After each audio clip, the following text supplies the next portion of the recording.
On the 17th of December in the 56th year of the Konoha calendar, the dawn broke with rays of sunlight embodying the spirit of fire, enveloping the entire village of Konoha. The village appeared vibrant and lively, particularly the Hokage Rock, which bore the visages of the first, second, third, and fourth Hokages, standing solemnly in the morning.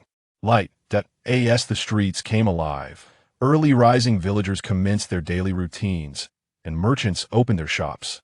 The only noticeable change was the replacement of the Konoha police force with members of the Anbu, who conducted routine patrols. Just 2 days prior, on a moonless, tempestuous night, the Uchiha clan, the foremost family of Konoha, had been annihilated by none other than their own prodigious ninja, Uchiha Itachi, who had now turned rogue. The news of the clan's massacre sent ripples of shock throughout Konoha, instilling fear among the noble families. Yet the Uchiha clan, known for their arrogance, had never been particularly well regarded within the village.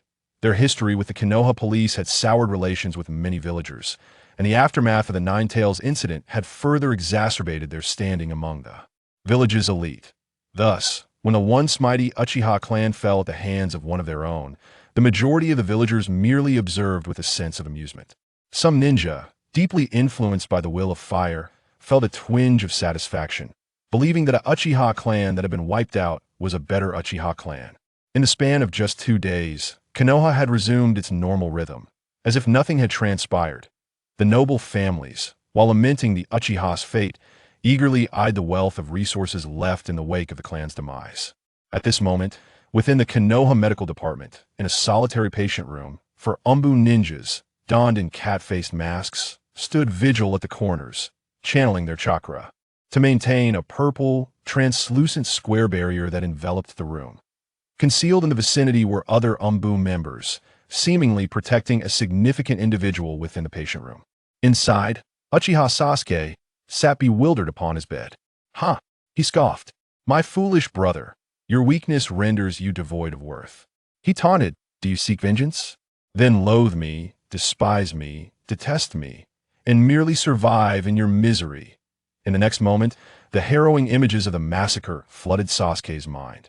A cry of agony escaped him, and his Sharingan flickered with despair as he clutched his head, feeling as though his skull might explode. His father had been slain, and his mother lay in a pool of her own blood, killed by none other than his beloved elder brother, Uchiha Itachi. And Sasuke's mind buzzed with pain, and he succumbed to unconsciousness once more. Outside, the 4 Anbu guardians exchanged knowing glances beneath their masks, accustomed to the sight of Sasuke's anguished cries followed by his inevitable fainting. Initially, they had summoned medical ninjas to assess him, concluding that he had succumbed to the psychological trauma of witnessing the Uchiha clan's obliteration. Consequently, they had grown desensitized to his screams, as nothing could alter the grim reality of the Uchiha's fate. Were it not for the 3rd Hokage's orders to guard Sasuke, they would have deemed their time better spent elsewhere. However, this time, Sasuke remained unconscious for a full 3 hours. When he finally awoke, his eyes reflected a mix of shock and disbelief. Under the intense stimulation and soul-wrenching pain, he had awakened memories from his first and second lives. According to these memories, in his first life, he was an unremarkable university student who met an untimely end in the second.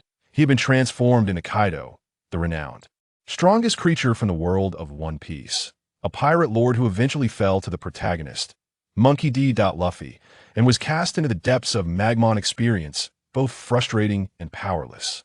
In this life, transformed into Uchiha Sasuke, he had witnessed the massacre night and awakened his Sharingan.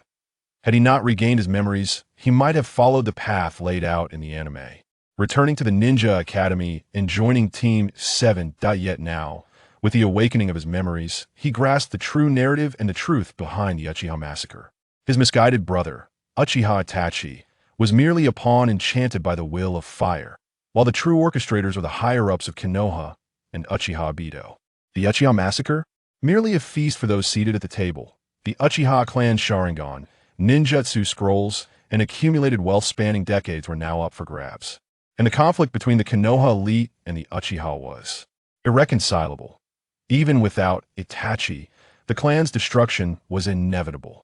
"Foolish brother," Just wait and see how I handle you, Sasuke grinned, a fierce and uncharacteristic glint in his eyes. With the memories of 2 lifetimes awakening within him, he was far from the naive child depicted in the anime, unwilling to become a mere pawn and ultimately suffering betrayal. Truth be told, the first life's memories had granted him insight into the plot, while the second life bestowed upon him the training methods of the pirate world Haki, the 6 powers of the Marines, and more. Given time, he would undoubtedly ascend to become the most formidable being in the world of ninjas. How wonderful it would be to possess the fish fruit. Mythical Zoan, azure dragon form. He sighed, contemplating the potential of such a devil fruit, which would expedite his training and ease his current challenges. Yet, as he touched his Sharingan, he chuckled. Although he lacked the mythical fruit, he possessed the potential to evolve his Sharingan into the Rinnegan, which was no small feat in itself. Wait, he recalled, I still have Indra's chakra. In an instant, all traces of despair vanished from his spirit. In his second life, even without awakened memories, he had stood at the pinnacle of the sea as an emperor. Now, with the memories of both lives awakened, Uchiha Sasuke was determined to carve his own path and ascend as the sovereign of a ninja world, if only he could return to the world of pirates. The newly reborn Sasuke Uchiha will enlighten Monkey D. Luffy on the essence of the Susanoo and the Azure Dragon. However, at that very moment, a mechanical notification reverberated within Sasuke's mind. Ding! Ding! Ding! Congratulations, host. Energy accumulation is complete, and the strongest inheritance system is being activated. Ding! Congratulations, host. The strongest inheritance system has been fully activated. Chapter 2. Inheritance, the beginning of transformation. What?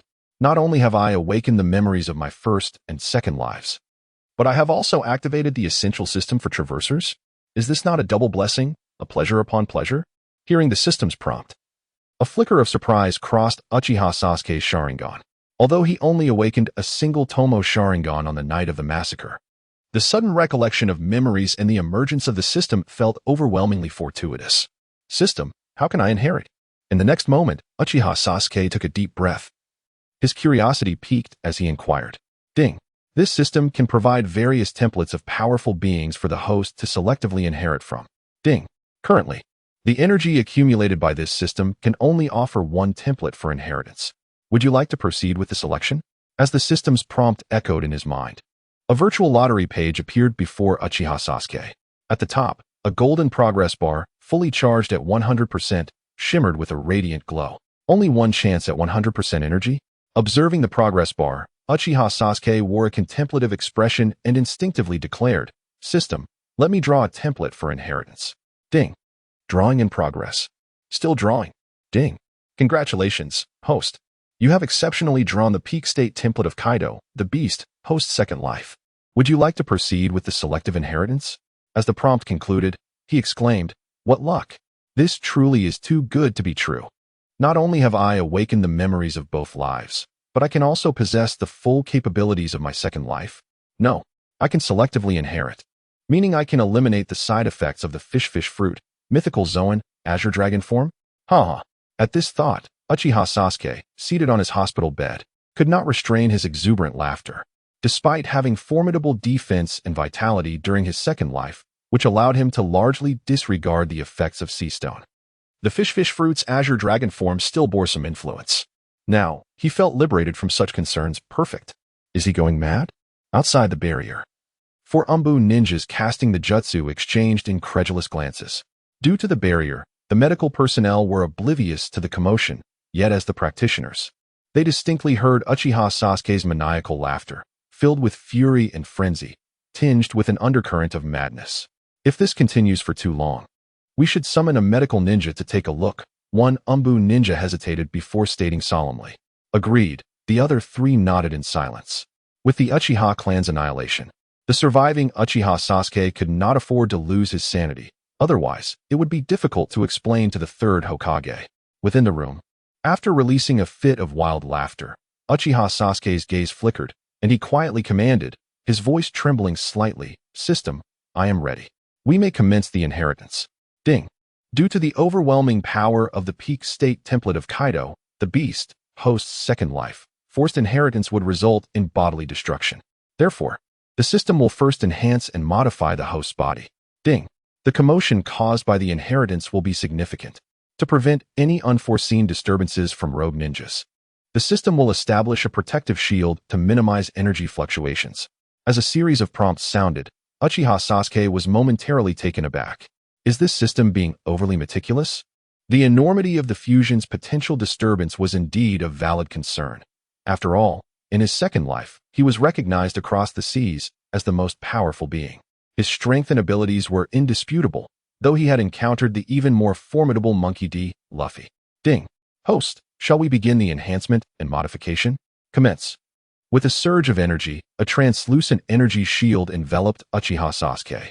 Subsequently, a terrifying, unknown energy rushed into his body at lightning speed, commencing a frenzied enhancement and transformation of his 130 million cells. If one possessed the ability to see through, they would observe a monumental metamorphosis occurring within Uchiha Sasuke. Concurrently, the system's golden progress bar, previously at 100%, began to visibly decrease. 98. 90. 85.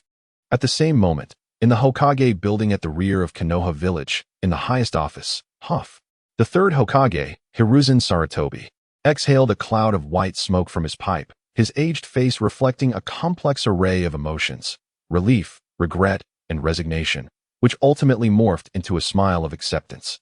With the Uchiha clan's eradication, Hiruzen Sarutobi maintained a tacit approval of the situation. After years of careful planning, he had finally brought forth Uchiha Sasuke and Uchiha Itachi, two supreme inheritors of the will of fire. To not utilize them would be a waste. Moreover, following the Ninetales incident, the relationship between the Uchiha clan and Konoha's higher-ups had grown increasingly strained. The third Hokage truly faced immense challenges. As for whether the Uchiha clan had orchestrated the Ninetales incident, it was of little consequence. Konoha needed a scapegoat. And since the Ninetales had gone berserk under the control of the Mangekyou Sharingan, it was inconsequential whether or not the Uchiha clan was involved. The Ninetales incident inadvertently aided him greatly, lending him a hand. Hiruzen Sarutobi took another puff from his pipe, murmuring, "If Minato had not died, I would not have been able to step into the spotlight once more." Sigh. As if recalling something, a deep, melancholic sigh escaped him. Amidst the swirling smoke, a fleeting sadness crossed Hiruzen's features, only to be quickly replaced by a mask of indifference. As the strongest Hokage in history, renowned throughout the world as a master of ninjutsu, he had devoted all his efforts to the peace and stability of Konoha, in service of the will of fire.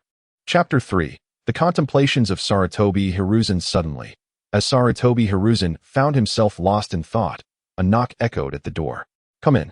He quickly composed himself, adopting a congenial demeanor, placing his pipe upon the desk, and swiftly attending to the documents before him. Third Hokage-sama, a member of the Anbu Black Ops, entered, kneeling on one knee to report.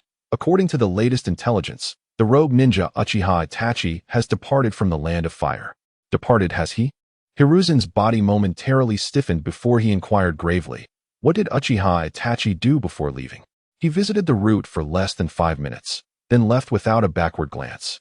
The Anbu's tone held a note of confusion as he continued, "It seems Uchiha Itachi was aware of our surveillance, remaining within our watchful gaze the entire time." "Understood," Hiruzen replied, a contemplative look crossing his face. "You may leave now." "Yes." "Wait." Just as the Anbu was about to exit the office, a glint of cold resolve flashed in Hiruzen's eyes as he commanded sternly, "Issue a bounty for Uchiha Itachi, danger level, S rank." "Understood." The Anbu felt a chill run through him. Is something amiss? Wasn't Uchiha Itachi considered one of our own? Now that he is classified as an S-rank rogue, does that not imply he can never return? However, as a trusted confidant of Hiruzen, the Anbu knew the limits of his inquiries, refraining from further speculation as he cautiously exited the office. "Uchiha Itachi, did you seek out Danzo to threaten him against taking action against Uchiha Sasuke?" Once the Anbu ninja departed, Hiruzen instinctively picked up his pipe and began to smoke leisurely. The annihilation of the Uchiha clan, with Danzo bearing the blame, an outcome he had tacitly approved. As for classifying Uchiha Itachi as an S-rank rogue, it was part of the plan. He trusted that Uchiha Itachi, having enacted the will of fire in the eradication of his own clan, would understand and accept this. "Uchiha Itachi has left." It is now time to withdraw the Anbu protecting Uchiha Sasuke. The wealth and ninjutsu scrolls amassed by the Uchiha over the years can now be confiscated. And let us not forget the Sharingan. Even if Root has collected a few, there must still be remnants to gather. We cannot let these become waste, as they will soon be irreplaceable.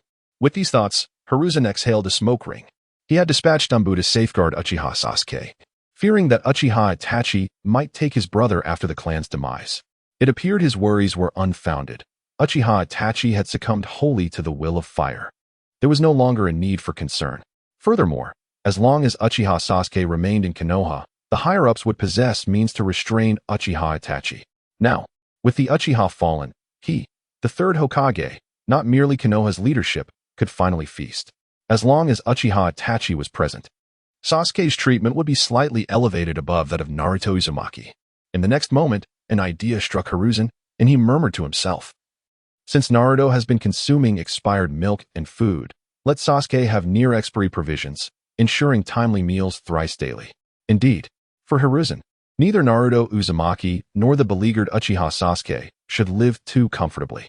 How could one showcase the greatness and nobility of the will of fire without tempering their spirits and hardening their bodies?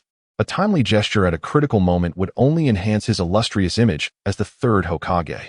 As for the wealth left by the fourth Hokage, Minato Namikaze, and Kushina Uzumaki, along with the current riches of the Uchiha clan, all would be appropriated for the development of Konoha.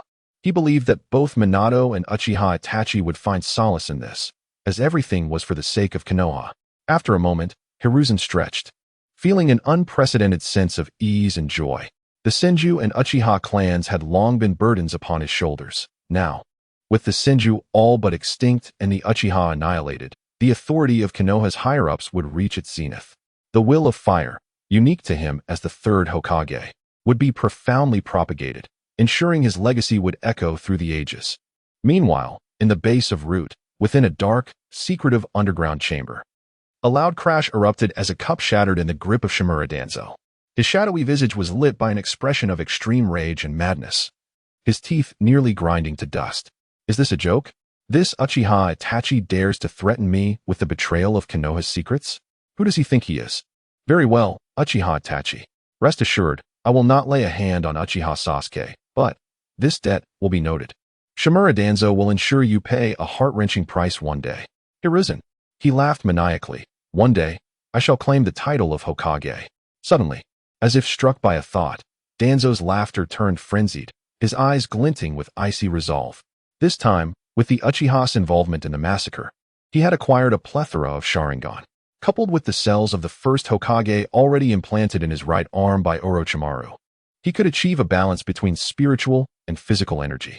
Soon, he too would possess the Sharingan, a man with not just 2, but 11 implanted Sharingan, along with one of Uchiha Sasuke's Mangekyou Sharingan.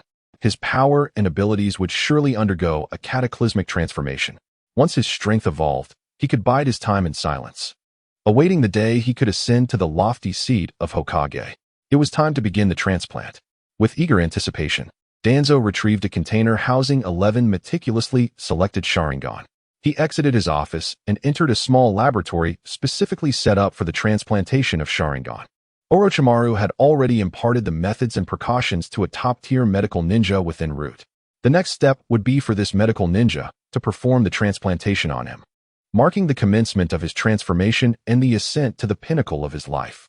Chapter 4. Strengthening Kaleidoscope Sharingan. Discovering Indra. Meanwhile, within the hospital room enveloped by a translucent energy shield, Uchiha Sasuke was unaware that golden dragon scales had begun to appear on his body, and golden dragon horns had sprouted from his forehead. Clearly, after undergoing bodily modification and enhancement, he had commenced the inheritance of the peak state template of Kaido, the Beast King, the second incarnation. As the golden progress bar of the system, charged to 100%, gradually dwindled to 1%. The golden aura surrounding Uchiha Sasuke began to dissipate at a visibly rapid pace. The dragon scales receded beneath his skin, and the horns on his forehead vanished. 1 second, 10 minutes, 20 minutes. After half an hour, when the inheritance of Kaido's peak state was complete, Uchiha Sasuke slowly opened his eyes. A glimmer of brilliance flickered within his otherwise ordinary Sharingan, and a surge of energy pulsed through him. It had returned. All of his abilities from the second incarnation, excluding any side effects, had returned. After the system had transformed and evolved his body, he was now fully capable of accommodating all the power of the second incarnation, feeling the immense power capable of annihilating the world contained within his small frame. A look of joy appeared on Uchiha Sasuke's face, though his eyes shimmered with a cold and violent intensity. He had initially thought he would need to train diligently and subtly alter his life trajectory, but now, with strength in hand, he felt free to act as he pleased, repaying kindness and avenging grievances. Yet, he was not yet at the six paths level. He could not indulge recklessly. It was prudent to remain somewhat low-key, for even though Kaido at his peak was formidable, he paled in comparison to the six paths level, which stood above all. Wait, if his mental power had surged to such an exaggerated extent, did that not imply that his release power had also escalated?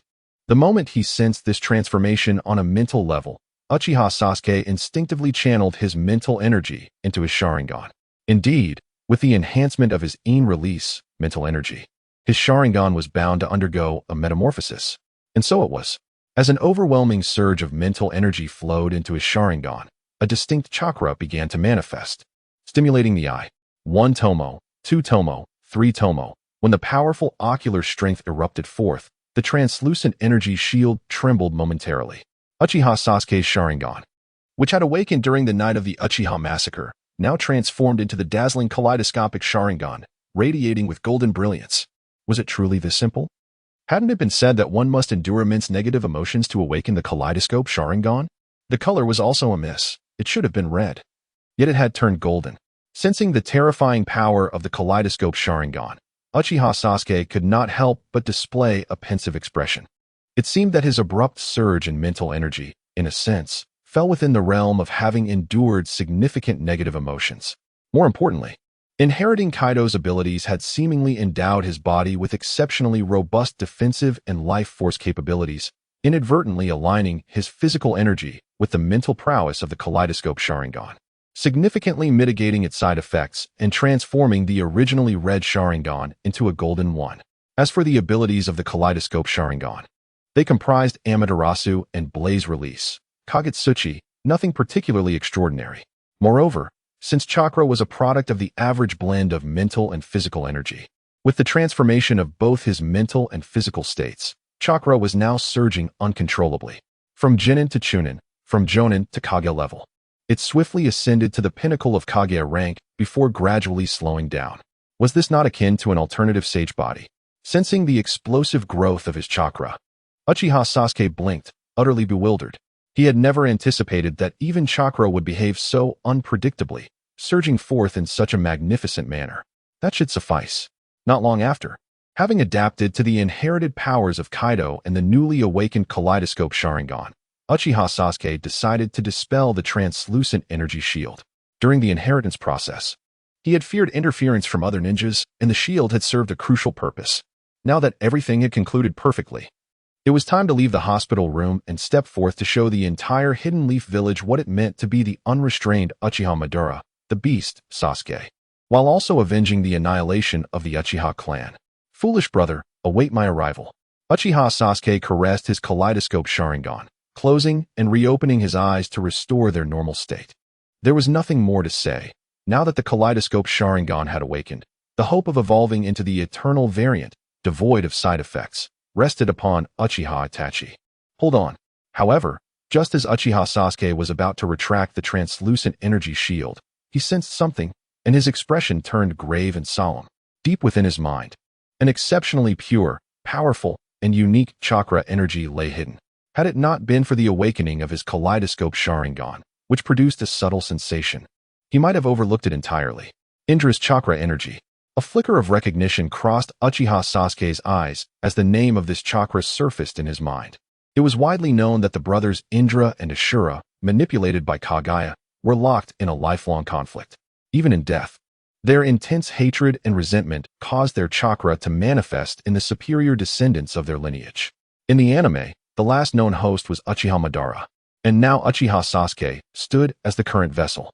I refuse to allow such uncontrollable energy to reside within my body. Uchiha Sasuke grinned, excitement gleaming in his eyes as he murmured, Indra, since I have sensed your presence, I must apologize. You shall either submit or face total annihilation. With a resounding hum, a torrent of chakra surged forth, under Uchiha Sasuke's control, toward the depths of his mind. Swish! Indra's chakra energy seemed to sense something amiss and began to surge violently, followed by the appearance of a figure clad in white robes, formed from chakra energy, within Uchiha Sasuke's mental space. Undoubtedly, this was Indra, the firstborn son of Hagoromo Tsutsuki. Chapter 5. The Confrontation. The Wrath of Indra. Indra, the illustrious son of the legendary Sage of Six Paths, inherited an almost flawless legacy of extraordinary talent. Possessing formidable ocular prowess and strength from the moment of his birth, he had come to understand that the might of one's fist was paramount, believing that power governed all. After countless years of reincarnation, Indra, sensing an imminent threat, reluctantly regained a semblance of consciousness. Upon receiving fragments of the host's information, he found himself utterly bewildered. What was this?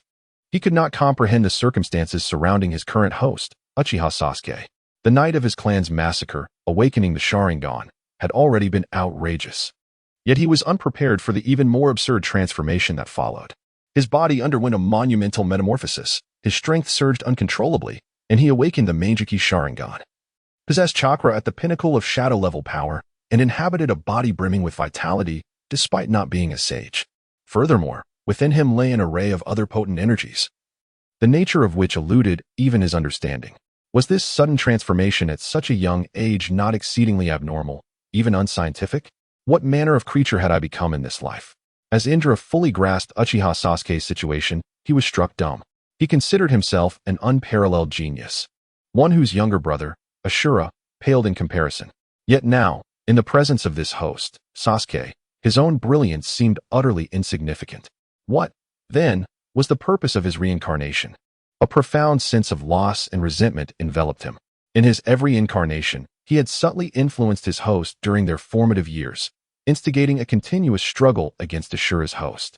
Yet now, before he could even unleash his chakra energy, it appeared that Sasuke had already deviated from a normal growth trajectory, rendering Indra's influence seemingly ineffectual.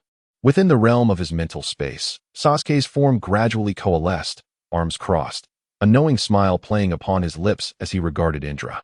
I almost thought you wouldn't respond, he remarked. To possess such strength at such a tender age is truly impressive. Indra's expression shifted, a complex array of emotions flickering across his features. Yet he feigned an air of inscrutability. Even your clan's former strongest, Uchiha Madara, pales in comparison to you. Oh, Sasuke nodded nonchalantly, feeling a surge of confidence. It seemed that the chakra energy bound to Indra's will was unaware that he had not only awakened the memories of his first two lives, but that a system had also been activated. Indra fell silent for a moment before speaking slowly. Since you have discovered my presence, I shall speak plainly. If you are willing to cooperate, I can make you stronger than Uchiha Madara. Oh, Sasuke maintained his composure, unperturbed. You claim you can make me stronger than Madara? Indra furrowed his brow, intensifying his tone. With your talent and abilities, along with your current strength, under my guidance, the possibilities are limitless. Even breaking through to the level of the Sage of Six Paths is not beyond reach. Not necessary, Sasuke replied steadfastly. I can grow stronger on my own. Indra felt driven to madness by Sasuke's remarkable calmness and composure, prompting him to unleash his trump card. Do you know who I am? I am the legendary. You are Indra, the son of the Sage of Six Paths. Sasuke interrupted, his voice cutting through the air. Indra's face betrayed shock as he regarded Sasuke with the eyes of one who has encountered a true anomaly. How could Sasuke possibly know his identity? In that instant, a chill ran down his spine, filled with caution and suspicion. He was Indra, aside from Ashura. No one in the ninja world should know of his existence, not even Uchiha Madara. Yet now, his host had revealed far too much. Hey. A smirk curled at the corners of Sasuke's mouth as he spoke with astounding audacity. Indra, after all these eons of conflict with your brother Ashura, are you not weary of this endless cycle of reincarnation? Indra's demeanor shifted as a cold aura enveloped him. Who are you? How do you know these ancient secrets? I am indeed Uchiha Sasuke, he declared nonchalantly. Sasuke shrugged, unbothered. To be honest, I know far more than you can imagine. Silence fell between them. Indra, inwardly tumultuous, struggled to regain composure. After a few moments, unable to fathom the situation, he uttered coldly, What do you intend to do? Quite simply. Sasuke's expression hardened. I abhor the presence of uncontrollable chakra energy within my body. Since the cards are on the table, I shall offer you two options.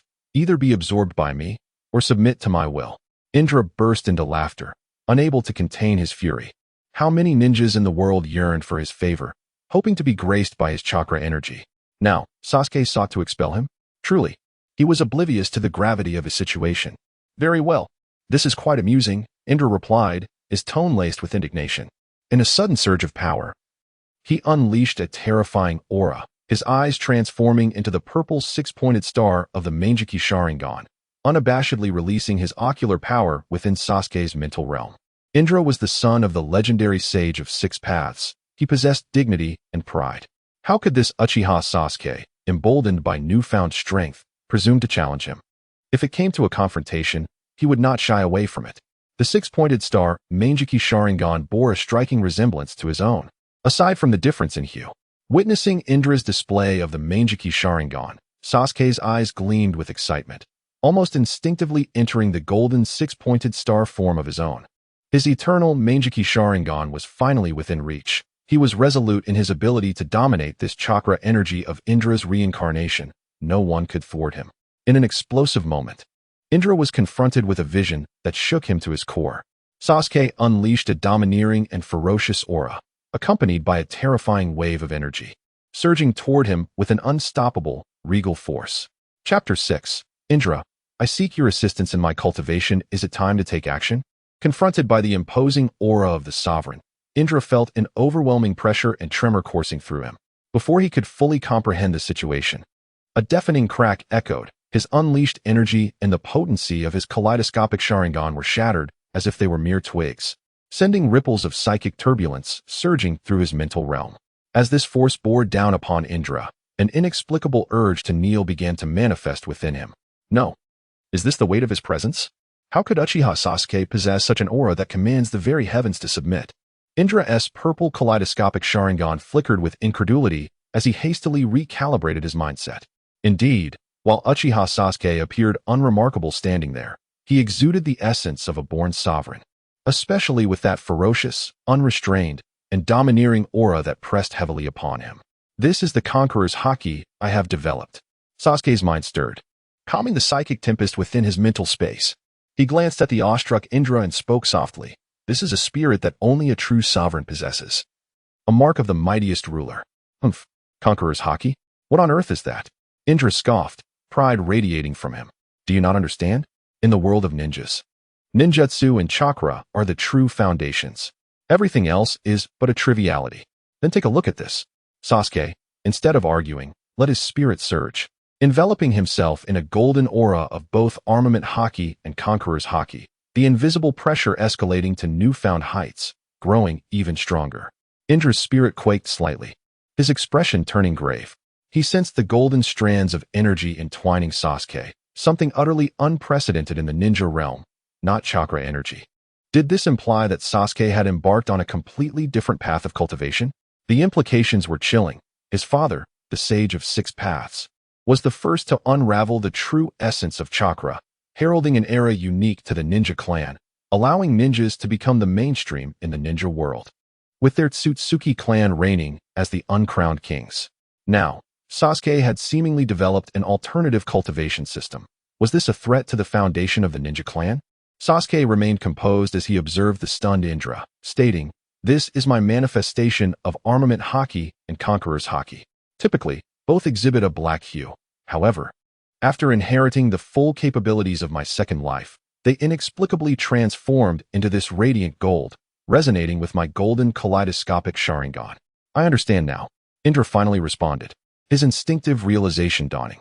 No wonder you possess such formidable vitality and regenerative capabilities despite lacking the sage body. It arises from your unique cultivation of armament haki and conqueror's haki? That is indeed one reason. Sasuke shrugged lightly, speaking calmly. If you wish to learn, I can teach you, enabling you to compensate for your shortcomings and surely allow you to defeat Ashura in this life, proving your ninja way. Silence ensued. Indra regarded Sasuke with a complex expression, enveloped in a profound silence. Has he truly seen through my thoughts? Having contended with Ashura through countless lifetimes. Though Indra loathed to admit it, he inheritor of the sage's eye, found himself slightly inferior to Ashura, who, on the surface, had merely inherited the sage body, but had also obtained the sage's bones and muscles. The conflicts between Uchiha Madara and Shinju Hashirama during the Warring States period serve as a clear example. At that time, Madara had pushed his kaleidoscopic Sharingan to its zenith and even turned the Nine Tails into a summoning beast, yet he ultimately could not prevail against Hashirama, who was infused with sage cells. Now, should he master this so-called armament haki and conqueror's haki, perhaps he could indeed mitigate his physical deficiencies and not falter against Ashura.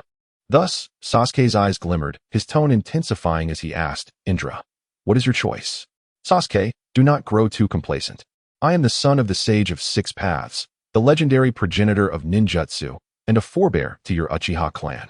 Is this how you address your ancestor? Upon hearing this, Indra snapped back to reality, his pride and confidence shining through.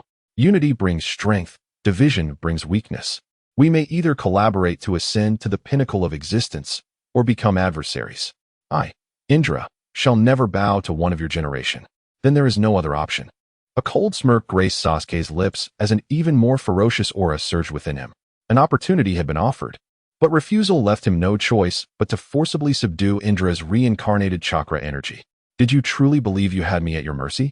Sensing the unrestrained killing intent emanating from Sasuke, Indra's temper flared.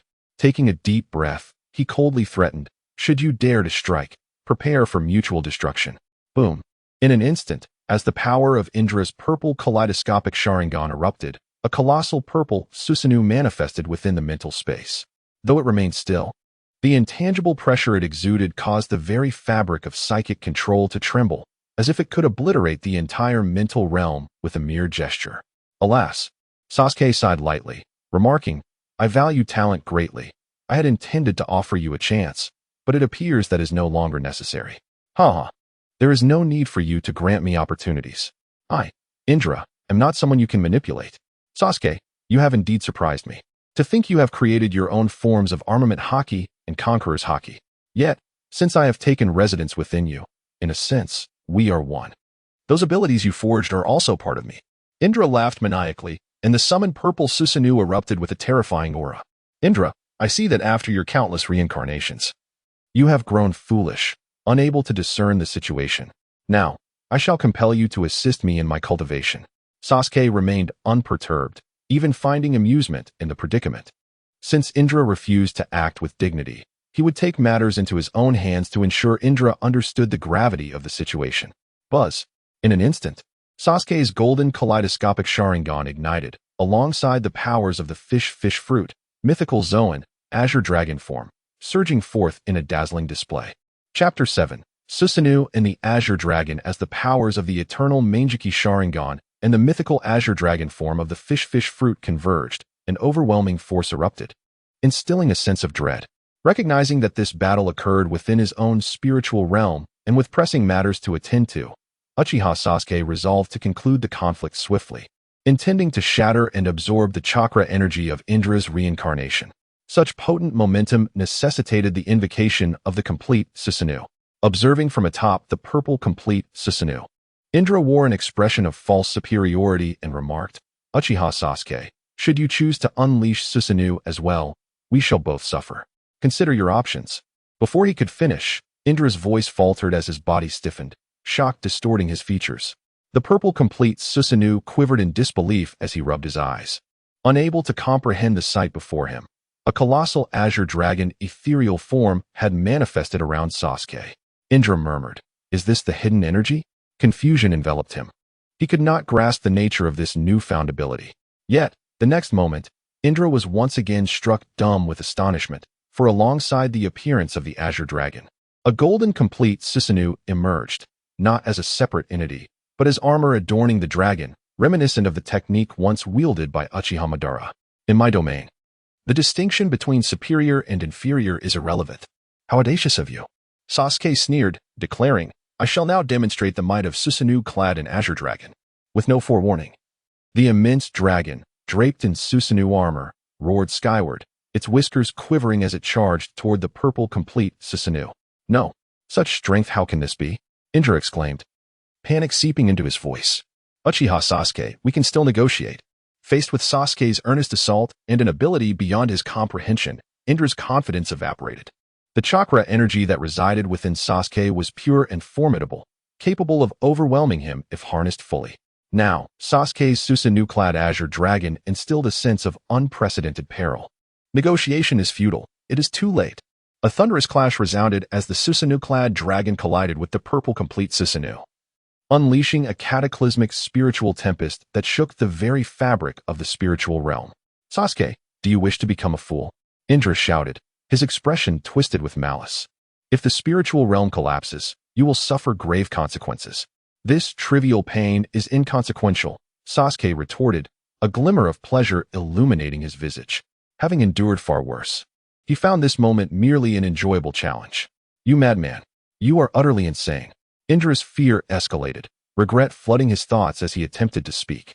Suddenly, a crack resonated through the air. The purple complete Susanoo faltered under the dragon's might, visibly fracturing. "No!" Indra screamed, realization dawning too late.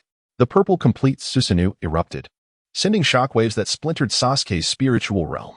While a lesser ninja would have succumbed to madness, Sasuke remained unfazed, exhilaration coursing through him.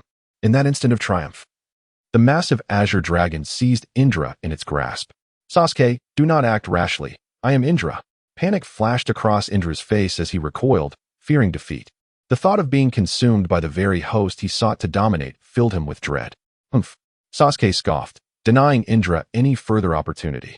Had Indra recognized the gravity of his situation and chosen to submit, Sasuke might have shared the truth about their tumultuous lineage, instigated by Black Zetsu, to mend familial bonds. But now, the time for negotiation had passed. It was time for annihilation. With a resounding crack, Indra was crushed into a mass of pure chakra energy beneath the dragon's claws. Sasuke, with a mere thought, restored equilibrium to his spiritual domain, unleashing an onslaught of spiritual energy toward Indra's chakra remnant. "Do not do this, Sasuke. You will regret it. I am your ancestor." Indra's essence screamed in despair, futilely attempting to resist the overwhelming force. Time stretched as Sasuke absorbed Indra's chakra, a process that unfolded over several minutes. Finally, as the last remnants of Indra's essence were consumed, Sasuke gained profound insights into ninjutsu and vast experience, transforming his golden Mangekyou Sharingan into the purple-gold eternal Mangekyou Sharingan. Thus, when Uchiha Sasuke opened his eyes upon the hospital bed, the newly awakened Mangekyou Sharingan underwent a magnificent metamorphosis, evolving into the purple-gold six-pointed star of the eternal Mangekyou Sharingan. Indra truly was a treasure trove of experience, he mused, astonished by the newfound clarity devoid of side effects. What began as a mere experiment had transcended into a monumental enhancement of his abilities. As a consequence, the chakra energy body of Indra has completely vanished, never to reincarnate and seek a new host again, and the intricate entanglements with his brother Ashura have been irrevocably concluded. Chapter 8. The shock of Ashura at the very moment when Indra was completely absorbed by Uchiha Sasuke, in a dilapidated house on the outskirts of Konoha village. Near the forest resided the host of the Nine Tails, Uzumaki Naruto. Due to the dampness of the first floor and its lack of ventilation, Naruto typically lived in a small attic, furnished only with the bare essentials, a bed, a wardrobe, and a desk, with little else to speak of. At this moment, Naruto sat in a chair, holding a bag of expired milk in his left hand and an old loaf of bread in his right, savoring his meal with a certain gusto. For Naruto, the most joyous part of his current life was attending the ninja academy. He wondered where that swaggering guy had gone. He hadn't shown up at school for the past couple of days. As he drank the expired milk, a thought crossed his mind, and he muttered to himself. Irika-sensei said that Uchiha Itachi annihilated the Uchiha clan, which must have deeply affected Sasuke. I wonder how he is holding up. How could Itachi do such a thing? To obliterate his own family, how can Sasuke come to terms with that? As these thoughts filled his mind, he glanced around his humble room and recalled the disdain and hatred he faced from many villagers, his expression darkening with a hint of melancholy. The Uchiha massacre had left Sasuke in a dire situation, but he seemed to be in an even worse plight.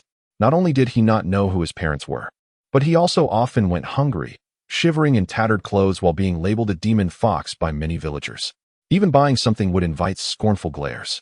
Yet, thinking of the third Hokage's kindness brought a smile to Naruto's face, filling him with hope for the future. After all, he aspired to become Hokage. How could such obstacles possibly defeat him? They would only serve to strengthen him. Unknown to Naruto, watching him with satisfaction through a telescope technique was the third Hokage, Sarutobi Hiruzen, who felt a deep sense of pride. At this moment, it seemed that he was striding further down the path of success as Hokage. Both Uchiha Itachi and Uzumaki Naruto were favored children of the will of fire. Thus, Hiruzen ceased his surveillance of Naruto, putting down the telescope and picking up a stack of intelligence reports to process. Recently, he had focused on the Uchiha massacre, and now it was time to shift his attention back to Konoha. However, just as he stopped observing, Naruto's expression shifted to one of confusion and disbelief.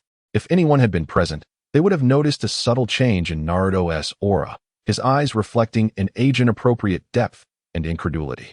It was evident that following Indra's overwhelming defeat and absorption, Ashura, Indra's brother and destined rival, sensed the change immediately, regaining some consciousness and effortlessly taking control of Naruto. How is this possible? Indra's chakra has completely vanished. Could it be that my brother has acknowledged me? Or has some unforeseen circumstance occurred? Ashura's control over Naruto was marked by a tumultuous array of emotions, utterly bewildered by the unfolding events.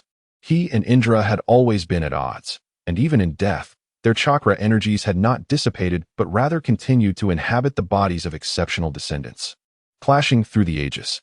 Now, it seemed that something had gone awry in this lifetime. Indra's chakra had simply vanished, and their fated confrontation appeared to be reaching an inconclusive end. Ashura, you have appeared?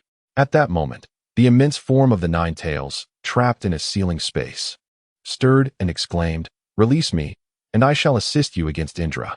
"Silence, you fox." Ashura's chakra energy manifested in the ceiling space as he glared at the Nine Tails within the Iron Gate.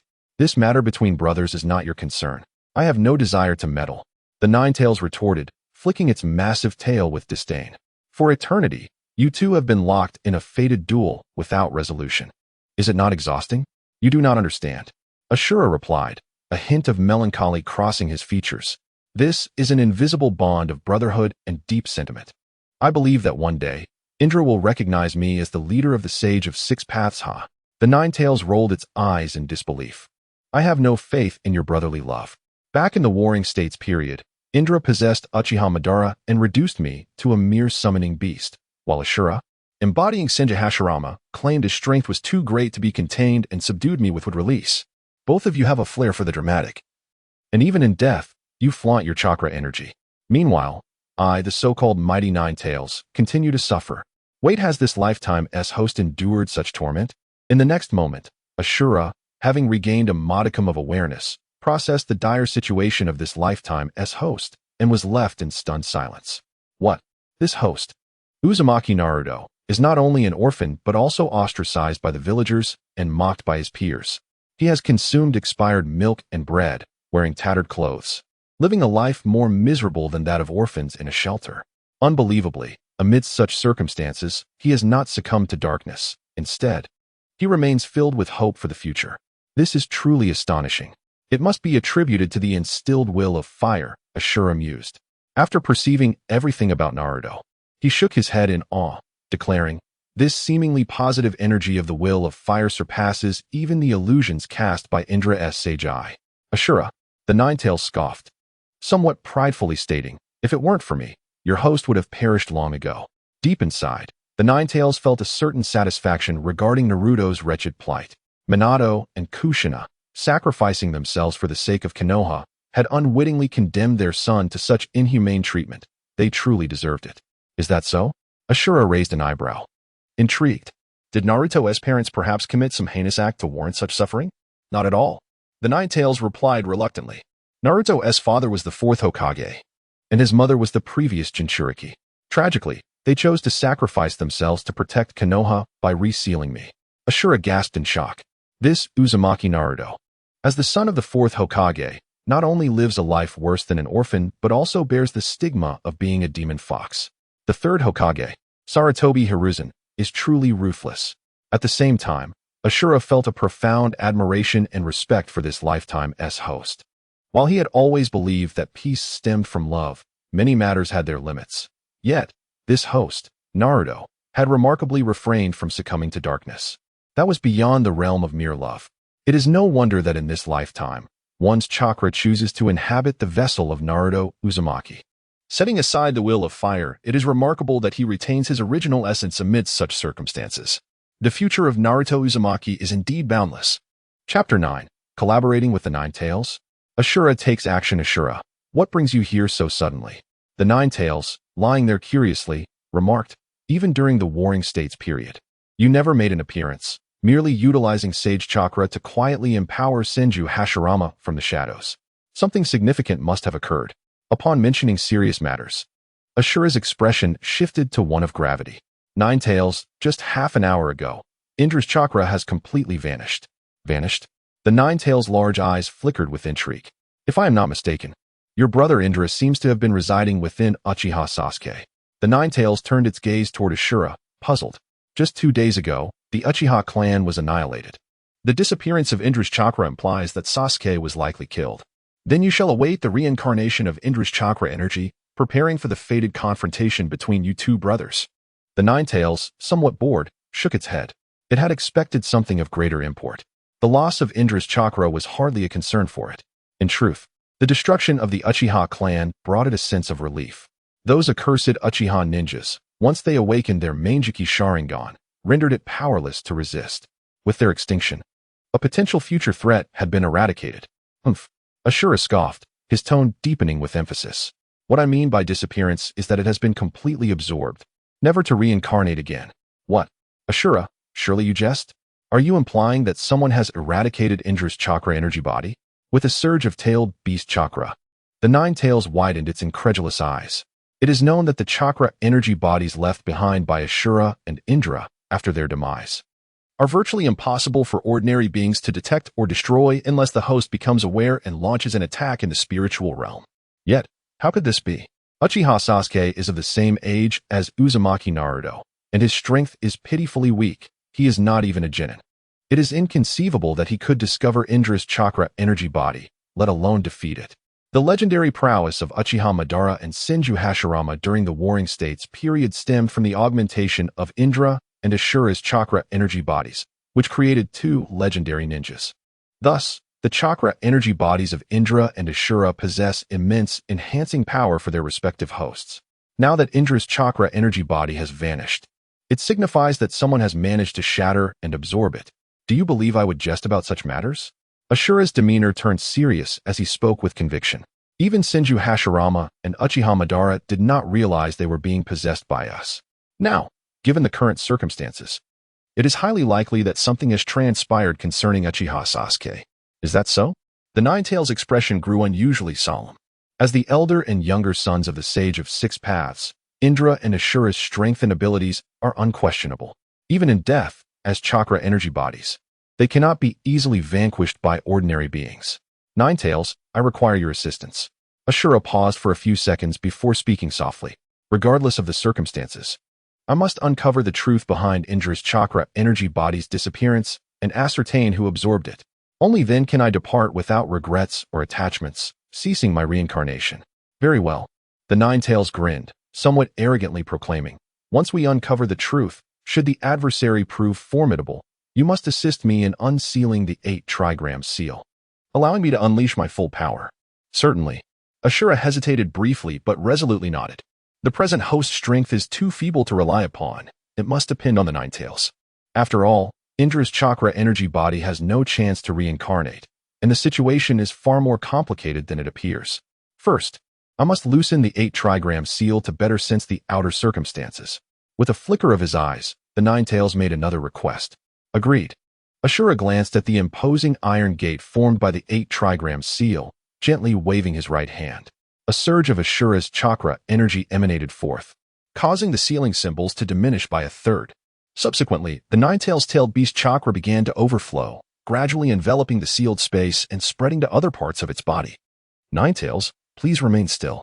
I will carefully guide Naruto to locate Uchiha Sasuke, to discern what transpired. With that, Ashura's chakra energy body merged with the Nine Tails chakra. Consequently, when Uzumaki Naruto opened his eyes once more, he was unaware that his eyes had transformed into a red-orange hue. A faint translucent red-orange chakra cloak beginning to manifest around him. Clearly, Naruto still quite weak. had not perceived the changes occurring within him and had already fallen under Ashura's control. Is this edible? Under Ashura's influence. Naruto scrutinized the expired milk and bread in his hands, tentatively taking a bite. He immediately grimaced in distaste and hurriedly spat it out. Damn, this is a bit spoiled. And the taste is odd. How could the current host, Uzumaki Naruto, consume it so eagerly? It's truly baffling. With a loud crash, Ashura guided Naruto to throw the expired food out of the window. What occurred? Why did Naruto discard all the food? Does he not realize these provisions are meant to last until the end of the month? Such wastefulness. Witnessing this scene, two Anbu ninja, who had previously been idly observing, stood on a concealed branch, their faces beneath animal masks displaying confusion. Having monitored Naruto for many years, this was their first time witnessing him discard food. Even if it were expired, it could still be consumed. Why would he throw it away? Let us investigate what Naruto is up to. In the next moment, the two Anbu exchanged glances, amusement flickering in their eyes. Daring to waste food? He must endure hunger for 3 days and nights. As long as he survives. The third Hokage will not reprimand him. However, just then, a voice pierced the air. Are you here to find me? With a whoosh, Uzumaki Naruto appeared before them, arms crossed, wearing a calm smile. Naruto, you. No. Something is amiss. It is the chakra fluctuation of the Nine Tails. The two masked Anbu ninjas were momentarily taken aback. Then they noticed the translucent red-orange chakra cloak enveloping Naruto, their faces reflecting terror and shock. What is happening? The Nine Tails chakra is overflowing from Naruto. This is bad. The Jinchuriki of the Nine Tails is about to go out of control. Two enigmatic ninjas adorned with animal masks seemed to have recalled a haunting memory, their bodies trembling with a cold sweat as an instinctive urge to retreat surged within them. The devastation wrought by the Nine Tails upon Konoha was still vivid in their minds. Should the beast within Naruto break free once more, the consequences would be dire. Perhaps you should rest for a while. Suddenly, a chilling voice resonated. Before the two masked ninjas could react, two ethereal arms of chakra manifested from Naruto, propelling them forcefully into the distance, where they crashed onto an open expanse, swiftly succumbing to unconsciousness. Alas, just as the chakra arms seemed poised to deliver a fatal blow, the Nine Tails interjected, enough. Ashura, you remain too benevolent. This is not your concern. I have always believed that love is essential for peace. Any dilemma can be resolved through love. Suit yourself. I hope you can maintain that sentiment. I shall forever embody love. It is my nindo and one of the motivations for my endless reincarnations. Moreover, if Naruto can endure, so too can I. Very well. Ashura, I await the moment you falter. With that, the chakra arms receded, and Ashura nodded in satisfaction, his form flashing away towards the heart of Konoha. Meanwhile, the Nine Tails, ensconced within its ceiling space, displayed an expression of amusement, contemplating Ashura's naivety. It was evident that he had yet to experience the harsh realities of life. Despite knowing the inhumane trials Naruto had endured, he foolishly sought to govern all through love. Once he encounters the world firsthand, he will understand that unyielding love can lead to exploitation and is ultimately constrained. Chapter 10. Get Lost. Kneeled down at the same moment, within the hospital room. After thoroughly absorbing the essence of Indra's chakra, Uchiha Sasuke had not only evolved his Mangekyou Sharingan into the eternal Mangekyou Sharingan, but his comprehension of ninjutsu had also reached an extraordinary level, a testament to the legacy of Indra. Sasuke exclaimed in awe. Had Indra still been alive, he could never have so decisively overwhelmed Indra's chakra. Alas, Indra was deceased, and though the reincarnated chakra possessed some strength, it paled in comparison to the transformed Uchiha Sasuke. Wait a moment. The defeat of Indra's chakra had indeed charged the system's golden progress bar by 10%. Just as Sasuke intended to withdraw from the translucent energy shield, he noticed something, his expression shifting to one of surprise. Having inherited the complete abilities of his second incarnation, Beast Kaido, Sasuke's heart had been content. Yet now, witnessing the system's 10% charge, he felt a flicker of anticipation for inheriting templates from other powerful beings. After all, one can never have too many skills. No one would begrudge a chance to grow stronger. Gradually, Sasuke composed himself and decisively exited the translucent energy shield. With his newfound strength and the Indra within him dealt with, it was time to attend to more pressing matters. A smirk played on his lips. With the Uchiha clan extinguished, it was time for a change in Konoha. He rose, shedding the white hospital gown and donning a black high-collared long-sleeve shirt and shorts. then retreated to the independent bathroom for a moment of grooming. From this day forth, I shall be Uchiha Beast Sasuke. Gazing into the mirror, he saw no trace of his youth. A flicker of ferocity danced in his eyes as he gave himself a thumbs up. How long has it been? Why is there no sound? Is there something wrong with Sasuke? Outside the barrier, for Anbu ninjas maintaining the seal wore puzzled expressions. Since the recent fit of laughter, they had wondered why Sasuke had not reacted. Even the sounds of his anguish had ceased, as though he had emerged unscathed from the horrors of the night of his clan's annihilation. Quickly, let's check. One of the Anbu squad leaders hesitated momentarily before signaling to two hidden Anbu ninjas. With a whoosh, they soared over, exchanging glances. The four Anbu ninjas decided to create an opening for one of their own to investigate, while the other would head to the medical department for assistance if necessary. However, just as the chakra fluctuations of the four Anbu ninjas shifted, a door creaked open, and Sasuke stepped out of the hospital room. Phew, you startled me. Sasuke, are you all right? The six Anbu ninjas were momentarily stunned, but smiles soon crept across their masked faces. It appeared that the heavily burdened Sasuke had recovered. They had just received news that Itachi Uchiha had left the Land of Fire, allowing them to dismantle the Four Purple Flames formation, leaving only two Anbu ninjas to discreetly guard, monitor, Sasuke while the others returned. Are you watching me? Sasuke raised his chin slightly, a smirk playing on his lips. Sarutobi Hiruzen, that old fool, was indeed overly cautious, growing more timid with age. Silence. Uchiha Sasuke, do you know what you were saying? To insult the third Hokage. Uchiha Sasuke, you should reflect on your behavior in there. The six Anbu ninjas' expressions darkened, revealing their fury, completely oblivious to the transformation Sasuke had undergone upon exiting. This one hold me. Sasuke glanced at the purple translucent flame barrier, and in an instant, he charged forward. No. Sasuke, are you trying to die? This is the Four Purple Flames formation. If you touch the walls, you'll be burned. The four Anbu ninjas maintaining the barrier were taken aback, their chakra surging as they attempted to forcibly interrupt the jutsu. Yet, Sasuke's speed was astonishing. With a resounding crash, the anticipated scene of Sasuke being scorched did not unfold. Instead, before the astonished eyes of the six Anbu ninjas, the formidable Four Purple Flames formation shattered like a child's toy upon Sasuke's collision. Blood sprayed as four Anbu ninjas, caught off guard, were severely injured, their faces paling as they coughed up blood. How is this possible? The Four Purple Flames formation was actually shattered by Uchiha Sasuke's body? The remaining two Anbu ninjas gazed at Sasuke in disbelief, their expressions akin to those witnessing a horrific monster. Humph, what are you staring at? Kneel down. Sasuke's cold voice pierced the air, and though the two remaining Anbu ninjas attempted to retort, they found themselves immobilized by an unseen force emanating from Sasuke, stripped of the courage to speak. Bang! Bang! The sound of kneeling echoed in the air as the remaining two Anbu ninjas widened their eyes, unable to withstand the invisible pressure, collapsing to their knees. Something is amiss. What is happening? Such overwhelming pressure. What has transpired with Uchiha Sasuke? This is Uchiha Sasuke. He was nothing more than a lowly genin. How could he have transformed into such a terrifying entity? As the four Anbu ninjas began to comprehend the situation, wiping the blood from their lips, their hearts churned with tumultuous waves, refusing to settle. The Sasuke who had emerged from the hospital room resembled a terrifying beast unleashed from its cage, with his body having shattered the Four Purple Flames formation. The wild and violent aura radiating from him instilled a deep-seated fear in the hearts of the Anbu ninjas, causing their souls to tremble. Uchiha Sasuke has become a monster. Report to the third Hokage immediately.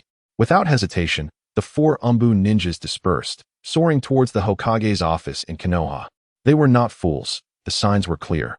And even the dimmest of minds could see that Uchiha Sasuke was no longer the boy traumatized by the destruction of his clan. Simply standing there, the petite figure seemed to harbor boundless strength, an intangible aura so formidable that it rendered them nearly breathless, compelling a desire to kneel in submission. Thus, promptly reporting the unfolding events to the third Hokage, Sarutobi Hiruzen emerged as the wisest course of action.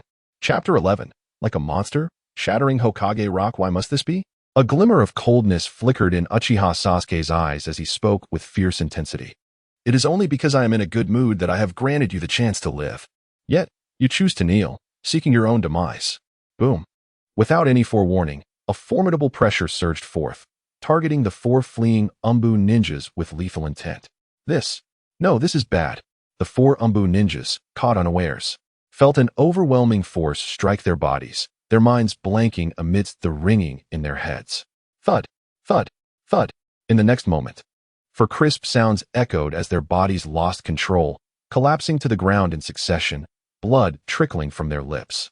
Why is this happening? Among them, the Anbu squad leader, undoubtedly the strongest, regained his senses upon hitting the ground, only to discover his body trembling uncontrollably, drenched in cold sweat, his gaze filled with disbelief directed at Uchiha Sasuke. A monster. Uchiha Sasuke has truly transformed into a monster. However, they remained oblivious to the fact that Sasuke now wielded Supreme Conqueror's haki, perhaps not rivaling the infamous red-haired Shanks, yet dealing with these four insignificant figures was as effortless as drinking water. Uchiha Sasuke, this is Konoha. What do you intend to do? We are here to protect you, fearing that Uchiha Itachi might abduct you. We are direct subordinates of the third Hokage. If you dare to strike us, you will undoubtedly regret it. The other three Anbu ninjas, having regained their composure, displayed expressions of bravado. One of them invoking the name of the third Hokage, Sarutobi Hiruzen, in a futile attempt to intimidate Sasuke, urging him to reconsider his reckless actions. What has transpired? How did Sasuke emerge from the infirmary? Why are all six Anbu ninjas kneeling on the ground? What is going on? At that moment, many medical ninjas from the Konoha medical department sensed the commotion and hurried over, only to find the composed Uchiha Sasuke, two unconscious Anbu ninjas, and four trembling Anbu ninjas sprawled on the ground. Haha. Witnessing the arrival of the medical ninjas, the Anbu squad leader sighed in relief, unable to suppress his laughter. Uchiha Sasuke, with so many witnesses, you must refrain from any reckless actions, or else the consequences will be dire.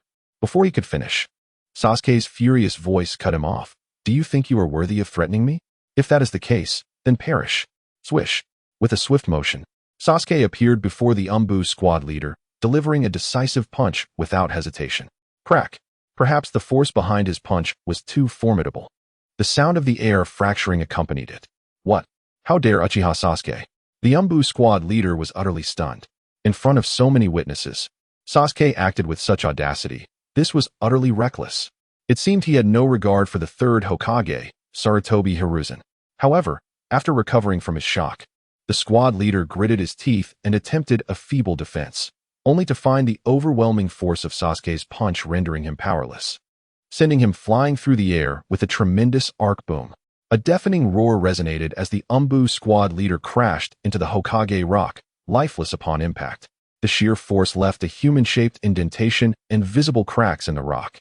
Silence.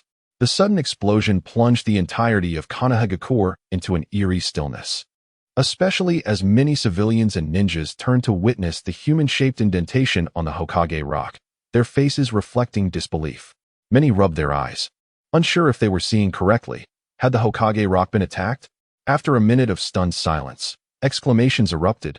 What is happening? The Hokage Rock of Lord Third has been assaulted? Who dares to act so brazenly, so recklessly? A chorus of astonishment filled the air as the villagers and ninjas expressed their anger and discontent. After all, the Hokage Rock was a symbol of Konoha, and the Hokage's visage, particularly that of the third Hokage, was the epitome of that symbol. Now, someone had dared to defile it, an affront to both the village and the third Hokage. Swish, swish, swish.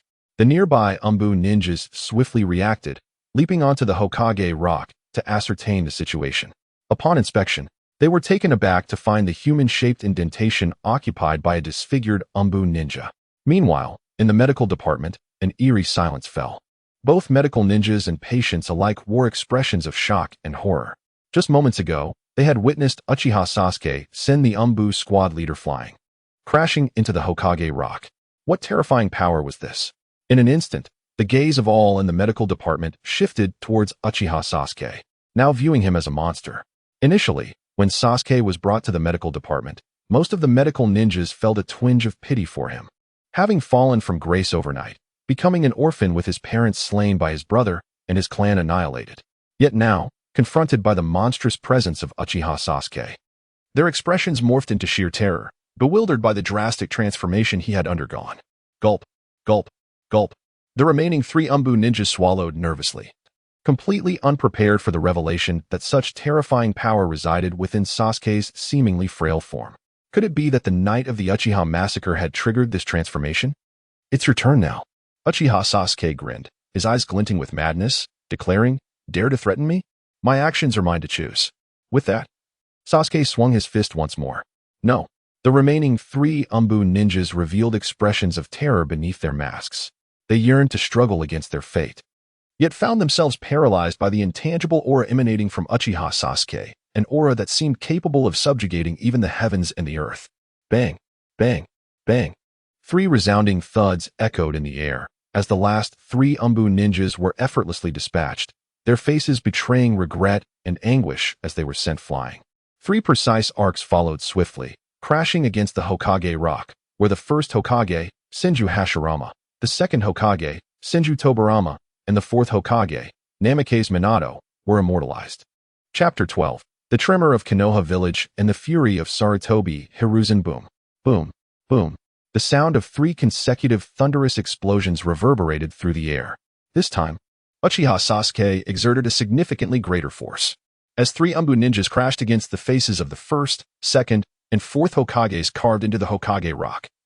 An immense shockwave erupted, unleashing a terrifying wave of collision energy that spread in all directions, resulting in 3 mushroom clouds rising above the Hokage Rock. Silence.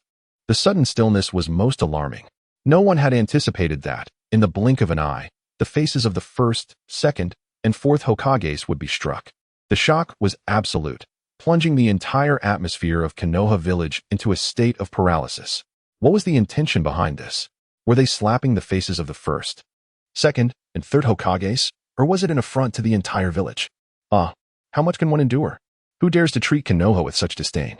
Soon, after the initial shock, the majority of the villagers, ninjas, and merchants could no longer suppress their frustration and fury. Who was so audacious? What had transpired?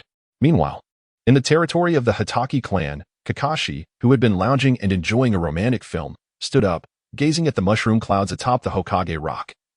His expression one of astonishment. Something significant had happened. In a shopping district, Yuhi Kurenai, who was out with her friend, gasped in horror. "Kurenai, be careful. Someone must be causing trouble in Konoha." The ever-enthusiastic Asuma Sarutobi, trailing behind, brightened up and confidently declared, "Don't worry, I will protect you. Please. Your strength is inferior to ours. What protection can you offer?" Kurenai rolled her eyes. "Let us first see what is going on." Asuma, feeling slightly embarrassed by her words, scratched his head. In his youth, he had been a delinquent, and though now somewhat matured and eager to train, he had missed the prime time for development, leaving him weaker than his peers. Yet, he was confident that given a few more years, he would rise in strength. Is youth a spirited anthem? Kakashi, I will surpass you, I promise. Meanwhile, Might Guy, fervently training and celebrating youth, was abruptly doused with cold water upon witnessing the mushroom clouds over the Hokage Rock, his brows furrowing in alarm as he let out an expletive. At this moment, the prominent clans of Konoha, particularly those with Kekkei Genkai, were left bewildered, staring at the Hokage Rock, now disfigured and obscured by dust, their minds swirling with questions. Who would dare act so recklessly? The Anbu were not to be trifled with, and the third Hokage was not one to be underestimated. After the Uchiha clan's demise, the authority of Konoha's upper echelons had reached its zenith. To cause chaos within the village would surely invite the wrath of the Elder Council and the furious ire of the third Hokage, Sarutobi Hiruzen. From which direction did the assault originate? It appeared to come from the vicinity of the Konoha Medical Department. The Anbu ninjas stationed at the Hokage Rock were left in a state of dread and shock upon witnessing the 3 Anbu ninjas crashing against the Hokage Rock. They had seen exactly what was thrown at it: Anbu ninjas from the direction of the medical department. In other words, someone was treating Anbu ninjas like punching bags. What immense power could this be? Fortunately, having witnessed it firsthand, the Anbu on the Hokage Rock immediately pinpointed the enemy's location. After leaving 2 of their comrades to recover the bodies, one Anbu ninja sped towards the Hokage building, while the remaining ninjas raced towards the medical department. Inside the Hokage building, Sarutobi Hiruzen was initially perplexed and bewildered. He had been leisurely processing some documents when a thunderous roar startled him. Angered, he thought, damn it. I had issued orders for sparring among ninjas to remain controlled and discreet. This roar signifies that someone has gone too far. Without a moment's hesitation, Hiruzen approached the window to gaze in the direction of the sound. To his fury, he found that the heads of the first, second, and fourth Hokages had also been struck, each adorned with a cloud of white dust. In an instant, Hiruzen clenched his teeth and pounded his fist on the windowsill, his aged face reflecting uncontainable rage, his body trembling with indignation. This could not be tolerated. This was no mere act of defiance. The assault on all four Hokage Rocks was an utter disregard for the esteemed will of fire that Konoha embodied. A blatant dismissal of the village itself and the legacy of the Hokage, especially that of the most powerful Hokage in history. Very well. I shall see who possesses the audacity to disrupt Konoha. Moments later, after struggling to suppress his overwhelming fury, Hiruzen released his fist, picked up his pipe, and began to smoke deeply, exhaling billowing clouds of white smoke, his mind resolute. No matter who it was, they would pay a bloody price for this affront. The tiger does not roar without reason. He is not merely a frail cat. The Anbu must have already begun their mission. Not long after, Sarutobi Hiruzen returned to his office with a somber expression, taking a seat in his chair as he murmured to himself, I hope I am not let down. I shall see who is orchestrating these events. Chapter 13. Sarutobi's thoughts. Ashura. What nonsense. I have turned dark. Bang. Bang. Just as Sarutobi Hiruzen's anger began to subside, a knock echoed through the air. An Anbu Nin entered, kneeling on one knee, suppressing the tumult within, and attempted to report the assault on Hokage Rock. Without further ado, Sarutobi raised his hand to halt the report, his tone indifferent as he stated, I am already aware. I hope you can investigate promptly and capture the instigator. The Anbu Nin paused, cautiously responding, Lord Third Hokage, you already know? Indeed. Sarutobi took a puff from his pipe and remarked, hasn't the Hokage Rock, standing tall on the back mountain, been damaged? I have seen it. Gulp.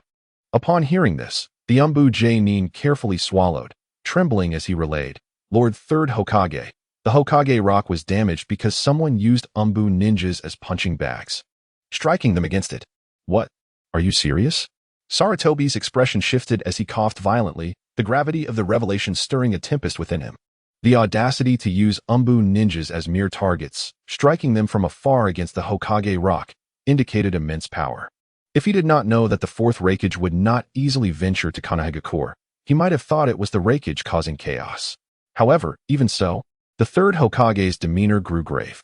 He had initially believed it was merely the Hokage Rock that had been damaged, but now it appeared that something was amiss. From the remnants of the Anbu ninja, reduced to a pulp upon impact, it seemed they belonged to the Anbu squad monitoring Uchiha Sasuke. The Anbu Nin, seemingly recalling something, added, could it be related to Uchiha Sasuke? Sarutobi's mind sharpened, his brow furrowing as he commanded, convey my orders. Dispatch 2 more teams of Anbu ninjas to the Konoha Medical Department. We must ascertain the situation and ensure Uchiha Sasuke's safety. Understood. The Anbu Nin did not hesitate. Swiftly retreating, as one wave settled, another rose. Who dared to create chaos at this juncture? Sasuke, you must not come to harm. For Itachi would undoubtedly go mad with rage. Once the Anbu Nin had departed, Sarutobi resumed smoking his pipe, his deep gaze shifting within the white smoke. He had thought the Uchiha massacre was a concluded chapter, yet now it seemed to stir anew. If the instigator indeed sought Uchiha Sasuke, the implications would be severe. The slightest disturbance could unravel everything. Should Sasuke face peril, Konoha would be left vulnerable, and Itachi, having just departed the land of fire, might well return in fury. The will of fire is formidable, yet Sasuke represents Itachi's final bond, the only means of restraining him. Patience is essential. Let the Anbu investigate first. A few moments later, Sarutobi rubbed his temples, weariness flashing across his aged features. As for taking matters into his own hands, that was out of the question. He was the esteemed third Hokage of Konoha. Should he intervene personally at every incident, he would surely be exhausted. He would allow the Anbu to handle it first, intervening only if necessary. After all, he would refrain from action unless absolutely critical. Meanwhile, Ashura, controlling Naruto Uzumaki, felt he was on the verge of madness. He believed love could resolve all issues and had absorbed some memories, aware of the inhumane life Naruto had endured in Konoha. However, as he walked the streets of the village, he truly grasped the bitterness of human indifference and the harshness of societal reality. Almost every villager cast him strange, hateful glances, some even whispering maliciously behind his back. Particularly the children, upon seeing him, hurled insults, calling him a monster, a demon fox, a plague. Initially feeling hungry, Ashura, controlling Naruto, clutched his meager funds to buy food, only to be met with disdain and deception, receiving expired goods. This enraged Ashura's chakra energy form, causing it to tremble. Love could conquer all. If Naruto could endure, so could he. Stay calm. Remain composed. Winning hearts through kindness and compassion is the path to peace and vitality in the ninja world. Despite enduring a series of setbacks, Ashura, controlling Naruto, managed to maintain a faint smile, embodying the spirit of the second leader of the shinobi sect. Ashura, this is merely the beginning. In the ceiling space, the Ninetales observed Ashura's plight and could not help but scoff. Naruto lives this way every day. If you can't handle it, I can intervene. Or perhaps you could simply turn dark. Enough with the snide remarks, Ninetales. Ashura scolded silently, about to retort when a resounding boom erupted from Hokage Rock. Before he could register it, 3 more thunderous sounds followed, seemingly originating from that direction. Ashura's expression changed dramatically as he muttered, "Wait, isn't that near the Konoha medical department? We must hurry." The Ninetales, no longer flippant, spoke gravely. "I sense a violent aura. Be cautious. Indra's disappearance may be connected to this presence." Understood. Trusting the Ninetales' keen perception, Ashura aimed to hasten his pace when a smack. A sharp sound rang out unexpectedly as a rotten egg struck Naruto's head. A villager, face contorted with hatred, pointed at Naruto, exclaiming, "You, demon fox brat, are the scourge of Konoha. The destruction of Hokage Rock is due to you. Indeed, you are the village's calamity, monster. You often deface Hokage Rock. Its destruction must surely be your doing. Demon fox, get out of Konoha. Leave." And with that, a spark ignited a fuse. The surrounding villagers, recovering from the shock of the assault on Hokage Rock, began to point fingers at Naruto, their faces twisted with rage, spittle flying. In an instant, Naruto found himself encircled.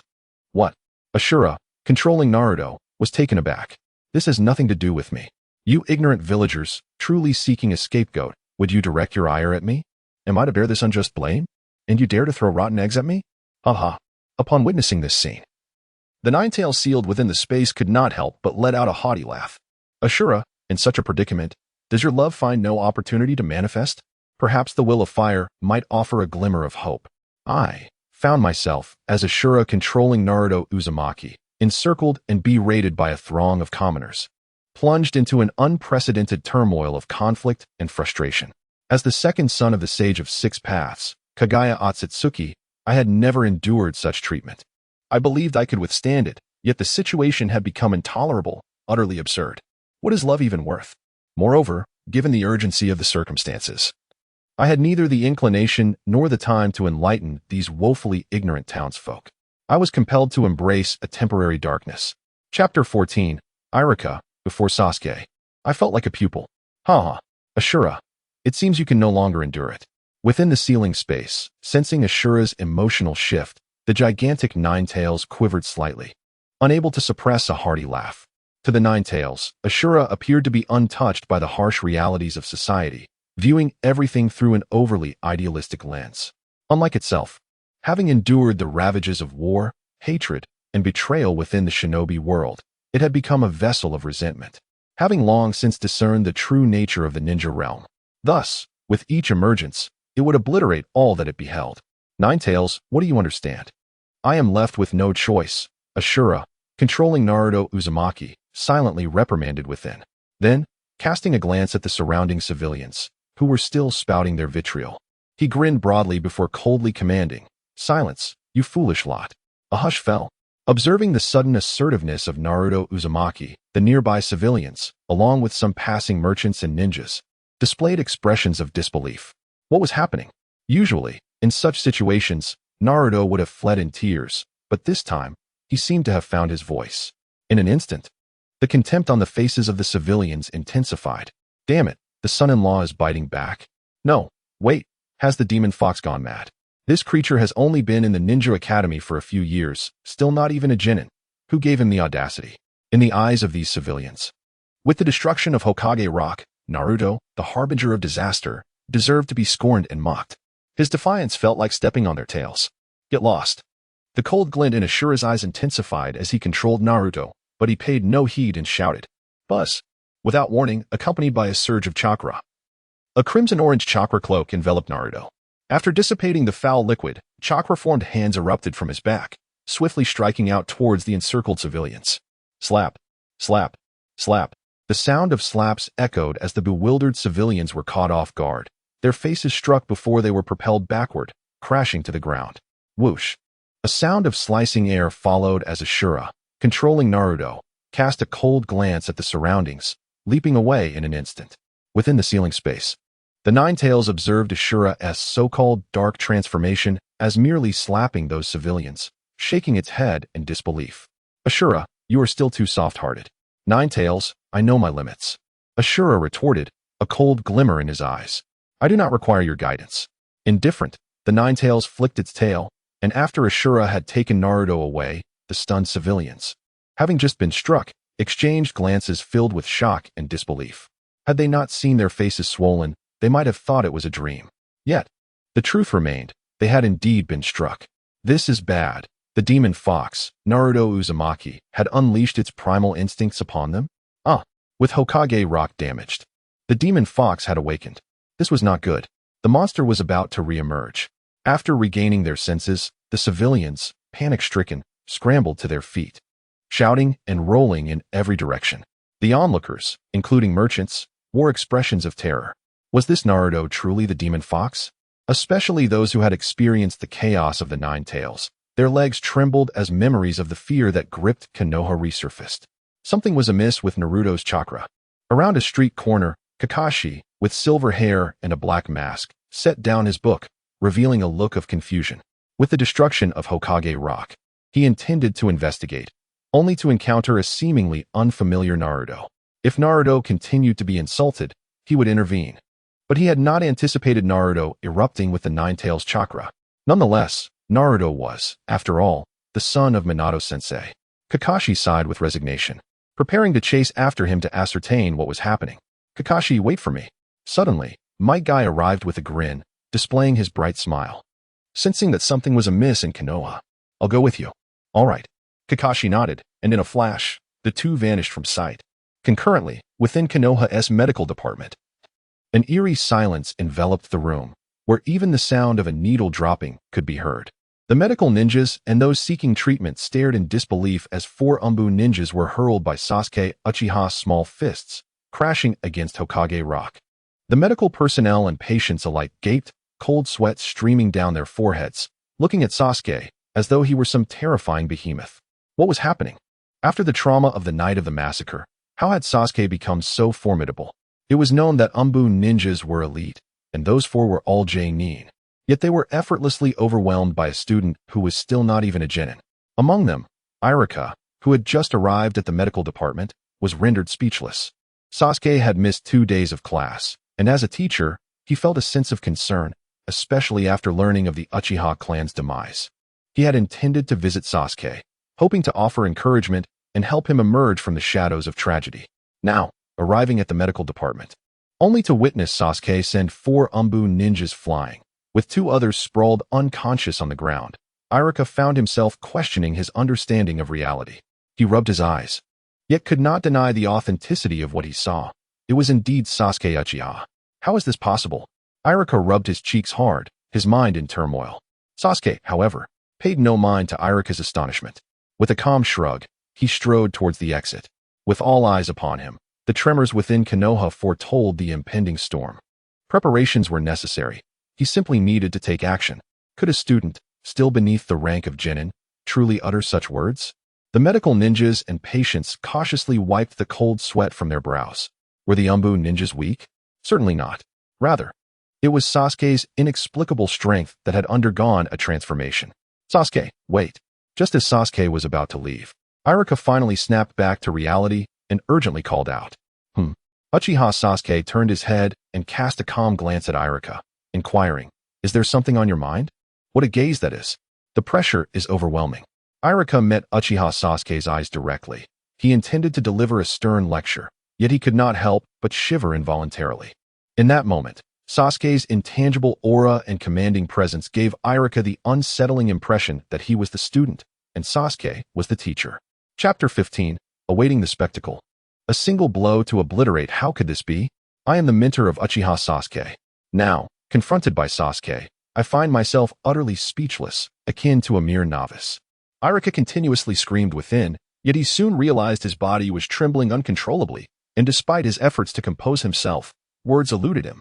Strangely, Iruka felt that facing Uchiha Sasuke was even more terrifying than the Nine Tails during the tumultuous era. However, unbeknownst to Iruka, he was now facing a transformed Uchiha Sasuke, who possessed the full capabilities of one of the legendary four emperors, Kaido of the 100 Beasts, along with the eternal Mangekyou Sharingan and chakra at the pinnacle of shadow-level mastery. Uchiha Sasuke had undergone a monumental metamorphosis. In the present, Sasuke had experienced far more than Iruka could imagine, having fought countless battles in the world of pirates during his second life. It was only natural for him to feel somewhat like a rookie. From now on, you shall address me as teacher. A smirk appeared at the corner of Sasuke's mouth as he remarked, I was once an exceptionally capable teacher myself.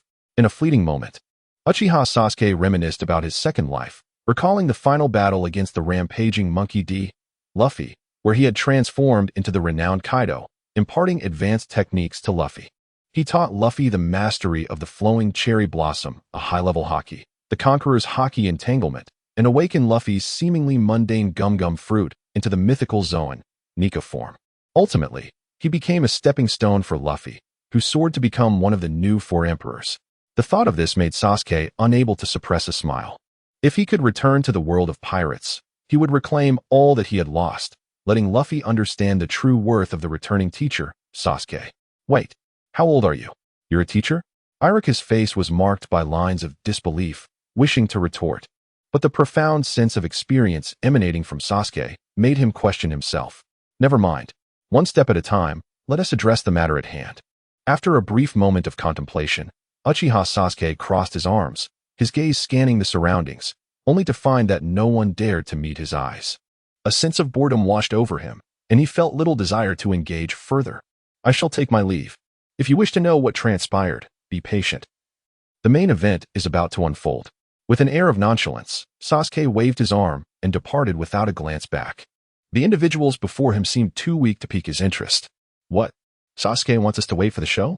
Observing Sasuke's not particularly imposing figure retreat, the medical ninjas and Iruka wore puzzled expressions, unable to comprehend what Sasuke meant by the show.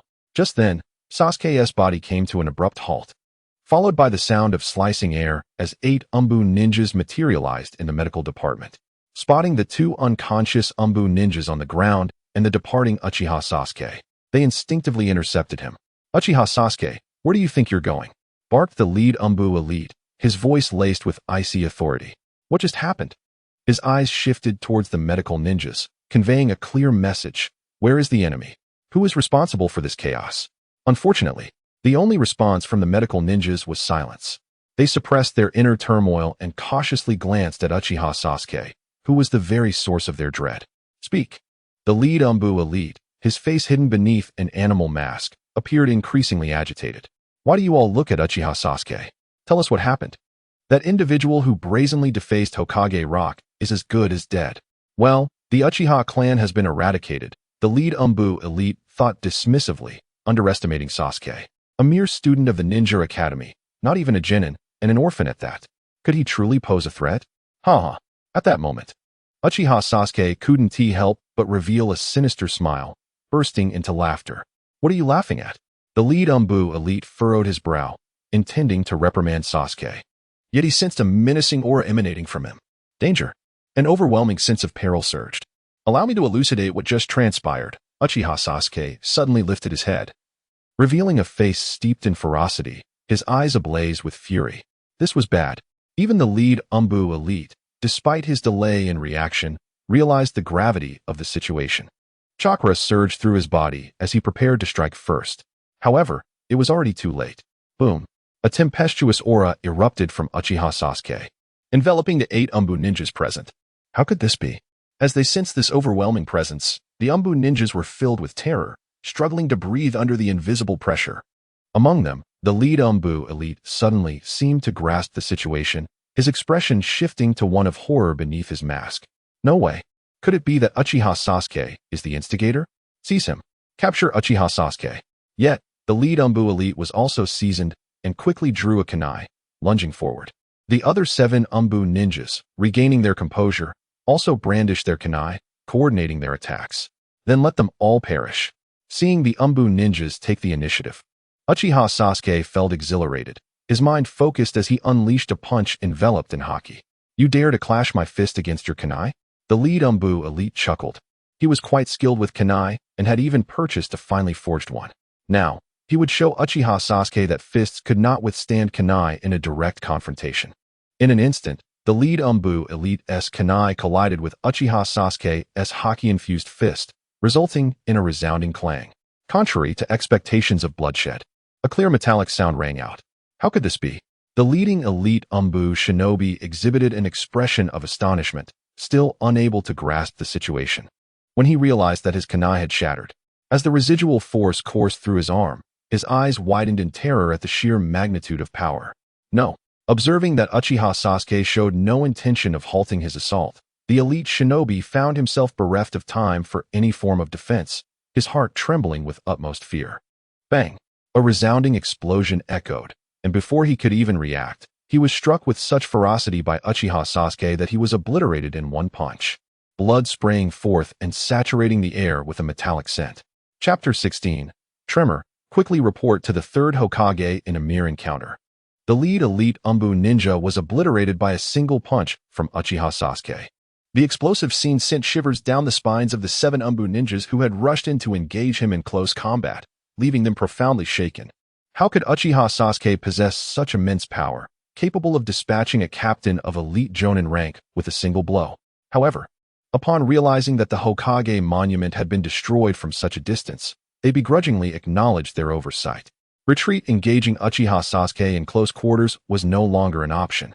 Thus, the 7 Anbu ninjas hastily attempted to withdraw, seeking to create distance and employ ninjutsu for their assault. Did they truly think they could react in time? Alas, it was already too late. Following the annihilation of the elite Jonin, a more ferocious glint ignited in Sasuke's eyes, particularly as he inhaled the scent of blood that permeated the air, a look of enjoyment creeping across his face.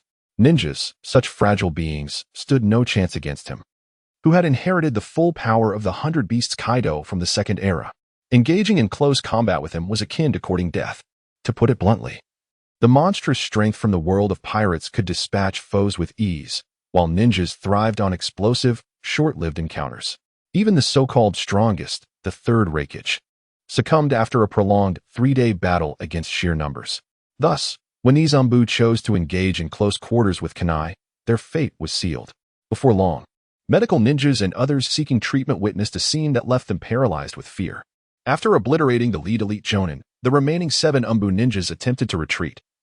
But Uchiha Sasuke's speed outmatched them. With clenched fists, he charged forward. Bang! Bang! Bang! The sounds of impact echoed, each strike resonating with brutal force, as the remaining Anbu were mercilessly crushed, one by one. The gruesome spectacle left the medical ninjas and those seeking treatment weak-kneed, collapsing to the ground in shock. Among them, Irika, overwhelmed by the increasingly potent scent of blood, found himself in a state of stupor, swaying before finally succumbing to the ground. Why? Did the massacre of the Uchiha clan truly provoke such a drastic change in Sasuke? His power was undeniable, but his demeanor had morphed into something reckless. Unrestrained, he struck without mercy, even against the Anbu. Irika could find no words to articulate his bewilderment. Once, Sasuke had exhibited youthful arrogance in school, yet now, everything had spiraled out of control. He seemed to have veered into opposition against Konoha. The destruction of the Hokage monument and the slaughter of Anbu left an irreparable rift. It was clear that the 3rd Hokage, Sarutobi Hiruzen, would be left in a furious uproar. At this moment, Sasuke paid little mind to such concerns. Once he released his fists, he swiftly departed from the Konoha medical department. He intended to visit the ninja tool shop to procure a spiked club, reminiscent of his weapon from the Second Era, an implement known as the 8-style regalia, which had served him well and accompanied several formidable techniques. How terrifying! Had Uchiha Sasuke transformed into a monster? What should be done? After Sasuke's departure, the medical ninjas and those seeking treatment exhaled deeply, wiping the cold sweat from their brows. Unbeknownst to them, their bodies had become drenched with perspiration. They had all been horrified by the metamorphosis of Uchiha Sasuke, and even now, the tremors within them had yet to subside. 5 minutes later, a series of whooshing sounds pierced the air as 2 teams of Anbu, totaling 16 ninjas, arrived. In addition, Kakashi, Might Guy, Kurenai, Anko, and Asuma Sarutobi also reached the Konoha medical department. Upon witnessing the gruesome aftermath of Sasuke's rampage, where 8 Anbu had been obliterated, they stood frozen in shock, their hearts churning with turmoil. What transpired?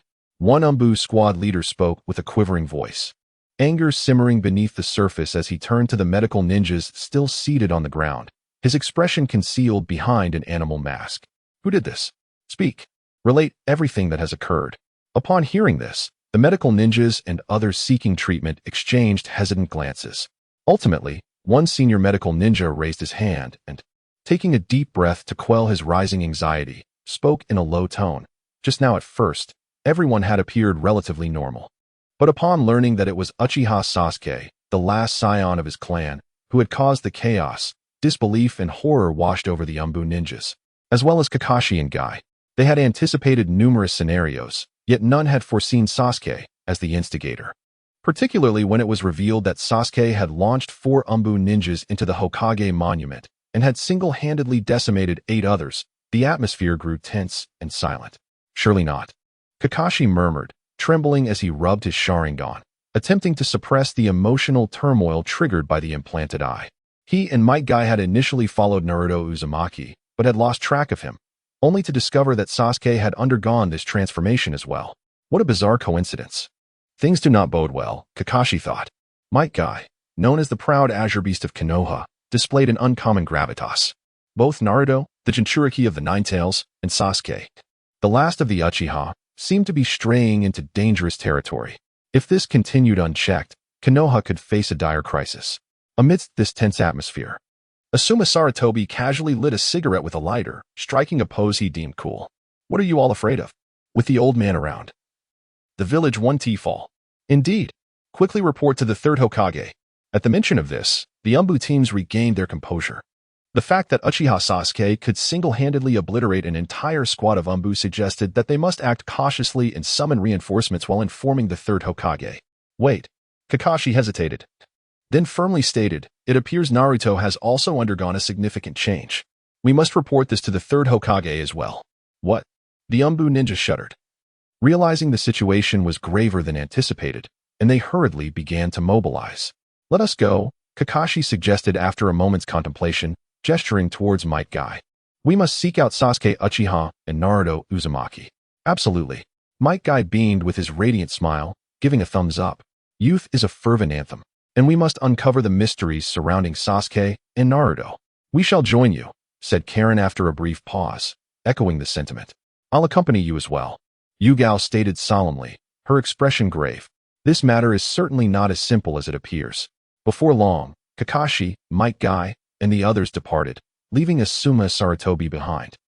Cigarette in mouth, wearing an awkward expression. He had intended to impress Yugao and win her favor, yet it seemed the fool was he himself. Asuma, perhaps you should exercise a bit more restraint, Iruka remarked, having already risen to his feet. Your approach is unlikely to capture a woman's attention. None of your concern. Asuma retorted with a confident smile. One day, Yugao will accept and admire me. With that, Asuma trotted off, brimming with enthusiasm. Such a troublesome season. Iruka sighed with resignation, contemplating leaving.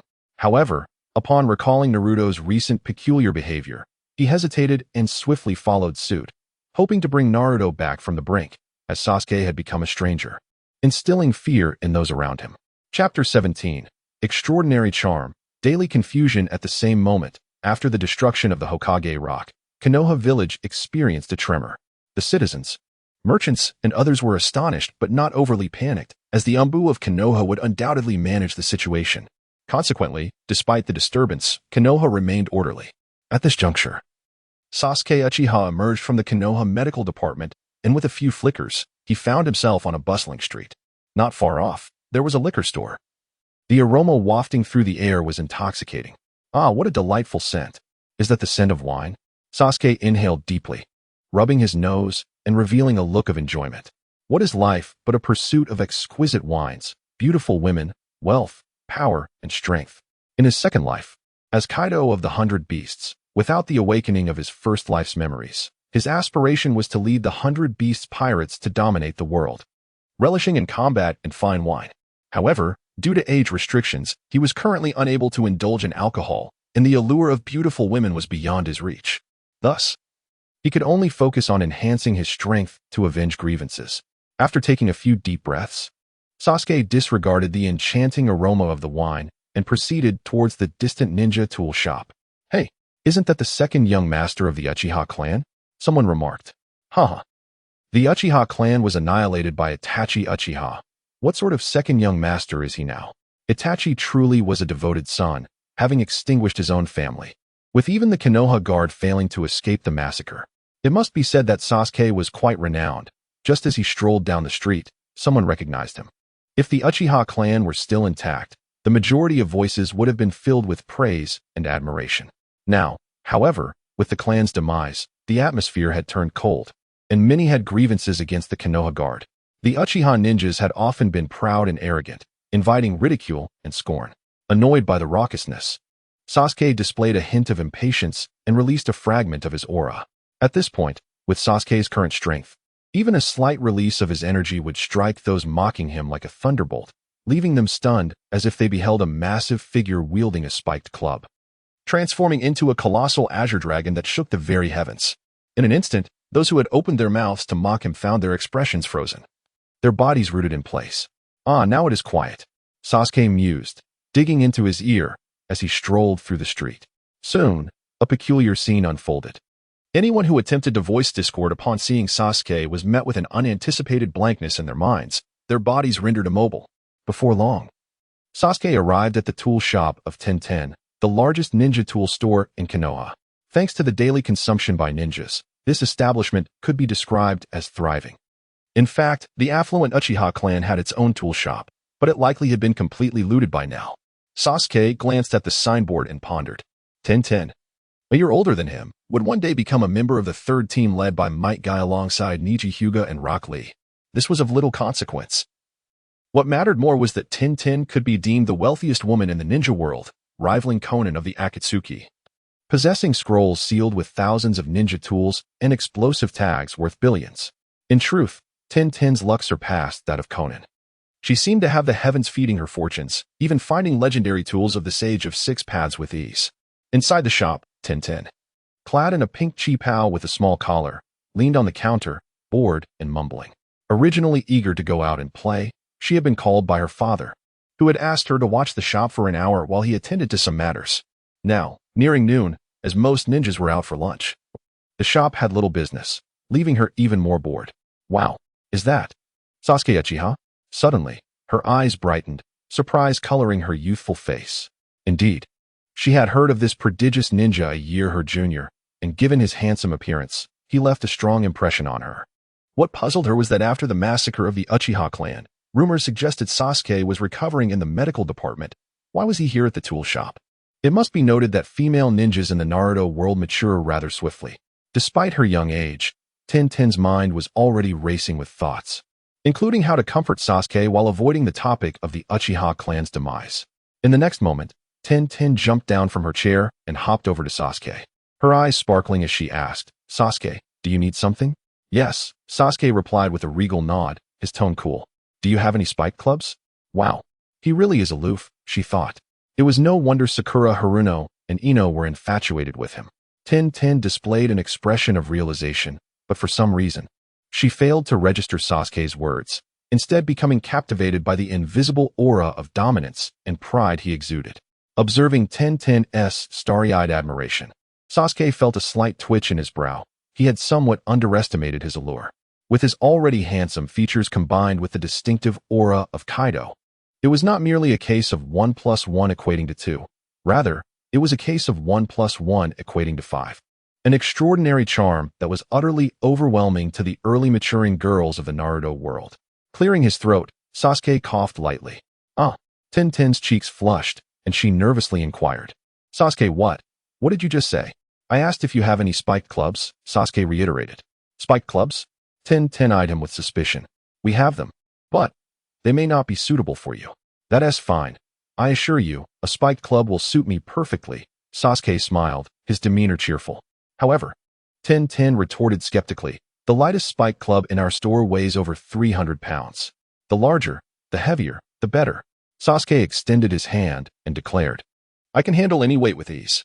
Such bravado, 1010 remarked, casting a glance at Sasuke's slender arms and legs. The heaviest spiked club in our store weighs 10 tons. It took considerable manpower and resources to transport it back from the land of iron. Indeed, there remains an unspoken truth. This mace, brought back not for sale, is essentially unsellable. Even the esteemed Fourth Raikage, renowned for his mastery of the body flicker technique, would never engage in battle wielding a cumbersome mace weighing over 10 tons. Instead, it is intended for disassembly and remelting, to be transformed into some sought-after ninja tools.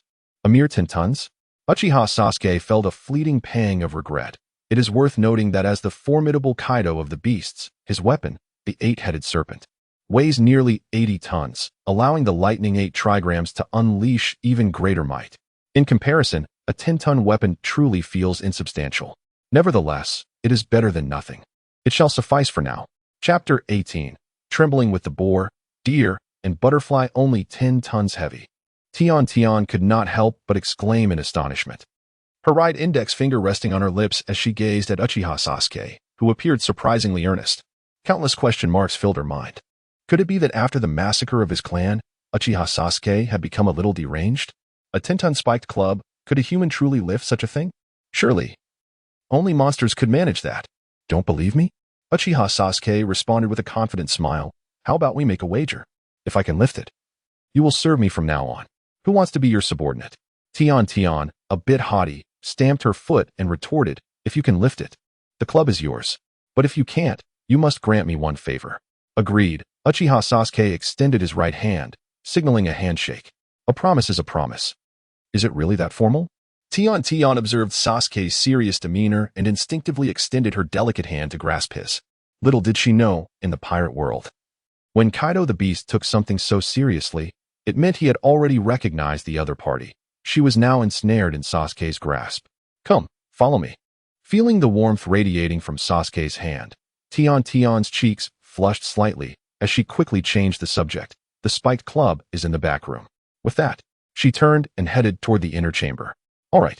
Uchiha Sasuke nodded and swiftly followed her. The so-called inner room was actually a storage area filled with ninja tools. Upon entering, Sasuke was met with a dazzling array of weapons, including shurikens and swords, alongside some rare ninja tools. His gaze was immediately drawn to a spiked club. Approximately 3 meters long, its thick shaft adorned with sharp, wolf-like spikes that glinted ominously. Then, to Tian's astonishment, Uchiha Sasuke walked over and effortlessly lifted the spiked club as if it were a mere chopstick. Indeed, it was lifted with remarkable ease, resting on his shoulder despite its disproportionate size compared to his slender frame. A familiar sensation washed over him as he felt the weight of the 10-ton club. A hint of nostalgia crossing his features. If not for the cramped space, he would have relished the opportunity to unleash a thunderous display of power.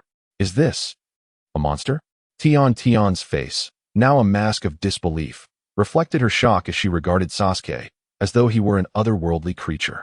How could he lift a 10-ton spiked club so casually? This spectacle was far beyond her imagination. I'm off, Sasuke declared nonchalantly, the spiked club resting on his shoulder. If anyone inquires, just tell them the truth. The skies over Konoha are about to change. With that, he strode away, each step causing the ground to tremble slightly beneath him. The skies are changing in Konoha? Tian blinked in confusion, the clear blue sky above contradicting his words. What could he possibly mean? Wait a moment. As a thought struck her, she recalled the destruction of the Hokage Rock and connected it with Sasuke's effortless lifting of the 10-ton club. It seemed something significant was indeed about to unfold. Meanwhile, as Uchiha Sasuke walked down the street with the massive club, he noticed chaos had erupted all around him. No one seemed to pay him any mind. The people he had unintentionally intimidated lay sprawled on the ground, one after another. Initially, many thought it was an accident, but as the number of fallen increased, panic ensued. Sasuke merely chuckled, having lightly incapacitated those who had mocked him. He saw no reason to eliminate them. They were simply too weak, and Konoha had now become his domain. Once he thoroughly dismantled the so-called will of fire, those who had laughed at him would learn who truly ruled Konoha. Suddenly, just as he was about to head to the Uchiha compound for vengeance, his keen senses detected something, and a glimmer of interest sparked within him. In an instant, he vanished, still bearing the spiked club. After Sasuke departed, Shikamaru, Ino, and Choji rushed out of a nearby restaurant in a flurry. Shikamaru, the street is in chaos. You must be mistaken. Choji, clutching a large rice ball, questioned, after Itachi wiped out the Uchiha clan. Sasuke was traumatized and is supposed to be in the Konoha medical department. How could he possibly be here with that spiked club? We should return quickly. Yes. Today as Konoha feels off, we should head home, Ino agreed, a hint of worry lacing her tone. I just hope Sasuke-kun can recover soon and return to the Ninja Academy. Ino's expression darkened as she recalled her desire to visit Sasuke, only to be stopped by her father, Shikaku, who had warned her that the Uchiha's massacre had involved the higher-ups of Konoha, making the situation exceedingly complex. As the princess of the Yamanaka clan, she was forbidden from visiting Sasuke. Fortunately, Shikamaru and Choji had also been advised by their families to keep their distance from Sasuke. Thankfully, Sakura had likely received similar warnings, ensuring that Ino felt slightly more balanced. I am certain I did not misjudge, Shikamaru stated, an unusual seriousness gracing his usually relaxed features. That was definitely Uchiha Sasuke. Then that raises questions, Choji remarked, taking a bite of his rice ball. Why is Sasuke wielding a spiked club? Exactly. Ino shook her head and smiled. Isn't the Uchiha clan adept in fire techniques and swordsmanship? Perhaps we misidentified him. Shikamaru scratched his head with a light laugh, then let us head home. Before he could finish, a flurry of sounds echoed as over a dozen Anbu ninjas appeared, swiftly restoring order and moving the unconscious individuals to safety. Is this another of Sasuke's antics? He went to the ninja tool shop and acquired a 10-ton spiked club as a weapon. We must uncover what Uchiha Sasuke truly intends. It seemed that Sasuke had indeed transformed into something monstrous. A few members of the Anbu were engaged in conversation, their expressions fraught with trepidation. Among them were Kakashi, Might Guy, and Yuhi Kurenai, who, upon hearing that Uchiha Sasuke wielded a 10-ton heavy wolf fang staff as a weapon, could not help but twitch their lips in disbelief. This revelation once again underscored the gravity and urgency of the situation. They swiftly departed to seek out Uchiha Sasuke and the seemingly missing Naruto Uzumaki. Meanwhile, Shikamaru, Ino, and CHG, who had initially intended to return home, found themselves momentarily stunned. Could it truly be that Sasuke had appeared right here? And with a 10-ton heavy wolf fang staff no less? It was beyond comprehension. What on earth had transpired with Sasuke? Shikamaru, Ino, and CHG exchanged glances, each reflecting the shock that coursed through their eyes. Thus, in perfect unison, they reached a silent consensus. They would not return home. Instead, they would stealthily follow along to uncover the truth of the matter. Chapter 19. Sarutobi Hiruzen spits blood in anguish within the highest chamber of the Hokage office. Sarutobi Hiruzen found himself enveloped in an unsettling turmoil ever since he had dispatched Anbu ninjas for an investigation. An inexplicable sense of foreboding gnawed at him, rendering him incapable of focusing on his paperwork. Why did it feel as though calamity loomed on the horizon? Irritated, Hiruzen grasped his pipe, taking one puff after another, the swirling smoke enveloping his furrowed brow, reflecting the fluctuations of his apprehensive thoughts. Logically, with the Uchiha clan annihilated and Itachi Uchiha having departed from the land of fire, Konoha village should have been at peace, progressing steadily without disturbance. The notion of anyone inciting chaos to spark a fourth ninja world war seemed utterly implausible. The ninja world, Sunagakure, Kirigakure, Iwagakure, and Kumogakure, was currently in a state of recuperation, rendering any rash acts of war unlikely. The sole concern appeared to be the Akatsuki organization emerging from the Land of Rain, a group that seemed rather formidable based on the intelligence reports received. The specifics of this organization would await Itachi's return for clarification. After a brief moment of contemplation, Hiruzen dismissed his worries. The influence of the Will of Fire had already reached Itachi Uchiha, who had received an invitation from the Akatsuki. Now, having defected from Konoha and become an S-rank rogue ninja, he could serve as a double agent. All Hiruzen needed to do was wait. Suddenly, a series of urgent knocks echoed through the office. Enter, Hiruzen commanded, his expression tightening. Lord, Third Hokage, grave news. An elite Anbu Nin rushed in, kneeling on one knee, his voice trembling with urgency. What news could be so dire? Hiruzen's demeanor darkened as he inquired. The Nin gulped, struggling to articulate his thoughts due to overwhelming fear. Speak plainly. What are you hesitating for? Hiruzen snapped, his patience waning. You are an elite Anbu Jainin. Maintain your composure. Yes, yes, Lord Third, the Jainin stammered, on the verge of tears. Uchiha Sasuke is causing trouble. He attacked the Anbu assigned to monitor him and has ruthlessly overpowered the 8 Anbu sent to investigate. What did you just say? How dare you speak such nonsense? Hiruzen's disbelief morphed into outrage as he sprang to his feet, his expression a portrait of shock. Sasuke Uchiha, merely a student of the Ninja Academy, had unleashed chaos? Surely, this was a misunderstanding. Is this truly the case? Hiruzen questioned, incredulity lacing his voice. It is absolutely true. Kakashi witnessed it firsthand. The Jainin affirmed with resolute conviction. Silence blanketed the room as Hiruzen's eyes flickered with uncertainty. Could it truly be that Sasuke was the architect of this turmoil? He had anticipated myriad possibilities, yet never considered that the last scion of the Uchiha clan would be the source of such upheaval. The thought that an elite Jainin could be bested by a mere academy student sent his mind reeling. No, I refuse to accept this. Hiruzen's body trembled as he grappled with the escalating chaos surrounding him. Lord Third, the Jainin hesitated before cautiously continuing. Kakashi also requested that I inform you of another piece of intelligence. What now? Can you not deliver all the news at once? Hiruzen barked, his anxiety mounting. Very well. The Jainin inhaled deeply before continuing. Naruto Uzumaki appears to have also exhibited abnormal behavior. Our operatives discovered that the Anbu assigned to surveil him have been incapacitated, and he has vanished from his residence. The moment those words fell from the Jainin's lips, Hiruzen's face blanched, and he could no longer restrain himself. Spewing a torrent of blood across his desk, the weight of despair bore down upon him, his spirit seemingly shattered. Was Konoha truly being treated like a public restroom, where chaos could reign unchecked?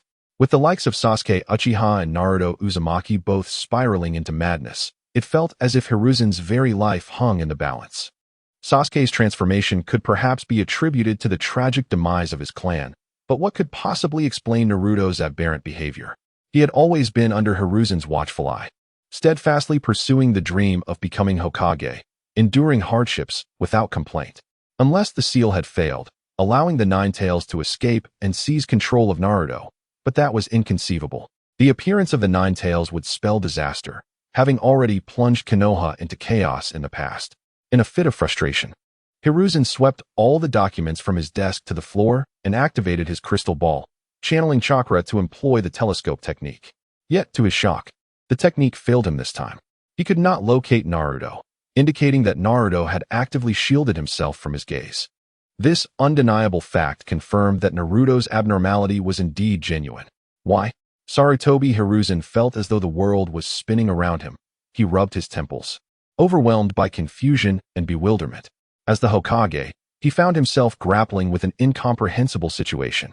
The Uchiha clan had been annihilated, and barely 2 days had passed before another crisis emerged. This was truly overwhelming. Gulp. The elite Anbu shinobi, observing the bloodied third Hokage, felt an immediate sense of trepidation, scarcely daring to breathe as he cautiously swallowed. It was the first time he had witnessed the third Hokage in such a state of impotent rage. Knock. At that moment, another knock echoed through the room. Come in. Sarutobi Hiruzen wiped the blood from the corner of his mouth and spoke in a calm tone. An Anbu Jainin entered, and upon seeing the blood on the desk, his pupils dilated in shock. He quickly knelt, reporting urgently, Third Hokage, we have just received the latest information. Uchiha Sasuke has gone to the weapon shop and purchased a 10-ton wolf fawn club as a weapon, using his intimidating presence to incapacitate several civilians and merchants. A 10-ton wolf fawn club as a weapon? Sarutobi Hiruzen felt a shiver run down his spine. He believed himself to possess considerable strength. Wielding the king of monkeys' transformed weapon, the adamantine staff, which weighed approximately a ton. In comparison to Uchiha Sasuke, however, he felt utterly insignificant. More alarmingly, Sasuke was still a mere genin. No transformation should render him so abnormally powerful. Yet, unbeknownst to Sarutobi Hiruzen, 10 tons was far from Sasuke's true limit. Now that he had acquired a weapon, was he not likely to instigate chaos? Bang! Sarutobi Hiruzen abruptly stood up from his chair, beads of cold sweat forming on his forehead. He commanded loudly, transmit my orders. Mobilize all Anbu operatives and have the major clans on standby. He added, ensure that the root also springs into action. Understood. Understood. The two kneeling Anbu shinobi nodded vigorously, bowing their heads as they turned to relay the orders. Sigh. Once the two Anbu ninjas departed, Sarutobi Hiruzen let out a heavy sigh and resumed his seat, his expression a tempest of emotions. Uchiha Sasuke and Uzumaki Naruto had both exhibited abnormal behavior simultaneously, undoubtedly linked by some common thread. The truth, he thought, was soon to be unveiled.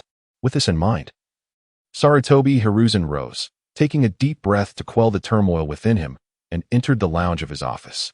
He needed to don a brand new Hokage robe of the divine canon, regardless of the unfolding events, as the third Hokage of Konoha, a legendary figure in the shinobi world and an acknowledged professor of ninjutsu. Retreat was not an option.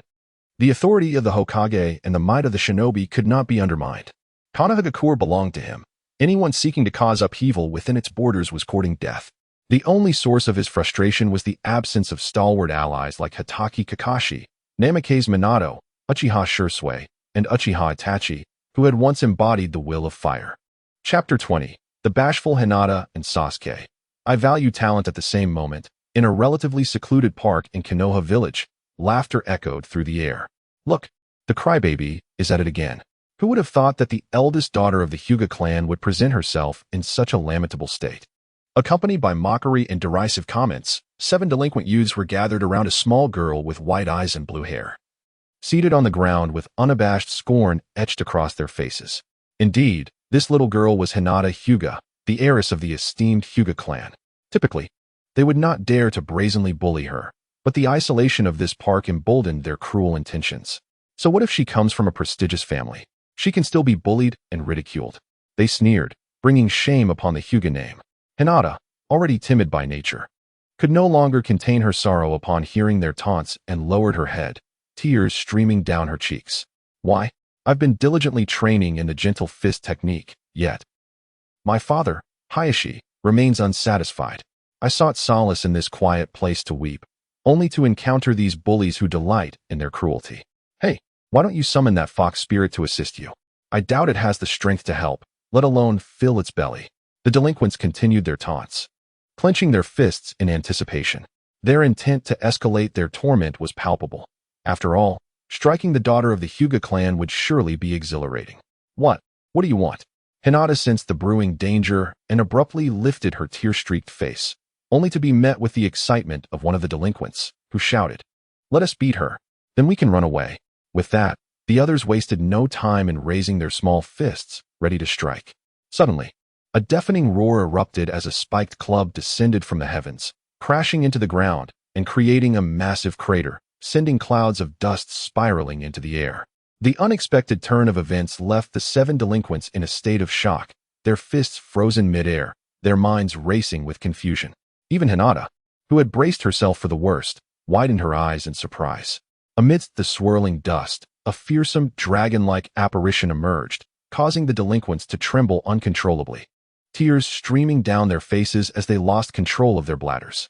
With a roar that sealed their fate, the 7 boys fell to their knees, their panic evident as they scrambled away, crying out for their mothers. "Mommy, a monster! A monster is going to eat us!" As Hinata watched the delinquents flee in terror, she instinctively activated her Byakugan, only to discover that the supposed monster was, in fact, someone she never expected, Sasuke Uchiha. Her mind swirled with questions.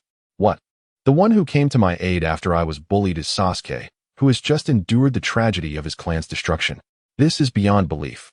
Despite her timid disposition, Hinata was not naive. She felt a rush of gratitude and admiration.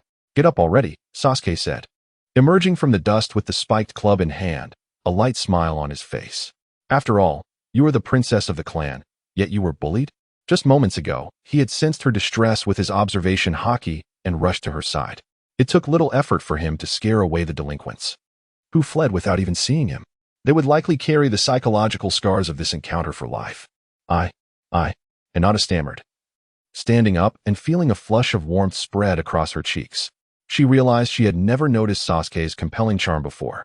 He is so formidable. Ignoring the dramatic image of Sasuke wielding the spiked club, he continued, "From now on, you can do whatever you wish while following me. No one will dare to bully you." Sasuke grinned confidently, adding, "Not even your father, Hayashi." Hinata's heart raced at his straightforward declaration, her thoughts racing. Sasuke-kun, what does this mean? Following him, does this imply he has feelings for me?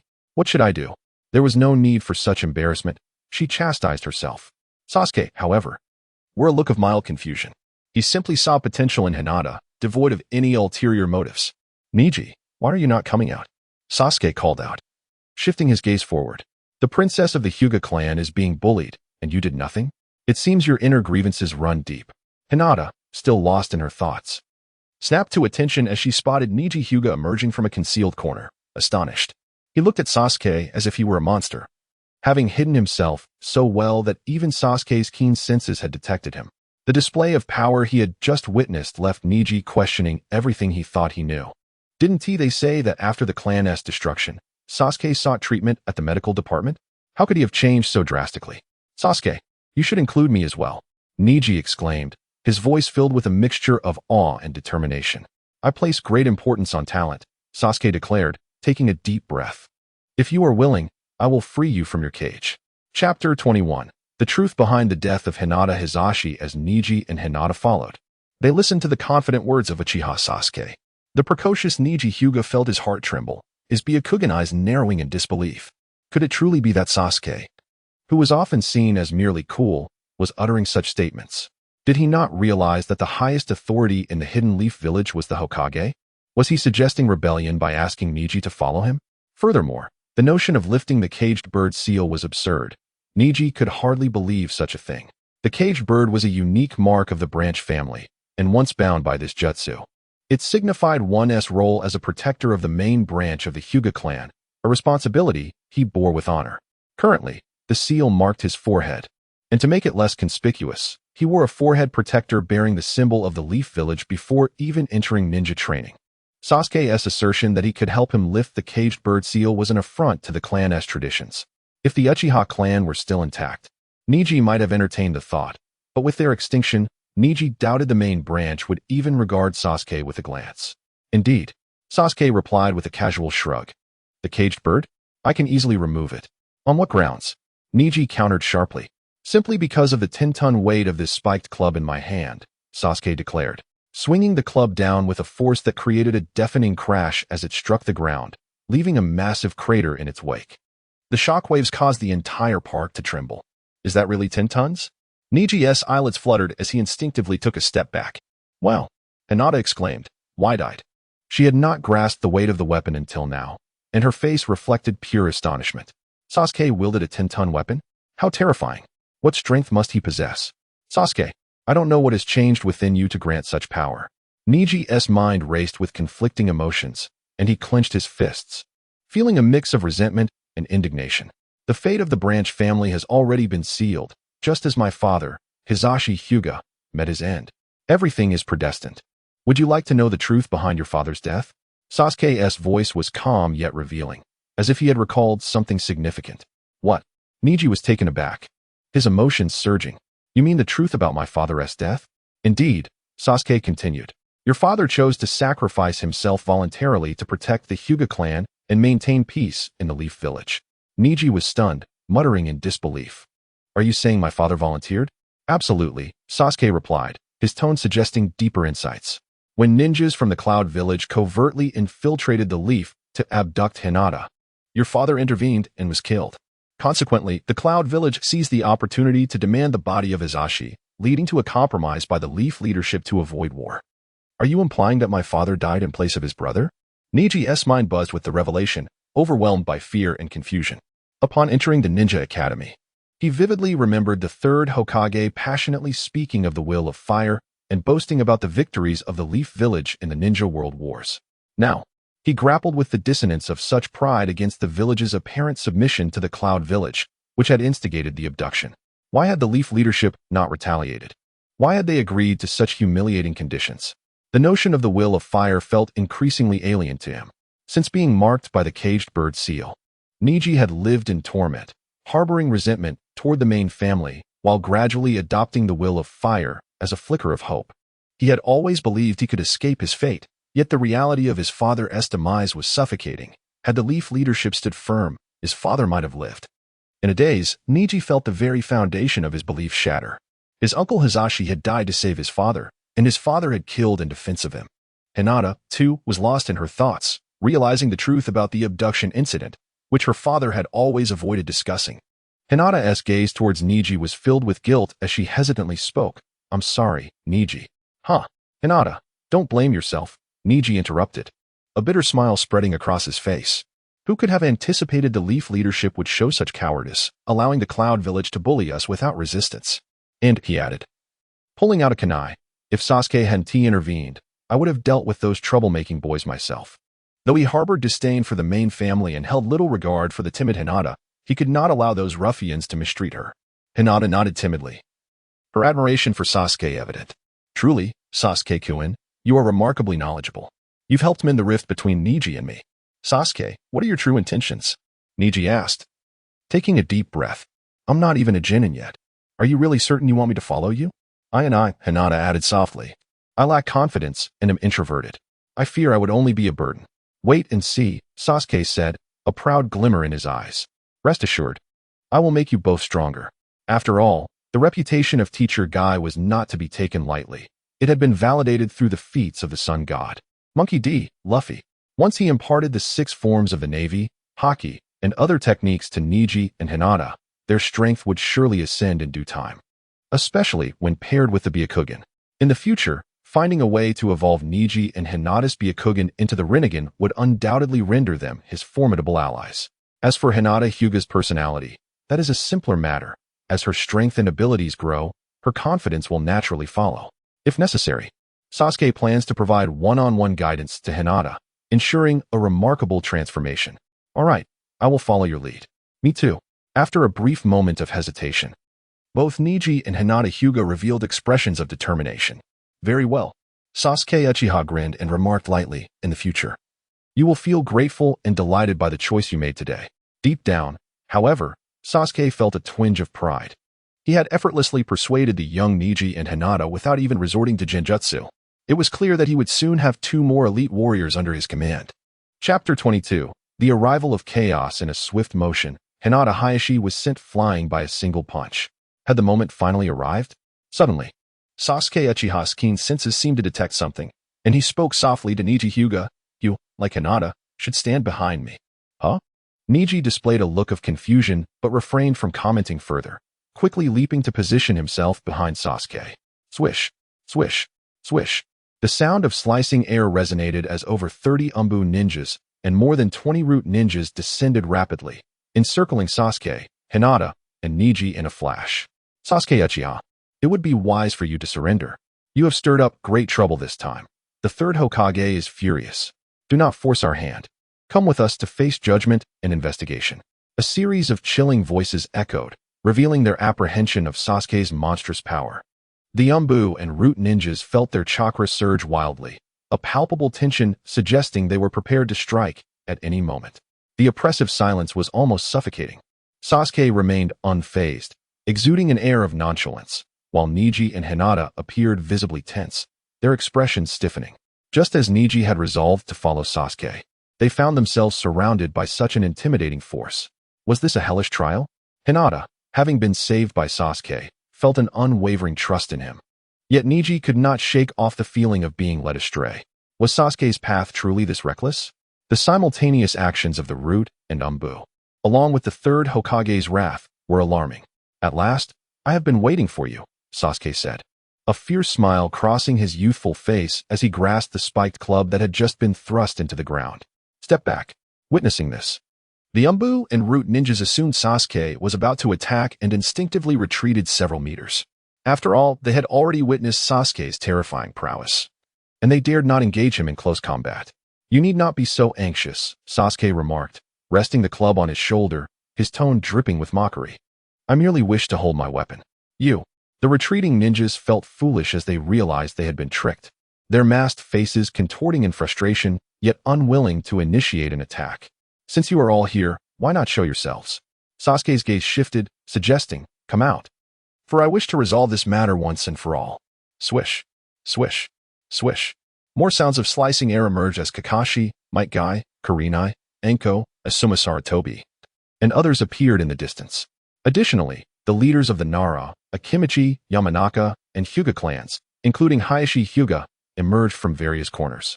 Their expressions grave as they gathered in a clearing. With their arrival, the previously quiet park erupted with tension, the atmosphere thickening with unease. Father has arrived? Hinata felt a tremor run through her body, lowering her head in disbelief. How could so many influential figures from the Hidden Leaf Village converge in this park? Was she dreaming? Niji, already on edge, felt his legs weaken, unable to breathe freely. He had underestimated Sasuke's reach. Realizing that perhaps he had unwittingly touched the very fabric of the village's power dynamics. Humph. Observing Hinata and Niji behind Sasuke, Hayashi's expression darkened, and he scolded, "Hinata, Niji, what are you still hesitating for? Return to the wall and reflect." Fury. Hayashi was genuinely enraged. He had just received orders indicating that after the night of the massacre, the once docile Sasuke had undergone a transformative change, wreaking havoc upon the Hokage Rock and slaughtering Anbu ninjas, inciting the third Hokage's wrath. Consequently, not only the Root and Anbu but every clan in the Hidden Leaf had received simultaneous orders to apprehend Sasuke Uchiha. However, upon locating him, they found his daughter, Hinata, and the branch family member, Niji, standing protectively behind him. What were they intending? To drag the Hyuga clan into this chaos? Especially with the legacies of the Senju and Uchiha clans in mind, Hayashi felt an overwhelming urge to discipline both Hinata and Niji. "I refuse." However, to Hayashi's surprise, Hinata, who typically cowered before him, suddenly lifted her head and declared resolutely, "You." Hayashi could hardly believe his eyes. What enchantment had Sasuke cast over her that she dared oppose him? "Hayashi, my father sacrificed himself for you. Do you have nothing to say to me?" Niji, regaining his composure, inhaled deeply and questioned. "The branch family holds the duty to protect the main family. But did you, as the head of the clan, simply stand by and watch my father go to his death, his body delivered to the Cloud Village? How do you know this?"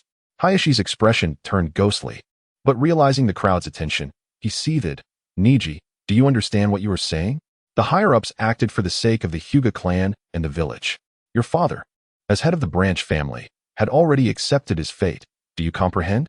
As Hayashi spoke, his tone turned markedly complex. "No, I do not comprehend. Are we not the strongest village in the ninja world? The Cloud Village sent ninjas to abduct Hinata, openly provoking us. Even if they had to be killed, should we not retaliate? Yet, we offered an apology and delivered my father's corpse. What does that signify?" Niji, having restrained his emotions for far too long, unleashed a nearly frenzied outburst, perhaps fueled by Sasuke's presence. Gritting his teeth, he stepped forward, locking eyes with Hayashi, the head of the Hyuga clan. "Hayashi, you despicable being." Hinata Hisashi was on the verge of losing his composure. How could Hinata Niji question the authority of Konoha's upper echelon and challenge the third Hokage, Sarutobi Hiruzen, in front of so many witnesses? Such recklessness could drag the entire Hyuga clan into an irretrievable abyss. Get back. In the next moment, Hisashi's Byakugan transformed into a piercing azure, veins bulging around his eyes, as he swiftly darted towards Niji. He could not allow Niji to continue speaking. The consequences would be dire. "Sasuke, it was up to you now." Startled, Niji quickly sought refuge behind Uchiha Sasuke, intending to confront Sasuke first to atone for his misstep. Observing Niji's retreat, Hisashi's hands surged with chakra. Gritting his teeth, he launched an attack aimed directly at Sasuke, gentle fist. Bang! Bang! Sasuke appeared momentarily stunned as Hisashi's Byakugan and chakra reached their zenith.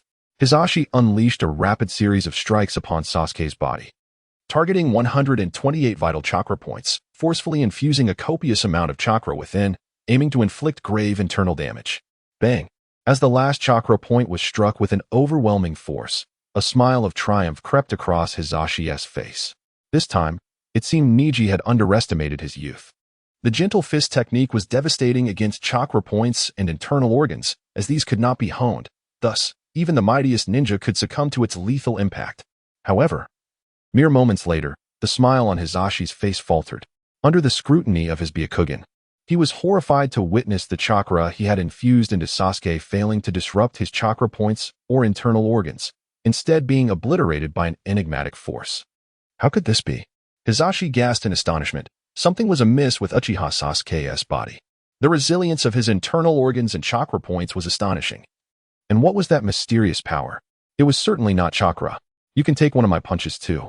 Sasuke, having assimilated the invading chakra with his armed haki, casually swung his left arm while gripping a spiked club in his right hand. Danger. 8 trigrams palms. Reversal. Hisashi had no time for contemplation and instinctively released a torrent of gentle fist chakra, spinning like a top to create an apparently impenetrable defense. Bang! A sharp sound erupted as Sasuke's right fist crashed into the defensive barrier, unleashing a terrifying shockwave that reverberated throughout the area.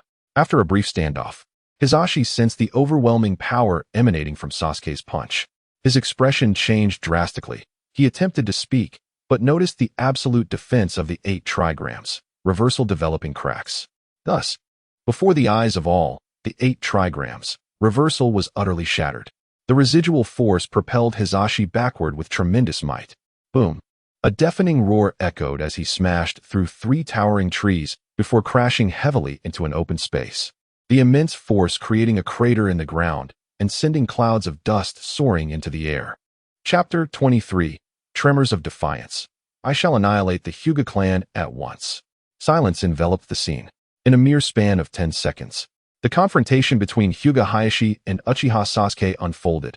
Hayashi's attack met with Sasuke's devastating counter, sending him flying. The elite Anbu ninjas, root ninjas, Kakashi, Might Guy, Nara Shikaku, Akimichi Choza, and Yamanaka Inoichi felt a shiver run through them.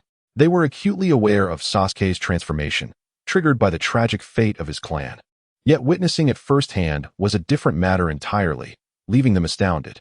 Hyuga Hayashi, as the head of the Hyuga clan, possessed formidable strength in the Byakugan, a bloodline limit that rivaled the power of a Kage. Yet, his gentle fist strike against Sasuke felt akin to a mere tickle, utterly ineffective. In contrast, Sasuke's single punch obliterated Hayashi's secret technique, the 8 trigrams palms, sending him hurtling away. Is Sasuke really this powerful? Hinata gasped, covering her mouth in disbelief. Her cheeks flushed with shock. Wait, my father was just knocked away.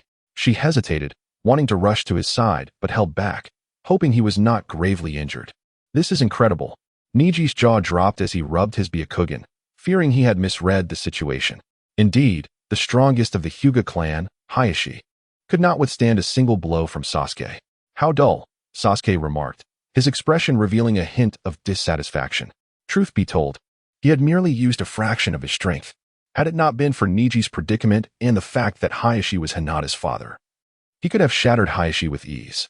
Everyone, exercise caution, an elite Anbu J-nin cautioned, his breath steady and voice cold. Do not be misled by Sasuke's age. He has become a monstrous entity with extraordinary power. At those words, the 30-plus Anbu and 20-plus root ninjas felt their chakra surge, their expressions turning grave beneath their masks. Kakashi, what is your perspective? Might Guy furrowed his brows, disbelief etched across his features. Sasuke exuded the aura of a seasoned martial artist, and the force behind his recent strike was far greater than any of Guy's full-strength attacks without opening the 8 gates. What can I say?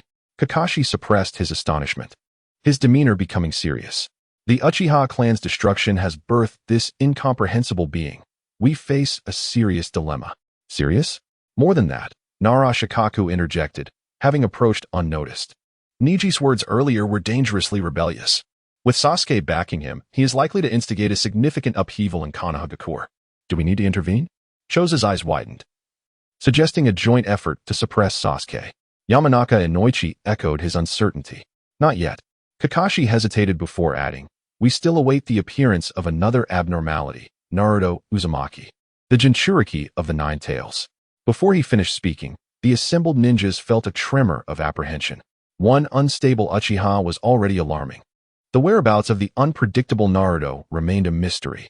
They had located Sasuke thanks to his impact on the ground, yet Naruto was shrouded in silence. Undetectable even to sensory ninjas. Naruto? Sasuke chuckled at the thought.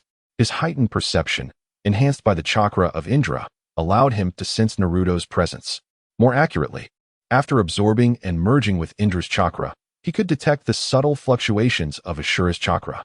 If he were to guess, Ashura was currently controlling Naruto, concealing him within the park. Hiding is rather mundane. It's time to draw him out.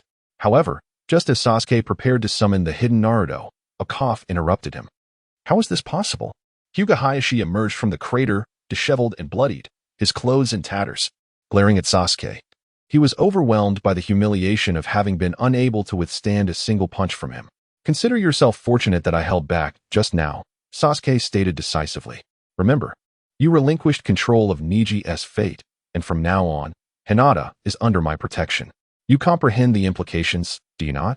Sasuke, do not overstep your bounds. Hayashi's fury ignited as he roared. The branch family must bear the curse mark of the caged bird.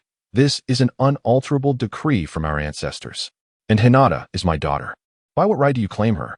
By the right of the weapon in my hand, Sasuke shot back, his fury palpable as he aimed his weapon at Hayashi. If you continue to defy me, I will not hesitate to eradicate the Hyuga clan. His overwhelming dominance transformed him into a tyrant. A sovereign of Konoha ready to obliterate the Hyuga clan on a whim. The oppressive aura he emanated instilled dread in all present, particularly Hayashi, whose forehead glistened with sweat as he grappled with the reality of the situation. Is this truly a mere student from the Ninja Academy? The sheer audacity of Sasuke's words left Hayashi questioning his own authority, as he felt an inclination to kneel. Even more disheartening was Hinata's reaction. Instead of resisting, she gazed at Sasuke with admiration. But I am your father. My prior strictness was for your benefit, for the future of the Hyuga clan. His thoughts spiraled into despair at the realization that his authority was crumbling. Furthermore, Hinata Niji, your father is my own younger brother. He sacrificed himself in my stead, and it pains my heart deeply. Yet, what can be done? The higher-ups of Konoha must compromise with the hidden Cloud Village, and the Hyuga clan stands alone, left with no choice but to submit. Now, having secured the support of Uchiha Sasuke, a storm is brewing. Very well. I shall make a decision that defies the ancestral edicts. Chapter 24. Surrender, Ashura. The jester was indeed myself, so be it. I shall make a decision that defies the ancestral edicts. There is no other choice. The overwhelming aura emanating from Uchiha Sasuke truly intimidated Hyuga Hayashi, instilling in him a profound sense of dread. He was led to believe that should he dare to be defiant, Uchiha Sasuke might genuinely annihilate the Hyuga clan, a notion unacceptable to Hyuga Hayashi. He could neither afford to gamble nor dare to take such a risk. The assembled Anbu ninjas, Root ninjas, Kakashi, Nara Shikaku, Might Guy, and others bore witness to the brazen and ferocious Uchiha Sasuke, who, with a single hand, brandished a 10-ton spiked club directed at Hyuga Hayashi. Their minds were in turmoil, and some of the weaker Root and Anbu ninjas swallowed hard, overwhelmed by Sasuke's palpable fury. His words were audaciously reckless, as though he were poised to eradicate the esteemed Hyuga clan at any moment. Hyuga Hayashi, do not test my patience. At this moment, Uchiha Sasuke paid little heed to the surroundings and coldly inquired, will you comply, or will you not? In a heartbeat, all eyes turned toward the beleaguered Hyuga Hayashi, eager to witness how the patriarch of the Hyuga clan would respond to the unreasonable might of Uchiha Sasuke. Uchiha Sasuke, do not push me. Hyuga Hayashi inhaled deeply, suppressing his inner turmoil, and retorted, do you believe that I, the leader of the Hyuga clan, am so easily intimidated that I would yield to your threats? He then shifted his tone, adding with pride, is it merely a matter of lifting the caged bird seal from Hyuga Niji? I have long contemplated this. It would indeed be a fortuitous circumstance for the reserved Hinata to be under your protection. Excellent. Uchiha Sasuke hoisted the spiked club back onto his shoulder, responding, you have made a wise choice. Would the caged bird seal truly be lifted?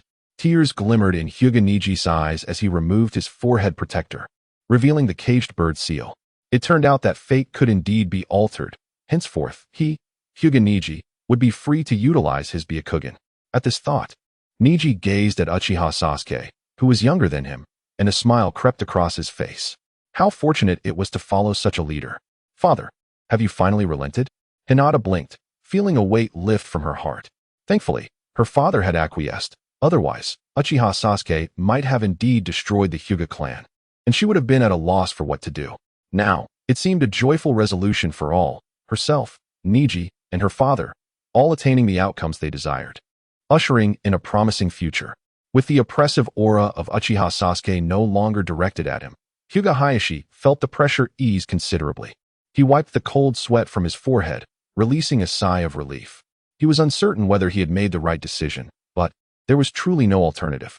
Even if the third Hokage, Hiruzen Sarutobi, had misconstrued the situation, it was beyond remedy. Was this it? To utter the most resolute words only to subsequently yield? How remarkably genuine. Witnessing Hyuga Hayashi concede in such a manner, the crowd's expressions grew somewhat rigid, and they turned their attention back to Uchiha Sasuke, their faces grave. In just a few words, Hyuga Hayashi had bowed in submission. This Uchiha Sasuke was far more formidable than anticipated. Good heavens! Has Uchiha Sasuke undergone such a transformation? The magnitude of Sasuke's strength was truly alarming. 100 meters away, Shikamaru, Choji, and Ino, who had stealthily followed, widened their eyes in astonishment.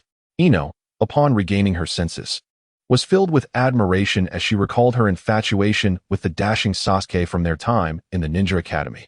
Now, faced with this assertive version of him, her admiration only deepened. He was so domineering, so fierce, absolutely enthralling. Meanwhile, Naruto Uzumaki concealed himself behind a towering tree, his expression shifting erratically. Ashura, are you not going to make your move? Within the ceiling space, the Nine Tails had already risen.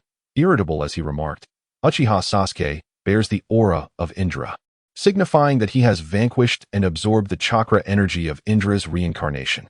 I ponder how Uchiha Sasuke could have changed so drastically.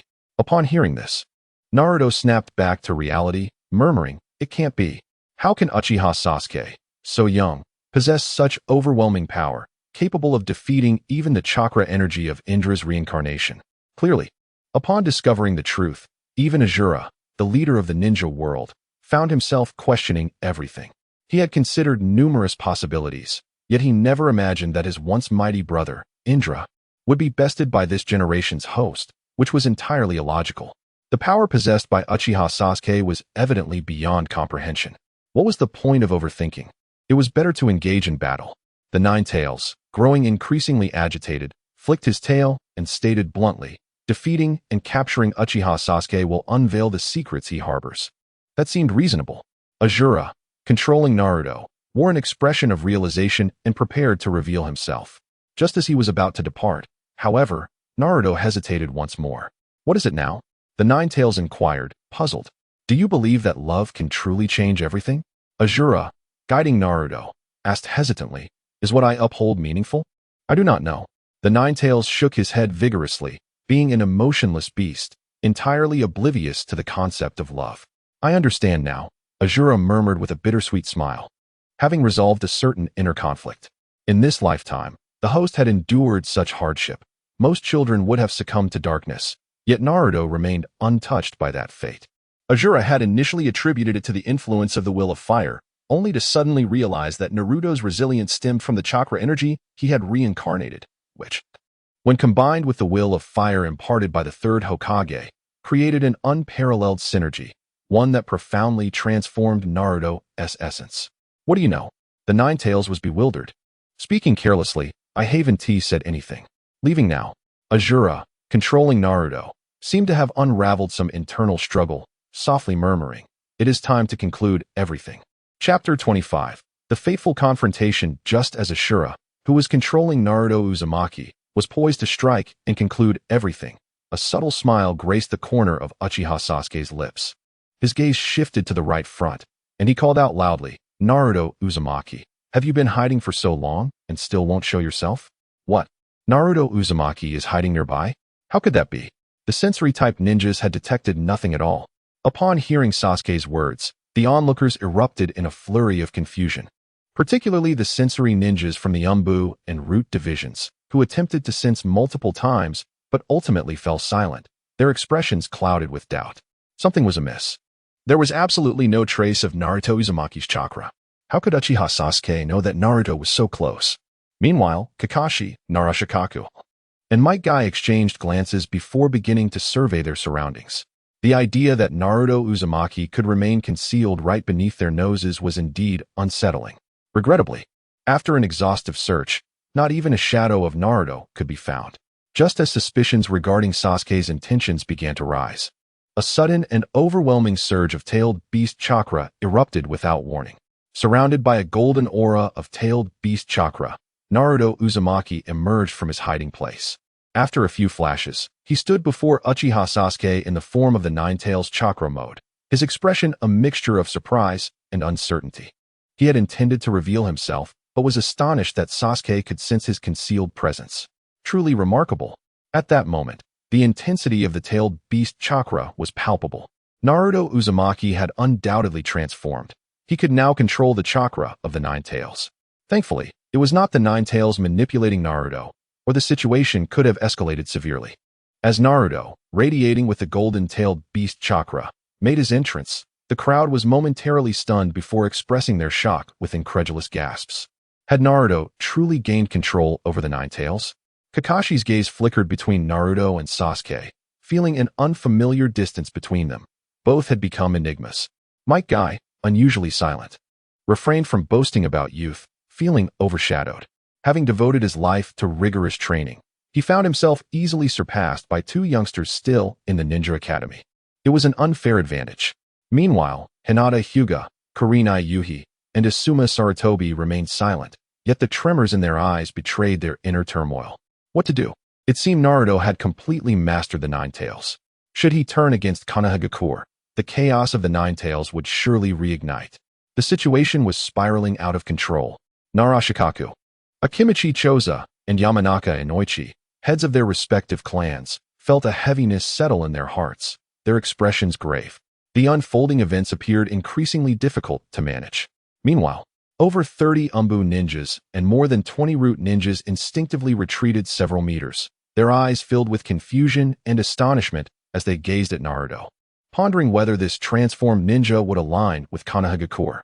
Was this still the same fox spirit who had once been isolated and ridiculed? Neji Hyuga, standing behind Uchiha Sasuke, could hardly believe his eyes as he rubbed his Byakugan, struggling to find calm.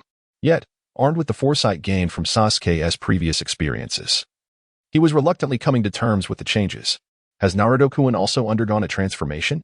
Hinata murmured, her lips pressed together, her white pupils flickering as she turned her gaze back to Uchiha Sasuke. She was now under Sasuke's protection and could not afford to waver in her resolve. You have finally revealed yourself. Uchiha Sasuke observed Naruto in the Nine Tails chakra mode, a light laugh escaping him. I should have anticipated that you, Ashura, would activate passively. You know of us, Uchiha Sasuke? So it was you who killed him, Indra? Ashura, controlling Naruto, inhaled deeply, perplexed. Our existence within you should offer more advantages than disadvantages. With our chakra energy, your potential could soar. Not at all. Sasuke retorted candidly, unreservedly declaring, I merely shattered the lingering will of Indra's reincarnation. You can shatter. But why absorb and merge? Ashura questioned, his emotions surging as he pressed further. You deny Indra's chakra energy the chance for reincarnation. You are long dead. Why can't you face reality? Sasuke replied, a slight smile gracing his lips as he spoke calmly. To be frank, I despise the uncontrollable chakra energy within me. Since Indra refuses to submit, I shall eradicate him decisively. Sasuke, do you comprehend the gravity of your words? Ashura exclaimed, his voice rising. I cannot fathom what transformation has transpired within you, but you are exceedingly reckless. Do you truly believe yourself invincible, free to act without consequence? Fury ignited within Ashura. As the second son of the Sage of Six Paths, he possessed his own pride and dignity. He and Indra merely followed different paths. Their brotherly bond ran deep, evident in their continuous reincarnations. Yet, this Uchiha Sasuke, aware of their identities, displayed neither gratitude nor respect, opting instead for violence. Given you know of my arrival, why not humble yourself and acknowledge your errors? I apologize. Sasuke tightened his grip on the kunai, a confident grin surfacing. Having strength allows one to act as one pleases. Uchiha Sasuke. Before his words could fully escape, Ashura's golden chakra surged violently, illuminating the surroundings. He finally grasped that love often proves futile and understood why his brother Indra was vanquished. It became clear that this Uchiha Sasuke, shrouded in mystery, followed a more extreme and violent path than Indra. While Indra believed strength dictated all, Sasuke's philosophy escalated to the notion that possessing strength granted the freedom to act without restraint, truly a madman. You may unleash your power, I shall do the same. Unfazed, Sasuke's chakra erupted forth with equal fervor. Boom. In an instant, Sasuke too was enveloped in golden chakra. Golden chakra? Observing this, Ashura's eyes narrowed.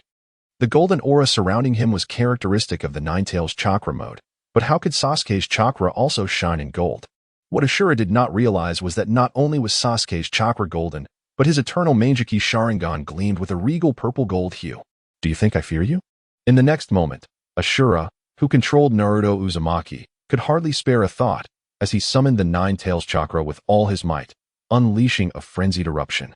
Consequently, under such circumstances, Uchiha Sasuke and Naruto Uzumaki found themselves locked in a distant confrontation, their chakras surging violently, evoking an air of a fateful duel. Chapter 26. The overwhelming aura of domination shakes Konoha. A resounding hum reverberated through the air as two immense chakra waves surged forth, causing the very ground to tremble beneath them. In this charged atmosphere, Ashura, who was controlling Naruto Uzumaki, and Sasuke Uchiha stood in a tense standoff. Neither uttered a word. Yet the weight of the moment grew increasingly oppressive. Such formidable chakra fluctuations. They were undoubtedly at the level of a Kage. What could Sasuke and Naruto possibly be discussing? Who were Ashura and Indra? It appeared that Sasuke had vanquished Indra, and now Ashura was manipulating Naruto to confront him. The air was thick with tension as the dark-clad Anbu, root ninjas, Kakashi, Might Guy, Tsunade, Akimichi Choza, and Yamenka and Oichi were all shaken to their cores. The chakra emanating from Sasuke and Naruto was terrifyingly potent, unmistakably at least Kage level. However, the ninjas of Konoha were no fools. Through the sparse dialogue exchanged between Sasuke and Naruto, they began to piece together the unfolding events. It seemed that the chakra energies of Indra and Ashura had been reincarnated into Sasuke and Naruto, respectively.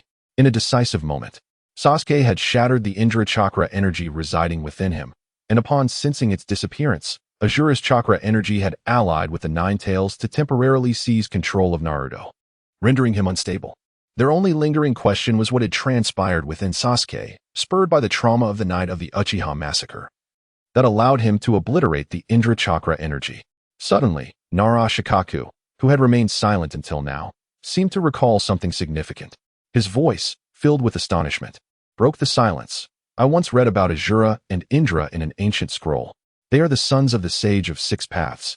Indra was the innovator of combat ninjutsu using chakra, while Ashura became the second leader of the shinobi sect. As he spoke, his tone quivered with emotion. The legendary sons of the Sage of Six Paths?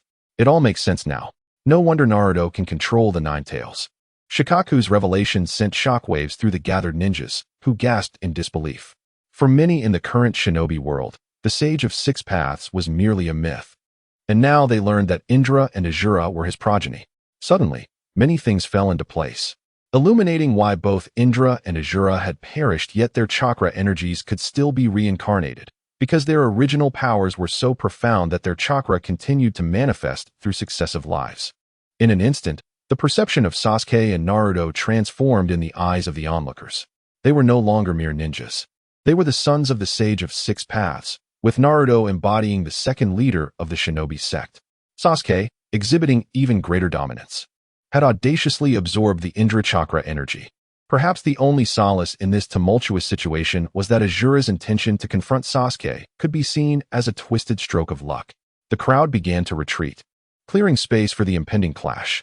As anticipated, a leading Anbu elite made a gesture to withdraw, and with a series of whooshing sounds, over 30 Anbu ninjas and 20 root ninjas retreated. Kakashi, Might Guy, Asuma Sarutobi, Shikaka Nara, Chozo Akimichi, and Inoichi Yamenka followed suit in an orderly fashion.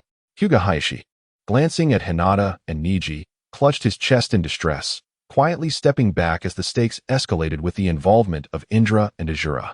Simultaneously, in the Hokage's office within the Hokage Tower, the third Hokage, Hiruzen Sarutobi, was joined by Elder Koyudatane and Mito Kadohamura, both visibly anxious as they focused on the crystal ball resting on the desk. After failing to monitor Naruto, Hiruzen had devised a new strategy, utilizing a spying technique to observe the Anbu ninjas. As they witnessed the unfolding chaos, they understood the gravity of the situation. Hayashi Hyuga had been sent flying by Sasuke, while a transformed Naruto appeared with the chakra of the Nine Tails, entangled with the legendary chakra energies of Indra and Ashura. Hiruzen, Koharu, and Hamura were well versed in the lore surrounding Indra and Ashura, given their statuses. The revelation that these chakra energies had reincarnated after all these years into Naruto and Sasuke was astonishing. Now, as the two faced off, the atmosphere crackled with overwhelming chakra. Kohara took a sip from her teacup, her voice icy. If Sasuke can shatter Indra's chakra energy, he must harbor further secrets. Indeed, Hamura agreed. Sasuke has undergone a terrifying transformation following the massacre of his clan, evolving into a formidable force. Had he not engaged with Indra's chakra, Naruto would not have fallen under Ashura's control. Damn it. This Sasuke is akin to a monster, Konoha muttered in frustration. Nodding, Hiruzen took a puff from his pipe, expressing his exasperation. Tobirama Senju has yet to arrive from his retreat. He's been in seclusion since the night of the Uchiha massacre, Hiruzen continued, the weight of the moment pressing heavily upon him. Koharu slammed her hand on the table, her expression dark. With such chaos unfolding in Konoha, how can he still be in seclusion? Hamura interjected, his tone dripping with sarcasm. Sasuke should have been eradicated or handed over to Danzo for proper handling. This chaos could have been avoided. Do you think Itachi Uchiha would have let that happen? Hiruzen exhaled a cloud of smoke, his voice tinged with frustration. Who could have predicted that a mere student, not even a chunin, would undergo such a transformation? As events spiraled out of control, Hiruzen felt an unsettling disbelief. Everything had seemed to be going according to plan, yet now it slipped beyond his grasp. Naruto and Sasuke were on the brink of confrontation. Silence enveloped the room as Koharu and Hamura found themselves at a loss for words. Ultimately, the transformation of a character as seemingly inconsequential as Uchiha Sasuke, who could be easily manipulated by others, took everyone by surprise. For now, we shall observe the unfolding events. In the next moment, Sarutobi Hiruzen inhaled deeply, a resolute glimmer flashing in his eyes as he declared, once Uchiha Sasuke and Uzumaki Naruto determine the victor, the Anbu and Root will unleash their full power. And I too shall intervene at a critical juncture. Indeed, replied Nara Shikamaru and Mado Gai, exchanging thoughtful glances with Sarutobi Hiruzen, nodding in unison. Their curiosity piqued. They pondered the extent of Hiruzen's remaining strength, especially now that Minato Namikaze was absent from the forefront. Meanwhile, in the park, the surging chakra emanating from Uchiha Sasuke and Uzumaki Naruto began to resonate throughout the area. Neither spoke a word, yet an invisible aura of impending doom had already begun to wreak havoc. 1 second, 10 seconds, 1 minute. As time slipped away, the fluctuations in chakra evolved into a palpable contest of might. After approximately 3 minutes, Sasuke's overwhelming aura began to assert its dominance, causing both Ashura, who controlled Naruto, and the Kyuubi sealed within, to change expressions repeatedly. How could it be that their combined strength was being suppressed by Uchiha Sasuke? It was inconceivable. A smirk of mockery graced Sasuke's features. Ashura was merely a reincarnated chakra entity. Even when united with the Kyuubi, their combined might paled in comparison to his own, which was laced with the ferocity of a conqueror's will. With that realization, Sasuke resolved to abandon his previous restraint. A surge of energy erupted from him. No, Ashura gasped, attempting to voice a warning, but it was too late. Boom. An overwhelming aura surged from Uchiha Sasuke, rocketing into the sky and shattering the white clouds above Konoha. It was as if the very heavens were compelled to submit. In an instant, the combined might of Ashura and the Kyuubi crumbled under the onslaught, and this time, Sasuke unleashed his full power without reservation. The ground began to fracture, resembling a spider's web, as towering trees toppled like mere blades of grass. Moreover, even those who had retreated some distance away, less powerful Anbu and Root ninjas, were caught off guard, their minds filled with a resonating hum, leaving them in a state of blankness. Soon after the tempest of Sasuke's overwhelming aura subsided, the scene appeared tranquil, as if nothing had transpired.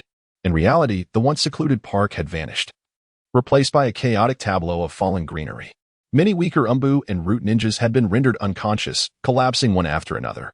Ultimately, of the 30-odd Anbu and 20-plus Root ninjas present, only a scant few remained, trembling in place. As for Kakashi, Might Guy, Kurenai Yuhi, Akatsuki, Sarutobi Asuma, Narashikaku, Akimichi Choza, and Yamashiro Aoi, beads of cold sweat streamed down their foreheads, their minds still ringing with a cacophony that refused to fade. More significantly, with this reckless release of overwhelming power, the entire village of Konoha erupted in turmoil. Chapter 27, Uchiha Sasuke, Sarutobi Hiruzen, you have overstepped your bounds indeed. Konoha village erupted into chaos. The recent destruction of the Hokage Rock had only caused a slight tremor among the villagers, as the residents and merchants alike held unwavering faith that the elite Anbu would resolve any crisis. This confidence was their pride. However, the moment Uchiha Sasuke unleashed his overwhelming presence, even the clouds above were dispersed. A terrifying aura enveloped the entirety of Konoha, exerting an invisible pressure that forced most civilians, merchants, and weaker ninjas to their knees, their faces drenched in cold sweat, succumbing uncontrollably to the ground. As the oppressive aura dissipated, the kneeling individuals were left in a state of shock and disbelief, murmurs of confusion erupting among them. What had just transpired? The sheer ferocity of that presence had compelled them to submit, a sight both awe-inspiring and terrifying. The collective voices of astonishment soon ignited a fervor within Konoha, which had fallen silent for a brief moment. Moreover, the Anbu ninjas, root ninjas, and members of various clans who had gathered were also taken aback by this sudden surge of power. The sole silver lining was that this overwhelming force had not been deliberately directed at them, sparing them from the same fate as the defenseless civilians and merchants who had buckled under the residual effects of Sasuke's overwhelming presence. Within the Hokage's office, sensing the oppressive force that seemed capable of subjugating the very heavens, Tsunade, Kakashi, and Sarutobi Hiruzen rose from their seats in bewilderment. What had transpired within Uchiha Sasuke? The magnitude of this presence was astonishing. Even they, as high-ranking officials of Konoha, felt a momentary sense of oppression, particularly for Sarutobi Hiruzen, the third Hokage, who prided himself on his own formidable aura, realized that in comparison to Sasuke, he was but a mere shadow. Little did he know, he was facing the conqueror's haki of one of the four emperors, a power that rendered his own efforts insignificant. Meanwhile, the remaining root and Anbu ninjas struggled to maintain their composure, internally trembling and on the verge of tears. Despite having retreated several hundred meters, the residual force from the confrontation between Uchiha Sasuke and Naruto Uzumaki still reached them, leaving many of the 30 Anbu and 20 root ninjas who had come to apprehend them unconscious. Was Uchiha Sasuke's aura truly this tyrannical? It was utterly unreasonable, igniting chaos throughout Konoha. Even the combined might of Ashura and the Nine Tails paled in comparison to Sasuke's overwhelming presence. Kakashi, Might Guy, Asuma Sarutobi, Kurenai Yuhi, and Shikaku Nara wore expressions of disbelief, realizing that Sasuke had imparted a lesson on the power of presence, capable of instilling fear and suppression in the hearts of adversaries. The only ones seemingly unaffected were Hinata Hyuga and Neji Hyuga, along with the now exposed Shikamaru, Choji, and Ino. Neji and Hinata's eyes sparkled with admiration, while Choji and Ino were left in a daze, questioning their very existence. Only Shikamaru's eyes flickered, pondering why Sasuke had shown him leniency. Was it due to their shared camaraderie as classmates? Ashura, controlling Naruto, cast a wary glance at Sasuke, beginning to understand why his brother Indra's chakra had been overwhelmed. Uchiha Sasuke was truly a monstrous force. Within the ceiling space, even the Nine Tails emitted a grave tone, sensing an unprecedented level of danger emanating from Sasuke's unleashed conqueror's haki. Ashura, still in control of Naruto, felt a sense of dread after so many years. A being like Uchiha Sasuke had emerged in the ninja world. Yet, as the second leader of the shinobi sect, he quickly recalibrated his mindset. Just as he prepared to speak, he was taken aback by the sudden flash of raw anger that crossed Sasuke's youthful face, his eyes ablaze with fury and madness, gripping his weapon with a tension that suggested he was on the brink of losing control. What had transpired? Ashura was baffled. Had he inadvertently provoked Sasuke? It appeared that the young Uchiha was teetering on the edge of insanity. Excellent. Sasuke's expression morphed into one of bloodthirsty ferocity as he glanced at Ashura. Ashura, we shall settle our scores later. For now, I must eliminate some audacious ants. Very well, Ashura, despite his desire to refuse, found himself nodding in submission in the face of Sasuke's impending eruption. Ha ha ha. In the next instant, accompanied by a laugh that resonated with unbridled fury, the golden chakra enveloping Sasuke dissipated, replaced by a formidable aura of haki and conqueror's haki that surged forth unabashedly. Boom. The structures of Konoha crumbled under the strain, cracks spiderwebbing across the landscape. Simultaneously, the once clear sky darkened, thick clouds gathering ominously. Thunder rumbled and crackled, heralding a cataclysmic event that engulfed the village. What was happening? Why was Uchiha Sasuke seemingly on the verge of madness? Kakashi, Might Guy, Asuma Sarutobi, Kurenai Yuhi, and Shikaku Nara felt their hearts race, teetering on the brink of despair. The villagers who had just regained their footing found themselves paralyzed by fear as the heavens darkened and thunder roared, a new wave of oppressive force sweeping through, forcing them back to their knees before they could comprehend the unfolding chaos. A piercing sound shattered the air as Uchiha Sasuke, tired of subtlety, leaped into view, brandishing his wolf fawn club above the village of Konoha.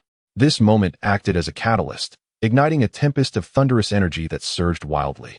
Amidst the flashes of lightning and booming thunder, Uchiha Sasuke, enveloped in a golden aura of armed haki and the overwhelming presence of Conqueror's haki, floated majestically in the air, resembling an unparalleled emperor. He gazed down upon the entirety of Konoha, proclaiming in a voice that resonated like thunder, "Sarutobi Hiruzen, you have truly gone too far." Chapter 28. Sasuke weeps. Thunderous roar, "Why hi Sarutobi, you truly have gone too far." As this domineering, wrathful voice resonated, it swiftly engulfed the entire village of Konoha like a bolt of lightning. In an instant, the village was plunged into a profound silence. Stunned by the audacity of someone daring to publicly denounce the third Hokage, Sarutobi Hiruzen, with such anger, disdain, and hatred. Such flagrant audacity was utterly remarkable. However, as the villagers rubbed their eyes and discerned the figure suspended in midair, surrounded by intertwining lightning and enveloped in a golden aura, they realized it was none other than the orphan of the Uchiha clan, Uchiha Sasuke. The silence that had blanketed Konoha was instantly shattered into a cacophony of astonished murmurs. What? It's Uchiha Sasuke? Is he causing chaos in Konoha? How could this be? Wasn't Sasuke still a student at the Ninja Academy? How had he become so terrifying? The citizens, merchants, and ninja of Konoha, who had been trembling in shock, were now compelled to stand in awe at the sight of Sasuke, who seemed like a golden war god suspended in the air. Indeed, they all rose to their feet.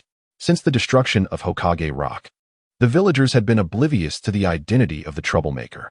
But now, a mere glance upwards revealed that it was Uchiha Sasuke, the last scion of his clan. Many were incredulous. Was it possible that Uchiha Sasuke, so young and still an academy student, could possess such terrifying power? But after blinking in disbelief, they realized it was indeed him. How could his aura and strength be so formidable? What perplexed most was the audacity of Uchiha Sasuke to accuse the third Hokage, the pillar of Konoha and the inheritor of the will of fire, of being overly tyrannical. Was this not an unreasonable affront? Furthermore, the massacre of the Uchiha clan had been orchestrated by his elder brother, Uchiha Itachi. Was he truly bullying the honest third Hokage? Sasuke-kun, is this your vision of change for Konoha? Haruno Sakura gazed up at the floating figure of Sasuke, her youthful cheeks betraying a flicker of understanding. Yet, a shadow of worry crossed her eyes as she pondered Sasuke's intentions in confronting the third Hokage. At that moment, Sakura, having just stepped out of her home, was taken aback upon seeing Sasuke in the sky. Isn't he supposed to be recovering at the medical department? How has he become so powerful? Meanwhile, classmates such as Rock Lee, Inazuka Kiba, and Yamanaka Ino stared vacantly at the scene above, all wondering what had provoked Sasuke's sudden fury. Kakashi, Might Guy, Asuma Sarutobi, and Kurenai Yuhi were equally bewildered. Sasuke seemed to be on the verge of an explosion, defying logic by levitating in the air without employing any known jutsu. This is utterly bizarre, Might Guy exclaimed, his brows furrowed. Kakashi, you mentioned the Uchiha had been exterminated. Surely nothing could provoke Sasuke to this extent? Kakashi nodded in agreement, but his expression shifted dramatically as he glanced at a nearby Anbu operative. Are their teams dispatched to raid the Uchiha clan's estate? It seems so. 8 Anbu teams and 10 root teams are indeed conducting a search at the Uchiha compound, came the response. Could this be the reason? Kakashi pondered.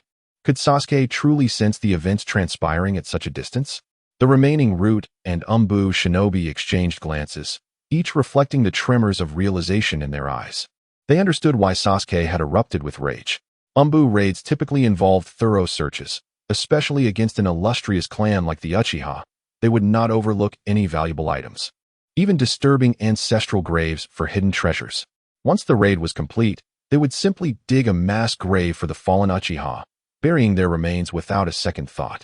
How tragic, Kakashi murmured, his mind racing. It was no wonder Sasuke had exploded without warning. Having been a part of the Anbu, he was well aware of their ruthless methods. Without Sasuke's extraordinary presence, such an operation might have seemed acceptable, but now, it was a flagrant insult to the Uchiha clan's legacy. Might Guy looked at the Anbu and root shinobi before him, struggling to find the right words. It appeared that the third Hokage was oblivious to the gravity of the situation. With 8 Anbu teams and 10 root teams, over 100 elite shinobi, conducting a raid, the situation was dire.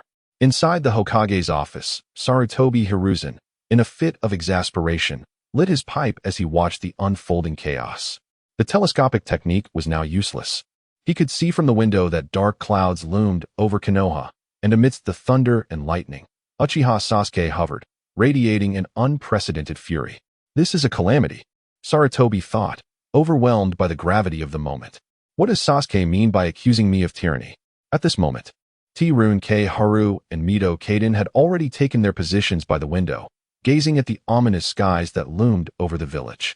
The calm and composure they once held had vanished, replaced by sheer panic and dread, as an unsettling premonition stirred within them.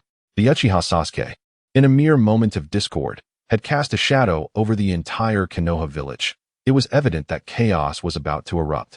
I had instructed the Anbu to collaborate with the Root to manage the aftermath concerning the Uchiha clan's territory.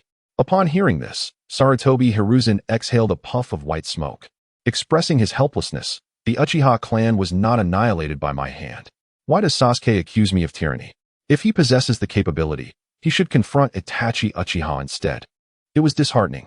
Sarutobi felt unjustly wronged. The Uchiha clan's destruction was beyond his control, a conspiracy orchestrated by Shimura Danzo and Itachi Uchiha, with him merely turning a blind eye.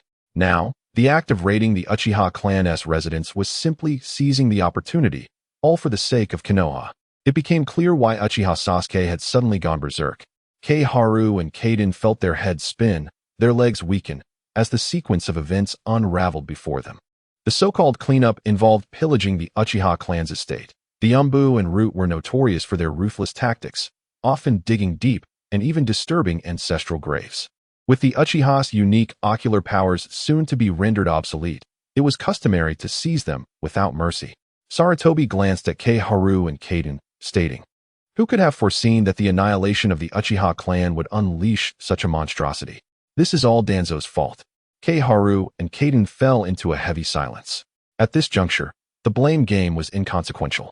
No one could have anticipated that Uchiha Sasuke, initially intended to counterbalance Itachi Uchiha, would undergo such a profound transformation, especially at a time when the Root and Anbu were raiding the Uchiha estate, igniting Sasuke's fury. Suddenly, a wailing echoed throughout Konoha, unmistakably the cries of Uchiha Sasuke. Crying once more? K. Haru and Kaden exchanged glances, their scalps prickling with unease, for the sound was an eerie amalgamation of laughter and sorrow, both haunting and exhilarating. "I refuse to believe this," Sarutobi declared, puffing on his pipe, striving to maintain his confidence and resolve as Hokage. The 8 Anbu squads and 10 Root squads dispatched were the elite among the elite. It was too late to recall them now. If Sasuke had the ability, let him slay them all. "Let us observe further," he added. K. Haru and Kaden could only momentarily set aside their concerns. In midair, Uchiha Sasuke, enveloped in the overwhelming aura of his formidable powers, gazed down upon the ravaged Uchiha territory, now shifted from the heart of Konoha to its outskirts. Overcome with emotion, he began to weep.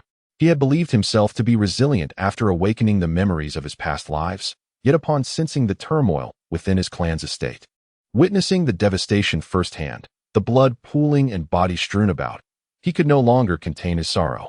Though the Uchiha clan had made countless mistakes, and perhaps the Konoha guard had offended many, it was too late. The clan had been eradicated. The debts of the deceased should have been settled, and many of the Uchiha Sharingan had already been confiscated. Why then, was there a need to persecute the eyes of ordinary Uchiha citizens? Why desecrate their ancestral graves? Was such ruthlessness truly necessary? Despite possessing the peak combat prowess of Kaido from his second life, Uchiha Sasuke could not suppress his tears any longer. In a world of pirates, one would understand that when Kaido weeps, the seas tremble, heralding a storm of bloodshed. Yet, in Konoha, the Anbu and Root ninjas, oblivious to the gravity of the situation, continued their looting of the Uchiha clan's possessions. However, as Sasuke's cries grew increasingly fervent and ferocious, the Anbu and Root ninjas began to sense the shift in the atmosphere. Suddenly, Uchiha Sasuke opened his eyes wide, ready to demonstrate the might of the strongest being across land, sea, and air. The air cracked as thunder echoed, arcs of electricity surged towards his spiked club. And under the golden aura of his powers, a manic grin spread across Sasuke's face as he leapt toward the Uchiha estate, bringing his club crashing down. Thunderous roars followed. Chapter 29. The shock, the enjoyment, the onslaught on Konoha. Boom. The sky darkened as clouds began to swirl violently, and countless bolts of lightning flickered uncontrollably. Uchiha Sasuke, wielding a spiked club, emanated an aura of terrifying power. Perhaps it was too overwhelming, as the air around him started to fracture visibly, as if threatening to obliterate the world itself, surging towards the Uchiha clan's territory.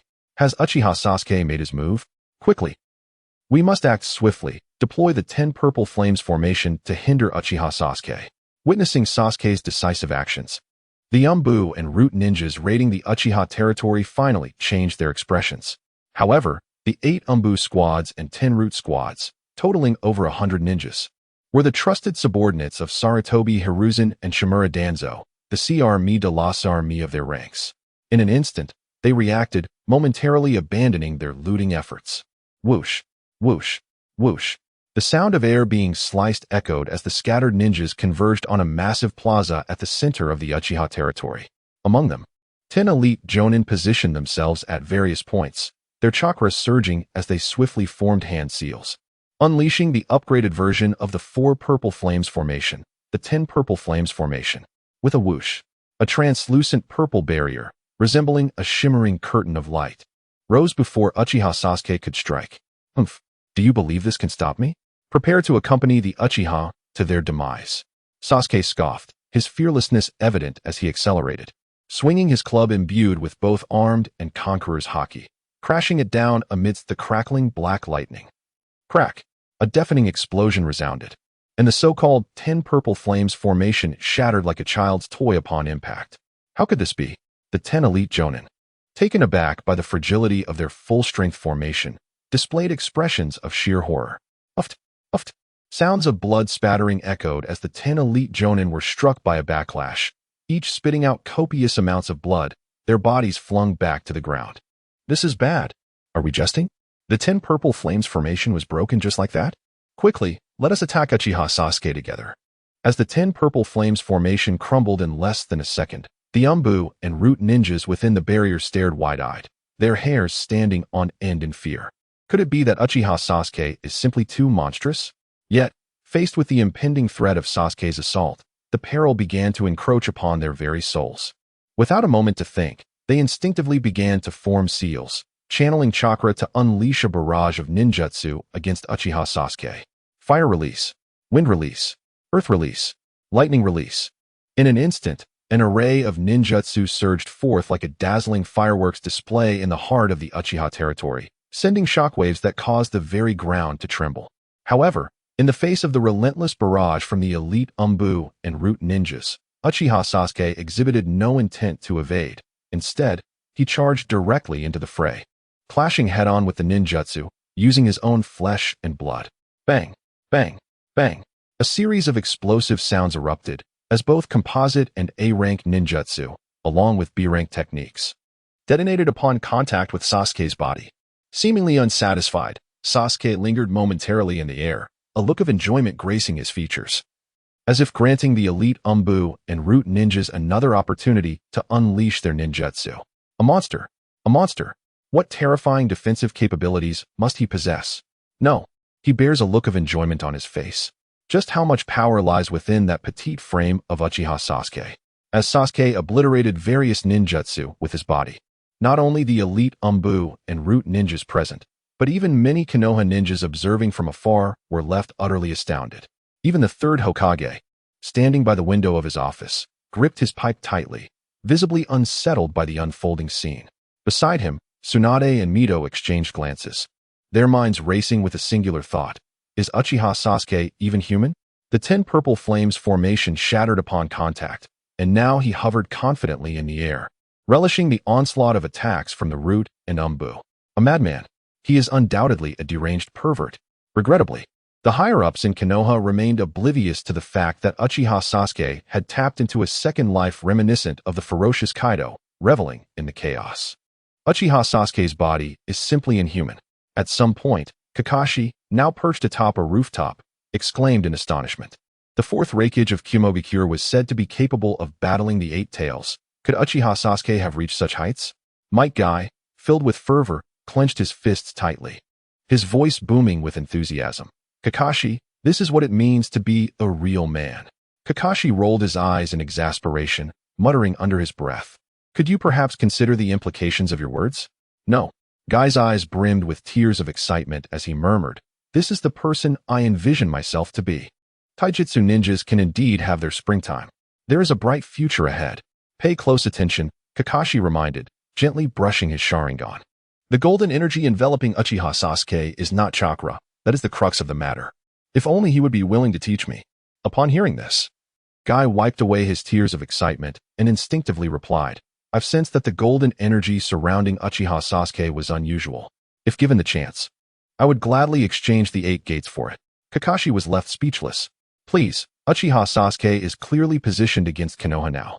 Such comments could lead the 3rd Hokage to misunderstand. Meanwhile, within the Uchiha territory, the assault continued.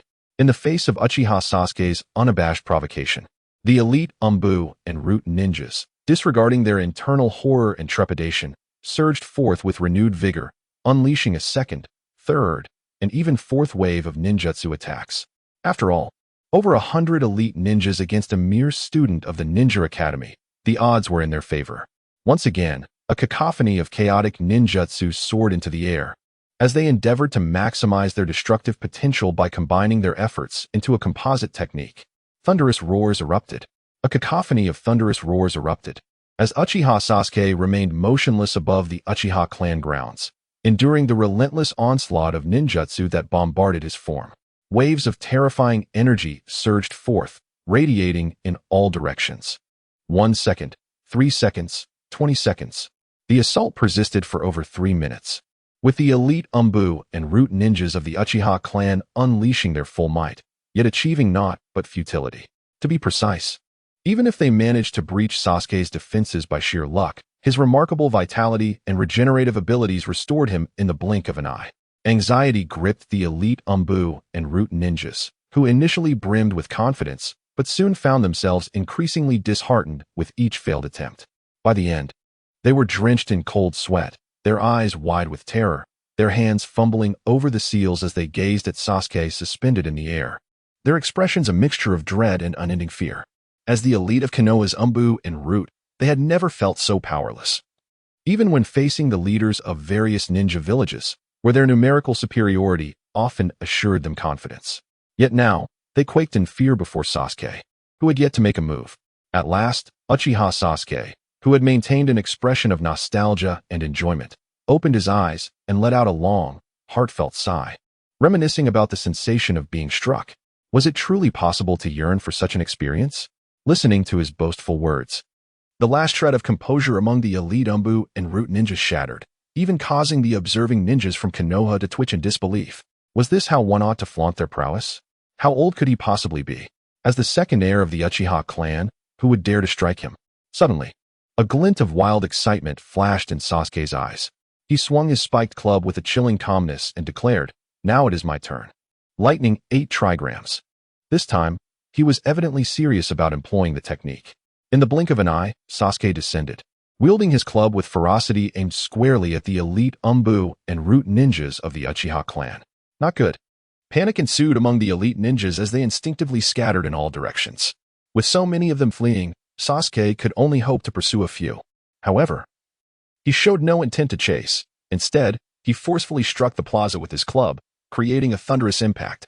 The force unleashed was akin to a meteor crashing into Earth, generating a vast crater several hundred meters wide, accompanied by a colossal mushroom cloud. A tremendous shockwave erupted, obliterating all structures within the Uchiha clan grounds, and even causing many buildings in Konoha, already weakened by the earlier display of overwhelming presence, to collapse entirely. No. The air filled with anguished cries as the elite Anbu and Root ninjas, still fleeing, were caught in the tidal wave of energy. Those who were even slightly closer were obliterated before they could react, while others were sent hurtling backward, spitting blood as they crashed to the ground hundreds of meters away. In that moment, as the violent wave swept outward, no techniques like shadow clone or substitution jutsu could offer any refuge. They were indiscriminately caught in the devastation. The scene was utterly staggering, a one-sided calamity. Chapter 30. The Strategy of Human Waves. Total annihilation indeed. the scene has turned overwhelmingly one-sided, particularly after the emergence of a colossal mushroom cloud over the Uchiha clan's territory, which has affected the entirety of Konoha village. Almost all of the village's ninjas are drenched in cold sweat, including Kakashi, Might Guy, Kurenai Yuhi, and Narashikaku, who display expressions of shock and disbelief. They never anticipated that Uchiha Sasuke could unleash such terrifying power with a mere strike of his wolf fang staff, without resorting to any formidable ninjutsu. Quickly, retreat to the bomb shelter. This is dire, we must hurry. At this juncture, the civilians and merchants of Konoha finally begin to tremble with fear, realizing the gravity of the situation. Initially, they believed it to be a mere incident of destruction at the Hokage Rock, but now, it is evident to even the most oblivious that Uchiha Sasuke, having undergone a transformation, is poised to instigate a cataclysmic event rivaling the Nine Tails rampage. Thus, guided by a faction of ninjas, the majority of Konoha's inhabitants commence their panicked retreat. The Hokage building, despite its sturdy construction, has begun to show signs of cracking due to the violent tremors shaking Konoha. However, Sarutobi Hiruzen, Tsunade, and Mito Gate Yin have no time to concern themselves with the fissures in the Hokage building. Instead, they gaze in disbelief at the towering mushroom cloud rising from the Uchiha territory, their hearts tumultuous with a storm of emotions that cannot be quelled. Is the power of that wolf fang staff truly so immense? It seems even more monstrous than the tailed beast bombs. Uchiha Sasuke has become a veritable human-tailed beast. Even Sarutobi Hiruzen, who has always been confident in the strength of the 8 Anbu teams and 10 root teams, finds himself gripped by an uncharacteristic trepidation, sensing that he may not withstand the onslaught of Sasuke's wolf fang staff. Immense defenses, extraordinary recovery, and unparalleled strength. Uchiha Sasuke has undeniably transformed into a monster, Tsunade gasps, her voice trembling. This situation has escalated significantly, and control is slipping away, Tsunade admits, her tone quavering. The recent raid on the Uchiha clan has driven Sasuke into a frenzy, revealing his true power. Mito Gate-Yan's legs quiver as he recalls the years since the demise of the second Hokage, during which they have occupied their lofty positions, long devoid of the sensations of fear and dread. Now, a single, fervent outburst from Uchiha Sasuke has instilled in them a profound terror of being overwhelmed. Sarutobi Hiruzen's hand trembles as he lifts his pipe, forcing a semblance of calm as he draws several puffs. Fear not, he is but one individual. Even with a strategy of human waves, we can exhaust Uchiha Sasuke. We still hold the advantage. Let us not forget how the so-called strongest raikage met his end. As expected, Tsunade and Mito Gate-Yan's eyes brighten, comforted by his words. During the Third Great Ninja War, the Third Raikage, armed with the mightiest spear and shield, wreaked havoc on the battlefield, only to be taught a lesson by the Third Tsuchikage, Inoki, who employed a strategy of human waves that ultimately led to the Raikage's exhaustion and demise. Let us observe Uchiha Sasuke's intentions. Sarutobi Hiruzen exhales a plume of smoke, his confidence somewhat restored. Furthermore, we have the controlled Naruto Uzumaki lurking nearby. There is no need for haste. However, Tsunade glances at the dissipating mushroom cloud over the Uchiha territory. Shouldn't we send assistance to the Anbu and Root Elite dispatched to raid the Uchiha? Surely some must still be alive. Sarutobi Hiruzen hesitates before shaking his head. From the moment they entered the Anbu and Root, they accepted the possibility of sacrifice. Tsunade and Mito Gate-Yin fall silent, both acutely aware that to avoid provoking Uchiha Sasuke and to allow him to engage in a conflict with Naruto Uzumaki, the elite ninjas dispatched by Sarutobi Hiruzen to raid the Uchiha clan have now become pawns to be sacrificed. This comes as no surprise. It is merely standard procedure. Tsunade and Mito Gate-Yin exhibit no expressions of shock, having collaborated closely on numerous undertakings as high-ranking officials of Konoha over the years. Abandoning a few Anbu and Root ninjas is but a trifling matter. Simultaneously, as the mushroom cloud begins to dissipate, a vast crater has formed in the central plaza of the Uchiha territory, leaving nearly all structures of the Uchiha clan in ruins, save for the South He Shrine and the clan leader's building. Uchiha Sasuke, have returned. Standing amidst the Uchiha territory, Sasuke surveys the scene, spotting numerous bodies of his clan members, now shrouded in dust, mingling with the lingering scent of blood in the air. Unbeknownst to him, a bitter expression overtakes his once violent demeanor as memories of the night of the massacre flood his mind. Corpses abound. Wherever he looks, there are only corpses. As he steps into the clan leader's building, he encounters an image that will haunt him for a lifetime. His brother, Itachi, a merciless killing machine, slaying their father, Uchiha Fugaku, and their mother, Uchiha Mikoto, before taunting him, "Foolish little brother, the reckoning has begun." Sasuke takes a deep breath, a cold glint flashing in his eyes. "Haha, Itachi Obito. Danzo, Hiruzen, you will not escape this time. Flee. A monster. This is a monster. Quickly. Evacuate the Uchiha clan. This Uchiha Sasuke is too monstrous." With a swish, the sound of slicing air fills the atmosphere, as over 20 root and Anbu ninjas, barely managing to escape, rise from the ground. Their eyes wide with terror and fear, wholly devoid of any courage to resist. They turn to flee the Uchiha territory without a glance back. "I warned you," to accompany the Uchiha clan to their demise. With a swift motion, Sasuke pursues them, his speed eclipsing theirs. Thunderous roars echo as another deafening crash reverberates, and an Anbu ninja is struck down into the pit by Sasuke's Wolf-Fang staff. This is merely the beginning. Sasuke, akin to a harbinger of death, mercilessly targets the fleeing root and Anbu ninjas, who have lost all will to fight. Even those few who manage to muster some resistance find themselves utterly outmatched before Sasuke's overwhelming might.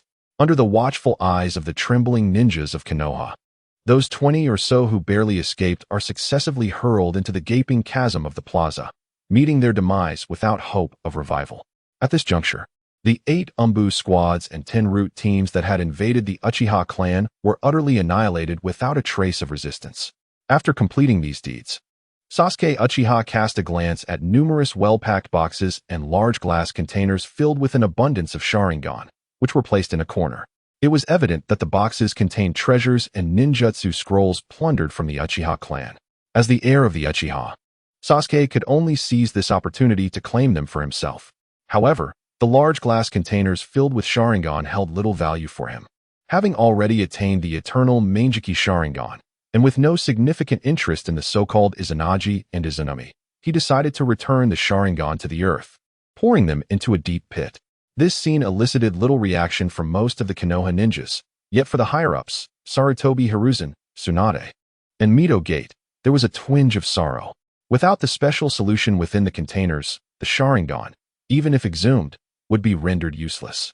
The only silver lining was that Shimura Danzo had collected many quality Sharingan, such as those with 3 and 2 tomo, which could be considered a stroke of luck amidst the misfortune. Meanwhile, at the Uchiha estate, after emptying all the confiscated Sharingan, Sasuke took a deep breath and set down his spiked club. He swiftly began to move, carrying the bodies of his fallen clan members, tossing them into the deep pit in the square. Despite his speed, the sheer number of corpses meant this task consumed a full 10 minutes. Furthermore, Sasuke reburied the ancestors of the Uchiha clan whose graves had been disturbed. Silence enveloped the scene, observing Sasuke's actions. Even the Konoha ninjas with a semblance of conscience averted their gazes. 2 days had passed since the Uchiha clan's extermination, and instead of retrieving the bodies, the Konoha higher-ups had opted to loot. It was ultimately Sasuke, who had undergone his own transformation, who took it upon himself to gather the remains of his family. This stark reality of abandonment was painfully evident. Only Sarutobi Hiruzen, Tsunade, and Mito Gate chuckled coldly, claiming that while Itachi Uchiha had not returned for the bodies, Sasuke's fervent retrieval was commendable, even touching. However, they were oblivious to the fact that during these acts, Sasuke's heart and soul were gradually transcending. As the final ties binding him to the Uchiha clan dissolved, a new entity, the most formidable being across land, sea, and air, would soon be wholly unleashed, the beast Sasuke. Chapter 31. Naruto Uzumaki. Soon after completing his tasks, Sasuke Uchiha disregarded the countless gazes upon him, turning his attention to the well-preserved structures of the Uchiha clan leader's building. This was a place where Sasuke had often played in his youth, and it served as a workspace and a refuge for his father, Fugaku Uchiha. The second floor of the building was designated for offices, while the third floor housed living quarters where the tragic events of the Uchiha massacre had unfolded. Taking a deep breath, Sasuke leaped to the third floor and forcefully pushed open the door to a room. As expected, the interior was in disarray. Tables and chairs lay scattered, and various personal belongings and clothing were strewn across the floor, clearly having been ransacked multiple times. Sasuke entered with an impassive expression, and upon seeing his father, Fugaku, and his mother, Mikoto, lying on the ground. Memories of that fateful night flooded back to him. He recalled Itachi's cruel words, "Foolish little brother. You are too weak to even be worth killing. If you wish for revenge, then survive, no matter how difficult it may be."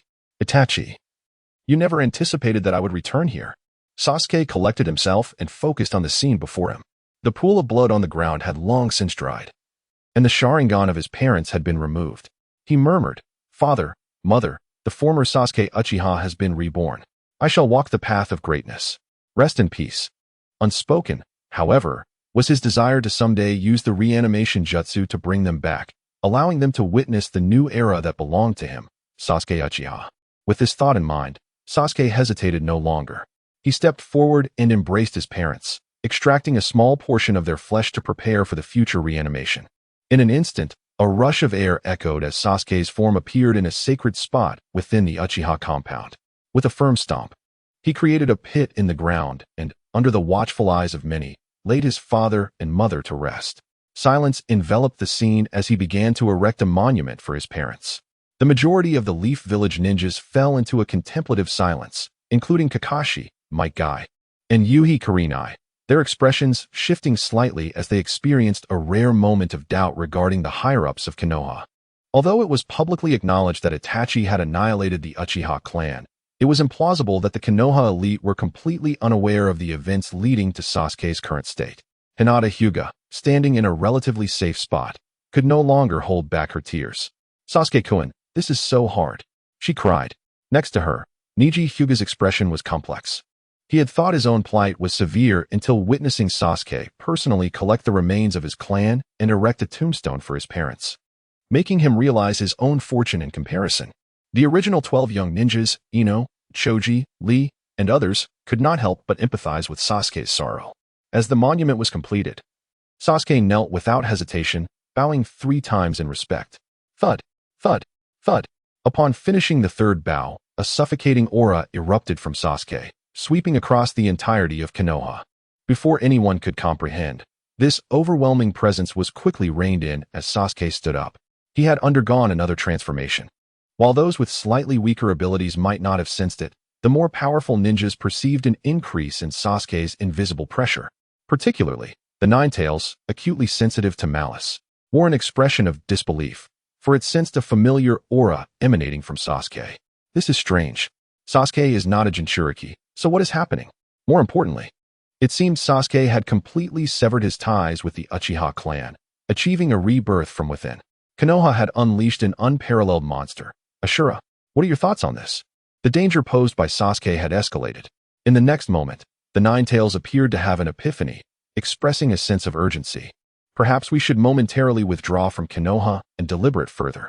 Let us refrain from speaking too much, Ashura, controlling Naruto Uzumaki, scolded inwardly.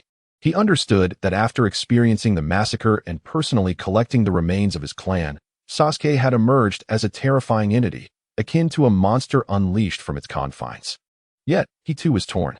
As Sasuke had articulated, he and his brother Indra had long since perished, and their chakra had reincarnated based solely on a lingering desire. Indra had been defeated and absorbed by Sasuke, leaving Ashura with little purpose beyond avenging his brother. "Ashura, shall we take action against Sasuke?" the Ninetales asked, his tone heavy. "I am aware. However, as Ashura, I cannot yield, regardless of the outcome," Ashura replied, his gaze flickering. "The situation has escalated to the point where the fated confrontation between my brother Indra and myself has shifted to Sasuke Uchiha. There is no turning back. Do as you wish." The Ninetales conceded slowly, nodding. "Regardless of the choice, you must ponder it carefully. As a tailed beast, I cannot perish." "Understood. Perhaps this is my fate," Ashura declared, determination etched on his face. "Before the final confrontation with Sasuke, I wish to assist my host, Naruto Uzumaki, in achieving a new beginning. You should share with me everything you know about Minato Namikaze." "Very well," the Ninetales replied, almost instantly understanding Ashura's intentions. "Finally, you comprehend that love is not omnipotent. I will divulge all that I know." With that, a terrifying surge of tailed beast chakra erupted from Naruto, who had entered the Ninetales chakra mode. Ashura, controlling Naruto, swiftly ascended above Konoha, directing a resounding roar towards the Hokage Tower. "Hiruzen Sarutobi, you have robbed me of love. Chapter 32. Exposure. The son of the fourth Hokage, Naruto Uzumaki Danzo. You have stripped me of love. As Naruto Uzumaki's voice, filled with resentment and icy fury, echoed throughout the village of Konoha, a profound silence enveloped the area. It was as if time itself had come to a standstill. No one anticipated that. While the focus was on Sasuke Uchiha, Naruto, adorned in a golden cloak of chakra, would emerge, hovering above the village, once again directing his ire at the third Hokage. Hiruzen Sarutobi. Just moments ago, Sasuke Uchiha had been suspended in the air, vehemently denouncing Hiruzen for his tyranny. Initially, the crowd struggled to comprehend the situation, but upon witnessing the Anbu and Root forces raiding the Uchiha clan, realization dawned upon them. Now, with Naruto entering the Nine-Tails chakra mode, he was once again vociferously condemning Hiruzen, accusing him of robbing him of love. This revelation left the villagers in shock. Did the esteemed third Hokage, Hiruzen Sarutobi, unwittingly stir a hornet's nest? With both Sasuke and Naruto targeting him, the atmosphere grew tense. Among those aware that Ashura had seized control of Naruto were Kakashi, Guy, Asuma, and Shikaku, all of whom wore expressions of confusion. What was Ashura's true intent? Just moments ago, he had been fervently seeking vengeance for his brother Indra, intent on a fateful confrontation with Sasuke. Why, then, did he now turn his wrath upon the third Hokage, claiming that Hiruzen had deprived him of love? Not only them, but even Hiruzen, who was in his office smoking a pipe, was abruptly choked, coughing violently, feeling a surge of blood rise in anger. Was Ashura truly taking advantage of his age and frailty? To speak bluntly, he was entirely unaware that Naruto was host to Ashura's chakra energy, and now, under Ashura's influence, Naruto was audaciously rebuking him. Having served as Hokage for so many years, being openly criticized by two younger individuals left Hiruzen feeling both furious and helpless. The situation was dire. Ashura was clearly targeting them. Initially, there had been hopes that Ashura's manipulation would lead to mutual destruction between Naruto and Sasuke, but now, the very sky seemed to be falling. Those who understood the implications, such as Tsunade and Mito, felt a sense of impending doom. If Naruto's lineage were to be exposed, the carefully cultivated authority and reputation of Konoha's leadership would be irrevocably shattered. The indiscriminate raids on the Uchiha clan by the Anbu and Root had already sown seeds of doubt among the shinobi, and if Naruto's true heritage were revealed, chaos would ensue. They lamented that Naruto should have been entrusted to Danzo for proper guidance, and that Sasuke ought to have received similar treatment to avoid such a predicament. Hiruzen, his face etched with worry, spoke with resignation. You must understand, after years of careful nurturing, Naruto has been thoroughly brainwashed by the will of fire. No matter the abuse he endures, he remains untainted, growing ever more passionate about Konoha. Painful emotions surged within him. Naruto was Hiruzen's proudest creation, a contingency for the village. Once he matured, as the Jinchuriki of the Nine-Tails, he would surely inherit Hiruzen's will of fire and lead Konoha forward. Now, however, Ashura's control over Naruto appeared poised to expose everything. As for how Ashura had acquired this knowledge, it was evident that it must have been the accursed Nine-Tails. What should they do now? Should they attempt to thwart Ashura? Tsunade and Mito exchanged anxious glances with Hiruzen, waiting for his decision. After a brief moment of hesitation, Hiruzen resolved to remain passive. It was not that he lacked the will to intervene, but in the presence of Naruto, now enhanced by the Nine-Tails chakra, he found himself devoid of confidence, especially with Sasuke having fully revealed his hand. Thus, as the higher-ups of Konoha continued their submissive stance, Sasuke, having reclaimed his weapon, couldn't help but chuckle to himself. On one hand, he was surprised that Ashura would defend Naruto. On the other, he felt immense disappointment in Hiruzen, who, after being repeatedly humiliated, still held his composure. Hiruzen had become the epitome of tolerance. Once, he had been submissive to external pressures while striking hard internally. Now, he had become submissive both externally and internally. In the ethereal realm of Naruto's consciousness, after Ashura had taken control of his body and mind, Naruto found himself aware of everything transpiring outside, though he could not command his own body. Initially, bewildered by the circumstances, he was engulfed in fear. However, as he witnessed a series of events unfold, particularly Sasuke's astounding transformation, he was left in awe. Was Sasuke truly this formidable? Yet, when he saw Sasuke publicly denounce Hiruzen for his tyranny, ruthlessly eliminating many Anbu and Root shinobi, Naruto's spirit rebelled. To him, Hiruzen was a beacon of hope, illuminating his path. The will of fire was his sustenance, instilling hope even amidst hardship. Thus, even before entering the Ninja Academy, he had aspired to become Hokage. Now, as Sasuke wreaked havoc in Konoha, Naruto could not accept or endorse it, especially when Ashura, controlling his body, accused Hiruzen of stripping him of love. Naruto was incensed. In his heart, only Hiruzen and a select few had ever shown him love. Ashura's claims were manifestly false, a slander against Hiruzen. Naruto, just wait and see. I will reveal all truths to you.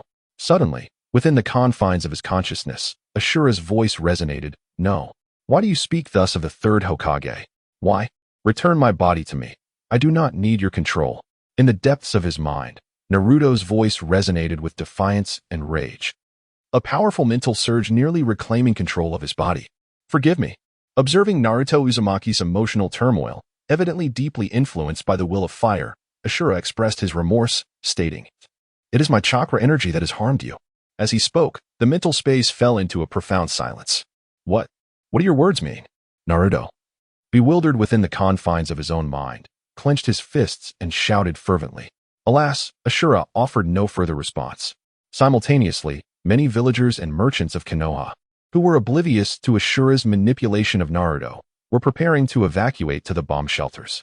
However, upon witnessing Naruto, now resembling a monstrous fox, emulating Sasuke Uchiha's audacity to insult the third Hokage while levitating in the air, they could no longer contain their outrage. This beast aims to destroy Konoha once more. They exclaimed, I have long asserted that this creature would one day pose a threat to our village. How dare this demon claim that the third Hokage has deprived him of love? Does such a plague deserve affection? Had I known, I would never have sold him even expired food, allowing him to perish instead. A chorus of unabashed ridicule erupted. For many in Konoha, belittling Naruto had become habitual. Even now, as he entered the Ninetales chakra mode, they remained steadfast in their animosity. Silence. Ashura, controlling Naruto from mid-air, inhaled deeply and, in a rare display of expletive, proclaimed astonishingly, the demon fox, the monster, the orphan, the plague you speak of is none other than the son of the fourth Hokage, Minato Namikaze, who saved Konoha. This noble son of the Hokage is scorned, isolated, and insulted by a pack of ungrateful wretches. Chapter 33. The stubborn higher UPS of Konoha Kakashi. Are you inherently averse to conversation? As he spoke, Ashura, controlling Naruto Uzumaki, emitted a voice that was unmistakably filled with fury. In this life, even though Minato Namikaze and Kushina Uzumaki had perished, the identity of the son of the Hokage and the legacy left behind by them should have heralded a fortuitous beginning. Yet it had devolved into a calamitous one. Even Ashura, who believed that love could change everything, could no longer contain his frustration. It was time to lay everything bare. To utterly ignite the village of Konoha. Indeed, upon discovering that Naruto Uzumaki was the son of the fourth Hokage, Minato Namikaze, the entire village erupted in disbelief. Except for a few ninjas who had long been aware of Naruto's true identity but had been silenced by the higher-ups of Konoha, the rest, uninformed ninjas, civilians, merchants, and others, displayed expressions of sheer incredulity as they gazed at Naruto, suspended in midair. All they could muster was disbelief. What? The so-called demon fox, plague god, monster, and orphan was, in fact, the son of Lord Fourth Hokage? How could this be? During the Ninetales incident, Lord Minato had sacrificed his life to save Konoha from peril. Now, his son, Naruto, was being vilified, ostracized, and mocked. A treacherous betrayal? No, they were the true villains. They would surely wake up one day, realizing their grave misjudgment, and curse themselves for their heinous actions. Was Naruto's true identity so casually unveiled by Ashura? At that moment, Kakashi's expression was complex. He knew Naruto's identity, but had chosen silence in compliance with the third Hokage's orders. As the third Hokage had said, keeping Naruto's identity as the son of the fourth Hokage a secret would benefit his growth and ensure his safety. Of course, aside from Kakashi, other ninjas like Might Guy, Nara Shikaku, and Hyuga Hisashi were also in the know. Upon this revelation, their immediate reaction was that the image of the third Hokage and the Elder Council was crumbling. The son of the Hokage should have enjoyed the privileges of a hero, yet he had become the target of scorn and animosity. No matter how the higher-ups of Konoha justified their actions, it was indefensible. In the Hokage's office, Sarutobi Hiruzen, Tsunade, and Mito Gate had anticipated some backlash. Yet they were still shaken, their bodies trembling as they clenched their fists, their faces contorted with rage. Damn Ashura! What was he trying to accomplish by tearing away the facade of the Konoha higher-ups? After they had indulged in their self-serving narratives, they had issued a gag order, ostensibly to protect Naruto, ensuring that the truth of his lineage remained buried. Now, Ashura had exposed it outright, slapping the faces of the Konoha leaders. For years, Naruto had been isolated and maligned, and this was the result of the higher-ups covertly fanning the flames of his ostracism. Their intention had been to temper Naruto, allowing him to better grasp the warmth and hope that the will of fire offered. What were they to do now? Their carefully constructed personas had crumbled. After a moment of shared understanding, Tsunade and Mito exchanged glances, both revealing the bitterness and frustration that lingered in their eyes. Who would have thought that after the Uchiha clan's downfall, they would find joy for only a fleeting moment before being bombarded with continuous misfortunes? Sarutobi Hiruzen, however, regained his composure and stated, "Now that we find ourselves in this predicament, let us see what Ashura intends to do with Naruto." He stubbornly added, "Our decision to keep Naruto's origins a secret was for his own good, to allow him to better embody the will of fire. Indeed, by allowing Naruto to experience the hardships of life, he would grow stronger." Ashura simply failed to comprehend their well-meaning intentions. The higher-ups of Konoha had it exceedingly hard. Upon hearing this, Tsunade and Mito also reacted, their faces reflecting their heart-wrenching realization that the higher-ups were acting for the good of Konoha. Why were they being targeted by both Uchiha Sasuke and a Naruto controlled by Ashura? Could they not reflect on their actions and consider whether their choices had been right? Even if the Konoha leaders had erred, did that make the current actions of others any more justified? At that same moment, amidst the initial shock, a civilian who had yet to enter the underground shelter questioned loudly, "Naruto, have you lost your mind? The third Hokage clearly stated that you are an orphan, a vessel for sealing the evil Nine Tails. How can you shamelessly claim to be the son of the fourth Hokage?" This incredulous voice acted like a spark, igniting an uproar in the crowd. "Indeed, Naruto, what nonsense are you spouting? We will always believe in the third Hokage. If you were truly the son of the fourth Hokage, the Konoha higher-ups would never allow the Hokage's son to suffer. No, you cannot be the son of the fourth Hokage. How could someone like you?"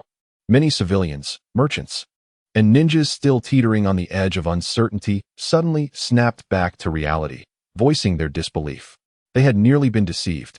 How could they trust Naruto's claims when the third Hokage himself had proclaimed him an orphan? The higher-ups had previously hinted that the entire Namake's family had sacrificed themselves to seal the Nine Tails, leaving together in death. Moreover, if he truly were the son of the fourth Hokage, he would be named Minato, not Naruto. This was simply too absurd, defying all logic. "Silence, you mindless fools." With that, Ashura, who was exerting control over Naruto, dismissed the need for further words. With a mere thought, he concentrated the tailed beast chakra, conjuring a black sphere of tailed beast bomb, approximately 1 meter in diameter, right before him. As he prepared to unleash it, the air crackled with the ominous sound of impending destruction, casting an invisible dread over the entirety of Konoha. Those who had considered voicing their doubts were suddenly rendered pale, their voices stifled. Many who had experienced the terror of the Nine Tails incident trembled at the memory. "Indra, it seems you and I were both mistaken." Upon witnessing this scene, the Ashura controlling Naruto Uzumaki revealed a look of understanding, murmuring to himself, "So it is that love and power, when united, constitute the true path of kingship. We must collaborate to achieve a mutual victory." In the next moment, the Ashura's gaze sharpened as he turned toward Kakashi Hitake, the esteemed disciple of the fourth Hokage. "It is your turn to unveil my true identity." Caught off guard by the sudden call, Kakashi exhibited a rare expression of panic on his face. "What is it?" The Ashura, showing no regard for Kakashi's discomfort, coldly pressed, "Why are you silent, Kakashi? Is it that you are simply not inclined to speak?"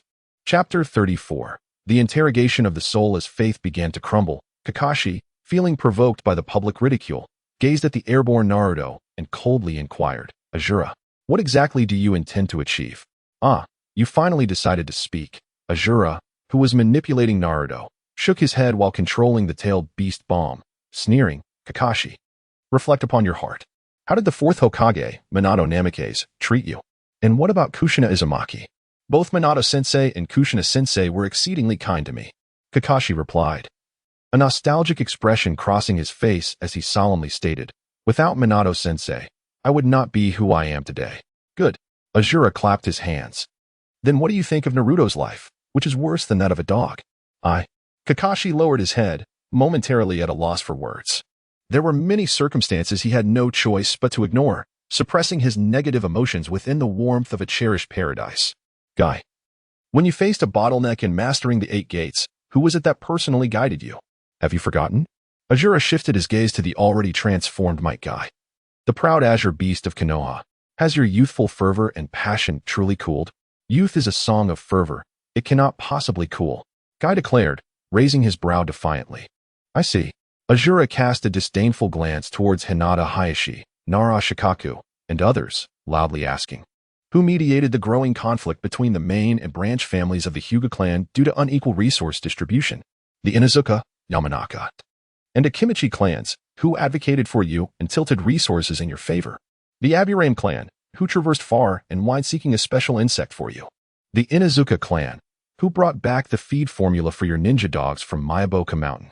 As Ashura continued to name names, not only Kakashi and Guy, but also the heads of various clans lowered their heads in shame, rendered speechless.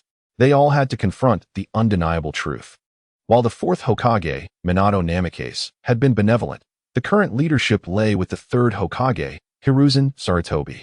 Ashura then pointed to the civilians of Konoha, merchants and others who had yet to evacuate the shelters, coldly questioning. If it weren't for the sacrifices of Minato Namikaze and Kushina Uzumaki, the Ninetales incident would never have come to an end. Yet, what life does Naruto lead? Consuming expired milk, eating spoiled food, living in dilapidated housing, facing hatred, isolation, and disdain. He is treated worse than the orphans in the orphanage. So, none of you possess a heart. Silence fell as Ashura's merciless roar reverberated. Kakashi, Guy, and the other ninjas continuously bowed their heads, rendered dumbfounded. At that moment, even the most oblivious understood that Naruto Uzumaki was indeed the son of Minato Namikaze. The previously boastful civilians and merchants of Konoha now wore expressions of disbelief, realizing the absurdity of their own roles in this narrative. What shattered their faith further was the realization that the 3rd Hokage had deceived them.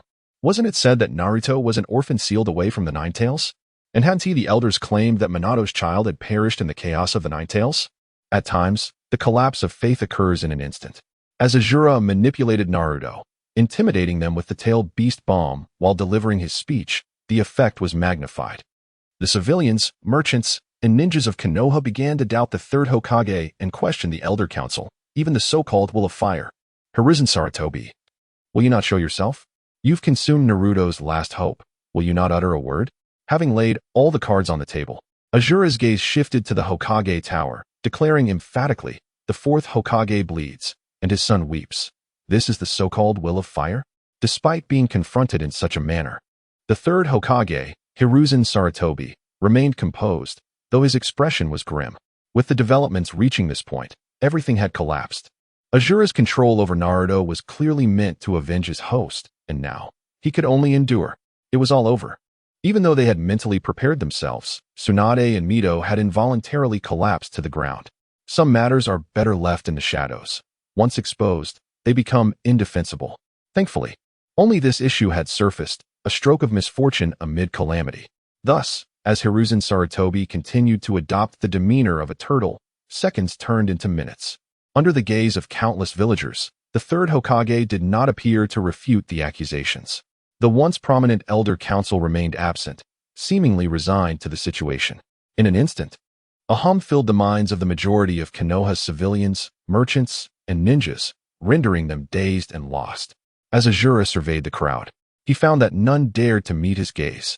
Meanwhile, within the mental space, Naruto stood in stunned silence, his eyes vacant. Was this truly the truth Ashura spoke of?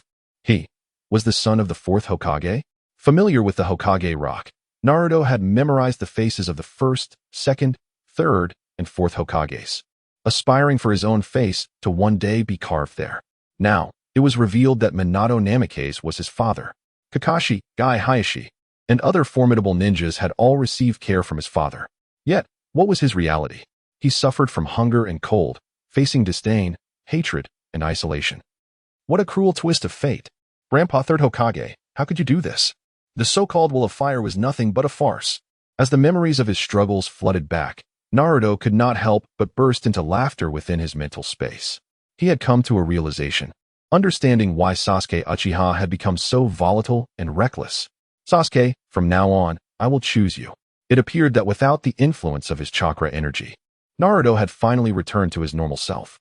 Ashura, controlling Naruto's body, revealed a look of satisfaction. This was the outcome he desired. Naruto Uzumaki, you ought not to be a mere instrument of the will of fire. Return to your true self. It is most desirable that you reclaim all that you have lost with your own hands. Naruto Uzumaki has awakened. The voice of the Nine Tails echoed. Ashura, are you not afraid of Naruto succumbing to darkness? Growing up in such an environment, it is only natural for him to turn dark. Ashura replied nonchalantly, regardless. My mission has been accomplished. Now, I shall seek vengeance for my brother Indra. Uchiha Sasuke is formidable.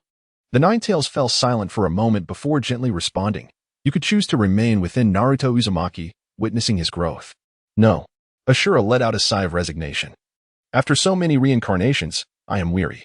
It is time to seek out the Pure Land and reconcile with my brother Indra. To reveal to him that love is indeed not omnipotent. Very well. The Nine Tails bared its fangs, but chose not to elaborate further.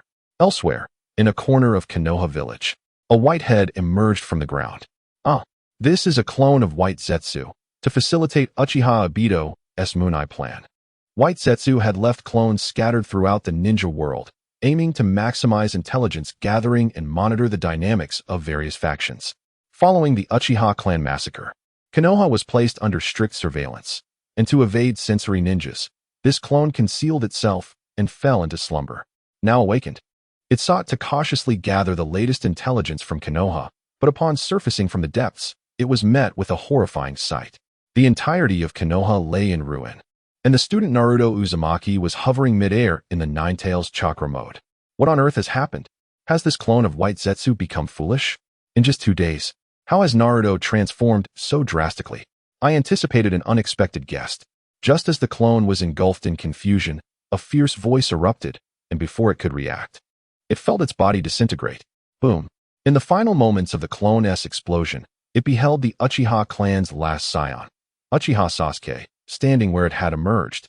Wielding a spiked club, his expression was cold, and its body had been obliterated by a kick from Sasuke. What on earth has transpired in Konoha? This was the last message transmitted back to the main body by this clone of White Zetsu. It had long been foreseen. Uchiha Sasuke glanced at the ashes of the White Zetsu clone, a hint of mockery gracing his features. Initially, his observation haki had been searching for White Zetsu, and upon finally capturing it, it was swiftly obliterated, implying that little information would be relayed back. Some individuals might soon find themselves questioning their existence. Now, it is time to attend to business. In the next moment, Uchiha Sasuke surveyed the quietude enveloping Konoha, excitement flickering in his eyes as he declared, without destruction, there can be no establishment. If they cannot withstand this, I shall reveal further information, shattering the faith in your will of fire, bringing the esteemed reputations of Konoha as higher-ups to absolute ruin, ensuring they shall never rise again. Due to the swiftness of Uchiha Sasuke's actions, others remained oblivious. But Ashura, who controlled Naruto in midair, caught sight of this and donned a perplexed expression. White Zetsu, is it not a relic from ancient times?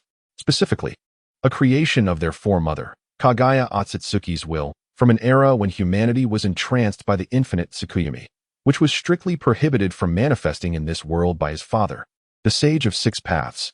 How can it still exist now? It is exceedingly strange. Yet, just as Ashura remained ensnared in his bewilderment, a sudden whoosh pierced the air, and Uchiha Sasuke's form once again floated in the void, facing him from a distance. Chapter 35. In a state of disbelief, White Zetsu was stunned, while Black Zetsu was taken aback, and Obito was left bewildered. At that very moment, in the land of rain, the village of Mangekyou, a perpetual downpour had resulted in its structures being predominantly crafted from steel and stone. A glance across the landscape revealed numerous buildings supported by an array of pipes, rising majestically like towers that pierced the clouds. Amidst the torrential rain, atop one of these lofty towers, a figure clad in a black coat embroidered with crimson clouds sat in serene meditation. This was none other than Zetsu, a composite of the independent entities Black Zetsu and White Zetsu, codenamed Shien, Black Tortoise, tasked specifically with reconnaissance and information gathering. Suddenly, without any warning or premonition, the eye on white Zetsu's pale face snapped open, brimming with incredulity. What was this? His clone in Konoha had been discovered. While that was inconsequential, the information relayed by this clone was enough to leave even the worldly wise white Zetsu momentarily dazed. Konoha had been reduced to ruins, and the Nine-Tails Jinchuriki, Naruto Uzumaki, was hovering in the air, having entered the Nine-Tails chakra mode, while his clone had been obliterated by the last surviving scion of the Uchiha clan, Sasuke Uchiha. How could this be? Was this merely a figment of his imagination? With a resounding slap, white Zetsu struck his own left cheek, attempting to ground himself in reality. White Zetsu, are you a fool? The black side of Zetsu's face, jolted awake by the smack, revealed an expression of fury as it coldly inquired. Why did you hit me? My apologies, I mistook you for myself, white Zetsu sheepishly replied. With another slap, he correctly struck his own cheek this time, feeling invigorated rather than pained. Endure for now. All of this is for the sake of rescuing my mother. Observing white Zetsu's foolish demeanor, black Zetsu suppressed his irritation, choosing to overlook it for the sake of their plan's integrity. If it were not for the need to keep Obito and Nagato unaware of any irregularities, he would have never merged with this foolish counterpart to form a new entity. This is serious, white Zetsu declared after processing the information relayed by his clone. Something monumental has occurred in Konoha. What more could happen after the Uchiha massacre? Black Zetsu retorted disdainfully. Konoha is on a steady decline. We merely await the right moment to seize the Nine-Tails. No, this is truly significant. White Zetsu's expression shifted to one of horror as he recounted, my clone, emerging from the ground to gather information, found Konoha in ruins.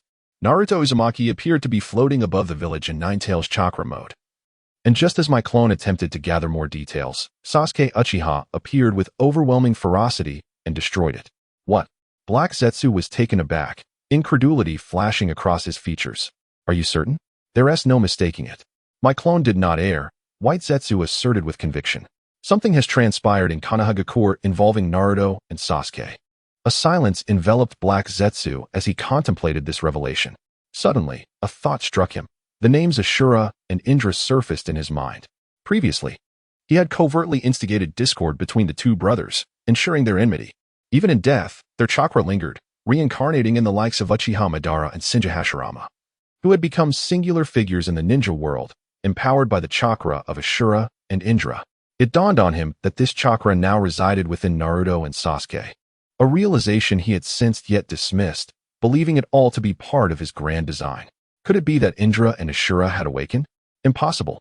Their chakra could at most influence Naruto and Sasuke. In that moment, Black Zetsu's thoughts became overwhelming, as the limited information from white Zetsu left him perplexed. Just as they were engulfed in this turmoil, an abrupt distortion in space heralded the arrival of the masked man clad in a black coat with crimson clouds, Obito Uchiha, known now as Tobi.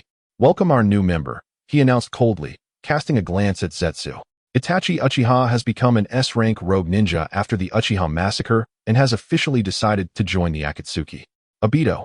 Silence. Just as white Zetsu began to interject, Obito's voice cut him off with chilling authority. From now on, my name is Tobi. Please be mindful of how you address me. Understood, Tobi, white Zetsu acquiesced, taking a deep breath before continuing. There's been a significant issue in Konoha. An issue?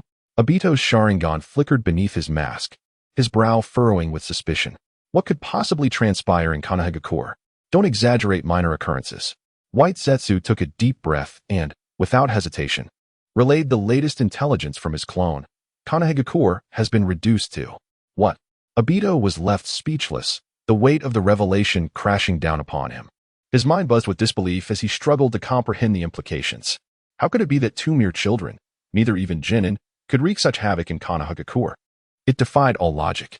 Had it not been for the credibility of the report coming from white Zetsu, a trusted subordinate of Madara, he would have dismissed it outright. Black Zetsu, what is your take on this? After a brief silence, Obito managed to suppress his tumultuous thoughts, pondering the significance of the events surrounding Naruto and Sasuke. I cannot ascertain the specifics without further information, Black Zetsu replied, shaking his head in resignation. Silence enveloped the room once more. In a moment, Uchiha Obito, Black Zetsu, and white Zetsu found themselves locked in a silent standoff, their eyes wide with disbelief. From the chaos of the Nine-Tails assault to the annihilation of the Uchiha clan, every event had unfolded according to their meticulously crafted plans. Yet now, a disturbance had arisen in Konoha village, catching them utterly off guard. After a lengthy pause, White Zetsu recalled the expression on Uchiha Sasuke's face when he had obliterated his clone, a look of shock betraying his usually calm demeanor. He murmured to himself, "It seems Uchiha Itachi is unaware that his foolish brother has undergone a revolutionary transformation." Continuing to dispatch clones for reconnaissance, Uchiha Obito inhaled deeply and spoke in a detached tone. "Such a significant event in Konoha cannot remain concealed. The truth will soon be unveiled." "Indeed," White Zetsu replied solemnly. "Let us proceed. We must meet our new ally." With that, Uchiha Obito clenched his fists and strode toward the tower's exit. He had severed all ties. No one could thwart his vision of a world where Rin existed. Observing this, White Zetsu and Black Zetsu followed suit, with White Zetsu sending forth a new clone to soar toward Konoha, while a cold, ruthless glint flickered in Black Zetsu's eyes. No one would impede his quest to rescue his mother, Kagaya Akatsuki. "Ashura and Indra, if you are indeed the ones meddling and disrupting my plans, then I must apologize. I shall ensure you learn the true meaning of cruelty." Chapter 36. The fateful duel begins at the same time, high above the village of Konoha. Uchiha Sasuke faced off against the controlled Naruto Uzumaki, who was under the influence of Ashura. "Do you know what just got kicked open?" Ashura, controlling Naruto, inquired with a hint of curiosity. "Of course I do," Sasuke replied with a raised eyebrow and a light chuckle. "It was just White Zetsu, a mere clone. The original isn't even in the Land of Fire." "You truly know?" Ashura's control over Naruto revealed a look of astonishment. White Zetsu was a relic from ancient times. But recalling Sasuke's transformation spurred by the massacre of his clan, Ashura found himself at ease. Sasuke's lips curled into a slight smile. He had awakened the memories of his first and second lives. Whatever Ashura knew, Sasuke was aware of it as well, and he recognized that the appearance of White Zetsu indicated that the current shinobi world was far more complex than it appeared. In the next moment, Ashura took a deep breath and spoke solemnly. "The shinobi world will undoubtedly be turbulent going forward. If you win our duel, I hope you will take heed." "You need not worry," Sasuke grinned, gripping his spiked club with fierce confidence. "Everything is under control." "Huh. Ha. It seems I have been overly concerned." Ashura, controlling Naruto, could not help but erupt into laughter. He had been dead for countless years. Why should he still fret over the shinobi world? After the fateful confrontation with Sasuke, if he emerged victorious, it would be a joyous occasion, not only avenging his brother, Indra, but also uncovering the secrets hidden within Sasuke. If he lost, however, with Naruto's awakening, he could rest assured, for once his chakra dissipated, he could no longer reincarnate, rendering the state of the shinobi world irrelevant to him. "Uchiha Sasuke, let us engage in this fateful duel." With a sense of liberation, Naruto entered his Nine-Tails chakra mode, unleashing an overwhelming aura. The black sphere, about a meter in diameter and containing immense power, began to tremble, aimed directly at Sasuke, poised to strike. "Go for it." In the ceiling space, the Nine-Tails grew agitated, urgently reminding, "I am prepared. Remember to release the 8 trigrams seal completely." Rest assured, Ashura was aware of the Nine-Tails' intentions but paid them no mind. Sasuke was a force to be reckoned with, and he would not underestimate him. This time, he had to unleash his full power. As Sasuke contemplated revealing more information to shatter Konoha's upper echelons, he sensed the excitement surging within him. "If you wish to fight, then let us fight. A fateful duel? Forgive me, but I believe not in fate, only in the power of my fists." In the next instant, Sasuke's entire being radiated with golden armament haki and conqueror's haki. The previously tranquil skies erupted into a frenzy of lightning. "Good." Witnessing this, Ashura's control over Naruto mirrored his fervor. Without hesitation, he directed the black sphere toward Sasuke. "Let me obliterate you." Sasuke, undeterred by the terrifying energy contained within the black sphere, swung his club with ferocity. In a split second, the club, enveloped in armament haki, collided with the black sphere, resulting in a thunderous roar above Konoha, unleashing a shockwave of terrifying energy that surged outward. The dark clouds were shattered, revealing a clear blue sky. The earth trembled, awakening many civilians, ninjas, and merchants who had been lost in despair. Fearful and unable to hesitate, they rushed into the shelters. The battle between the controlled Naruto and Sasuke had commenced. Kakashi, Might Guy, Tsunade, Hinata, and Narashikaku could no longer afford to ponder. They suppressed their guilt towards Naruto and fixated on the battle above, not daring to blink. They understood all too well that with the third Hokage yet to reveal himself, whether Ashura's Naruto triumphed or Sasuke emerged victorious, the fate of Konoha was rapidly approaching a turning point. Meanwhile, in the Hokage's office, Hiruzen surprisingly exhaled, at last. The battle has begun. The tension that had weighed upon him dissipated. A confrontation between Uchiha Sasuke and the controlled Naruto was underway. Neither was a benevolent force. One was reckless to the extreme, while the other fought for Naruto's sake, challenging the very foundation of Konoha. Let them tear each other apart. It is a splendid opportunity for us in Konoha's upper echelon to emerge and seize control. Meanwhile, the previously despondent Tsubaki and Mito leaped with excitement. Despite having faced scrutiny from the controlled Naruto, they felt invigorated. History is written by the victors. As long as we survive this, black can become white. And the will of fire shall once again envelop the village of Konoha. And as for Naruto's awakening? What does that matter? We could simply have Danzo use Shursui Uchiha's Kodoame Tsukumi to alter his will. Problem solved. Regrettably, only one of Shursui's eyes was in Danzo's possession, otherwise. How delightful it would have been to use it on Sasuke as well. Wait, with Konoha now in ruins, is Danzo still in seclusion? When did he become so patient? Realizing something, Tsubaki and Mito exchanged displeased glances. They were filled with dread, their legs trembling in fear, while Danzo remained hidden away, which seemed excessively unreasonable. Forget about Danzo. As the seclusion draws to a close, Sarutobi Hiruzen exhaled a puff of white smoke and spoke slowly. Let us first observe the climactic battle between Uchiha Sasuke and Ashura. Instantly, Tika Shikamaru and Mito Menka instinctively directed their gazes through the window towards the sky, their scalps tingling with an involuntary shiver, their hearts trembling with anticipation. Sarutobi Hiruzen, who had been leisurely smoking his pipe, glanced up and wore a look of astonishment, momentarily forgetting his smoke.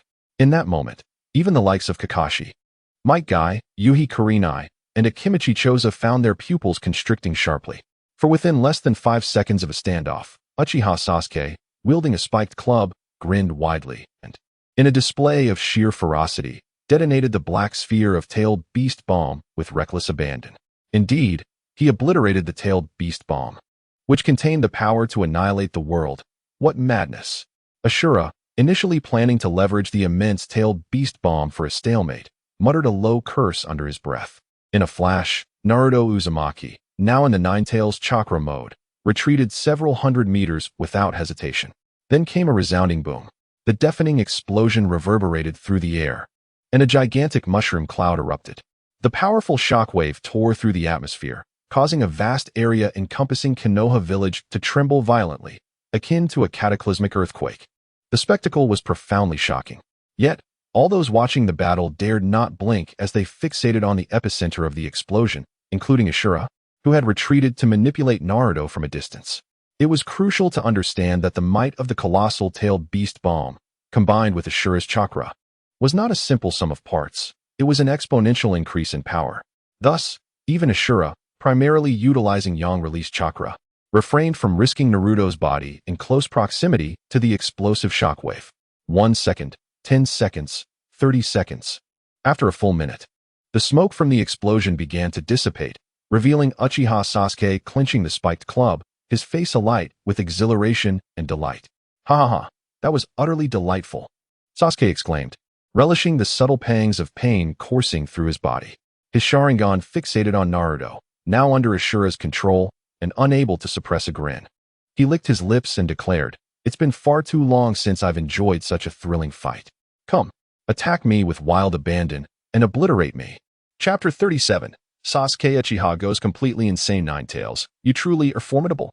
Upon uttering this proclamation, Sasuke Uchiha transformed into a deranged, monstrous figure, his malevolent aura surging so violently that it distorted the air around him. In response to this spectacle, Kakashi, Might Guy, Hinata Hisashi, and other ninjas were unable to suppress their shudders of disbelief. Could a mere human utter such words? Here was someone, seemingly fragile, who withstood the explosive shockwave of a colossal tailed beast ball, not only unafraid but exhilarated. Was this truly a student who hadn't even graduated to a lower ninja rank? Before the Uchiha clan's annihilation, There were certainly instances of extreme fanatics among them, yet compared to the current Sasuke Uchiha, they were merely childish play, completely incomparable. Meanwhile, in the Hokage's office, Tsunade and Mito Menyen were equally taken aback, having not anticipated that Sasuke, after enduring the monstrous-tailed beast ball's explosion, would become utterly unhinged. Such an inhuman physique could rival that of the sage of the first Hokage, surely? Once regained from his stupor, Sarutobi Hiruzen glanced at his pipe, instantly losing the desire to smoke. He could only hope that Ashura, controlling Naruto Uzumaki, would unleash a greater power to bring Sasuke Uchiha to justice.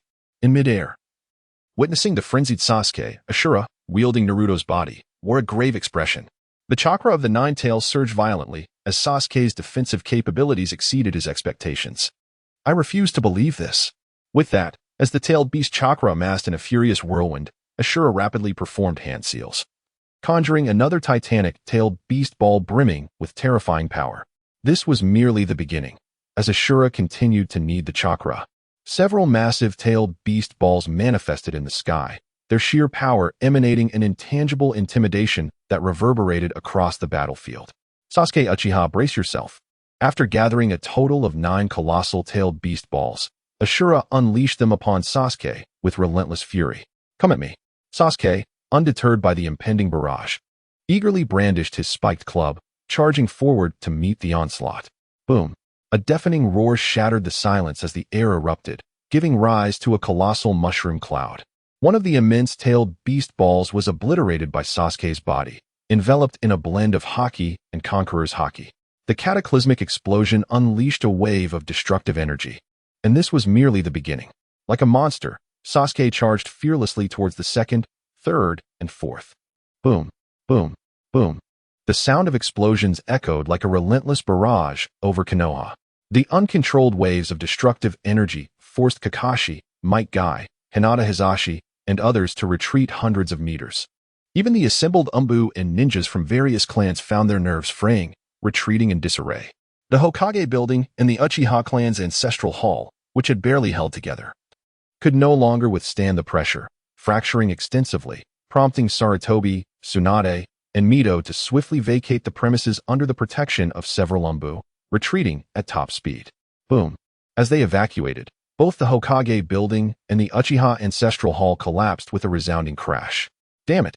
Once safely distanced, Sarutobi, witnessing the devastation that had turned Konoha into a desolate wasteland, his heart ached painfully. It had been years since Konoha faced such destruction. The recent series of explosive shockwaves had rendered it a ruin, more catastrophic than the Kyuubi's rampage. Have all been evacuated? Sarutobi, suppressing his anguish, turned to the nearby Anbu ninja, unable to restrain his inquiry. Yes, the masked Anbu nodded, stating, according to the emergency plan, everything that could be evacuated has been moved. Good. Hearing this, Sarutobi felt a slight relief. As long as lives remained intact, rebuilding Konoha would be as simple as quenching thirst for a ninja.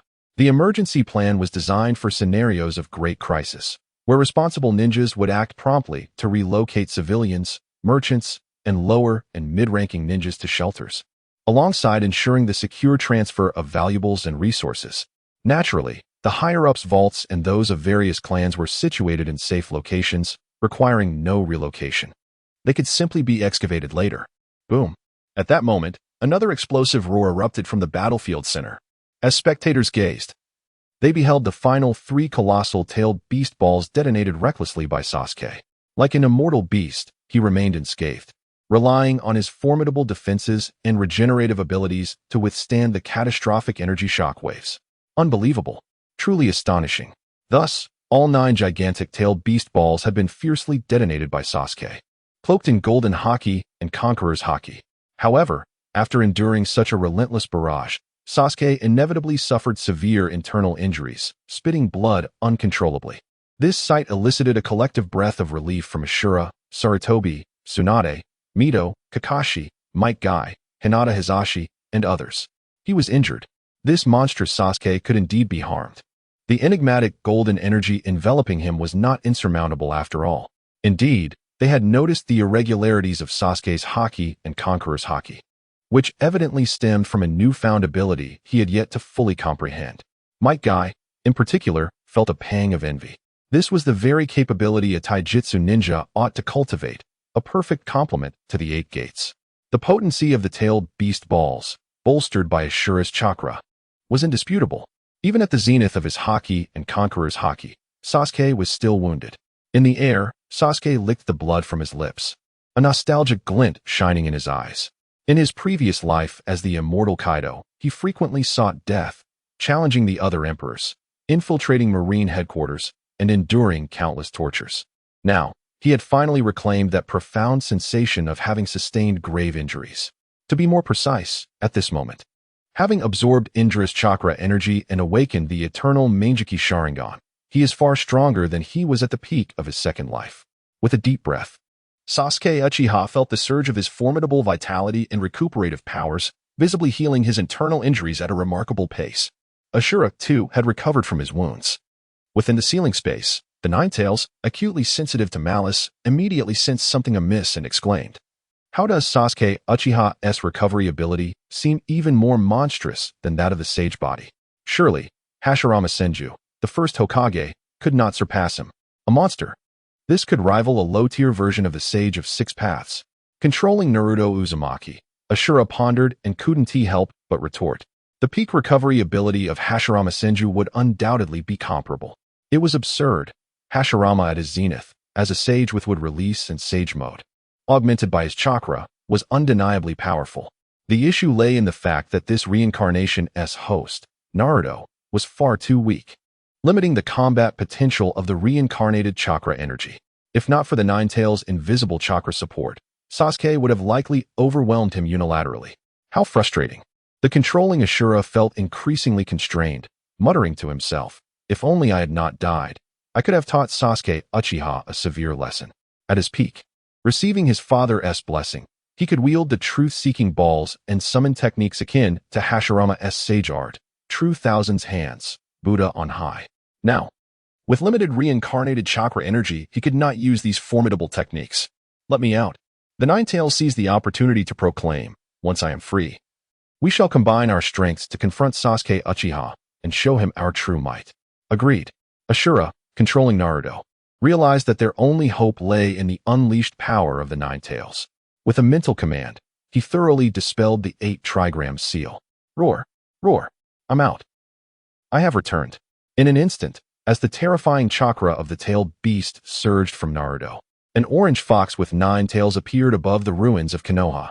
The immense tails whipped about excitedly, while its blood-red eyes blazed with an intense ferocity. The Ninetales had emerged. Upon witnessing its arrival, many Konoha ninjas watching were struck by a wave of emotions, especially those who had experienced the Ninetales rampage, involuntarily recalling the terror it had instilled. The more they reflected on Naruto's plight, the more guilt they felt towards the 4th Hokage, Minato Namikaze, and the previous Jinchuriki, Kushina Izumaki. Particularly Kakashi, who donned a mask of anguish, seemed to oscillate emotionally, causing his Sharingan to pulse with increased activity. I am not mistaken. Sarutobi Hiruzen's gaze grew increasingly resolute and sharp. The Ninetales incident, Minato, as the 4th Hokage, had to sacrifice himself, didn't he? He had no choice but to return to power for the sake of Konoha, to better propagate the will of fire. Nearby, Mito Kazumi and T-Ka Haruno sighed involuntarily but quickly regained their characteristic political indifference, acknowledging that what was done, with nothing to regret. Minato's ascension was purely due to his obedience. Otherwise, Orochimaru, Tsunade, Jiraiya, and the deceased Kakashi Hatake were all qualified to become the 4th Hokage. Only with Minato's rise could they enjoy power and influence. In truth, it should have been Hiruzen who sacrificed himself during the Ninetales incident to align with the will of fire. Alas, Minato was too young. His love for the 3rd Hokage's ideals too profound, even placing his wife and child in 3rd place. In midair, upon seeing the Ninetales break free from its seal, Sasuke Uchiha grinned with excitement, revealing a similarly fierce expression. With a blink, he activated the purple-gold eternal Mangekyou Sharingan, and the overwhelming wave of ocular power enveloped the surrounding space in an instant. Ninetales, you are truly formidable. Chapter 38, The Eternal Kaleidoscope Sharingan, Shattering the Ninetales, and the overwhelming Susanoo Boom. Perhaps the intensity of the ocular power surged forth with such ferocity that it unleashed an invisible wave of shock. momentarily freezing the entire area in a state of absolute stillness. Upon hearing these words, the Ninetales, who had been reveling in its own triumph, was suddenly engulfed in fury. Uchiha Sasuke declared it too powerful to be subdued. Was this not akin to the boastful words of Shinja Hashirama? Just as it was about to explode in rage, a familiar kaleidoscope of Sharingan manifested, causing the fox's expression to stiffen instantly. Ashura, controlling Naruto Uzumaki, displayed an incredulous demeanor, while Sarutobi Hiruzen's pupils dilated in shock. Tsunade, Mito Kamizuki, and various other ninjas, including Kakashi, Might Guy, Hinata Hizashi, Nara Shikaku, and Asuma Sarutobi, widened their eyes in disbelief, all reflecting an expression of utter astonishment. The kaleidoscope Sharingan? Uchiha Sasuke had silently awakened it. What's more, it had only just been revealed now. This was inconceivable. Everyone knew that on the night of the Uchiha massacre, Sasuke had awakened a single Tomo Sharingan in anger. Now, not only had his power experienced a breathtaking transformation, but his Sharingan had also evolved into the kaleidoscope Sharingan. Was this not entirely contrary to reason? As a result, the once ruined Konoha village transformed into a silent library. Even the Ninetales, who had just emerged from its seal, found its fervor doused like a splash of cold water. Why? How could this be? Uchiha Sasuke, how did you awaken the kaleidoscope Sharingan? After a few seconds of astonishment, the Ninetales was the first to respond. Its nine tails flicking in agitation as it roared to the heavens. Is the Uchiha clan inherently opposed to me? Frustration welled within the Ninetales. It felt utterly constrained and tormented. As the mightiest of tailed beasts, even the Sage of Six Paths had declared it capable of rampaging through the ninja world, for it had been granted the most chakra. Yet, just as it sought to unleash its wrath, it encountered Uchiha Madara and Shinju Hashirama, two masters of subtlety who were its natural foes. One transformed it into a summoning beast with the kaleidoscope Sharingan, while the other suppressed it with wood release. Even when sealed within a Jinchuriki, it was not safe. During the Ninetales rampage, it had lost half of its Yin chakra due to the kaleidoscope Sharingan. Now, having finally emerged, it had hoped to unleash its might, only to face yet another kaleidoscope Sharingan. Was it truly necessary to play such cruel tricks on it? It did not wish to engage in high-stakes battles any longer. Uchiha Sasuke had also awakened the kaleidoscope Sharingan. Could it be? What had transpired with Uchiha Sasuke? Even the Ninetales seemed to tremble in fear. As the furious Ninetales calmed, many Konoha ninjas gradually grasped the situation, their expressions morphing into ones of utter disbelief. Could it be that Uchiha Sasuke's kaleidoscope Sharingan had so terrified the Ninetales? Was this truly the same Ninetales that reveled in destruction? Did it actually experience fear? Without even commencing battle, it was already frightened. This was the eternal kaleidoscope Sharingan. At that moment, Ashura, controlling Naruto's body, seemed to sense something and spoke astonishingly. Uchiha Sasuke, I can no longer comprehend you. This eternal kaleidoscope Sharingan must have absorbed my brother Indra's chakra energy to evolve successfully, correct? Indeed.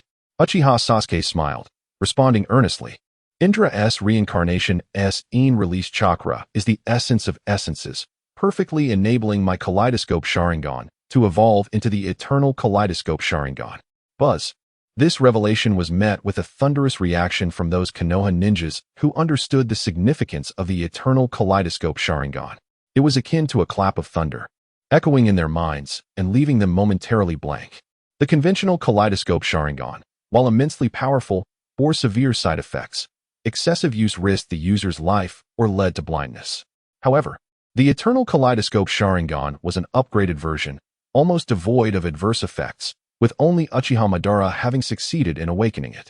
Now, Uchiha Sasuke had somehow awakened the kaleidoscope Sharingan, and through the absorption of Indra's chakra energy, had evolved it into the eternal kaleidoscope Sharingan.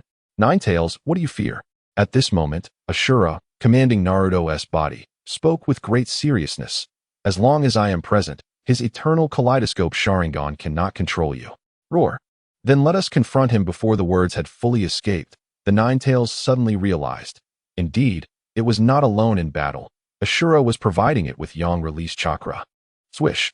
Swish. A series of slicing sounds pierced the air as the Ninetales simultaneously lashed out at Uchiha Sasuke. A welcome challenge. Sasuke's eternal kaleidoscope Sharingan flickered without the need to activate it, as he gripped his spiked club and charged forward. Bang!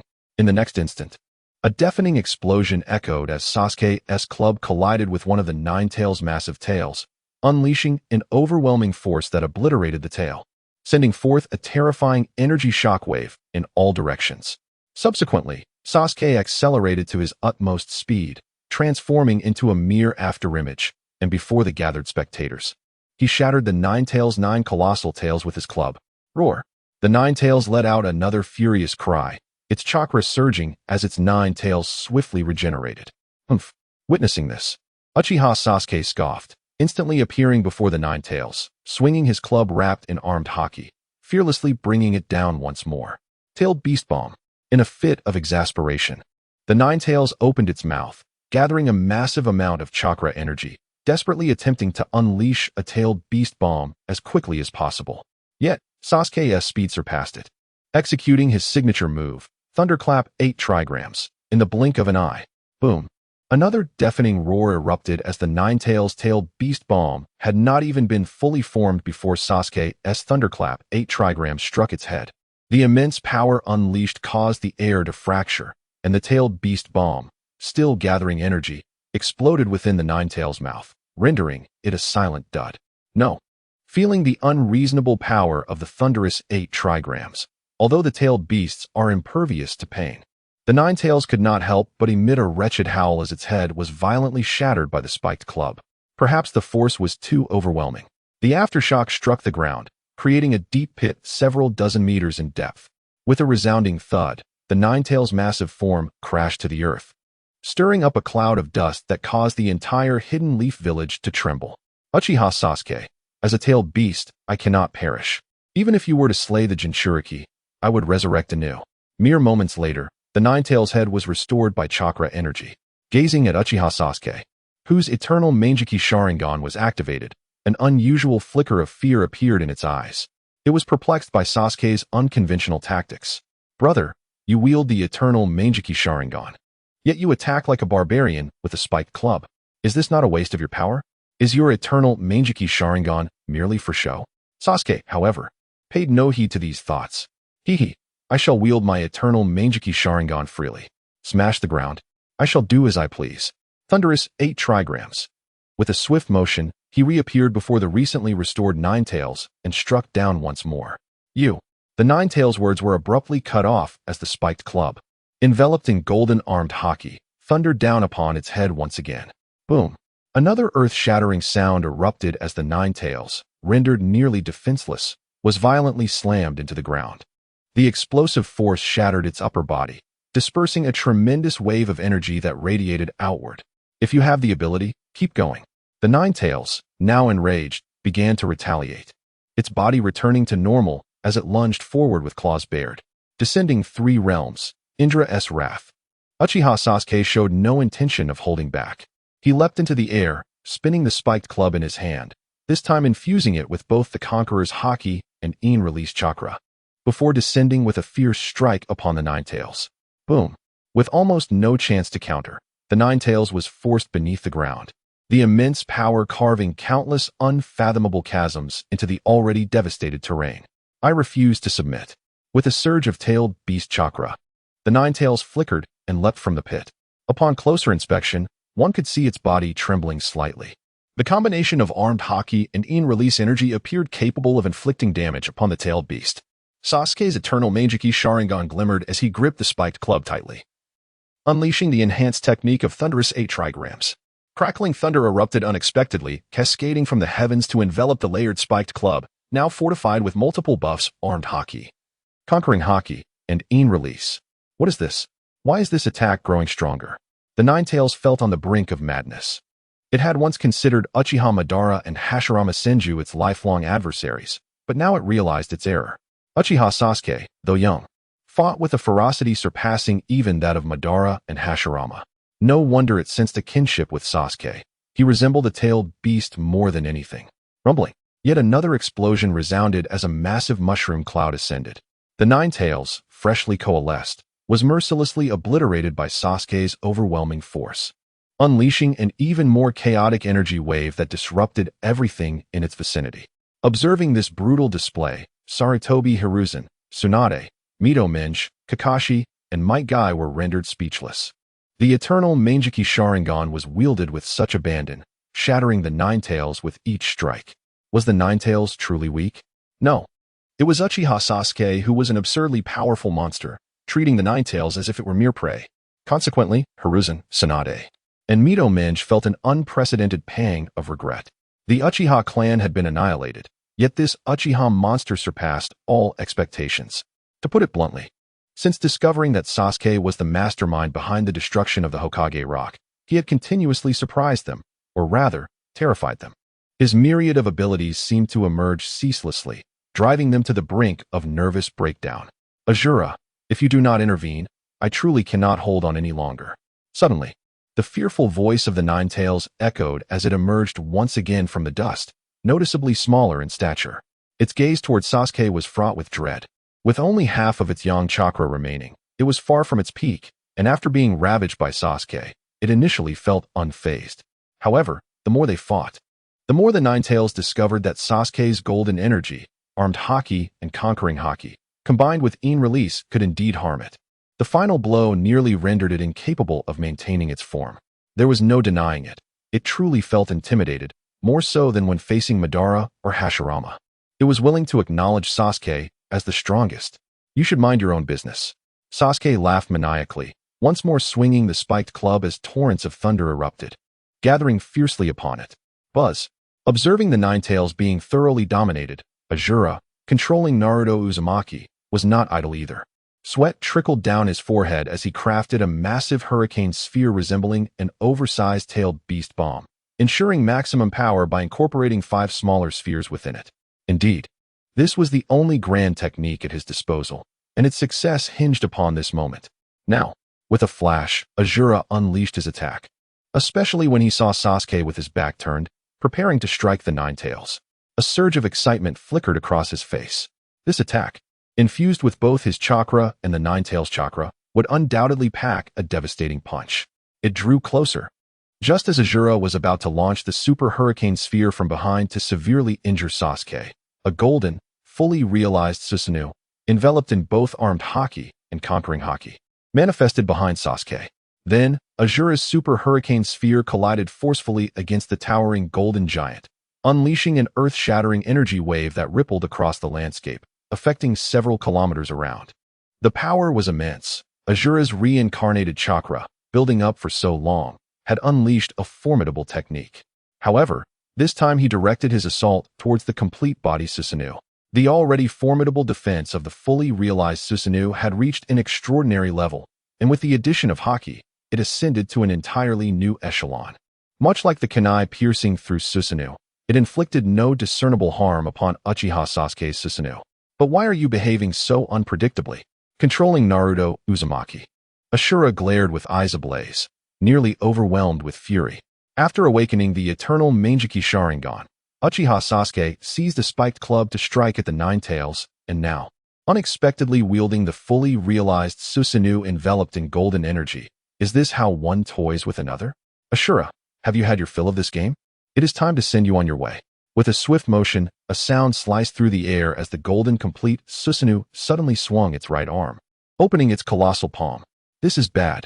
Ashura, controlling Naruto Uzumaki, changed countenance in an instant, attempting to retreat, but the proximity rendered it too late. In a heartbeat, he found himself firmly grasped within the hand of the golden complete Susanoo. Chapter 39. The Nine Tails trembles, annihilating Ashura, alas. Flee. The Nine Tails, witnessing the easily defeated Ashura controlling the vortex Naruto, felt an urge to curse. Without hesitation, it sought to escape, for the seal had been completely unbound. As long as it left the Hidden Leaf Village, it would be utterly free. In the future, it would avoid such high-stakes encounters as much as possible. But the moment it attempted to flee, it was caught. The golden complete body Susanoo swung its left arm with the ease of an eagle seizing its prey, capturing the Nine Tails within its grasp. Roar!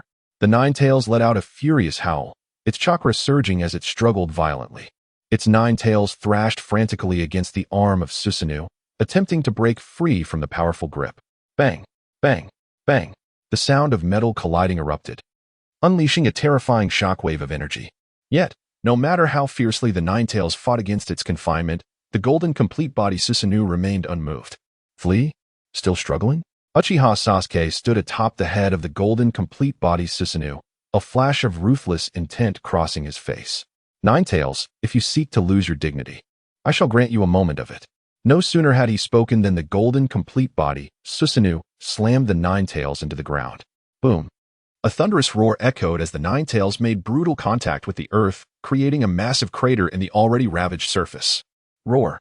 After its head was smashed, the Ninetales quickly regenerated, baring its teeth in a pained scream. Yet, this was merely the beginning.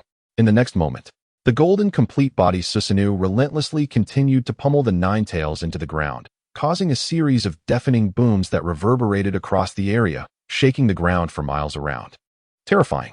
The violent scene sent chills down the spines of the elite forces of the Hidden Leaf Village: Sarutobi Hiruzen, Tintin, Mito Gate, Kakashi, Hyuga Hisashi, and Narashikaku, who could not help but swallow nervously. How could one envision a golden complete body Susanoo, cloaked in majesty, mercilessly battering the Ninetales? The high-level combat was executed with the most brutally simplistic means, leaving the Ninetales so powerless that it could scarcely emit a sound. After relentless strikes numbering in the thousands, the ground bore a crater several hundred meters in diameter. When the assault finally ceased, the golden complete body Susanoo leapt from the pit, still clutching the Ninetales, which had shrunk considerably, its 9 tails drooping, and its chakra no longer surging. If one were to gaze closely, they would discern the profound fear and despair reflected in the Ninetales' eyes as it looked towards Uchiha Sasuke. Bang! Another tremor resounded as Sasuke controlled the golden Susanoo and casually discarded the Ninetales onto the ground. Whimper! The Ninetales emitted a pained cry, instinctively thrashing its tail at Sasuke, curling up on the ground in a display of submission, conveying a single message: it would neither flee nor struggle any longer. Madman Sasuke. It truly could not contend with him. It was now trembling in fear. Compared to Uchiha Sasuke, even Senju Hashirama and Uchiha Madara seemed like ordinary individuals. Was this the same reckless Ninetales from the era of chaos? Indeed, the strong dread the violent, and tailed beasts require a monster like Uchiha Sasuke to be subdued. Observing the thoroughly subdued Ninetales, Kakashi, Might Guy, and Narashikaku could not hide their palpable apprehension. The Ninetales, once a figure of terror in their eyes, now resembled a mere dog. Meanwhile, Sarutobi Hiruzen, Tintin, and Mito Gate exchanged glances, each reflecting various shades of fear. Initially, they had planned to employ a tactic of overwhelming numbers against Uchiha Sasuke, akin to how 3rd Sasuke Jinoki had exhausted the 3rd Raikage during the 3rd Great Ninja War. But did such tactics hold any merit against the current Uchiha Sasuke?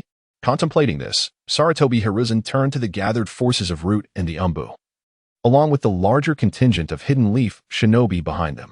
Although their numbers were not overwhelming, with only around 2,000 remaining shinobi after some had fallen to Sasuke, they were the backbone of the now ruined Hidden Leaf Village.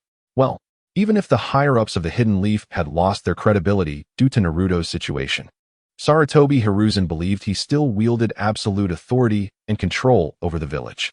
However, the monstrous display exhibited by Uchiha Sasuke had instilled a sense of dread within him. The 3rd Hokage, the strongest in history. Ashura, it is time for you to depart as well. At this moment, having dealt with the Ninetales, Uchiha Sasuke turned his attention to the captured Naruto, firmly held in the right hand of the golden complete body Susanoo. He spoke in a deep voice. You and Indra are but fools, unaware of how easily you are being manipulated. What? What did you say? Initially resigned to his fate after being ensnared by the golden Susanoo, Ashura realized that the host of this era was still too weak, a mere remnant of the former king. Watching the Ninetales being dominated, he felt a sense of resignation, acknowledging that a being surpassing even Uchiha Madara and Senju Hashirama had emerged within the ninja world.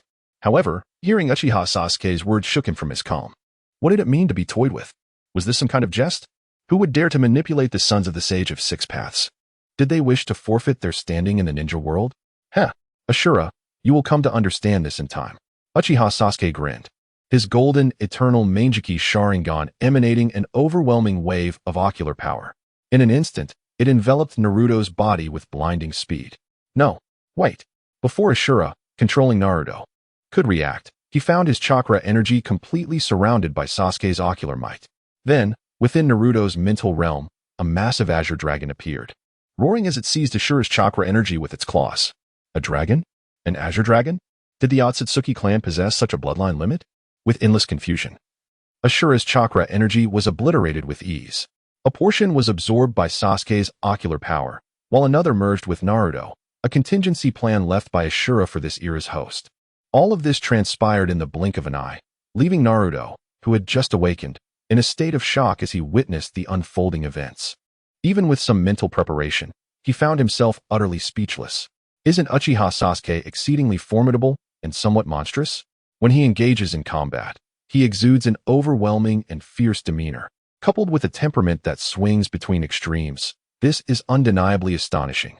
Particularly striking is the sight of the once vibrant Konoha village reduced to ruins, where the revered third Hokage, Hiruzen Sarutobi, along with the elder council members, Koharu Uchiha and Mitokado Hamura, now display palpable fear upon their faces. How exhilarating! Strangely, within Naruto Uzumaki's heart, an inexplicable sense of satisfaction emerges, a feeling of comfort.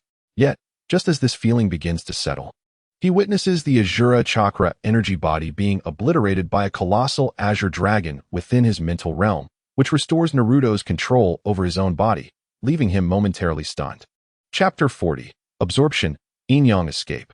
The good days of Sarutobi Hiruzen come to an end indeed. Uzumaki Naruto, having regained control over his body, was utterly bewildered. Who am I? Where am I? What did I just see? At this moment, a look of utter confusion crossed Naruto's face. A blue dragon? Did he just witness a blue dragon in his mental space?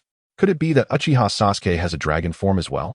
Naruto instinctively rubbed his eyes, only to suddenly realize that the blue dragon had vanished and Uchiha Sasuke appeared in his mental realm. Upon seeing Sasuke, Naruto snapped back to reality, startled. Sasuke, you can actually transform into a blue dragon? Uchiha Sasuke replied with a calm smile, stretching lazily as he said, the chakra energies of Indra and Ashura have completely dissipated. Our fated duel has come to an early conclusion. Is that so? Upon hearing this, Naruto felt an inexplicable sense of loss within himself. At the Ninja Academy, he had longed for recognition, viewing Sasuke as his primary rival, and deep down, a bond of friendship had begun to take shape. Now, it seemed the gap between them had widened significantly. With this thought, Naruto took a deep breath and spoke earnestly. Sasuke, thank you. Without you, I wouldn't know when I would discover my true identity. At this juncture, Naruto's expression grew unusually solemn as he declared, from now on, I want to be with you. Of course, Sasuke replied succinctly, nodding decisively. In his second life, as Kaido of the 100 Beasts, he had always valued talent, and he continued to do so, particularly for someone as promising as Uzumaki Naruto. First, get accustomed to Ashura's chakra energy. In the next moment, it seemed Sasuke sensed something in Naruto's mental space and smiled, saying, wait a moment, I will give you a surprise and give the higher-ups of Konoha fright. With that, Sasuke's form dissolved into a wave of chakra and disappeared. A surprise? Curiosity flickered across Naruto's face, and before he could fully comprehend the situation, Ashura's chakra began to reshape his body, imbuing him with knowledge of Ashura's ninjutsu techniques. Simultaneously, taking advantage of Sasuke's moment of focus on Ashura, the third Hokage, Sarutobi Hiruzen, clenched his teeth, suppressing his inner fears. Like a flash of insight, he summoned the indomitable spirit of a ninja, gathering over 2,000 ninjas from Konoha's Anbu, root, and various clans in the shortest time possible. Surrender, capitulation, or admission of fault were out of the question. In Hiruzen's eyes, he was blameless, and the will of fire was also just. Everything was for the sake of Konoha, and now that Sasuke and Naruto were evidently turning against them, he was prepared to sacrifice his life to protect the village. On the other side, Uchiha Sasuke, standing atop the golden complete body Susanoo, felt a flicker of movement. Although it seemed 10 minutes had passed in Naruto's mental space, in reality, it had been less than a minute, and the Ashura chakra energy had been swiftly vanquished. Ashura seemed rather benevolent towards Naruto. Ignoring the gathering ninjas of Konoha, Sasuke sensed the pure Ashura chakra within himself and instinctively shook his head before absorbing it. With a tremendous surge of chakra, the yang release energy of Ashura and the yin release energy within Sasuke suddenly underwent a chemical reaction, merging seamlessly. Is this yin-yang release? Sasuke's eyes widened in astonishment. It is known that yin-yang release is a secret technique of the Sage of Six Paths, and he had yet to reach that level. His body was akin to a simplified version of the Six Paths form, yet, with the aid of Ashura and Indra's chakra energies, as well as Indra's training experiences, his spirit and flesh had united, allowing him to effortlessly grasp yin-yang release. Having mastered yin-yang release, the fusion of the 5 elemental chakras seemed within reach, and the creation of the truth-seeking orb was imminent. Sasuke's eyes gleamed with anticipation. The emergence of the truth-seeking orb would allow him to break through to the Six Paths level, transforming him into the Six Paths Kaido Sasuke. The complete body Susanoo coupled with the blue dragon would be truly explosive. With this in mind, Sasuke took a deep breath, instinctively glancing at the strongest inheritance system panel visible only to him. Previously, absorbing Indra's chakra had charged the system's golden progress bar by 10%, and he wondered how much it would increase this time. The progress bar surged by another 10%, totaling 20%. It seemed the system required high-purity energy for charging.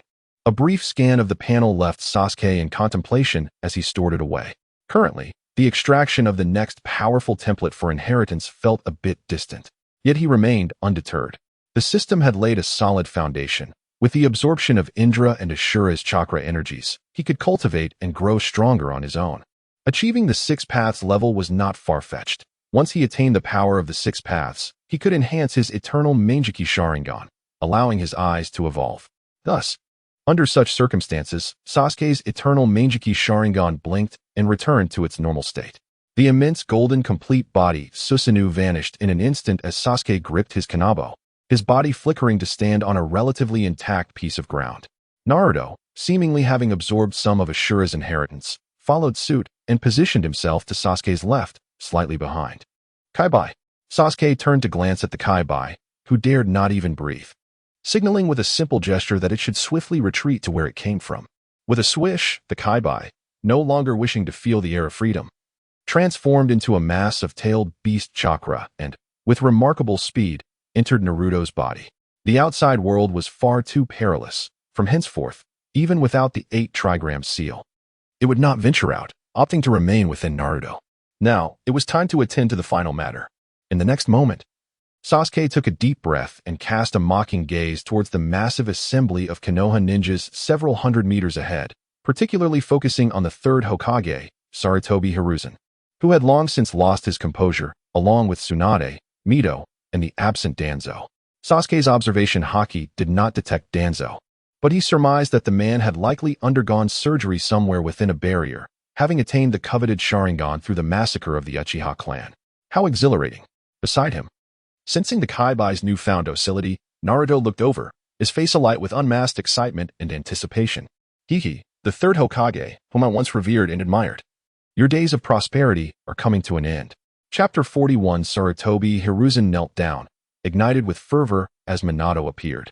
As Uchiha Sasuke and Uzumaki Naruto calmly directed their gazes toward the Konoha ninja coalition, time and space seemed to momentarily freeze, enveloped in an atmosphere of extreme tension and oppression.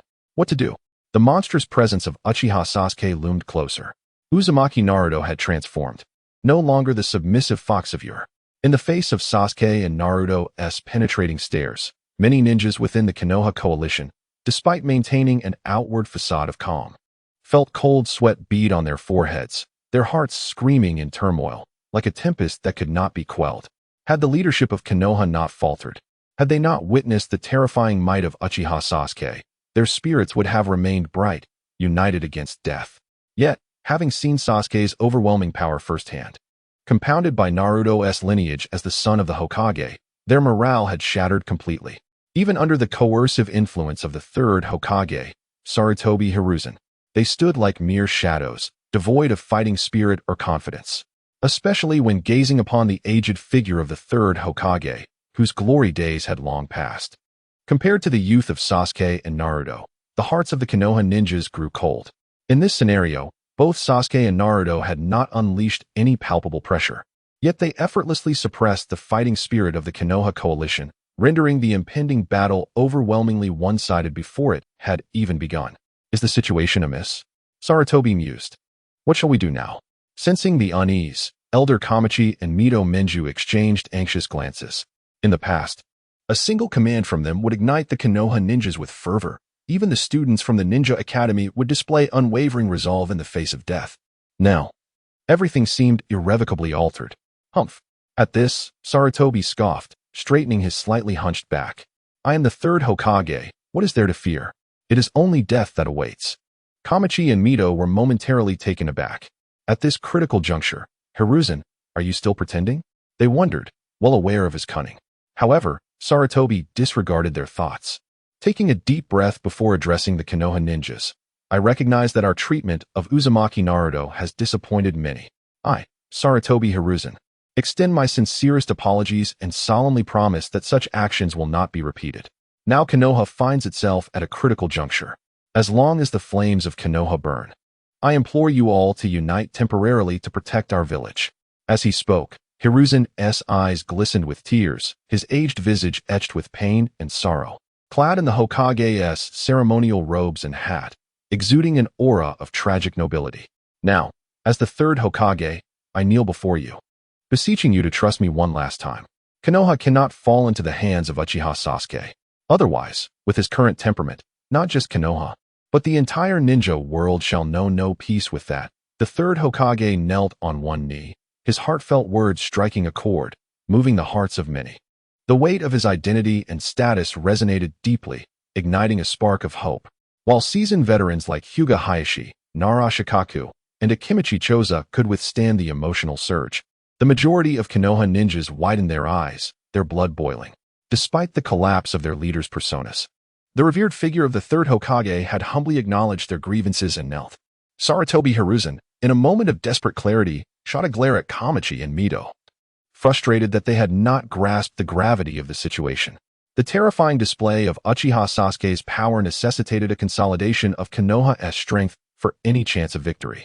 Thus, even if it meant kneeling, Hiruzen deemed it essential. Merely a flicker of hesitation lingered in Kamachi and Mito, but upon reflection, they too knelt, echoing Hiruzen's sentiment of apology to the assembled ninjas. If Hiruzen's kneeling had already stirred the atmosphere, the elders' submission added fuel to the fire, igniting the Konoha ninja coalition into a fervor.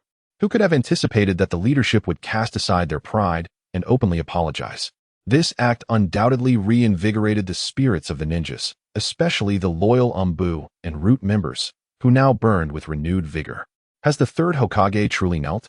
Uzumaki Naruto pondered in disbelief, feeling the flames of the will of fire reignite within him, contemplating whether to forgive Sarutobi Hiruzen. Now what shall we do, Sasuke? Naruto turned to Uchiha Sasuke, who wore a cold expression, arms crossed. Soon, the Konoha leadership will fall into utter despair, and the coalition will remain unkind-led. With a skeptical attitude, Naruto stepped forward, calling, Minato, are you not coming? Without warning, a terrifying power enveloped Naruto, and the damaged 8-trigram seal within him reignited. Alongside the appearance of his father, the fourth Hokage, Minato Namikaze, clad in white robes inscribed with the title of the fourth Hokage. Chapter 42, The Appearance of Minato Namikaze. A shock to all Minato. How did you appear? Upon witnessing the familiar figure, the Nine Tails, who had been quietly mending its wounded spirit within the confines of the sealing space, was startled. No, is this never-ending? Having just been subjected to a severe beating. Now the notorious Minato Namikaze, who had sealed away half of its dark chakra, reappeared, which felt like an utter affront to the Nine Tails. Do not be so frightened. Your seal has been lifted. Minato, noticing the startled Nine Tails, did not respond but instead revealed an expression of profound complexity.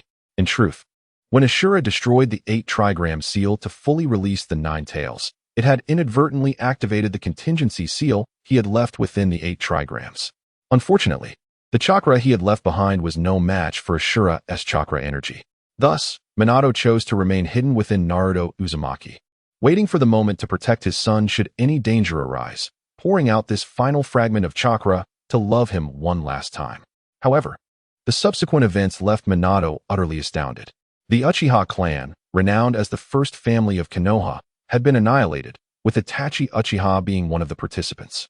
Sasuke Uchiha, born just months before Naruto, after experiencing the pain of his clan's massacre, had inexplicably undergone a tremendous surge in strength, even awakening the Mangekyou Sharingan. Particularly upon learning of Naruto's tribulations over the years, Minato felt a mix of shock and disbelief, alongside a deep sense of remorse towards Naruto. Why? What had Minato done to deserve such a fate for Konoha? More importantly, if he had known that his son would suffer so gravely after losing his parents, Kushina would surely have felt even greater sorrow. It was unbearable. He had been a competent Hokage in life, but had utterly failed as a husband and father. Eventually, Minato's heart grew numb, especially upon seeing Naruto follow his own heart and choose to associate with Sasuke Uchiha. Why should he, as a father, intervene against his son's choices? He had been Hokage, but now he simply wished to be a father. As for Konoha's future, Minato believed that Sasuke, possessing the strength and resolve, would be far better suited than the now weary Sarutobi Hiruzen. I am not afraid. Observing Minato lost in contemplation, the Nine-Tails stood tall and declared proudly, "You are dead, and as a tailed beast, I cannot die." "Is that so?" Minato replied with a smirk, not contesting the Nine-Tails' assertion. "From now on, follow my son diligently." As he spoke, Minato's fragment of chakra surged, vanishing into the ceiling space. He understood Sasuke's intention. He wished for him to reveal himself and stand by his son. Very well. He would utilize this last fragment of chakra to its fullest potential. Did he have any other choice? Watching Minato depart, the Nine-Tails displayed an unusual expression of resignation, feeling a deeper apprehension towards Sasuke. The contingency Minato had left within Naruto went unnoticed by the Nine-Tails but was perceptible to Sasuke, indicating a depth of cunning. At that moment, with the Konoha higher-ups Sarutobi Hiruzen, Tsunade, and Mito Minion kneeling in apology, the fighting spirit of Konoha's ninja forces reignited, albeit only halfway.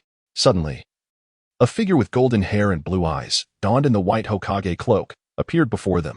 Silence.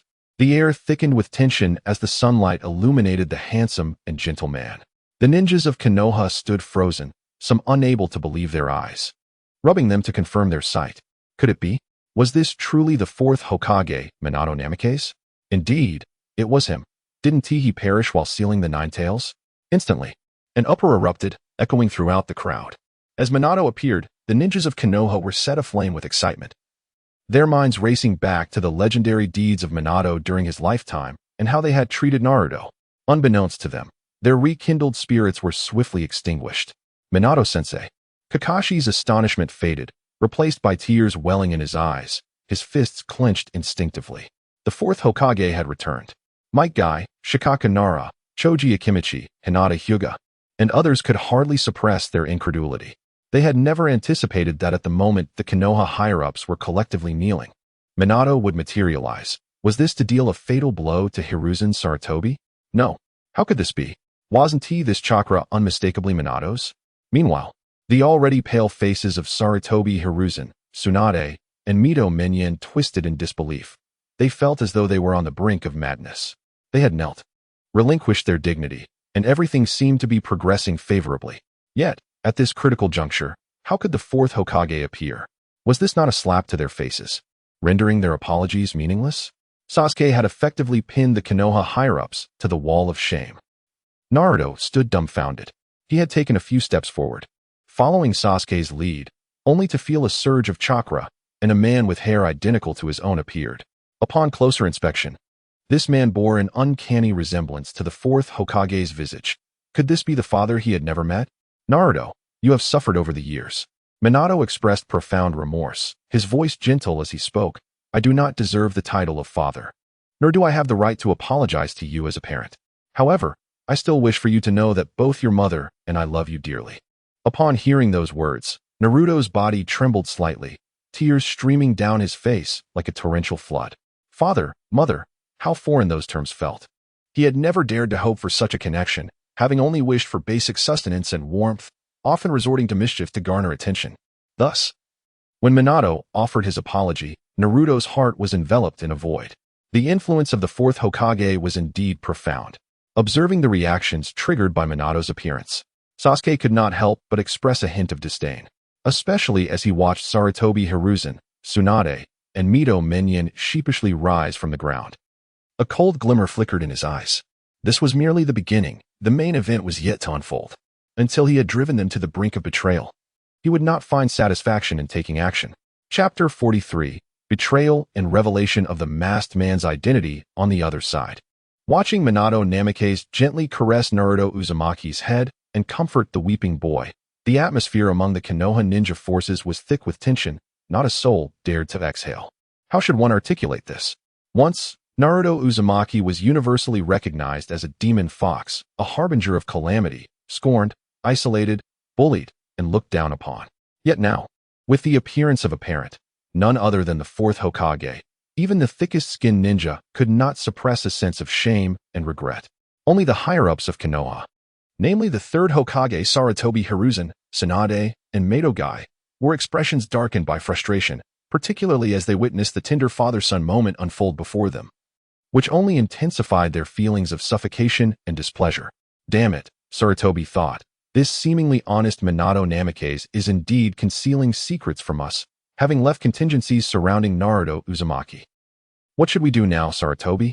Tsunade asked, her wrinkled face betraying a flicker of fear. Should we just bow our heads and concede? Madogai added, wiping his glasses in desperation. Uchiha Sasuke is clearly toying with us, trampling upon our dignity, aiming to deliver a dual blow both mentally and physically, Tsunade continued. Silence, you spineless wretches. Sarutobi's anger flared, his mustache bristling as he glared at Tsunade and Madogai. Have you forgotten that the Uchiha clan was annihilated? Do you truly expect the now ruthless and tyrannical Sasuke Uchiha to spare us? Upon hearing this, Tsunade and Madogai paused, realization dawning upon them, their expressions turning bleak. Indeed, the current Sasuke Uchiha was a volatile monster. The Uchiha clan was no more, and with the Anbu and Root still raiding their homes, it was clear that Sasuke would not show them mercy. Even if Itachi Uchiha were to arrive, he would likely find himself at the mercy of Sasuke's unrelenting wrath. There is no retreat left, Sarutobi sighed, discarding his pipe. Had I known that we would unleash such a monster as Sasuke Uchiha, I would have intervened to prevent Danzo from exterminating the Uchiha. Regret washed over him, but time could not be reversed, and all was irrevocably lost.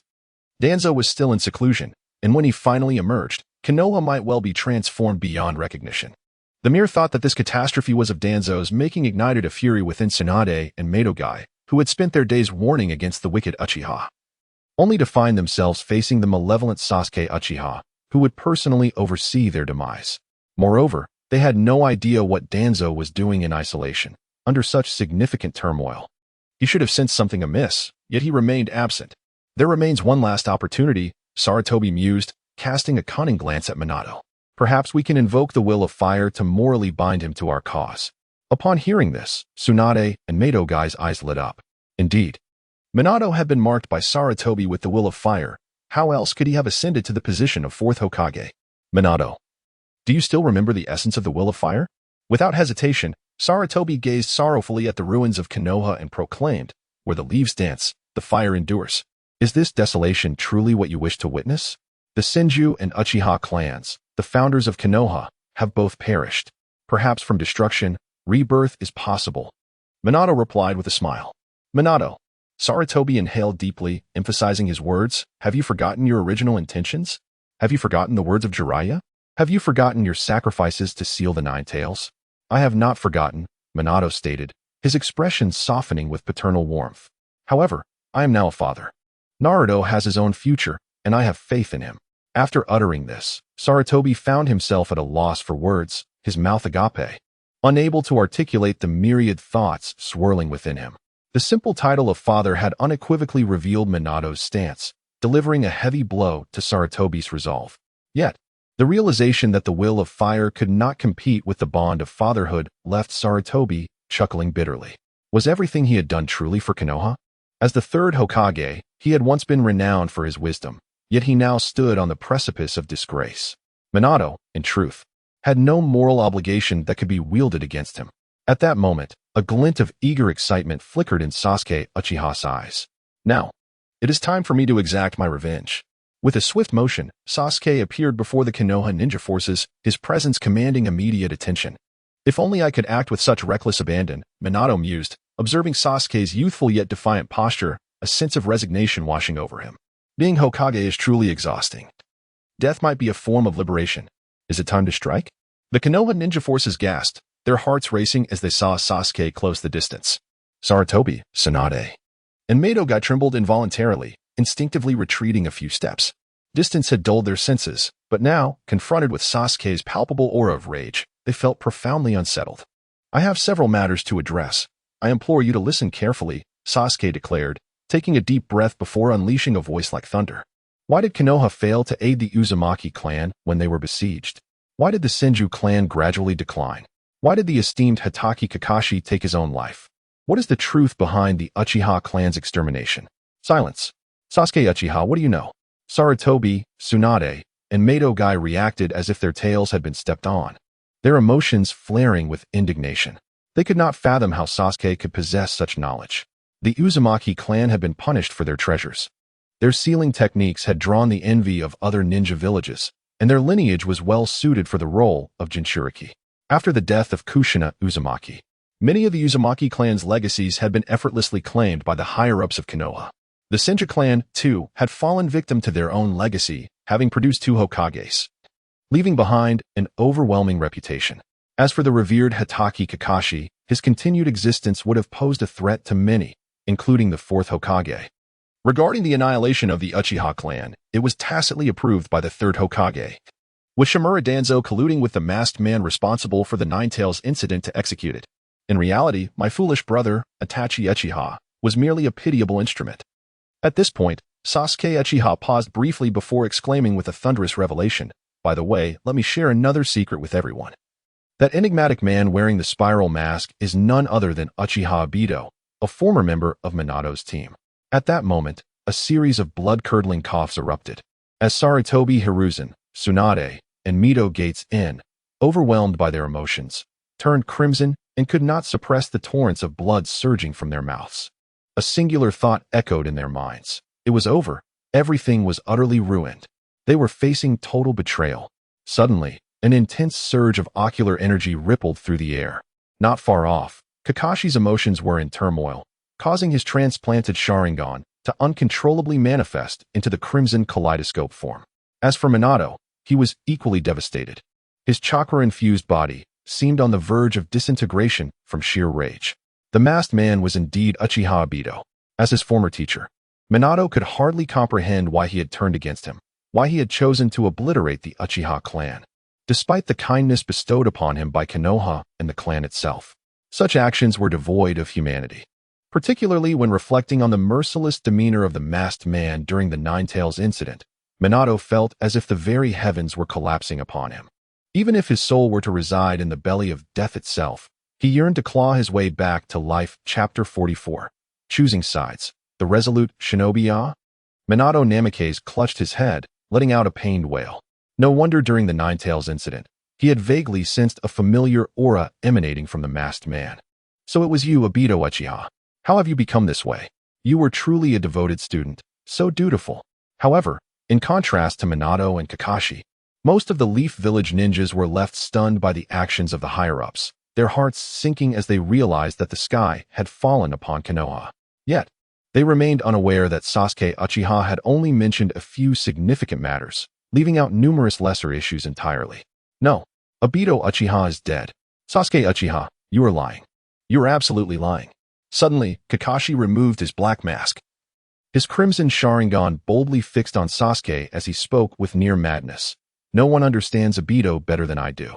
He cherished his comrades, was sentimental and compassionate, always striving to fulfill his dream of becoming Hokage, to protect his friends and the village. How could he have turned into what you claim? Kakashi, shouldn't you be more concerned about how your father truly died? As Kakashi donned a mask of anguish once more, Sasuke's gaze flickered momentarily before he spoke mercilessly. To tell you the truth, Obito merely wished to create a world with Rin. A world with Rin? Kakashi was left dumbfounded, stepping back in tremors. He was aware of Obito's deep love for Rin, but never anticipated it would manifest in such a twisted manner. His thoughts then turned to his father, Tsukumo Hataki's death, which was directly linked to the higher-ups of Konoha. Uffed. Kakashi, his face flushed, coughed up blood, his spirit wilting like a frost-bitten eggplant, his legs giving way as he collapsed. Kakashi.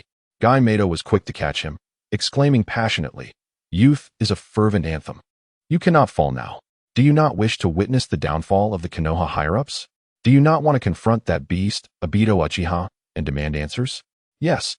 I cannot give in yet. Help me up." Upon hearing this, A glimmer returned to Kakashi's eyes as he held tightly onto Guy, his voice trembling. "Take me away from the Leaf Ninja forces. I do not wish to remain here." "All right." Guy cast one last look at the dispirited Hiruzen Sarutobi, Konoha Nara, and Mito Gate, sighing inwardly as he lifted Kakashi and departed from the ninja forces. The situation had become clear, with just a few words. Sasuke had dealt a devastating blow to the higher-ups of Konoha. "Let us leave as well." Sighing, Kurenai Yuhi, along with Akatsuki and others, exchanged glances and followed Guy's lead. "Why?" Asuma Sarutobi revealed a conflicted and pained expression, clenching his fists before resolutely turning to leave. He had not anticipated his father would be such a person. Was the Hokage position truly that significant? "Hyuga clan, follow me." Upon seeing others depart, Hiashi Hyuga's eyes lit up, commanding without hesitation. "I'm sorry, third Hokage. In the past, I had no choice but to watch as Hisashi was sent to his death, swallowing my grievances. Now, we wish to be good people. Move swiftly." The main and branch families of the Hyuga clan followed suit. Before the words had fully settled, the Hyuga clan ninjas reacted, suppressing their inner turmoil as they swiftly severed ties with the Leaf Ninja forces. The Nara clan followed. Nara Shikaku's wise eyes flashed with determination as he signaled decisively. Now that the Konoha higher-ups had fallen from grace, he too had to take a stand for the Nara clan. The Yamenka clan followed. The Akimichi clan followed. The Inazuka clan followed. With Hiashi Hyuga and Shikaku Nara leading, the heads of the subsequent clans were no fools. They quickly issued their commands. Thus, under such circumstances, the numbers of the Leaf Ninja forces dwindled at a visible pace, with a significant portion of the Anbu fleeing, leaving only a few loyal subordinates of the third Hokage standing. In the end, only a little over 400 elite ninjas remained in the Leaf Ninja forces, comprising mainly of the Sarutobi, Mito, Nara, and Shimura clans, as well as some Anbu members. Did they not wish to escape? No. It was not that they did not want to flee. Rather, they found themselves with no other option but to walk down a dark path. After all, the Sarutobi, Mito, Nara, and Shimura clans had thrived under the development of the Konoha F4. Even if they chose to take a stand now, Sasuke would not spare them. The routes had been marked by the curse seal, rendering them incapable of switching sides. The remaining Anbu were led by the eldest son of Hiruzen Sarutobi. Bang! Bang! Faced with such a scene, the previously struggling Konoha Nara and Mito Gate collapsed to the ground in despair, their wrinkled faces filled with hopelessness and sorrow. Their once illustrious names had been tarnished by Sasuke Uchiha. Did it matter how this monstrous Sasuke had learned of their downfall? It didn't matter anymore. Nothing held significance now. The will of fire shall never compromise or retreat. However, at this moment, as if realizing he had nowhere left to run, especially upon seeing his son, Asuma Sarutobi, choose to backstab him, Hiruzen Sarutobi, once the revered Hokage, could no longer endure. With a flash of clarity, he erupted with the spirit of a warrior, looking to Konoha and Mito Gate, urging, "You too, stand up. Even if we must die, we shall die standing. Is that so? What good does it do for you to be resolute now?" Observing the aged Hiruzen, who appeared to regain his former vigor, Konoha and Mito were left in disbelief. Normally, Hiruzen was unyielding, especially as he aged, growing more timid in the face of outside pressures, only to strike when opportunities arose. Yet, in the current situation, it was evident that even within his own confines, he could no longer assert himself. Where did this elderly Hiruzen find his confidence and courage? Humph! Hiruzen scoffed, as his seemingly frail body radiated an indomitable aura unique to a Hokage. Addressing the remaining elite ninjas, he shouted with a spirit that defied death, "I, the proud shinobi Hiruzen Sarutobi, shall fight alongside you until the very last moment. Even if we face annihilation, we shall ensure that Sasuke Uchiha pays the price. Let us perish together." With those words, a surge of immense chakra erupted as Hiruzen, donned in the Hokage's battle garb, entered combat mode, shouting, "Fight! Fight! Fight!" Observing the third Hokage, resolutely defiant even in dire straits. The over 400 elite ninjas who chose to align with the higher echelons of Konoha understood that this was their final stand. They began to shout fervently, seeking to bolster their own spirits through their cries. Ha! All of this is destined to come to an end. Witnessing this spectacle, Uchiha Sasuke's lips curled into a vicious grin. The scene was truly heart-wrenching. Let us then fully embrace despair. It is now time to unleash a massacre. Buzz. Before his words could fade, the once clear sky darkened ominously as countless storm clouds began to gather. Flashes of lightning flickered within the clouds, crackling with sound. Suddenly, Uchiha Sasuke vanished from sight, reappearing in midair without any warning. A colossal dragon, over 1,000 meters long and shimmering in hues of azure and blue, spiraled in the sky. Crackle, crackle. Amidst the thunderous roars, the dragon's scales glimmered with a faint golden light, ultimately revealing a striking azure gold hue. Chapter 45. The Rampage, Dragon's Breath, Deathly Wind, Azure Dragon's Radiance at last. This marks the inaugural moment when Uchiha Sasuke, having embraced his inheritance, formally transitions into the fish fruit, mythical beast type, Azure Dragon form. However, it is crucial to note that this current manifestation of the Azure Dragon is distinct from the one he once embodied in his second life. Now, he is a colossal Azure Dragon, imbued with chakra, the eternal Mangekyou Sharingan, and an array of formidable ninjutsu. As his immense form, spanning thousands of meters, spirals above Konoha, an oppressive aura envelopes the entire village. In an instant, the region encompassing Konoha is plunged into a state of paralysis and stillness. No one anticipated that the already terrifyingly powerful Uchiha Sasuke would possess yet another trump card, transforming into a dragon unlike anything they had ever seen. The sheer size of the creature, coiling in the sky, instills an unspoken pressure that renders breathing a challenge. Consequently, Sarutobi Hiruzen, who had steeled himself, found his expression frozen. A dragon transformation? Was this a jest? The Uchiha clan possessed no such abilities. What manner of monster is Uchiha Sasuke? Just moments after rising, Hinata and Mito gate and found themselves collapsing to the ground, their pupils devoid of vitality, their minds engulfed in a disorienting hum, spiraling into a void of thought. The over 400 elite ninjas, who had been rallying their spirits and aligning themselves with Konoha's upper echelon, now were expressions of horror, their resolve shattered. Despite their limited numbers, they hailed from the Sarutobi, Shimura, Mito, Tino, and the elite Anbu and Root divisions, all seasoned warriors with a self-proclaimed robust endurance. Yet, they found themselves repeatedly rattled, particularly by Sasuke's transformation into a dragon, shattering the last vestiges of their psychological defenses. Was this truly a human? Unbelievable. Uchiha Sasuke has transformed into a dragon? The ninjas who had just separated from Konoha's main forces were equally incredulous, collectively exhaling in disbelief. Even members of the High-GA and Nara clans felt a tumult of emotions, instinctively wiping the sweat from their brows, their legs trembling as they narrowly avoided the embrace of death. Who could have foreseen that Uchiha Sasuke could morph into a dragon stretching over 1,000 meters? Amongst the chaos, only Naruto Uzumaki maintained his composure, for he had witnessed Sasuke's dragon form within the confines of his mental space and had already been astonished. Minato Namikaze, gradually regaining his calm, exhibited little reaction. However, the chakra he had been channeling began to dissipate, indicating he could not sustain this for long. At that moment, Sasuke, in his dragon form, spiraled in the air for several seconds before raising his majestic head, glaring down upon the assembled ninjas of Konoha with a fierce gaze. Without uttering a single word, he opened his jaws, gathering an intense blaze of heat. Is Uchiha Sasuke about to strike? What should we do? Witnessing this scene, the remaining elite ninjas of Konoha, over 400 in number, were momentarily paralyzed, their faces paling. Even Sarutobi Hiruzen, Tino Hinata, and Mito Gate stared in horror at the dragon form of Sasuke, realizing the impending devastation. All ninjas, heed my command. In the next moment, Sarutobi Hiruzen, the third Hokage, was the first to react, suppressing his inner tremor and declaring, "Let us deploy defensive ninjutsu together. If we withstand this onslaught, we shall mount a counterattack." The last two words, the dragon, were deliberately drawn out by Hiruzen to convey his determination and resolve. Buzz, buzz. As his words faded, waves of chakra began to surge, and the remaining elite ninjas of Konoha snapped to attention, perhaps sensing the brink of life and death. Their hand seals were formed with unprecedented speed. Roar. Your speed is far too sluggish. Sasuke, in dragon form, erupted into a maniacal grin, unleashing a torrent of scorching breath from his maw. The searing heat surged forth, striking towards the position of the Konoha ninjas, transforming the clouds into fiery crimson. Too late.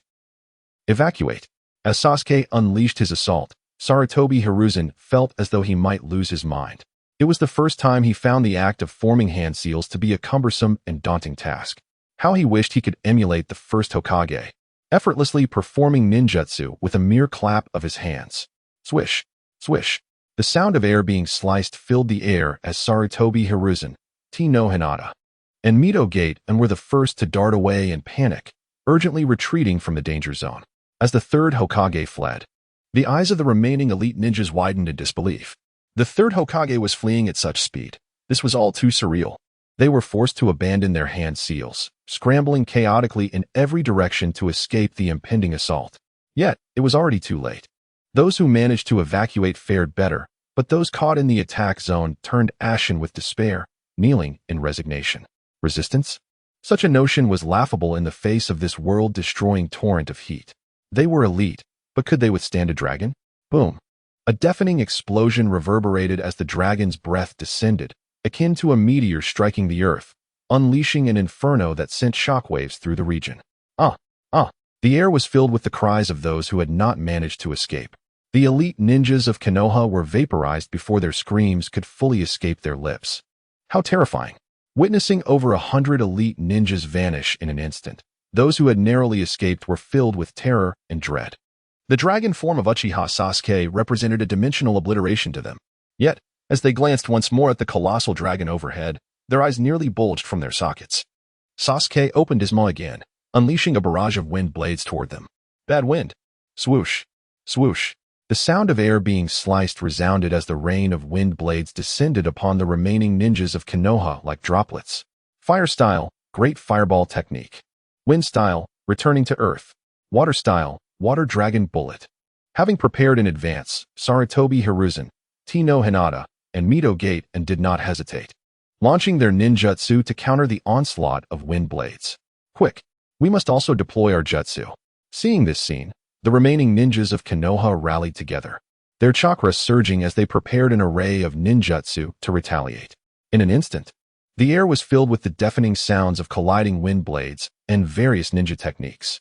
Although some of the wind blades were deflected, a portion breached the defenses, claiming the lives of elite ninjas one by one.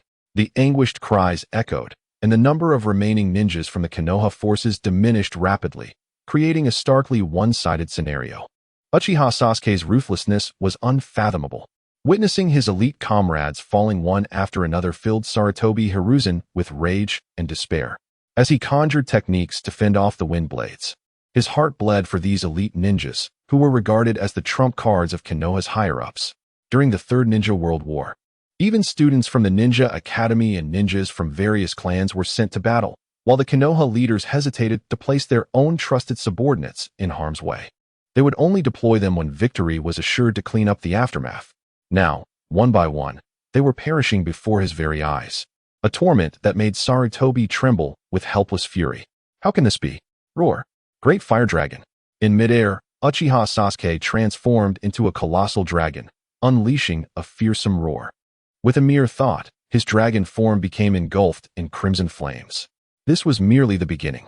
Following a tremendous surge of ocular power, Sasuke activated his eternal Mangekyou Sharingan, fearlessly directing a supreme ocular technique upon his own dragon form, Amaterasu.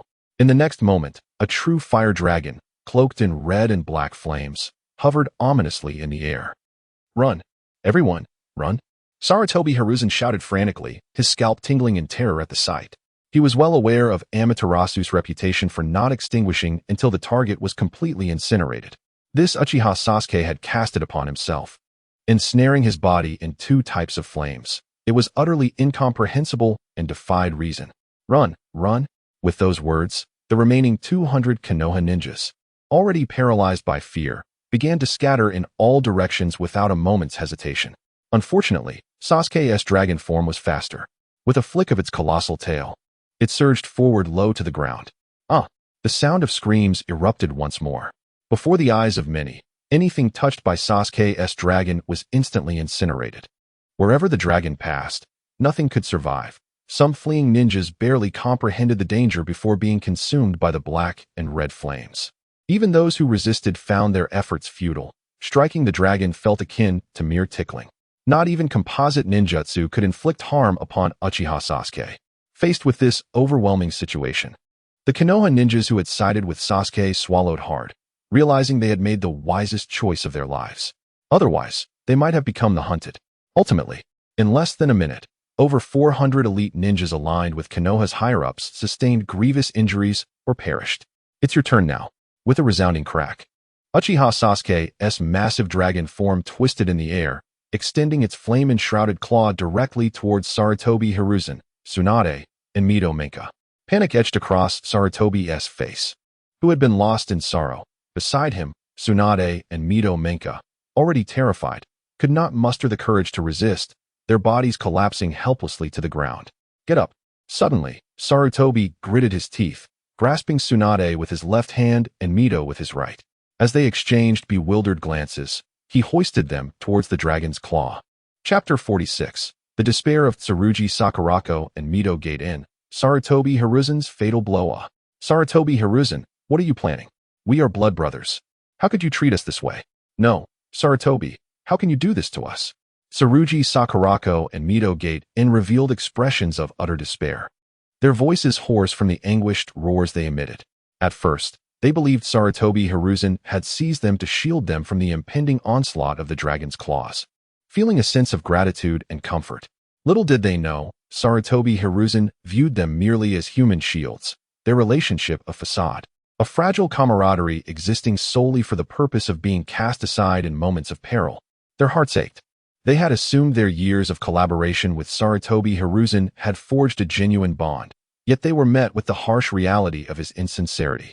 Especially as the fiery dragon's claws drew ever closer, Tsurugi Sakurako and Mito Gate In's hearts harbored a desire for vengeance against Sarutobi Hiruzen. Truly, he was a traitor. Witnessing this scene, the dragon incarnate of Uchiha Sasuke revealed a savage demeanor, showing no mercy as he grasped Tsurugi Sakurako and Mito Gate In his colossal claws. Instantly, the two were enveloped in crimson-black flames, seemingly intent on prolonging their suffering rather than allowing them a swift demise. As Uchiha Sasuke meticulously adjusted the intensity of the flames, ensuring they fully experienced despair and agony, their soul-piercing screams echoing through the air. It hurts so much. Sarutobi, you are truly despicable. Sarutobi Hiruzen, we will await your return. Initially, their cries resonated loudly, sending shivers down the spines of Leaf Village ninjas such as Hyuga Hayashi, Nara Shikaku, and Akimichi Choza, igniting a flicker of excitement within them. They had previously felt trapped, especially after the annihilation of the Uchiha clan, with no options left but to covet the resources left vacant by their demise. Now, with the sudden rise of Uchiha Sasuke, they had the opportunity to realign their allegiances and alter the fates of their families, while the once mighty Elder Council of Konoha languished in torment, the scent of roasted flesh wafting through the air, creating a stark contrast to their previous fortunes. Alas, Tsurugi Sakurako and Mito Gate In were far too feeble, their vitality waning within mere 30 seconds, their voices fading into silence, clearly on the brink of death. How tedious! I shall grant you a final farewell. Uchiha Sasuke shook his head in discontent, increasing the temperature of the crimson-black flames, swiftly melting Tsurugi Sakurako and Mito Gate In into oblivion. My apologies. Witnessing Tsurugi Sakurako and Mito Gate In perish in such a brutal manner, Sarutobi Hiruzen, who had retreated several hundred meters, felt a fleeting pang of sorrow and helplessness. In this critical moment of life and death, he had no choice but to sacrifice Tsurugi Sakurako and Mito Gate In to buy himself a moment of respite. Faced with the monstrous power of Uchiha Sasuke, he was acutely aware that his attempts were futile, yet Sarutobi Hiruzen was unwilling to yield. For the thought of his illustrious legacy being tarnished by Uchiha Sasuke was unbearable. He resolved to take one last stand. 5 elements. Great multi-shadow clone technique. In the next moment, having prepared thoroughly, Sarutobi Hiruzen inhaled deeply, chakras surging wildly as he swiftly formed hand seals, summoning 4 shadow clones. Each clone unleashed a different elemental jutsu, lightning, fire, water, wind, and earth, aimed at the dragon hovering above. This was merely the beginning. Upon completing the great multi-shadow clone technique, Sarutobi Hiruzen and his 4 clones continued to weave hand seals, invoking Fire Style, Great Fireball Technique. Fire Style, Fire Dragon Flame Bomb. Combined Ninjutsu. Earth Dragon Flame Flow, Lightning Water Dragon Bomb. With each jutsu unleashed, Sarutobi Hiruzen and his clones stood resolute, akin to 1,000-strong army, showcasing the essence of his mastery over ninjutsu. Boom. As the myriad techniques rained down upon Uchiha Sasuke's dragon form, a deafening cacophony erupted, sending shockwaves reverberating through the surroundings. 1 second, 3 seconds, 5 seconds. As time flowed, each jutsu bombarded Uchiha Sasuke's dragon form, creating a spectacular display akin to fireworks. Yet, the reality remained grim. Uchiha Sasuke's dragon remained utterly still, suspended in midair, observing the third Hokage and his clones executing their techniques. Huff. After expending over 2 minutes on an unyielding barrage of ninjutsu, Sarutobi Hiruzen, feeling the weight of exhaustion in his frail body, gazed at the impenetrable defense of Uchiha Sasuke, his wrinkled visage devoid of surprise, only harboring a deep sigh of despair. How he longed for youth, if only to possess the vigor to unleash more than a handful of techniques without gasping for breath. Sarutobi Hiruzen knew his strength, even in old age, was formidable. Yet, he found himself pitted against an entity as monstrous as Uchiha Sasuke, who rendered him woefully inadequate. Uchiha Sasuke shook his dragon head slightly, emitting a thunderous growl, proclaiming, "Now, it is my turn." Buzz. Before his words had fully settled, Uchiha Sasuke's dragon form began to shrink, reverting to his human shape, a manic grin spreading across his face as he charged forward. Oh no. Witnessing this, Sarutobi Hiruzen, still catching his breath, hesitated not a moment longer. He sent his 4 shadow clones forth while gritting his teeth, rapidly forming hand seals, summoning the Monkey King, Enma. Humph. A cold snort escaped as an overwhelming aura of Conqueror's haki surged forth. The 4 shadow clones, caught off guard, were swiftly obliterated into wisps of smoke, devoid of any resistance. Sarutobi, what has happened to you? Upon summoning Enma, Sarutobi Hiruzen transformed him into the legendary adamantine staff. Wielding it against Uchiha Sasuke with a combined assault of wind-release ninjutsu and the staff's might, Rui Staff, Tempest. Here it comes. Uchiha Sasuke's mind surged with intent as the golden aura of haki intertwined with his fists, meeting Sarutobi Hiruzen's assault head-on. Bang! A resounding explosion reverberated as the adamantine staff was sent reeling from the force of Uchiha Sasuke's overwhelming power. Splurt! The sound of Enma spitting blood echoed as it was hurled backward, its gaze filled with disbelief, grappling with the sheer terror of Uchiha Sasuke's might. What sort of monstrosity was this? One blow had shattered its indestructible form, leaving it utterly decimated. What kind of creature had Sarutobi Hiruzen provoked? Possibly overwhelmed by the sheer strength of Uchiha Sasuke, Sarutobi Hiruzen himself was flung hundreds of meters, crashing into the ground, giving rise to 2 small mushroom clouds. Chapter 47. Can the Grim Reaper inflict harm? Astonishing. With merely a single punch, Uchiha Sasuke sent Sarutobi Hiruzen and the Monkey King flying, leaving many Konoha ninjas in utter shock. Who could have anticipated that, when engaged in true combat, the disparity in power between Sarutobi Hiruzen and Uchiha Sasuke would be so vast? It is worth noting that the former third Hokage had once wielded the Vajra staff to repel the Nine-Tails from Konoha, demonstrating formidable prowess in physical combat. Yet, in a direct confrontation with Uchiha Sasuke, he could not endure for even a second. Truly, he was exceedingly weak. Uchiha Sasuke grinned, revealing no hint of surprise. Currently, he was the enhanced version of the peak beast, Kaido. If even the elderly third Hokage could not achieve overwhelming dominance and strength, then something would indeed be amiss. Third Hokage, it is time for you to embrace despair. Fear not. All who participated in the slaughter of the Uchiha clan shall accompany you on your journey to the afterlife. As this thought crossed his mind, a glimmer of coldness flashed in Uchiha Sasuke's eyes. Overthrowing the Konoha F4 and sending Sarutobi Hiruzen and his companions to their demise was merely the initial step. Soon, the entire ninja world would tremble in fear under the dominion of Beast Sasuke. With a swift motion, Uchiha Sasuke appeared where the mushroom cloud loomed. Just as he contemplated dispersing the smoke, his observation haki sensed something, causing his body to instinctively halt. Bang! A crisp sound echoed as the Monkey King leapt from the smoke, frantically spewing blood while kneeling and desperately clinging to Uchiha Sasuke, his voice filled with a death-defying resolve. Hurry, Sarutobi. I cannot hold on much longer. In saying this, The Monkey King summoned all his strength in a desperate attempt to bind Uchiha Sasuke. Ha ha. Uchiha Sasuke, this is what you forced me to do. Upon hearing this, Sarutobi Hiruzen coughed up blood, a maniacal laughter escaping his lips. He then channeled his last reserves of chakra to execute the Shiki Fujin. Indeed, he intended to perish alongside Uchiha Sasuke. With his reputation in ruins and reduced to such a pitiful state, all of it was thanks to Uchiha Sasuke. Therefore, Sarutobi Hiruzen resolved that even if he had to sacrifice his soul to the Grim Reaper, Uchiha Sasuke would pay a bloody price. Buzz. As the jutsu was unleashed. Without any forewarning, countless black sigils began to manifest, and the very fabric of space began to tremble. In the blink of an eye, a towering, malevolent specter, more than 10 meters tall, with a ghastly pale visage and sharp fangs, emerged behind Sarutobi Hiruzen, exuding an eerie and sinister aura. The Grim Reaper? Seeing the Grim Reaper about to be summoned, Minato Namikaze displayed a grave expression and exclaimed, "Uchiha Sasuke, be cautious. This is a formidable sealing technique originating from the Uzumaki clan. I sensed the chakra of its other half." The nine tails within Naruto Uzumaki also shuddered, evidently recalling the terror of having its shadow chakra severed by the Grim Reaper. This appears to be formed from the power of the six paths. At this moment, after meticulously sensing the situation with his observation haki, Uchiha Sasuke furrowed his brow and murmured, "It possesses a hint of sentience, but not much. It seems like a programmed mechanism, likely created by the Sage of Six Paths utilizing yin-yang release."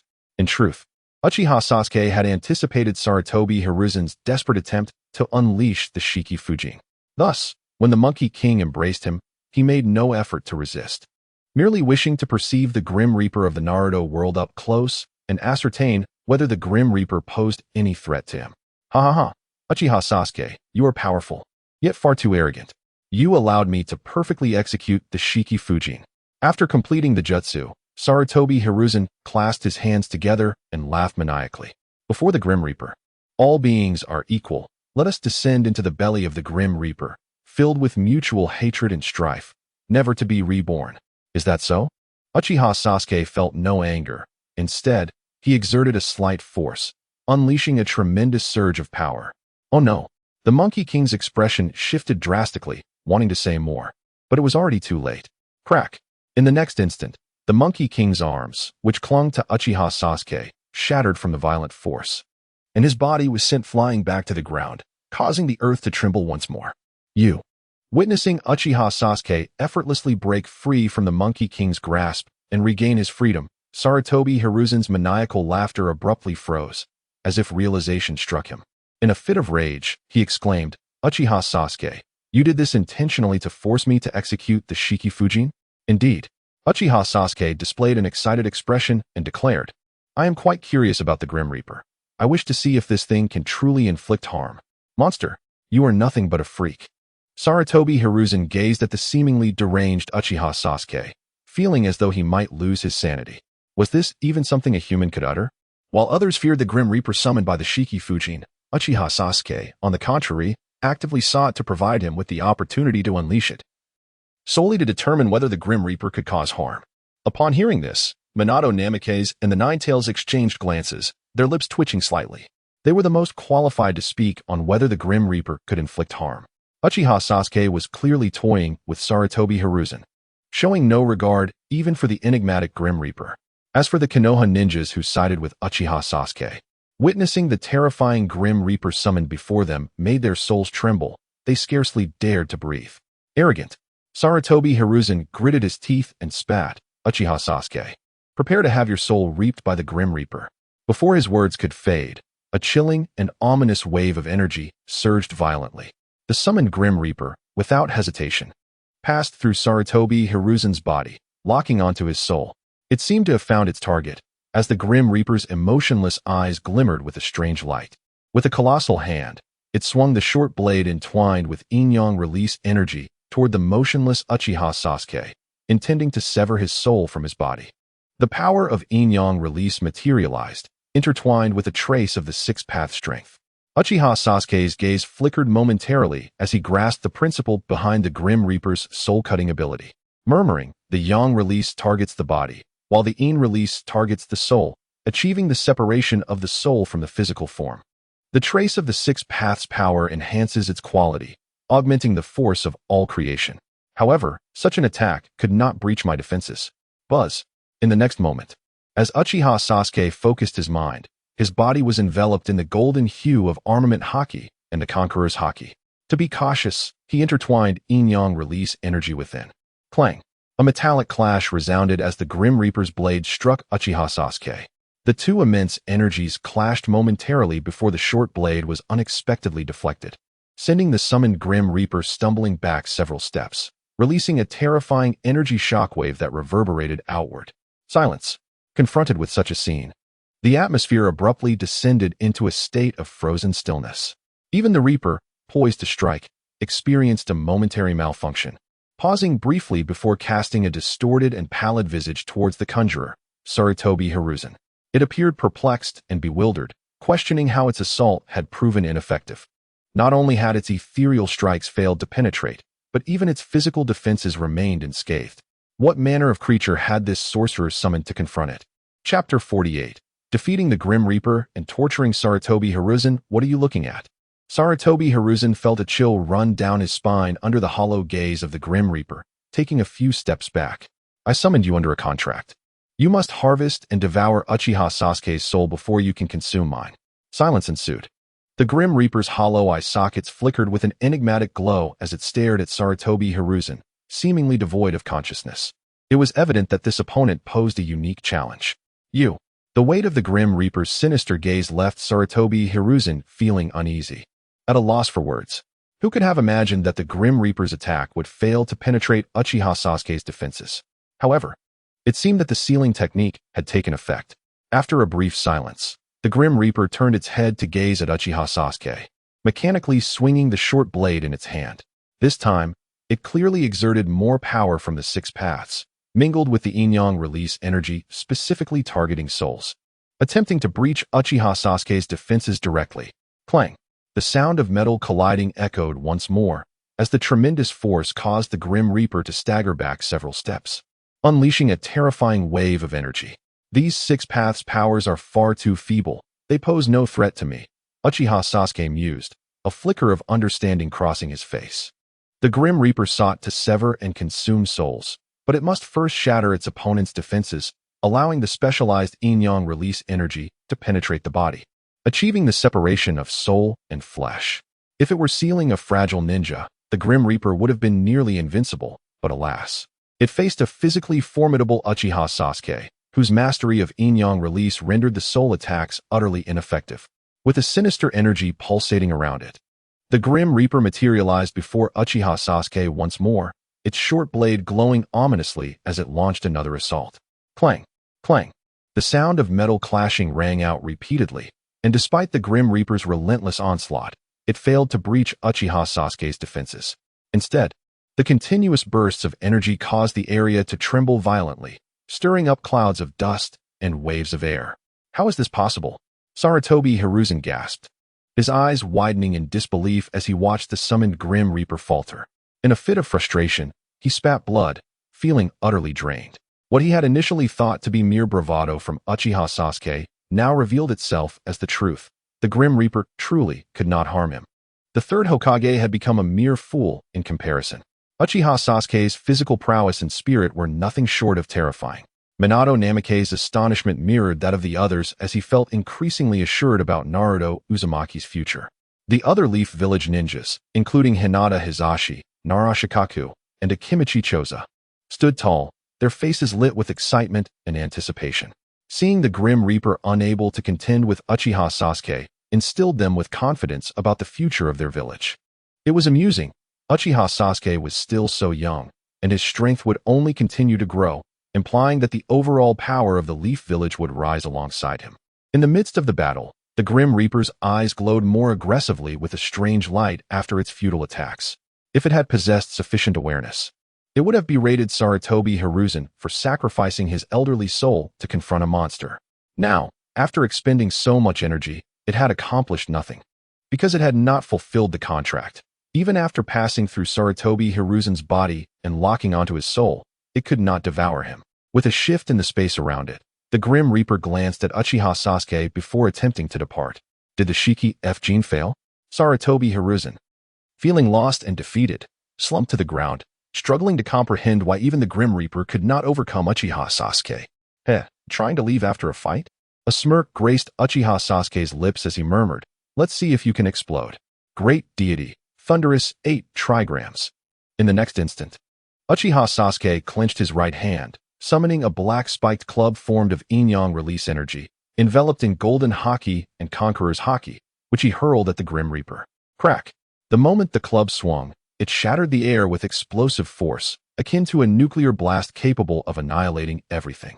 In a display of disbelief, Uchiha Sasuke struck the retreating Grim Reaper with the spiked club. The Grim Reaper, limited by its consciousness, seemed unprepared for such an attack, hastily raising its short blade in defense. Clang! At the moment of collision, the Grim Reaper's blade was violently shattered.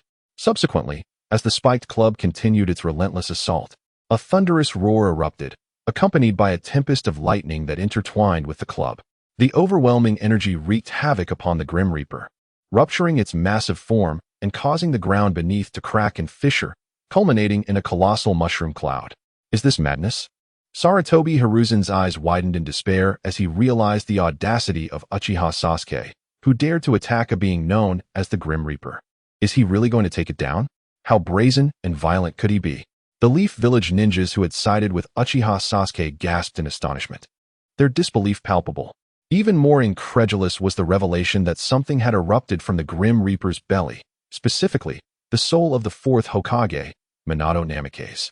My Shiki F gene was undone. Minato's chakra watched in astonishment as his soul miraculously broke free from the Grim Reaper's grasp. In the records of the Uzumaki clan, it was known that breaking the Shiki F gene was an exceedingly arduous task. Yet here was Uchiha Sasuke, defying all reason and shattering the Grim Reaper's belly, thereby indirectly dismantling the Shiki F gene. Ha ha ha, my Ina tribute chakra is returning. The 9 tails within Naruto Uzumaki danced with excitement, exclaiming, "Naruto, hurry and release your father's soul from the 8 trigram seal, freeing the Ina tribute 9 tails sealed within him, allowing me to unify Yin and Yang and grow stronger." Naruto Uzumaki was momentarily stunned, intending to respond, but then noticed his father's chakra surging forth, merging with his own soul. 8 trigram seal, release. Upon merging with that strand of chakra energy, the soul of Minato Namikaze exhibited a look of understanding, swiftly forming hand seals to dissolve the 8 trigram seal, unleashing the Ina tribute energy of the 9 tails. At last, I have emerged. The manifestation of the dark-natured 9 tails burst forth like a wild stallion unleashed, letting out a jubilant cry before leaping into the vessel of Naruto Uzumaki. Buzz! As the vibrant spiritual energy of the dark 9 tails fused with the formidable life force of the light 9 tails, Naruto's body involuntarily transitioned into the complete 9 tails chakra mode, unleashing an overwhelming shockwave of tailed beast chakra. Hiss, hiss! Witnessing the escape of its imprisoned prey, the Grim Reaper, whose form had returned to its former state, rose from the ground, baring its sharp fangs and emitting a roar akin to a volcanic eruption. The Grim Reaper was enraged. Observing this scene, the once slumped Sarutobi Hiruzen's eyes sparkled with renewed anticipation. The fury of the Grim Reaper would undoubtedly become increasingly terrifying. Alas, barely 3 seconds of elation passed, and with a subtle fluctuation in space, without any forewarning, the towering Grim Reaper passed through Sarutobi Hiruzen's form, dissolving their contract and vanishing into a black spatial passage as if fleeing for its life. Feeling the disdain and revulsion of the Grim Reaper towards his soul, Sarutobi Hiruzen's expression froze. Wait, are you not the Grim Reaper? You would abandon even the fragrant soul offered as a sacrifice and flee in such an undignified manner? How absurd! The flail born of yin-yang release proved rather grotesque. Watching the Grim Reaper's retreat, Uchiha Sasuke broke into a grin but refrained from pursuit. The Grim Reaper wielded the power of the 6 paths, and he was not yet capable of disregarding such strength to obliterate it completely. However, Sasuke's anticipation grew regarding the future transformation of the truth-seeking ball into a flail. The next moment, Uchiha Sasuke shifted his gaze towards Sarutobi Hiruzen and walked directly towards him. With each heavy step, deep footprints marred the ground, his aura subtly intensifying. Observing this, The majority of the Konoha ninjas under Uchiha Sasuke's command instinctively held their breath. They understood well that Sasuke was about to conclude the final act. Uchiha Sasuke, what do you intend to do? Sarutobi Hiruzen, seated on the ground, was drenched in cold sweat, especially as he saw Sasuke drawing nearer, until, at last, they were merely a meter apart. The craggy visage of the old man was filled with terror, his body trembling slightly. As for any thoughts of resistance, after the failure of the dead demon-consuming seal, he was left powerless, beset by both mental and physical anguish. What do you think I shall do? Uchiha Sasuke's laughter was cruel as he brought his foot down upon Sarutobi Hiruzen's right leg. No. A wretched scream echoed as the right calf was gruesomely crushed, blood gushing forth. Sarutobi Hiruzen sought to speak, but upon seeing the heightened ferocity on Uchiha Sasuke's face, the excitement and madness glimmering in his eyes, his words faltered. Crack! Another sound of breaking bone resonated as the left calf met a similar fate. An intense wave of pain crashing over Sarutobi Hiruzen, threatening to plunge him into unconsciousness. His once stooped form began to tremble violently. Chapter 49. The Tyranny of Sarutobi Hiruzen and Shimura Danzo's Confidence Pain. A searing agony that pierces the soul. After his calf shattered, Sarutobi Hiruzen was drenched in cold sweat from the excruciating pain. That lunatic, Uchiha Sasuke, this volatile and unpredictable maniac, despite having the upper hand. Why does he not simply end my life? How could such a malevolent being emerge from the Uchiha clan? Cursed be this fate. Regret clouds Sarutobi Hiruzen's mind. Had he foreseen the events that have unfolded, he would have eliminated Sasuke during the Uchiha massacre night, even if it meant defying Itachi's wishes. To leave a root unsevered is to invite rebirth in spring. And now, Uchiha Sasuke has transformed into a monster. Crack! Just as Sarutobi Hiruzen wallowed in his profound regret, the sound of his left thigh being crushed echoed once more. An intense wave of pain surged through him, compelling a visceral scream from his lips. To amplify his torment, Uchiha Sasuke infused his spiritual perception with yin release energy and enhanced his physical vitality with yang release energy, ensuring that Hiruzen would not succumb to unconsciousness and escape this fate. Uchiha Sasuke, why do you not kill me? You madman, you perverse creature, please. End my life swiftly. As Sarutobi Hiruzen endured such cruel torment, despairing wails escaped him, sending chills down the spines of the Konoha ninjas who had allied with Uchiha Sasuke in the distance. They could hardly swallow. Even the likes of Hyuga Hisashi, Might Guy, Nara Shikaku, and the ethereal Minato felt a shiver of fear. No one anticipated that the once mighty third Hokage, Sarutobi Hiruzen, would find himself in such a dire predicament, a mere plaything in Uchiha Sasuke's hands. Yet, considering the Uchiha clan's annihilation and Sasuke's subsequent trauma, his current behavior seemed somewhat justified.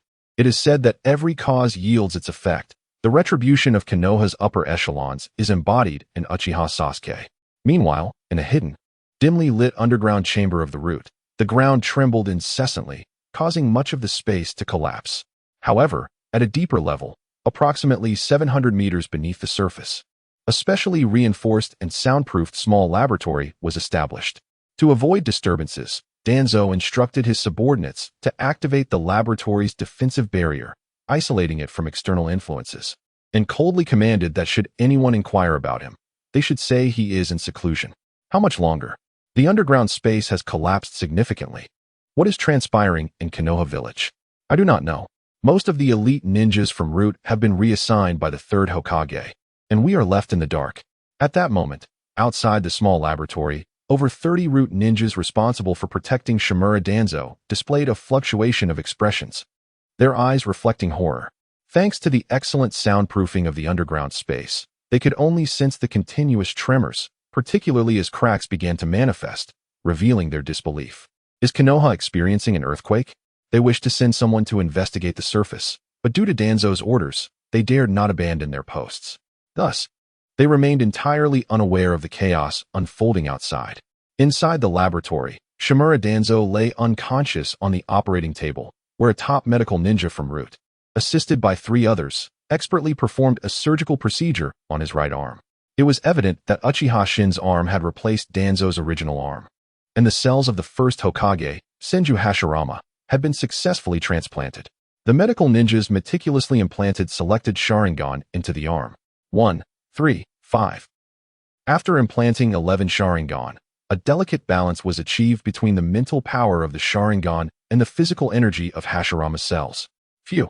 Observing this, the top medical ninja and his assistants released a collective sigh of relief. The procedure was now over halfway successful. Only the final step remained.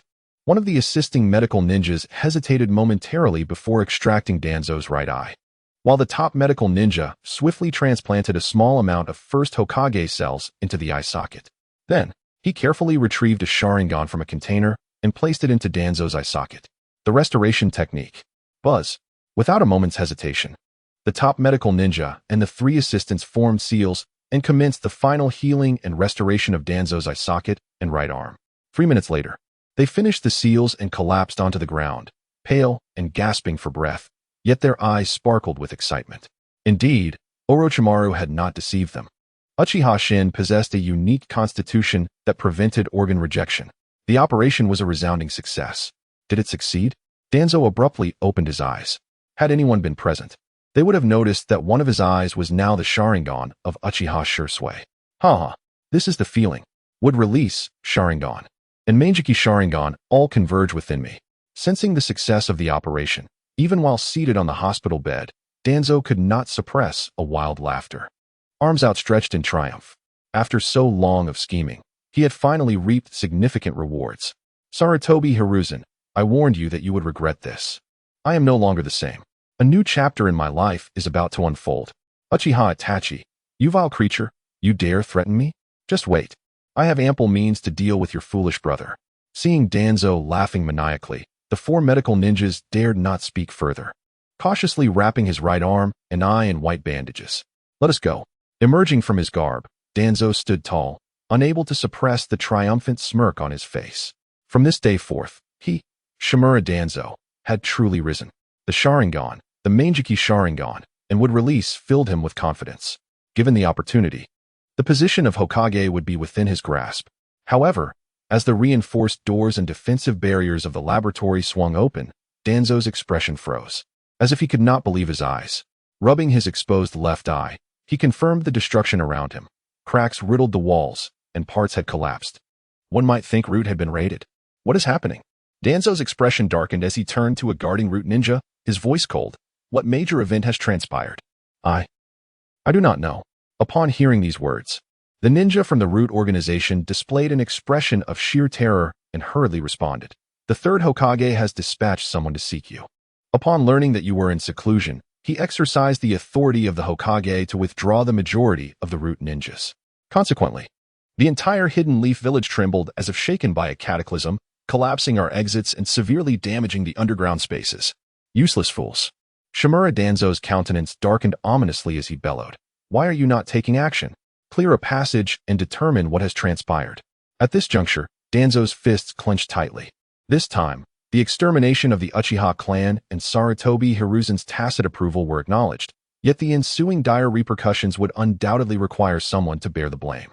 Sarutobi, that old coot, would not wish for him to take the fall, would he? Moreover, the Root ninjas had been withdrawn. Though Danzo had no concerns regarding the loyalty of the Root, given the curse mark of absolute obedience, he was nonetheless apprehensive. What if Sarutobi played a cunning game, and, should a significant incident occur in the Hidden Leaf village, sent the Root ninjas to serve as fodder? That would spell disaster. In an instant, Danzo's mind raced with countless thoughts, and the exhilaration of a successful operation evaporated, replaced by a palpable chill and murderous intent. Good.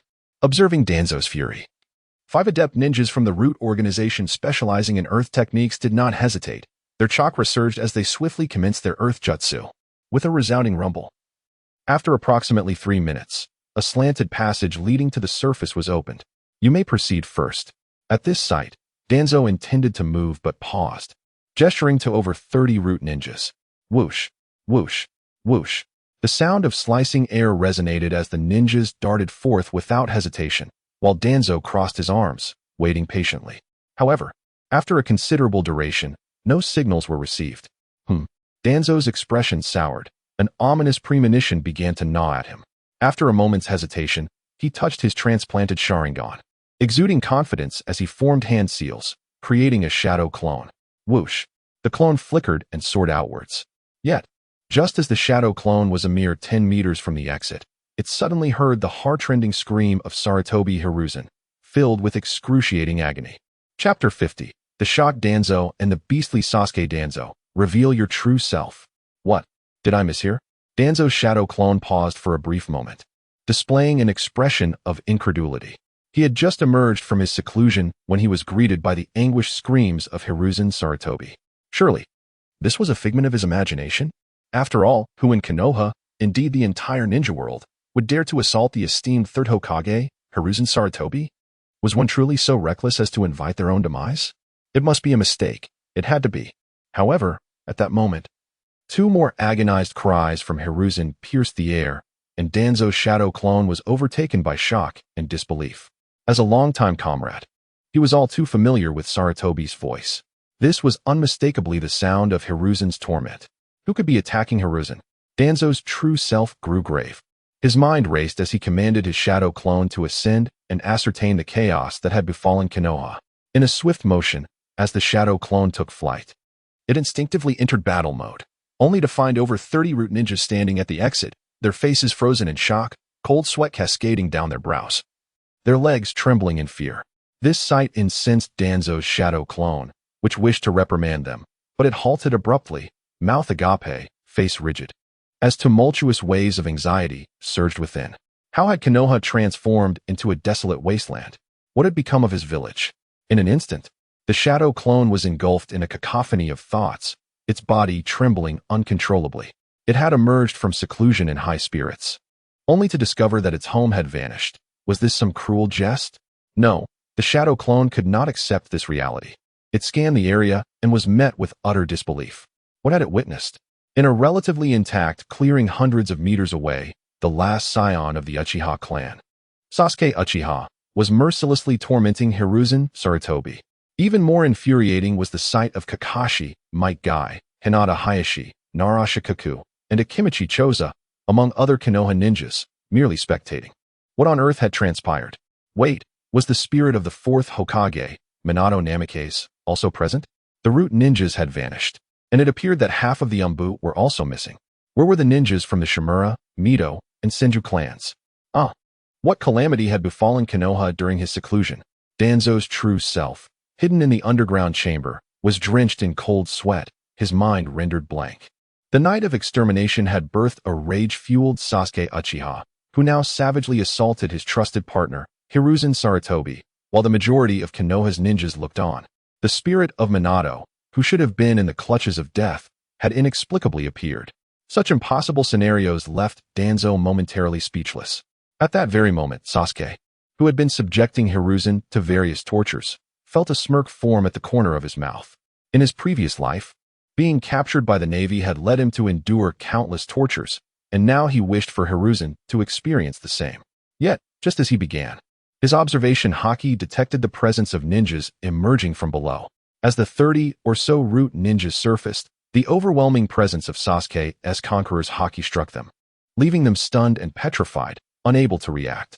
The sight of the ruined Konoha only intensified their fear, rendering them immobile.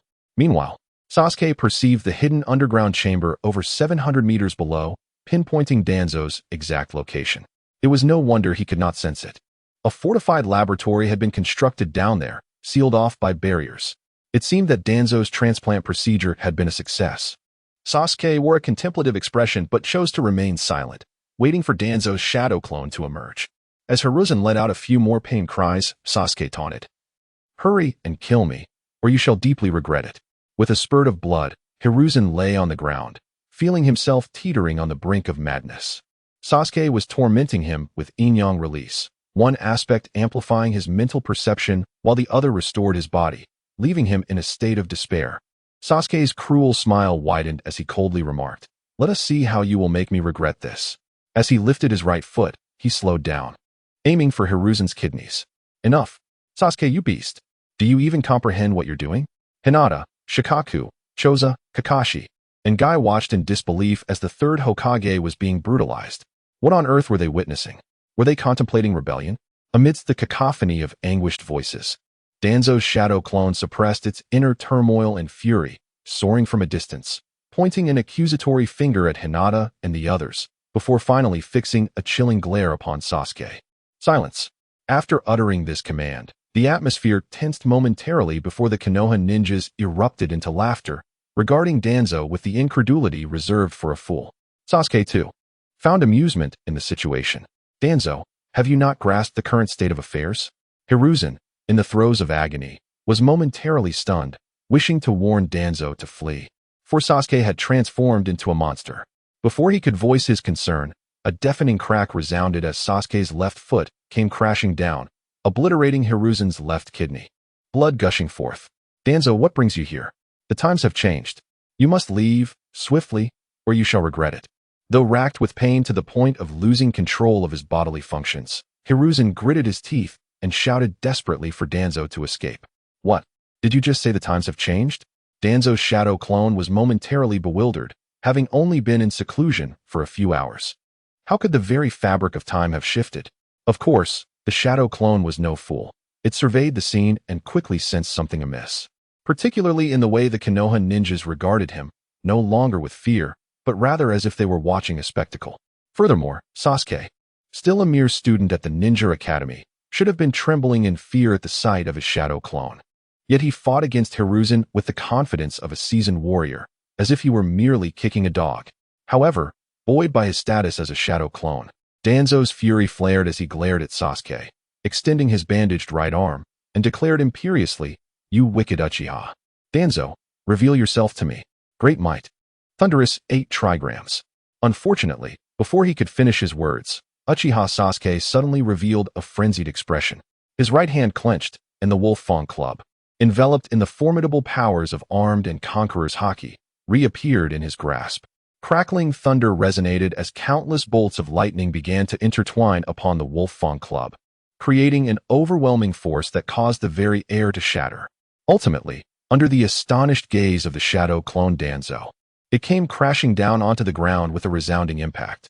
Chapter 51. The Shift of Offense and Defense. Sasuke Uchiha's assistance. A thunderous roar reverberated through the air, shaking the very fabric of existence. The shadow clone of Danzo, positioned directly ahead, was caught completely off guard as a terrifying energy wave, distorting space itself, obliterated him with overwhelming force.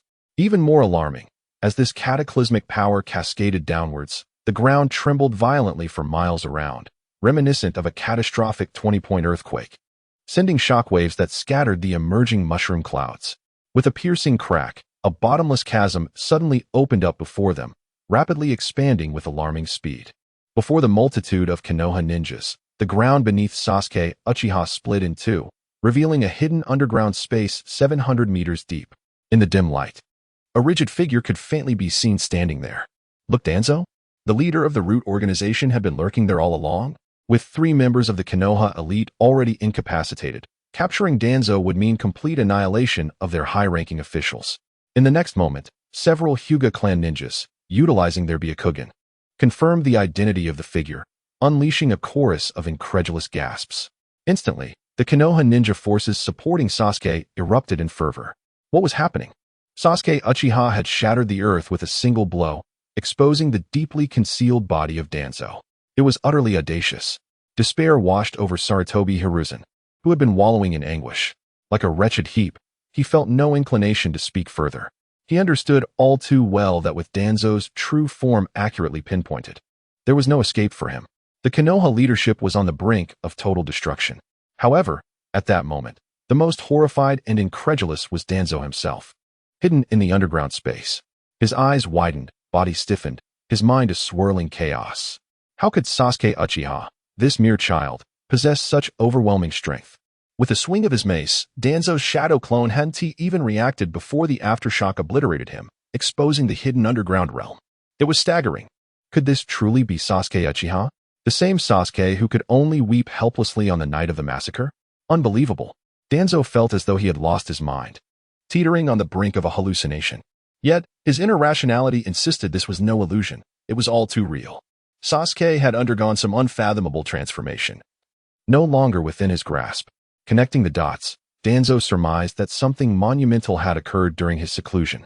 Dog, aren't you going to come out? Sasuke showed no mercy. Gripping his mace tightly, towering over Danzo as he coldly remarked, Do I need to personally invite you? Damn it. Hearing such domineering words, Danzo clenched his fist in fury, his anger reaching its zenith. A once insignificant child he deemed easily manipulated now dared to speak to him in such a manner. It was utterly outrageous. I cannot tolerate this. Absolutely intolerable. Feeling a surge of confidence with the Sharingan and the first Hokage's cells concealed beneath his bandages, Danzo declared, "All right, you may be strong, Sasuke Uchiha, but under the supreme power of my Konoha Tsukumi, you will soon be my subordinate." With a rush, Danzo soared upward along the chasm's edge, appearing 50 meters before Sasuke in under 10 seconds. He inhaled deeply, preparing to assert, "You should not be so arrogant. When I proposed the Uchiha extermination plan, boom." Before he could finish, Sasuke hurled his mace, shattering Danzo's head and body in a gruesome explosion of blood and flesh. This is how he dies. The onlooking Konoha ninjas were left in a daze, struggling to comprehend the swift demise of Danzo, who had barely materialized before being obliterated. Yet, in the next instant, the blood and gore vanished. Die. A voice laced with malevolent intent pierced the air. Danzo's body reappeared at Sasuke's back, wielding a kunai imbued with sealing techniques and coated in poison, thrusting it viciously. In the original narrative, Danzo had used kunai against Susanoo. Now, he wielded it against the peak-enhanced Kaido, a striking scene, albeit one that might be missed but never delayed. Clang. The anticipated sound of a breakthrough did not occur. Even without utilizing haki, Danzo failed to penetrate Sasuke's defenses. How is this possible? Danzo was once again stunned. His kunai, crafted from special materials and enhanced with sealing techniques and poison, had proven utterly ineffective. The second Sharingan. Sasuke turned leisurely, a grin spreading across his face as he swung his fist. Not good. Boom. Danzo's body was obliterated once more. As Danzo reappeared, pale and gasping, he opened his mouth to speak, but boom. Sasuke's swift movement ignored Danzo's frustrated gaze, delivering another devastating punch that shattered him yet again. The third Sharingan. Thus, in this relentless cycle, every time Danzo reformed, he was met with Sasuke's overwhelming force, obliterated time and time again, accompanied by Sasuke's emotionless counting. Fourth Sharingan. Fifth Sharingan. Many Konoha ninjas supporting Sasuke were left bewildered, unable to grasp the situation, for the Uchiha clan's Izanagi had not yet reached common knowledge. This is Izanagi, the ultimate ocular technique of the Uchiha clan, capable of turning unfavorable events into mere non-occurrences at the cost of one Sharingan. Observing the confusion among the crowd, Hyuga Hayashi, the clan leader, pondered before exclaiming, "My Byakugan reveals that Danzo has implanted 11 Sharingan into his bandaged right arm, and his right eye has also been transformed into a Sharingan, much like Kakashi." Gasp. As his words fell, a wave of astonishment swept through the crowd, leaving many with tingling scalps. This Danzo truly was a ruthless individual, denouncing the Uchiha clan as evil while he himself had implanted a total of 12 Sharingan. It was no wonder he had orchestrated the Uchiha massacre. However, no amount of calculation had anticipated that Uchiha Sasuke, the last scion of the Uchiha clan, would undergo a profound transformation. Kakashi, having adjusted his mindset, cautiously touched Obito Uchiha's remaining Sharingan, revealing a fleeting expression of sorrow. Once this incident concluded, he intended to have a heartfelt conversation with Sasuke regarding Obito, not solely for his own sake, but also in honor of their teacher, Minato, and Rin Noara. The very fabric of the ninja world had shifted dramatically. Now in a spiritual state, Minato Namikaze stood beside Naruto Uzumaki, unable to suppress a yawn. Emerging from the clutches of death was indeed exhilarating.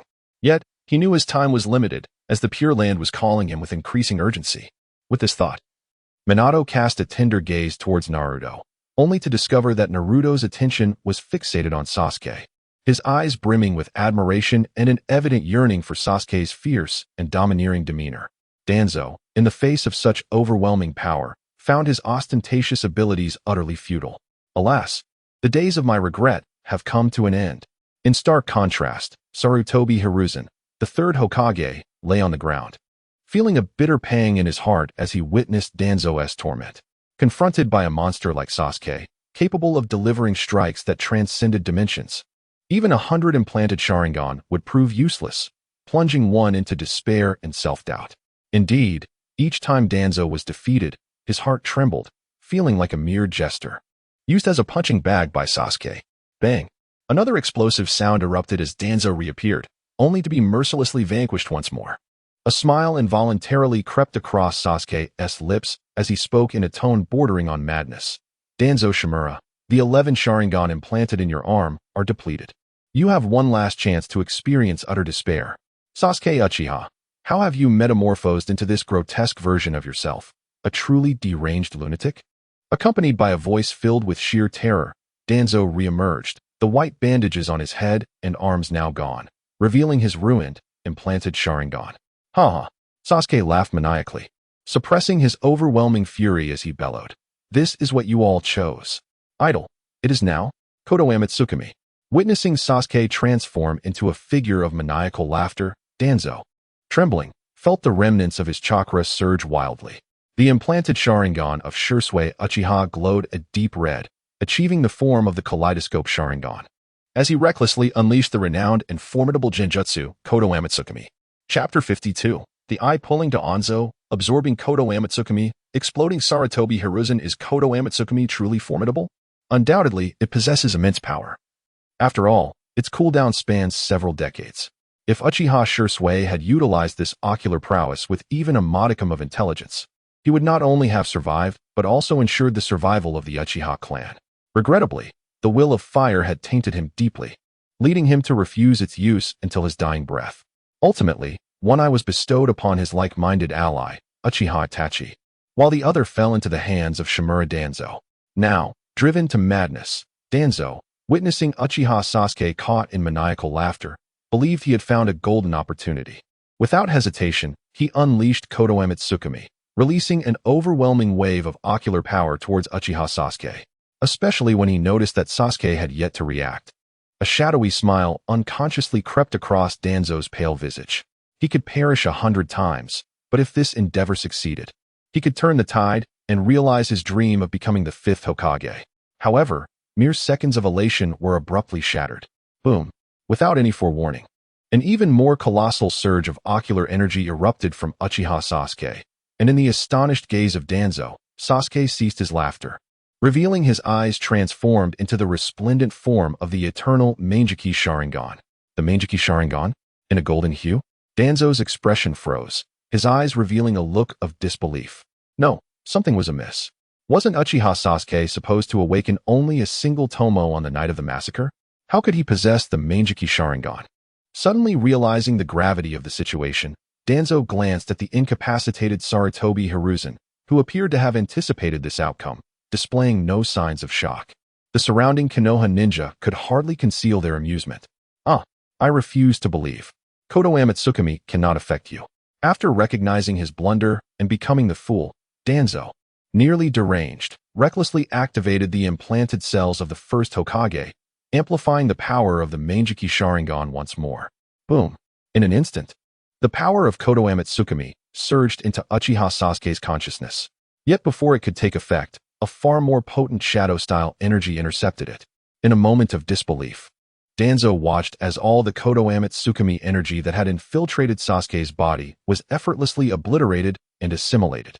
Not only did it fail to control or influence Sasuke, but it also made no impact whatsoever. No. How could this be? This should have been Danzo's final gambit, yet it yielded none of the anticipated results. He coughed up a mouthful of blood, his body trembling as he fell to his knees, devoid of spirit, his eyes vacant. The awakening of Uchiha Sasuke's Mangekyou Sharingan, coupled with his formidable shadow-style energy, rendered even Konoha and Sasuke powerless.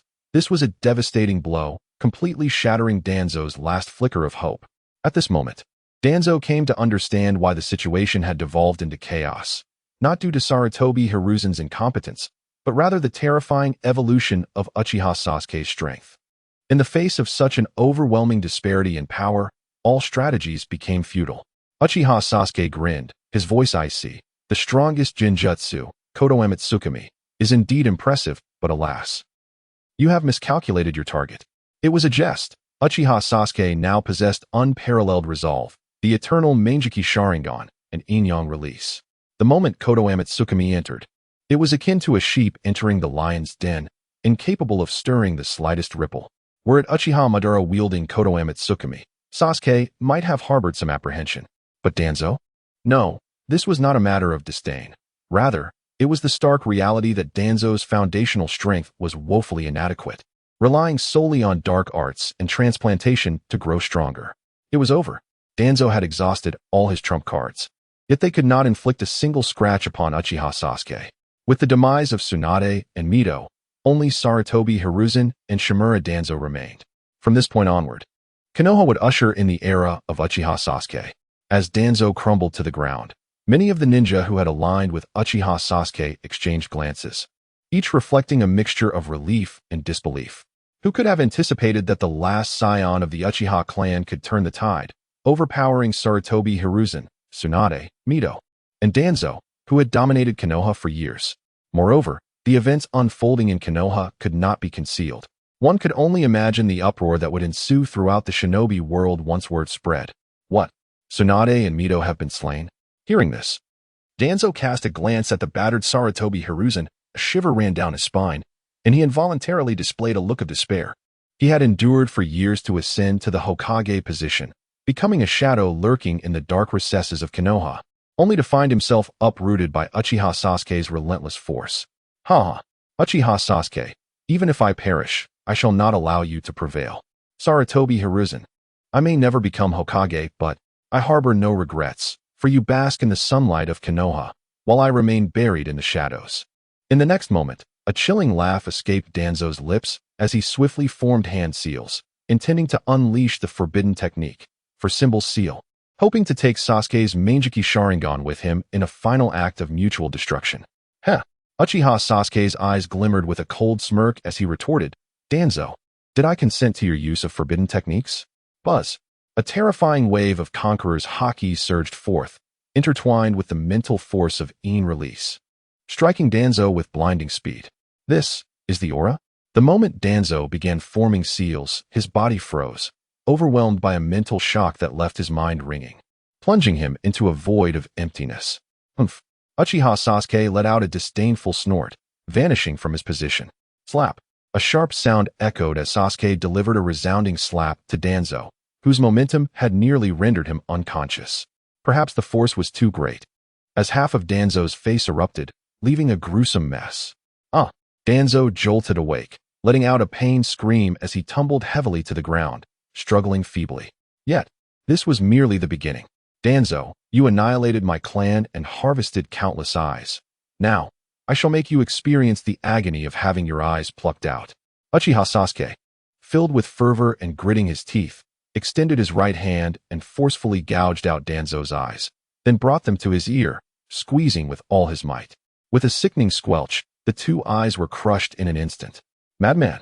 Uchiha Sasuke, you are a lunatic. Is this not the Mangekyou Sharingan endowed with Konoha Tsukumi's abilities? And yet, you crushed them without a moment's hesitation. Upon hearing the sound of his own eyes being crushed, Shimura Danzo was consumed by despair, his entire body trembling uncontrollably.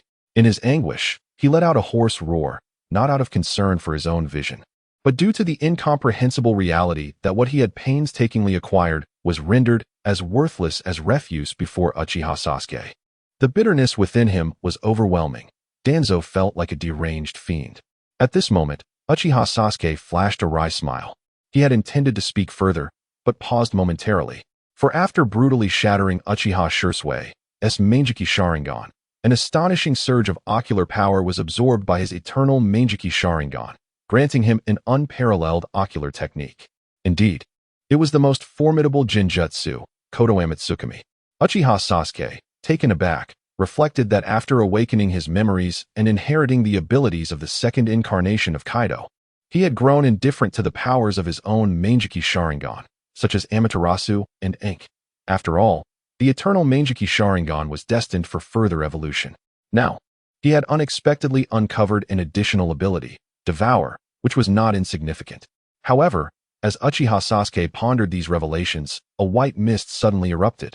He arched an eyebrow, a hint of skepticism crossing his features, for he sensed with his observation haki that this was the sound of the summoned beast, Enma, faltering under Sarutobi Hiruzen's command, its essence nearly extinguished. In the next instant, a realization struck Uchiha Sasuke, and without a moment's hesitation, he surged towards Sarutobi Hiruzen. Time was of the essence.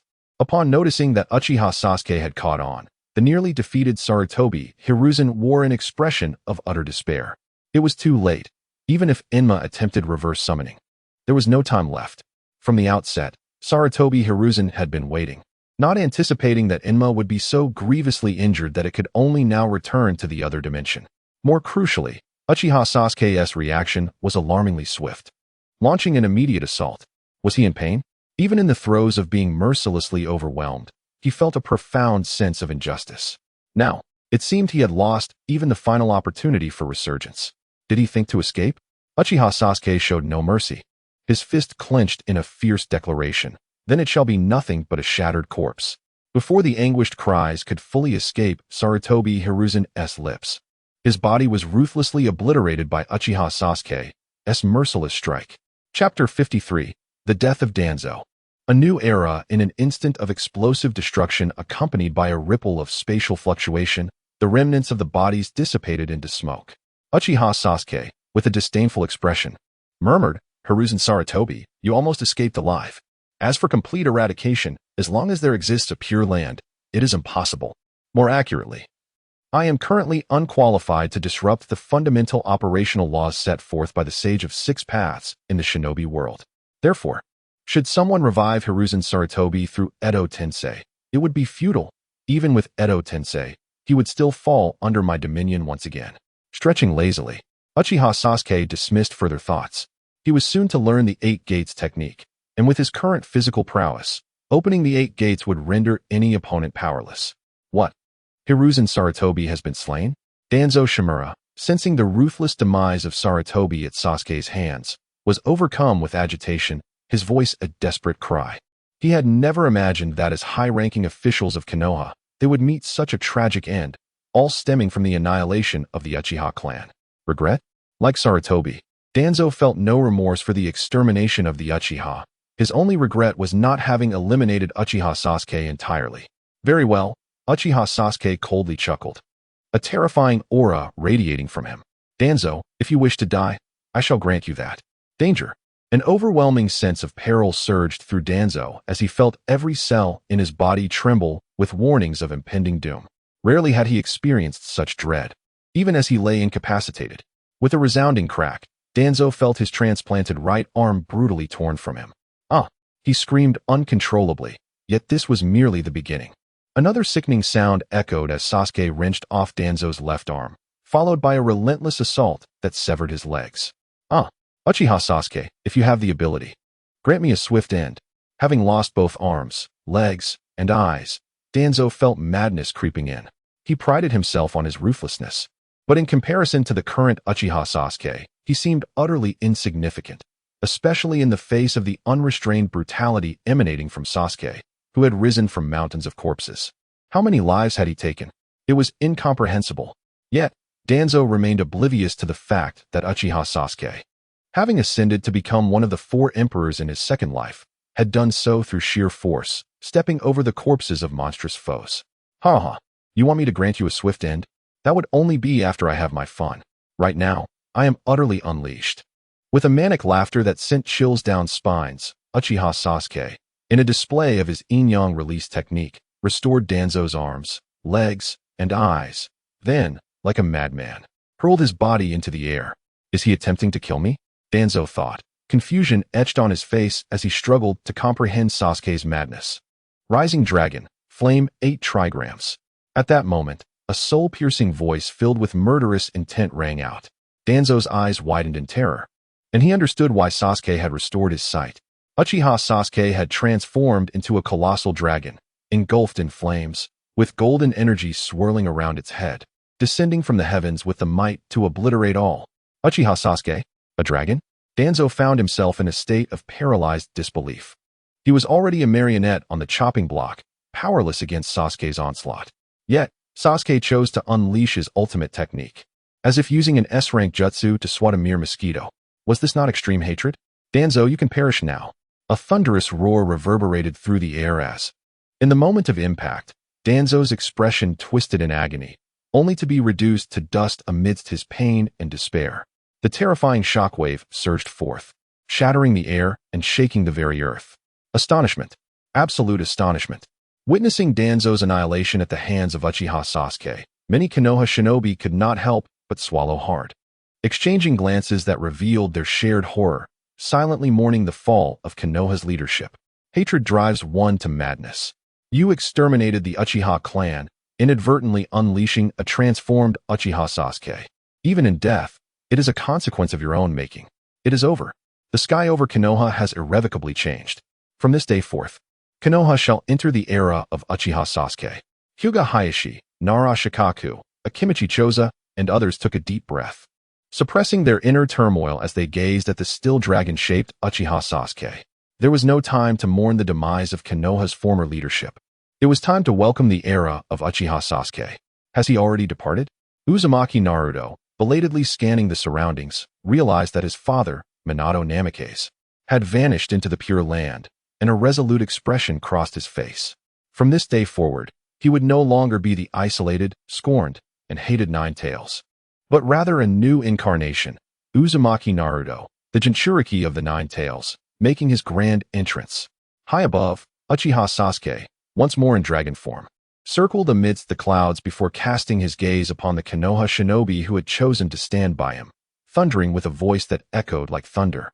Transmit my orders. Konoha village shall officially commence its reconstruction. Announce to the entire shinobi world that we are entering a new era. Chapter 54. The Ninja World Trembles. Major hidden villages in awe as the reconstruction of Konoha village commenced. The civilians, merchants, and shinobi who had sought refuge in the shelters emerged into the light. Though they had not witnessed the chaos firsthand, they were all too aware of the turmoil that had unfolded. The collective spirit of Fire Country seemed to shatter, and the demise of Konoha's upper echelons, namely the third Hokage, Hiruzen Sarutobi, along with Tsunade, Mito Minge, and Danzo Shimura, was met with a grim acceptance. It was evident that every consequence has its cause. The retribution for the annihilation of the Uchiha clan had arrived with alarming swiftness. The ascendance of Uchiha Sasuke as the new ruler of Konoha was met with unanimous approval. After all, the common folk were far from naive. Given Sasuke's formidable character, dissent would surely spell disaster. A single feast versus a banquet of feasts was a distinction everyone could comprehend. Moreover, with Sasuke's unparalleled strength, having single-handedly vanquished Konoha's leadership, his elevation to supremacy seemed entirely justified. Despite the severe losses incurred during this civil strife, the overall strength of Konoha appeared to have intensified. Thus, as the ninja clans energetically set about the task of rebuilding Konoha, civilians and merchants alike busied themselves with whatever they could manage. Perhaps the only individuals deeply shaken by the events were Sakura Haruno, Shikamaru Nara, Choji Akimichi, Ino Yamanaka, Tintin, Hinata Hyuga, and Neji Hyuga, students of similar age to Sasuke. After the battle, they had all taken refuge in the shelters, and upon emerging, they found Konoha transformed.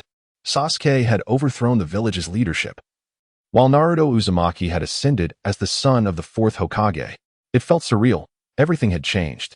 Neji was particularly elated, tears of joy streaming down his face, for he understood that even the Hyuga clan would no longer dare to confine him. Tintin was taken aback, realizing that the spectacle Sasuke had invited her to witness was nothing less than a monumental upheaval for Konoha. Hinata, too, was left in disbelief. Could it truly be that Sasuke had already risen to the pinnacle of Konoha? Naturally, the orderly reconstruction of Konoha could not conceal the unfolding events, especially as Sasuke boldly declared the dawn of a new era for the ninja world. Consequently, news of Konoha's upheaval spread, sending shockwaves throughout the ninja realm. Countries, major hidden villages, and various factions of shinobi reacted with disbelief, refusing to accept the possibility of such a monumental shift. The third Hokage, Hiruzen Sarutobi, was a figure of immense renown within the ninja world, one of the 5 most powerful Hokages. The notion that he could be overthrown and brutally murdered, particularly by the orphaned scion of the Uchiha clan, who was still a student and not even a genin, seemed ludicrous. Yet, as the news was repeatedly corroborated, the revelations proved even more explosive than anticipated. Silence enveloped the ninja world, a stillness akin to that following an earthquake of unimaginable magnitude. No one could fathom that the transformation of Sasuke had empowered him to single-handedly dismantle Konoha's leadership. His actions were undeniably audacious. In the Sand Village, the Raikage building became a hub of urgent discussion. The fourth Kazekage, Raza, alongside elders Chiyo and Aiz, convened in the office, their expressions betraying shock as they perused the latest intelligence reports. The gravity of the situation rendered them momentarily speechless, their auras fluctuating with unease. Raza, aware of the significant ramifications, had summoned Chiyo and Aiz to strategize. Is it conceivable? Raza pondered. How could this Uchiha Sasuke, so young, possess such power? He bested the Nine Tails, awakened the eternal Mangekyou Sharingan, and transformed into a dragon. No wonder Konoha's leadership fell. The reports indicated that Sasuke had sullied the reputations of Konoha's elite and crushed them with overwhelming might, leaving even the forbidden technique, Reaper Death Seal, ineffective against him. As tremors of dread rippled through the assembly, several Sand Village leaders, overwhelmed by the revelations, began to sweat profusely. Though Chiyo, Aiz, and Raza remained silent, their changing expressions revealed their inner turmoil. They had previously engaged with Konoha's upper echelons and understood the formidable nature of Sarutobi, Danzo, Tsunade, and Mito. Now, all had been eradicated by Sasuke, reduced to pariahs. Have we birthed a monstrous entity in Konoha? Chiyo remarked, rubbing her aged face. It seems we must announce the arrival of a new era to the ninja world. The fragile peace we had enjoyed may soon be shattered by a tide of bloodshed. If Sasuke dares to wage war. Raza's voice was laced with defiance. The Sand Village will stand firm. However, Chiyo interjected. The Sand Village lacks the strength to confront him. The consequences of Konoha's leadership's annihilation of the Uchiha clan have resulted in the emergence of this monster. If it comes to that, we may have no choice but to surrender. Damn it. Raza clenched his fists. Is there truly no alternative? Chiyo sighed, shaking her head. We are simply too weak. The Sand Village cannot hope to match Sasuke's might. Silence fell upon the room. Raza sighed deeply, his expression heavy with resignation. Despite his reluctance to admit it, the truth was undeniable. The Sand Village was indeed the weakest.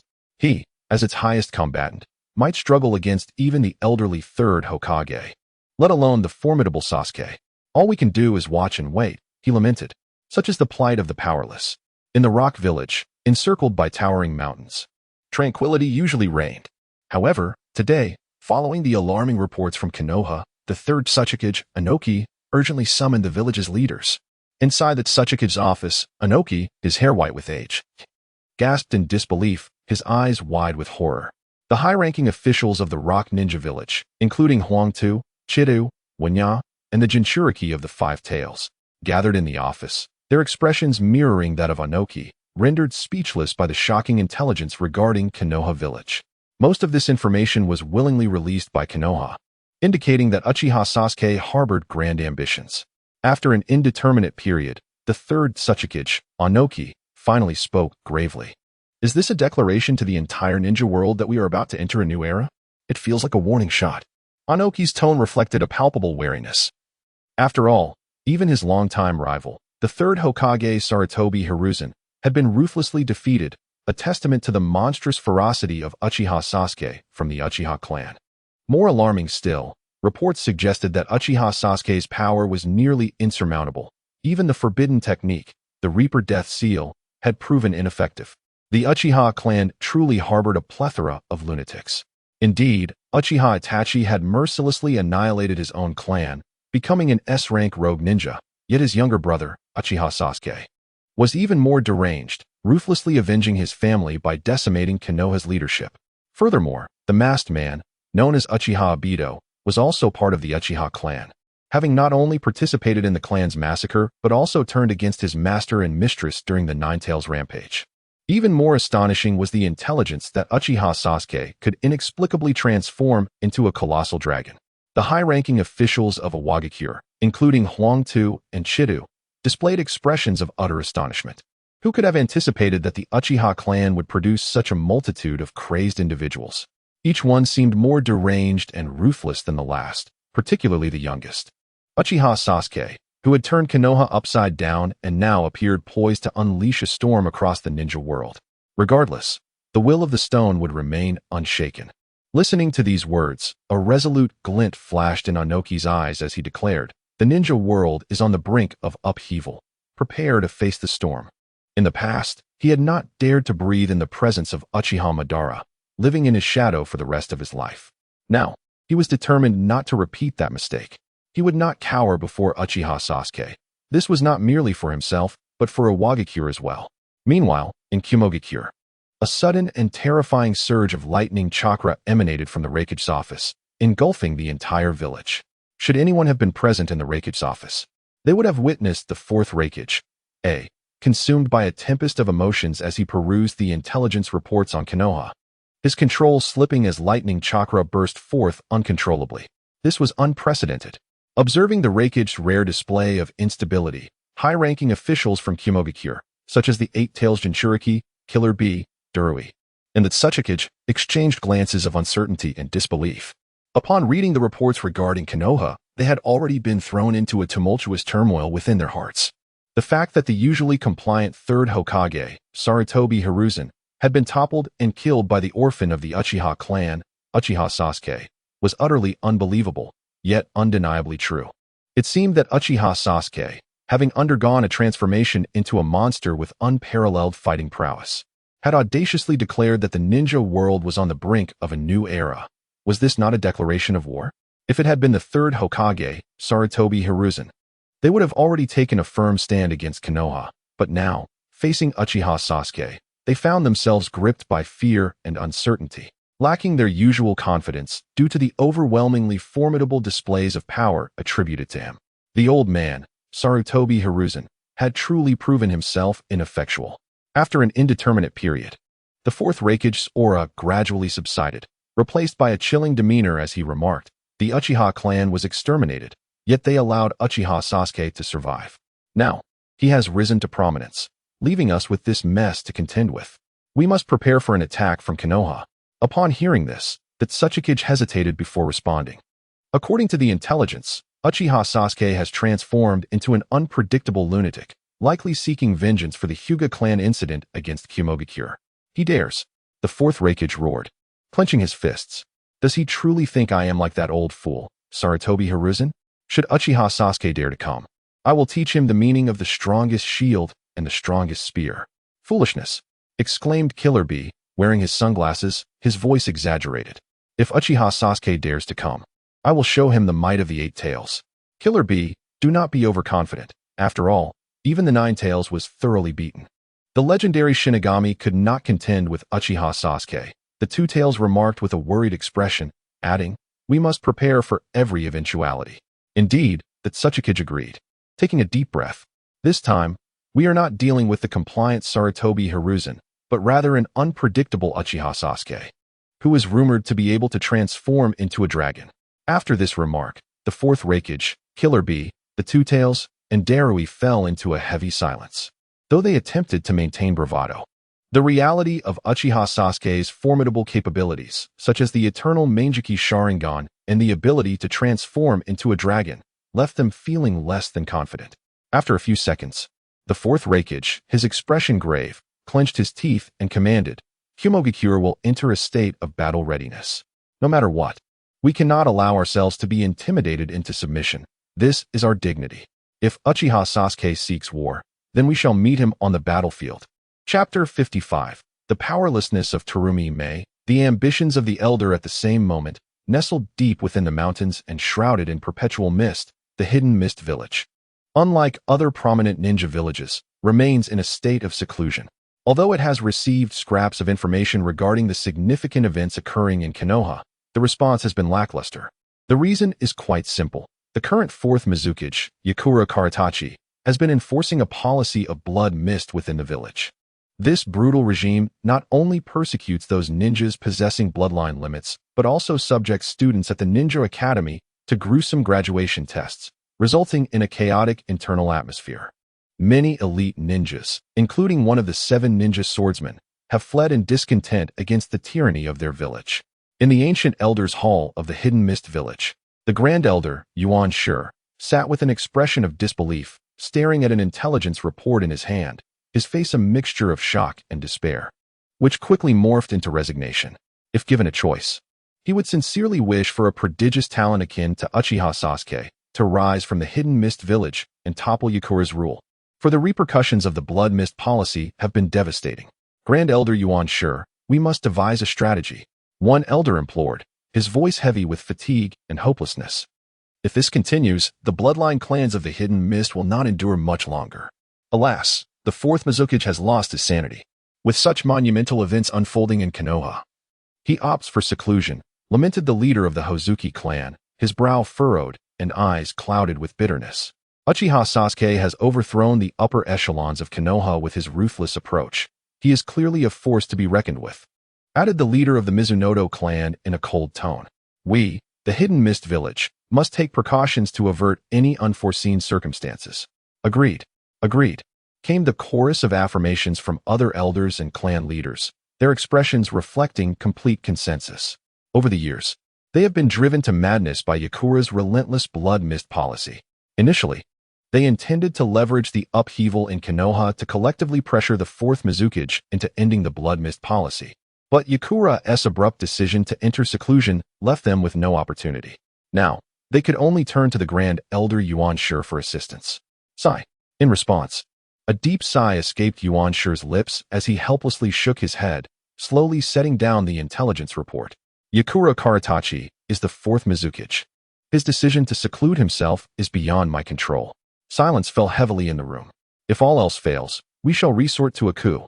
At that moment, Terumi Mei, who had remained silent until now, her emerald eyes glinting with determination, interjected with a chilling voice. In this turbulent era of the ninja world, if we, the Hidden Mist Village, do not enact change soon, it will be too late. Agreed. Terumi Mei speaks wisely. Support. Her words ignited a spark, stirring the Hidden Mist leadership into a fervor. They had long awaited this moment. And with Terumi Mei's unique status as both Yuan Shi's student and the captain of the Anbu, they had no choice but to rally behind her. Grand Elder, we have no choice left. Ignoring the seasoned elders, Terumi Mei pressed on, her youthful face marred by worry. Given Uchiha Sasuke's demonstrated nature, the ninja world is poised for a storm of bloodshed. Our time to prepare is rapidly dwindling. Her tone carried an incredulous weight, as she had always prided herself on being talented, yet Sasuke's monstrous capabilities surpassed her expectations. Very well. Witnessing his rarely outspoken student, Yuan Shi wearily waved his hand, saying quietly, "Everyone, return and prepare. We shall meet with the fourth Mizukage early tomorrow." Understood. Very well. The Hidden Mist leadership, spirits lifted, swiftly departed to make their arrangements, leaving only Terumi Mei, the Anbu captain, behind. With a sigh of relief, Yuan Shi finally shed his earlier despondence, casting a satisfied glance at Terumi Mei. You did exceptionally well, Terumi Mei. Tomorrow, we must strive to remove Yakura from his position. He is no longer fit to lead. By the way, ensure AO is prepared. As he spoke, Yuan Shi seemed to recall something, adding, this time, we must closely monitor the fourth Mizukage with that transplanted Byakugan to detect any unusual behavior. After all, one cannot tread the riverbank without getting wet. Despite Yakura's efforts to conceal himself, I have sensed something amiss over time. Understood. Terumi Mei nodded, her expression unchanged as she took her leave. However, once outside the Elder's Hall, her fists clenched in frustration. She genuinely wished to steer the beleaguered Hidden Mist Village onto a developmental path, but her strength was insufficient. It perplexed her that, at such a critical juncture for survival, her mentor Yuan Shi still harbored personal ambitions. It was disheartening. If only she could emulate Uchiha Sasuke's might, sweeping through obstacles and leading the Hidden Mist Village back on track, how splendid that would be. Alas, her power fell short, rendering her unable to take drastic action. Her decision to step forward was born from desperation, and she could only hope that Yuan Shi would not overstep his bounds. Little did Terumi Mei know. Once the Hidden Mist Village united to overthrow the fourth Mizukage Yakura, Yuan Shi would seize absolute power as the new ruler, only to grant her the title of Mizukage just before the Fourth Great Ninja War, sending her to participate in the Five Kage Summit. In stark contrast, Yakura's years of tyrannical rule had sown the seeds of public outrage.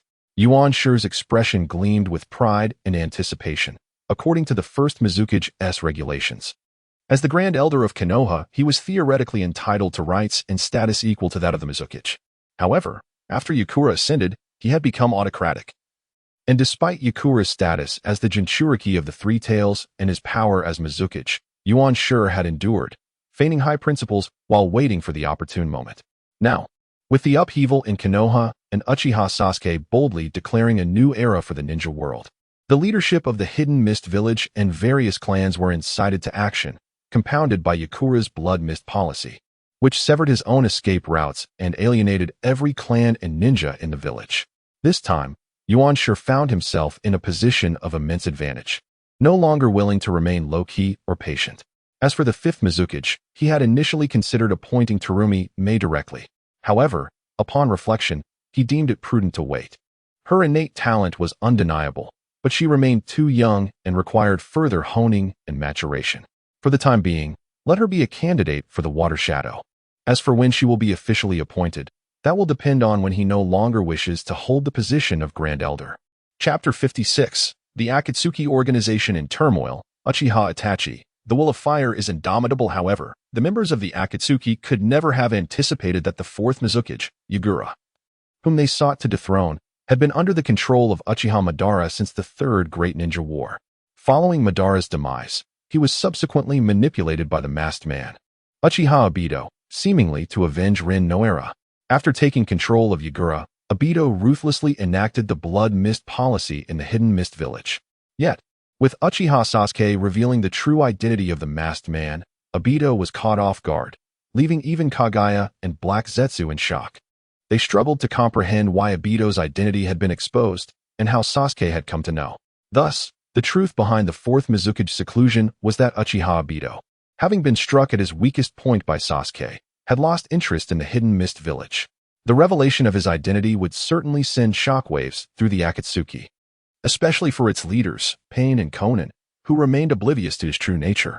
A misstep could cause the recently stabilized Akatsuki to implode. Consequently, all four great ninja villages were in a state of frenzy. Meanwhile, in the distant Hidden Rain village, thunder roared and rain fell like a torrential downpour. Inside a towering structure, members of the Akatsuki, clad in black cloaks adorned with red clouds, gathered. Among them were Pain, Konan, Orochimaru, Kakazu, Haiden, and Sasori. Alongside the newly initiated Uchiha Itachi, an oppressive silence enveloped the room, punctuated only by the howling winds and rain outside, creating an atmosphere so stifling it felt suffocating. While Pain, Konan, Kakazu, and Haiden appeared visibly shocked yet composed, Uchiha Itachi and Orochimaru displayed signs of distress.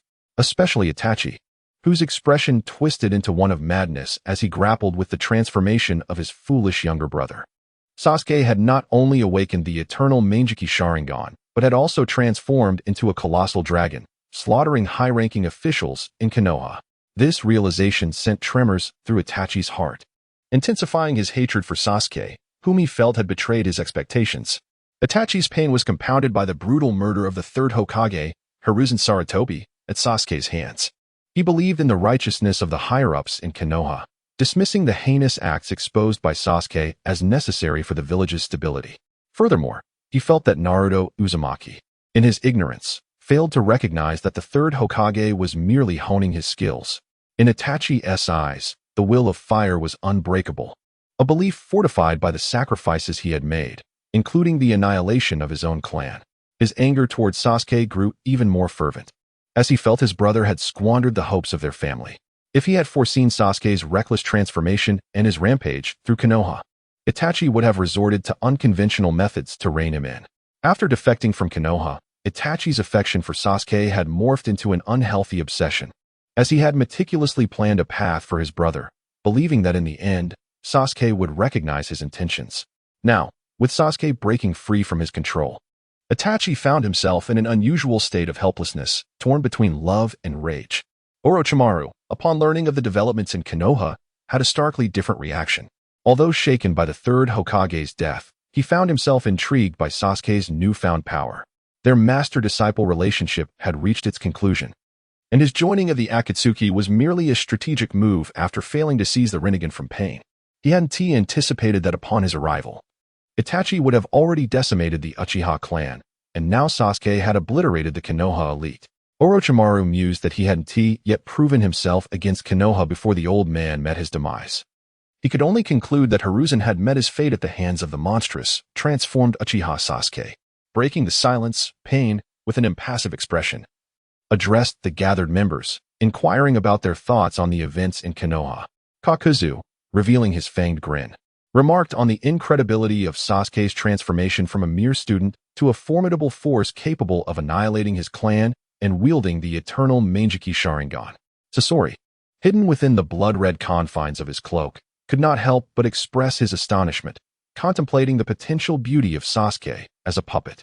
Konan, with grave eyes, cautioned that regardless of the circumstances, their plans must remain unaffected. Pain's purple eyes ignited with a fierce power, creating an invisible pressure that left the Akatsuki members gasping for air. He then declared that Sasuke would have to experience the true power of the Rinnegan to understand, endure, and accept pain. In response, Uchiha Itachi remained unfazed, calmly stating that he would handle matters concerning Sasuke. While expressing his curiosity about the masked man's identity, was it truly Uchiha Obito? In light of the revelation regarding Uchiha Sasuke, the entire ninja world is now aware that the masked man who participated in the Nine Tails incident and the Uchiha clan massacre is none other than Uchiha Obito from Minato's team in Konoha. Before the words could fully escape his lips, Pain and Konan momentarily hesitated, an unusual display for them. Until now, the masked man had operated behind the scenes under the name of Uchiha Madara, and with someone boldly asserting that the masked man is Uchiha Obito, a flicker of curiosity ignited within them. However, due to the masked man's formidable presence and their collaborative ties, neither dared to articulate their thoughts. Suddenly, a chilling voice pierced the air, dismissing their intrigue. With a ripple in the fabric of space, the masked man, adorned with a swirling mask, materialized before them. Stating in a calm tone, Sasuke Uchiha is indeed correct. I am Uchiha Obito from Minato's team. Chapter 57, Uchiha Itachi, saving the foolish Uchiha Sasuke. Tsunade returns to the village upon uttering these words. Uchiha Obito, adorned with a spiral-patterned mask, displayed a noticeable fluctuation in his tone. The situation in Konoha had escalated dramatically, and Uchiha Sasuke had inadvertently drawn the flames of chaos upon himself, exposing Obito's identity before the vigilant eyes of the Konoha shinobi. This revelation left Obito seething with anger and frustration, yet he found himself helpless. Originally, the plan entailed the Akatsuki operating in the light while he maneuvered in the shadows, executing the Moon's Eye plan. Even if he were to join the Akatsuki, he intended to do so under a different guise, with the name Tobi already in mind. Yet, the unforeseen circumstances forced him into the limelight, abandoning his concealed strategies. Moreover, he remained perplexed as to how Uchiha Sasuke had discovered that he was still alive. A palpable silence enveloped the atmosphere as Obito openly acknowledged his identity, leaving the others momentarily stunned. Scorpion, Kisame Hashigaki, and Kakuzu exchanged glances. Having initially believed that Pain was the leader of the Akatsuki, now, it appeared that another hidden boss had emerged from the shadows. As Uchiha Itachi regarded Obito with a discerning gaze, he could not help but reflect on Sasuke's revelations. His foolish brother harbored more secrets than he had anticipated. Orochimaru glanced between Itachi and Obito, his mind wandering to the last scion of the Uchiha clan, Sasuke. The legacy of the Uchiha indeed seemed to breed madness and aberration. A few moments later, Konan furrowed her brow and spoke with startling clarity. Since you are Uchiha Obito, what of Uchiha Madara, who once collaborated with us? Madara is dead. Obito replied with a casual shrug. Dead. Pain's expression remained impassive, his voice cold and devoid of emotion. It seems you have been deceiving us all along. Not at all. Obito inhaled deeply, asserting his claim with unwavering conviction. I have inherited everything from Uchiha Madara. You may refer to me as Uchiha Madara. With that declaration, Obito removed his mask, locking eyes with Pain from a distance. Silence engulfed the room once more. Witnessing this exchange, Scorpion, Kisame, and Kakuzu felt a tremor of realization. The heir of the legendary ninja Uchiha Madara had emerged, confirming the extraordinary nature of the Akatsuki they had joined. Sensing the tension in the air, Konan shifted the conversation, stating matter-of-factly, given the upheaval in Konoha, should we initiate our plans? Insufficient manpower, unfavorable timing, and lack of funding. Advancing our plans now would be exceedingly difficult. Upon hearing this, Obito produced a dossier, lightly remarking, I have several promising candidates we could extend invitations to. Konan took the dossier, softly reading aloud. Kisame Hashigaki, Haiden, Deidara. Their abilities are commendable. Obito's demeanor turned serious as he replied, once we recruit them, the Akatsuki will be well prepared and merely awaiting the opportune moment. Are we simply to disregard the situation in Konoha? Orochimaru interjected, hinting at the implications of Sasuke's actions. Uchiha Sasuke has openly declared that the ninja world is on the brink of a new era. The greater the turmoil in the ninja world, the more advantageous it is for the Akatsuki, Pain remarked, his expression unchanging. We must remain steadfast in our principles. Very well, Orochimaru quipped with a smirk, choosing to say no more. Before the conversation could progress further, Itachi took a deep breath and interjected, for the time being, do not assign me any tasks. I need to return to Konoha. Itachi, are you certain you wish to go back to Konoha? Konan's eyes narrowed, her tone grave. Your brother, Uchiha Sasuke, is now a formidable adversary, exhibiting an alarming degree of power. Even the higher-ups of Konoha have fallen to his wrath. Your return may spell trouble. Regardless of his strength, he remains my brother. Itachi stated with quiet confidence. Sometimes, sheer power does not guarantee victory. I intend to guide him back to his destined path. Deep within, Itachi yearned to rescue his foolish brother, Uchiha Sasuke, from straying further down the wrong path. Following his declaration, both Zetsu and Obito raised their eyebrows, fully aware of Itachi's intentions.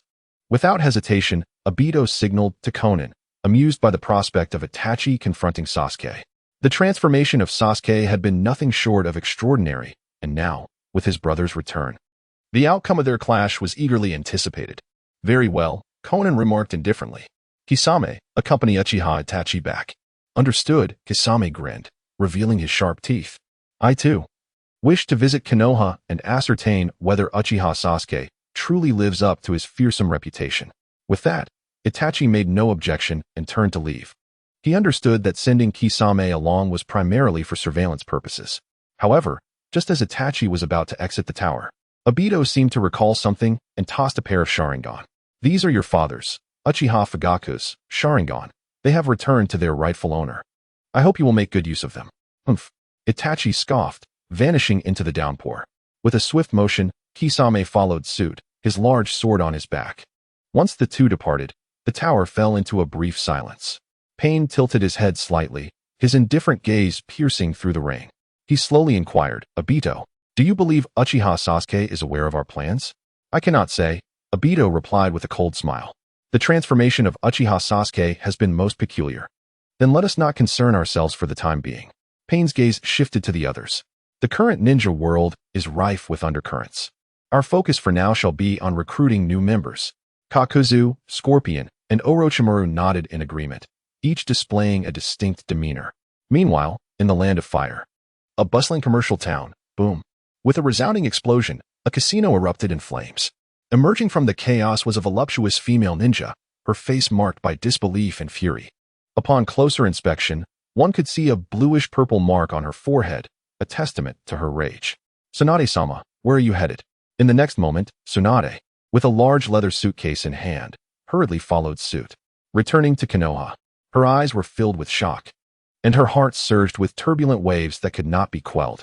Was she truly gambling? She had overheard patrons discussing significant events that had transpired in Konoha. Upon learning the specifics, Tsunade, initially elated by her fortunate winnings that day, was thrown into disarray by this news, leading her to uncontrollably shatter the entire casino. Now, she had to return to Konoha. On one hand, it was to pay respects to the deceased elder, and on the other, she yearned to meet Sasuke Uchiha to ascertain whether the gradual decline of the Senju clan was indeed orchestrated by the higher echelons of Konoha. If that were the case, the old man's demise would not be in vain. Rarely did a look of disbelief cross Shizun's composed visage, as if caught in a dream. An orphan of the Uchiha clan had brazenly challenged the elite of Konoha, tarnishing the reputation of the infamous Konoha F4. It could be said that Sasuke Uchiha's name had become renowned throughout the shinobi world. Now, as Lady Tsunade rushed back to the village, it remained uncertain whether this was a fortuitous or a calamitous turn of events. Chapter 58, The Reluctant Jiraiya, the Night of Annihilation revisited at this moment, on Mount Myaboku, one of the three great sanctuaries, renowned alongside the Dragon Cave and the Whetbone Forest. A multitude of toads reside. In a clearing on Mount Myaboku, anguished voices echoed. Why has this happened? Teacher Sarutobi, your death is so tragic. No. Amongst the cacophony of despair, Jiraiya, one of the legendary three ninjas, knelt on the ground, his heart torn as he gazed at the tattered remains of a corpse covered in bandages before him. He could hardly comprehend that his brief departure from Konoha, intended to retrieve Orochimaru and gather materials for the Paradise of Love, had coincided with a catastrophic upheaval in the village. To his utter disbelief, teacher Sarutobi had been ruthlessly slain by Uchiha Sasuke. Initially, when he received the information, Jiraiya had suspected it to be a cruel jest. How could a mere genin like Uchiha Sasuke possibly overpower the upper echelons of Konoha? It seemed absurd. Yet, when the remnants of Sarutobi's body were brought to Mount Myaboku by the Sarutobi clan, Jiraiya felt as though he had been struck by lightning. The sight of his teacher's dismembered remains left him in a state of utter shock.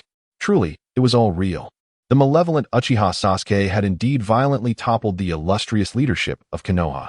Sighing deeply, Jiraiya, in his grief, was met with the solemn gazes of the sage Fukasaku and the sage Shima, who exchanged glances filled with horror. The calamity that had befallen Konoha had left them both stunned. It was rumored that Uchiha Sasuke could even transform into a colossal dragon, a manifestation of his formidable and perverse power. Why? At that moment, Jiraiya's eyes glazed over with despair as he muttered, "Minato, you have disappointed your teacher gravely." To Jiraiya, discussions could resolve any conflict, and even if the third Hokage, Sarutobi Hiruzen, had made countless mistakes, such violent and bloody means were unjustifiable. Was Uchiha Sasuke's conduct truly correct? Furthermore, the elder surely acted with his own rationale, and to wholly denounce the actions of Konoha's leadership and the will of fire was undeniably wrong. Thus, Jiraiya was engulfed in a profound sense of unwillingness. The actions of Uchiha Sasuke were a complete trampling of the will of fire. Without this guiding principle, could Konoha still be considered Konoha? Would it not lose its essence? Jiraiya, you must accept your sorrow, Sage Fukasaku said, shaking his head somberly. Your teacher's summoning beast, Gamabunta, perished after the reverse summoning. Konoha has effectively become Uchiha Sasuke's domain now. No. A fierce determination sparked in Jiraiya's eyes. I will not let this go unchallenged. Jiraiya, your strength cannot match Uchiha Sasuke's, Sage Shima sighed, expressing her lingering dread. Something unknown has transpired with Uchiha Sasuke. His body is abnormal. Possessing the eternal Mangekyou Sharingan and the ability to transform into a dragon, his power is truly terrifying. Jiraiya opened his mouth to protest, but was met with a wave of despondency. Indeed, the current Uchiha Sasuke appeared to have solidified his dominance. Even teacher Sarutobi had fallen before him, a testament to his overwhelming strength. Suddenly, Sage Fukasaku seemed to have an epiphany, about to speak when Sage Shima interrupted hastily. Some things are better left unsaid, my dear. Ah. Fukasaku's toad visage bore an awkward smile. Could there be a solution? Upon witnessing this, Jiraiya's eyes glimmered with excitement as he urgently inquired, Sage Fukasaku, Sage Shima, do you have a plan? Please, tell me, I implore you.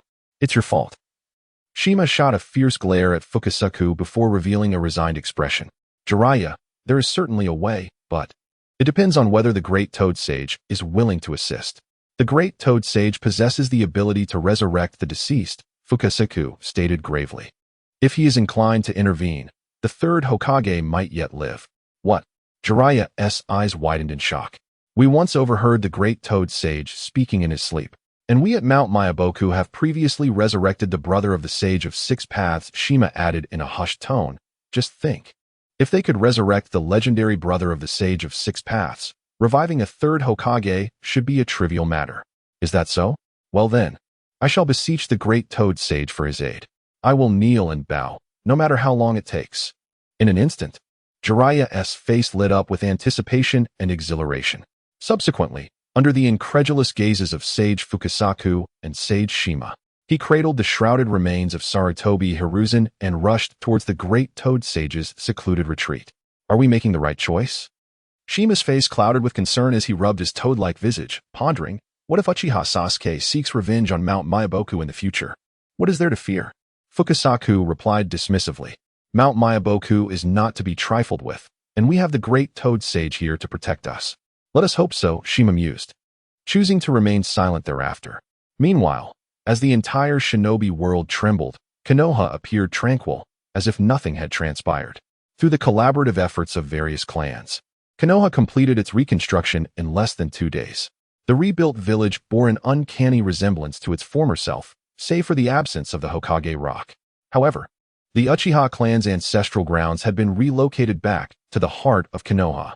Following the Nine Tails incident, the Uchiha clan had been forcibly displaced from this core area, yielding power to the Uchiha, Mito, Sarutobi, and Shimura clans, who thrived in the core. Now, the wheel of fate had turned. Those who had occupied the Uchiha clan's territory, the Uchiha, Mito, Sarutobi, and Shimura clans, were unceremoniously moved to the outskirts of Konoha. This transition rendered the remnants of these clans powerless to voice their anger. However, in light of Uchiha Sasuke's terrifying strength and the annihilation of their elite forces, they had no choice but to acquiesce. As night swiftly descends, the ominous clouds silently engulf the moonlight, rendering the darkness akin to a viscous swamp that envelopes every inch of the land of Konoha. Outside the territories of the Uchiha, Nara, Sarutobi, and Shimura clans, a multitude of ninjas clad in black uniforms emerges without any forewarning. A closer inspection reveals that among these ninjas are members from the Hyuga, Nara, Akimichi clans, and more. Leading them is none other than Asuma Sarutobi, the son of the third Hokage, Sarutobi Hiruzen.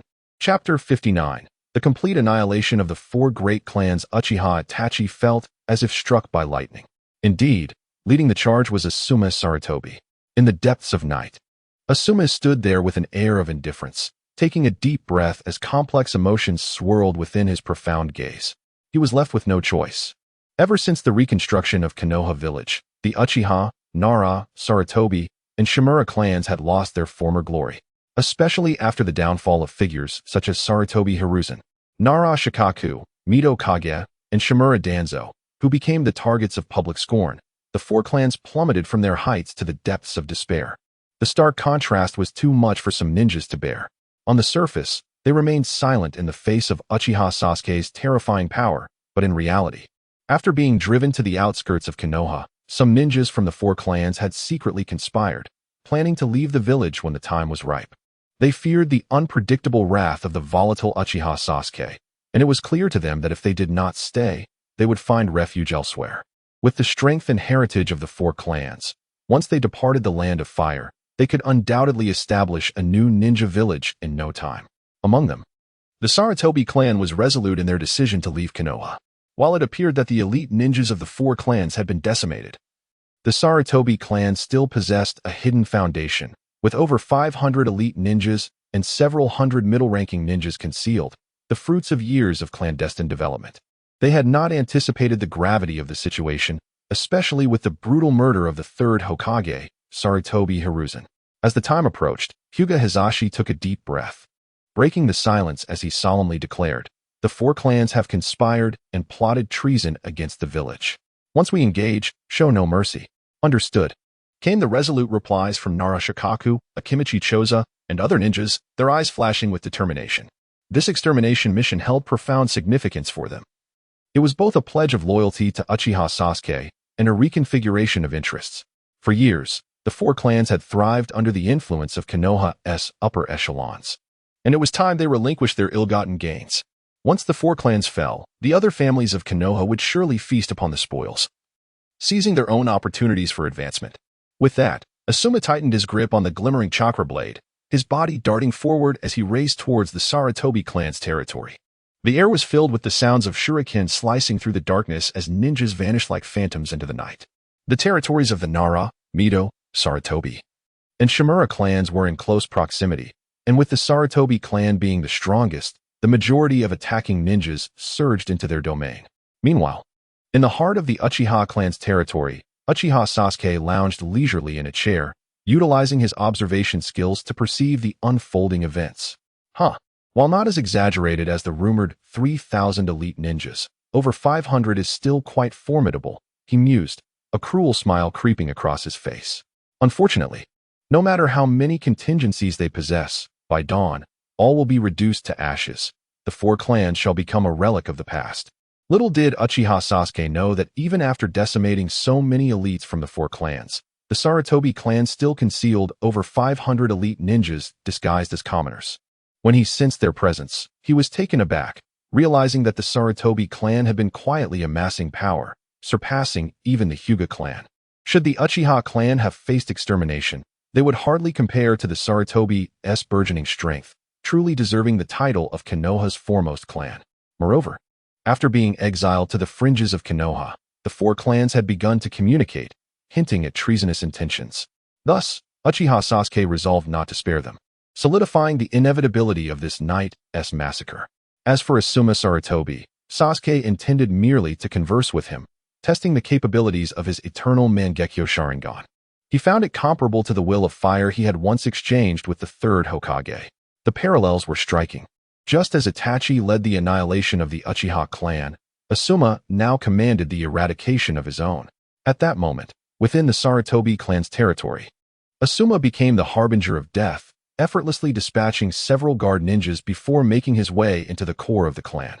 Suddenly, two vigilant Sarutobi elite ninjas sensed something amiss. Upon seeing Asuma under the dim light, their expressions twisted with fury. "Asuma, you traitor! How can you face the third Hokage?" Before they could finish their condemnations, two sickening sounds echoed as blood splattered. The elite ninjas, caught off guard by Asuma's ruthless decisiveness, could only express disbelief as they clutched their bleeding necks, collapsing to the ground and stirring up clouds of dust. "Who goes there?" A white-haired elder, resembling Sarutobi Hiruzen, emerged from a nearby room, his eyes widening in shock upon seeing the lifeless bodies of his kin. "Asuma, what are you doing?"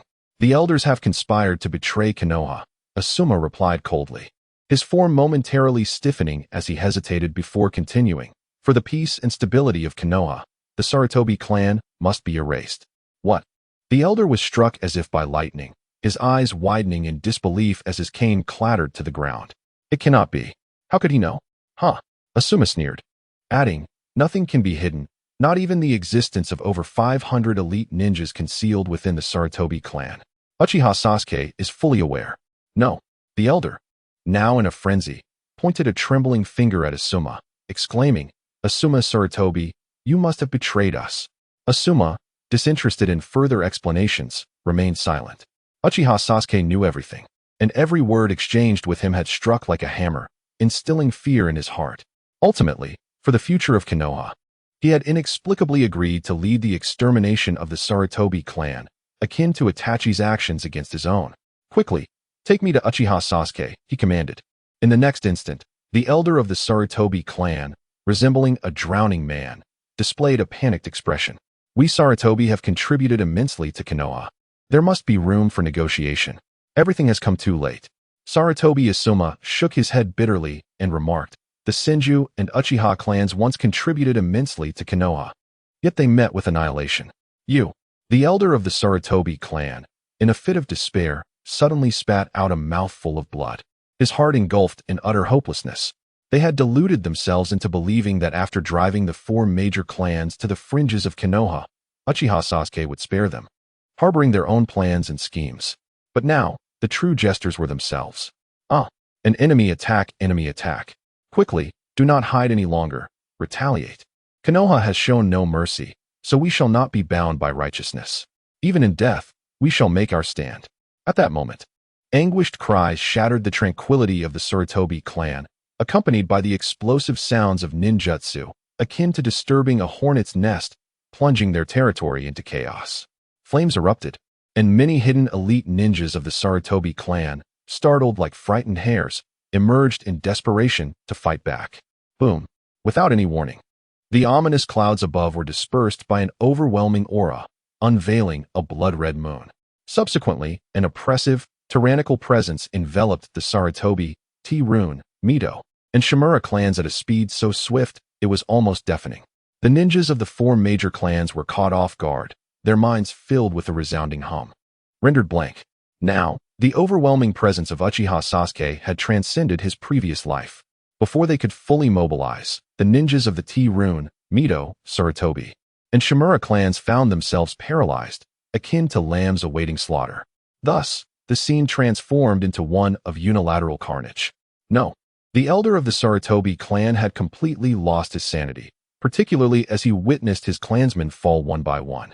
Tears of blood streaming down his face as he let out a heart-wrenching roar. "Uchiha Sasuke, you are merciless. Why can't you spare us, eh?" His voice abruptly cut off. Sarutobi Asuma, expressionless, glanced at the bloodied chakra blade in his hand before soaring into action.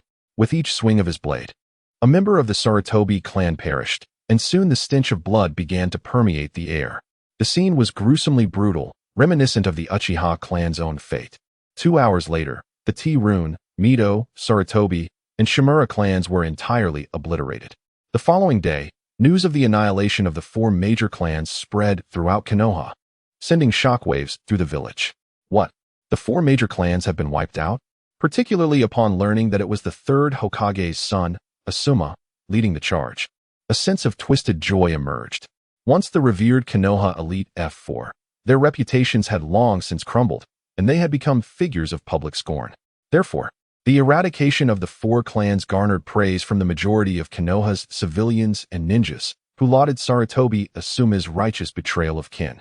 Consequently, when the disguised Itachi Uchiha and Kiba Shiz entered Konoha, the first thing they heard was of Sarutobi Asuma's monumental act of extinguishing the Sarutobi clan.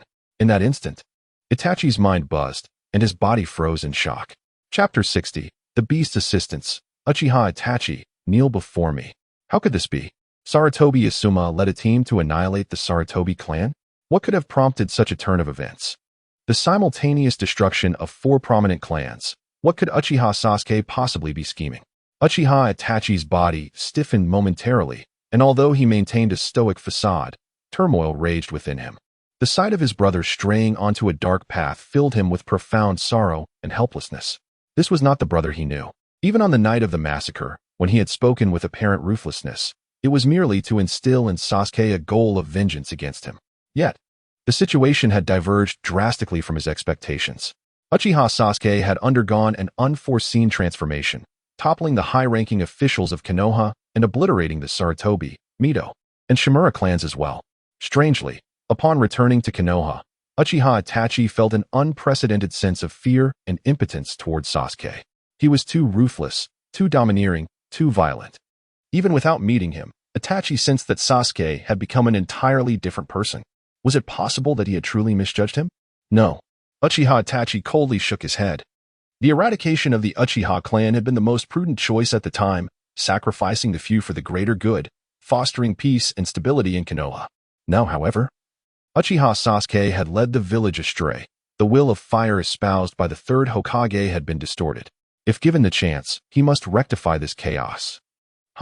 Konoha hardly bore the marks of a village that had endured war. Nearby, Biwako Juzu crossed his arms, observing the bustling streets of Konoha with a hint of disdain. He remarked, the former leadership of Konoha truly failed, their reputations tarnished, and the people's trust lost. Now, even their clans have been wiped out. Without saying much, Uchiha Itachi resolved to head towards the Uchiha clan's territory. The reason? Upon entering Konoha, he had used genjutsu to manipulate several shinobi and learned that Uchiha Sasuke spent most of his time at the newly established Uchiha compound. Hurry! The Anbu are distributing funds. Every household is receiving them. Rumor has it that the Zanken clan amassed a staggering 23 billion ryo. What? The Zanken clan hoarded such wealth? How much must the Sarutobi and Shimura clans possess? Suddenly, at that moment, several shinobi shouted loudly, igniting a frenzy throughout the street. In an instant, both civilians and shinobi alike displayed excitement, rushing towards the Anbu. Goodness, they've embezzled so much money? Biwako Juzu's lips twitched slightly as he murmured, thank goodness Kakazu isn't here. Otherwise, he'd surely succumb to temptation. Uchiha Itachi fell silent for a few seconds. If memory served him correctly, the 3rd Hokage had once informed him that the higher-ups in Konoha had been tightening their belts for the sake of the village's betterment. Now, however, things seemed amiss. The Zanken clan had amassed 23 billion ryo, which was clearly an extravagant fortune. This is a fabrication. It must be a setup. Uchiha Itachi ultimately concocted a justification for himself, stating coldly, we shall go directly to confront my foolish brother. Indeed. Biwako Juzu revealed a sharp grin. I wonder what expression Uchiha Sasuke will have upon learning his brother has returned. Who knows? Uchiha Itachi's gaze flickered momentarily before he proceeded forward. Juke, Uchiha Sasuke is quite powerful. Are you truly confident? Biwako Juzu, sensing something, hesitated and inquired once more. Uchiha Itachi paused slightly, speaking softly. No one understands Uchiha Sasuke better than I do. If you fear, you may wait for me outside Konoha. This time, he intended to employ the ultimate eye technique that could determine fate, to save Uchiha Sasuke and rescue Konoha. Who is afraid? Biwako Juzu, clutching his executioner's blade, sheepishly followed. As the two advanced, a patrolling Anbu team, noticing the unfamiliar faces of Uchiha Itachi and Biwako Juzu, attempted to call out to them. Buzz. Accompanied by an eerie pulse of ocular power, the Anbu squad momentarily froze, their eyes glazing over, and they continued on their previous path, seemingly forgetting to check the identities of Uchiha Itachi and Biwako Juzu. Thus, in such circumstances, Uchiha Itachi and Biwako Juzu traversed the streets of Konoha as if in a deserted realm. On another front, youth is brimming with passion. Might Guy and Kakashi walked along the street, Guy raising an eyebrow as he asked, "Kakashi, are we truly going to seek out Lord Sasuke?" Indeed. Almost all ninjas in Konoha have begun to refer to Uchiha Sasuke as Lord now.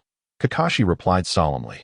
Though he is still quite young, his strength certainly merits such a title. Very well. Might Guy's eyes gleamed with admiration as he added, "Then I shall also inquire about some taijutsu techniques, particularly the golden energy that Lord Uchiha Sasuke employs."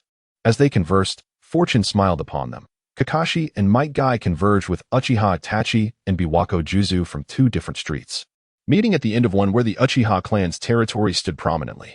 Silence. In that instant, passers-by continued on their unaware paths, while Kakashi, Might Guy, Uchiha Itachi, and Biwako Juzu froze in place, a profound tension enveloping the air, rendering the atmosphere exceedingly delicate. This is bad. Enemy. Tsukinomi. Boom. A terrifying surge of ocular power erupted. Without hesitation, Uchiha Itachi, whose eyes involuntarily shifted into the crimson state of the Mangekyou Sharingan, launched an attack before Kakashi and Might Guy could react, ensnaring them within a genjutsu realm and binding them to a cross, unleashing a relentless assault with numerous shadow clones wielding ninja blades for hours on end. Bang! Bang! The sound of bodies hitting the ground echoed. Although mere seconds passed in the real world, it felt as though days had elapsed in the mental realm, leaving both Might Guy and Kakashi crumpled on the ground. Their spirits shattered. Let us go. Swish. Swish. Having reached their destination, Uchiha Itachi and Biwako Juzu raced into the Uchiha clan's territory. However, upon entering, they had barely adjusted their landing when their bodies froze like sculptures in midair, faces etched with sheer horror. For there stood Uchiha Sasuke, his countenance twisted with fury, as though he had anticipated their arrival, lying in wait for them to walk into his trap. "My foolish brother, I knew you would return. I have awaited your arrival for so long." Accompanied by a voice laced with scorn and malice, an invisible pressure abruptly enveloped the surroundings. Shortly thereafter, a furious roar reverberated. "Annihilator of clans, kneel before me." A sharp crack echoed, akin to the shattering of air, as Uchiha Sasuke vanished in an instant. Akin to a specter, the realization struck. When had we been exposed? Uchiha Itachi and PP Juzu were taken aback, attempting to form seals mid-air in a bid to resist. Yet they soon discovered that Sasuke's speed of movement surpassed all imagination, eclipsing even the technique of body flicker. Suddenly, two resounding slaps pierced the air, catching Itachi and Juzu utterly off guard. Their bodies flew backward like kites severed from their strings, crashing heavily to the ground and stirring up a cloud of dust. Chapter 61. A single blow to obliterate is Anami's missed technique. Though caught off guard as his body crashed to the ground, Piwa Shizu harnessed the swirling dust to channel his chakra. With swift precision, he formed a series of hand seals, filling the air with a dense mist that rendered visibility nearly non-existent. In that moment, he vanished from sight. Fengxian was claw-red, the great dragon fire technique. Uchiha Itachi's reaction was swifter still. Fueled by rage, he unleashed two ninjutsu techniques without restraint. It was unavoidable, having just entered the Uchiha clan's territory. He had been dealt a stinging slap by his own brother. Anger and humiliation surged within him, compelling him to unleash his power fully. Boom! In the next instant, accompanied by a resounding roar, a fire dragon radiating intense energy, along with hundreds of shurikens engulfed in flames, descended upon Uchiha Sasuke, unleashing a wave of terrifying heat. This was merely the outset. Without a sound, Itachi's Sharingan flared crimson once more, entering the form of the Mangekyou Sharingan. With blood tears streaming from his eyes, he directed Amaterasu at Sasuke. There was nothing left to say. He aimed to subdue Sasuke in one fell swoop, to convey that no matter what transpired, he would always be his elder brother. Soon As the residual force of the two fire techniques began to spread, a black flame ignited with an insatiable hunger, enveloping the spot where Sasuke stood, burning fiercely and distorting the very air around it. Terrifying. Absolutely terrifying. In that moment, the might of Amaterasu was vividly displayed. Witnessing this, Itachi, the attacker, wore a slight smirk. Although reports indicated that his brother, Uchiha Sasuke, had once encased himself in Amaterasu after transforming into a dragon, there was a gap between individuals. Not all Amaterasu were created equal. This was the first time Itachi had unleashed it unrestrained, ignoring the side effects of the Mangekyou Sharingan, thus amplifying its power to an extraordinary level. Unfortunately, Itachi's confidence was met with a harsh and stark reality. Is this the extent of your attack, Uchiha Itachi? A scornful voice echoed as Sasuke, now completely enveloped in the black flames, took a leisurely step forward. To Itachi's astonishment, the so-called indomitable black flames of Amaterasu, which were said to persist until the target was incinerated, suddenly recoiled as if startled, gathering into a massive orb of black flames. Sasuke then clasped it in his hand and gently squeezed. Pop! A resounding explosion echoed as the black flames of Amaterasu were violently extinguished, leaving Itachi to scream in agony as the backlash from the jutsu coursed through him, blood tears flowing from his Mangekyou Sharingan. Simultaneously, Itachi inadvertently registered the gap in their respective strengths. Too weak, truly too weak. Sensing Itachi's momentary lapse, Sasuke dismissed it nonchalantly, shaking his palm and stating coolly, "You foolish one. You are not even worthy of my hand's wrath, like a dog bereft of its master." Very well. Upon Itachi and Piwa Shizu's arrival in Konoha, Sasuke's observation Haki immediately detected their presence. This revelation astonished him, eliciting a sly smile. It seemed that whatever was foretold had come to pass. Uchiha Itachi, that foolish man, was utterly deluded, returning to Konoha with an air of confidence despite the clan's downfall.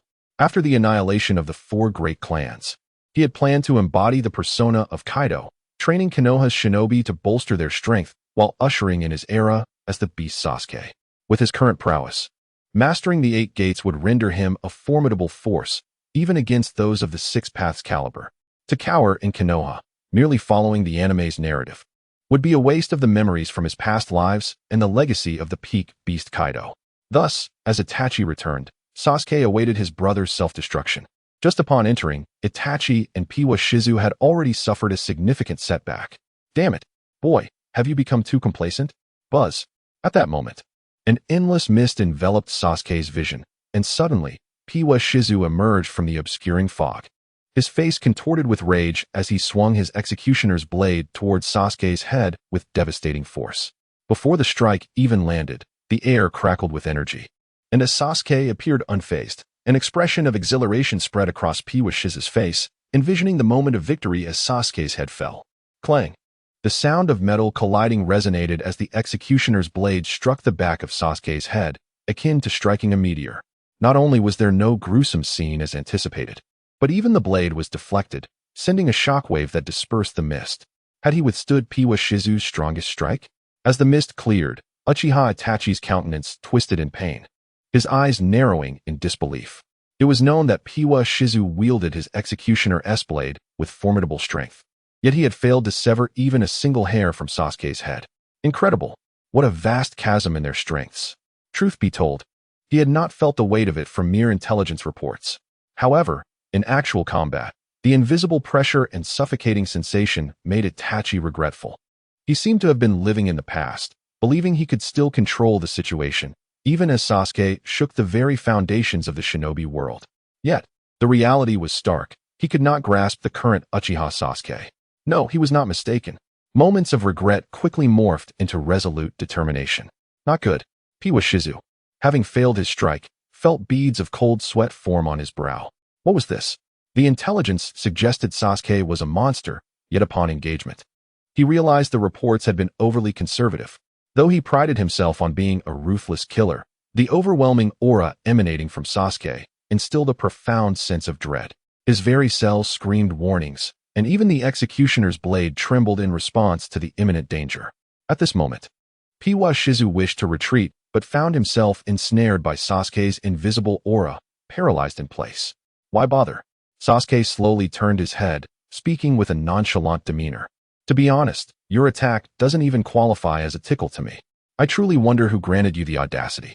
You. Hoshigaki Kisame opened his mouth, intending to say that it was Uchiha Itachi and the Akatsuki organization that had given him the courage. But he was met with the sight of Uchiha Sasuke casually swinging his right fist, emotionless, as it hurtled toward him. The sound of air fracturing pierced the silence. No. Hoshigaki Kisame seemed to sense something amiss, displaying a frantic expression as he clumsily raised his decapitating blade to defend himself. Yet, all efforts proved futile. Uchiha Sasuke's right fist, seemingly lacking in power, unleashed a force upon colliding with the decapitating blade, shattering it instantly. Zhu, save me. Boom. The sound of a body exploding echoed as Hoshigaki Kisame, nearly devoid of resistance, was obliterated by a single punch from Uchiha Sasuke, his upper body annihilated. Perhaps until his final moments, Hoshigaki Kisame could hardly fathom how, as an S-rank rogue ninja from the Hidden Mist village, he could be reduced to mere cannon fodder. Eliminated in an instant. Was it true, then, that he was superfluous to the two brothers? A lingering resentment remained. Sasuke, you have disappointed me greatly. Witnessing Hoshigaki Kisame's swift demise, Uchiha Itachi's expression shifted subtly, the power of his Mangekyou Sharingan surging with agitation, unleashing a furious roar of questioning. Why? Why have you become this way? Isn't this what you forced upon me? A flicker of ferocity ignited in Uchiha Sasuke's eyes as he spoke with an edge of madness.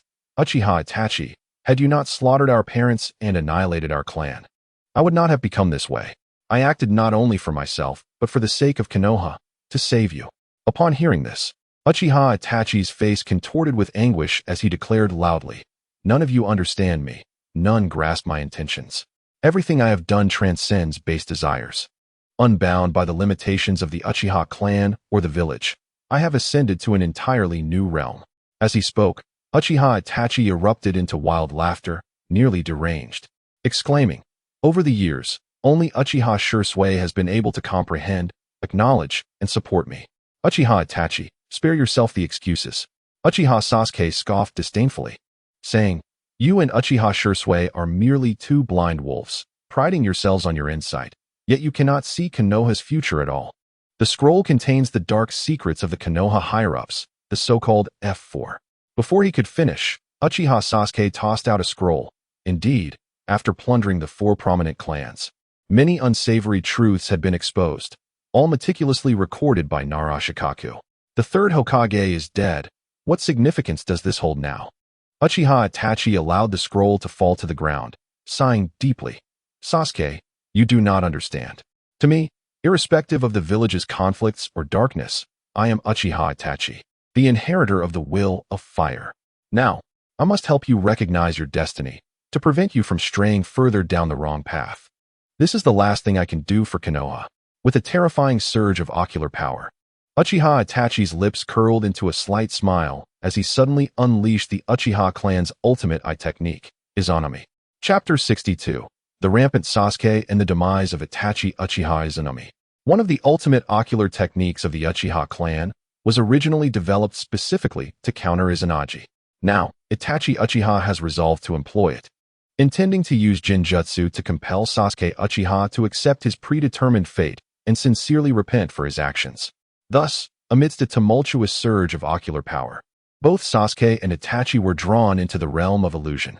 The scene within this illusion was none other than the moment Sasuke had brutally dispatched Biwa Juz. Boom. Another explosive sound reverberated as Biwa Juz displayed a visage of terror, his body obliterated in a single strike. Moments later, the same horrific tableau replayed itself. Sasuke Uchiha, if you do not heed your true heart and forsake the power that has catalyzed your transformation, this Genjutsu shall remain unbroken for eternity. Witnessing this, Itachi's expression turned cold as he chuckled softly. Come back, my foolish brother.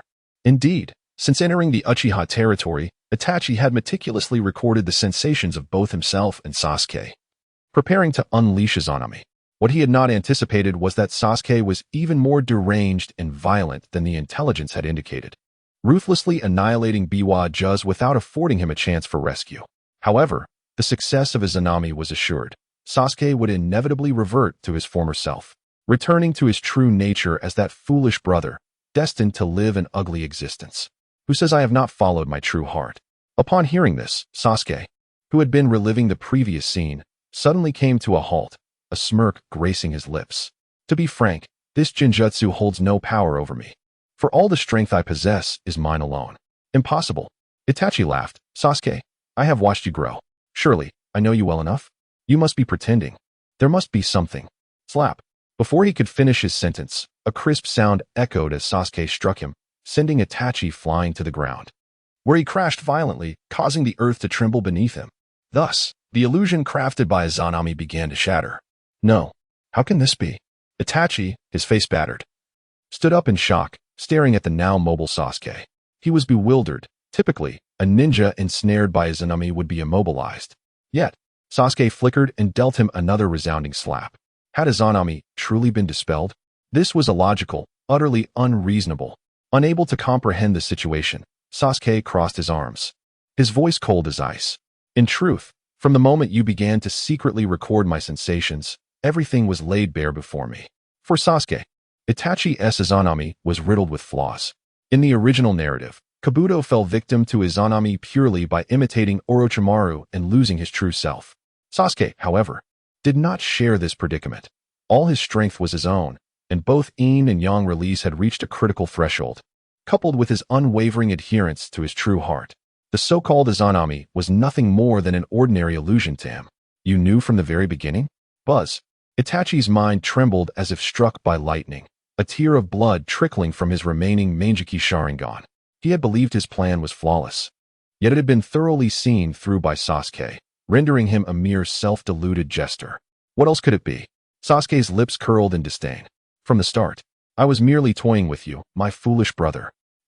Following this proclamation, Itachi was overwhelmed with fury, spewing another mouthful of blood.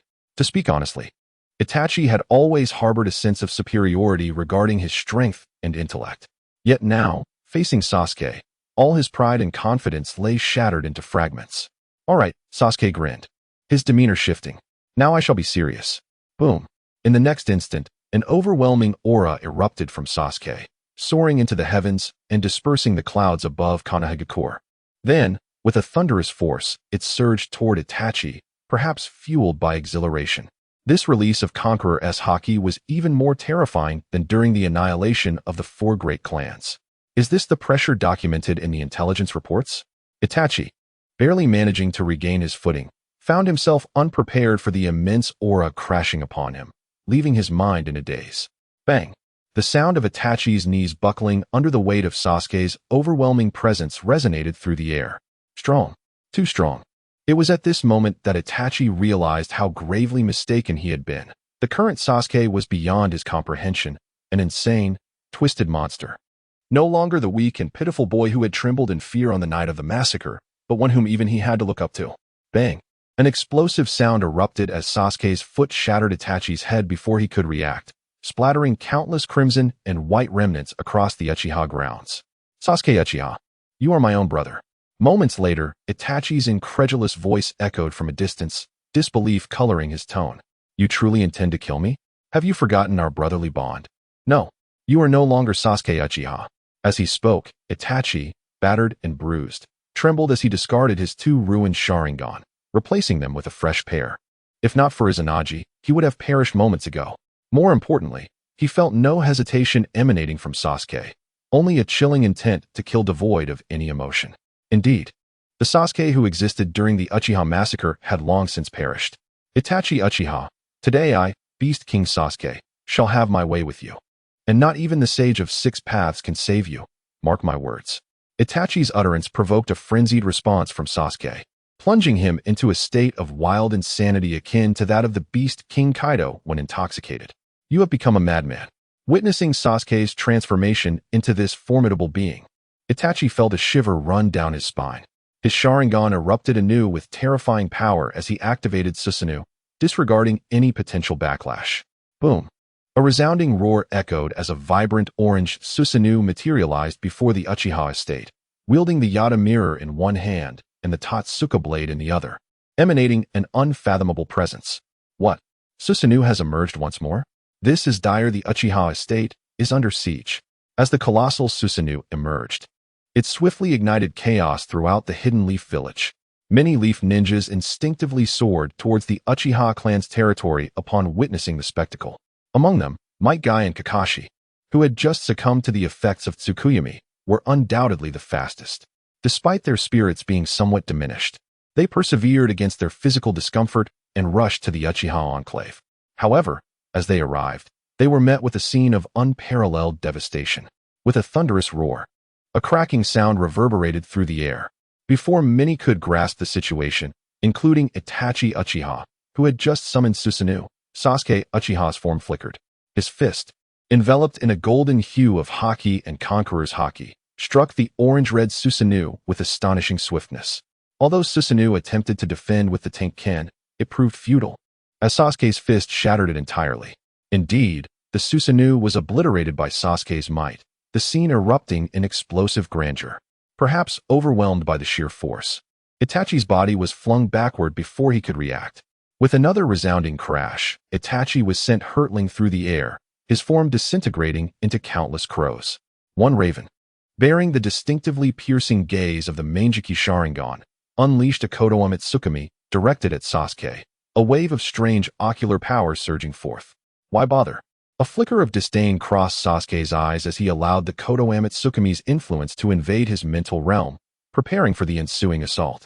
A scream pierced the air once more as Itachi's form materialized in an open area of the clan grounds, clutching his eyes in agony, trembling as he collapsed to the ground.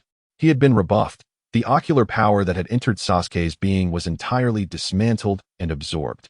It was only at this moment that Itachi comprehended the profound sense of helplessness that Sarutobi Hiruzen, Nara Shikaku, Mito came on, and Shimura Danzo had experienced. Having exhausted all means yet failing to inflict any harm upon the monstrous Sasuke, a deep-seated feeling of despair enveloped Itachi. He had lost all confidence. Even with the last remaining eye of the Sharingan at his disposal, he found no desire to utilize it. The disparity in strength was insurmountable. To Sasuke, he felt like a mere stranger. Moreover, resistance, in the face of such overwhelming power, was merely a delay of the inevitable demise. As these thoughts consumed him, Itachi's spirit withered, much like the higher-ups of the Leaf Village, who had underestimated the transformation that Sasuke would undergo following the massacre of their clan. Was it a mistake? No, the night of the massacre was not at fault. The only error lay in failing to anticipate Sasuke's unforeseen evolution. Itachi, the graves of the Uchiha clan, slain by your hand, shall receive tribute in the form of your blood today. Sasuke remained chillingly resolute, devoid of any compassion for Itachi, whom he seized like a lifeless animal. Lifting him high into the air, he clenched his fist, preparing to strike.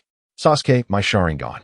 Before the words could fully escape Itachi's lips, Sasuke's fist, fueled by immense rage and hatred, came crashing down upon Itachi's body, obliterating him above the Uchiha graveyard. In an instant, blood and flesh were scattered, creating a rain of crimson that fell upon the resting place of the Uchiha. Your Sharingan. I have no need for it now. In midair, Sasuke exhaled a deep breath of bitter release, his gaze shifting to the eternal Mangekyou Sharingan. He murmured to himself, another one has fallen. Obito, your time is next. Chapter 63. Aftermath. The 8 Gates of Duenjia. A single punch shatters the sky silence. Witnessing the annihilation of the Uchiha clan's Itachi by a single blow, blood scattered from the heavens. Many Konoha ninjas, rushing towards the Uchiha territory, exhibited expressions of sheer shock. It was excessively violent, overwhelmingly domineering, and merciless. The act of killing was executed without hesitation, leaving Itachi no opportunity for reprieve. However, upon recalling the fates of the third Hokage, Hiruzen Sarutobi, Tsunade, Mito Minen, and Danzo Shimura, most Konoha ninjas felt a sense of relief. Itachi's naivety and folly were evident. He believed he could orchestrate everything, unaware that returning to Konoha was tantamount to delivering himself as a sacrifice. It was clear his judgment was fundamentally flawed. Hence his alignment with the third Hokage, Sarutobi, leading to his transformation into the harbinger of familial destruction. Thus, Sasuke Uchiha's slaying of his elder brother, Itachi, was both anticipated and justified. With the tumult subsiding, peace returned to Konoha. Was it truly over so swiftly? At that moment, Mangekyou and Kakashi, who had just entered the Uchiha domain, exchanged bewildered glances. If their memories served correctly, Itachi and JZBwa had scarcely entered the Uchiha territory for less than 5 minutes before Sasuke had obliterated them with overwhelming force, hardly causing a ripple. Was Itachi's strength truly so lacking? Guy and Kakashi recalled their own harrowing experiences within Tsukuyomi, involuntarily shivering. No, it was Sasuke's strength that was formidable beyond measure. In a moment of weakness, Kakashi trembled slightly before collapsing into Guy's embrace, clutching his head in agony. This encounter with Tsukuyomi had deeply wounded his psyche. He would require at least half a month to recuperate.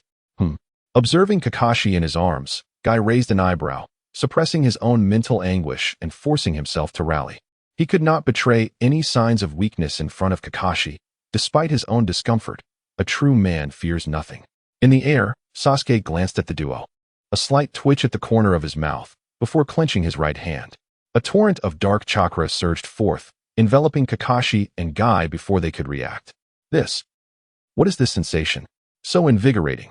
Feeling a wave of mental relief, both Kakashi and Guy were momentarily stunned, before a look of pleasure crept onto their faces.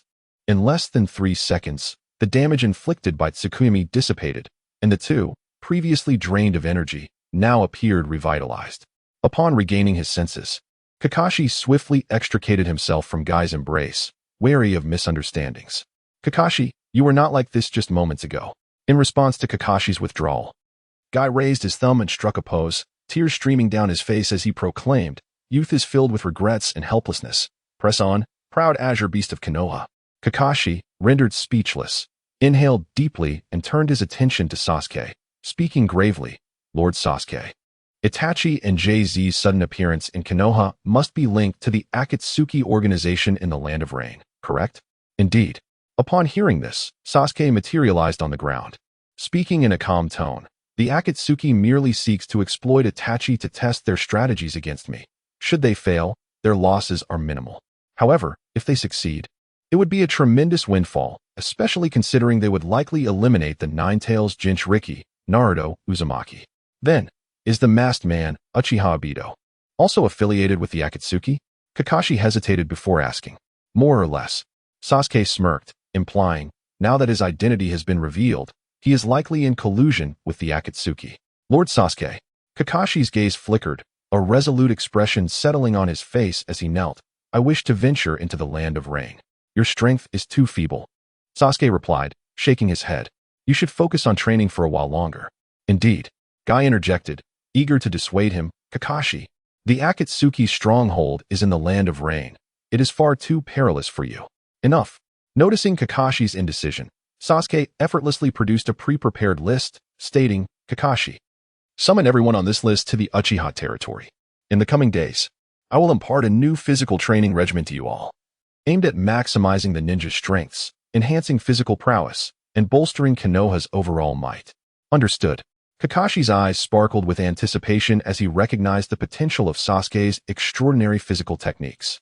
If he could truly address his shortcomings, his power would surely ascend to new heights, making him more prepared to confront Obito. Beside him, Guy had already clenched his fists in excitement. Dreams were coming to fruition. He was envious of Sasuke's physical prowess and was astounded that Sasuke was willing to share it. It was evident that the dawn of a new era for taijutsu ninjas was upon them. With a whoosh, Kakashi adjusted his emotions and mindset, clutching the list as he began notifying each individual. "Guy, wait a moment." Just as Guy was about to assist, Sasuke called out to him, "Lord Sasuke, is there anything else?" Guy paused, a look of confusion on his face. "I have a keen interest in the 8 gates of Duenjia," Sasuke stated, diving straight into the subject. Although the sealing scroll contained records of the 8 gates, Sasuke sensed discrepancies that suggested it was a rudimentary version. To save time, he sought to learn the optimized version from Guy, which had been refined by Guy's father, Might Due. Guy exclaimed, "Lord Sasuke, the 8 gates is a forbidden technique. Using it grants power at the cost of the user's own well-being." "Not a concern," Sasuke replied, madness gleaming in his eyes. "The greater the toll on my body, the more exhilarated and fulfilled I become." "Very well." Guy initially hesitated but, recalling Sasuke's monstrous physical capabilities, ultimately nodded. Perhaps for others, it was a forbidden technique. But for Lord Sasuke, the side effects were likely negligible. "Lord Sasuke." With this realization, Guy took a deep breath. "Your physical prowess is remarkable. I shall refrain from unnecessary elaboration. The 8 gates effectively unlock the body's restrictions on chakra, encompassing the 8 gates: opening, rest, life, injury, closing, view, shock, and death. You simply need to. Listening to these words, Uchiha Sasuke silently nodded in agreement. Indeed, the Book of Seals was merely the preliminary version. Perhaps Sarutobi Hiruzen did not regard this forbidden technique with much importance. Now, as Mangekyou provided a simple explanation, he was almost exclusively addressing the essence of the 8 gates. Even in the minutiae, Uchiha Sasuke, in the present day, exhibited an expression of sudden enlightenment, unwittingly grasping the concept with greater clarity. Thus, under such circumstances, Uchiha Sasuke began to engage in learning and discussion with Mangekyou. Consequently, when Kakashi summoned the ninjas listed, including Naruto Uzumaki, Hinata Hisashi, and Nara Shikaku, to the Uchiha clan grounds, they chanced upon Uchiha Sasuke, who had completed his studies and was now attempting to cultivate the 8 gates. Open the first gate. Buzz. The aura surrounding Uchiha Sasuke surged momentarily, yet he felt nothing. Open the second gate. The third gate. The fourth gate. The fifth gate. In the next instant, Uchiha Sasuke, with a flicker of thought, opened 5 gates in succession, unleashing an overwhelming torrent of green energy. The mere aftermath caused the air to tremble, leaving Naruto Uzumaki, Hinata Hisashi, Kakashi, and the other ninjas in a state of astonishment. Particularly, Mangekyou was taken aback. It was the first time he had witnessed someone who had just begun learning the 8 gates, suddenly opening 6 gates at once. The released aura was truly terrifying. It seemed there were no adverse effects. Sensing the surging energy, Uchiha Sasuke felt no ill effects on his body and turned to Mangekyou, asking, "Shall I open another gate?" Freak, Mangekyou thought. It wasn't that there were no side effects. Rather, it was that his body's recovery ability was extraordinarily strong. With a mix of admiration and envy, he responded, "Lord Sasuke, you have fully mastered it. There is no need for the last 2 gates. Open the 6th gate." Boom. Before he could finish his sentence, a terrifying wave of energy erupted, shaking the entirety of Konoha. Following this, blue steam began to emanate from Uchiha Sasuke's body, evaporating from his sweat. Perhaps due to the sheer strength of his being, once the 6th gate was opened, the explosive aura intensified exponentially, causing the very space around him to warp slightly. So powerful. Incredibly powerful. Day Tiger. Sensing the monstrous power surging within him, Uchiha Sasuke clenched his right fist and casually struck the sky with a punch. "I possess a fist that can shatter all." Boom. Under countless astonished gazes, his fist struck the air, creating a projectile shaped like a tiger, roaring forth with an unstoppable force that crashed above Konoha. Crack. In an instant, the air above the village shattered like glass, countless fissures appearing and spreading in all directions. Chapter 64.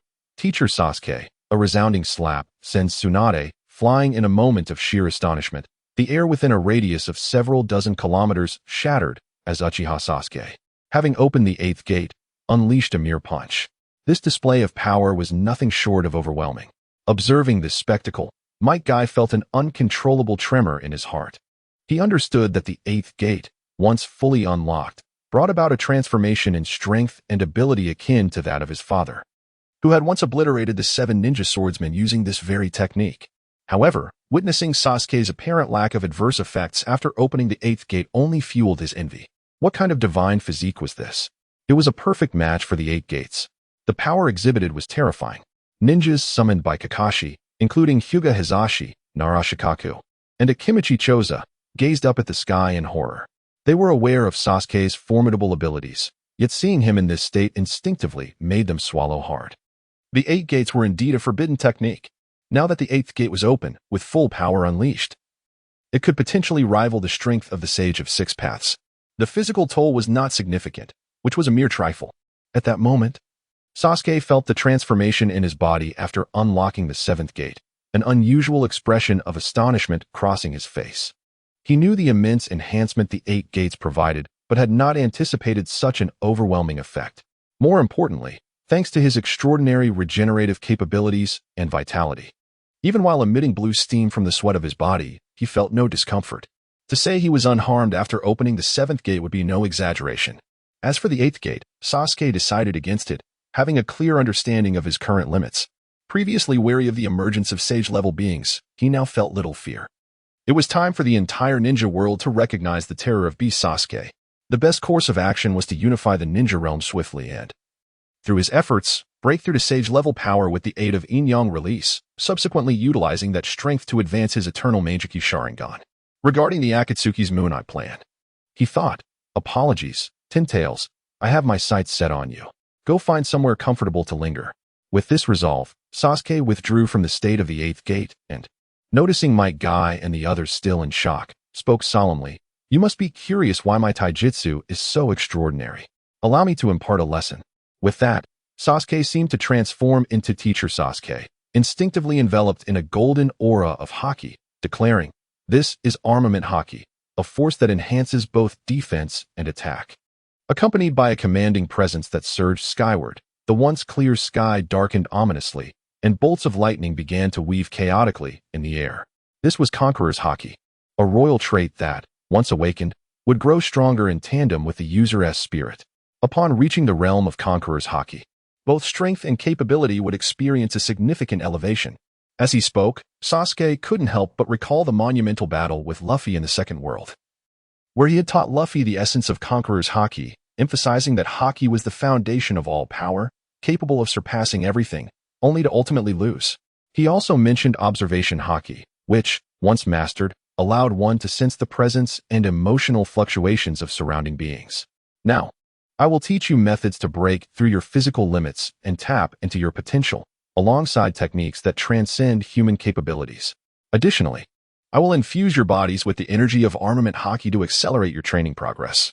From this day forth, you may find your appetites greatly increased, transforming you into gluttons. As he spoke, a light smile graced Sasuke's lips. Ninjas possess approximately 130 trillion cells, and if fully developed, their physical prowess could rival that of the formidable beings from the world of pirates. The prospect of becoming an invulnerable powerhouse with high attack and resilience is truly exhilarating. Gluttons? Could it be that Hinata is a genius in taijutsu? While the other ninjas listened intently, fearing they might miss something, Hyuga Hisashi thought of his daughter and made a silent resolution. More importantly, Sasuke and Hinata were of the same age, and Hisashi felt a glimmer of hope. Is that not enough? He has another daughter. There is no need to feel inferior. The Hyuga clan must secure an advantage from the outset. Youth is a passionate anthem, a veritable miracle for taijutsu practitioners. Might Guy, overwhelmed with fervor, could not contain his emotions and broke into tears. After hearing Teacher Sasuke's words, he felt he had opened a new door to taijutsu. With diligent training, achieving the strength of a Kage? No. Possessing power rivaling that of a Super Kage was no longer a mere dream. Wow. This is vastly different from the ninja system established by the Sage of Six Paths. It is an entirely new training paradigm. Meanwhile, within Naruto, the Nine Tails voiced its excitement, urging Naruto to learn diligently and be among the first to embrace this opportunity, which would save him from many detours. Understood. Naruto Uzumaki nodded solemnly, his eyes filled with admiration as he gazed at Sasuke. There was no denying Sasuke's selflessness. Under his leadership, the future of the Hidden Leaf Village appeared boundless. Sasuke's will would undoubtedly permeate the entire ninja world. Now, I will leave the seeds of armament haki within you. At that moment, Sasuke's observation haki seemed to sense something, and he raised an eyebrow. Without hesitation, he unleashed his armament haki, mingled with the energy of yin-yang release, enveloping the assembled ninjas. Suddenly, a chilling voice interrupted, Wait. Tsunade, one of the legendary three, strode in, followed closely by Shizune, who was carrying a suitcase. Tsunade has returned. As they recognized her presence, the expressions of Might Guy, Hyuga Hisashi, Kakashi, and the others shifted slightly. Why was she back at this moment? They knew Tsunade was the disciple of the third Hokage, and if she decided to confront Sasuke, it could lead to dire consequences. In an instant, beads of cold sweat appeared on their brows. Uchiha Sasuke, you little brat. How could you have undergone such a tremendous transformation? Tsunade approached Sasuke with fervor, shaking her head slightly before suddenly questioning, I wish to inquire about the old man. The third Hokage. Before she could finish, Sasuke leaped up and delivered a swift slap, perhaps too quick for Tsunade to react, sending her flying like a kite severed from its string, crashing to the ground several dozen meters away and raising a cloud of dust. Tsunade, your return brings me great joy as the ruler of Konoha. However, I must express my discontent with the tone in which you just spoke. Chapter 65, Tsunade's Collapse. The war is about to begin. A calm voice resonated, plunging the scene into a profound silence. Hyuga Hayashi, Nara Shikaku, Kakashi, Might Guy, and Naruto Uzumaki, among other ninjas, displayed expressions of disbelief. It was unimaginable. Uchiha Sasuke showed no hesitation, even though Tsunade was a renowned figure among the legendary Sannin. He struck without mercy, not holding back in the slightest. However, reflecting on Tsunade's recent confrontational tone towards Sasuke, one might conclude that being struck was somewhat justified. Did she not realize that the dynamics in Konoha had shifted? Particularly, Ino stood frozen in place, seemingly afraid to believe her eyes. She rubbed her eyes. Yet she confirmed the shocking reality. Tsunade had indeed been slapped by Uchiha Sasuke, her body crashing to the ground. Unable to distinguish between superiority and inferiority, Sasuke scoffed lightly. His keen perception had already sensed Tsunade's presence. He had not anticipated her accusatory demeanor upon entering the Uchiha territory. Apologies, but I am not fond of your tone. Thus, a strike was warranted. The next moment, Ino, coming back to her senses, covered her mouth and let out a piercing scream. Lady Tsunade. With a swift motion, Tsunade appeared before Sasuke, her face contorted in a blend of shame and rage, covering her cheek. How could she not feel indignant? Uchiha Sasuke had shown her no respect. Sasuke's lips curled into a slight smile as he slowly raised his right hand, as if preparing to strike again. Wait. Observing this, Tsunade instinctively took 2 steps back. Regaining her composure, she held her head high and confronted Sasuke boldly. Sasuke, what do you intend to do? What do you think? Sasuke laughed heartily, surveying Tsunade's figure with a scrutinizing gaze, revealing a hint of regret. Regrettably, he was still too young to appreciate such beauty. You? Under the weight of his invasive stare, Tsunade felt a shiver run down her spine. Was this the demeanor of a student from a ninja academy? Having witnessed much in her life, she still felt uncomfortable under his gaze, as if Sasuke could see right through her. I'm sorry. Realizing the gravity of the situation, Tsunade quickly apologized. I was impulsive and my tone was inappropriate. I apologize now. At least you were sensible. Otherwise. Sasuke lowered his hand and glanced at Nara Shikaku, speaking calmly. Retrieve the scroll and allow Tsunade to broaden her horizons, to reacquaint herself with the higher-ups of Konoha, and to understand the 3rd Hokage, Hiruzen Sarutobi. Understood. Upon hearing this, Shikaku's chakra surged as he swiftly formed hand seals. With a puff of smoke, a scroll appeared in his hands, which he handed to Tsunade. This scroll contained information he had prepared earlier, detailing certain unsavory truths unearthed from the 4 prominent clans. Tsunade's expression turned skeptical as she took the scroll and began to read. Initially, her demeanor showed little change, but as seconds ticked by, her expression grew grave and oppressive. Ultimately, her fists clenched tightly, her face hardening into an expression of barely contained fury, her body trembling with rage. Boom. 3 minutes later, Tsunade completely lost her composure, unleashing a tremendous wave of chakra that swept in all directions. Why? She cried, clutching her head in anguish. Hiruzen-sensei, you have truly disappointed me. Upon recalling the contents of the scroll, Tsunade was engulfed in a state of icy fury. Many secrets of the Senju clan had been discovered within the homes of the 4th Hokage's family, and it became evident that numerous Senju ninjas had met with premeditated deaths. Some abducted for experimentation, including her brother, Senju Nawaki, whose demise was no accident. The more she read, the colder her heart became, leading her to a profound disappointment in Konoha's leadership. It turned out that the decline of the Senju clan had its reasons. Although she had prepared herself somewhat for this return, she realized now that she had been overly naive. What Sasuke revealed was merely the tip of the iceberg. The former Konoha leadership, the so-called F4, Hiruzen Sarutobi, Kohara Uchiha, Hamura Mido Kado, and Danzo Shimura, were far more sinister and ruthless than she had ever imagined. In a sense, Sasuke's actions against Konoha's high-ranking officials were not merely vengeance for himself, but for the Senju clan, and they would ultimately benefit the development of Konoha. Witnessing this scene, aside from Ino, who remained bewildered, Shikaku, Kakashi, Guy, and Akimichi Chozo exchanged looks of understanding. They had uncovered the true first family of Konoha hidden behind the Fade of the F4. Realizing that the Hyuga clan and even the Uchiha clan during their peak were not worthy of comparison to the Sarutobi clan. Well done. After a long moment, Tsunade inhaled deeply, suppressing her emotional turmoil, and expressed a hint of gratitude and sincerity. Sasuke, thank you. Enough. Sasuke replied with a grin, not elaborating further. Let us continue our lesson. Huh? Tsunade's eyes brightened as she stood upright, ready to listen. What? Offer incense to the third Hokage? I'm sorry, but I truly do not wish to go. Learning something new is far more appealing, is it not? Thus, Sasuke, as the instructor, initiated a transformative training system in physical techniques, igniting a spark that could revolutionize the entire ninja world within Konoha. Simultaneously, as turbulent undercurrents swept through the ninja realm, Uchiha Sasuke in Konoha boldly revealed his true intentions. He issued a declaration that essentially stated, "Those who follow me will prosper, those who oppose me will perish." The 4 great ninja villages must either submit or face annihilation. Boom.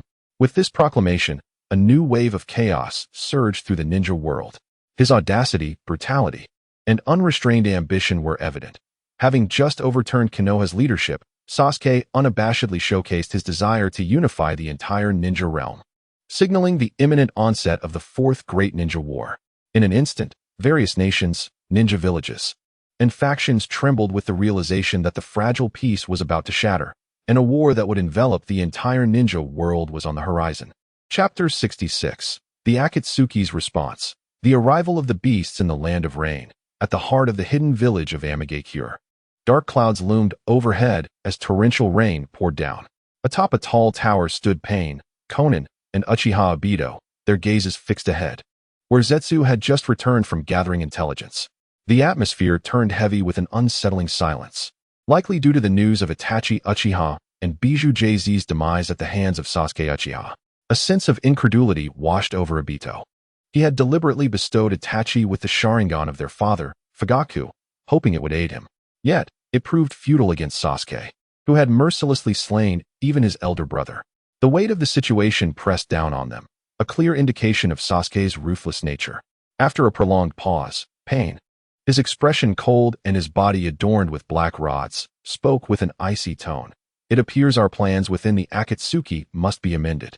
Sasuke Uchiha is audacious enough to instigate the 4th Great Ninja War. Konan's delicate features betrayed disbelief. Was he not confident when he returned to Konoha? Pain scoffed, his voice devoid of warmth. Itachi believed he had his brother under control, but confidence is meaningless in the face of overwhelming power. Even Izanami proved ineffective. The transformed Sasuke is more formidable than anticipated. Zetsu interjected thoughtfully. It seems Sasuke is imparting a new form of taijutsu training in Konoha. The trio exchanged astonished glances, each one grappling with the implications of Sasuke's unexpected generosity. Did he not fear that this training method would spread across the ninja world, becoming common knowledge? Sighing, Konan recalled the scars left by war in the Land of Rain, lamenting that the ninja world was once again on the brink of upheaval. Let it be, Pain declared, his tone unwavering. The deaths of Itachi and Jz are regrettable, but our mission proceeds as originally planned. He turned to Obito, who had remained silent. What are your thoughts, Uchiha Obito? What can I say? Obito replied, his masked expression shifting subtly. We can only proceed one step at a time and adapt as necessary. With that, a ripple of spatial distortion enveloped him, and he vanished. Pain, observing this, let out a cold snort before disappearing as well. Konan, with a hint of resignation on her face, followed suit, leaving Zetsu behind, one half bewildered and the other half simmering with frustration. Black Zetsu cursed Sasuke 1,000 times in his mind, lamenting the difficulty of rescuing his mother. Years of scheming had been upended by the emergence of Sasuke, rendering many of their plans obsolete. Just wait, he thought fiercely. Once Kagaya Tsutsuki is freed, all will perish. Meanwhile, in the Land of Lightning, upon hearing Sasuke's unabashed declaration, the village of Mangekyou, renowned for its military prowess and past victories against the 3rd Hokage's leadership, swiftly entered a state of combat readiness. Naidame Raikage, Yagura, was particularly incensed. He had witnessed many brash individuals, but none as audacious as Sasuke, who proclaimed that those who supported Konoha would prosper, while those who opposed it would perish. Did he truly believe that by overpowering Konoha's leaders, he was invincible? Under these circumstances, the ninjas of Mangekyou began to prepare for battle, ready to retaliate should Sasuke dare to instigate the 4th Great Ninja War. The elite shinobi gathered on the towering peaks of their village, sensing a disturbance in the sky. Perception-type ninjas took their positions, entering a heightened state of alert. In the central plaza, over 3,000 elite humanins stood ready, with Naidame Raikage, the Jinchuriki of the Eight Tails, Killer Bee, and other village leaders at the forefront. As Naidame Raikage inhaled deeply, confidence radiated from him. If Konoha were to ignite the Fourth Great Ninja War, Kumogakure would unleash its full might in a grand offensive. Surrender was not an option. Kumogakure possessed its own pride and dignity, embodied by the formidable shinobi standing before him. Suddenly, some perception-type ninjas sensed an anomaly, looking skyward with confusion. What is happening? Do you feel something falling from the sky? Time passed slowly as they processed this sensation, beads of sweat forming on their brows. The ominous realization dawned upon them. Someone was plummeting from the heavens. "Quick, look up," cried one elite shinobi. The words echoed like thunder, freezing the assembled Kuminin in place. Without hesitation, Naidame Raikage and his fellow leaders raised their heads to the sky.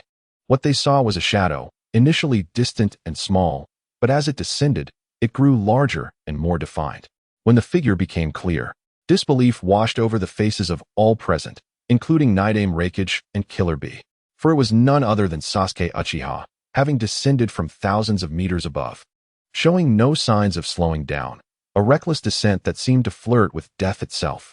Chapter 67. From now on, there can only be one emperor in the ninja world, alas. Uchiha Sasuke undoubtedly intends to use his own body as a bomb. In the next moment, as realization dawned, the Fourth Raikage, Yatsuki AI, was taken aback, shouting at the cloud ninjas in the plaza, "Quick! Everyone, evacuate the square at once." Yes, all ninjas below Chunin rank, along with civilians and merchants, retreat to the bomb shelter immediately. Move swiftly. Boom. The sound reverberated in all directions, swiftly detonating the entirety of Kumogakure. In the plaza, many cloud ninjas, still in a daze, suddenly snapped to attention and hurriedly fled in all directions. "Hurry! We need to reach the bomb shelter." Civilians, merchants, and lower-ranked ninjas of Kumogakure began to orderly escape towards the shelter. Chaos engulfed the entire village in an instant. However, Uchiha Sasuke granted them no time to escape. As his descent quickened, the excitement and exhilaration on his face intensified. The thrill of plummeting from several thousand meters was utterly exhilarating. He had rediscovered the reckless abandon reminiscent of his previous life in the pirate world. Ha ha ha, Kumogakure, Beast Sasuke is here. As he neared 1,000 meters above the ground, Uchiha Sasuke unleashed a maniacal laugh, his body enveloped in the potent aura of both Conqueror's haki and armament haki, inexplicably accelerating his fall even further. What? Not only is he not slowing down, but he is actually accelerating? How utterly insane.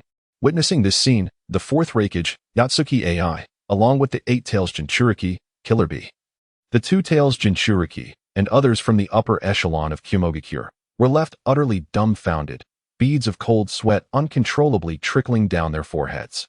They had received intelligence indicating that Uchiha Sasuke was a capricious and reckless madman, but now it was clear that the reports had been far too conservative. He was an utterly reckless and violent lunatic. Could a normal person plummet into Kumogakure like this? Moments later, a deafening roar echoed as Uchiha Sasuke crashed into the plaza, akin to a meteor striking the earth, unleashing a cataclysmic wave of energy. The sheer force obliterated the plaza, replaced by a colossal crater. As countless structures were toppled by the terrifying shockwave, visible cracks radiated from the point of impact, swiftly spreading throughout the village. "Ah, Lord Raikage, save me." Some cloud ninja who had been slow to evacuate were engulfed by the terrifying aftershocks, their desperate cries echoing in vain. Terror, utter terror. From a distance, one would observe a massive mushroom cloud forming above Kumogakure, while the once proud village, situated atop towering peaks, was reduced to a wasteland of dust and debris, the mountain trembling violently in response. Faced with this scene, the Fourth Raikage, Yatsuki AI, clenched his fists tightly, his rage boiling over as he roared, "Uchiha Sasuke, you have truly gone too far." He had never anticipated that Uchiha Sasuke would break all norms and appear in Kumogakure with the intent to crush it single-handedly. This was beyond anything the Raikage had ever witnessed, a level of disdain he had never encountered before. Killer Bee, Yamatsu, and others also wore expressions of extreme distress. It had been many years since Kumogakure had faced such devastation. Uchiha Sasuke's actions were a blatant slap in the face, showing utter disregard for their strength. "Fool, Scoundrel! Eight Tails, tell me, is he dead? Having retreated too far, and with energy raging at the impact site, Killer Bee shouted in desperation, hoping the Eight Tails could sense whether Uchiha Sasuke had perished. Killer Bee, Kumogakure is in deep trouble. The Eight Tails, sealed within its space, sensed the situation and revealed a rare expression of dread. That Uchiha Sasuke is not dead. His aura is still rising. This is bad. It's about to reach its peak. What? Just as Killer Bee was filled with confusion, a terrifying aura erupted from the center of the impact, dispersing the massive mushroom cloud. Before the astonished eyes of all, Uchiha Sasuke, unscathed, floated above the immense crater, displaying a chillingly violent expression that left many cloud ninjas trembling in fear, their legs weak and devoid of any will to resist. Completely unscathed? How? Is this possible? How terrifying! Uchiha Sasuke's physique was utterly monstrous. Moments later, many elite cloud ninjas began to react, uttering gasps of disbelief. Everyone, quiet down. What are you afraid of?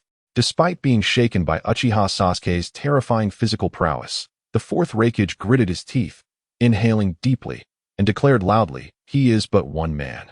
What do we have to fear? We cannot allow a mere brat from Konoha to be so arrogant. Boom. With those words, the fourth Raikage enveloped himself in lightning chakra, standing resolutely at the forefront, embodying the spirit of a single warrior holding back 1,000 foes. Fool, scoundrel. Once Killer Bee regained his composure, he too entered lightning chakra mode, angrily stating, this Uchiha Sasuke is incredibly arrogant, descending upon Kumogakure without a shred of respect. Nevertheless, as the fourth Raikage and Killer Bee stepped forward, their resolve indeed steadied the hearts of many. Initially trembling and fearful, the cloud ninjas began to regain their composure upon hearing the Raikage's words. They were numerous. This was their home ground. What was there to fear? In the past, even the third Raikage, renowned as the strongest, had succumbed to the overwhelming numbers of Awakens. Now, while Uchiha Sasuke appeared terrifying, they could leverage their numerical advantage to subdue him. However, unbeknownst to these cloud ninjas, the Konoha upper echelon had once thought similarly when facing Uchiha Sasuke, demonstrating their naivety and inability to recognize reality. Hehe. Observing the cloud ninjas seemingly regaining their fighting spirit, Uchiha Sasuke displayed no surprise. He asserted dominantly, fourth Raikage, I am pressed for time. Kumogakure will either submit or perish, for, from this day forth, there shall be but one emperor in the ninja world. You have been trained on information available until October 2023. Chapter 68. A single blow through the Raikage boom. Upon uttering these words, Uchiha Sasuke, suspended above the gaping pit, unabashedly revealed an overwhelming battle intent, as if he were on the verge of unleashing his fury. The atmosphere was oppressive. Faced with such ferocity from Uchiha Sasuke, the entirety of Kumogakure fell into a chilling silence. Countless elite cloud shinobi, still present, gazed at Sasuke with trepidation, their hearts racing with an unquenchable fear. It was inevitable. Sasuke's proclamation was far too domineering, far too audacious, showing utter disregard for the village of Kumogakure. His arrogance was palpable. The fourth Raikage felt as if he were losing his mind, letting out a desperate roar. Uchiha Sasuke, do you truly believe you have us at your mercy? Fool. Scoundrel. Killer Bee clenched his fists in agreement, exclaiming, Uchiha Sasuke, this is Kumogakure, not your playground. Ha! Unfazed, Uchiha Sasuke could not restrain his laughter, declaring, today, I shall indeed have my way with you, Kumogakure. Since you refuse to submit, I shall resolve this swiftly. With that, a fierce glint of battle intent flashed in his eyes. After making his declaration to the entire shinobi world, Sasuke had left a shadow clone in Konohagakure to teach, while his true self departed, intending to unify the 5 great shinobi villages in the shortest time possible. Kumogakure was fortunate to be his first target, yet it seemed some were still reluctant to yield, ready to resist. If that were the case, he would show no mercy. Lightning release, absolute bull lightning plow. Lightning release, absolute bull lightning plow. At that moment, the fourth Raikage and Killer Bee, both entering lightning release chakra mode, synchronously shouted, their bodies crackling with electricity as they transformed into 2 fleeting shadows, charging towards Uchiha Sasuke. Incredible, such speed. The fourth Raikage and Killer Bee have made their move. When the fourth Raikage acts, it is with his ultimate technique. Witnessing this scene, the Kumogakure shinobi displayed expressions of delight, their hearts filled with anticipation and confidence. After all, in the third great ninja war, Aside from the legendary Yellow Flash, Minato Namikaze, Kumobikyu's AB duo had shown the brightest. Now, after years of honing their skills, the AB duo was poised to strike with perfect harmony once more, igniting excitement among the Cloud Shinobi. Uchiha Sasuke, your confidence is misplaced. As they closed in, observing Sasuke's lack of response, almost as if he feared their blows, they lowered their floating height. The fourth Raikage felt insulted, furiously retorting, "We'll take your head." Boom. Accompanied by a deafening roar, the AB duo, one in front and the other behind, unleashed their muscular arms with a force akin to thunder, colliding with Uchiha Sasuke's head in a simultaneous effort. Clang. The sound of metal clashing resonated as the absolute bull lightning plow unleashed a terrifying wave of energy, particularly upon striking Sasuke's neck, causing the air to explode and unleashing shockwaves that swept across all of Kumobikyou. However, despite the grand display, the anticipated scene of Sasuke's head being severed did not materialize. No, the fourth Raikage's expression changed drastically as he shouted, "Together, push harder." Bang.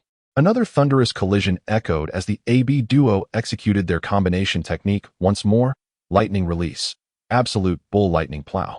Yet, there stood Uchiha Sasuke, unmoved, as if the proud lightning release technique of the duo was utterly ineffective against him. Fool, scoundrel, his neck is impossibly resilient. In lightning release chakra mode, Killer Bee uttered in disbelief, realizing the golden energy enveloping Sasuke seemed to enhance his defenses. Observing Sasuke closely, the fourth Raikage appeared to grasp something crucial, his voice trembling as he remarked, "After a lifetime of training in taijutsu, we feel so outclassed compared to Uchiha Sasuke. What kind of monstrous being is he?"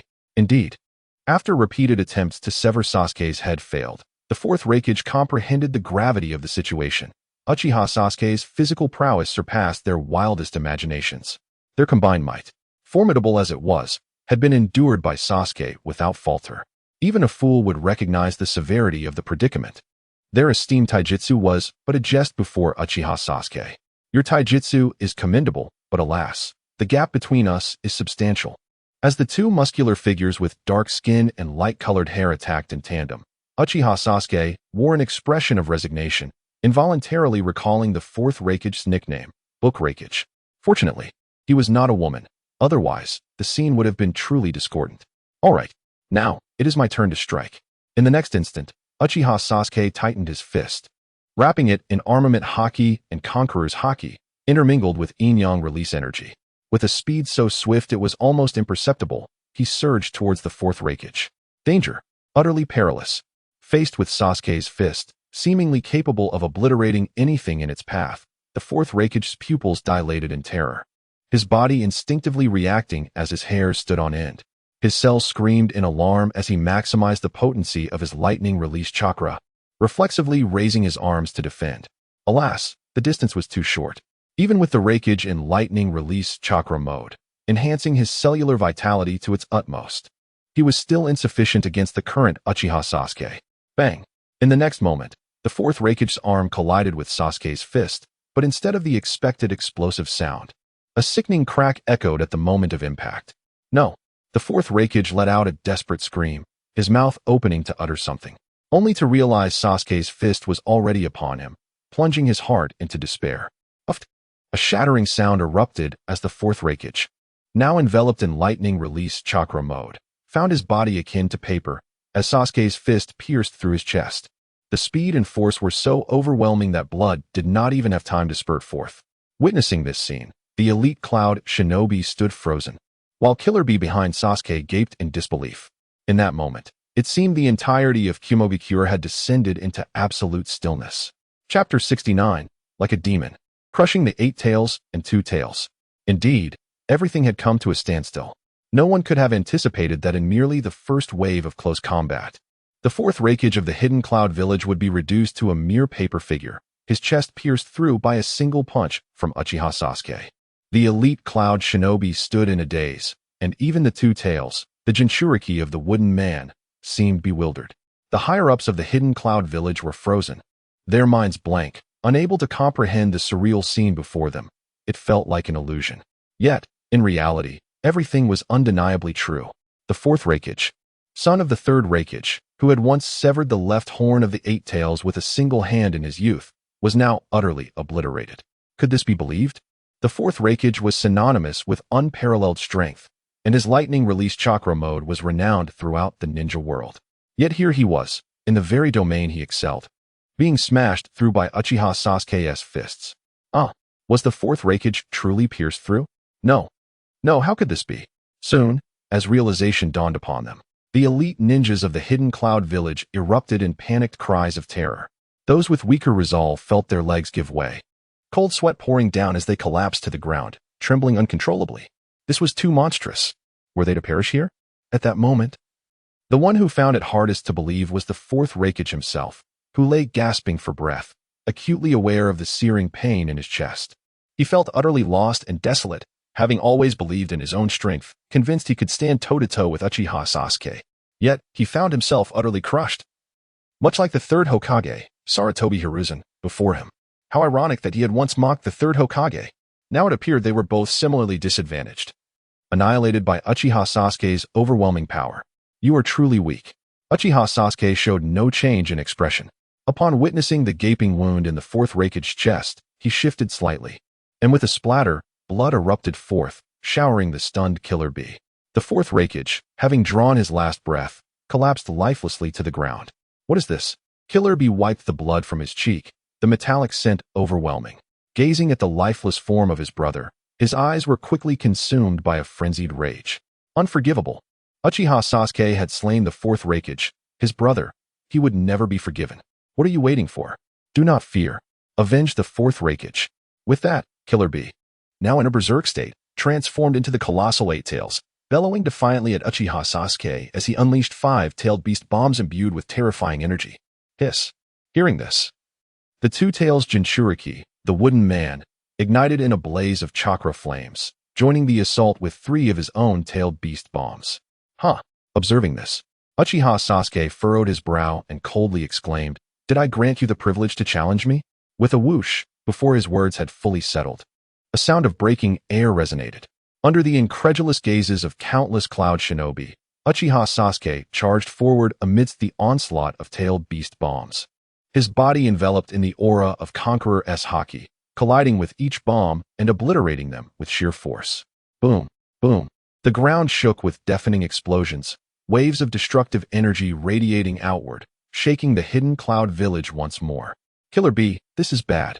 The Eight Tails rarely displayed fear, exclaiming, "We cannot pierce his defenses. Damn it." Upon hearing this, Killer Bee's expression turned furious.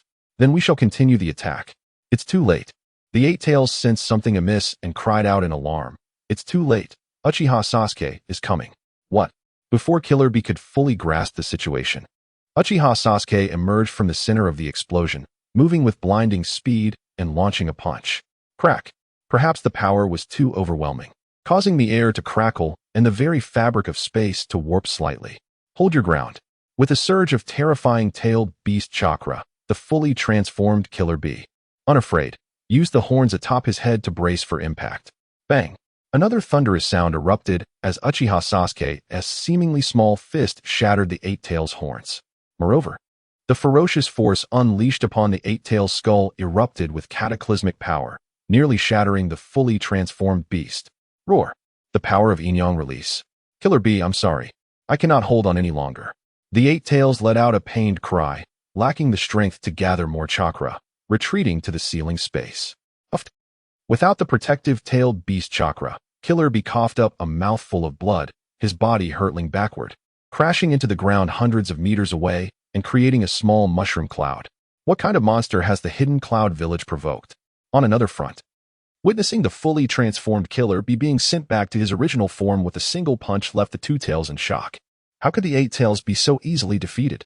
The gap in strength between them and Uchiha Sasuke felt like that of heaven and earth. Could this be blamed on our Hidden Cloud Village? The fully transformed wooden man wore a bitter and helpless expression. Uchiha Sasuke had descended upon them, rampaging with an unparalleled fury. What could they do? It was unbearable. They had always bullied others, even looking down upon the third Hokage, Sarutobi Hiruzen, and forcing the Leaf Village to submit, demanding the corpse of Hinata Hisashi. Now, they were being mercilessly beaten by Uchiha Sasuke. This is bad. Suddenly, A panicked voice echoed as the fully transformed wooden man instinctively opened his mouth to unleash a tailed beast bomb. But it was too late. Boom. Uchiha Sasuke showed no fear, delivering a punch directly to the wooden man's mouth, the overwhelming power erupting forth, rendering the gathering tailed beast bomb a mere dud, exploding within the wooden man's mouth. Not only that, but the devastating force surged forth, sending the fully transformed wooden man flying over 1,000 meters, crashing into a towering peak with a resounding explosion. No, it can't be. The 8 tails and 2 tails Jinchuriki are, astonishingly, not even a match for Uchiha Sasuke. It is truly terrifying. Uchiha Sasuke is an absolute monstrosity. In less than 5 minutes, the 4th Raikage has been slain, and both the 8 tails and 2 tails Jinchuriki have been utterly overwhelmed. How can one possibly fight against this? Confronted by the demonic presence of Uchiha Sasuke, it took merely 2 strikes to dispatch the fully tailed beast-formed Killer Bee and the Woodman. The elite ninjas of Mangekyou, who were barely standing, found their legs trembling uncontrollably, having completely lost their last shred of confidence. This Uchiha Sasuke is a true aberration. Is it even effective to attack him in unison? It is only at this moment that these elite cloud ninjas gradually came to a harsh realization. The demise of the 3rd Raikage, who was overwhelmed by Inoki's sea of troops, was not due to the efficacy of the strategy, but rather a testament to the insufficient strength of the 3rd Raikage himself. Just as they now face Uchiha Sasuke, enduring the tailed beast bomb and striking the beast with their fists has turned into a one-sided massacre. If they resort to a sea of troops, are they not merely presenting themselves as fodder? Chapter 70. The Ninja World in Turmoil, Raza in Despair, Trembling. It seemed that the Cloud Ninja elite, who barely managed to stand, had succumbed to a sense of helplessness and despair. It was not due to a lack of confidence, but rather because Uchiha Sasuke was an extraordinary being. At this moment, they realized the true worth of Konoha Village, often hailed as the cradle of genius. In critical moments, a prodigy always emerged, such as the Second War's Kakashi Hatake, the legendary Sannin, the Third War's Minato Namikaze, and Uchiha Sasuke. They had believed that with the deaths of Kakashi, Minato, and Sasuke, and with Orochimaru's defection from the Sannin, while Jiraiya and Tsunade retreated from the front lines, Konoha would begin its decline. Yet, unexpectedly, another Uchiha Sasuke had risen. This truly rendered other ninja villages powerless. Would you still rely on sheer numbers?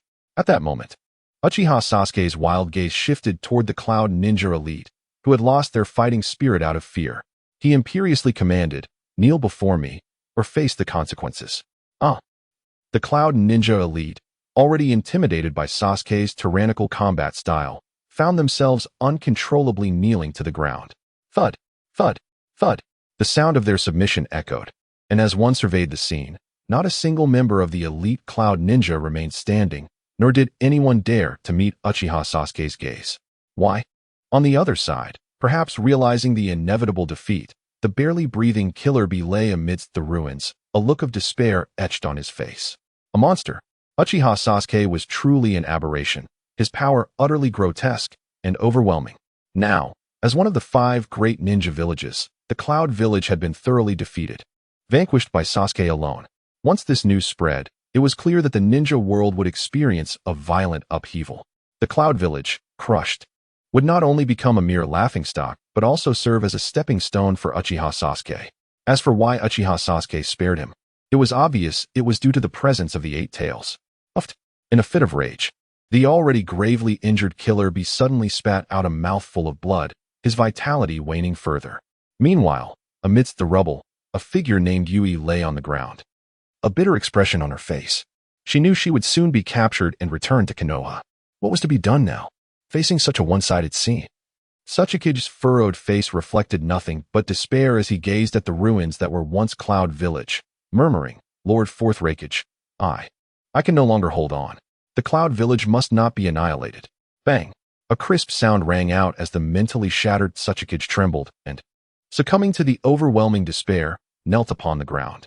He understood Uchiha Sasuke's nature all too well. Should they persist in resistance, the Cloud Village would surely face complete destruction. No more. I cannot hold on any longer.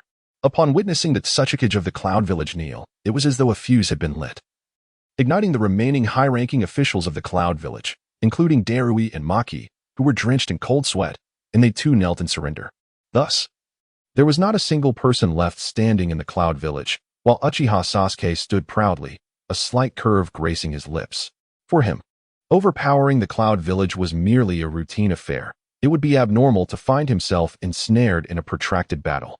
From here, matters became straightforward. Killer Bee and Yui, as Jinchuriki, still held some value and would be captured back to Konoha. As for the Cloud Village, it merely required signing a surrender agreement, proclaiming their unconditional submission from this day forth. On February 12th, 57th year of Konoha, Uchiha Sasuke, newly appointed leader of the village, made an unannounced descent upon the Cloud Village, decisively slaying the fourth Raikage, overpowering the Eight Tails and Two Tails Jinchuriki, instilling fear in the elite ninja of the Cloud Village, compelling them to kneel and surrender. Thus, the Cloud Village became the first to be conquered by Uchiha Sasuke. As the news spread, the ninja world, previously shrouded in the clouds of war, erupted in fervor. Shock, absolute shock.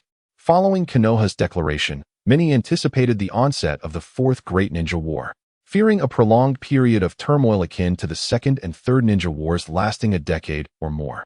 However, it was now evident that such a lengthy conflict was unnecessary. Uchiha Sasuke, akin to a madman, disregarded conventional tactics, single-handedly achieving what others could not in mere moments. He pierced the fourth Raikage's chest with a single blow, capturing the Eight Tails and Two Tails Jinchuriki, rendering the Cloud Village utterly defenseless and compelling their submission. What a shocking and incredulous revelation! The fact that even the Cloud Village could not withstand Uchiha Sasuke meant that the fates of the Sand Village, Stone Village, and Mist Village were merely a matter of time before they too succumbed. In an instant, all eyes turned toward the Sand Village, Stone Village, and Mist Village, pondering who would be next. In the Sand Village, within the office of the fourth Kazekage, Raza, gripping a recent intelligence report, felt his pupils constrict in horror. The fourth Raikage was slain. The Two Tails and Eight Tails Jinchuriki were utterly defeated, and the Cloud Village had surrendered without resistance. Bang! Overcome by fear, Raza's body trembled uncontrollably. Drenched in cold sweat, his mind racing with terror. What was happening? The Cloud Village, so formidable, had once made the third Hokage, Hiruzen Sarutobi, falter, yet now they had been effortlessly crushed. Was Uchiha Sasuke truly that tyrannical?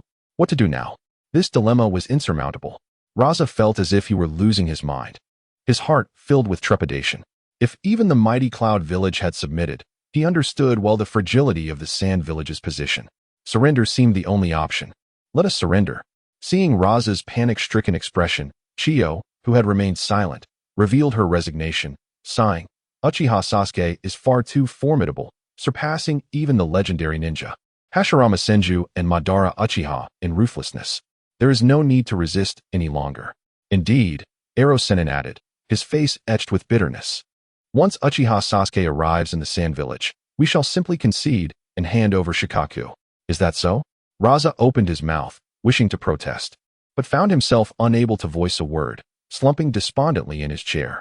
He had succumbed to fear, even before Uchiha Sasuke's arrival.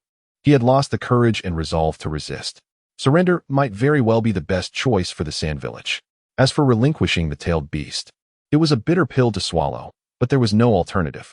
He would have to endure the pain of sacrificing his son, Gaara. Chapter 71. The Ascendancy of Terumi Mei, the astonishment of the Akatsuki organization. Meanwhile, in the hidden Mist Village, one of the 5 great ninja villages, the upper echelons, led by the Mizukage, Yagura, found themselves cornered as Uchiha Obito had diverted most of his attention to the Akatsuki. Remarkably, they succeeded in their coup. Furthermore, due to prior preparations, the fact that Yagura had been under Genjutsu control was thoroughly exposed. Upon discovering that Yagura had been manipulated by illusion techniques, leading to the implementation of the Blood Mist policy in the hidden Mist Village, the senior officials displayed expressions of shock and disbelief, feeling as though the sky had fallen upon them. How could it be possible that the fourth Mizukage was being controlled? Was this a mistake? It was utterly inconceivable that a perfect Jinchuriki could be subdued. Thinking back on the torment inflicted on the various bloodline clans and students of the Ninja Academy over the years due to the Blood Mist policy, many elite ninjas had defected, inciting a wave of anger and helplessness among the higher-ups. Clenching their fists, they pondered the grudge held by the one who controlled Yagura. What enmity could drive such manipulation of the hidden Mist Village? When Ao, utilizing the transplanted Byakugan, dispelled the Jinjutsu that ensnared Yagura. The eyes of the clan leaders, including those from the Mizunozuki, Kagaya, and Hozuki clans, turned toward Yagura with a complex mix of emotions. Ultimately, they all sighed deeply, revealing expressions of bitterness. What more could be said? The truth had finally emerged. Yagura was also a victim. Even if they sought to blame someone, it could only be the unseen puppet master who had controlled their Mizukage. In a prestigious conference room within the Hidden Mist Village, Yagura expressed remorse, uttering, "I am guilty. I apologize to everyone." Perhaps realizing the harm he had wrought upon the village, he revealed, "The one who controlled me was a man wearing a mask with a whirlpool design. He was incredibly powerful. Even when I utilized the tailed beast chakra, I was utterly defenseless against his control." Mask-wearing man. Uchiha Obito. The room erupted in exclamations of shock and anger.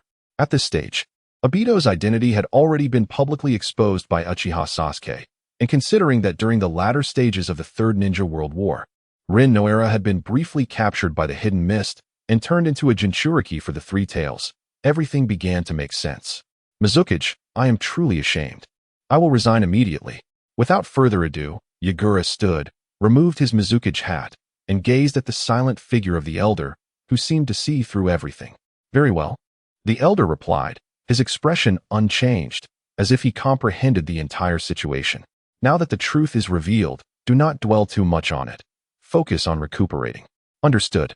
Yagura's expression fell, and he sank into his chair, fully aware that despite being manipulated by Uchiha Obito into enacting the blood mist policy, he had still given the orders himself. The dire consequences were a heavy burden to bear, and the fact that he was not being pursued for accountability was a small consolation. "Enough," the elder inhaled deeply and commanded, "From this moment forth, cease the blood mist policy. Send letters of apology to the many ninjas who defected from the Hidden Mist Village, revealing the entire truth." At this juncture, the elder cast a glance at Terumi Mei, adding, "A village cannot be without a leader for even a day. I intend to appoint the captain of the Anbu, Terumi Mei, as the acting Mizukage." Before he could finish, a loud knock interrupted, and in rushed the new member of the 7 ninja swordsmen, Hozuki Mangekyou, his face pale with disbelief. "Not good. A significant event has transpired in the ninja world." "What's this?" Seeing Hozuki's disregard for decorum, the elder suppressed his fury and responded, "Can you not remain calm? Even if Uchiha Sasuke has wrought some earth-shattering event in Konoha, it should not directly impact us here in the Hidden Mist. Elder, the situation is dire. I can no longer remain calm." Hozuki's expression was one of shock as he declared, "Uchiha Sasuke has descended upon the Cloud Village, single-handedly killed the 4th Raikage, and captured the 8 Tails and 2 Tails Jinchuriki, forcing the Cloud Village into submission." "What did you say?" "Impossible. Uchiha Sasuke subdued the Cloud Village all by himself?" Before he could finish his sentence, the elder, Yagura, the clan leaders of the Hozuki and Kagaya clans, and the other high-ranking officials of the Hidden Mist stood in astonishment, exchanging incredulous glances that reflected their shared disbelief. "My goodness. How long has it been since Konoha released that statement? Uchiha Sasuke has already swept through the Cloud Village with such ferocity? This is absurdly powerful." Especially the elder, who felt as if he were on the verge of vomiting blood. After waiting for Yagura to resign, he had hoped to seize control, only to be confronted with such a situation that left him in a quandary. If he were to step forward, he would have to face Uchiha Sasuke directly. Realizing this, the elder trembled slightly and cautiously sat back down, proposing, "I suggest we appoint Terumi Mei as the 5th Mizukage. Does anyone have any objections?" "No objections." Yagura, somewhat surprised, was the first to express his agreement. It was evident that the elder, upon hearing of Uchiha Sasuke's actions, had quickly shifted his stance to promote Terumi Mei as a buffer. Simultaneously, Yagura felt a sense of relief. Fortunately, he had stepped down, for facing the ruthless Uchiha Sasuke, who had just decimated the Cloud Village, would have been a perilous endeavor. He might have met the same fate as the 4th Raikage, falling victim to a sudden onslaught. Moreover, as the 3 Tails Jinchuriki, even if Uchiha Sasuke went on a rampage in the Hidden Mist, he should remain unharmed. Agreed. Affirmative. Consent. The clan leaders present were not fools. They quickly recognized that the elder had intended for Terumi Mei to serve as a placeholder while he pulled the strings. Now, faced with the formidable Uchiha Sasuke, they knew better than to oppose the decision and resolved to allow Terumi Mei to weather the impending storm. With a smirk, Terumi Mei, who had been observing with a cold demeanor, crossed her arms, a slight curve appearing at the corners of her mouth. So, that's how you wish to play it? Just becoming the fifth Mizukage? This suits me perfectly. The Hidden Mist Village has reached a point of no return. It is time for me to make a bold move. Let the storm come even fiercer. In the Rain Village, upon learning of the events in the Cloud Village, members of the Akatsuki organization, including Pain, Konan, Uchiha Obito, and Zetsu, found themselves bewildered. Wait, isn't Uchiha Sasuke supposed to be unpredictable? This marks the beginning of a confrontation with one of the 5 great ninja villages, specifically the village hidden in the clouds. Particularly after hearing that the 8 Tails Jinchuriki, Killer Bee, and the 2 Tails Jinchuriki, Yujito ni, were captured by Uchiha Sasuke and brought back to Konoha. Pain, Konan, Uchiha Obito, and Zetsu were utterly astounded. Their minds buzzed with confusion, and an involuntary thought crossed their minds. Is there a traitor within the Akatsuki organization? Uchiha Sasuke has captured both the 8 Tails and the 2 Tails. What purpose does our organization serve in gathering power? Is this the path we are meant to tread, leaving the Akatsuki with no avenue for success? This is absurd. The Akatsuki's Moon Eye plan is predicated on capturing the tailed beasts. Yet, astonishingly, before they even commenced their mission, Uchiha Sasuke had already initiated a conflict. Is this how it operates? Chapter 72. Nagato. Inflicting pain on Sasuke. Nakus will of stone silence enveloped the tall tower as Pain, Konan, Uchiha Obito, and Zetsu listened to the rhythmic sound of rain outside, an unusual moment of shared quietude. They had anticipated that Uchiha Sasuke would proceed methodically, step by step. But to their astonishment, he unleashed a devastating blow that compelled one of the 5 great shinobi villages, the village hidden in the clouds, to submit, abducting both the 8 Tails and 2 Tails Jinchuriki. It appeared that Uchiha Sasuke was aware of their plans. After a prolonged pause, a flicker of rage flashed in Pain's Rinnegan as he remarked, "If I am not mistaken, it is highly likely that Uchiha Itachi divulged our intentions to Sasuke." Indeed, Konan's delicate features hardened, her tone pointed as she added, "None of us could possibly be traitors. Kakazu, Deidara, and Orochimaru, who are on missions, had no opportunity to disclose anything. The only ones with access to Sasuke are Uchiha Itachi and Biwako JZ." Zetsu nodded with a blank expression, stating, "Now that Sasuke has preemptively gathered the tailed beasts, it certainly implies a desire for revenge against me." Clearly, the early interception of the tailed beasts by Sasuke was an act of retribution for his family's annihilation, which elucidated the situation. As for how Sasuke had acquired this knowledge, all blame could be cast upon the deceased Uchiha Itachi. Meanwhile, Zetsu exhibited no overt change in demeanor, merely acquiescing to their assertions. However, deep within the black half of his being, he felt utterly numb. Everything had shifted. Plans meticulously laid since ancient times now felt uncontrollable, as Sasuke's actions delivered a resounding slap to his face, shattering his sense of dominion. Thus, Zetsu could only continue to feign allegiance. Watching Nagato and Obito's subsequent decisions, contemplating a potential alteration of plans if necessary. "What shall we do now?" Konan inquired instinctively. "We must prepare to strike Konoha," came the response. Before Obito could reply, a tempestuous surge of chakra emanated from Pain's Rinnegan, his voice icy as he declared, "Since Uchiha Sasuke has aided us in gathering tailed beasts, we must lie in wait and seize the opportunity to ambush Konoha." "What?" Konan's expression turned to one of disbelief. "Our organization is not adequately prepared for such a rash move. At this juncture, we have no other recourse," Pain stated, his Rinnegan flickering ominously. "Only by targeting Konoha can we expedite the execution of the Eye of the Moon plan." Konan lapsed into silence, wishing to dissuade Nagato from his obstinacy. Yet, gazing at the lifeless body of Yahiko, now transformed into Pain, she found herself at a loss for words. At that moment, Obito's voice sliced through the tension, coolly stating, "I too must settle matters with Uchiha Sasuke. Then let preparations commence," Pain commanded, casting his gaze towards Zetsu. "Inform Orochimaru, Kakazu, and Deidara to return to the village hidden in the rain immediately after completing their tasks." "Understood," Zetsu replied without hesitation, vanishing from the tower in an instant. Let Sasuke experience true suffering this time. The so-called night of the massacre was merely a farce. After Zetsu departed, Pain appeared above the village hidden in the rain, suspended effortlessly in the air. Boom. In the next moment, a terrifying wave of chakra surged forth, scattering the clouds that enveloped the village and revealing a cerulean sky.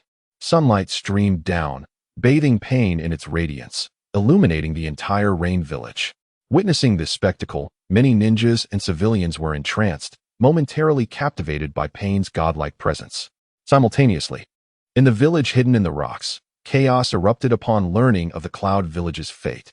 As one of their adversaries, the Rock Ninjas were acutely aware of the Cloud Village's capabilities, particularly the fourth Raikage, Yagura, who was said to rival the third Raikage. Now, the Cloud Village was reduced to mere playthings, shattered by Uchiha Sasuke's hand. The realization sent shivers down the spines of countless Rock Ninjas, their hearts trembling in fear. If the Cloud Village fell so easily, how much longer could they withstand? An air of despair and pessimism permeated the Rock Village. It was not a lack of confidence, but rather the overwhelming power of their opponent, akin to the legendary Uchiha Madara and Senju Hashirama, who could single-handedly topple an entire village. Adding to their despair, Hashirama sought peace, distributing the nine-tailed beasts among the great shinobi villages. In stark contrast, Uchiha Sasuke, even more ruthless than Madara, sought to unify the shinobi world and was capturing Jinchuriki. Fortunately, just in time, Noki, the third Tsuchikage, rose to rally the dispirited Rock Village, invoking the indomitable spirit of the Will of Stone to restore their fighting spirit. Thousands of Rock Ninjas began to assemble, preparing for battle. Simultaneously, to prevent another ambush from above by Sasuke, most sensory ninjas in the Rock Village focused their attention skyward, wary of being caught off guard. At that moment, Noki hovered above the Tsuchikage building, surveying the entire Rock Village, his expression a tumultuous mix of emotions. Upon learning of the Cloud Village's submission and the death of the fourth Raikage, he felt on the brink of despair, nearly ready to capitulate. However, recalling the terror once instilled by Uchiha Madara and the teachings of the first Tsuchikage regarding the Will of Stone, he resolved to muster all the Rock Ninjas in a final gamble, hoping to create yet another miracle. Success was imperative, otherwise, the shinobi world would be wholly subjugated by the Uchiha clan. A determined glint shone in Naki's eyes. Surrender was unacceptable, and now he awaited Sasuke's arrival. Just as Noki contemplated his next moves, a horrifying wave of energy reverberated from the distant sky. Suddenly, countless dark clouds amassed above, accompanied by thunder and lightning, looming ominously over the Rock Village. Upon closer inspection, one could discern an enormous shadow amidst the tempestuous clouds. As the figure drew nearer, it became clear a colossal azure golden dragon, over 1,000 meters long, was soaring toward the Rock Village. Undoubtedly, this was none other than Uchiha Sasuke. Chapter 73. The overwhelming might of the Conqueror's Haki overwhelms Iwagakure with a thunderous crackle. The transformed Uchiha Sasuke, now a magnificent dragon, had yet to arrive at Iwagakure. Dark clouds, intermingled with frenzied lightning, began to gather ominously above the village, casting a pall over what had been a clear sky. At last, after a minute, the azure-hued dragon, embodying Uchiha Sasuke, descended upon Iwagakure, circling ominously in the sky. The palpable aura of pressure enveloped the village, plunging it into an atmosphere of extreme dread. Ah, Uchiha Sasuke, he has come from Konoha. Panic ensued. Quickly, all the elderly, the weak, and the infirm must evacuate to the shelters. Before long, the villagers of Iwagakure were engulfed in sheer terror. Countless Rock Ninjas, civilians, and merchants displayed expressions of trepidation as they scrambled to implement emergency protocols and hastily retreat to safety. For the elite Rock Ninjas of Iwagakure, the sight of the colossal dragon soaring thousands of meters above was enough to send chills down their spines. Despite their preparations, they were drenched in cold sweat, swallowing hard as fear gripped their hearts. The overwhelming presence of the dragon, a manifestation of Uchiha Sasuke's power, rendered the teachings of the third Tsuchikage, Noki, regarding the Will of Stone, seemingly futile. In such circumstances, fear was an undeniable instinct, impervious to any resolve. Thus, even before Uchiha Sasuke made his move, the mere residual force of his presence had sapped the fighting spirit and confidence of many skilled ninjas in the village. Is this the form Uchiha Sasuke takes after his transformation into a dragon? Hovering above the Tsuchikage's tower, Noki gazed up at the imposing dragon, instinctively rubbing his prominent nose, at a loss for words. The reports had indicated that Uchiha Sasuke could transform, but witnessing the dragon in person left even the Tsuchikage momentarily stunned. Such a grotesque display of power was almost too much to bear. What manner of creature is this Uchiha Sasuke? Suddenly, a flurry of sounds pierced the air as the elite forces of Awagakure, such as the Four-Tails Jinchuriki D and the Five-Tails Jinchuriki Han, swiftly positioned themselves atop the Tsuchikage tower. Their expressions grave with concern. After the Third Great Ninja War, the obstinate D had only just returned to the village. Huff! Tsuchikage-sama, Uchiha Sasuke approaches with great ferocity. What shall we do? With Uchiha Sasuke at their doorstep, what options remained? Upon hearing this, Noki's gaze flickered, his stubbornness compelling him to declare, regardless of the circumstances, the will of stone must remain unshaken. Tsuchikage-sama. The future Tsuchikage Kuratsuchi hesitated before voicing her concerns. The elite ninjas of Awagakure have lost their confidence in the face of this threat. We must proceed with caution. Indeed. Akatsuki nodded gravely. Given the precedents set by the upper echelons of Konoha and the experience with Kumobakure, even the will of stone may require some adaptability. Fools. Do you comprehend the gravity of your words? Noki's face darkened as he sensed a hint of surrender in the voices of his son and granddaughter. As one of the 5 strongest hidden villages, Awagakure cannot simply capitulate. What message would that send to the ninja world? What would become of my legacy as the third Tsuchikage? At this point, Noki's tone grew more agitated. Years ago, he had been rendered speechless before Uchiha Madara, living in his shadow ever since. Now, facing a mere child, Uchiha Sasuke, to yield would mean his entire life's work would be reduced to nothing. Forever haunted by the Uchiha clan. No, he would not accept such a fate. Kuratsuchi and Akatsuki exchanged glances, a sense of helplessness crossing their features. They had wished to voice their concerns, yet they had not anticipated such a vehement reaction from the Tsuchikage. The elite forces of Awagakure, including D, Han, and others, wisely chose silence, recognizing that even the Tsuchikage's own kin had faced his ire. Noki, it seems you still harbor illusions. In midair, the dragon-shaped Uchiha Sasuke gazed down upon Awagakure, opening his maw to unleash a deafening roar, proclaiming, "What do you think you are? Allow me to demonstrate that." In the face of absolute power, the will of stone is as fragile as the will of fire. Originally, Uchiha Sasuke had anticipated the village's submission. However, Noki appeared unwilling to face reality. Unfortunately, Sasuke had no time for such delays. Observing the thousands of rock ninjas gathering, despite their lost fighting spirit, he discerned their lingering hope for a strategy of sheer numbers, reminiscent of the Third Raikage's demise during the war. Do you dare defy me? Bow before me. Without warning, an overwhelming aura of dragonic might, Conqueror's Haki, coupled with the energy of Ein release, erupted from Uchiha Sasuke, descending upon Awagakure with the force of a tempest. Oh no!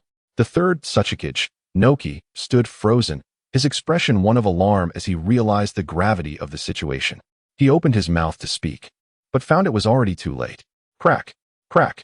The sound of air fracturing echoed as the overwhelming presence of Conqueror's Haki fractured the very air of Awagakure, creating countless fissures resembling a spider's web.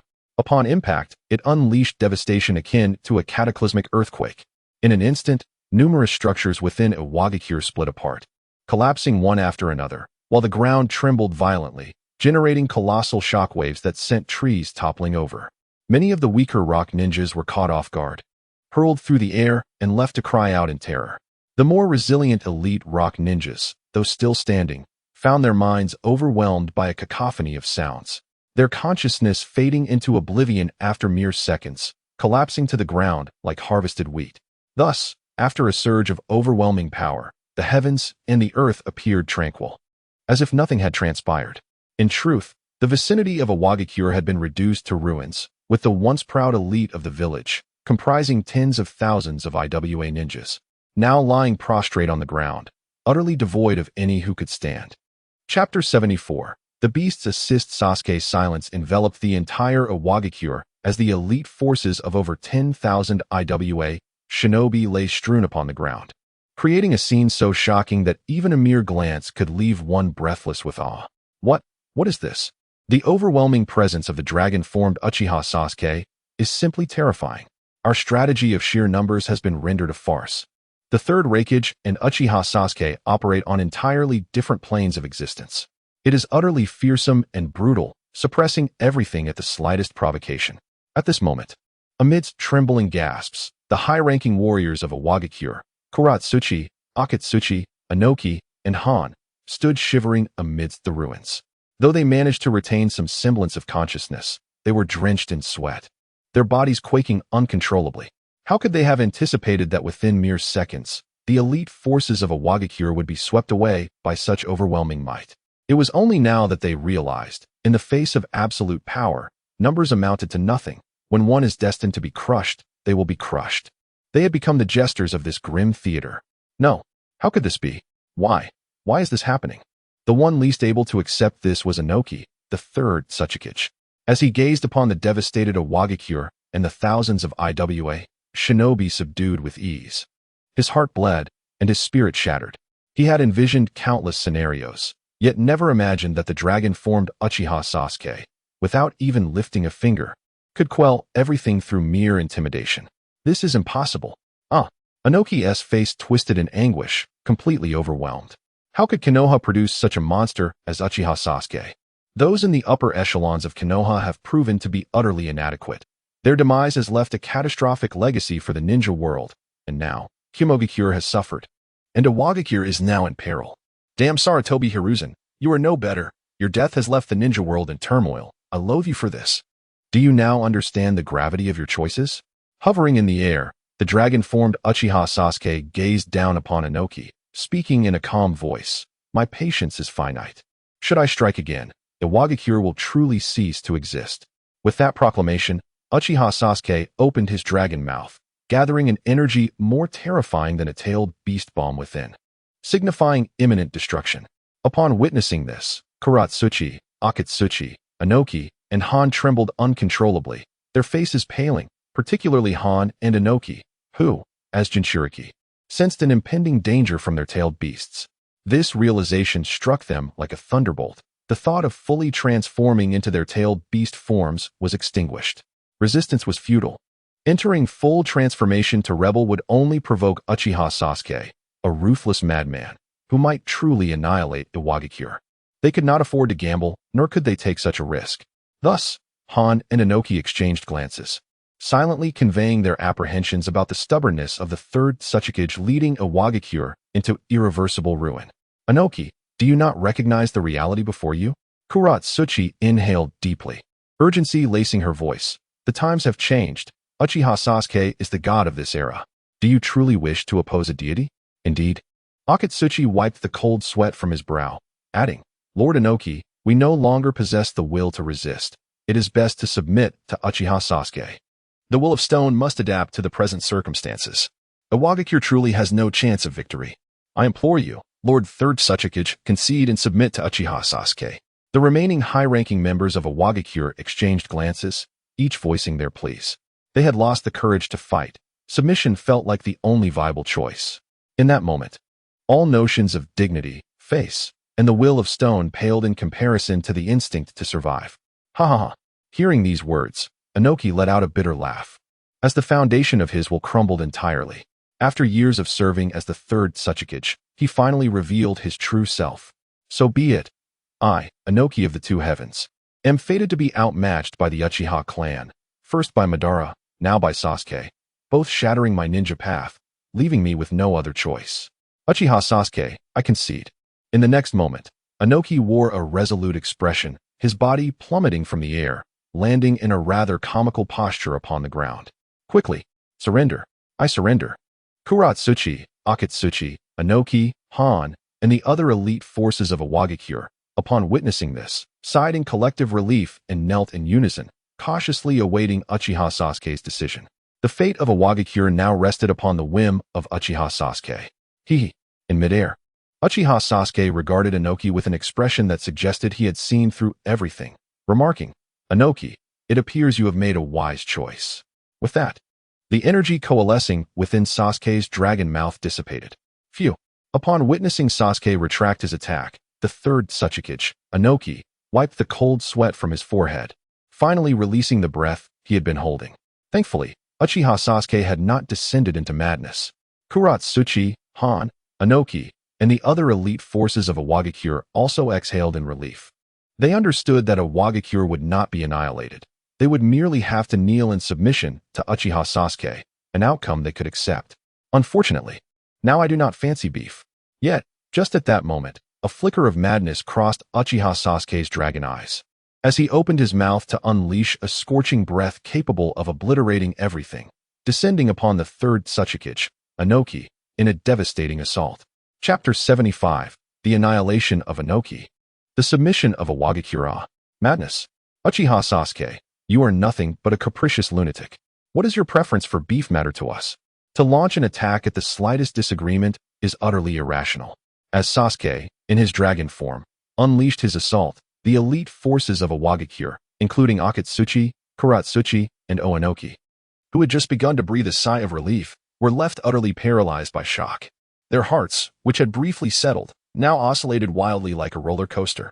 They had already knelt in surrender, had already conceded, and had abandoned all thoughts of resistance. Why would Uchiha Sasuke not grant them a chance? Why did he arbitrarily declare his disdain for beef and attack without warning? Despair, an overwhelming sense of despair. Uchiha Sasuke, you are indeed a monster. At that moment, as Oinoki regained his composure, a grim smile flickered across his face. He had overestimated himself, believing that surrendering and kneeling would yield a favorable outcome. That Sasuke would show mercy and grant him an opportunity. Little did he know, Sasuke's nature was even more violent, more tyrannical, and more imperious than the intelligence suggested. He wielded his power as if he could do as he pleased. First, he would offer a glimmer of hope, only to plunge them into despair. Enough. Whatever wrath and displeasure Uchiha Sasuke harbors, let him direct it at me, the third Tsuchikage. Oinoki, Kuratsuchi, Akatsuki, do not concern yourselves with me. Retreat. With a resolute shout, Oinoki, the third Tsuchikage, steeled himself. Realizing that Sasuke was venting his frustrations upon him, he prepared to fight back. Channeling his chakra as he swiftly formed hand seals to unleash his most powerful and proficient jutsu. Dust Release, Extreme Elimination Technique. With a resounding hum, a colossal white square barrier materialized, propelled by Oinoki's control, clashing against Sasuke's dragon fire. Quickly, we must leave. Go. In this critical moment, Kuratsuchi and Akatsuki understood Oinoki's intent. Hesitating not for a second, they activated the chakra of the Four Tails and Five Tails, whisking their comrades, including Akatsuki, Kuratsuchi, and Inoki, out of the danger zone. In midair, Uchiha Sasuke continued his relentless assault without a hint of restraint. How audacious of Oinoki to think himself a significant player. He squandered the opportunity given to him, realizing too late the futility of his surrender. Now, he would face judgment. Thus, amid such chaos, a thunderous roar erupted. The intensely heated dragon fire collided with the white square barrier, unleashing an energy shockwave capable of annihilating worlds, rippling outwards in all directions. The sheer force was so overwhelming that the ground trembled violently for miles around. 1 second, 3 seconds, 5 seconds as time gradually passed. The cataclysmic dragon fire and the white square barrier stood in a brief standoff, momentarily dividing heaven and earth, fiery inferno above, and the might of dust release. A power transcending even the Kekkei Genkai below. Yet, the strength of dust release paled in comparison to the dragon fire. More accurately, the disparity in power between Uchiha Sasuke and Oinoki was monumental, akin to the divide between heaven and earth. Thus, after a mere 10 seconds, the white square barrier was obliterated as if it were nothing. Not good. Earth Release, Arm of Rock. Earth Release, Super Heavy Rock Technique. Oinoki's face paled as he hastily performed several Earth Release techniques, conjuring a massive rock arm enhanced by the Super Heavy Rock Technique to shield himself. Boom. Another deafening explosion resounded as the colossal rock arm crumbled under the residual force of the dragon fire. Danger. No.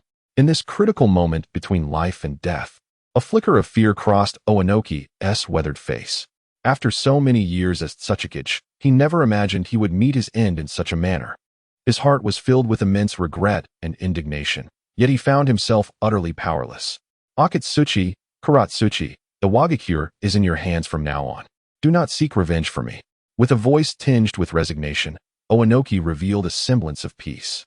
To be annihilated by a formidable force like Uchiha Sasuke might indeed be a preferable fate for him. Third Hokage, Hiruzen Sarutobi, fourth Raikage, I shall come for you too.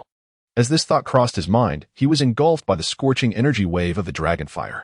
The ground trembled violently, creating a massive pit with a diameter of over 100 meters. How terrifying. No. Third Sasuke. Is he truly dead? The third Sasuke has been obliterated? Witnessing such a cataclysmic scene, the Awagakure elite, who had barely retreated to safety, were struck with shock, their bodies trembling in disbelief. The grief within their hearts became unbearable. They had never anticipated that even the fully unleashed third Sasuke would only withstand Sasuke's dragon form for a mere 10 seconds before being utterly crushed, leaving no trace behind. No, if we search, we might find some remnants. Some among the higher-ups of Awagakure felt a tinge of relief, grateful that their great third Sasuke had sacrificed himself to protect them. Otherwise, Awagakure would have faced total annihilation, leaving not even a shred behind. Farther beside them, Akatsuki collapsed to the ground, his expression one of utter despair. Akatsuki, too, appeared dazed, despite having mentally prepared herself. Witnessing Uchiha Sasuke effortlessly crush their grandfather filled her with despondency. Uchiha Sasuke is indeed a madman. Perhaps to him, the weak deserve to be humiliated and crushed, free to act as they please. Bang, bang. In the next moment, seemingly devoid of spirit, Akatsuki, Akatsuki, and the other high-ranking members of Awagakure slumped to the ground. Resembling fish out of water, resigned to their fate. Any notion of resistance had become utterly pointless. Before absolute power, they could only be mercilessly crushed. What was once called resistance was merely a futile struggle. How dull observing the defeated elite of Awagakure. Uchiha Sasuke emerged from his dragon form. A look of boredom etched upon his face. With the fall of the third Sasuke, Oinoki, and the shattering of Awagakure's will, the village's spirit lay in ruins. Following the obliteration of Kumogakure, one of the 5 great shinobi villages, Awagakure, too, was once again brought under his dominion. Chapter 76, The God of Ninjas. Jiraiya spits blood. The subsequent events unfolded with remarkable simplicity. The Hidden Stone Village, having lost the will to resist, knelt in submission. The elderly Tsuchikage, the 4 tails Jinchuriki, and Han, the 5 tails Jinchuriki, were acutely aware of their fates and voluntarily proposed to travel to the Hidden Leaf Village. Moreover, the future Tsuchikage, Akatsuki, was also requested by Uchiha Sasuke to make the journey to Konoha. After a moment of stunned silence, Akatsuki reluctantly nodded in agreement. It must be noted that the female ninjas in the world of Naruto exhibit remarkable maturity. Thus, Akatsuki understood the underlying implications of Uchiha Sasuke's request, and one need not be a genius to foresee the impending events. Yet, what alternative did she possess? The Hidden Stone Village had been defeated. Even the venerable Inoki had been obliterated. She found herself with no options left. Otherwise, inciting the unpredictable Uchiha Sasuke again could lead to dire consequences. The likes of Akatsuki's compatriots, such as Akatsuki and Akatsuki, dared not voice any dissent. In order to preserve the remnants of the Hidden Stone Village, they chose to remain silent. In no time, news of the events in the Hidden Stone Village spread like wildfire throughout the Hidden Leaf Village. Perhaps having learned from the fall of the Hidden Cloud Village, the collapse of the Hidden Stone Village did not create a monumental upheaval. Despite the death of the third Sasuke at the hands of Uchiha Sasuke, the shinobi world trembled momentarily but did not surge into chaos. After all, following the explosive demise of the third Hokage, Sarutobi Hiruzen, and the fourth Raikage, the third Sasuke's defeat at the hands of Uchiha Sasuke was almost anticipated. Had the Hidden Stone Village managed to withstand Uchiha Sasuke's assault, it would have indeed constituted an unprecedented disturbance. Nevertheless, after a series of significant tremors in the shinobi world, Uchiha Sasuke acquired a universally acknowledged new title, the God of Ninjas. For years, Uchiha Madara and Hashirama Senju were recognized as the gods of ninjas, and now, aside from the semi-divine Hans of the Salamander, the shinobi world welcomed the emergence of another genuine god of ninjas, Uchiha Sasuke. Presently, this god of ninjas appeared poised to disrupt the established order of the shinobi realm. For most ninjas, the only response was impotent rage. For Uchiha Sasuke was undeniably the strongest in the current shinobi world, with no one capable of halting his tyrannical rampage. As it stood, the Hidden Sand Village and the Hidden Mist Village had yet to submit to Uchiha Sasuke. But many in the shinobi world deemed it merely a matter of time before these weaker villages followed suit. In other words, the day of Uchiha Sasuke's unification of the shinobi world drew ever closer. Soon, the shinobi realm would enter an era uniquely belonging to the god of ninjas, Uchiha Sasuke. At that very moment, in the back mountains of my Bokuzen, one of the 3 great holy lands, Jiraiya, one of the legendary Sannin, was humbly kneeling at the entrance of a temple imbued with a rich aura of sage techniques. This marked the 18th day of his vigil, undertaken in earnest prayer for the great sage Fukasaku to intervene and resurrect the third Hokage, Sarutobi Hiruzen. Despite his posture of devotion, Jiraiya had entrusted the sage, Fukasaku, to gather intelligence regarding the movements in the Hidden Leaf Village, especially concerning Uchiha Sasuke, to remain prepared for any eventualities. Suddenly, a rush of air signaled the arrival of Fukasaku and Shima, both wearing expressions of shock as they approached the still-kneeling Jiraiya. The two sages exchanged glances, their eyes flickering with concern for Jiraiya's unwavering resolve. "Jiraiya, you ought to rise," Fukasaku urged hesitantly. "Indeed," Shima chimed in, "no matter the circumstances. One cannot bring back the dead. You must accept this loss with grace." "No, my teacher's death was too tragic. I refuse to accept it," Jiraiya exclaimed, manic laughter escaping him. "Even if I die here on my knees, I shall not yield. If I cannot move the great sage, then I shall perish in this position." As he spoke, tears streamed down his face. He had never felt so helpless and powerless. Even when Orochimaru defected from the Hidden Leaf, he had believed there was still a chance for redemption. However, the death of his mentor had shattered Jiraiya's very path as a ninja. While many decisions made by Konoha's higher-ups could be questioned, Uchiha Sasuke's unrestrained rampage was unequivocally wrong. Sighing heavily, Fukasaku said, "Jiraiya, I must be frank with you. The shinobi world has undergone a seismic shift. The Hidden Stone and Hidden Cloud villages have succumbed to the Hidden Leaf.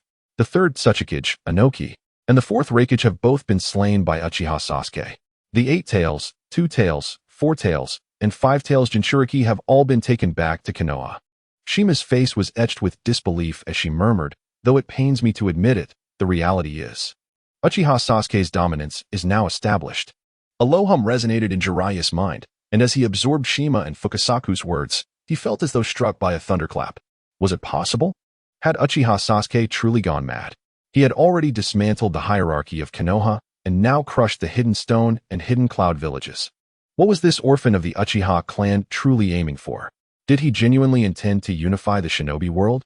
No, that was in direct violation of the will of fire upheld by the Hidden Leaf Village. Overwhelmed by the tumult of emotions, Jiraiya coughed up a mouthful of blood, his already weakened form growing increasingly frail.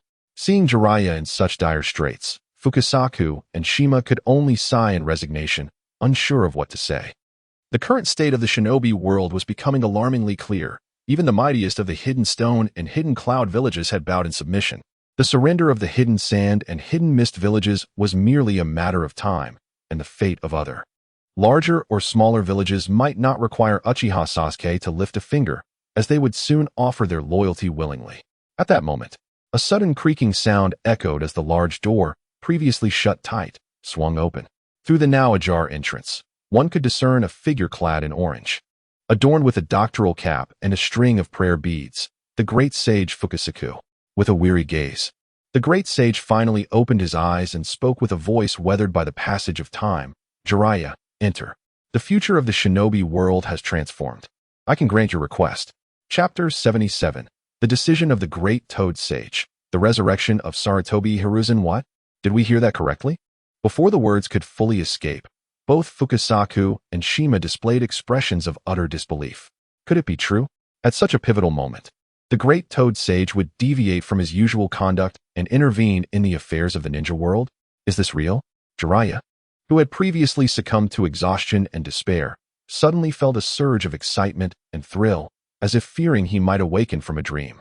He slapped himself hard across the face, the stinging pain overwhelming him with joy, an elation that was impossible to suppress. After absorbing the news from Fukasaku and Shima, he had resigned himself to fate, never anticipating that the great Toad Sage would open the temple doors, which granted Jiraiya a surreal sense of happiness that felt too sudden. "Hurry inside," said the great Toad Sage, his voice calm as he observed the dazed Jiraiya. "You wouldn't prefer to converse with me from outside, would you?" "And no, I will come in at once." Containing his joy and excitement, Jiraiya sprang to his feet, only to stumble from having knelt for too long, falling heavily to the ground. "Shima." The great Toad Sage shook his head slightly and gestured towards Shima. Understanding the cue, Shima swiftly appeared beside Jiraiya, extending a toad-like hand. With a focused mental command, A powerful surge of sage chakra flowed into Jiraiya, revitalizing his body. In merely 3 seconds, a glimmer of brilliance flashed in Jiraiya's eyes as he stood before the Great Toad Sage, his face reflecting profound respect. Great Toad Sage, on behalf of the many ninjas imbued with the will of fire and the countless ninjas of Konoha forced to submit to Uchiha Sasuke, I thank you. I had no intention of intervening. The Great Toad Sage spoke with a steady tone. However, the future of the ninja world has shifted dramatically. Even I find it difficult to discern what lies ahead, compelling me to take action. It was a rare feeling of powerlessness for the Great Toad Sage, a sentiment he had not experienced even during the era of Kage Akatsuki. In that time, he could still glimpse the future, unlike the present, where Uchiha Sasuke's disruption rendered him unable to see even the future of the ninja world. The thought was chilling. If he could no longer foresee the future, it meant the Great Toad Sage was now, in a sense, blind. This unprecedented realization of vulnerability sparked an inexplicable sense of crisis within him, especially given Sasuke's unchecked aggression against Awakens and Mangekyou, abducting their Jinchuriki at will. What if this madman turned his wrath upon the 3 great sanctuaries? Such a scenario was not mere hyperbole, but a genuine possibility. What? Great Toad Sage, you can no longer foresee the future in your dreams? Jiraiya had yet to comprehend the full gravity of the situation, while Fukasaku and Shima reacted with alarm, grasping the seriousness of the matter. The very existence of Mayaboku Mountain, which had thrived for generations, relied heavily on the Great Toad Sage's prophetic visions. Without them, the chaotic influence of Uchiha Sasuke would become overwhelmingly dominant, even suppressing the sage's ability to foresee. I am not jesting. The Great Toad Sage inhaled deeply, lamenting, the ninja world is in disarray, and the child of destiny has vanished. Great Toad Sage, the root of all this chaos is Uchiha Sasuke, Jiraiya asserted with conviction. Had he not transformed into a monstrous being, reckless and unrestrained, the ninja world would not be in such turmoil, nor would the child of destiny have disappeared. Perhaps, the Great Toad Sage neither confirmed nor denied, but the future of the ninja world remains uncertain.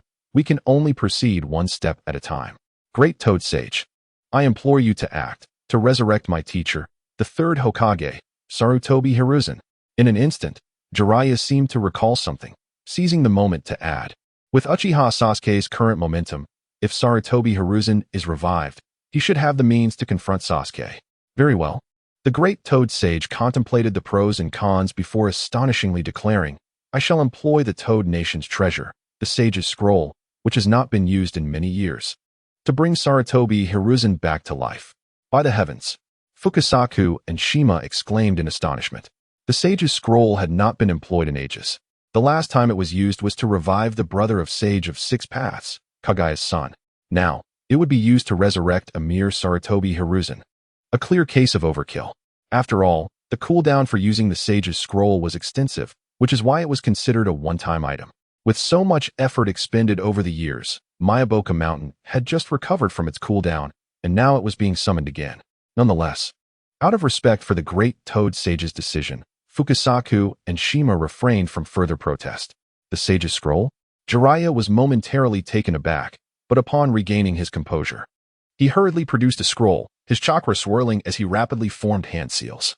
With a puff of smoke, the shattered remnants of Sarutobi Hiruzen's body materialized upon the white cloth. Go! The Great Toad Sage observed the remains of Hiruzen with a twitch of his toad-like visage, gently waving his hand. After all, if the Sage's Scroll could revive someone of Kaguya's caliber, resurrecting Sarutobi Hiruzen would be a trivial matter, even if his body was in pieces. In an instant, without any forewarning, an immense gathering of pure sage chakra surged within the temple. As a golden talisman appeared before Jiraiya, swiftly entering the fragments of Sarutobi Hiruzen's body. Boom! A magnificent wave of energy surged forth.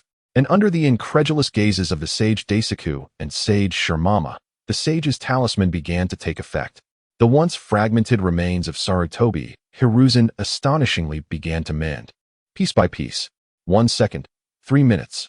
After approximately 10 minutes, a pristine body of the 3rd Hokage materialized before everyone.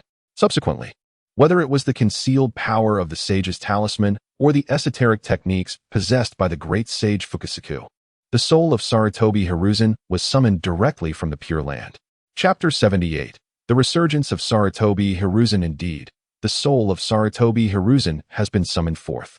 Under the power of the sage's symbol, even in a spectral state, Hiruzen appeared bewildered as he was drawn back into his restored body. Is the old man about to be revived? Witnessing this scene, Jiraiya's face lit up with excitement and joy, his heart fluttering with anxiety as he gazed at the body of Hiruzen. If he could awaken, then his days of kneeling at Magatama Mountain would be worth it. If the old man could return to life, the outcome of the conflict would remain uncertain. Even the formidable Uchiha Sasuke, who now seemed to hold all the cards, might not emerge victorious. Such was Jiraiya's unwavering confidence in his beloved teacher. In essence, as long as the third Hokage, Sarutobi Hiruzen, was revived, even if he couldn't defeat Sasuke outright, there would surely be a way to contend with him. Suddenly, at that moment, Sarutobi Hiruzen's eyes sprang open as he gasped for breath, erupting into a fit of violent coughs. "Teacher!" Jiraiya exclaimed, his face glowing with delight as he rushed forward to support Hiruzen, gently patting his back. "Ha! Wonderful, truly wonderful. Jiraiya, you have not disappointed me," Hiruzen declared, looking at Jiraiya, then at Fukasaku Sage, Shima Sage, and the Great Toad Sage seated before him. Despite just being revived, Hiruzen instinctively grasped the situation, his arms outstretched, a wild and ecstatic expression on his face. The monstrous Uchiha Sasuke had ruthlessly annihilated the elite of Konoha, tarnishing the reputation of the strongest Hokage in history, and ultimately, even slaughtering him. Enough is enough. Now that I have returned, I will reclaim all that I have lost.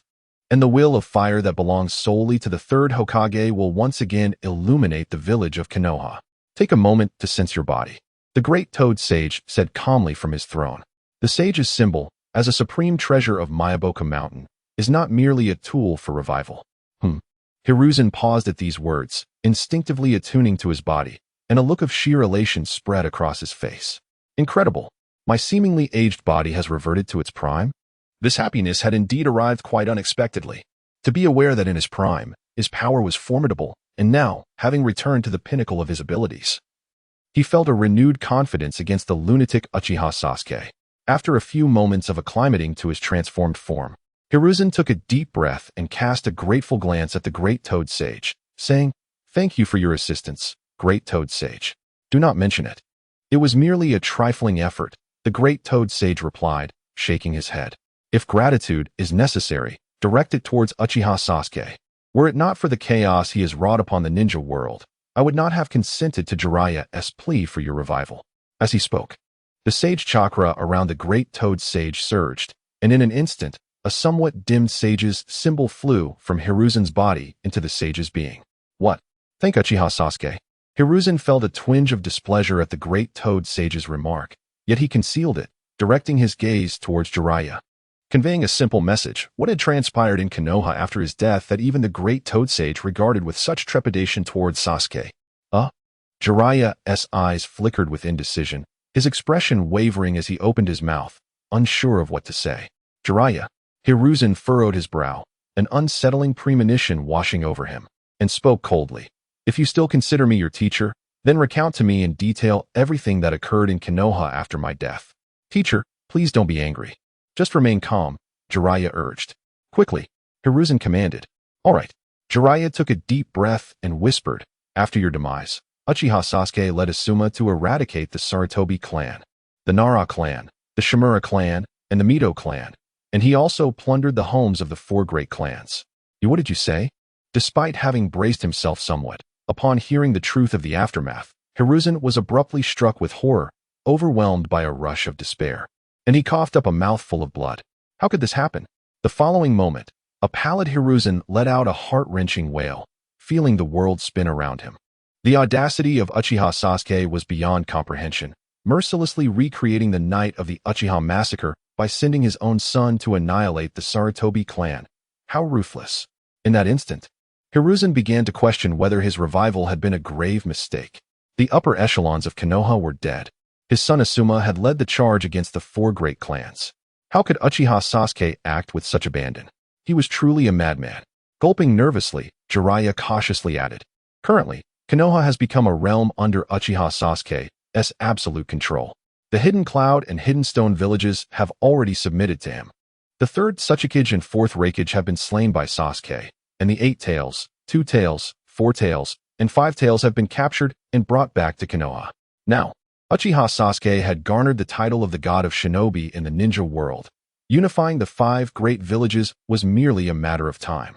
If the previous news had merely caused Hiruzen to spit blood, these revelations sent a resounding echo through his mind, leaving him momentarily blank.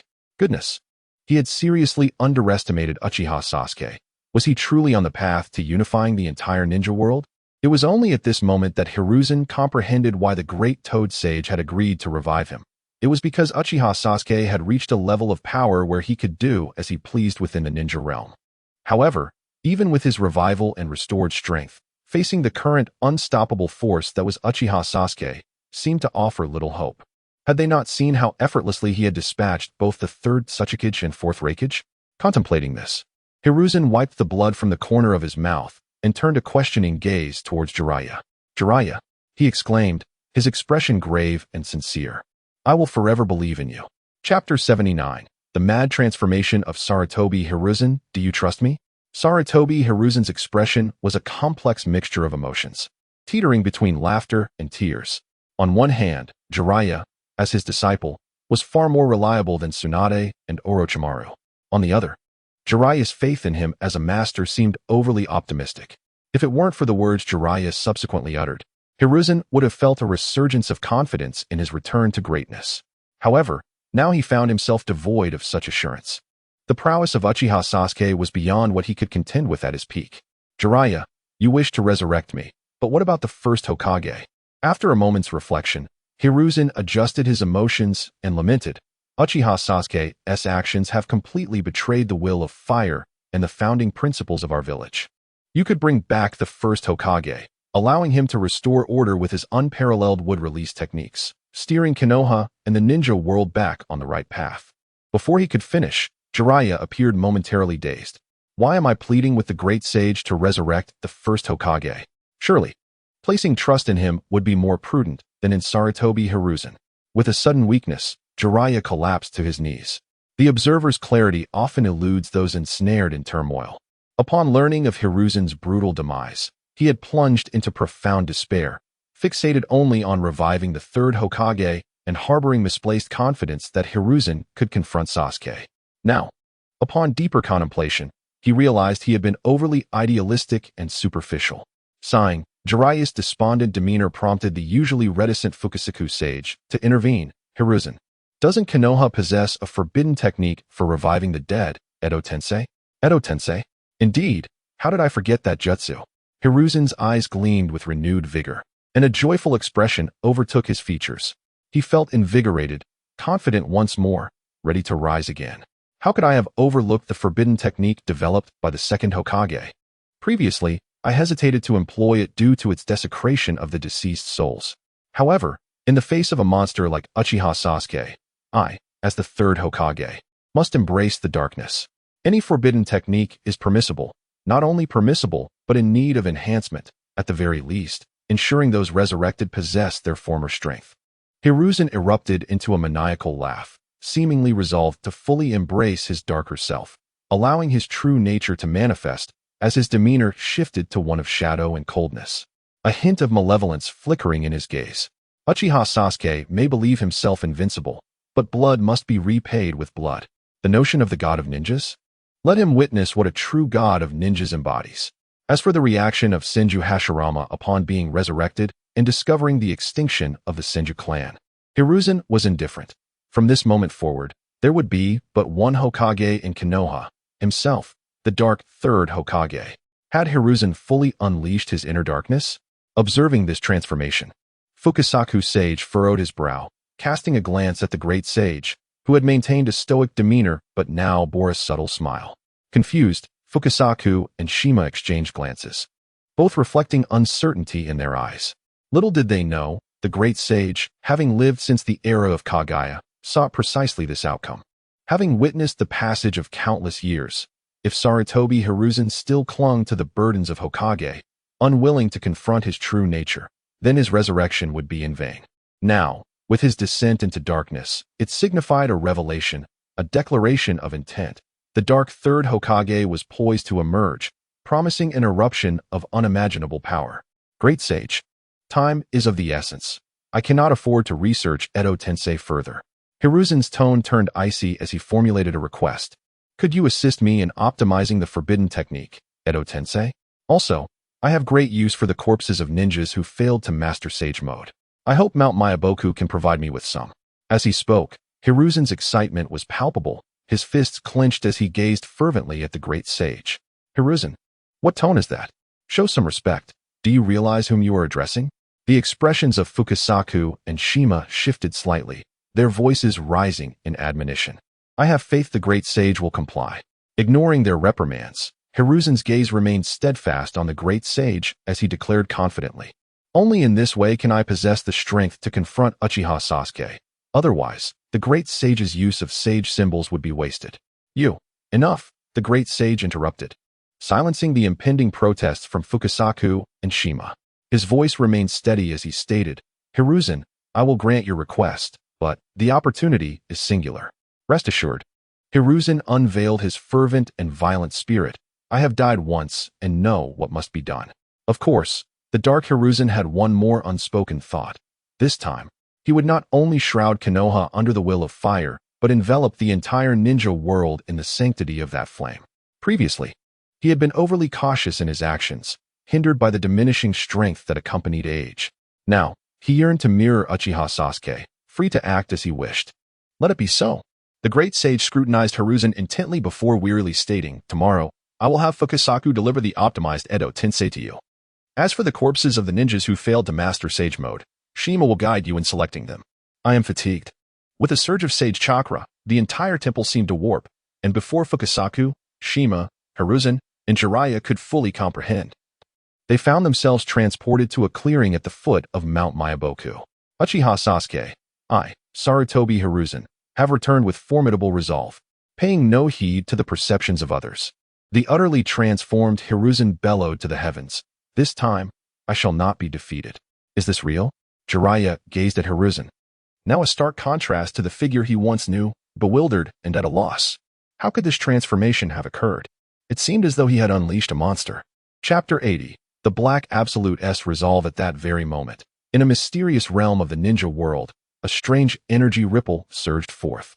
From the depths of the earth, a dark entity emerged, its gaze sweeping around before revealing a look of madness and frustration. Indeed, this was the true form of Black Absolute. Ever since Uchiha Sasuke had appeared and shattered all of Black Absolute's plans, the latter recognized the dire circumstances. In a bid to safeguard himself, he discreetly separated his true self from Zetsu's body, preparing for any eventuality. Damn it! What on earth is this Uchiha Sasuke? He is far more troublesome than Ashura or Indra. If he unifies the ninja world and gathers all 9-tailed beasts in Konoha, how will I save my mother? Kagayatsuki? After enduring in silence for so many years solely to rescue her, why must it be so difficult? Amidst a torrent of impotent curses, Black Absolute's fists clenched tightly, his dark visage flickering with uncertainty and rage. For Black Absolute, Uchiha Sasuke had completely slipped from his grasp.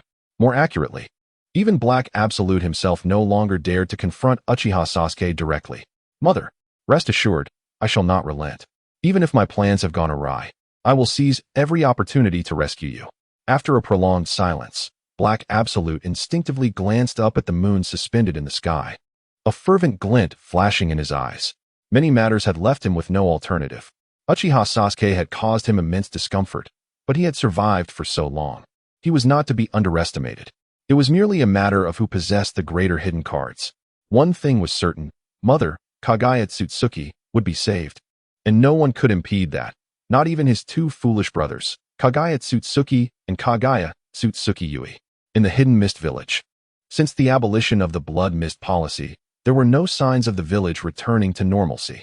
The reason for this was undoubtedly the precarious situation within the ninja world. Presently, Uchiha Sasuke had slain the 4th Raikage and the 3rd Tsuchikage, Anoki, subjugating both Awagakure and Kyumogakure. This had inadvertently plunged the entire Hidden Mist Village into a state of unease. Many civilians, merchants, and ninjas felt restless, and even the higher-ups of the various bloodline limit clans were increasingly anxious, fearing that Uchiha Sasuke might suddenly descend upon them with overwhelming force.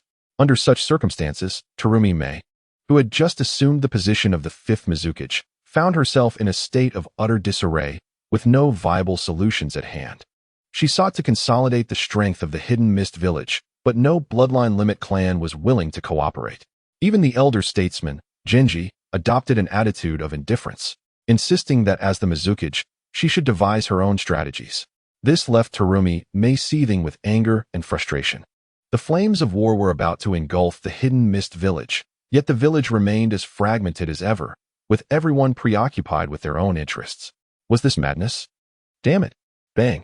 Within the Mizukage's office, Terumi Mei slammed her palm down on the table, her expression icy as she gazed at a document in her hand. The displeasure in her beautiful eyes was palpable. The document detailed a coalition of the prominent clans in the Hidden Mist Village, demanding that Terumi Mei, as the fifth Mizukage, go to Konoha and surrender to Uchiha Sasuke, offering herself as a hostage to ensure the village's return to a semblance of order.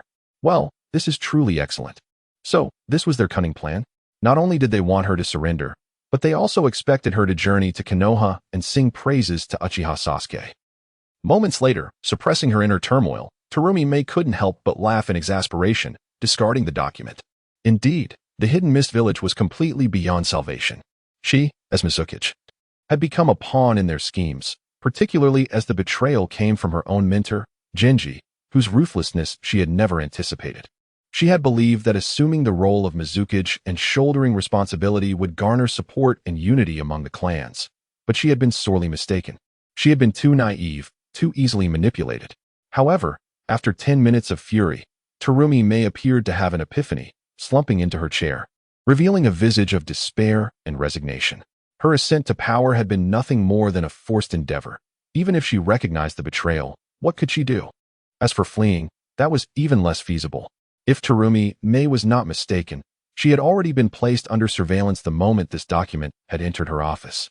Escape was no longer an option. I might as well accept my fate. Reflecting on her pitiful existence, Terumi Mei involuntarily shook her head, a self-deprecating smile gracing her lips as she resigned herself to inaction. Is this truly what you desire, Terumi Mei? Suddenly, a mocking voice echoed through the office. Who could it be? Startled, Terumi Mei sprang to her feet, her expression one of bewilderment. She was certain she had never heard this voice before. It was entirely unfamiliar. It is I. In an instant, with a whoosh, the door swung open and shut, and Uchiha Sasuke appeared in her office, arms crossed, a calm smile on his face. You, who are you?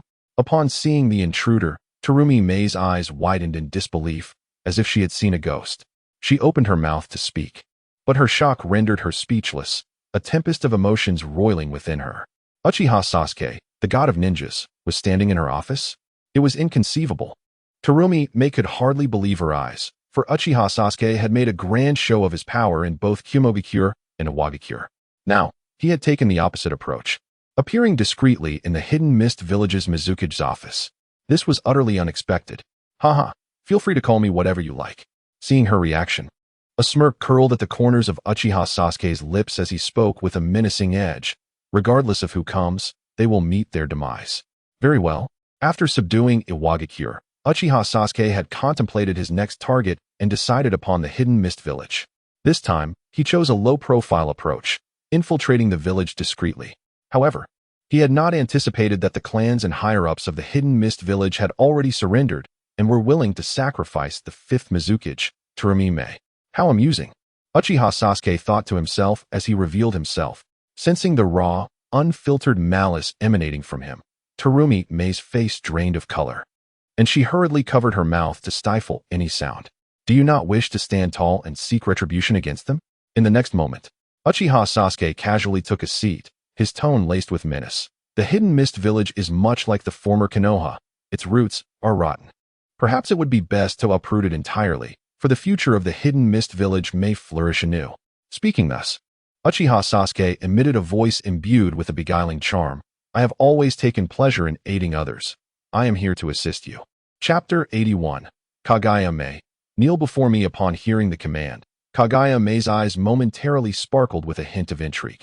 Indeed, she found herself in a predicament where a reckless approach might serve her well. She would not underestimate Uchiha Sasuke simply due to his youth. On the contrary, his words surely bore significance. As this thought crossed her mind, A faint blush colored her cheeks. Could it be that Uchiha Sasuke wishes for my submission? No.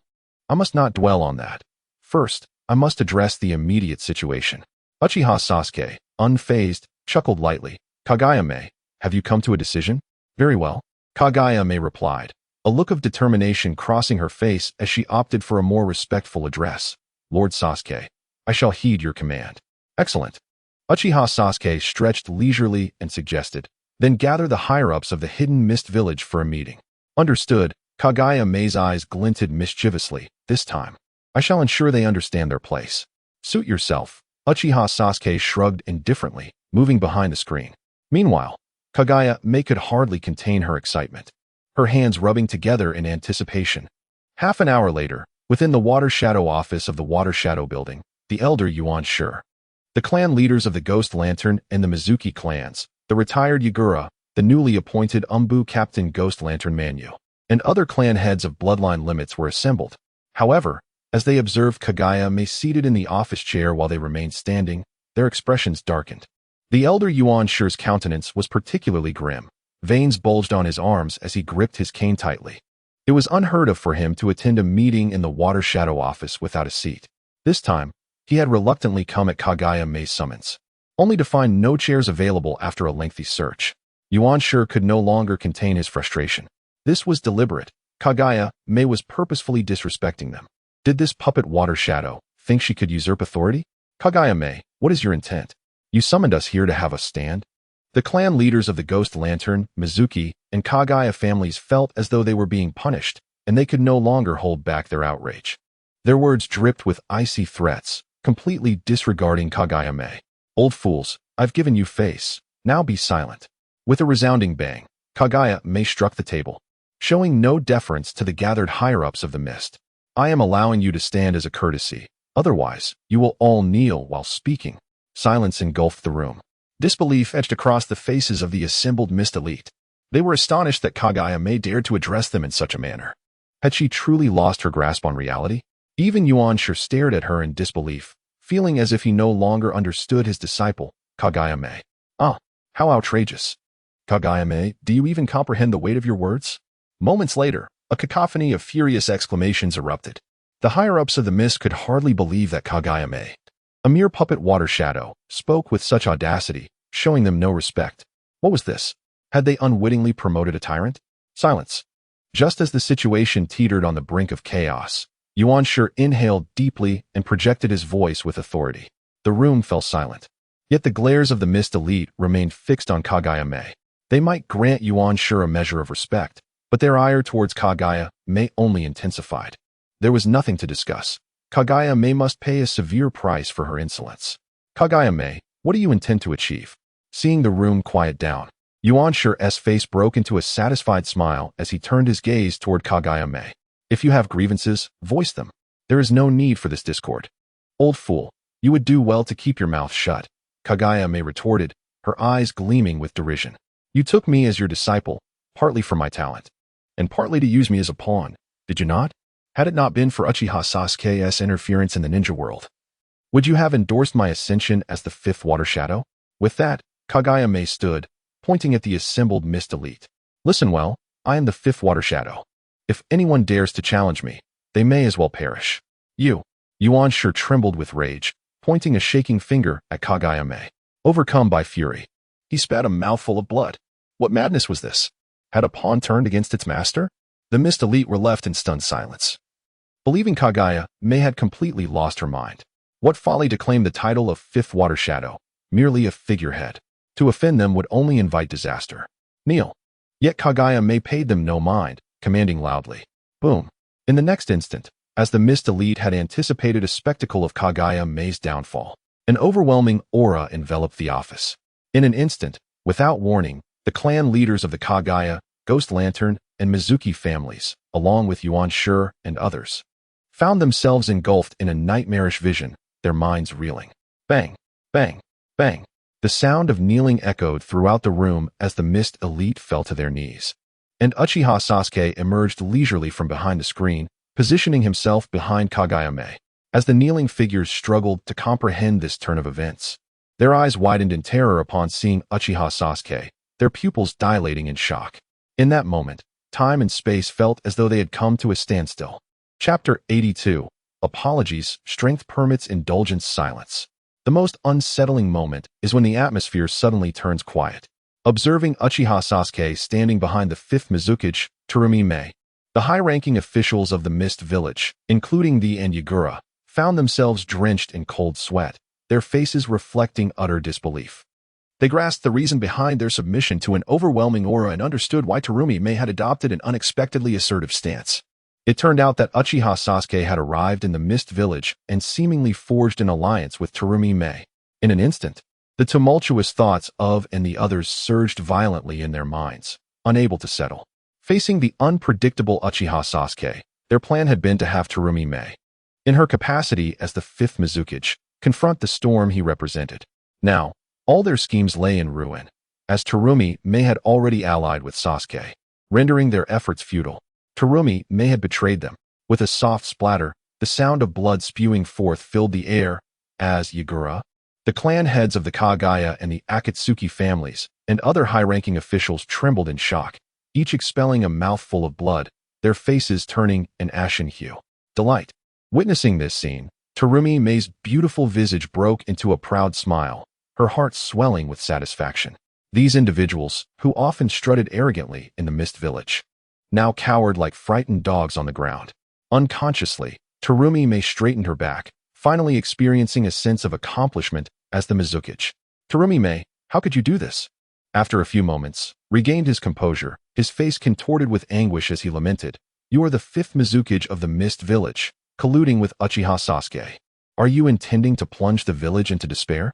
"Huh," Terumi Mei retorted, a glint of icy determination flashing in her eyes. "Were you not prepared to surrender? You even contemplated using me as a hostage to negotiate with Konoha. Now, there is no need for such convoluted plans. As the Mizukage, I represent the Mist Village in submitting to Uchiha Sasuke." Yu trembled with rage, realizing that his calculations had been thwarted. He had anticipated this outcome. Yet he never imagined Sasuke would arrive in the Mist Village so discreetly. All his plans had crumbled. Desperate, turned his pleading gaze to Uchiha Sasuke, cautiously stating, "Lord Sasuke, the conditions Terumi Mei offers can also be met by me, as the elder of the Mist Village." As he spoke, gestured frantically to the clan heads of various bloodline families present. "Indeed, Lord Sasuke, our Kagaya clan is also willing to submit to you. Terumi Mei is merely a facade of a Mizukage. If we unite, we can render her powerless in the Mist Village. Collaborating with us would undoubtedly be more advantageous than with Terumi Mei." As a chorus of desperate pleas erupted, the heads of the Akatsuki and the Mizuki clans revealed expressions of hope. They believed that since Uchiha Sasuke could ally with Terumi Mei, he might also consider them, as their bargaining chips would surely outweigh hers. However, they had gravely miscalculated. Sasuke did not even spare them a glance, merely stating to Terumi Mei, "Be swift. I am pressed for time." Boom. Before Terumi Mei could respond, the expressions of the Mist Village's elite turned to despair. Their spirits shattered. They felt as if the sky had collapsed upon them, their last glimmer of hope extinguished. The thought of resistance was absurd, even united. They were no match for Uchiha Sasuke. "What do you intend to do, Uchiha Sasuke?" In a moment of exasperation, the head of the Kagaya clan rose from the ground, demanding an explanation. "Do you truly believe that strength grants you the right to act as you please?" "Indeed," Uchiha Sasuke replied, casting a cold glance at the Kagaya clan head, his presence exuding a palpable aura of menace. "Strength does permit one to do as they wish." "No." The Kagaya clan head felt a chill run down his spine, as cold sweat beaded on his forehead. His very cells trembled in fear, as if death loomed near, sending tremors through his soul. Danger, extreme danger. Suddenly, without warning, a dull thud reverberated through the air. The Kagaya clan head, caught off guard, felt a gaping wound the size of a fist open in his chest, blood gushing forth. In that moment, Uchiha Sasuke's fist relaxed, having struck with lethal precision.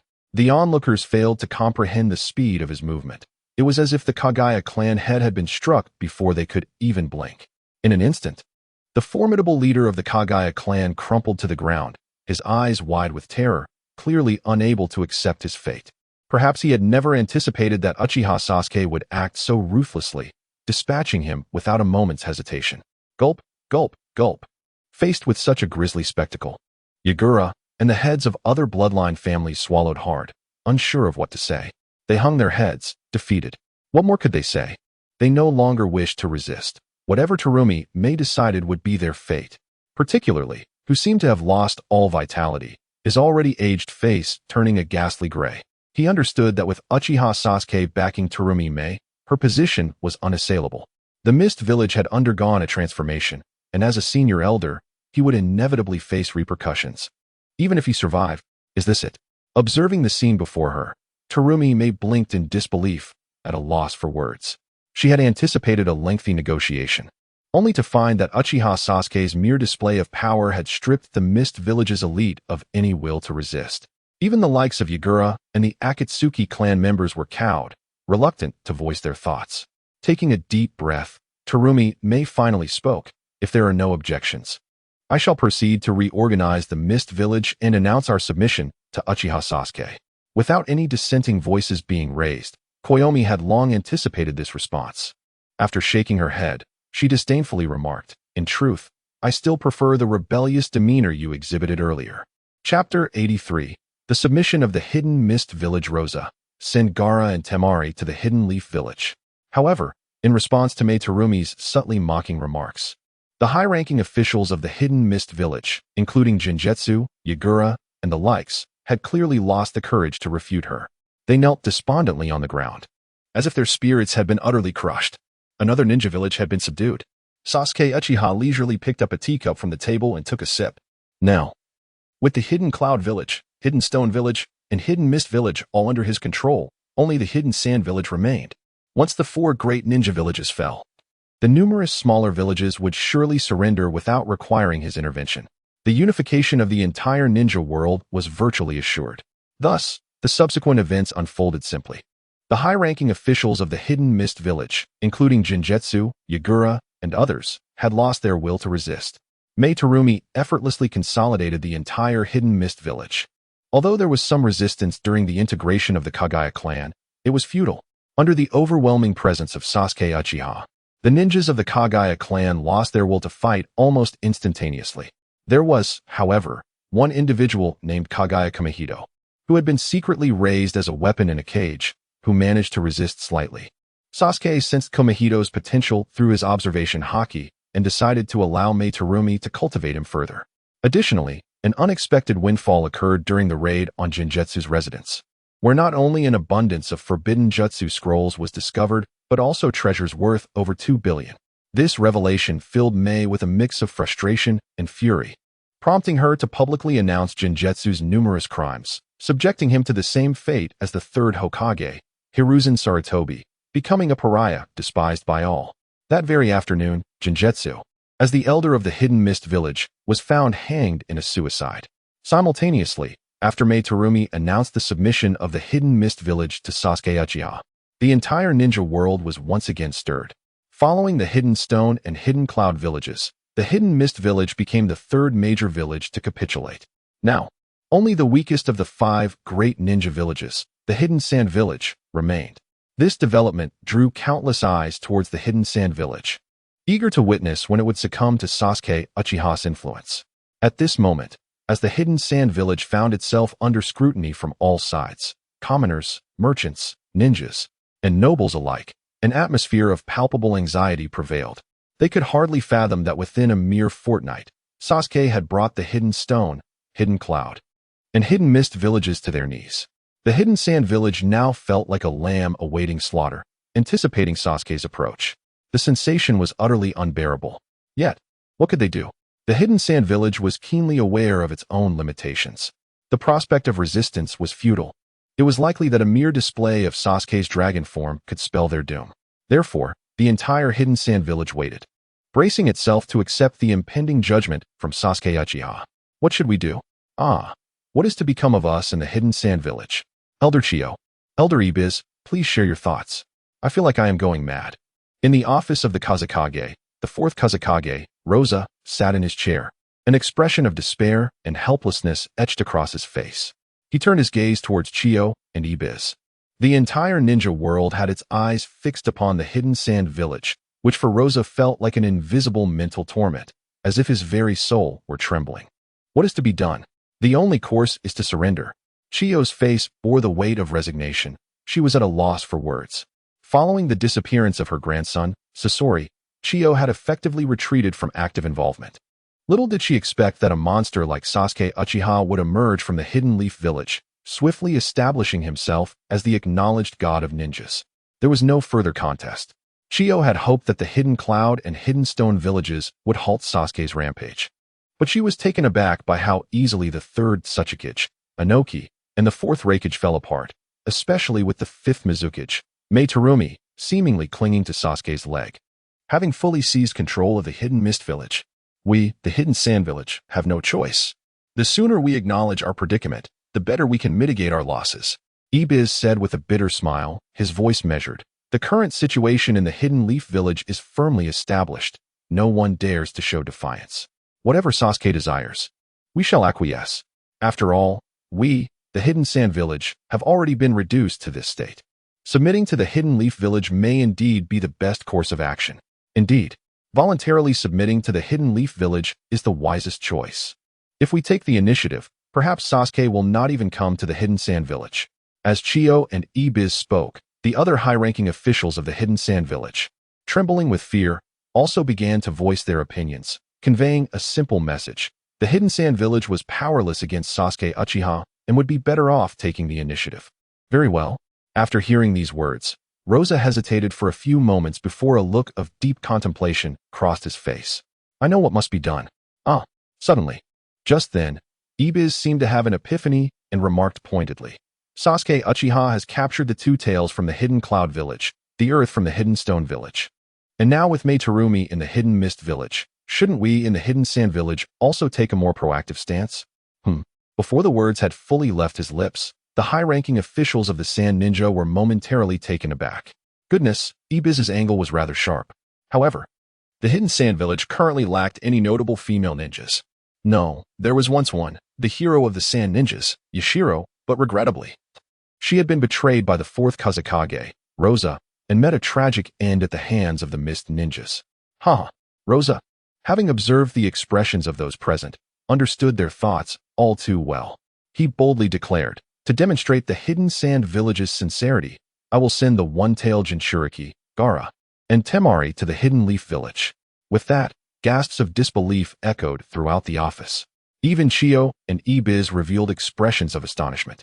Was Rosa truly so cold-hearted as to send his daughter and son to the Hidden Leaf Village? This seemed to be a strategy aimed at achieving multiple objectives. Thus, it was decided. Rosa's eyes gleamed with determination as he rose to his feet and solemnly declared, from this day forth, the Hidden Sand Village shall submit to Sasuke Uchiha. Chapter 84. The Madness of Sarutobi Hiruzen. Good. Agreed. Indeed. Upon hearing the words of Raza, the fourth Kazekage, Chiyo and Ero Sennin, along with other high-ranking officials of Sunagakure, nodded in unison, their admiration for Raza profound. In a decisive move, Raza had resolved to send his children to Konoha, understanding that one must sometimes sacrifice to achieve greater ends. Their consensus was clear, to dissent would be folly. That very afternoon, Sunagakure issued a declaration to the entire shinobi world, announcing their voluntary subjugation to Uchiha Sasuke. From that moment forth, Sunagakure pledged absolute obedience to Sasuke's commands, demonstrating their sincerity by sending Gaara, the Jinchuriki of the One Tail and Raza's son, along with his sister, Temari, to Konoha. Upon the announcement, the shinobi world erupted into chaos. Few had anticipated such a swift capitulation from Sunagakure. Uchiha Sasuke had not even made a move yet, and they had already surrendered. However, many in the shinobi world soon found solace in the realization of Sasuke's terrifying strength. Perhaps Sunagakure's voluntary submission was indeed the wisest course of action. To provoke Sasuke's wrath would surely invite calamity. Consequently, as Sunagakure bowed to Sasuke's might, the 5 great shinobi villages fell under his dominion, while numerous smaller villages and factions hastily chose to align themselves with him. It was no jest. If the 5 great villages had yielded, those who resisted would surely face dire consequences. Thus, with only a few exceptions, like the Land of Iron and the Land of Rain, the remaining villages and factions swiftly declared their allegiance to Uchiha Sasuke. In the span of less than a month, Uchiha Sasuke had effectively unified the majority of the shinobi world. Unbeknownst to them, the shinobi world had entered an era defined by Uchiha Sasuke, undeniably the god of shinobi. At the same time, in Mayaboku Mountain, on a clearing in the back mountains, Sarutobi Hiruzen was in disbelief. No, damn it, the entire shinobi world unified in less than a month? The villages of Kumogakure, Sunagakure, Awagakure, and Kirigakure are nothing but a bunch of weaklings. Uchiha Sasuke, you are utterly reckless and insatiable. After receiving the latest intelligence from the shinobi world, Hiruzen felt a wave of despair wash over him, clenching his fists in impotent fury. He had never imagined that the likes of Kumogakure, Awagakure, Kirigakure, and Sunagakure would crumble so easily, especially Kumogakure, which had been aggressive during his tenure, forcing him to make concessions after the Cloud Ninja incident. Now, faced with Uchiha Sasuke, they were utterly submissive, with even the fourth Raikage being defeated. Sigh. Observing the drastic change in his former mentor, Jiraiya sighed heavily, lowering his head, uncertain of what to say. The current Hiruzen resembled a madman, his emotions erratic and his actions unpredictable. The only constant seemed to be his growing hatred for Uchiha Sasuke, intensifying with each passing day. Ha! In the next moment, Hiruzen erupted into a maniacal laugh. Uchiha Sasuke, your arrogance will not last long. I, the third Hokage, Sarutobi Hiruzen, shall reclaim everything that is rightfully mine and become the undisputed strongest Hokage in history. Jiraiya, taken aback, felt a chill as Hiruzen's gaze shifted towards him. His tone icy as he asked, "Are you prepared?" "Yes," Jiraiya quickly nodded, reporting, 3 meticulously selected corpses are ready. They are all ninjas who were on the verge of mastering Sage Mode, but unfortunately, they failed at the last step and became living dead. After a brief pause, he added, Fukasaku and Shima lent a hand, infusing the 3 living dead with Sage Chakra. Excellent. Very good. Hiruzen's face lit up with unmasked joy. Now, let us commence our plan to summon the first Hokage, Hashirama Senju, the second Hokage, Tobirama Senju, and the fourth Hokage, Minato Namikaze. When Hiruzen mentioned Minato, a hint of anger and coldness tinged his voice. In a final act of betrayal, Minato had turned against him for Naruto's sake. Now, being summoned back as an Edo Tensei, Hiruzen felt it necessary for Minato to confront Naruto himself. As for the cells of the first, second, and fourth Hokages, he had long been prepared, sealing some within scrolls, never expecting they would be needed. Jiraiya sensed the underlying implications, his mouth opening to speak, yet no words emerged. Regarding his pupil, Minato, he felt a mix of disappointment and understanding. The tragedies faced by Naruto and the Uchiha clan were perhaps partly Hiruzen's fault. Yet how could Minato dare to betray the third Hokage and openly side with Uchiha Sasuke? Such an act was undeniably treacherous, casting aside the will of fire. Now, as Hiruzen sought revenge, Jiraiya felt helpless. And so it began. With a surge of Sage Chakra, Hiruzen swiftly formed hand seals, invoking the Edo Tensei technique optimized by Fukasaku. Boom! With a resounding roar, 3 coffins adorned with mysterious seals erupted from the ground before them. Did it succeed? Hiruzen, the master of ninjutsu, was indeed impressive. Observing this scene, Fukasaku and Shima, who had remained silent, exchanged glances filled with astonishment. They had expected Hiruzen to take time to master the technique, but he had completely grasped the optimized Edo Tensei in merely half a day, successfully performing it. Open! Unable to contain his joy, Hiruzen eagerly commanded, performing the seals once more. Clang! Clang!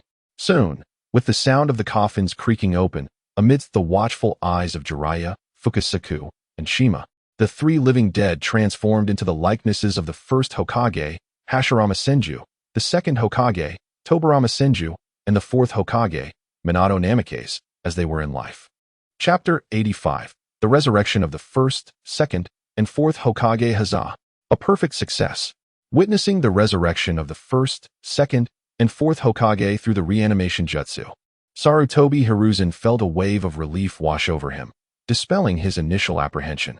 With a vigorous fist pump, he began to harbor great expectations. This time, he would form a new Konoha F for alongside the first, second, and fourth Hokage to decisively overpower Uchiha Sasuke. After all, he was the god of ninjas. But so was the first Hokage, Senju Hashirama. It was time to reclaim everything he had lost, while simultaneously allowing Sasuke to experience the bitter taste of defeat and disgrace. With the first, second, and fourth Hokage present, it was inevitable that Uchiha Sasuke would be thoroughly subdued. Phew.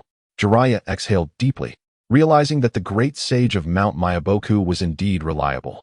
At the very least, the enhanced reanimation jutsu had significantly improved its success rate compared to its original form, enabling Hiruzen to summon all three deceased Hokages at once. At that moment, the first Hokage, Senju Hashirama, was the first to open his eyes after being resurrected. Surveying his surroundings, he was initially surprised to see Hiruzen, but upon realizing he was in Mount Myaboku, a look of bewilderment crossed his face. What was happening? Hiruzen had resurrected them using the reanimation jutsu? What was his intention? Next to him, the second Hokage, Senju Tobirama, also opened his eyes, voicing his confusion. Monkey, you brought us back to life? Before Hiruzen could respond, Hashirama interjected with an annoyed tone. I told you not to invent such frivolous ninjutsu. Being resurrected after death is truly a bother. Brother, I never anticipated that the monkey would employ such a technique, Tobirama remarked with a hint of exasperation. We should ascertain what has transpired. Otherwise, Hiruzen would not have resurrected us. Hashirama, not one to be easily fooled, understood that the third Hokage must have resorted to the forbidden technique of reanimation jutsu in response to a significant crisis in Konoha. Third Hokage, you truly are relentless in your ambitions, he mused. Just then, Namikaze Minato, sensing his resurrected body, spoke coldly. What? You resurrected me, hoping for a comeback? Having returned from the clutches of death, Minato had not anticipated being revived again, especially encountering the already slain third Hokage, Hiruzen. Minato, you traitor, Hiruzen retorted, not dismissing Minato's thoughts. I resurrected you to demonstrate that I will reclaim everything I have lost.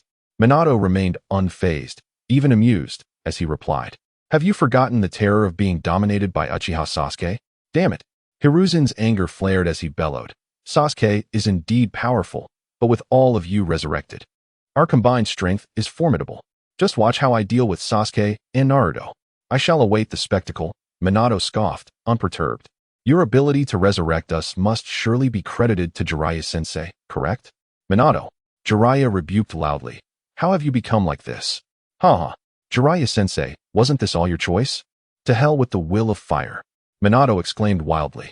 I became the fourth Hokage, believing I had done right by Konoha, but what has it yielded? My wife is gone, my son lives a life worse than a dog's, and I have been utterly forsaken. Minato, you misunderstand. Hiruzen is not doing this for Konoha? Jiraiya countered, resembling an unwavering maternal figure. Setting aside the facts, has Uchiha Sasuke done nothing wrong?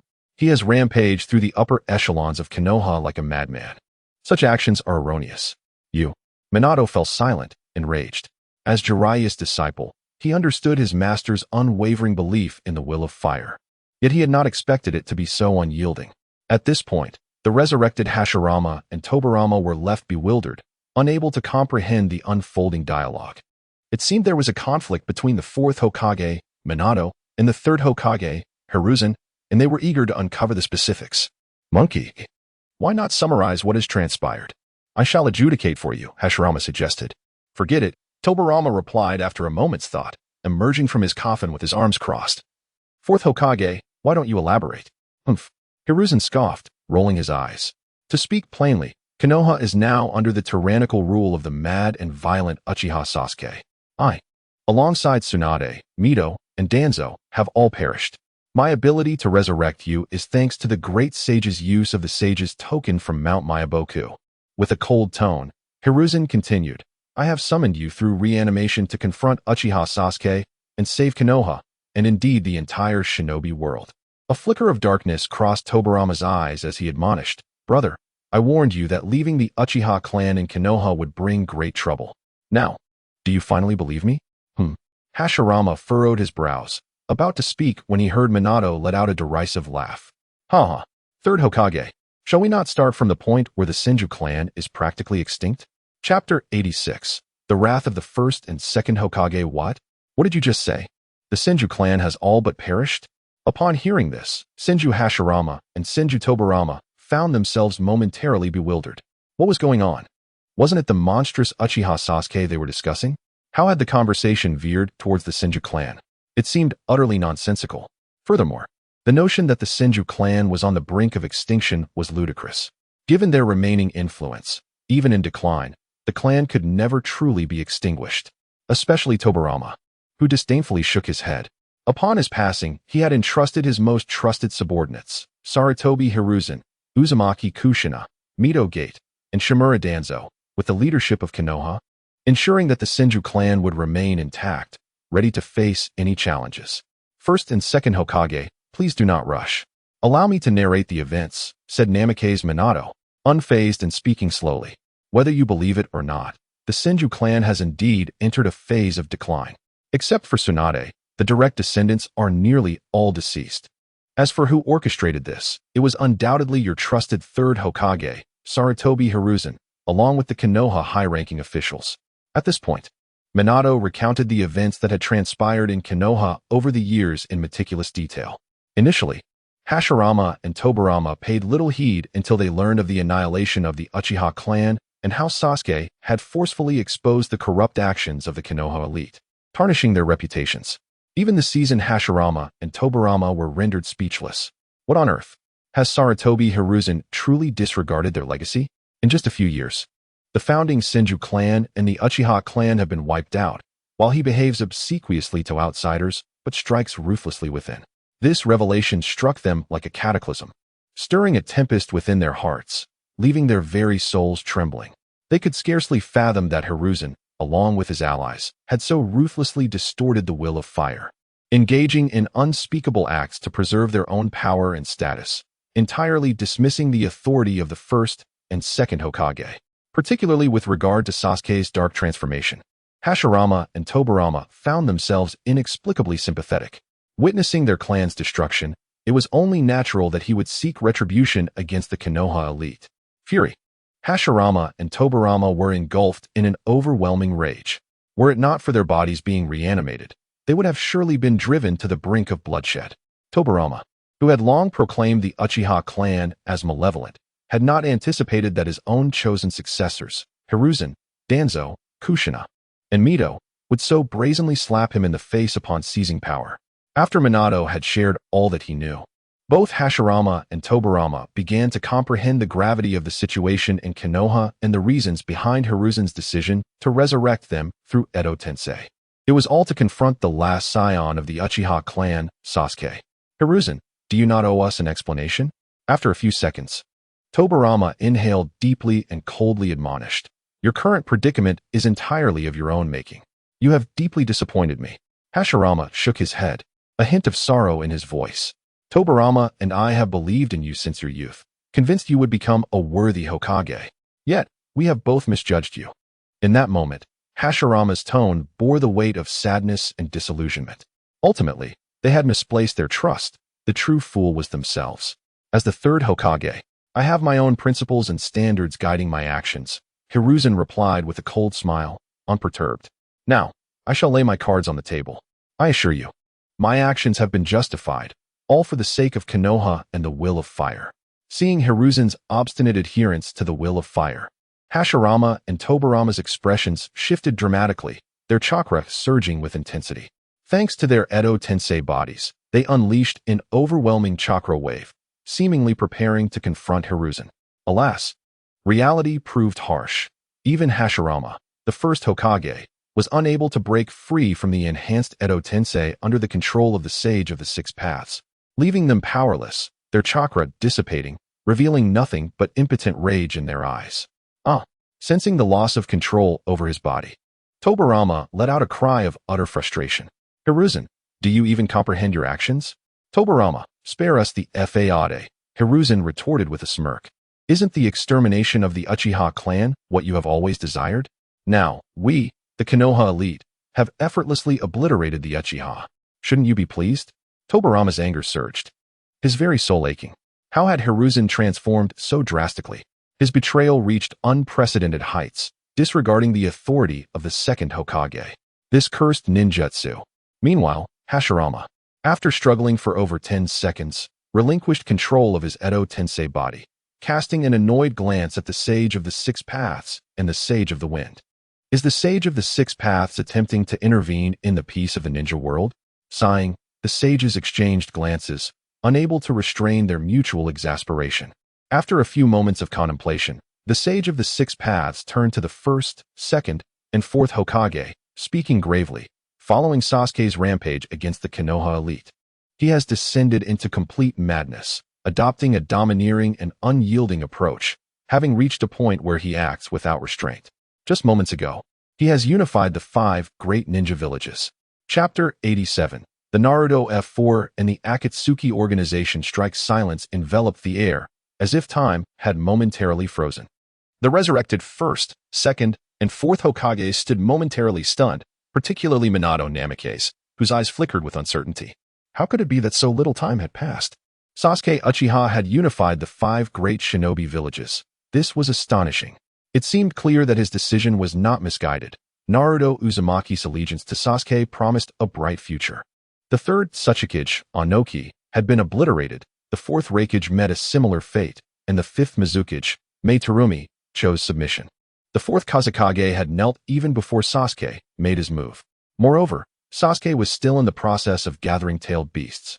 Observing the stunned expressions, Sage Shinsaku inhaled deeply and without hesitation proclaimed, "The shinobi world has entered the era of Sasuke Uchiha."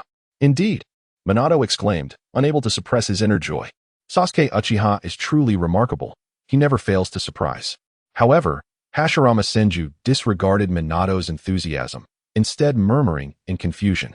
With such strength to overpower the 4 great shinobi villages and unify the entire shinobi world, this entirely contradicts the original will of fire of Konoha. What a malevolent Uchiha! After a moment of shock, Tobirama Senju instinctively uttered his catchphrase, but upon seeing Hiruzen Sarutobi before him, his frustration surged. The release of the evil Uchiha Sasuke was entirely the doing of this foolish Hiruzen. Now, the Uchiha clan's massacre had inadvertently propelled Sasuke to the pinnacle of the shinobi realm. Now you are all aware of the events unfolding in the shinobi world. Join me to form the Naruto F4, and let us reign over Konoha, making Sasuke Uchiha pay a bloody price to liberate the oppressed civilians and shinobi. Hiruzen declared, laughter erupting from him as he recalled the demise of the Sarutobi clan at Asuma's hands. His anger toward Sasuke was uncontrollable. He felt compelled to humiliate Sasuke, to crush him beneath his heel. This time, the Naruto F4 would reclaim all that was lost. Madness, Hashirama muttered, yet his eyes betrayed an unmistakable battle spirit. There was no turning back. Events had unfolded beyond anyone's control. Thus, unable to escape Hiruzen's influence, he found himself increasingly curious about Sasuke Uchiha. In stark contrast, Tobirama cast a scornful glance at Hiruzen, while Minato remained unfazed, a glimmer of unhidden amusement in his gaze. He had unwavering confidence in Sasuke, believing even the first Hokage would be forcefully subdued before him. There was only one path forward. Jiraiya remained silent for a time, eventually smiling with resignation, no longer resisting. The situation had escalated to such a degree that there was no turning back. He would have to follow Hiruzen's lead. Meanwhile, Sage Shinsaku and Sage Jima exchanged glances of anticipation. As the great Toad Sage had foretold, Sasuke's existence had disrupted the balance of the shinobi world, and his reckless actions were akin to a ticking time bomb. Simply put, the shinobi world could not allow a formidable force like Sasuke Uchiha to operate outside the established norms. Let us depart. Hiruzen's booming voice resonated with confidence as the first, second, third, and fourth Hokages embarked on their journey back to Konoha. Simultaneously, in the center of the Rain Village, atop a towering structure, raindrops cascaded down. Inside, members of the Akatsuki, Pain, Konin, Orochimaru, Sasori, Kaku, Zetsu, Obito Uchiha, and the recently invited Deidara and Kisame gathered. However, their expressions were far from normal, for they had not anticipated that in such a short span, Sasuke Uchiha would achieve the unification of the 5 great shinobi villages and return the tailed beasts to Konoha. This development left them unsettled. The Akatsuki's Moon Eye plan aimed to collect the tailed beasts, yet Sasuke had taken the lead. How could they proceed? The only silver lining was that if they desired the tailed beasts, they merely needed to defeat Sasuke in Konoha. What shall we do now? If the Rain Village remained neutral, Sasuke would undoubtedly claim dominion over the Cloud Village. They could not afford to be so passive. They needed to take initiative. This Uchiha was an absolute anomaly. How could he possess such overwhelming power? Moments later, discontented murmurs erupted among the group. Kisame, Kakazu, Sasori, and others could not conceal their frustration. Despite being renowned S-rank rogue ninjas, they had joined the Akatsuki only to be met with an unexpected setback. It was truly disheartening. Obito's expression, concealed beneath his mask, was one of cold fury, his heart turbulent. Enough, Pain declared, taking a deep breath. The situation has escalated to this point. Our plans have been completely disrupted. We, the Akatsuki, can no longer tolerate this. Prepare for a full-scale assault on Konoha. This time, I shall show Sasuke the terrifying power of the Rinnegan. With those words, a cataclysmic surge of energy radiated from Pain's violet Rinnegan, sweeping outward in all directions, enveloping the entire Mist Village. Konan opened her mouth, wanting to offer a word of caution, but found herself at a loss for words. Agreed. If we succeed, our Moon Eye plan will face no further obstacles. We, the Akatsuki, may yet rise to prominence throughout the shinobi world on the back of Sasuke Uchiha's name. Kisame, Kakazu, Sasori, and the others echoed their sentiments.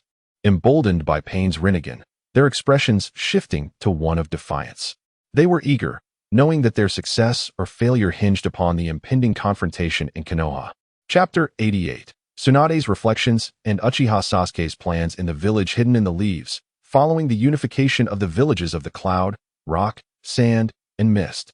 Uchiha Sasuke returned with the Three Tails Jinchuriki, Yagura, and the already defected but subdued Six Tails Jinchuriki, Utakata. Moreover, with the 4 great ninja villages now under his dominion, many smaller villages opted for surrender rather than resistance.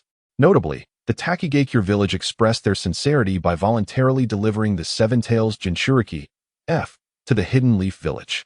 Consequently, Sasuke had successfully gathered all 9-tailed beasts under his command. At this moment, Tsunade, one of the legendary Sannin, was overseeing the overall situation in the Leaf village. Her expression was one of sheer astonishment. She had not anticipated that while all the ninjas in the village were diligently training under Sasuke's teachings of the Haki and the Marine's 6 powers, he would strike and swiftly bring the 5 great ninja villages to their knees. Aside from the Land of Iron and a handful of minor factions, he had virtually unified the entire shinobi world, an event so extraordinary it was hard to fathom. Having endured the 2nd and 3rd Great Ninja Wars, Tsunade understood all too well the immense difficulty of conquering a ninja village, even one as formidable as the Leaf. While they had achieved victory in the 2nd and 3rd Great Wars, they could not annex other villages. Instead, they had rapidly declined after the 3rd Great Ninja War, becoming vulnerable to the Cloud Village's onslaught. Yet, Sasuke's emergence was unprecedented. It was evident that the unification of the shinobi world was merely a matter of time, and the strength of the Leaf village was likely to grow exponentially. As these thoughts crossed her mind, Tsunade could not help but manifest a sense of awe while processing documents. Whether due to her innate talent or her training in immense strength, she had become proficient in armament haki and had even made strides in observation haki. This led to a remarkable transformation in her long-stagnant abilities. Other ninjas in the Leaf village, though not experiencing such significant advancements, had nonetheless seen a considerable enhancement in their physical prowess. Previously, most ninjas were fragile despite their high attack power. Now, Leaf ninjas boasted not only formidable offensive capabilities, but also robust physicality, allowing them to endure prolonged battles without fear. Yet, she pondered the meaning of the terms Sasuke often used, King Luffy, Navy, and World Government. Suddenly, a look of confusion crossed her face, as she recalled Sasuke's frequent utterances of astonishing phrases that left them bewildered. It seemed he was filled with fury and a desire to obliterate these entities, much like he had done with the Leaf's higher-ups. Nevertheless, she decided to set aside her musings for now and swiftly resumed her administrative duties. Knowing that with Sasuke's unification of the 4 great ninja villages, her responsibilities had multiplied, requiring her to meticulously address each matter and ultimately present any indecisive issues to Sasuke for final judgment. Meanwhile, in the heart of the Uchiha clan territory, in an open plaza, Sasuke sat voraciously consuming meat, feeling a profound sense of satisfaction. After a month of relentless conquest over the 5 great ninja villages and the formidable acquisition of all 9-tailed beasts, he had fundamentally altered the narrative of the anime, charting the shinobi world onto an entirely unknown path. Thus, he awaited with great anticipation the reaction of the Akatsuki. Should there be no response, he would devise a method to ascend to the 6 paths level. all the while leading the Leaf Village to the moon to assist Hinata and Hanabi in awakening their Tenseigan. Ultimately, he intended to unleash Kaguya Tsutsuki, forcing her to kneel and submit, after which he would sever ties with Tsutsuki Kinshiki, Tsutsuki Momoshiki, and Kaguya herself. Should they resist, Sasuke would ensure they understood the meaning of paternal benevolence and the overwhelming power of Six Paths level techniques. He would demonstrate the true terror of his Susanoo enhanced with the Eight Gates formation. In a word, he would do as he pleased, crushing any who dared oppose him. With a deep breath, he felt a surge of anticipation. He had grown immensely stronger compared to his previous life, and upon his return, he would reignite the fear of the world, especially in Luffy and Momonosuke, who must perish. He pondered what form the second powerful template would take. Despite his current strength, Sasuke's spirit stirred, and he gazed at the panel of the strongest inheritance system visible only to him. After a month, the system's golden progress bar had stealthily reached 30%. Yes, 30%. After absorbing the energies of Indra and Ashura, the system charged to 20%, prompting Sasuke to realize that it required purer energies for further power. Thus, during his training, he had allowed the system to gradually absorb some pseudo-Six Paths powers, Yin-Yang release, which proved effective, leading to the current 30%. A smile flickered across Sasuke's face as he mused whether the power of the dragon vein and the natural energies of the three sacred lands could further energize the system. However, just as he was deep in thought, his observation haki sensed something, and an involuntary smile graced his lips. It seemed that since he had some downtime, others had come bearing gifts once more. More importantly, two familiar presences approached. One unmistakably belonged to the deceased third Hokage, Hiruzen Sarutobi, and the other was Minato Namikaze, whose soul he had rescued from the depths of death itself. Chapter 89. The Hokage F4 in the air. The tremor of Konoha. What? It is not Edo Tensei. Sarutobi Hiruzen has actually returned to life? After a moment of careful perception, Uchiha Sasuke displayed an unprecedented expression of astonishment. Just now, four extraordinary presences had appeared at the entrance of Konoha village. Among them was Sarutobi Hiruzen, devoid of any traces of death, while the other three were enveloped by an aura of death, clearly not of the living. One of them was the already departed Namikaze Minato. Thus, with a moment's thought, Uchiha Sasuke grasped the situation. It was merely that Sarutobi Hiruzen had somehow revived and subsequently utilized Edo Tensei to resurrect the first Hokage, Senju Hashirama, the second Hokage, Senju Tobirama, and the fourth Hokage, Namikaze Minato. Their arrival at Konoha must surely be for revenge, to reclaim their honor. How intriguing indeed. Suddenly, Uchiha Sasuke sprang to his feet, a wild excitement illuminating his features. Boredom had enveloped him, and now Sarutobi Hiruzen had presented himself at his doorstep. He would ensure that Hiruzen once again experienced the terror of being dominated by Sasuke, the beast. Moreover, with the resurrection of the first Hokage, Senju Hashirama, and the second Hokage, Senju Tobirama, he was eager to witness the might of wood and water release firsthand, while allowing the two Hokages to experience the fear of being ruthlessly controlled by the malevolent Uchiha. At that very moment, Sarutobi Hiruzen, Senju Hashirama, Senju Tobirama, and Namikaze Minato, adorned in the Hokage's ceremonial robes, entered Konoha with an overwhelming presence. What? Sarutobi Hiruzen, that traitor, is still alive? This is terrible. The first, second, third, and fourth Hokages have all appeared. While they were submissive to external threats, they launched fierce assaults internally. How could Sarutobi Hiruzen dare to show his face in Konoha? What is happening? Was he not slain by Lord Sasuke? How can he still be alive? Quickly, inform Lord Uchiha Sasuke that all four Hokages have returned. As the first, second, third, and fourth Hokages in their ceremonial robes strode into Konoha, the defensive ninjas dared not obstruct them. Instead, they were paralyzed with fear, their legs trembling and expressions reflecting sheer panic. Meanwhile, the civilians and merchants could not suppress their astonishment, gazing at the Hokage F for entering Konoha with wide eyes, as if witnessing a ghost. What a joke. The first, second, third, and fourth Hokages are supposed to be dead. Particularly, the third Hokage, Sarutobi Hiruzen, was slain by Uchiha Sasuke. Now, they simply walk into Konoha? This left many Konoha ninjas horrified, their minds in turmoil, their heads ringing with confusion. They could not comprehend what was occurring. However, due to Sarutobi Hiruzen and his associates being reviled as pariahs in Konoha, Many could not help but hurl insults at him, leaving Hiruzen utterly dumbfounded and on the verge of spewing blood and rage. What? He had only been dead for a little over a month. How had public opinion in Konoha shifted so drastically? Despite all his misdeeds, he was still the third Hokage. Did he not deserve at least a modicum of respect? Sarutobi. You. I truly did not expect Konoha to descend into such chaos under your leadership, a veritable pit of despair. Senju Hashirama and Senju Tobarama's expressions were equally grim. As they entered Konoha, they could hear the insults hurled at Sarutobi Hiruzen, making it abundantly clear how low his reputation had fallen. No, it was utterly non-existent. Of course, deep within their hearts, Senju Hashirama and Senju Tobarama felt a twinge of disappointment. After all, they were the first and second Hokages. Returning to Konoha through Edo Tensei should have garnered them admiration and reverence from the villagers and ninjas. Why, upon their return, were they met with such inexplicable animosity? This left them with a profound sense of defeat. In just a month, Uchiha Sasuke had seemingly conquered Konoha, the Hokage monument was gone, and the so-called Will of Fire had likely become a mere joke. The era of Konoha had shifted dramatically, leaving them distressed. As for Namake's Minato, he wore an expression of anticipation, eager to reunite with his son, Uzumaki Naruto. Indeed, the initial shockwave caused by the return of the first, second, third, and fourth Hokages had only affected a small area. However, as time passed, the news rapidly spread throughout Konoha. Has that old dog Sarutobi returned? The four deceased Hokages have come back to Konoha. What could this mean? Let us go see.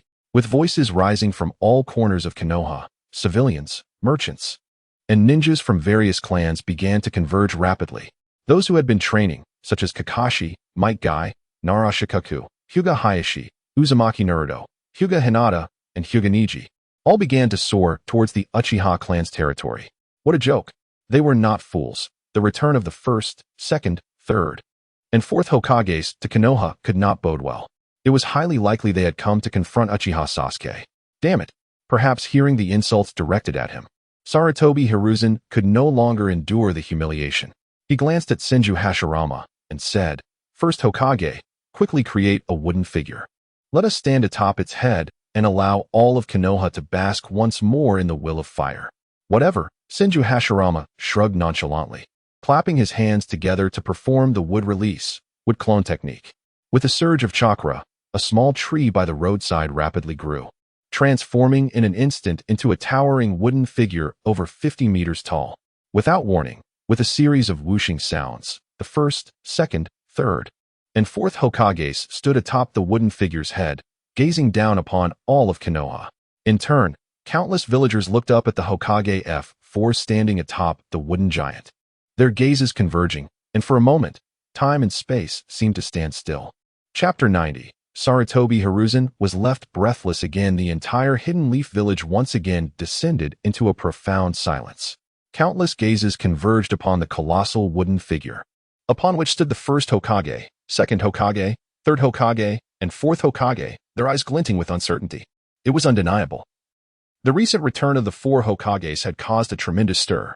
However, as they beheld the immense wooden statue, alongside the first Hokage, Senju Hashirama, second Hokage, Senju Tobarama, third Hokage, Sarutobi Hiruzen, and fourth Hokage, Namake's Minato, standing high above and surveying the entire village, the majority of the civilians, merchants, and ninja were left utterly shaken. In that moment, it felt as though the Hokage monument had come to life, delivering an unprecedented psychological and visual shock to many. No one anticipated that the deceased Hokages would return in such a spectacular manner, confronting the village in this way. Sarutobi Hiruzen had been slain by Uchiha Sasuke, while Namake's Minato had perished during the Nine-Tails rampage, only to be resurrected from the clutches of death by Sasuke. As for Hashirama and Tobarama, they had been gone for countless years, yet here they were, standing before the villagers once more. In times past, the appearance of the Hokage quartet would have incited wild celebrations among the civilians and ninja alike, with fervent cheers for the will of fire and exuberant admiration for the four Hokages. However, now the will of fire had been extinguished, and the new leader of the Leaf Village was Uchiha Sasuke, a formidable man who had, in less than a month, led the village to unprecedented heights, subjugating the Hidden Stone, Hidden Cloud, Hidden Sand, and Hidden Mist villages. For many civilians, Sasuke had become the new beacon of hope, while for countless ninjas, he represented a divine presence, having introduced a revolutionary training system that significantly enhanced their abilities. In this context, even the legendary founding father of the Leaf Village, Senju Hashirama, could not ignite any lingering passions or stir any monumental waves within the hearts of the villagers. Faced with the lack of a substantial reaction from the hidden leaf, Sarutobi Hiruzen, standing atop the wooden figure, wore an expression of extreme gloom and coldness. His fists clenched involuntarily, as his inner turmoil of anger and frustration could no longer be contained. Why had everything that was rightfully his, the third Hokage's legacy, been usurped by the monstrous Uchiha Sasuke? Hiruzen had envisioned that through the Edo Tensei technique, the first, second, and fourth Hokages would rally together to confront Sasuke with overwhelming authority. Yet now, instead of asserting dominance, they had been dealt a staggering blow. The four Hokages, representing four distinct eras, were overshadowed by a man who had ruled the village for less than a month. This realization shattered Hiruzen's last flicker of hope. Hashirama and Tobirama shared similar sentiments, particularly Hashirama, who believed his impact on the Leaf Village had been profound, having led it through an era of prosperity. Now, with Sasuke's meteoric rise, his influence had diminished to insignificance, rendering him nearly obsolete. This malevolent Uchiha Sasuke was more twisted and extreme than even Uchiha Obito. After a prolonged silence, the second Hokage, Senju Tobirama, finally managed to spit out a frustrated remark. They were infuriated with Sarutobi Hiruzen for his actions, yet the sight of the village forsaking the legacy of the Hokage and abandoning the will of fire, coupled with the lack of a warm welcome, left Tobirama feeling uneasy and vexed. He had toiled for the village, only to witness such a fate. Sasuke was, without a doubt, more wicked and deranged than Obito. Years had passed, yet the Leaf Village had ultimately become synonymous with the Uchiha name. No, under the current circumstances, it was evident that the village had transformed into Uchiha Sasuke's domain. Sighing deeply, Namikaze Minato lamented, "Indeed, each generation surpasses the last. The era of the Hokage is gradually coming to an end." Following this statement, Hiruzen and Tobirama's expressions grew even darker, while Hashirama appeared to regain his senses, revealing a rare look of resignation mixed with nostalgia. The ninja world had irrevocably changed, and so had the Leaf Village. His time had passed, and a new era had been forcefully ushered in by Uchiha Sasuke.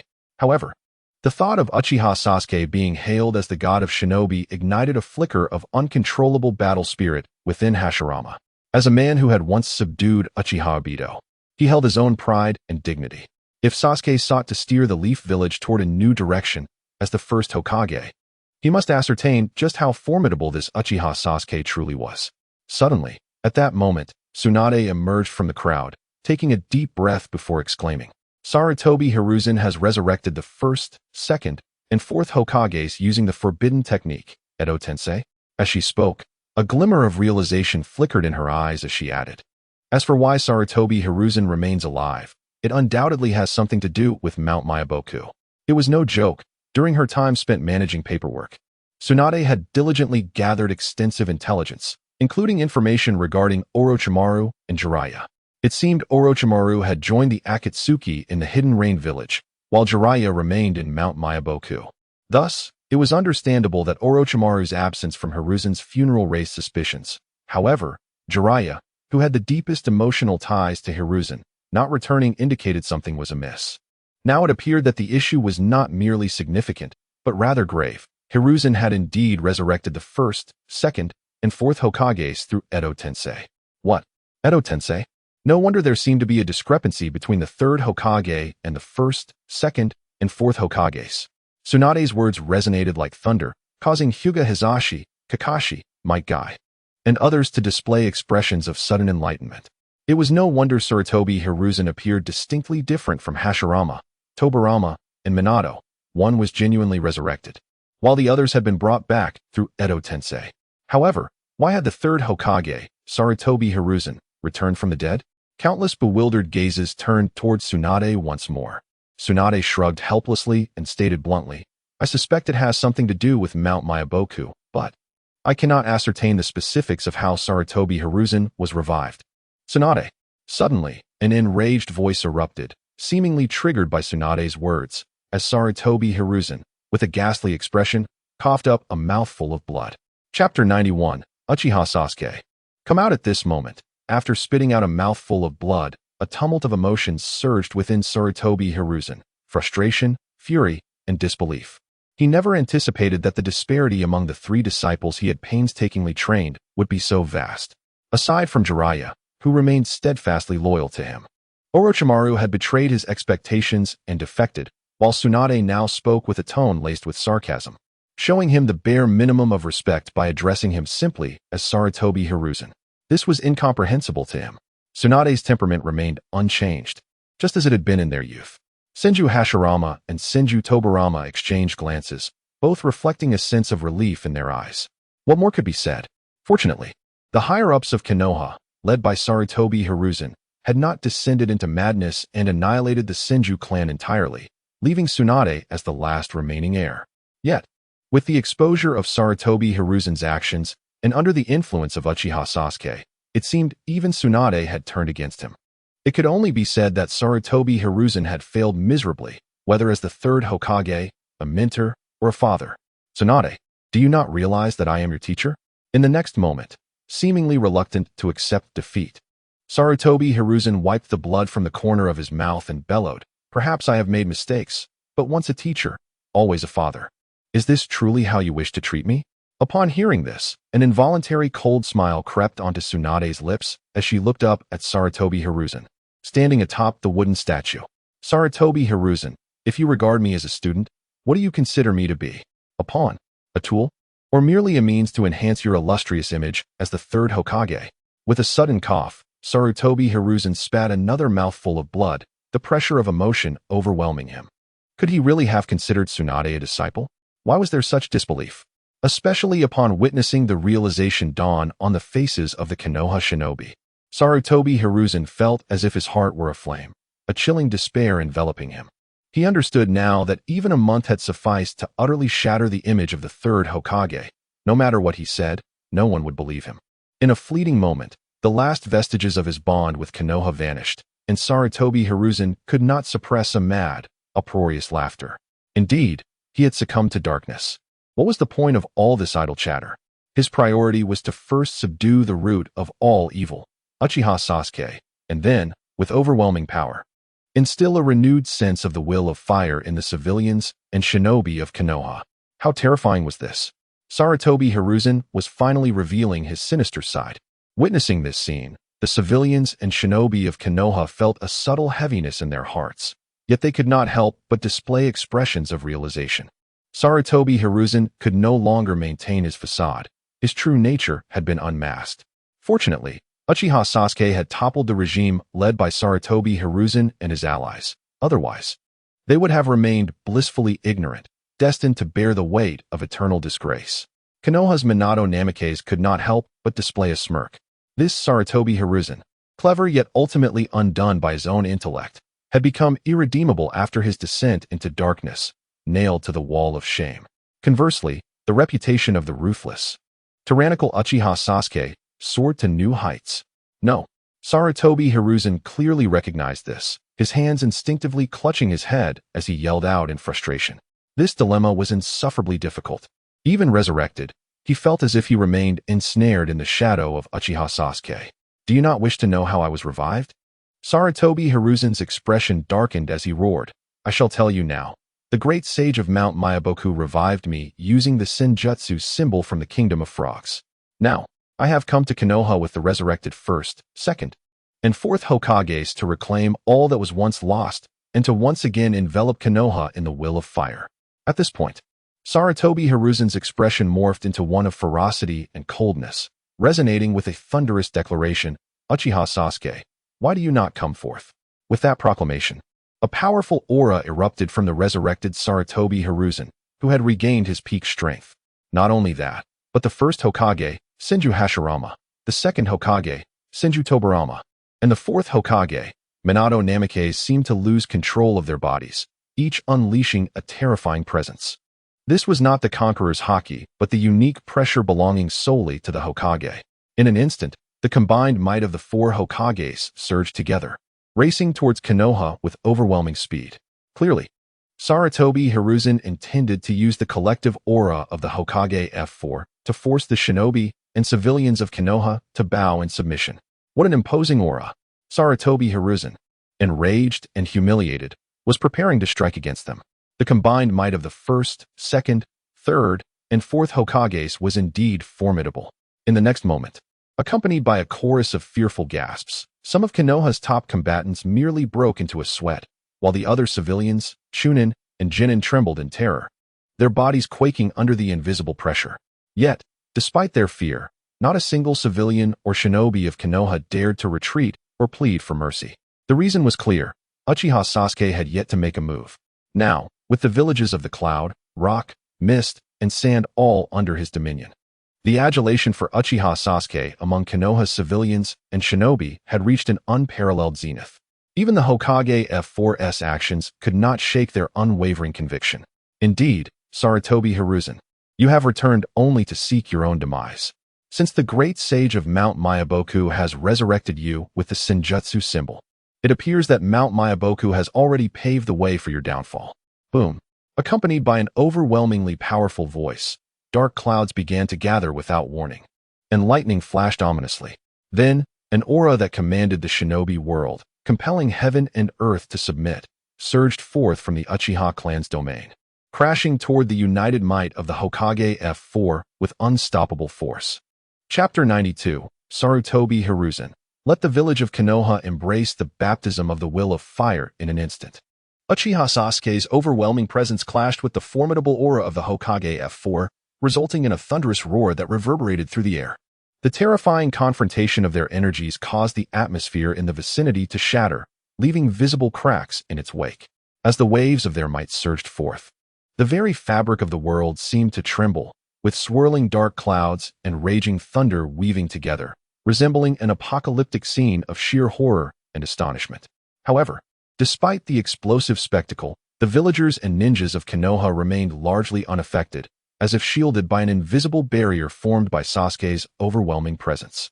The might of the Hokage F4, despite its ferocity, had been rendered ineffective against him. Suddenly, a crisp sound pierced the tension, as Sasuke's aura surged to an unprecedented level. The first, second, and third Hokage wore expressions of disbelief. Before they could fully comprehend the situation, the might of the Hokage F4 was obliterated by Sasuke's overwhelming presence. Akin to a toy car being crushed effortlessly, the sheer strength of his aura unleashed an uncontrollable wave of energy that struck the colossal wooden figure, causing it, comparable to the full-body Susanoo, to fracture visibly. Shock. Utter shock. The situation shifted dramatically in the blink of an eye, leaving many villagers and ninjas in a daze as they witnessed the might of the Hokage F4 being shattered, alongside the formidable wooden figure that bore cracks. How could this be? Sarutobi Hiruzen, now completely consumed by darkness, exhibited an expression of incredulity, his fists clenching involuntarily. He had never anticipated that the unified might of the first, second, and fourth Hokage would crumble before Sasuke's singular blow, leaving him feeling as though he had swallowed something foul. Damn it, he had intended to showcase his dominance over Konoha, particularly to instill a lasting lesson in those who had defected to Sasuke, yet he found himself publicly humiliated almost immediately. It was as if he had wielded a nuclear bomb. His initial intent had backfired spectacularly. Though his body was under Hiruzen's control, Minato Namake's spirit reveled at the sight of Hiruzen's failed bravado. This boundless and tyrannical aura, could it truly belong to the nefarious Uchiha? Senju Tobirama regarded the situation with a grave expression. His elder brother, the god of shinobi, had reached an apex of might that seemed to eclipse all else. The combined might of Hiruzen, Minato, and himself had reached a level capable of suppressing everything. Yet, now, the Hokage F4 appeared as a disjointed assembly, swiftly overwhelmed by Sasuke's aura, which had even inflicted cracks upon the colossal wooden figure. At this moment, the most incredulous was the first Hokage, Senju Hashirama. Observing his wooden figure marred by visible fractures, he fell silent for a few moments, his indomitable spirit ignited. As a figure who had once suppressed an entire era, Hashirama had always held immense confidence in his strength. Even against Uchiha Madara, he felt no fear. Now, however, Uchiha Sasuke had piqued his deepest interest, awakening his desire for victory and combat. Lord Uchiha Sasuke is magnificent. Even the Hokage F4 pales before his might. Wait, Sarutobi Hiruzen, do you not yet comprehend? The era of the Hokage has passed. Now is the time of Lord Uchiha Sasuke. The villagers and ninjas of Konoha, finally snapping back to reality, began to voice their derision, some even casting mocking smiles at Hiruzen, who had just moments ago boasted with bravado. Your arrogance has led to your downfall, old man. You dared to summon Lord Sasuke, only to be publicly humiliated. My guy raised his thumb in admiration, proclaiming loudly, Sarutobi Hiruzen, do you not see? Konoha is in a period of rapid advancement, and you wish to incite chaos? You stand against us. Regardless of your former title as the third Hokage, we shall not tolerate it. Depart. Konoha no longer requires a Hokage. This ignited a fervor among the villagers and ninjas. Their gazes towards the first, second, third, and fourth Hokage now brimming with hostility. Very well indeed. Sarutobi Hiruzen, now fully darkened, allowed a chilling smile to surface. Rebellion. The entirety of Konoha has turned against me. If that is the case, then let it be. Let us obliterate Konoha and establish a new village, one cloaked in the will of fire. In the next moment, the expressions of Senju Hashirama, Senju Tobirama, and Minato Namikaze shifted as their chakra surged wildly. Wood release, wood dragon technique. Water release, water wheel blade. Rasengan. As the first Hokage merely clapped his hands, Tobirama began to weave seals, while Minato tirelessly formed his signature technique. In an instant, four colossal wooden dragons materialized at the four cardinal points of Konoha. Feel the devastation. Sarutobi Hiruzen exclaimed coldly, prepare to embrace the baptism of the will of fire once more. In a flurry of movement, Hiruzen split into four clones, expertly coordinating their efforts to unleash a barrage of fire, lightning, water, earth, and wind techniques, attacking from above with the intent to destroy Konoha if he could not possess it. Concurrently, the four massive wooden dragons twisted and writhed, as Tobirama's water spears and Minato's Rasengan were hurled indiscriminately toward the village. Chapter 93. The Collision of Everything. The Annihilation of the First, Second, and Fourth Hokage. Are we about to launch an assault once more? Should we retaliate? No, there is no need for concern. We must place our faith in Lord Uchiha Sasuke. Let the storm rage even fiercer. As the formidable trio of Sarutobi Hiruzen, Senju Hashirama, Senju Tobirama, and Namikaze Minato unleashed a new wave of attacks. The elite forces led by Tsunade, Might Guy, Kakashi, Hyuga Hizashi, and Nara Shikaka hesitated for but a second before standing their ground with unwavering confidence, devoid of any fear. Once again, it must be emphasized, even when facing the four Hokage of the Hidden Leaf Village, they felt no trepidation. Tsunade, well aware of the prowess of her grandfather, Senju Hashirama, and great-grandfather, Senju Tobirama, under the control of Sarutobi Hiruzen, remained unfazed. So what? She had unshakable confidence in the current Uchiha Sasuke. The might of the old era paled in comparison to that of the new Uchiha Sasuke. Thus, in the face of the wooden dragons, the Rasengan, and the five elemental Great Ball technique, the ninjas and civilians of the Hidden Leaf Village exhibited no signs of fear. This scene struck a profound blow to the darkened Sarutobi Hiruzen's soul. Why? What is the source of Uchiha Sasuke's allure? Without comparison, there can be no anguish. When he was Hokage, civilians would hastily retreat to shelters at the slightest disturbance, and weaker ninjas would follow suit. Yet now against the onslaught of the Hokage F4, both civilians and ninjas stood proudly, completely dismissing their adversaries. This was a clear testament to their confidence in Uchiha Sasuke, a blatant disregard for their opponents. Unceasing attacks, Sarutobi Hiruzen, did I grant you the privilege? However, before Sarutobi Hiruzen could finish his words, he was abruptly interrupted by Uchiha Sasuke's fierce voice.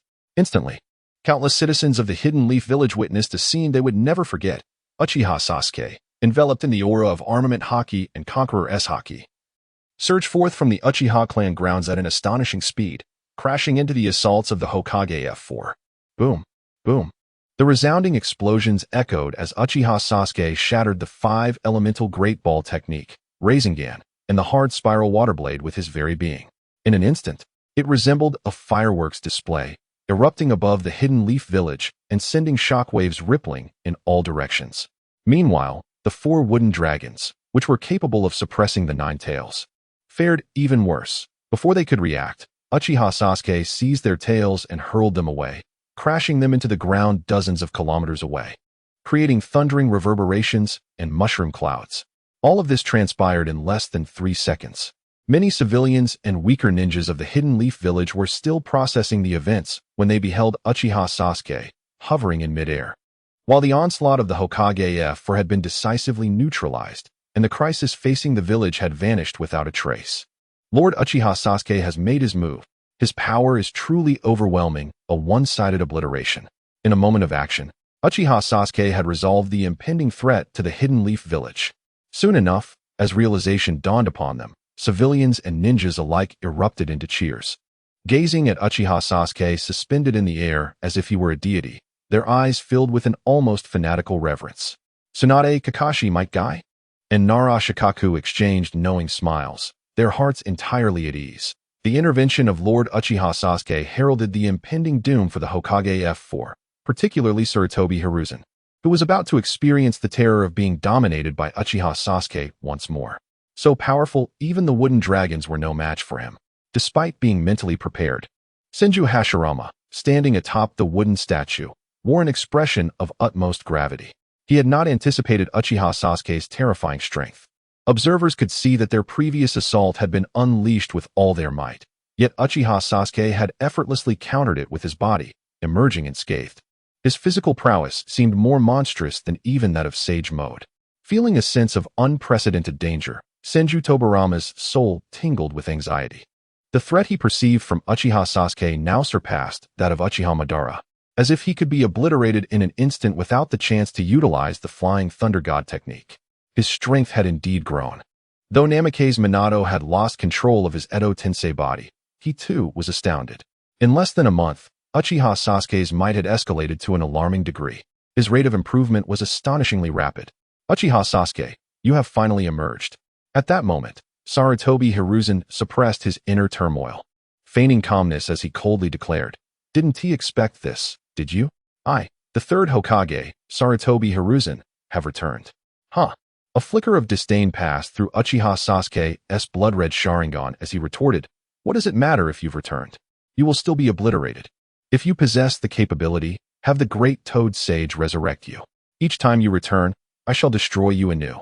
Well, Uchiha Sasuke had anticipated the resurrection via Edo Tensei, yet he chose not to dwell on it. As his strength grew, what significance did reviving numerous individuals hold? They would still meet the same fate. Let us get on with it. In the next moment, Uchiha Sasuke clenched his right hand, summoning a chakra-formed spiked club. As dark clouds and thunder once again enveloped the area, great might of the thunderous 8 trigrams. Before the words could finish, the club, now infused with armament haki and conqueror-s haki, was wielded with unparalleled speed amidst the crackling lightning. Danger. An overwhelming sense of peril. Sarutobi Hiruzen had not anticipated Uchiha Sasuke would launch such a devastating attack without warning. Every cell in his body screamed in alarm. With no other option, he commanded the first, second, and fourth Hokage to stand in front while he hastily retreated. The first Hokage, without needing hand seals, summoned his chakra and clapped his hands, invoking the wood release, great barrier technique. A wooden shield, resembling a fearsome, fanged visage, materialized at the forefront, attempting to withstand Uchiha Sasuke's onslaught. In the blink of an eye, boom. A deafening roar erupted as Uchiha Sasuke's spiked club struck the wooden shield, unleashing a terrifying wave of energy. Perhaps the force was too great. The wooden shield, capable of withstanding Madara's formidable Susanoo, was obliterated. The residual force shattered the Edo Tensei bodies of the first Hokage, Senju Hashirama, the second Hokage, Senju Tobarama, and the fourth Hokage, Namake's Minato, into nothingness. Chapter 94. The Great Toad Sage Spits Blood. A crisis looms over Mayaboka Mountain at the same moment. In the temple within Mayaboka Mountain, one of the 3 sacred lands, where the Great Toad Sage resided, the immortal Shimizu, immortal Jiraiya, and the Great Toad Sage gathered, keenly anticipating the outcome of the battle between Sarutobi Hiruzen, who had resurrected the first, second, and fourth Hokages using Edo Tensei, and Uchiha Sasuke in the Hidden Leaf Village. The Great Toad Sage employed a sage art version of a telescope technique, projecting a live feed of the Hidden Leaf Village onto a giant crystal within the temple. At that moment, if anyone were present, they would witness Uchiha Sasuke unleashing the devastating Great Thunder Palace technique, obliterating the resurrected first, second, and fourth Hokages. The temple fell into an eerie silence, as Jiraiya, Shimizu, and the other immortals bore expressions of disbelief. How could the scene unfold so differently from their expectations? For Hokages commanding the Hidden Leaf Village should have engaged in a fierce battle, yet it appeared overwhelmingly one-sided from the outset. Particularly disconcerting was Sarutobi Hiruzen's continual setbacks. Was it that the powers of the first Hokage, Senju Hashirama, the second Hokage, Senju Tobirama, and the fourth Hokage, Namikaze Minato, were inadequate? No. Perhaps Uchiha Sasuke's strength had escalated beyond their previous encounters. Suddenly, the great toad sage, who had remained silent, coughed up 2 large mouthfuls of blood. Gazing vacantly, his once vibrant eyes now dulled. It seemed as though his very essence had suffered a tremendous blow, leaving him weary and despondent. Why? Could it be that I was truly mistaken? Was it wrong to resurrect Sarutobi Hiruzen with the sage's symbol? The great toad sage's countenance reflected a sense of despair. Moments ago, he had recklessly glimpsed into the future of Mayaboku Mountain, only to witness a harrowing vision of its ruin. A colossal dragon looming above, subjugating all. Just as he sought to delve deeper, he encountered an invisible backlash, severely wounding his spirit. Not good. The immortal Shimizu, startled by the sound of the great toad sage's blood sputtering, was the first to react. Great toad sage, are you alright? Is something amiss?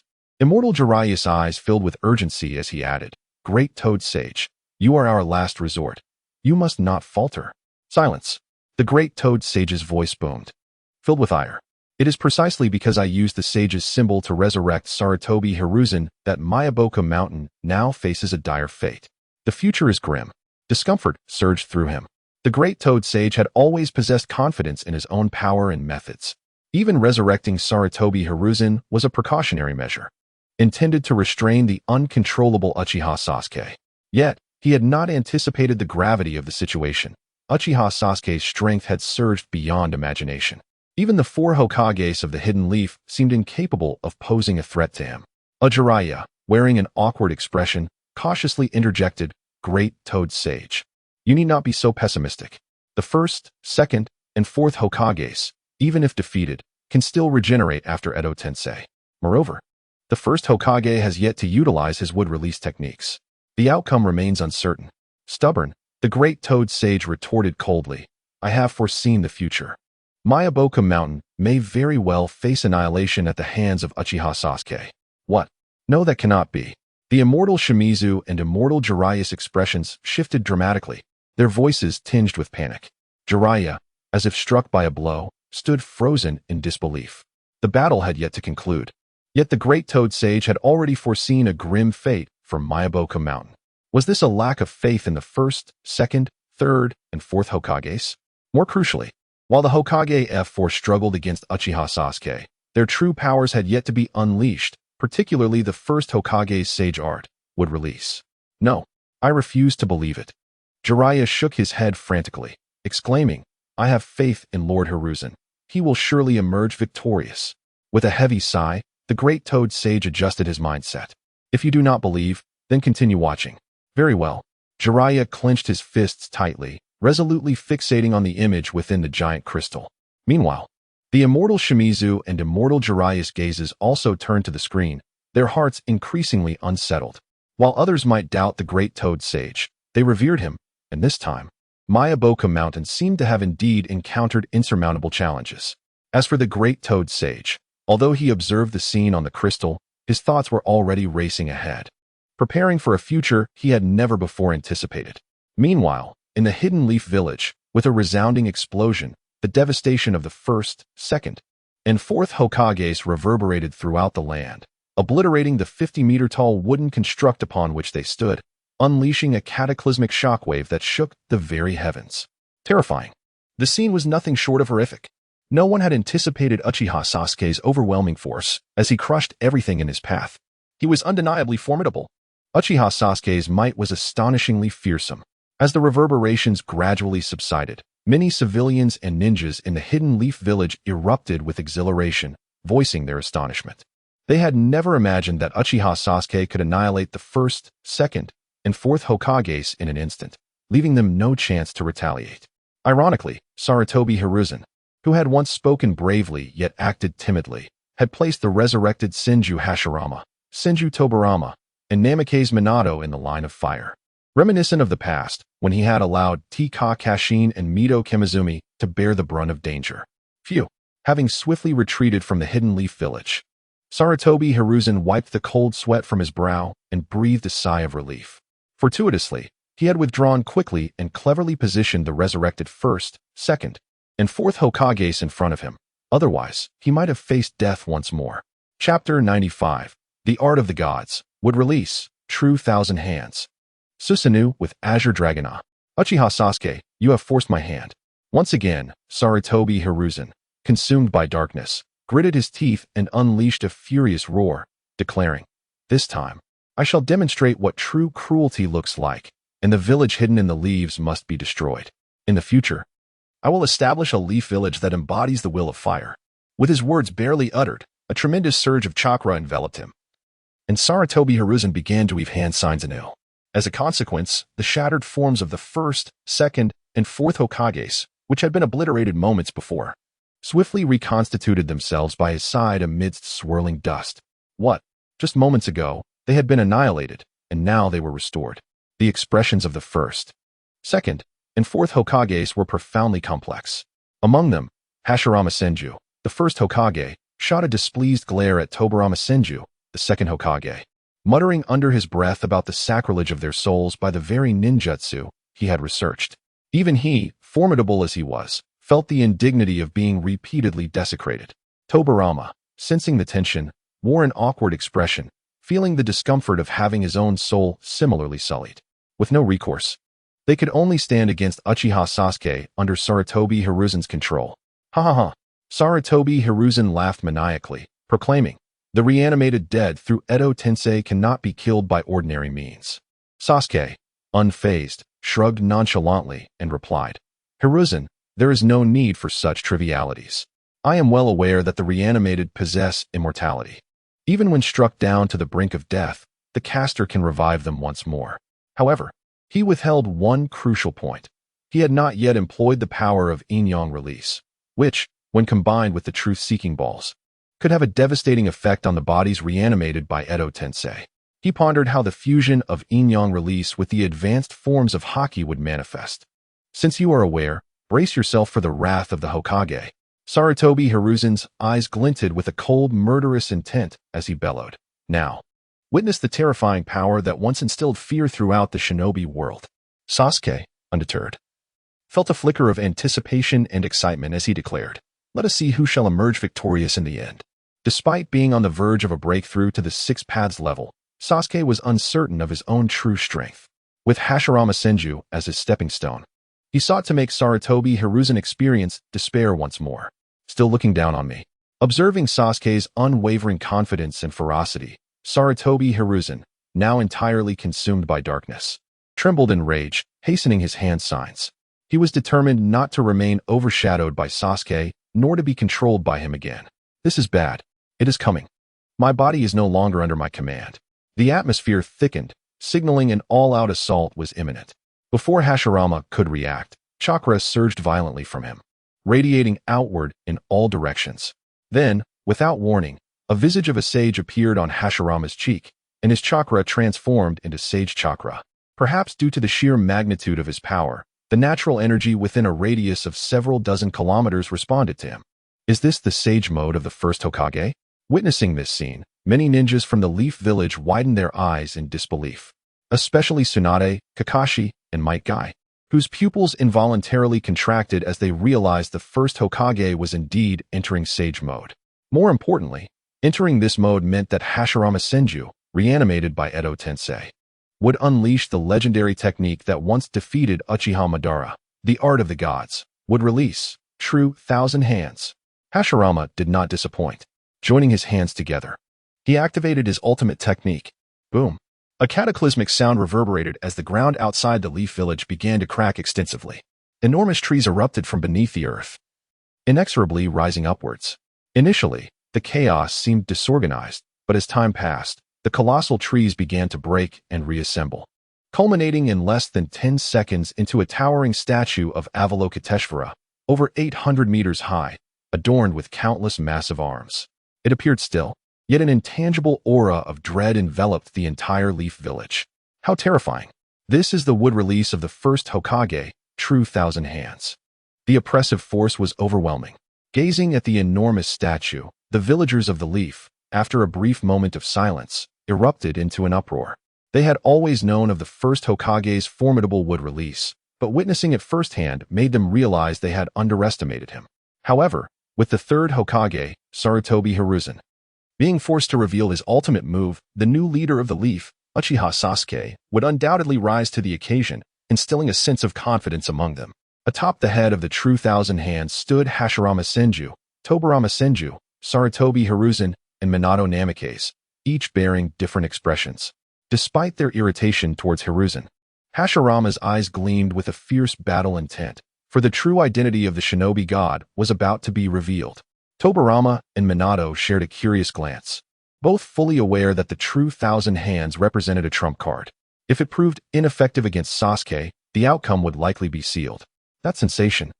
As Sarutobi Hiruzen felt the overwhelming power of the True Thousand Hands, he finally exhaled, regaining his confidence. Uchiha Sasuke, prepare. Roar. However, before he could finish his sentence, he was interrupted by an earth-shattering roar. A colossal azure dragon, over 1,000 meters long, emerged from the clouds. Upon closer inspection, one could see that the dragon's eyes had transformed into the Mangekyou Sharingan, fully manifesting the Susanoo. With a commanding voice, a terrifying power surged forth as a massive dragon clad in golden Susanoo armor materialized in the sky. Without a doubt, this was the Susanoo with the Azure Dragon. Chapter 96. Absolutely Insane. The Ascendance of the Divine Buddha Om. As the Susanoo enveloping the Azure Dragon emerged, an overwhelming aura that seemed capable of annihilating the heavens and the earth surged forth, trembling in all directions. Consequently, upon the appearance of the True Thousand Hands, the completely darkened Sarutobi Hiruzen's confidence and pride reached a zenith. With a sigh of relief, Senju Tobirama felt an easing of his anxiety and fear as the True Thousand Hands materialized, bolstering his resolve. The malevolent Uchiha Sasuke was about to face the relentless retribution of wood release, much like Uchiha Madara had before him. This body was formidable. The True Thousand Hands had regained the prowess of my peak era. Sensing the power of the Edo Tensei, the god of shinobi, Senju Hashirama, could not help but feel a flicker of confidence within. All powerful beings possess their own dignity, and he held immense faith in his ultimate technique, the True Thousand Hands. After all, during his prime, even Uchiha Madara had been forced to retreat. Now, it remained to be seen just how formidable Uchiha Sasuke truly was. Alas, mere seconds into his self-assurance, the souls of the first, second, and fourth Hokages suddenly froze, their astonishment palpable. The reason was evident. Uchiha Sasuke's Susanoo, the Azure Dragon, soared in the sky, its colossal form radiating an overwhelming heat that effortlessly suppressed the aura of the True Thousand Hands, even before the battle had commenced. How could this be? Is this the source of Uchiha Sasuke's confidence? In the next instant, as the first Hokage, Senju Hashirama, and the second Hokage, Senju Tobirama, finally came to their senses, they exchanged incredulous glances, each reflecting the shock in their eyes. After all these years, had the Uchiha clan truly achieved dragon transformation? What bloodline limit was this? Only Sarutobi Hiruzen and Namikaze Minato remained unfazed, their expressions one of sheer astonishment, clearly unprepared for the overwhelming strength of Uchiha Sasuke's draconic form. Sarutobi Hiruzen felt a profound sense of disbelief, for this Susanoo was far more formidable than when it had previously decimated the higher echelons of Konoha. This suggested either that Uchiha Sasuke had previously held back, or that he had undergone a transformative evolution during the month of his death. It has emerged. Uchiha Sasuke has unleashed his ultimate move. Judging by the clash of auras, the True Thousand Hands had suffered a complete defeat.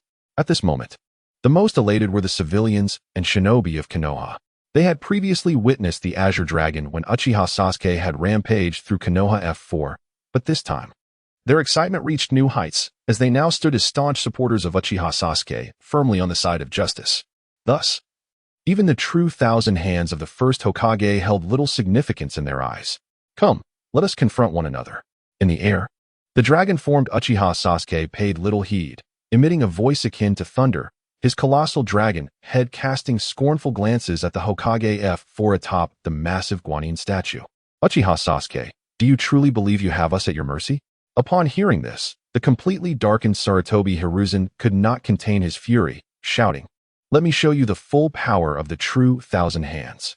Before he finished speaking, Senju Tobirama and Namikaze Minato found themselves involuntarily responding, their chakras surging forth to empower Senju Hashirama. Moreover, as the Edo Tensei caster, Sarutobi Hiruzen also channeled his chakra to Senju Hashirama.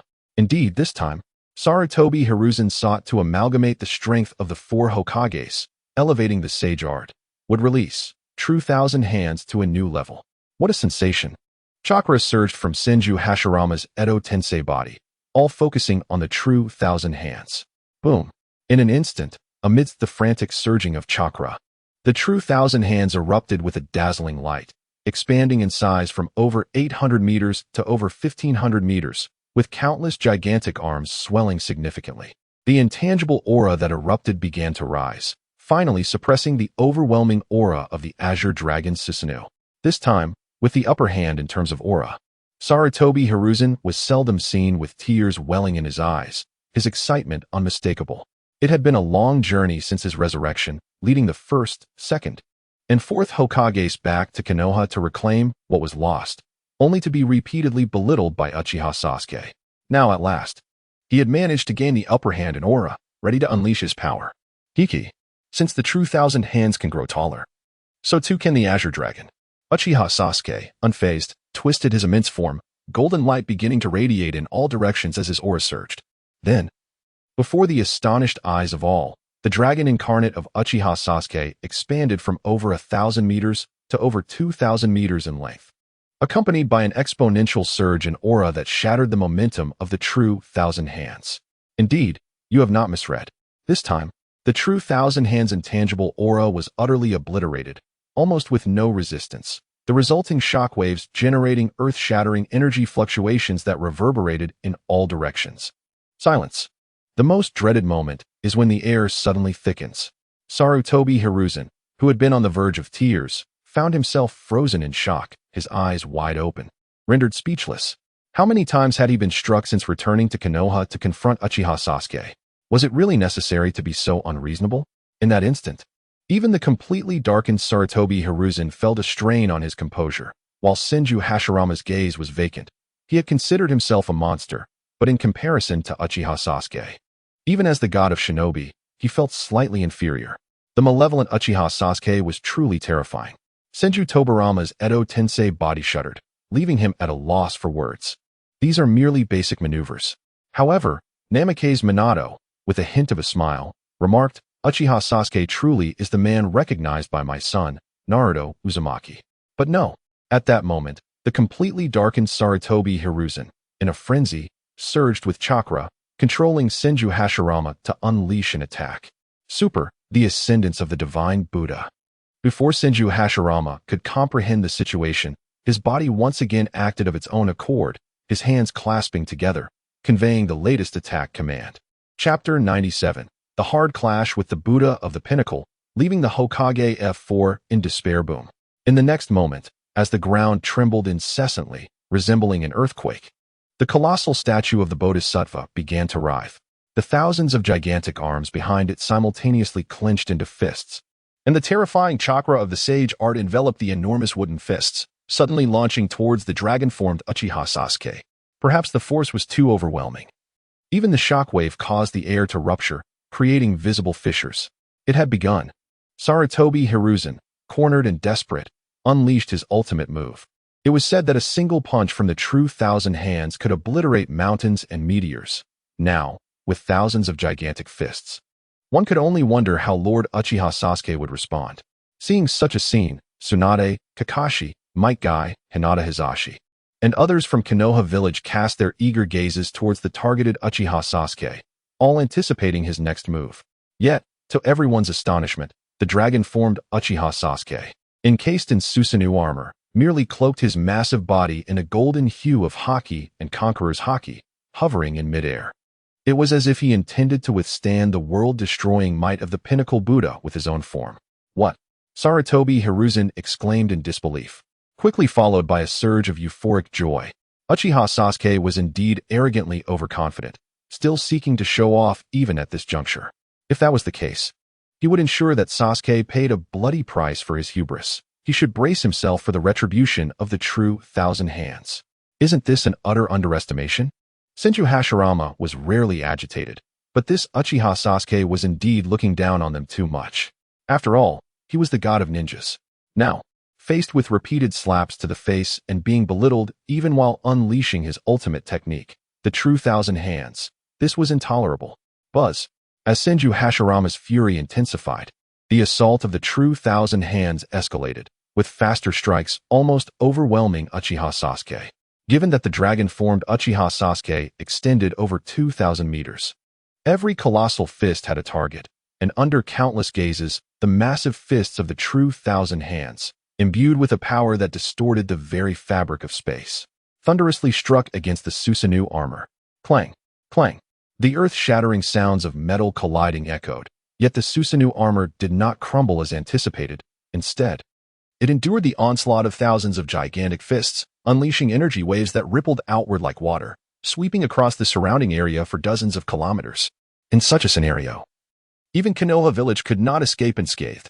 Numerous buildings began to shatter, and the ground fissured, resembling a cataclysmic end for the ninja world, instilling terror in all. However, that was all there was to it. Aside from the elderly and infirm in Konoha, the remaining ninjas and civilians stood on relatively flat ground, awestruck by the unfolding battle. They had envisioned numerous outcomes, but none anticipated that Lord Uchiha Sasuke would not retaliate at all, merely bracing himself against the true Thousand Hands. His confidence, arrogance, and dominance were on full display, demonstrating his disdain for Sarutobi Hiruzen and Senju Hashirama. Indeed, Sarutobi Hiruzen, Senju Hashirama, and Senju Tobirama were rendered utterly speechless, particularly as they beheld the dragon-formed Uchiha Sasuke suspended in mid-air, motionless, enduring the assault of the true Thousand Hands. The thousands of colossal fists striking Sasuke seemed powerful, yet felt akin to mere massages. In that instant, the hearts of the three were shattered. After all, this was the true Thousand Hands unleashed by the Hokage F4. Yet, it yielded nothing like the expected results, and was instead met with a near-humiliating rebuttal from Uchiha Sasuke. No. Why is this happening? As realization dawned, Senju Hashirama's eyes flickered with uncertainty, his fists clenched tightly. Thankfully, he was in a body resurrected through Edo Tensei. Otherwise, he feared he would have been humiliated to death. What a farce. This so-called god of ninjas had been utterly dismantled before Uchiha Sasuke. His true Thousand Hands had even shattered Uchiha Obito's formidable Susanoo, and now, he was merely tickling Uchiha Sasuke? The true Thousand Hands power was not weak. Rather, it was the dragon-formed Uchiha Sasuke's defenses that were overwhelmingly formidable. Even with the full might of the pinnacle Buddha unleashed, it proved utterly futile. How could Uchiha Sasuke possess such preposterous strength? As Sarutobi Hiruzen processed this, he felt a sense of confusion. He had always believed that the first Hokage's intervention would surely suppress Uchiha Sasuke. Yet he never anticipated that the young Uchiha's strength would surpass even that of the first Hokage. Shimura Danzo, this was all your fault for unleashing such an invincible monster. Upon this realization, Sarutobi Hiruzen's disdain for Shimura Danzo deepened. One misstep led to another, and the last scion of the Uchiha clan, Uchiha Sasuke, had plunged Konoha F4 into the depths of despair, plundering the village in the process. This was a touch too wicked, was it not? Senju Tobirama, too, was overwhelmed with shock and despair. Previously, he had never felt such a sense of helplessness even when facing Uchiha Obito. Now, resurrected through Edo Tensei, he was confronted by the Uchiha clan's legacy, Uchiha Sasuke, and found himself engulfed in this feeling. Only Minato Namikaze remained unfazed, calmly observing the situation.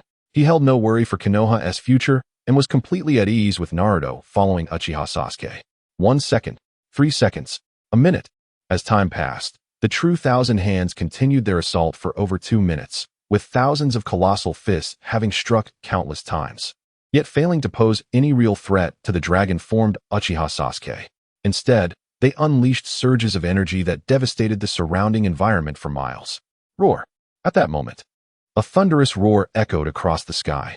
The dragon-formed Uchiha Sasuke abruptly lifted his immense head, producing a sound that shook the very ground. After his massage, it was now time for him to strike back. Dragon Breath. Buzz.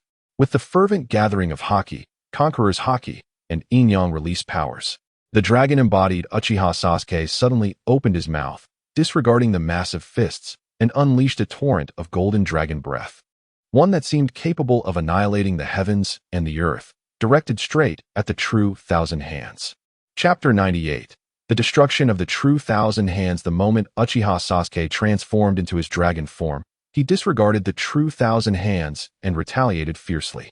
Senju Hashirama, with his characteristic temper, unleashed the top head Buddha technique, launching an audacious counterattack. In an instant, the overwhelming dragon breath clashed with countless colossal arms, producing an energy shockwave that distorted the very fabric of space, sweeping outward in all directions. However, that was all there was to it. In less than 5 seconds of deadlock, the massive arms were obliterated as if made of paper. Seeing this, Sarutobi Hiruzen's confident demeanor shattered. With no time to retreat using conventional means, he instinctively began to control Senju Tobirama and Namake's Minato, employing the Flying Thunder God technique for an emergency withdrawal. Accompanied by a spatial fluctuation, Senju Tobirama, along with Hashirama and Minato, with Sarutobi, disappeared from the head of the true Thousand Hands.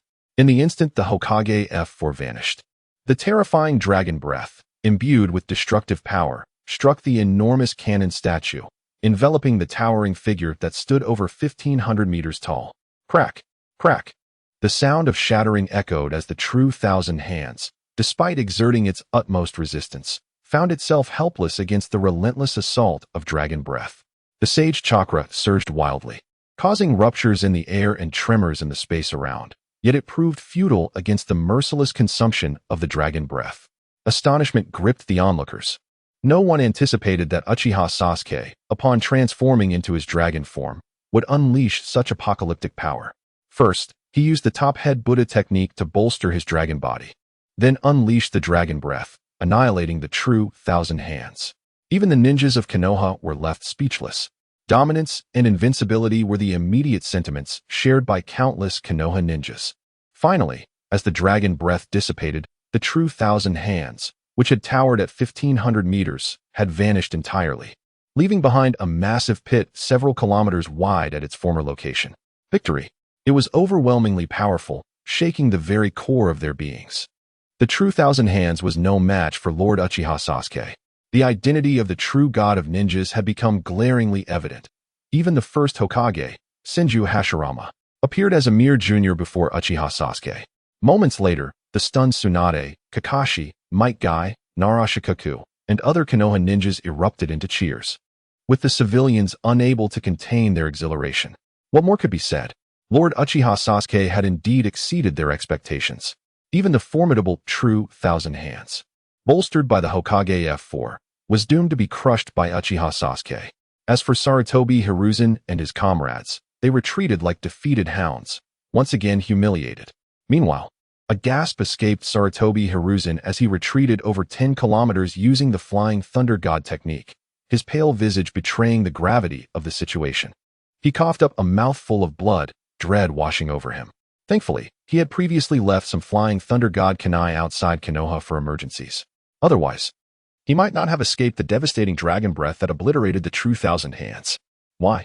Sarutobi Hiruzen wiped the blood from his mouth, his legs trembling as he fought to remain standing, murmuring, "Why is there such an insurmountable gap between us, despite both being gods of ninjas?" Initially, Hiruzen had planned to suppress the trusted ninja god, Uchiha Sasuke, with the assistance of Senju Hashirama. Reality, however, had delivered a harsh blow, revealing that even among gods, disparities existed. The gulf between Hashirama and Sasuke mirrored the chasm between Hiruzen and Hashirama, a stark divide. Sighing, Hashirama acknowledged the truth. His era had ultimately passed. This new age belonged to Uchiha Sasuke. Even the once revered god of ninjas could no longer overshadow Sasuke's brilliance. Evil Uchiha Sasuke. Tobirama cast a resentful glance at Sarutobi Hiruzen, shaking his head in disappointment. What kind of individuals had he promoted? Hiruzen, Shimura Danzo, Kurama Yakumo, and Mito Gate were nothing but failures, having unleashed a monster, Uchiha Sasuke, whom even his elder brother, Hashirama, could not subdue. They were deserving of their downfall. a consequence of their own actions. Such terrifying power, and he hasn't even reached the Six Paths level? Namekieu's Minato mused, holding a flying thunder god kunai, pondering the potential strength Sasuke would possess upon achieving that level. The mere mention of the Six Paths level sent a shiver down Hiruzen's spine, forcing him to the ground in despair. The Six Paths level was a realm only attained by the legendary sage of Six Paths. Even Hashirama and Uchiha Madara had not reached it. With Sasuke's current strength and mastery of Yin-Yang release, it was entirely plausible he could break through. If he did, the entire ninja world would likely stand powerless against him. It's over. Should we retreat? Tobirama realized the gravity of the situation, a resigned smile gracing his lips. Evil Uchiha Sasuke has cemented his power. No one can thwart him now. Hiruzen, cancel the Edo Tensei. We must return to the Pure Land. Hashirama, battered and stripped of all pride, offered a bitter smile, unwilling to say more. This confrontation had shattered his dignity, arrogance, and confidence. It was not that he was weak as an Edo Tensei. Rather, Uchiha Sasuke was overwhelmingly powerful and monstrous. It was only now that Hashirama truly understood the sentiments felt by those overshadowed by him and Uchiha Madara during the Warring States period. Let us return to Mount Myaboku and seek the great sage Toad. Sarutobi Hiruzen, eyes filled with resignation, clenched his fists defiantly. The great sage Toad has lived for so long. Let us see what he can do. Upon hearing this, Hashirama and Tobirama exchanged indifferent glances, unwilling to engage further. Since the moment the great sage Toad had resurrected Sarutobi Hiruzen using the sage symbol, the wheels of fate had begun to turn. In essence, the great sage Toad and Sarutobi Hiruzen were in the same boat.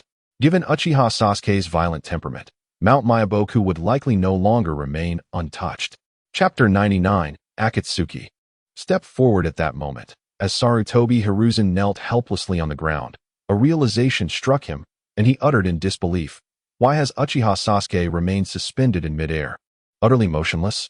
Upon hearing this, Senju Hashirama, Senju Tobirama, and Minato Namikaze were momentarily taken aback, their gazes drawn towards the airborne, dragon-formed Uchiha Sasuke, revealing their confusion. They had just been shaken to their core and had not noticed that after seemingly overwhelming the true number of Senju, Sasuke had fallen silent, instead directing his gaze elsewhere. What was happening? Even Tsunade, Might Guy, Nara Shikaku, and Kakashi from Konoha sensed something was amiss, their expressions betraying a mix of bewilderment and concern. What could be troubling Lord Uchiha Sasuke in his dragon form? Before long, the atmosphere shifted as Sasuke's colossal form twisted, his immense head turning towards the eastern side of Konoha. Without warning, he unleashed a thunderous command. "Akatsuki's wretches, have you had enough? Will you not show yourselves?"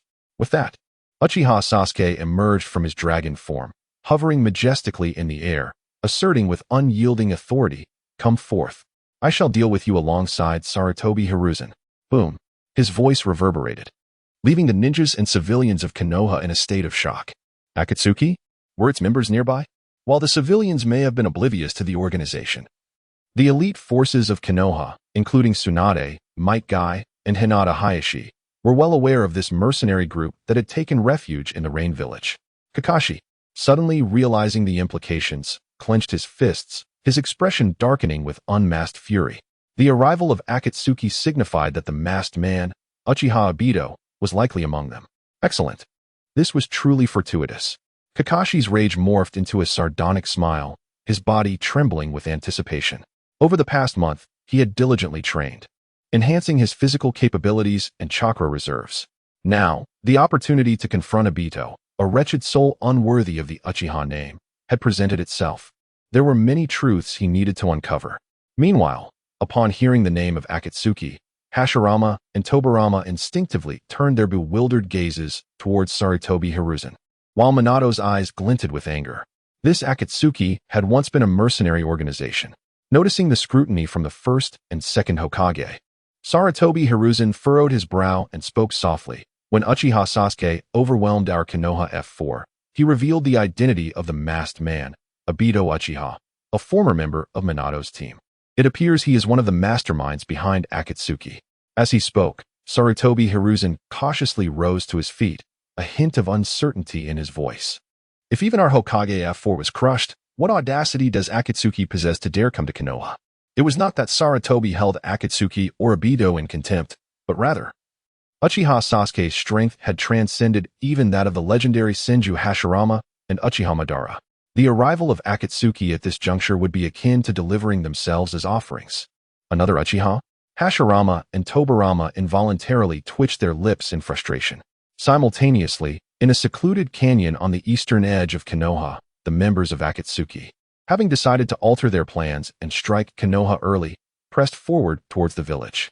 However, they were taken aback when they beheld Uchiha Sasuke engaged in battle with the Hokage F4, particularly witnessing his Susanoo clad in the Azure Dragon, overwhelmingly decimating the true number of Senju. The Akatsuki members were left utterly dumbfounded. Even Nagato, who held unwavering confidence in his Rinnegan, was startled, and the controlled pain bodies displayed signs of distress. Konan was equally taken aback, her mind swirling with turmoil as she grappled with the shocking revelation that Uchiha Sasuke, a known monster, had dispatched even the Hokage F4. Once harboring thoughts of taking advantage of the conflict, it became clear to her that Sarutobi Hiruzen, alongside the reanimated 1st, 2nd, and 4th Hokage, were the ones truly in peril. Nearby, Ibido trembled slightly, witnessing Uchiha Sasuke's display of power as he suppressed the 1st Hokage, instilling a flicker of doubt within him. Though his expression remained stoic, his eyes betrayed a mixture of distortion and shock. The reactions of Kakazu, Haiden, Deidara, and Orochimaru varied. If one looked closely, they would notice fear creeping into the expressions of Deidara and Sasori, while Orochimaru appeared eager to flee. His involvement with Akatsuki had been driven by personal motives. This mission to Konoha was intended to assess potential gains. Yet he found himself witnessing the revival of his former teacher Sarutobi Hiruzen, accompanied by the formidable 1st, 2nd, and 4th Hokage, who were now being mercilessly overwhelmed. Perhaps it was best to retreat. Could they truly contend with the terrifying Uchiha Sasuke? After all, he had effortlessly shattered the 1st Hokage's sage art would release. Their venture was undoubtedly a path to demise. In the next moment, whispers began to circulate among the once arrogant members of Akatsuki. Kisame, Sasori, and Deidara exchanged glances, each reflecting a shared sense of trepidation. Their fears were not unfounded. Uchiha Sasuke's Susanoo had stripped them of the will to fight. With a sigh, Konan could not contain her dismay. She turned to Nagato and said, "Uchiha Sasuke's strength surpasses our expectations. We should retreat." Nagato remained silent, his expression impassive as he turned to Ibido, conveying a simple message. "Should we proceed?" "Let us withdraw," Ibido replied, his voice icy and his demeanor shifting unpredictably. To know oneself and one's enemy is to secure victory in every battle.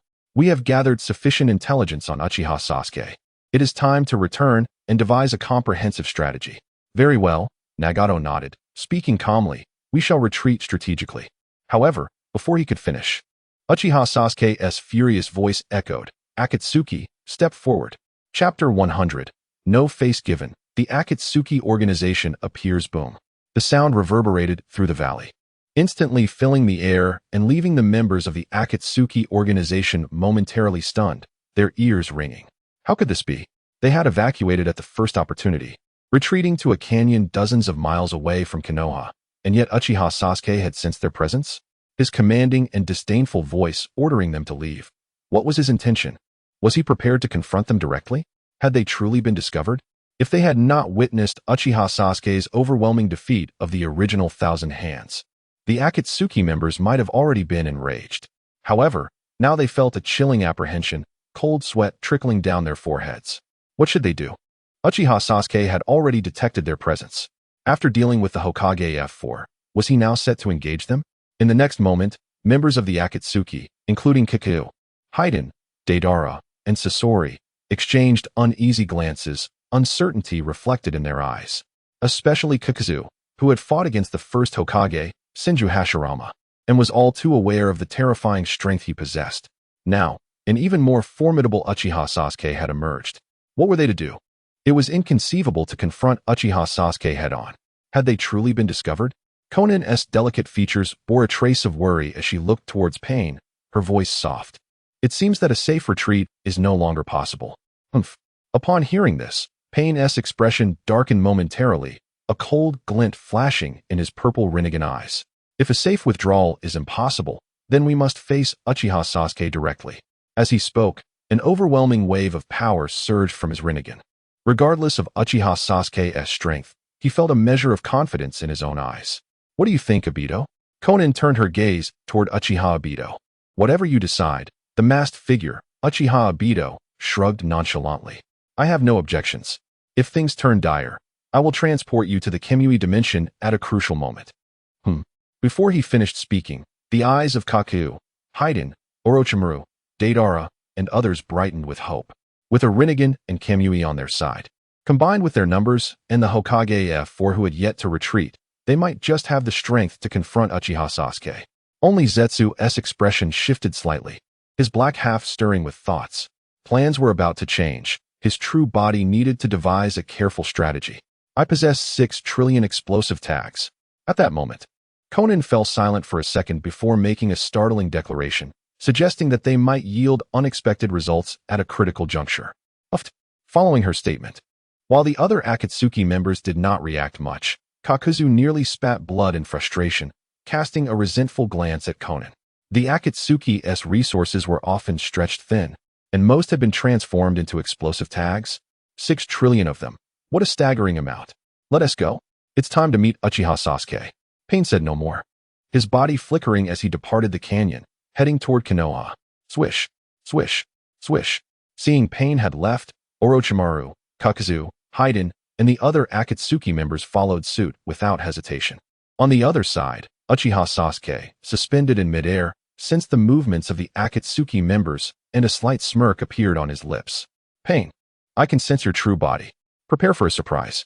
Indeed, hidden within a little-known cave beneath that very canyon, Nagato, who had nearly lost the ability to walk, believed he had isolated himself from the world with his barriers. Little did he know, his efforts were futile. The power of Pain's Rinnegan was surging uncontrollably, and Uchiha Sasuke was able to sense it with his advanced perception. They're coming. The members of the Akatsuki had arrived. Were they truly planning to attack Konoha? As shadows gradually appeared to the east of Konoha, many shinobi and civilians could not help but gasp in astonishment. As the figures drew closer, their true identities became apparent, clad in black cloaks adorned with red clouds. While the civilians remained oblivious, the elite shinobi of Konoha, including Tsunade, Hyuga Hizashi, and Narashikaku, widened their eyes in disbelief, their hearts tumultuous. What in the world? They were witnessing Deidara, Sasori, Kakuzu, Haiden, Orochimaru, and others, S-rank rogue ninjas from various villages. The Akatsuki had gathered such formidable individuals. It was terrifying.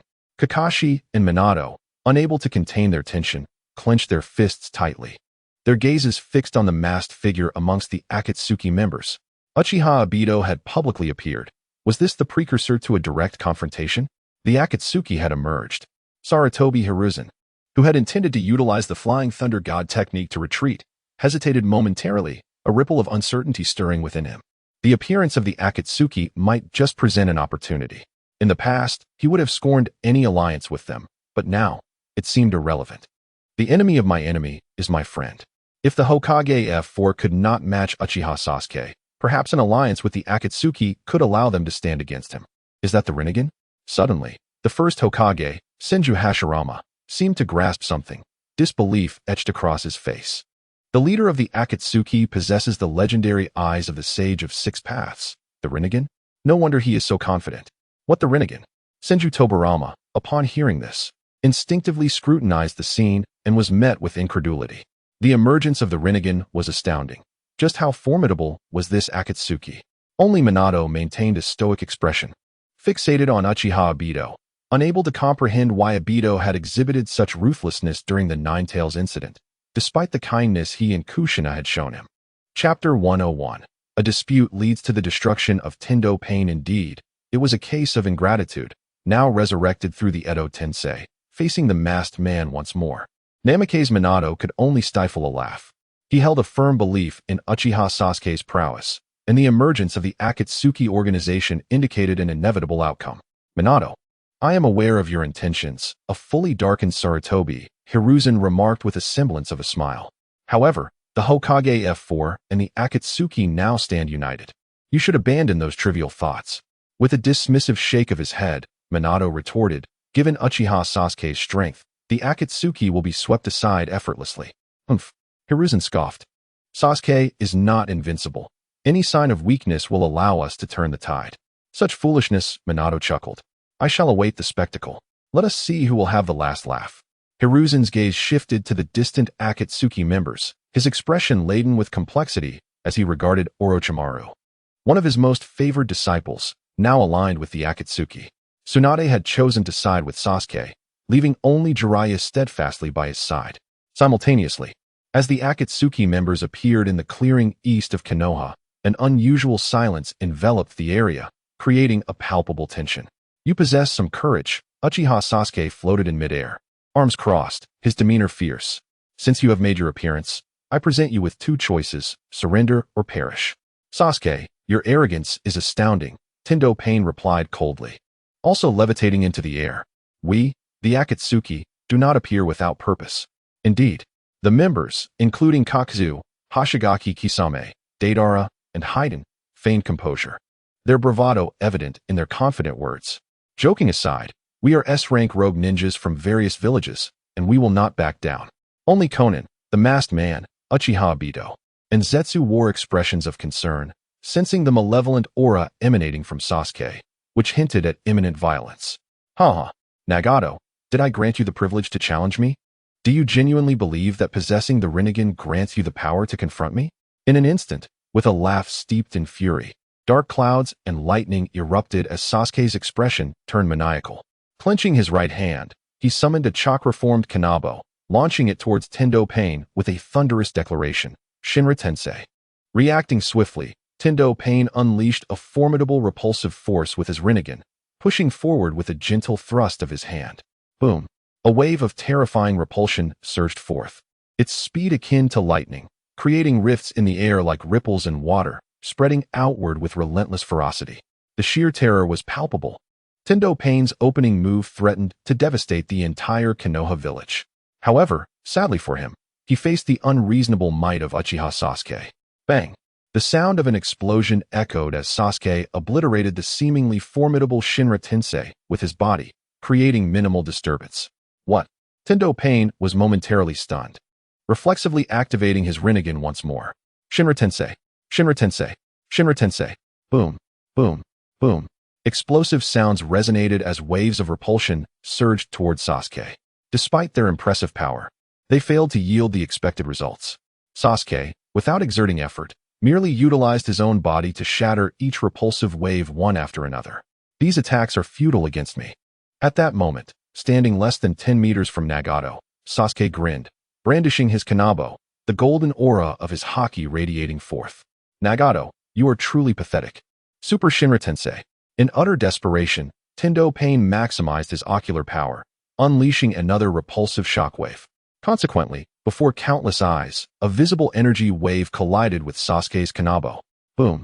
The sound of a deafening explosion filled the air, yet within less than a second, the Super Shinra Tensei was annihilated, leaving Tendo Pain's body unprepared for the onslaught of Sasuke's terrifying energy, which obliterated him into nothingness. Even the black rods used for chakra and ocular transmission were violently shattered. No, Konan exclaimed, her voice dripping with disbelief. She never anticipated that in the very first clash, Tendo Pain would be vanquished. And her heart ached at the realization that Nagato's body was, in fact, Yahiko's. Now there would be no opportunity to recover his remains. The pain was overwhelming. The Akatsuki members were also rendered speechless, their expressions blank. Even the masked man Uchiha Obito stood in shock, his mind racing with the singular thought, the Rinnegan, was this all it could offer? At the moment Tendo Pain was obliterated, Nagato, hidden in the depths of a canyon, akin to a feeble shadow, felt a severe backlash, spitting out a mouthful of blood, his vitality waning. If someone were present, they would observe the expression of sheer horror in Nagato's Rinnegan, with blood trickling from the corners of his eyes. Chapter 102. The Destruction of Pain's Six Paths. A terrifying presence that stuns the entire arena. Why? How could the Deva path of pain be obliterated in a mere moment? This, Uchiha Sasuke, is astonishingly powerful, almost monstrous in his prowess. Within the dimly lit cave, Nagato, disregarding the blood-red tears streaming from his Rinnegan, was engulfed in a state of tremor and disbelief. He had anticipated Sasuke's strength and was aware of his triumph over the true Thousand Hands, yet he had never imagined that, when confronted with Uchiha Sasuke, such immense power would annihilate his Deva path in an instant. His once proud Rinnegan seemed to transform into a colossal jest before the terrifying might of Uchiha Sasuke. What should I do? A flicker of helplessness crossed Nagato's waning visage, his heart trembling with dread. Since Yahiko's demise, he had once again felt a profound sense of impotence. However, upon recalling that the body of Yahiko, which had sustained the Deva path, lay shattered, a terrifying surge of ocular power erupted anew from his Rinnegan, and a frigid aura of killing intent could no longer be suppressed. No, I will not be defeated. The Deva path may have been vanquished, but he still commands the Hell, Human, Ashura, Hungry Ghost, and Animal paths regardless of the cost. I must confront Uchiha Sasuke to the bitter end. Haha. Nagato let out a wildly maniacal laugh, wholly unconcerned with his already battered form, as he began to channel chakra and the power of his Rinnegan. He had no retreat left, no second chance. It was succeed or perish. On the other side, after swiftly obliterating the Deva path, the members of the Akatsuki organization, initially stunned and dumbfounded, gradually regained their composure, revealing expressions of disbelief. How could the formidable Deva path be dispatched so effortlessly? This was the legendary Rinnegan, the Eye of the Sage of Six Paths, rendered utterly ineffective against Uchiha Sasuke. This was simply beyond comprehension. Could it be true? Deidara exclaimed dramatically. The leader pain couldn't he even endure for a second before being resolved? This is terrifying. Orochimaru licked his lips, trembling as he remarked. A monster has emerged from the Uchiha clan, surpassing even Uchiha Madara. Uchiha Sasuke is incredibly formidable, almost feral. Haiden, Kisame, Kakazu, and Scorpion, members of Akatsuki, could not help but tremble, feeling an oppressive and suffocating weight they had long forgotten. Even before confronting Uchiha Sasuke directly, their hearts, once steeled, now wavered with trepidation. The sheer ferocity of Uchiha Sasuke instilled fear within their unruly spirits. Everyone, stay calm, do not panic, Conan urged, furrowing her brow. To stabilize morale, she inhaled deeply and stated solemnly, the Deva path is merely a puppet. Nagato still possesses 5 more. As her words resonated, the hearts of Kisame, Deidara, and Scorpion momentarily steadied. They understood that their leader, Nagato, preferred to use the Deva path as a front while he remained in the shadows. Now that Uchiha Sasuke had dealt a blow to the Deva path, Nagato would surely retaliate, revealing the true capabilities of the Rinnegan. Observing the scene, Minato Namikaze could not help but mockingly interject. Sarutobi Hiruzen, are you certain about collaborating with the Akatsuki? That was merely a puppet. The true body has yet to reveal itself. Despite feeling inwardly furious at pain, Hiruzen Sarutobi maintained his composure, defiantly asserting, the Rinnegan, a legendary eye possessed only by the Sage of Six Paths, cannot be so easily vanquished. Even with the Rinnegan, the disparity in strength against Uchiha Sasuke is immense. Upon hearing this, Hashirama Senju's eyes flickered momentarily before he spoke with undeniable authority. Uchiha Sasuke's strength and abilities may very well rival those of a Six Paths level ninja. To continue watching is merely to invite humiliation. Senju Tobirama immediately sought to retort, but found himself at a loss for words. It seemed plausible that the malevolent Uchiha Sasuke could indeed dismantle the true Thousand Hands, suggesting he might indeed rival a Six Paths level ninja. Disheartening, is it not? The emergence of such a monstrous entity as Uchiha Sasuke from the Uchiha clan left Tobirama feeling deeply unsettled, a torment surpassing all else. No. Hiruzen clenched his fists, his voice resolute. There may yet be an opportunity. Hashirama, now unconcerned, merely shrugged lightly, prepared to witness the unfolding drama, eager to gauge the limits of Uchiha Sasuke's power. Hurry, another one has appeared. The corpse puppets possessing Rinnegan emerged once more. As anticipated, at this moment, with the simultaneous appearance of the Ashura, Human, Animal, Hungry Ghost, and Hell paths, many civilians and ninjas from the Leaf Village erupted into an uproar. In an instant, the battlefield ignited with astonishment. For who would have believed that after the Deva path was swiftly eliminated, 5 more Rinnegan-wielding puppets would emerge, racing towards Uchiha Sasuke at incredible speed. Boring. Observing the remaining 5 paths of pain, Uchiha Sasuke let out a ferocious laugh, declaring, Nagato, what are you hiding for? Come out with your true body. Boom. In the next heartbeat, Without any warning, a thunderous surge of chakra imbued with the aura of in-release shot skyward, instantly transforming the atmosphere, gathering dark clouds, and igniting a violent tempest of lightning above the battlefield. Then, before a multitude of astonished gazes, the newly appeared Ashura, human, animal, hungry ghost, and hell paths froze mid-air. As if losing control, their chakra erupting uncontrollably. One by one, they plummeted from the sky, crashing heavily to the ground. Silence. The most dreaded kind of silence. No one anticipated that the newly emerged 5 paths of pain would be dispatched so swiftly. They had not even faced Uchiha Sasuke directly, nor had they withstood even a fraction of his overwhelming presence before losing all combat capability. Chapter 103. The Emergence of Nagato, Black Zetsu's Paternal Recognition. Thus, confronted with the overwhelming presence of Pain's 6 paths, the members of the Akatsuki organization, including Deidara, Kisame, and Kakazu, who had only just regained their composure, found their expressions once again frozen in disbelief, their hearts stirred with tumultuous emotions, teetering on the brink of tears. Was it truly necessary to toy with them in such a manner? How were they to maintain their composure in the face of such overwhelming force? Konan, equally stunned, displayed a countenance filled with uncertainty.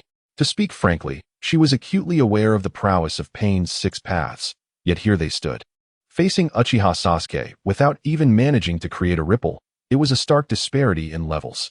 On the other side, the legendary Hokage F4, comprised of Sarutobi Hiruzen and Senju Tobirama, were equally taken aback, seemingly reluctant to accept the reality before them. Sarutobi rubbed his eyes in disbelief. Yet no matter how he attempted to clear his vision, the scene remained unchanged. The 5 puppets, once under the control of the Rinnegan, lay discarded on the ground, rendered powerless. Only Senju Hashirama and Namikaze Minato maintained their composure. Hashirama knew of Uchiha Sasuke's strength, having witnessed how he effortlessly severed the puppets' control with sheer force, reducing them to mere remnants, while Minato held an unwavering faith in Sasuke. Before it even begins, it appears to have concluded, they mused. The Rinnegan pales in comparison to Lord Uchiha Sasuke. At that moment, the most jubilant and invigorated individuals were the ninjas of Konoha. They had anticipated a grand battle, yet were astonished to witness the Akatsuki leader being decisively crushed by Uchiha Sasuke before he could even commence his display of power. Meanwhile, within the dim confines of a cavern, Nagato, realizing he had lost control over the Hell Path, Human Path, Ashura Path, Hungry Ghost Path, and Animal Path, was consumed by fury, spitting out several mouthfuls of blood. His already weakened spirit plummeted further into despair, his Rinnegan, stained with blood and tears, now reflecting sheer shock. He had never fathomed that Uchiha Sasuke could so effortlessly sever the Rinnegan's control over the 6 paths of pain. He had initially planned to hover above Konoha, inflicting suffering upon its citizens, ninjas, and the leader, Uchiha Sasuke, forcing them to experience pain in order to understand it. But now, everything was in ruins. Uchiha Sasuke had turned the tables, forcing him into the role of the one who suffers. You must sense my presence now. If we are to confront each other, let it be a battle to the death. As Nagato felt his body weaken from continuous assaults, a frenzied look flashed in his Rinnegan. With no options left, he had exhausted himself through prolonged use of the Rinnegan and the outer path, leaving him utterly depleted. Had Uchiha Sasuke not emerged so suddenly, he might have remained composed, but now he was out of alternatives. With a swift motion, Nagato's battered form transformed into a blur and vanished from the cavern. Feeling the shift, Uchiha Sasuke smirked and whispered to himself, "Nagato, allow me to show you true pain and despair." He was prepared. Should Nagato attempt to flee, he would unleash his full power to obliterate him. Moments later, Nagato's weakened form reappeared, hovering above the area occupied by the Akatsuki members, locking eyes with Uchiha Sasuke. The depths of his Rinnegan surged with chaotic energy. Tension enveloped the atmosphere. The Akatsuki members dared not blink, caught between anticipation and trepidation. The emergence of their leader signaled that things were about to get serious. So this is Nagato. Sarutobi's expression shifted multiple times as he contemplated retreat. This Nagato appeared emaciated, as though suffering from prolonged malnutrition. How could he possibly stand against Uchiha Sasuke? The thought prompted Sarutobi to discreetly prepare for a hasty exit, planning to employ the Flying Thunder God technique at the slightest sign of danger. The Akatsuki did not seem reliable. He would need to seek an alliance with the Great Sage Frog for any hope of defeating Uchiha Sasuke. Namake's Minato, bemused by Sarutobi's thoughts, observed, while Senju Tobarama, desperate to flee, felt uncomfortable witnessing the malevolent Uchiha Sasuke flaunting his power. "What do you intend to do, Uchiha Sasuke?" Suddenly, Nagato, suspended in midair, took a deep breath and declared, "Why be so confrontational? It seems we are left with no choice but to fight to the bitter end. What else could I do?" Uchiha Sasuke replied with a look of incredulity, his tone commanding, "I simply aim to unify the entire ninja world." "Oh." Nagato raised an eyebrow, his voice icy. "If you seek to unify the ninja world, then you must provide the nine-tailed beasts to our Akatsuki. In return, the land of rain shall submit to Konoha. Apologies." Uchiha Sasuke shook his head, arms wide open, his voice brimming with fervor. "I desire both the unification of the ninja world and the Ten Tails." The moment those words left his lips, a cacophony echoed in the minds of Nagato, Konan, the masked man, Uchiha Obito, and Zetsu, leaving them momentarily stunned. Wait, Uchiha Sasuke knows of the Ten Tails? Does that imply he has ulterior motives for collecting the nine-tailed beasts? A shockwave rippled through them, catching Nagato, Konan, Obito, and Zetsu completely off guard. They had only informed the other members of the Akatsuki about collecting the nine-tailed beasts to create a powerful weapon to conquer the world, never specifying the true goal of resurrecting the Ten Tails. Even Uchiha Itachi was unaware of their ultimate objective. Now, Uchiha Sasuke had openly stated it, signaling an attempt to thwart their plans. Zetsu's black half rarely displayed emotion, but now revealed a complex expression. Was it possible that Uchiha Sasuke also sought to revive the Ten Tails? The emergence of the Ten Tails would inevitably lead to the return of his mother, Kaguya Akatsuki. What troubled Zetsu was that Uchiha Sasuke was not Uchiha Madara. Had it been Madara, he could have played his cards to the very end, engaging in heartfelt dialogue. However, Uchiha Sasuke was a different matter altogether. He was not easily swayed, and it would be absurd to kneel and acknowledge him as a father. Chapter 104, Unveiling Everything. Shocking the audience, no. How could Uchiha Sasuke, at such a tender age, be acknowledged as a father? His two foolish brothers, Otsutsuki Kinshiki and Otsutsuki Momoshiki, would surely be enraged to the point of resurrection, and their mother, Otsutsuki Kaguya, might not concur either. A sense of discomfort washed over the black half of his being, which trembled slightly, revealing a hint of skepticism in the white half. Ever since Uchiha Sasuke emerged, the state of Black Zetsu had been rather abnormal, exhibiting severe emotional fluctuations and a reluctance to engage in conversation. Gathering the nine-tailed beasts, could that truly resurrect the legendary Ten Tails? So this was the true aim of the Akatsuki organization? It seemed Lord Uchiha Sasuke had already seen through everything. At that moment, the ninjas of Konoha, led by Tsunade, Hayashi Hyuga, Shikaka Nara, and Might Guy, involuntarily displayed expressions of dawning realization, their admiration and respect for Uchiha Sasuke growing ever deeper. To speak bluntly, while the Akatsuki organization operated discreetly in the Rain Village, they were gradually being exposed by the already transformed Uchiha Sasuke, first revealing that the masked man was Uchiha Obito, then unveiling the Akatsuki's Moon Eye plan, which sought to resurrect the Ten Tails. If further revelations continued, it would be as if the Akatsuki's very secrets were being stripped bare, leaving nothing concealed. Had the matter escalated to the point of involving the chakra fusion of the nine-tailed beasts for the resurrection of the Ten Tails? Sarutobi Hiruzen furrowed his brows, displaying a look of confusion. From what he understood of the clandestine affairs, even with the assembly of nine-tailed beasts, resurrecting the Ten Tails seemed implausible. After all, the Nine Tails had been created by Sage of the Six Paths, undoubtedly holding secrets yet to be revealed. Nearby, the first Hokage, Senju Hashirama, appeared to have had an epiphany, casting his gaze upon Nagato's Rinnegan, and astonishingly remarked, "If we were to utilize the Rinnegan, the chakra of the Nine Tails might truly be able to fuse and resurrect the Ten Tails." Uchiha Sasuke seeks to seize Nagato's Rinnegan. Senju Tobarama also grasped the gravity of the situation, stating, "Once Uchiha Sasuke possesses the Rinnegan, he would undoubtedly be invincible in the ninja world." Was he not invincible already? Namake's Minato retorted without hesitation. Senju Tobarama's expression froze, his mouth agape as he struggled to articulate a rebuttal, yet no words escaped him. For after defeating the true incarnation of Senju, overpowering pain, Uchiha Sasuke had indeed reached a level of dominance over the entire ninja world. What? Was the so-called tailed beast weapon merely the Ten Tails? Now it all made sense. At this juncture, the members of the Akatsuki organization, Deidara, Kaido, Kisame Hoshigaki, Orochimaru, and others, were not fools. Upon hearing Uchiha Sasuke's proclamation, they swiftly understood that the so-called tailed beast weapon referred to the Ten Tails. And what was the Ten Tails? If not the fused chakra entity of the nine-tailed beasts?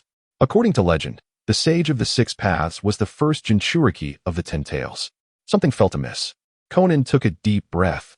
For reasons unknown, the unease within her intensified.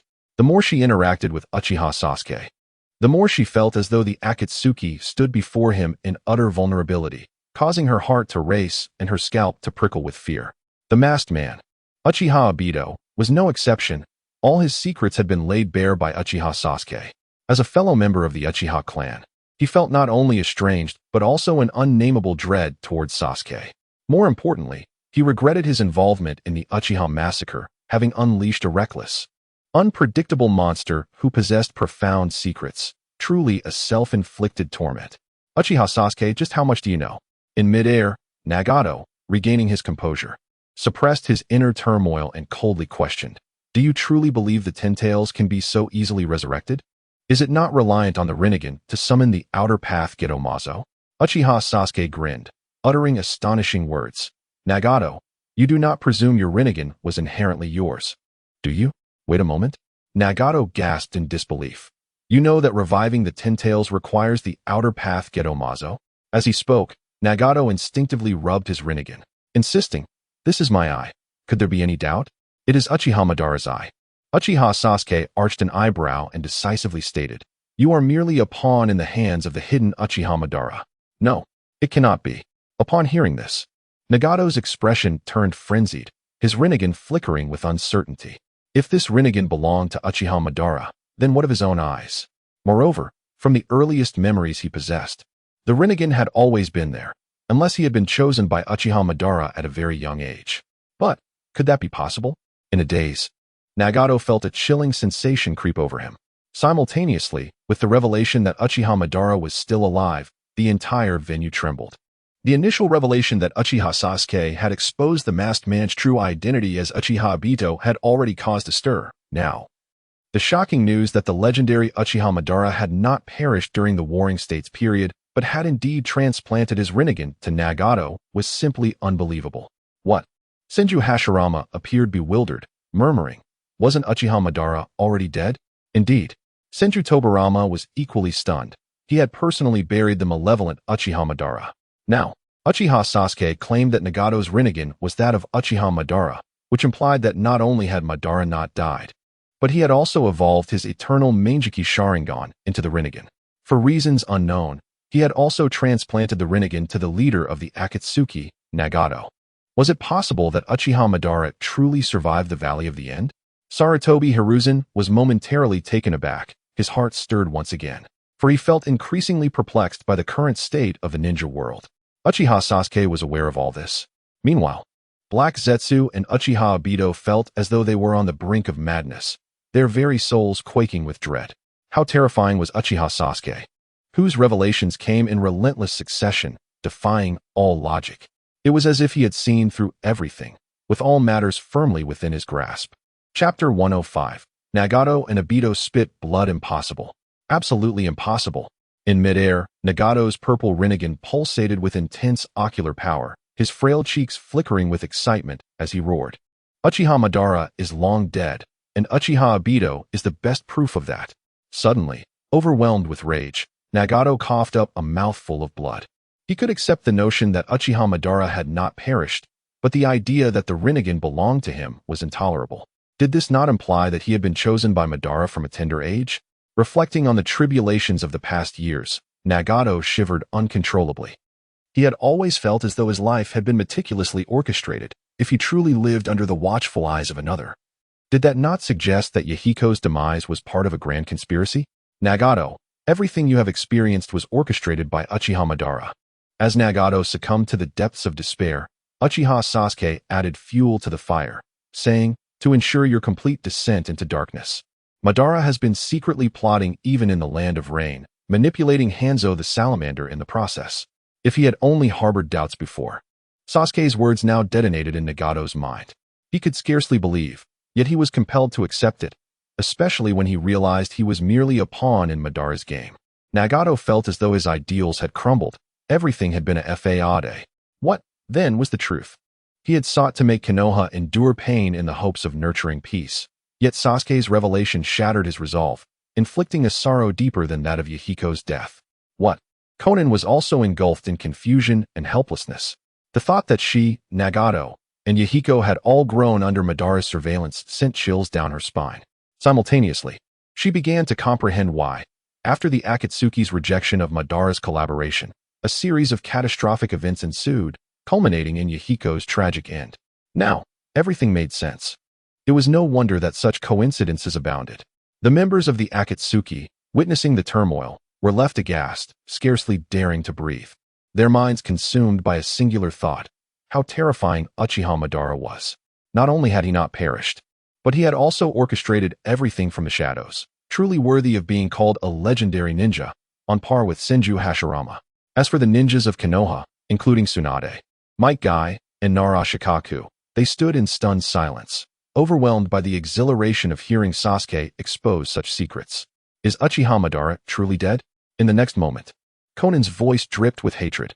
He orchestrated everything from behind the scenes, intending for us to become mere tools to gather tailed beasts. He must be dead. Uchiha Madara, arms crossed, disdainfully replied.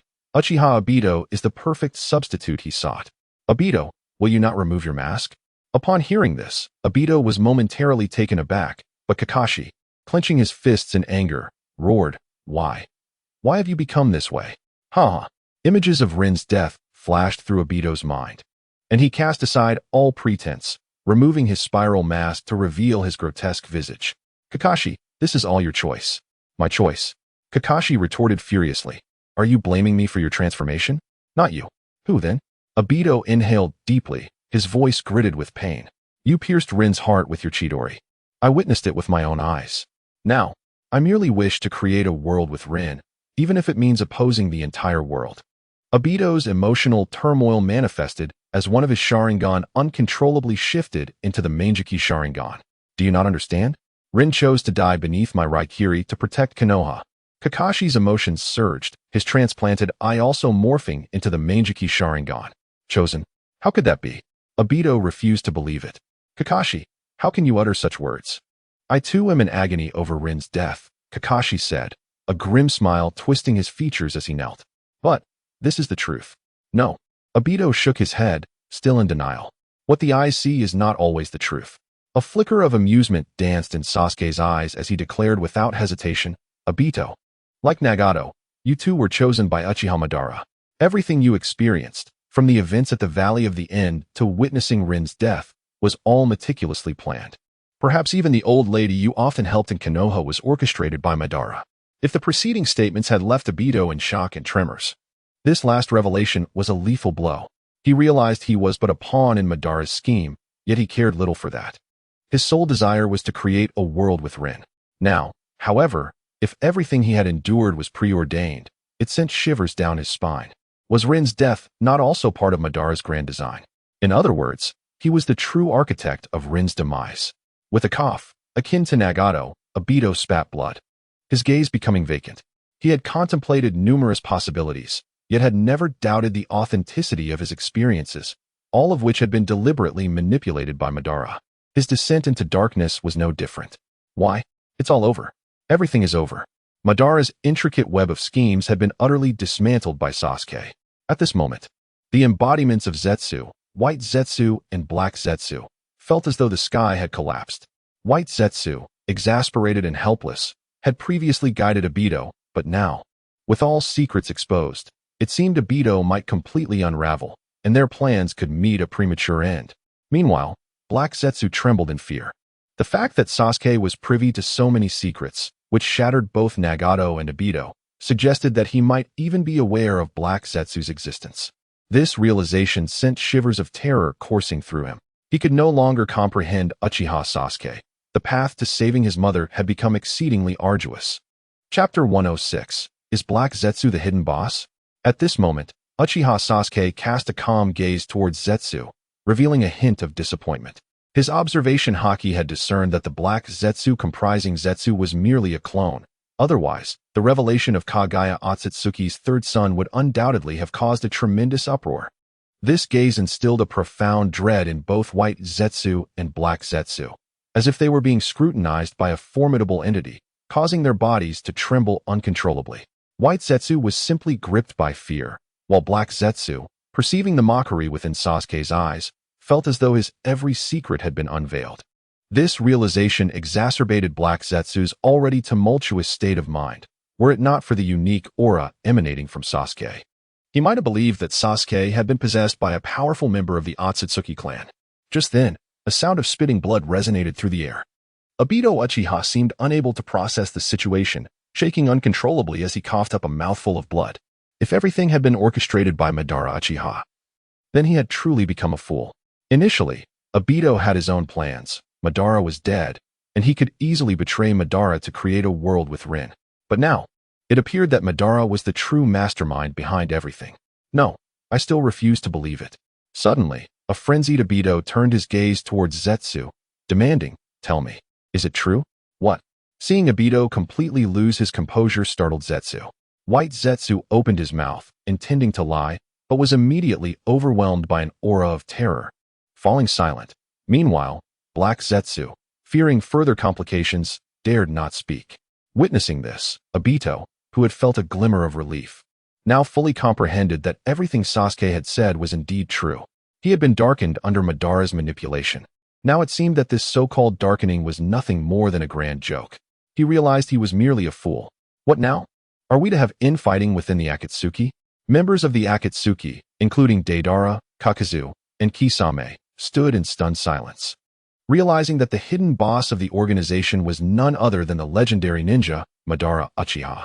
Even Nagato and Obito were merely pawns in Madara's scheme, unknowingly working for him.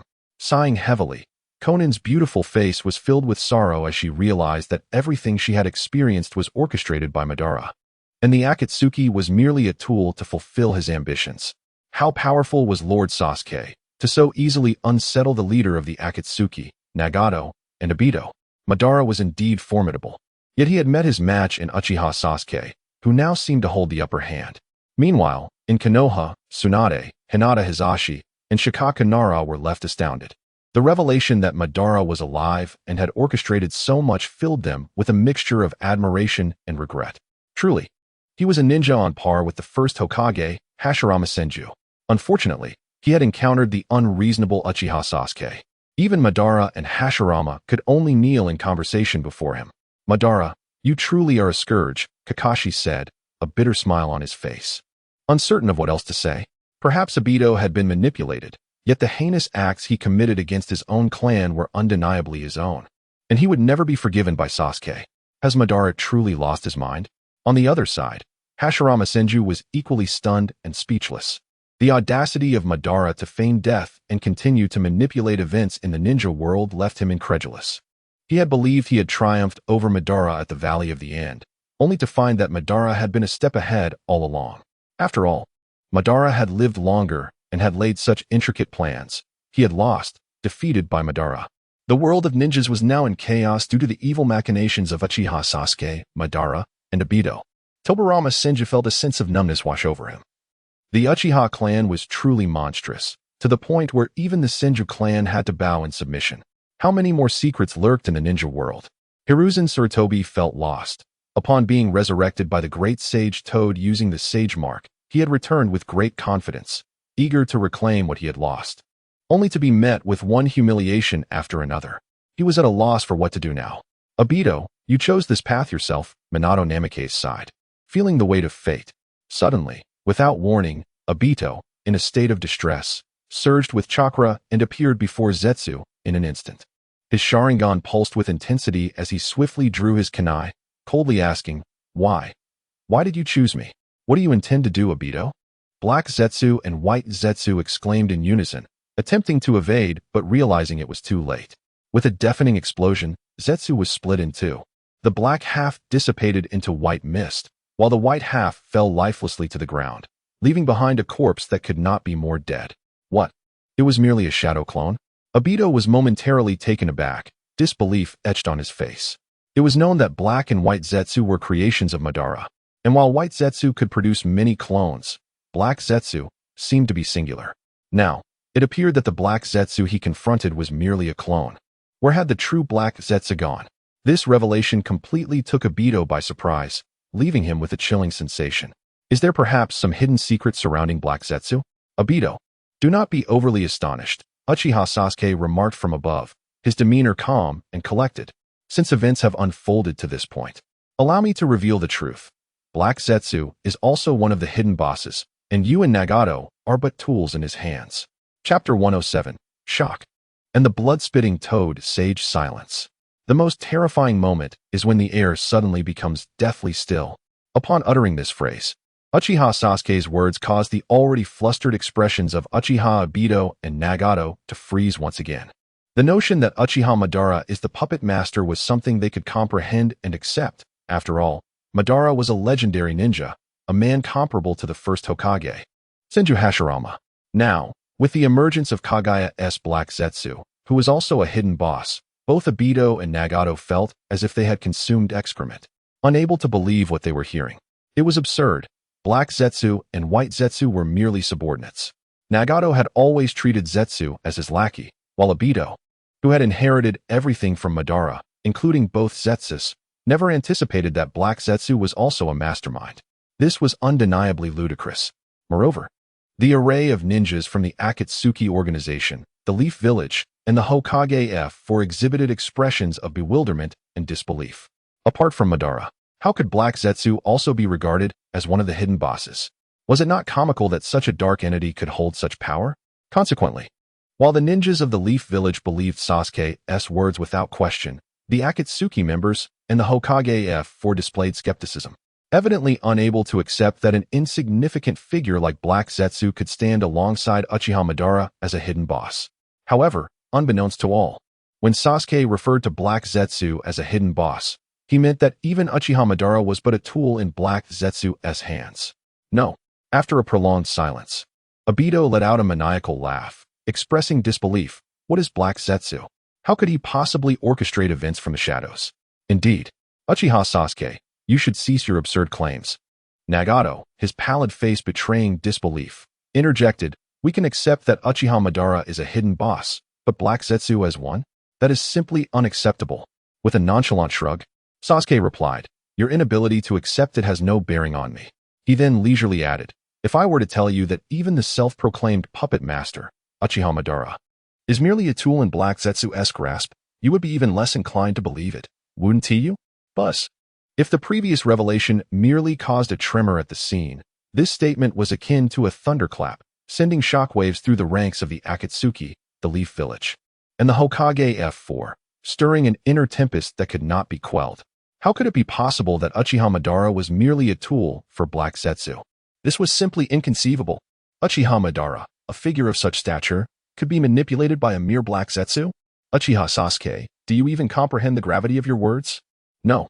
The assertion that Black Zetsu is a hidden boss is utterly impossible. In the next moment, an uproar erupted as Nagato, Obito, and the members of the Akatsuki vehemently refuted Sasuke's claims, refusing to accept his words. They could not reconcile the notion that the unassuming Black Zetsu was the true mastermind behind Uchiha Madara, for that would imply Black Zetsu was the most concealed figure, orchestrating events unbeknownst to everyone except Sasuke. Was there a twist in the tale? Senju Hashirama's eyes gleamed with interest. Someone had the audacity to consider Uchiha Madara a mere tool. Should Madara be revived, would he not be enraged to the point of spitting blood? Originally believing himself to be the hidden player, he had failed to recognize that the true hidden player was someone else entirely. Meanwhile, Sarutobi Hiruzen and Senju Tobirama exchanged glances, both astonished to find that the very figure they believed to be the ultimate boss had a boss lurking behind him. Now that Uchiha Sasuke had laid bare the truth, it implied an impending conflict with Black Zetsu. The prospect that Black Zetsu could manipulate Uchiha Madara from the shadows was indeed terrifying. Sasuke was potentially embroiled in a monumental crisis. At the same time, in Mayaboka Mountain, the great Toad Sage, who was intently observing the live broadcast, suddenly opened his eyes wide with shock and disbelief as he forcibly predicted Black Zetsu's true identity, only to suffer a severe backlash and spit blood once more. Truly, Black Zetsu was the hidden boss, and more alarmingly, he was purportedly the third son of Kagaya Akatsuki, alongside Akatsuki Kinshiki and Akatsuki Momoshiki. The great Toad Sage felt as if he were trapped in a dream. He had never anticipated that after sealing his mother, the Akatsuki clan had left behind such a deeply hidden Black Zetsu. Had he not heard Sasuke clarify the situation, the great Toad Sage would have continued with his doubts and targeted predictions, remaining oblivious to the truth. He now understood that Sasuke's assertion regarding Black Zetsu being a hidden boss was entirely accurate. As for the reason behind this stealth, it was undoubtedly to resurrect the Ten Tails and rescue Kagaya Akatsuki. What is happening to you, great Toad Sage? Deep Zaku and Shima, witnessing the blood-spitting sage, gasped in concern. Even Jiraiya was somewhat speechless. Watching the live broadcast was already despairing enough, and now the great Toad Sage was spitting blood again. Was he truly addicted to it? Please, do not do this. Uchiha Sasuke is currently at the peak of his power. You must endure, for he is our last hope. Why has Hiruzen-sensei retreated yet? Jiraiya felt a surge of anxiety, inexplicably sensing an ominous premonition. If Hiruzen did not leave soon, he might never return to Mayaboka Mountain. The revelation that Black Zetsu was indeed the hidden boss, akin to the third son of Kagaya Akatsuki, left the great Toad Sage trembling as he uttered, "A great upheaval is about to occur in the ninja world, far beyond my capacity to endure." Boom. As these words echoed, Jiraiya remained oblivious to the severity of the situation, while Deep Zaku and Shima found their minds engulfed in a deafening silence. Chapter 108. The helplessness of the great Toad Sage and the frenzy of Kurizetsu. In a moment of sheer astonishment, Sage Shinsaku and Sage Shima were momentarily frozen in disbelief. As esteemed figures within the ranks of Mayaboka Mountain, they were privy to certain secrets from the era of Kagaya. They knew that it was only with the assistance of the great Toad Sage that Akatsuki Kagaya was sealed away by her sons, Akatsuki Hagoromo and Akatsuki Himura. Now, it had come to light that Kagaya had left behind a third son, lurking in the shadows and orchestrating unseen machinations, a chilling revelation indeed. The thought was terrifying. For should the legendary goddess of the moon, Akatsuki Kagaya, be freed, it was all too clear that Mayaboka Mountain would be plunged into chaos. Moreover, following the resurrection of Sarutobi Hiruzen, Uchiha Sasuke found himself in a state of antagonism towards Mayaboka Mountain, stirring tumultuous waves of anxiety within the hearts of Sage Shinsaku and Sage Shima. Unbeknownst to them, the existence of two formidable beings, Akatsuki Kagaya and Uchiha Sasuke, had come to their attention. What has transpired now? Jiraiya, bewildered, gazed at the astonished expressions of Sage Shinsaku and Sage Shima, his own face a mask of confusion. Kurizetsu was indeed the offspring of Akatsuki Kagaya and the mastermind behind these events. Yet he could not fathom the implications. The ninja world had become increasingly alien to him, laden with secrets yet to be uncovered. Jiraiya, we are in grave peril, Sage Shinsaku exclaimed, sensing Jiraiya's confusion. Taking a deep breath to quell his inner turmoil, he continued.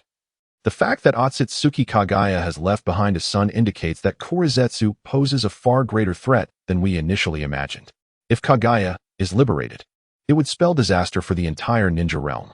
As he spoke, Sage Shinsaku's voice trembled slightly. Sage Shima and the great Toad Sage remained silent, their expressions affirming the truth of his words. The great Toad Sage, who prided himself on his comprehensive understanding of the ninja world, realized that aside from the unexpected emergence of Uchiha Sasuke, he had also identified the child of destiny, only to now confront the unforeseen variable of Kurizetsu. The balance of the ninja world was teetering on the brink of chaos. Jiraiya remained silent for a few moments, still unaware of the gravity of the situation, and curiously inquired, is Akatsuki Kagaya truly more monstrous and violent than Uchiha Sasuke? Akatsuki Kagaya is indeed more extreme and formidable than Uchiha Sasuke, came the response. The great Toad Sage, rarely one to express sentiment, revealed a rare look of concern. While Uchiha Sasuke seeks to unify the ninja realm, Akatsuki Kagaya desires to sacrifice it entirely. If she were to be freed, the God Tree would absorb the very essence and chakra of humanity. The great Toad Sage withheld another thought. Akatsuki Kagaya was intricately linked to the legendary Akatsuki clan. After all these years, It was certain that the higher echelons of the Akatsuki clan had sensed the disturbances on Earth. Should the Akatsuki clan arrive, it would undoubtedly unleash a storm of bloodshed. Is Akatsuki Kagaya truly that terrifying? Jiraiya gasped, instinctively asking the great Toad Sage, in comparison to Uchiha Sasuke, who is stronger? Undoubtedly, it is Akatsuki Kagaya. Sage Shima interjected gravely. While Uchiha Sasuke may be powerful and formidable, the legendary Akatsuki Kagaya is a being of six paths caliber, with immense strength and abilities. Even the Sage of Six Paths could only seal her away by collaborating with his own brother. Jiraiya inhaled sharply, his tone heavy. Doesn't that imply that if Akatsuki Kagaya is rescued by Kurizetsu, we would all be swept away? Is there no way to prevent this? There was once a method, but it is no longer viable, the great Toad Sage replied, his voice tinged with despair. The emergence of Uchiha Sasuke has plunged the future of the ninja realm into uncertainty, and the child of destiny has vanished. We can only take one step at a time. Very well, Jiraiya sighed, massaging his temples. As events unfolded and revelations surfaced, his head throbbed with worry for the future of Konoha and the ninja world. Sage Shinsaku and Sage Shima also displayed expressions of resignation. Meanwhile, in a mysterious location within the ninja realm, Kurizetsu was in a state of panic. What manner of creature was Uchiha Sasuke? His identity was on the verge of exposure, and he was at a loss for what to do. As he sensed the information relayed from his clone, his heart trembled with urgency. For him, as long as his true identity remained concealed, there remained a glimmer of hope to continue as the hidden mastermind. However, with Uchiha Sasuke revealing that Uchiha Obito was merely a tool in his hands, the situation had become untenable. More critically, with the exposure of his identity as the third son of Akatsuki Kagaya looming, Kurizetsu could hardly fathom the consequences. Would it provoke the foolish Sage of Six Paths to unleash the chakra he had distributed across the ninja world? The anguish and frustration were overwhelming. Kurizetsu merely wished to lay his plans in secret, yet the emergence of Uchiha Sasuke had upended everything. One misstep had led to a cascade of failures. All was lost. He could no longer remain in the shadows, and there was no opportunity to converse with Uchiha Obito candidly. Damn it, Uchiha Sasuke, you have forced my hand. He seethed. Remember, no one can prevent me from rescuing my mother, Akatsuki Kagaya. If it comes to it, I shall take us both down with me. Moments later, a feral rage twisted Kurizetsu's features, pushing him to the brink of a violent outburst. Uchiha Sasuke had crossed his threshold, leaving him with no alternative. I apologize, but I can no longer feign innocence. I am Kurizetsu, the third son of Akatsuki Kagaya, the mastermind lurking behind figures like Uchiha Obito and Nagato. Uchiha Sasuke, brace yourself for the fury I shall unleash upon you. With a surge of eerie power, Kurizetsu gazed up at the moon, believing that his mother, Akatsuki Kagaya, would bestow her blessings upon him. Chapter 109. Tremors. The resurrection of Uchiha Madara at the same moment in Konoha village, as Uchiha Sasuke unveiled that Kagaya's manifestation, Black Zetsu, was the true mastermind. The ninjas of Konoha, the Akatsuki organization, and the Hokage F4 were engulfed in a profound silence of disbelief. They had never anticipated that the seemingly inconspicuous Black Zetsu was, in fact, the hidden puppet master, manipulating even the so-called boss, Uchiha Madara, at will. However, apart from the unconditional faith that the commoners and ninjas of Konoha had in Uchiha Sasuke, figures like Senju Hashirama, Senju Tobirama, Sarutobi Hiruzen, and Akatsuki's Nagato, Uchiha Obito, Konan, and Kakuzu harbored skepticism towards Sasuke's astonishing claims. The revelation seemed too far-fetched to accept. I do not believe Uchiha Sasuke, Nagato declared, his Rinnegan shimmering with immense chakra. As he spoke in a grave tone, what is this Black Zetsu? It cannot possibly be the true boss. Indeed, Uchiha Obito responded, disbelief evident in his cold voice. Perhaps Black Zetsu harbors secrets, but he could never have deceived Uchiha Madara. With a smirk, Uchiha Sasuke glanced at Nagato and Obito, teasingly remarking, if you choose not to believe, so be it. I merely felt pity for your ignorance and chose to enlighten you. No. Silence. Both Nagato and Obito were visibly shaken, their bodies trembling with the chill of realization. They could hardly accept that their entire existence had been orchestrated by an unseen force, and the ideals and aspirations they held dear were merely puppetry by Uchiha Madara. The notion that Black Zetsu was a deeply concealed mastermind was even more unbearable. Let me tell you the truth. Black Zetsu is the brother of the Sage of Six Paths, and he is the third son of the legendary goddess, Kagaya Akatsuki. Uchiha Sasuke's gaze flickered momentarily before he uttered these astonishing words. His actions were solely to rescue his mother, Kagaya Akatsuki, who was sealed by the Sage of Six Paths within the Six Paths, heavenly star of the earth.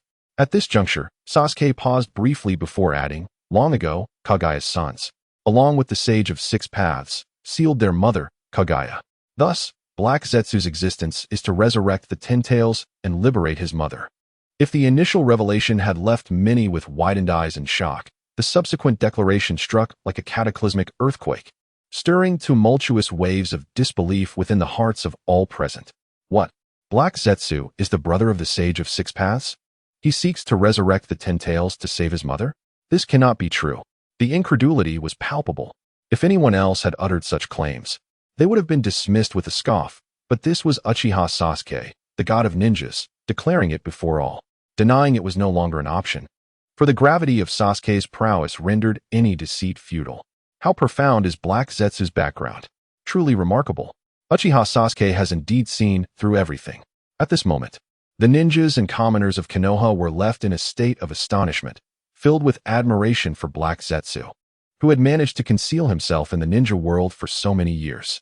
Had it not been for Uchiha Sasuke's revelation, Black Zetsu might have continued lurking in the shadows, preparing to unleash chaos upon Uchiha Madara and others upon the resurrection of the Ten Tails. Now, exposed by Uchiha Sasuke, Black Zetsu was likely seething with rage. This was certainly an ultimate secret of the ninja world. Senju Hashirama revealed a curious expression, chuckling lightly. This is becoming increasingly interesting, especially with the involvement of the Sage of Six Paths and his mother, Kagaya. Indeed, Senju Tobirama nodded in agreement, warily noting, I never anticipated that the layers of the ninja world would reveal that while Uchiha Madara stood on the 5th layer, Black Zetsu actually occupies the 8th, and Uchiha Sasuke has already ascended to the 10th, having seen through all. This is overwhelming. How did Konoha give rise to such a monster? Sarutobi Hiruzen felt his confidence wane, as Uchiha Sasuke's increasingly extraordinary abilities and revelations left him in despair regarding the recapture of Konoha. It was not for lack of effort, but rather that Uchiha Sasuke was simply too formidable, too illogical, too unreasonable. At that moment, as Uchiha Sasuke laid bare the truth, Nagato and Uchiha Obito found themselves plunged into despair and darkness. They wished to disbelieve, yet they could not. The Black Zetsu they had underestimated bore a truly exceptional identity, hidden far too deeply. With a splatter, both Uchiha Obito and Nagato, pale-faced, succumbed to the overwhelming emotions, spitting blood as their vitality waned. Particularly, the weakened Nagato found himself in a deteriorating state, the relentless blows to his spirit leading him to the brink of collapse, both mentally and physically. It was clear he could no longer continue the fight against Uchiha Sasuke, let alone hold himself together. This is bad. Konan's face reflected concern as she shouted, Nagato, are you alright? Haha, I'm fine. Nagato forced a bitter smile, a hint of resignation in his tone. Konan, I'm sorry, I was wrong. Truly wrong. No. Konan's smile faded into despair, helplessly stating, who could have anticipated that Black Zetsu was hidden so deeply? Indeed, as Nagato attempted to articulate a response, he realized his Rinnegan was spinning uncontrollably, unleashing a torrent of chakra. Damn it! Nagato's pale cheeks twisted in anguish as he struggled to assert control over his Rinnegan, only to find it rebuffing his attempts. Meanwhile, in a mysterious realm of the ninja world, Black Zetsu, shrouded in an icy demeanor, contemplated, Uchiha Sasuke, you have revealed everything. How delightful. Now, it is time for me to unveil a trump card, resurrect Uchiha Madara, and let him meet you. A dark aura of Six Paths chakra surged around Black Zetsu. Chapter 110. Black Zetsu spits blood. Sasuke wants to be my father? Not only that, but the piercing coldness in Black Zetsu's gaze was unmistakable. This time, he intended to completely alter his plans. Since Senju Hashirama had been resurrected, why not resurrect Uchiha Madara as well? Let the reincarnated Uchiha Madara confront Uchiha Sasuke. As for the truth that Uchiha Madara would discover about him being the mastermind, it mattered not. First, let Uchiha Madara and Uchiha Sasuke inflict mutual destruction upon each other. With the contingency he had left on Uchiha Madara, he had no fear of Madara stirring up any significant trouble. The only lamentation was that his original plan had been to reveal the full truth to Uchiha Madara at the last moment. Now, everything had changed, and he could no longer share heartfelt words with Madara from the shadows to enlighten him on what true cruelty entailed. In light of this, let the proceedings commence. In the next moment, Black Zetsu began to remotely control Pain. Having been utterly crushed by Uchiha Sasuke, Pain had lost all value in resisting him. The Akatsuki organization appeared to be utterly ineffectual. Of course, through the defeat of Senju Hashirama and Pain, who possessed the Rinnegan, Black Zetsu had gleaned a rough understanding of Uchiha Sasuke's true strength. Could it not rival that of the Sage of Six Paths? Beneath the Sage, all were mere ants. This abnormality of Uchiha Sasuke had certainly shattered that notion. Now, it was time to extract the last vestige of value from Pain, to serve as a sacrificial pawn. Utilizing the outer path, samsara technique, to resurrect Uchiha Madara. Meanwhile, as Pain progressively lost control of his body, a sound of agony and reluctance escaped him. Once, while confronting the demigod Hanzo of the Salamander, his legs had been ensnared by Hanzo's fire release, exploding flame formation. During his recuperation, he had sensed something amiss. And now he finally understood. His body had been tampered with by the ultimate hidden boss, Black Zetsu. Clearly, Black Zetsu was exerting his influence from the shadows, seeking to forcibly commandeer Pain's body. Pain, witnessing this scene, Conan manifested an expression of profound concern and shouted out loud, "Conan, I was wrong." Upon hearing these words, Pain momentarily returned to clarity, emitting a sound of torment as he implored, "Do not seek revenge for me. Do not stray further from the path. It all must come to an end." With that declaration, amidst countless gazes, a surge of black energy enveloped Pain's body, swiftly shrouding half of him in darkness. Undoubtedly, this was yet another manifestation of Black Zetsu, usurping Pain's form as if it were a nest. A chilling aura radiated from Pain, causing incredulity to spread among the Akatsuki members, the Hokage F4, and the ninjas of Konoha. They were not fools. With half of Pain's body turned black, it confirmed that everything Uchiha Sasuke had asserted was indeed true. The ultimate hidden boss, Black Zetsu, had finally made his move, astonishingly manipulating the leader of the Akatsuki. Black Zetsu. This Black Zetsu is somewhat terrifying, isn't it? The Akatsuki members, Kisame, Haiden, Deidara, and Sasori, could not help but display a flicker of curiosity amidst their trepidation. With events having unfolded to this point, they were eager to witness the final outcome. Would Uchiha Sasuke emerge victorious, or would the hidden boss of the ninja world, Black Zetsu, succeed in rescuing his mother? Kagaya Akatsuki? Was the true battle about to commence? In Konoha, Tsunade, Might Guy, Kakashi, and Hinata Hyuga found their expressions gradually growing solemn. It wasn't a lack of confidence in Lord Uchiha Sasuke. Rather, it was the concealed old coin. Black Zetsu, brother of the Sage of Six Paths and son of the legendary Kagaya Akatsuki, who was bound to have numerous hidden cards up his sleeve, making it impossible not to feel apprehensive. One of the Hokage F4, Senju Hashirama, inhaled deeply, preparing himself for the impending spectacle. Beside him, the second Hokage, Tobirama Senju, bore a similar expression, intrigued by the clash between the malevolent Uchiha Sasuke and the true mastermind, Black Zetsu. Who would ultimately prevail? His curiosity was palpable. Go, Black Zetsu. Meanwhile, the darkened third Hokage, Hiruzen Sarutobi, silently cheered for Black Zetsu, believing that the enemy's enemy could be a potential ally. Given the ineptitude of the Akatsuki, he placed his hopes on the deeper-rooted Black Zetsu, praying that he would not be disappointed. Observing the varied expressions of the first, second, and third Hokages, Minato Namikaze revealed a glint of coldness in his eyes. Regardless, he was filled with confidence in Uchiha Sasuke. What did it matter if Black Zetsu or the Sage of Six Paths was involved? Even the sealed Kagaya Akatsuki was of no consequence. All would ultimately be crushed by Lord Uchiha Sasuke. Uchiha Sasuke, who are you truly? Yet at that moment, Pain, suspended in midair, issued an intensely cold voice, questioning, "How is it that you know so much when even my foolish brother, the Sage of Six Paths, remains unaware of my existence?" Upon hearing this, Uchiha Sasuke cast a disdainful glance at the controlled Pain, retorting fiercely, "Black Zetsu, do you wish to know? Surely you do." The voice of Pain, now hoarse from Black Zetsu's control, coldly replied, "Uchiha Sasuke, you have disrupted my plans, and a painful price must be paid." My apologies. But I have no intention of divulging that information.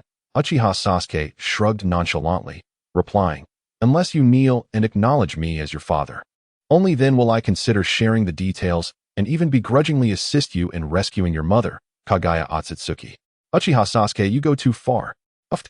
Pain, under Black Zetsu's control, emitted a voice filled with exasperation, opening his mouth to retort, but only managed to spit out blood, his inner fury reaching a peak. Damn. Truly damn. This Uchiha Sasuke was utterly reckless, daring even to claim the role of his father. Had his mother, Kagaya Akatsuki, learned of this, she would surely be enraged enough to claw her way out from the infinite Tsukuyomi. Uchiha Sasuke, you have forced my hand. Bam. Seemingly unable to bear it any longer. Pain, under Black Zetsu's influence, felt his purple Rinnegan surge with power, unleashing a terrifying force, while his hands began to form seals frantically. Tiger, snake, dog, dragon. Chapter 111. Uchiha Madara stunned. The fate stares back. What? Is this the forbidden technique, Edo Tensei? While others remained bewildered, Sarutobi Hiruzen's eyes widened in realization. Exclaiming in disbelief, this Black Zetsu has controlled Nagato. Who is he planning to resurrect with Edo Tensei? What? Edo Tensei? Senju Hashirama, Senju Tobarama, and Minato Namikaze all displayed expressions of confusion. After a brief moment of contemplation, Hashirama seemed to grasp something and couldn't suppress his astonishment. Could it be he intends to resurrect Madara? Indeed, as the ultimate antagonist behind the scenes, if Black Zetsu were to resurrect Uchiha Madara, it would appear to be a sound choice. However, one could only wonder if his speculation held any truth. Black Zetsu had begun his actions. Edo Tensei, this is indeed Edo Tensei. Who is to be resurrected? Due to Sarutobi's unrestrained words, the ninjas of Konoha and the Akatsuki organization erupted in incredulous murmurs. What else could be said? No one anticipated that Black Zetsu would initiate the forbidden technique. Edo Tensei right off the bat. Black Zetsu, this was your own doing. Witnessing this scene, Uchiha Sasuke remained remarkably composed, even finding it somewhat amusing. He had not foreseen that the narrative could shift so drastically, especially after the revelation that Black Zetsu was the ultimate boss. Everything seemed to spiral into an uncontrollable direction. Now, it was obvious without a shred of doubt that Black Zetsu's intention was to resurrect Uchiha Madara. However, one could only ponder the true extent of Madara's power. Especially with the Rinnegan in play, how could he remain idle? Was this a sign of contempt towards me? In the face of Uchiha Sasuke's passive demeanor, Black Zetsu grew increasingly enraged, his aura becoming erratic. He silently vowed that once he gained the upper hand or defeated Sasuke, he would ensure the arrogant Uchiha understood the meaning of cruelty. Meanwhile, as Black Zetsu controlled Nagato to complete the hand seals, their hands joined together. A coffin suddenly emerged from the depths of the canyon, the hidden underground cavern of Nagato. This was a contingency prepared by Black Zetsu for unforeseen circumstances.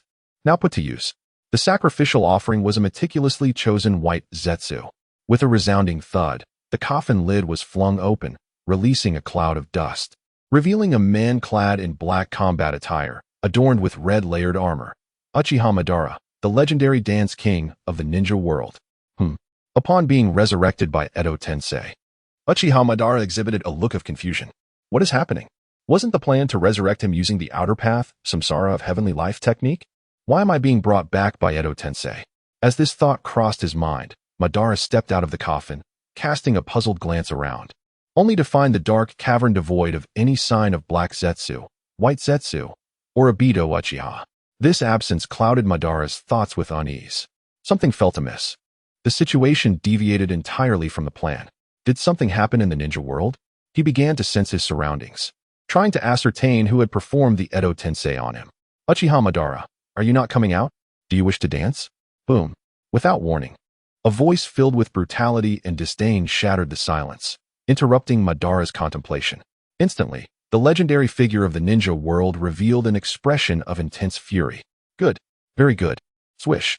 With a sound of slicing air, Madara's Edo Tensei body vanished from the cavern, his thoughts racing as he resolved to uncover the unfolding events in the ninja world, particularly what Black Zetsu, White Zetsu, Obito, and Nagato were up to. At that very moment, Uchiha Sasuke's direct mention of Nagato's resurrection of the legendary ninja, Uchiha Madara, sent shockwaves through the crowd. Uchiha Madara, the name that stood alongside the first Hokage, Senju Hashirama, was being resurrected? Was this intended to pit Madara against Uchiha Sasuke? In an instant, the ninjas of Konoha and the Akatsuki organization wore expressions of uncertainty. No one had anticipated that Black Zetsu, controlling Nagato, would resurrect Uchiha Madara through Edo Tensei. This was a rhythm destined to drive Madara to madness. After all, should Madara uncover the truth, he would undoubtedly be shattered. Is it truly Madara? A glimmer of joy flickered in Hashirama's eyes as he contemplated his old friend, whom he had not seen in many years. Yet, he wondered if Madara could withstand the weight of this revelation. Sighing, Sarutobi Hiruzen murmured, "The first Hokage has been crushed. What use is it for Uchiha Madara to be resurrected?" Indeed, Senju Tobirama also wore a look of resignation, unsure of what to say. It wasn't that he underestimated Uchiha Madara, but rather the abilities and strength exhibited by Uchiha Sasuke were beyond comprehension, truly terrifying. "He has arrived." Minato Namikaze shifted his gaze, declaring, "It is indeed the resurrected Uchiha Madara." Swish, swish, swish. Before he could finish speaking, Senju Hashirama, Senju Tobirama, Sarutobi Hiruzen, and the Konoha and Akatsuki ninjas turned their attention to the distance, where a figure was soaring toward Konoha at an astonishing speed. Initially, only a shadow could be discerned, but as it drew nearer, it became unmistakably clear it was Uchiha Madara. 3 minutes later, a perplexed Uchiha Madara appeared on the battlefield, his mind swirling in confusion, utterly unaware of what had transpired. Thus, Madara first glanced at Nagato, then at Obito, and finally at the opposing Uchiha Sasuke, before sweeping his gaze towards Senju Hashirama, who had also been resurrected by Edo Tensei. In that fleeting moment, Madara and Hashirama faced each other across the void, though it seemed like mere seconds. For Madara and Hashirama, it felt as though several hours had passed. How long had it been since their last encounter after the Valley of the End battle? Meeting under such circumstances stirred a profound sense of nostalgia. Chapter 112, The Mad Uchiha Madara. In the fleeting seconds of their mutual gaze, the reanimated Senju Hashirama and Uchiha Madara contemplated a multitude of thoughts. Since the battle at the Valley of the End, both believed their bond had been irrevocably severed. Yet, upon this unexpected reunion, the emotional tether deep within them surged with intensity. However, neither Madara nor Hashirama were ordinary shinobi. After merely indulging in this moment for a brief while, they both emitted a disdainful scoff, their eyes diverting elsewhere, reminiscent of lovers caught in a petty quarrel. "Madara, I never anticipated that you survived the battle at the Valley of the End." Moments later, Hashirama, seemingly struck by a realization, lamented, "You have laid so many contingencies, even choosing Uchiha Obito as a substitute." Hashirama, with a nonchalant demeanor, continued, "It seems that while I appeared victorious in our last encounter, you are the one who ultimately prevails." Upon hearing Hashirama's words, Madara's eyes flickered momentarily. While he maintained a facade of tranquility, a tempest brewed within him. What? Had a portion of his scheme been unveiled? Hashirama, also resurrected through the Edo Tensei, had clearly gleaned some insights. Thus, in this peculiar scenario, Madara chose not to respond to Hashirama. Instead, he cast a sharp gaze towards Uchiha Obito and Nagato, now under the control of Kagaya's manifestation, conveying a simple message. Even he had been resurrected, so how had they managed their affairs? An explanation was imperative, otherwise they would face dire consequences. Unfortunately, as Obito clenched his fists in a fit of rage, Nagato, under Kagaya's dominion, wore an air of arrogance, seemingly indifferent to Madara's presence. Floating in the air like a deity. Confused and unaware that the truth had unraveled, Madara stood in stunned silence. Ever since his resurrection, he had felt something amiss. A sensation that intensified upon reaching the battlefield. It appeared he had underestimated the situation, as it had escalated beyond his imagination. Am I being disregarded? At that moment, Uchiha Sasuke, suspended in the air, smirked slightly, choosing to remain silent. His youthful appearance, coupled with his restrained aura, rendered him an unremarkable figure in the eyes of the oblivious Madara, which was entirely understandable.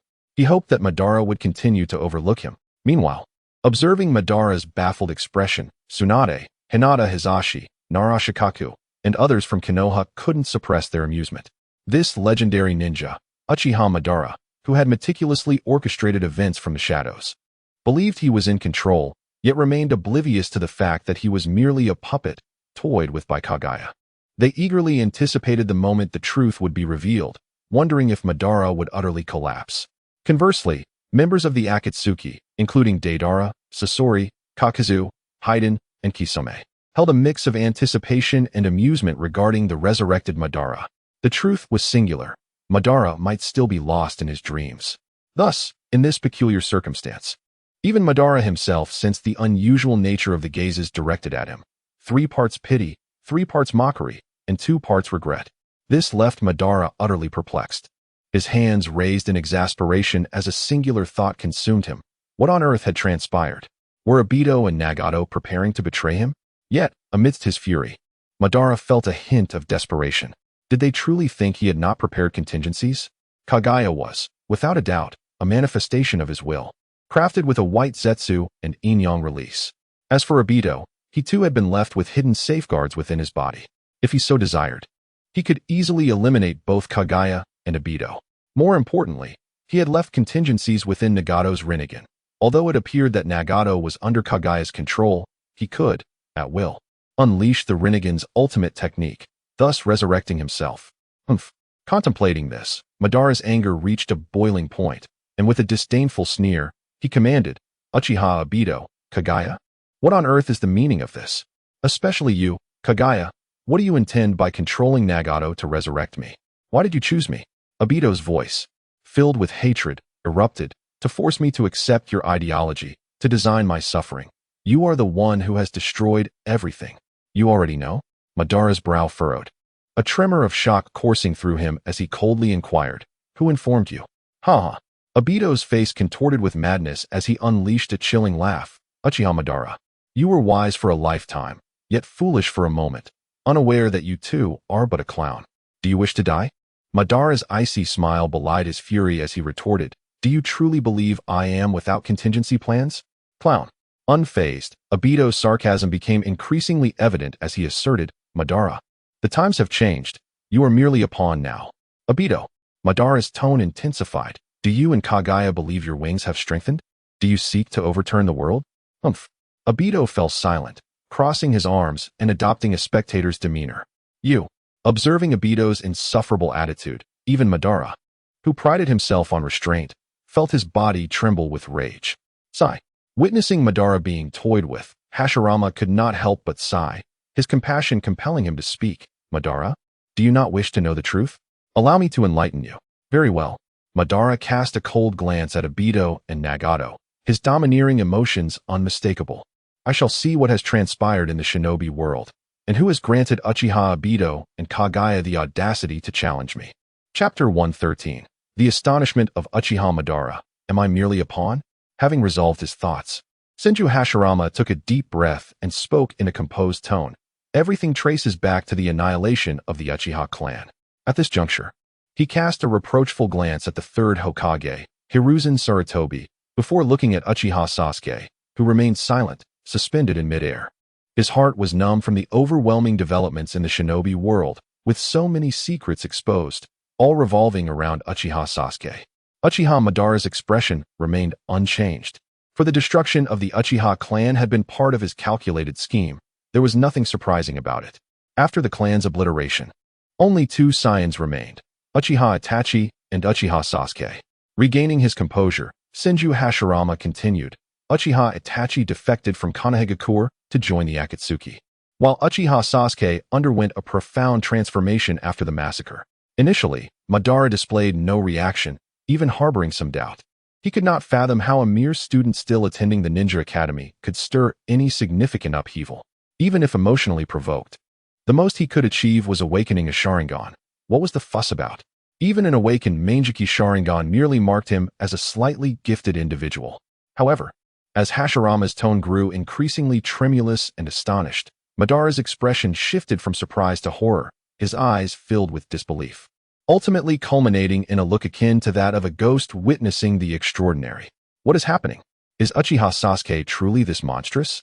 He has overpowered the 4 legends of Konoha, unified the hidden cloud, rock, sand, and mist villages, and gathered the 9 tails. This can only be a prelude to unifying the shinobi world." Yet, the shock was only beginning. When Hashirama revealed that the mastermind orchestrating these events was Kagaya's son, Black Zetsu, Madara was rendered utterly speechless. No way. Could it be that this creation of mine is actually the sibling of the Sage of 6 Paths, The offspring of Kage Akatsuki? This cannot be a jest. Instinctively, Madara attempted to summon his chakra to expose Black Zetsu, who was controlling Nagato. However, no matter how he tried, Black Zetsu not only remained unperturbed, but also wore a mocking expression, audibly proclaiming to Madara, "You need not struggle. Simply accept your role as my tool." If Uchiha Sasuke's transformation dealt a heavy blow to Madara, Black Zetsu's words felt like a dagger thrust into his very heart. Madara was struck as if by lightning. His body, even that of his Edo Tensei form, trembled with cold dread. No way. Could it be true? It was only at that moment that Madara comprehended why others regarded him as a mere clown. He had believed himself to be the one pulling the strings. Yet everything had been meticulously orchestrated by Black Zetsu, lurking in the shadows, an unsettling realization. Even someone as formidable as Uchiha Madara felt a chill run down his spine. His mind reeling. Had his body not been resurrected through Edo Tensei, he might have spat blood from sheer rage. But despite this, Madara felt deeply unsettled. He recalled the moment he narrowly escaped death, awakening his Rinnegan only as his lifespan dwindled, discovering the last entries of the Uchiha clan's tablet. All of this had been a deliberate design by Black Zetsu. His actions were under the guidance and surveillance of this hidden mastermind. No, I refuse to believe it. After several seconds, Madara adjusted his mindset and coldly inquired, "Black Zetsu, is everything you said true? What do you think?" Black Zetsu, controlling Nagato, replied with an indifferent tone, "You should be grateful to Uchiha Sasuke. Otherwise, you would not have uncovered these truths so soon." Why? Madara's body trembled as he uttered a pained query. His ninja way lay in ruins, and his envisioned ideals had dissolved into mere illusions. Why? There is no why, Black Zetsu continued, his tone devoid of emotion. "I simply wish to save my mother, Kage Akatsuki. Even should you sacrifice yourself, it is of value." Did you truly think you had me cornered? Madara's chakra surged as he coldly retorted, "Black Zetsu, I will make you pay." Before he could finish speaking, a sharp sound echoed as Madara slapped himself, a testament to his overwhelming force, causing his cheek to splinter before quickly mending itself amidst the dust. The previously surging chakra within him gradually subsided. "My body is out of control." As he sensed his restored form, Madara displayed an expression of profound disbelief. Given his prowess, he should have easily broken free from Black Zetsu's Edo Tensei control. Why did he feel no response? "Madara, do not waste your energy," Hashirama interjected, witnessing this spectacle. "You cannot escape, nor can I." Silence enveloped Madara as he stiffened, locking eyes with Hashirama. He perceived the sincerity in Hashirama's gaze, a connection akin to a shared understanding. Both warriors, once titans of the shinobi world, now found themselves obsolete in this new era. Ultimately, it was Madara who turned his gaze away, unable to accept the truth. He had always believed he was in command, yet he was merely a pawn in this grand game. "Uchiha Madara, accept your fate," Black Zetsu stated calmly. "If you can defeat Uchiha Sasuke, I shall grant you an opportunity to regain your freedom." "You." Madara glared furiously at Black Zetsu, his mouth opening to speak. Yet he found no words would come forth. Bound by Edo Tensei, he was as helpless as a fish on a chopping board, subject to Black Zetsu's whims. Any protest would be futile. It was better to endure for a chance to reclaim his agency. Chapter 114. The Alliance of Senju Hashirama and Uchiha Madara. However, reflecting upon the fact that he is, after all, the god of ninjas, an illustrious figure renowned throughout the ninja world during the Warring States period, Uchiha Madara finds it hard to digest the reality of his current predicament. Now, he has been resurrected by Kage's dark influence and is being toyed with at will. He had always believed himself to be the ultimate antagonist. Yet it turns out that the true mastermind is none other than Black Zetsu. It is a bitter pill to swallow. He struggles to accept this harsh truth. But reality insists that everything is indeed true, and he must come to terms with it. Moreover, there is the monstrous entity that has emerged from the Uchiha clan, Uchiha Sasuke. How could he be so extraordinarily formidable? The progression of the ninja world to this point can largely be attributed to Uchiha Sasuke's actions. Thus, Madara takes a deep breath and shifts his gaze to the suspended figure of Uchiha Sasuke, his eyes filled with gravity and astonishment. What more can be said? He must express gratitude to Sasuke for exposing Black Zetsu. Otherwise, being manipulated until the very last moment would have been truly intolerable. Now, he can still accept the situation. Defeating Uchiha Sasuke is all that remains. Very well, let me showcase the true worth of a legendary ninja. Uchiha Sasuke, you are indeed powerful. But my trump card will surely surpass your imagination. At this moment, Black Zetsu, controlling Nagato, reveals a chilling smile after witnessing Madara's capitulation, threateningly stating, "Now, I can still offer you a chance to submit to me. Just assist me in rescuing my mother, Kagaya Akatsuki, and the trivial ninja world will be yours." Oh, Uchiha Sasuke disregards Madara's gaze, turning instead to Black Zetsu with a mocking smile, implying, "Black Zetsu, spare me the nonsense. If you acknowledge me as your father, rescuing Kagaya Akatsuki might be feasible." This remark elicits laughter from the high-ranking forces of Konoha, including Tsunade, Kakashi, Mangekyou, and Hinata Hisashi. How old is Uchiha Sasuke? Attempting to claim Black Zetsu as his son? If Black Zetsu were to agree, it would only lead to a chaotic dynamic. Even the expressions of the Hokage F-Force shifted subtly, with Senju Hashirama and Senju Tobirama suppressing their laughter, evidently unprepared for Sasuke's audacious claim. Meanwhile, Minato Namikaze openly chuckles, realizing that Sasuke's jesting with the ultimate antagonist signifies stability in their situation. In stark contrast, the third Hokage, Sarutobi Hiruzen, wears an ever-changing expression, his eyes reflecting intense coldness. As Uchiha Sasuke rises in power, Hiruzen's discomfort grows, his urge to weep intensifying. Very well. Sarutobi Hiruzen gazes at the self-assured Uchiha Sasuke, his heart filled with resentment, and makes a momentous decision. When Madara takes action, he will also compel Hashirama to join forces. The alliance of Senju Hashirama and Uchiha Madara, two titans of the warring states, is not a mere sum of their parts. It could lead to an explosive surge of power. First Hokage, please prepare to act. In the next moment, without hesitation, Sarutobi Hiruzen whispers, "Team up with your destined foe, Uchiha Madara, to confront Uchiha Sasuke. I hope you do not disappoint me." What? Minato blinks, displaying a look of astonishment at the prospect of allying with the malevolent Uchiha Madara. Senju Tobirama pauses, contemplating the more sinister Uchiha Sasuke, and his expression shifts to one of excitement and anticipation. It is no joke, the prowess of Madara and his brother, Hashirama, is indisputable. Perhaps Uchiha Sasuke is formidable, but should they unite, they might just have a chance to defeat him. The thought of an ultimate technique involving Susanoo and the Great Buddha could very well rival Sasuke's own Susanoo and Azure Dragon. Even the thought of this ignites a fire within Tobirama's veins. Joining forces with Madara? Hashirama raises an eyebrow, a flicker of hope crossing his features as he softly responds. Very well, I will join forces with Uchiha Madara. He has no other choice. Even if he resolutely declines, Sarutobi Hiruzen would likely coerce him. It is better to acquiesce, for he too is eager to witness the magnitude of energy unleashed when he and his steadfast companion Madara join forces to suppress Uchiha Sasuke. Indeed, Sarutobi Hiruzen clenches his fists, feeling a slight release of tension in his heart and nerves. In the air, Black Zetsu, finally realizing the situation, displays an expression of furious exasperation. Uchiha Sasuke has become exceedingly audacious, even daring to claim a paternal role. There is no point in further discourse. He wishes to avoid any unnecessary banter with Sasuke. The next moment, Black Zetsu's gaze shifts to Sarutobi Hiruzen, stating, "Sarutobi Hiruzen, you have no objections to allowing Senju Hashirama and Uchiha Madara to join forces, do you?" "None whatsoever." Sarutobi Hiruzen grins, declaring, "Let Uchiha Sasuke witness the terrifying strength of the alliance between Senju Hashirama and Uchiha Madara." With that, a sound of slicing air fills the atmosphere as Senju Hashirama swiftly appears to the left of Uchiha Madara. Madara, closely observing Hashirama, reveals a sentiment of incredulity. Unsure of what to articulate, Hashirama's expression mirrors that of Madara. Both are legendary ninjas, each possessing their own dignity and pride.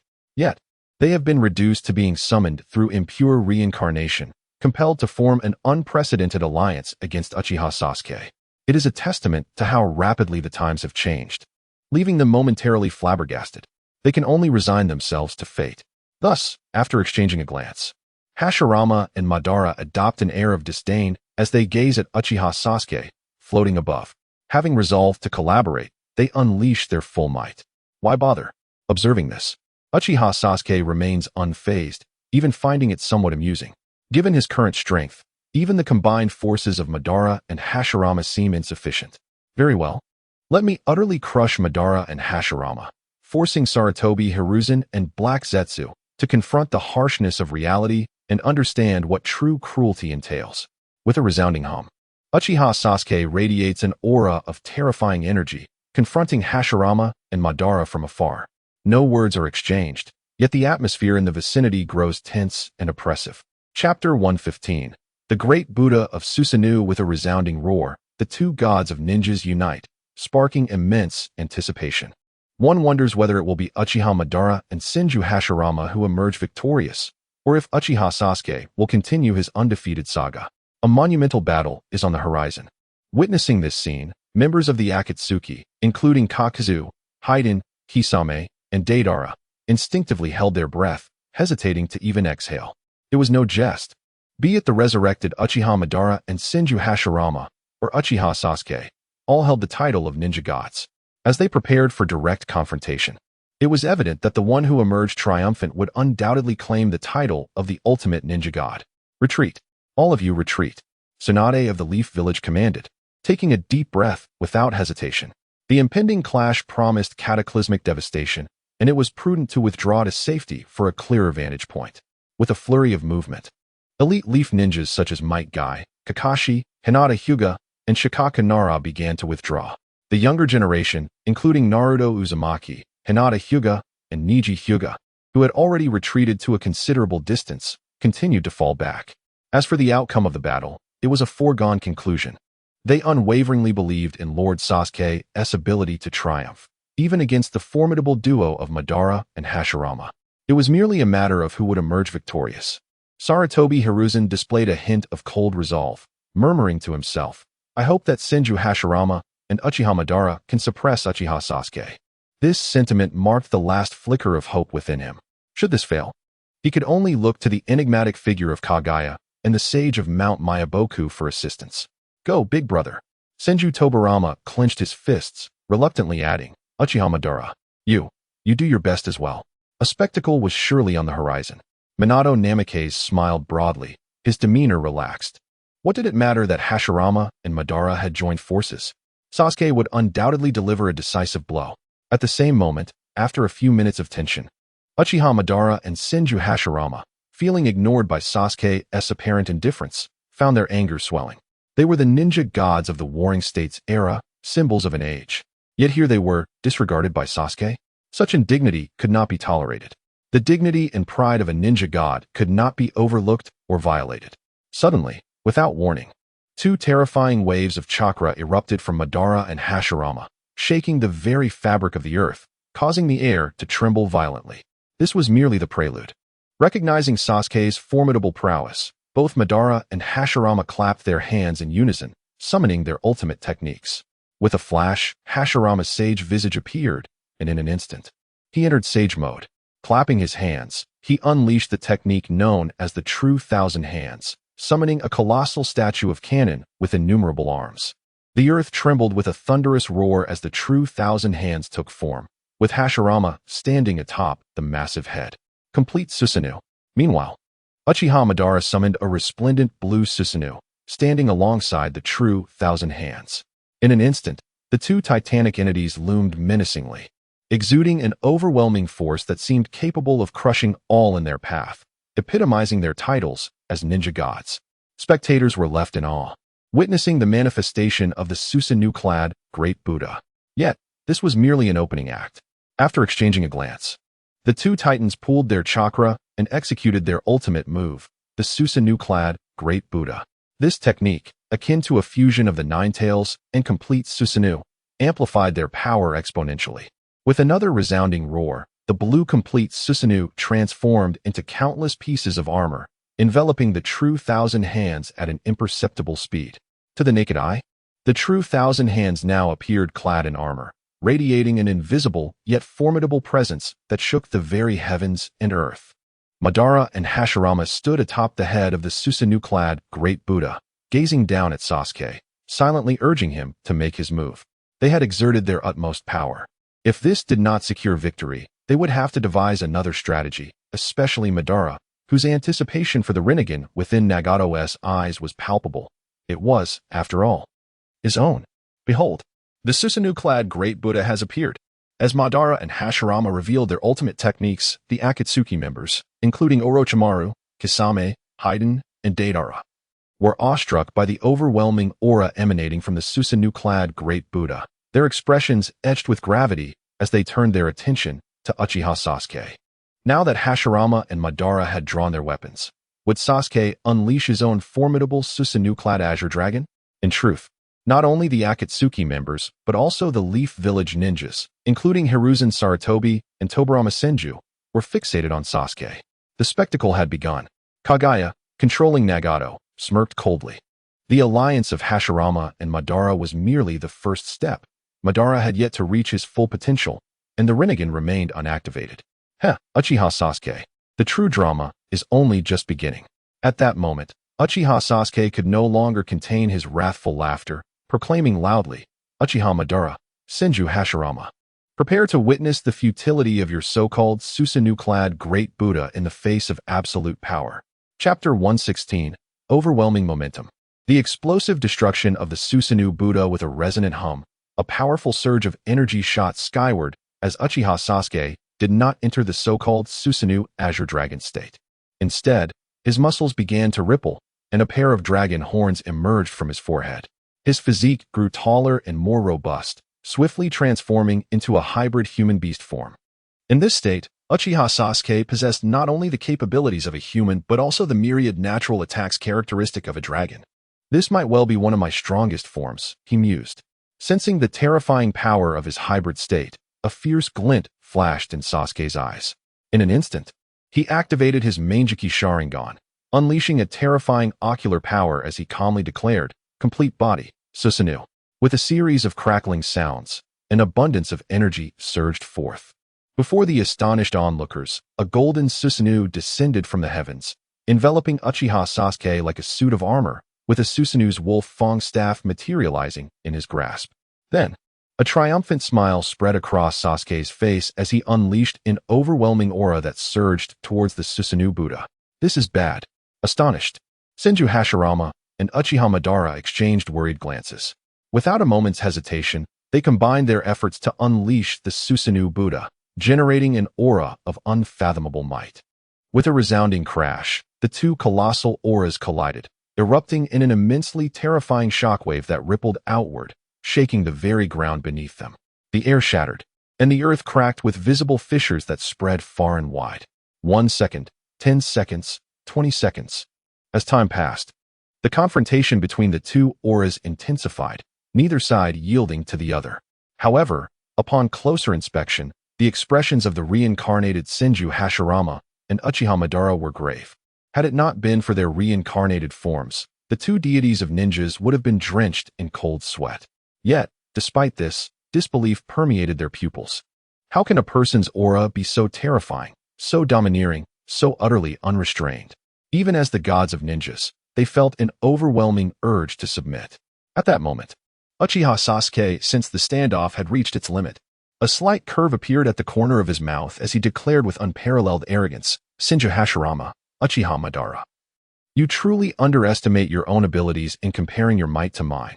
With a surge of power, Uchiha Sasuke's aura exploded once more, adopting a stance that seemed to suppress all in its path as he charged towards the Susanoo Buddha. "This is bad." Both Senju Hashirama and Uchiha Madara's faces paled. Caught off guard, a sharp crack echoed as if a balloon had been popped, and the aura emanating from the Susanoo Buddha was effortlessly shattered, with Sasuke's overwhelming presence forcing the towering figure of the Susanoo Buddha to stagger back several steps. Silence engulfed the arena. In less than 2 minutes, the combined might of Senju Hashirama and Uchiha Madara was utterly dismantled, a harsh slap in the face for both. While Senju Hashirama quickly grasped the reality of Uchiha Sasuke's strength, his heart somewhat settled. Uchiha Madara, however, was shaken, struggling to comprehend the sheer extent of Sasuke's power. He knew Sasuke was formidable, yet he had not anticipated such an overwhelming display. In the first clash of might, Senju Hashirama and Uchiha Madara were defeated. At this juncture, the ninjas of Konoha, the members of the Akatsuki, and figures like Sarutobi Hiruzen, Zetsu, and Senju Tobirama exchanged glances, their expressions a tapestry of emotions, some elated, others troubled.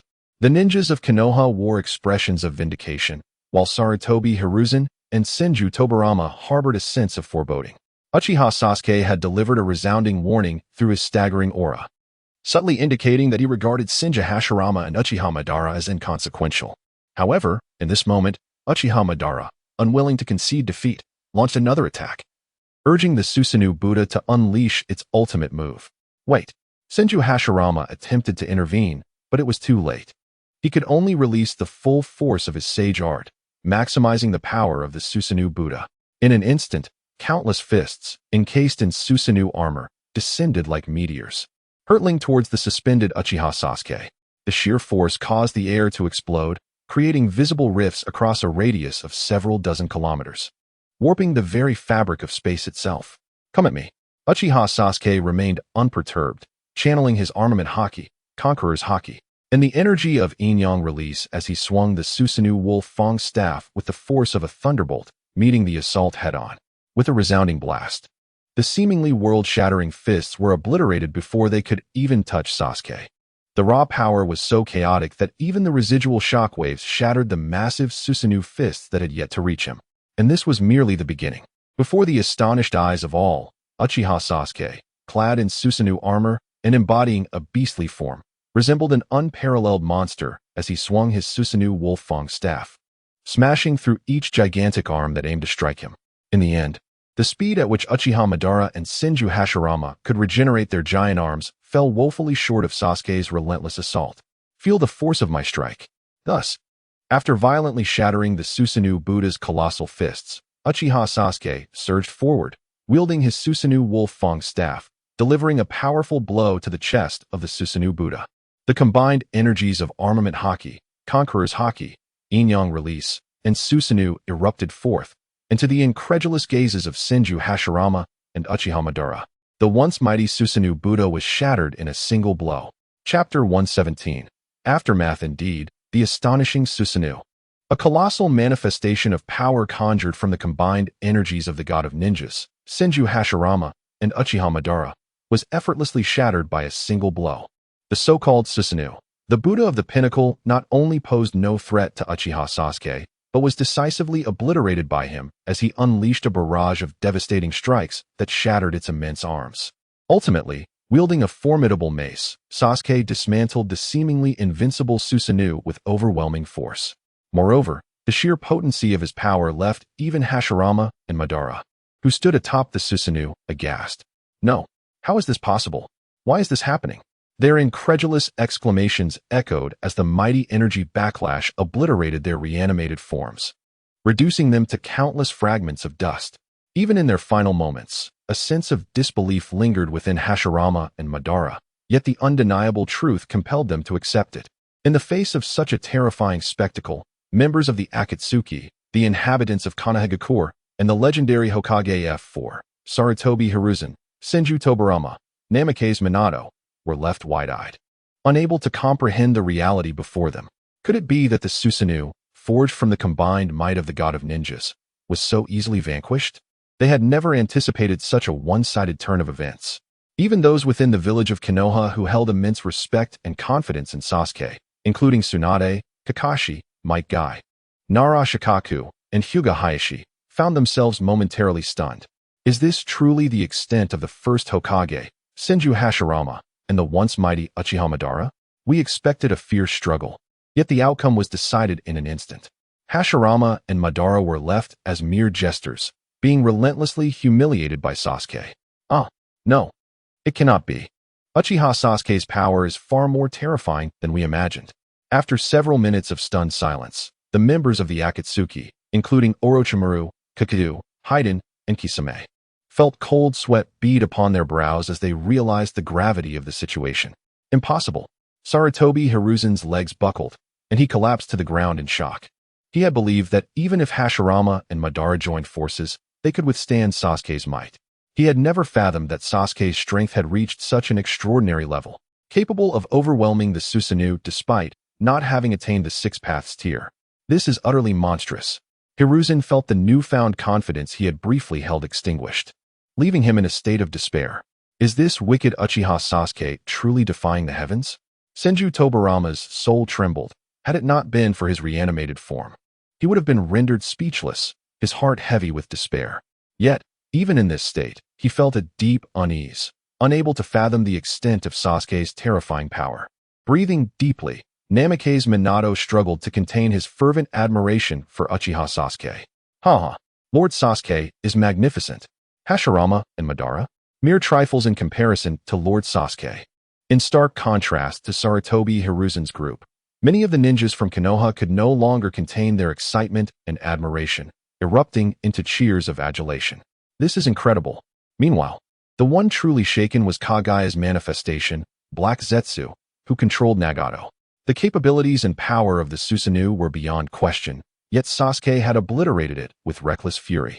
In an instant, not only was the Susanoo dismantled, but Black Zetsu's very essence was shaken to the core.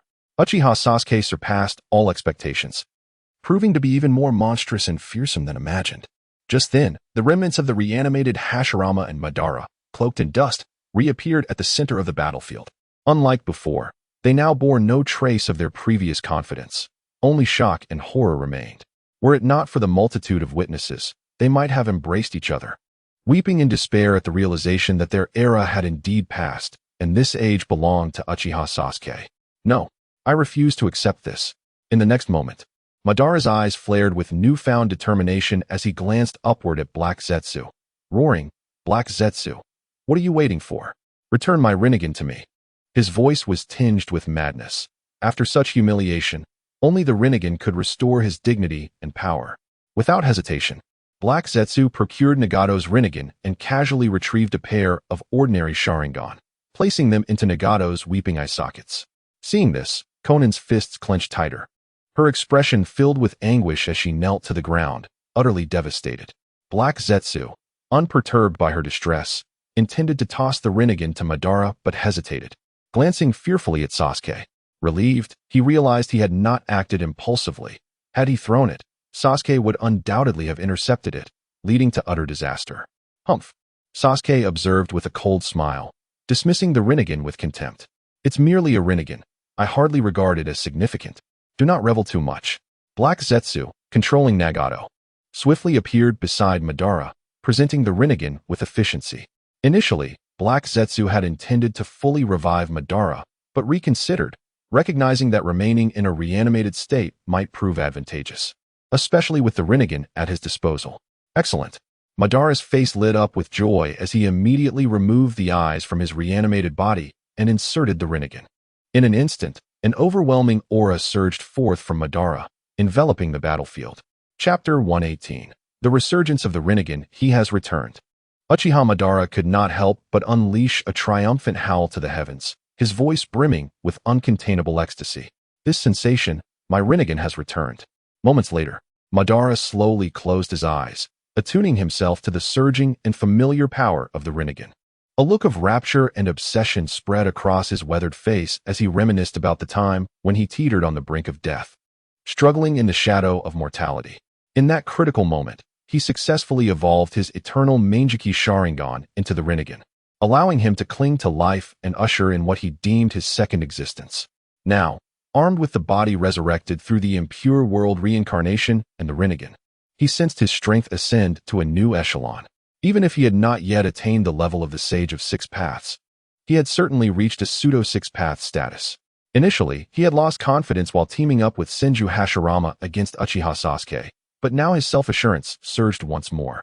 With the Rinnegan in his possession, he harbored no fear of Sasuke. More importantly, he now felt emboldened to negotiate with Black Zetsu.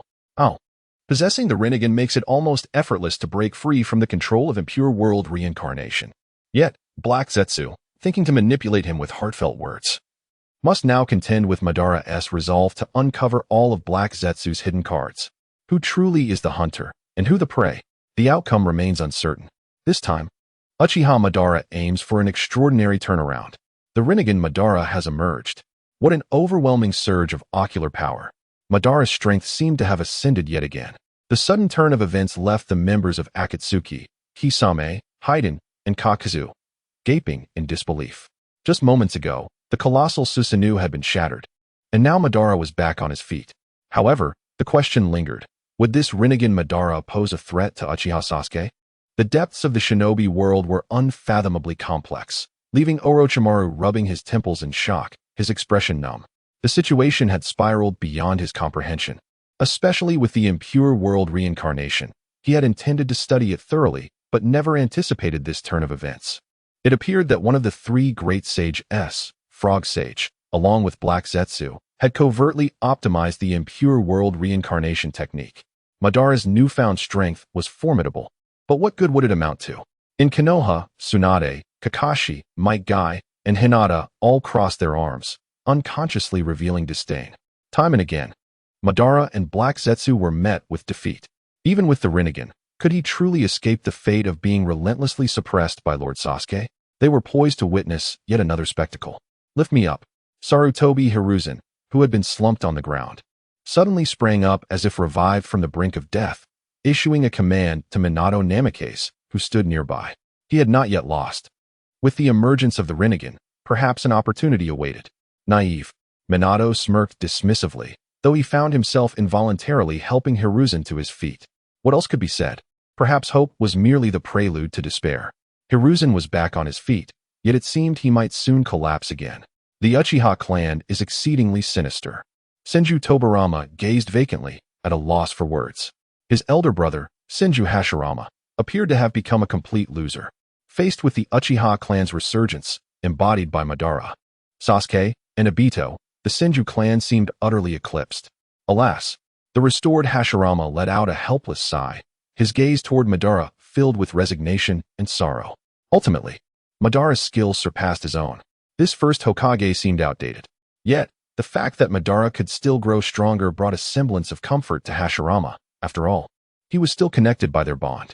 In midair, controlling Nagato, Black Zetsu inhaled deeply and murmured, "Uchiha Sasuke, let us see how you will respond." Soon, having acclimated to the Rinnegan, Madara cast a condescending gaze toward Sasuke and erupted with laughter, proclaiming, "Uchiha Sasuke, let us continue." Uchiha Madara, with the Rinnegan, viewed Sasuke as nothing more than a trifling adversary. Sasuke, unfazed, wore a proud expression and calmly replied, "Even if you have ascended to the level of the Sage of Six Paths, you are still beneath my notice. Less chatter." Upon hearing this, Madara's cold smile widened as he pressed his palms together. A terrifying power emanated from his purple Rinnegan as he roared, planetary devastation. Boom. Without any warning, a terrifying surge of ocular energy erupted forth, causing the very heavens to tremble. Then, before the eyes of all, a colossal meteorite, over 20 kilometers in diameter, plummeted from the sky, hurtling down with a thunderous force, obscuring the sun as it aimed directly at Uchiha Sasuke. Astonishing. An absolute shock. In an instant, the members of Akatsuki, Konoha's shinobi, as well as Hiruzen, Tobirama, and Minato, who had retreated over 1,000 meters, stared in awe at the massive meteorite descending upon them. What in the world was Uchiha Madara intending? This was chaos devoid of distinction between friend and foe. Reacting almost instinctively, the shinobi of Konoha, the members of Akatsuki, Hiruzen, Tobirama, and Minato sought to retreat once more. Yet, it was too late. The meteorite descended with astonishing rapidity. Fortunately, at that moment, Uchiha Sasuke, who had remained inactive thus far, broke into a fierce grin. Bathed in the aura of armament haki, conqueror's haki, and yin-yang release, he gripped his spiked club tightly and charged forward once more. Crackling thunder echoed as the skies rumbled violently, and Sasuke, like a golden flash, swung his club with ferocity against the meteorite. Silence. For an instant, time and space seemed to freeze. 1 second, 3 seconds, 5 seconds, until 10 seconds later. A thunderous roar shattered the stillness. The meteorite, which had been descending, trembled violently as if struck by cataclysmic force. Subsequently, unable to withstand the onslaught, the colossal meteorite erupted spectacularly, transforming into a cloud of dust that blanketed the sky. Chapter 119. The wheel graved the border of hell silence. The violence was overwhelming. The intensity was staggering, sending shivers down one's spine.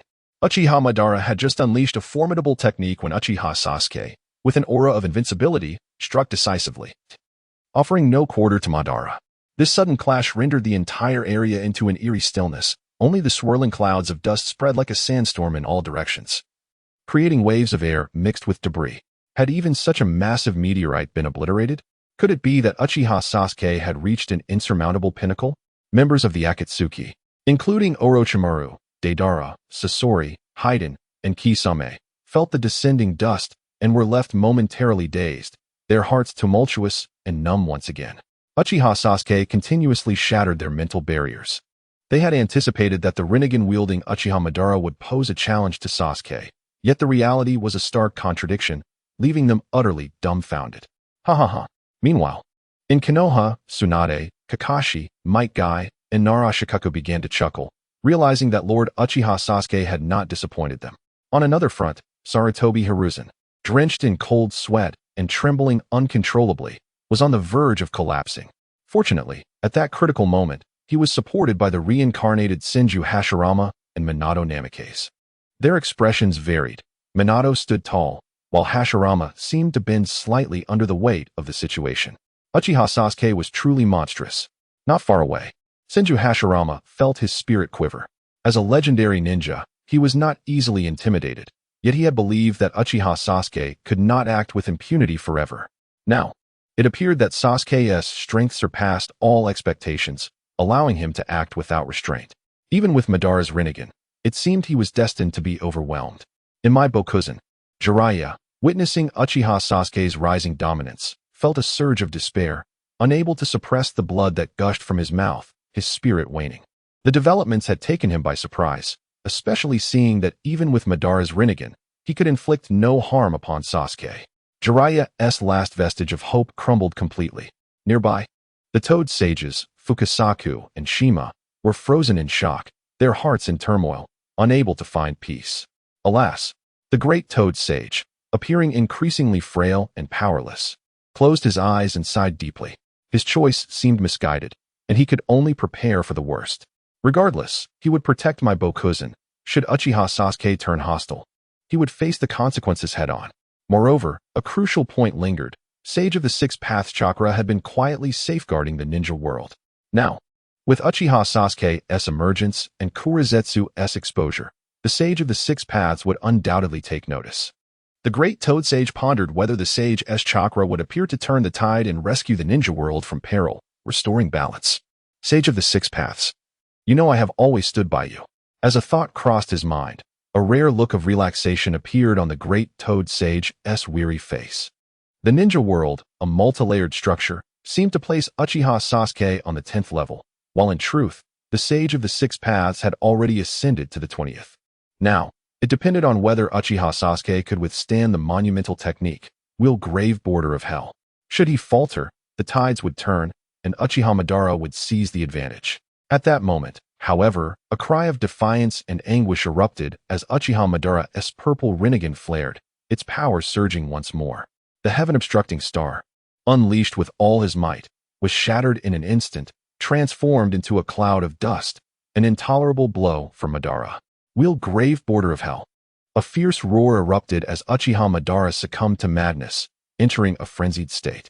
Utilizing his Rinnegan, he unleashed its unique abilities, producing four shadows that were invisible to the average person amidst the chaotic surge of chakra. Steady. Witnessing this, the controlling Kurizetsu's lips curled in a slight smirk. These shadows could only be perceived by those possessing the Rinnegan or those who had mastered Sage of the Six Paths techniques. Uchiha Sasuke, lacking the Rinnegan or any mastery of such techniques, would undoubtedly find himself toyed with by Madara's phantoms. No matter how terrifying. Before the grand technique, will grave border of hell, one must kneel in submission. Yet at that moment, suspended in midair, Uchiha Sasuke's expression remained unchanged, as he calmly regarded Uchiha Madara. Indeed, even with his heightened senses and full power activated, he could not perceive the shadows produced by the wheel grave. It was a testament to the unique abilities granted by Madara's Rinnegan. Unfortunately, that was all it amounted to. After absorbing the energies of Indra and Ashura and mastering Yin-Yang release, he had been preparing to break through to the level of the Sage of Six Paths. After a month of preparation, he was now ready. More precisely, even without the guidance and integration of the Six Paths power or becoming the Jinchuriki of the Ten Tails, Uchiha Sasuke could rely on his own abilities and strength to decisively shatter any limitations and rise to the level of the Sage of Six Paths. Uchiha Sasuke, what are you laughing at? Do you intend to dance? Uchiha Madara, eyeing the four shadows visible only to him, roared with confidence. Next, I will show you what true cruelty is. Oh, Uchiha Sasuke raised an eyebrow, responding coolly, Heh, I will soon make you dance to my tune. With that, without any warning, a tremendous surge of chakra radiated from Uchiha Sasuke, followed closely by the terrifying energies of armament haki and conqueror's haki enveloping him. Finally, the energy of yin-yang release began to coalesce into a gray orb before him. What is this? Zetsu, controlling pain, suddenly realized something, exclaiming in disbelief, No. It's impossible. You intend to break through to the level of the Sage of Six Paths with your own power? Chapter 120, Fusion, ignoring Uchiha Madara's assault. No. You shall not succeed. The malevolent black Zetsu, controlling Nagato, exhaled sharply after realizing the gravity of the situation, his voice chillingly resolute. It is no jest. The path to achieving the Six Paths level is fraught with stringent prerequisites. The most straightforward method involves becoming the Jinchuriki of the Ten Tails or receiving the benevolent gifts or legacy from his foolish elder brother, the Sage of Six Paths. Indeed, Uchiha Madara was able to elevate his eternal Mangekyou Sharingan to the Rinnegan thanks to the surreptitious assistance he received, a fragment of Six Paths power.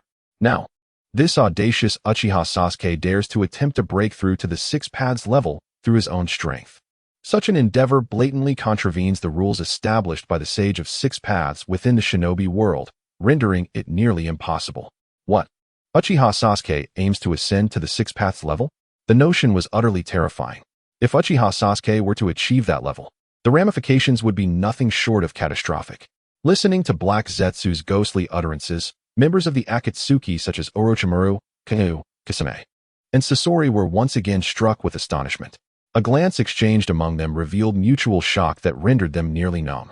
Uchiha Madara was utilizing the unique ability of his Rinnegan, the Rinne Tensei, and now Uchiha Sasuke was on the verge of breaking through to the Six Paths level. It was too terrifying, each individual more monstrous than the last, rendering them mere cannon fodder. Wow, Lord Uchiha Sasuke is about to transcend to the Six Paths level? Ha ha ha, that is simply astounding. In Konoha, Hinata Hayashi, Nara Shikaku, Might Guy, Kakashi, and others were on the verge of leaping with elation.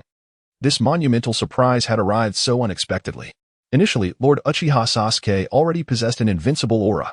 Now, with aspirations to reach the Six Paths level, he was poised to leave no room for resistance for his adversaries. Exhilarating. The thought of Uchiha Sasuke achieving the Six Paths level sent waves of excitement through Konoha's ninjas, who could not suppress their emotions. Figures like Naruto Uzumaki, Neji Hyuga, and Hinata Hyuga gazed at Uchiha Sasuke with fervent admiration bordering on madness. To reach the Six Paths level, Sarutobi Hiruzen shuddered deeply. Even with the support of Senju Tobirama and Minato Namikaze, he felt an overwhelming urge to kneel in submission. The more he observed Uchiha Sasuke, the more he recognized the vast chasm separating them. At this juncture, Hiruzen comprehended the futility of seeking assistance from the Great Sage Frog. For it was evident that once Uchiha Sasuke achieved the Six Paths level, his power would surge dramatically. Perhaps even the ancient Great Sage would be unable to contend with him. What if he succeeded? Would he become the Six Paths Beast Sasuke? Unbeknownst to him, Senju Tobirama's spirit began to be engulfed by an overwhelming sense of dread. He opened his mouth but could find no words, directing his gaze towards his elder brother, Senju Hashirama. To his astonishment, even Hashirama's eyes quivered with an unusual trepidation, revealing his inner turmoil.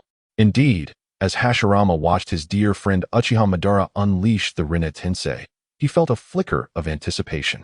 Now, Uchiha Sasuke was boldly attempting to shatter the barriers to the Six Paths level before everyone.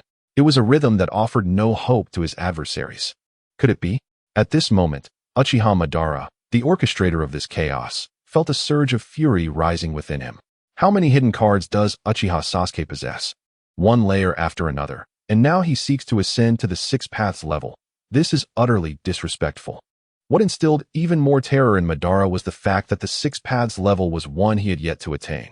He had envisioned becoming the Jinchuriki of the Ten Tails, thus automatically entering the Six Paths level, complemented by the Rinnegan. His strength would be unmatched, rivaling even the peak Sage of Six Paths. Yet now, should Uchiha Sasuke break through, he would possess all the tailed beasts. A dual enhancement that could potentially render even the Sage of Six Paths powerless in a frenzy. Uchiha Madara, you fool, what are you waiting for? Suddenly, Sensing a shift in the tide, Black Zetsu bellowed. Regardless of whether Uchiha Sasuke can attain the Six Paths level, you must act swiftly and disrupt his breakthrough. Upon hearing this, Uchiha Madara jolted back to reality.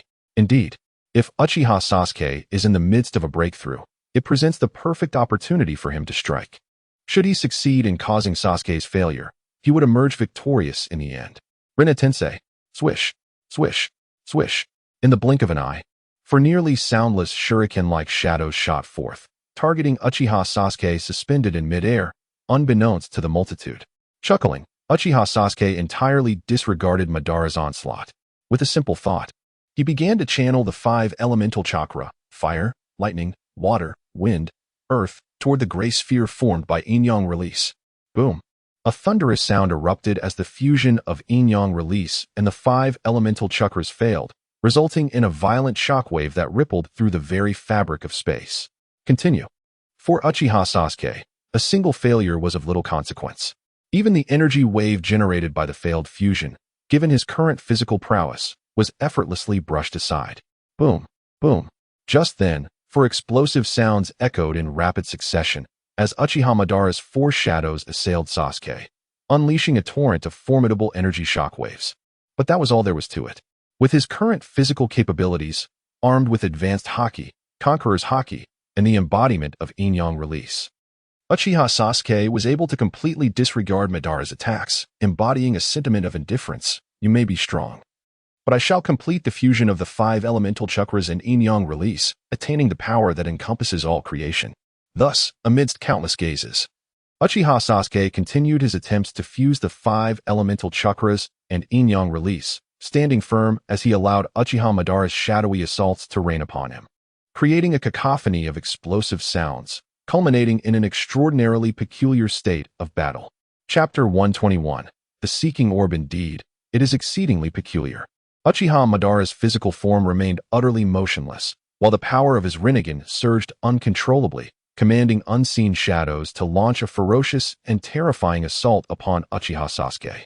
However, although the intangible strikes were formidable, they were far from fatal.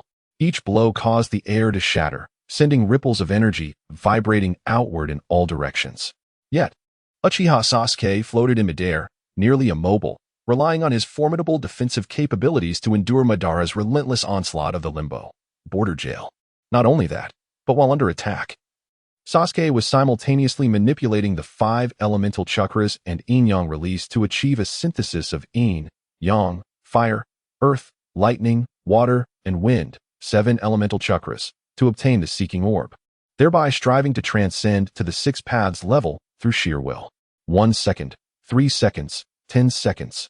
As time advanced, witnessing the futility of his efforts, his attacks seemingly only tickling Sasuke without inflicting any substantial harm, Uchiha Madara grew increasingly anxious and frantic.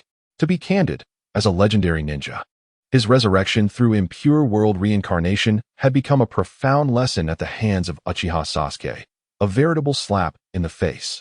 Now, faced with an intangible derision, Madara's heart was filled with an unsettling discomfort. He had always been the one to wield such disdain towards others, and now he was experiencing a profound sense of powerlessness and despair.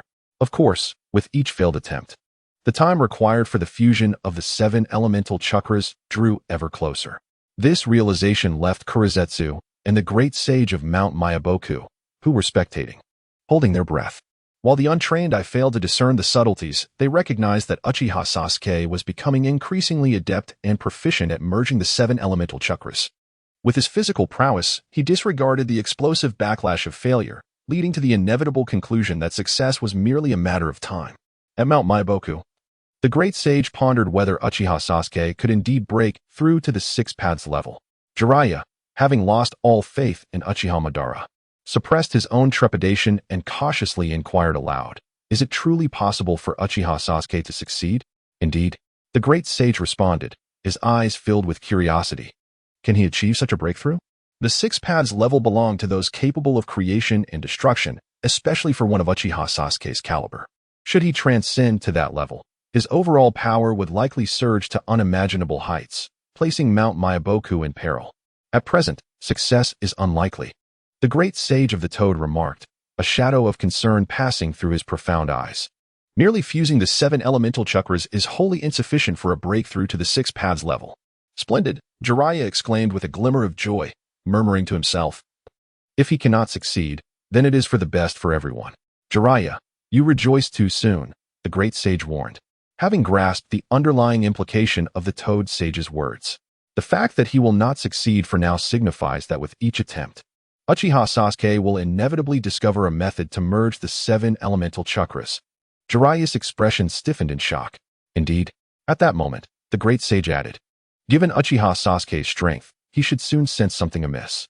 Once he finds the right opportunity, achieving the fusion of the 7 elemental chakras, obtaining the seeking orb, and breaking through to the 6 paths level will become a mere formality. Buzz. Upon hearing this, Jiraiya felt as though struck by lightning, collapsing to the ground. Meanwhile, Kurizetsu also seemed to grasp the gravity of the situation. Even while controlling pain, an unsettling anxiety began to creep into his heart. He did not believe Uchiha Sasuke could transcend to the 6 paths level through his own efforts, yet reality appeared to be unfolding in a manner he dreaded. Boom! Another explosive sound echoed as Uchiha Madara's 4 intangible shadow clones unleashed a composite ninjutsu upon Uchiha Sasuke. The display was grand, and the resulting energy waves were terrifying. Yet, as the target of this assault, Uchiha Sasuke remained utterly unfazed, showing no signs of injury or breach of defense. Uchiha Madara emitted a cry of despair. In the midst of the battle, Sarutobi Hiruzen, observing the conflict, seemed to have an epiphany. His eyes brightened as he called out, Uchiha Sasuke is on the verge of a breakthrough. We must act together. Buzz. In response, the chakra of Senju Hashirama, Senju Tobirama, Minato Namikaze, and Sarutobi Hiruzen surged forth. Among them, Senju Hashirama was guided into sage mode by Sarutobi Hiruzen. Are we really going to intervene? The members of the Akatsuki, including Orochimaru, Deidara, Sasori, Kakazu, and Kisame, found themselves hesitating. The situation had become increasingly clear. Uchiha Sasuke held the upper hand. If they chose to act, it would mean aligning themselves with Kurizetsu. Should Uchiha Sasuke succeed, their fate would likely be dire. This realization weighed heavily upon Kurizetsu, who controlled pain, as well as the great sage of Mount Myaboku. Upon witnessing Senju Hashirama enter sage mode, a shared sense of impending doom washed over them. That foolish third Hokage, Sarutobi Hiruzen. How could he falter at such a critical moment? Allowing Senju Hashirama to enter sage mode, this is tantamount to signaling Uchiha Sasuke. Indeed, merely merging the 7 elemental chakras would be insufficient. However, if natural energy were incorporated, the chances of success would skyrocket. As it turned out, Uchiha Sasuke, deep in concentration as he attempted to obtain the seeking orb, found the process more arduous than he had anticipated. However, with each attempt, he began to sense that the fusion of the 7 elemental chakras alone seemed to present some difficulties, as if something essential was missing. In the midst of contemplation, Senju Hashirama absorbed natural energy and entered sage mode, causing Uchiha Sasuke's eternal Mangekyou Sharingan to blaze to life. Of course, natural energy can be harnessed. But, in that instant, Uchiha Sasuke's mind surged with clarity as he began to draw upon the natural energy within a radius of several dozen kilometers. Thus, under the harmonization of natural energy, yin-yang release and the 5 elemental chakras began to whirl with fervor. Buzz. As the rotational speed increased, the volume of the fusion diminished, and the gray hue of yin-yang release gradually transformed into a shimmering black with metallic luster. Ultimately, it appeared that the fusion had been successful. The rotation ceased abruptly, revealing a black orb pulsating with the essence of myriad forces before Uchiha Sasuke. Unmistakably, this was the Seeking Orb. Chapter 122, 6 Paths, 100 Beasts, Sasuke with the emergence of the Truth-Seeking Ball, the 4 shadows of Uchiha Madara, who were previously recklessly attacking, were caught off guard and swiftly detected by the newly formed sphere. No, Uchiha Madara seemed to sense something amiss. The power of his Rinnegan surged wildly as he uttered a panicked cry. Yet it was all too late. More accurately, at the moment the truth-seeking ball appeared, the 4 shadows of Uchiha Madara created by the limbo, border jail technique became utterly exposed before Uchiha Sasuke. A faint sound of air being sliced echoed as the truth-seeking ball zipped through the air at an imperceptible speed. The invisible shadows of Uchiha Madara were swiftly obliterated by the truth-seeking ball, displaying almost no resistance at all. The sound of Uchiha Madara spitting blood followed. After the limbo, border jail was decisively shattered by the truth-seeking ball. He suffered a backlash that struck at his very soul. Trembling, he found himself unable to withstand the force and collapsed to his knees, blood tears flowing from his Rinnegan. What? Has Uchiha Madara truly been defeated? That black sphere appears to be the product of the fusion of 7 chakra natures, the truth-seeking ball. Incredible. It seems Uchiha Sasuke has succeeded. The sudden turn of events startled Sarutobi Hiruzen, Senju Hashirama, Senju Tobirama, and others, who had planned to swarm the breaking Uchiha Sasuke. How could he have progressed so quickly? Even knowing that Uchiha Sasuke is a monster, Sarutobi Hiruzen felt somewhat overwhelmed. Only Senju Hashirama, having entered sage mode, seemed to grasp the situation, revealing a look of resignation, as if he had nothing more to say. Fearless of godlike adversaries, but wary of teammates akin to swine, his body uncontrollably absorbed natural energy, allowing Uchiha Sasuke to be inspired to draw in vast amounts of natural energy to fuse the 7 chakra natures.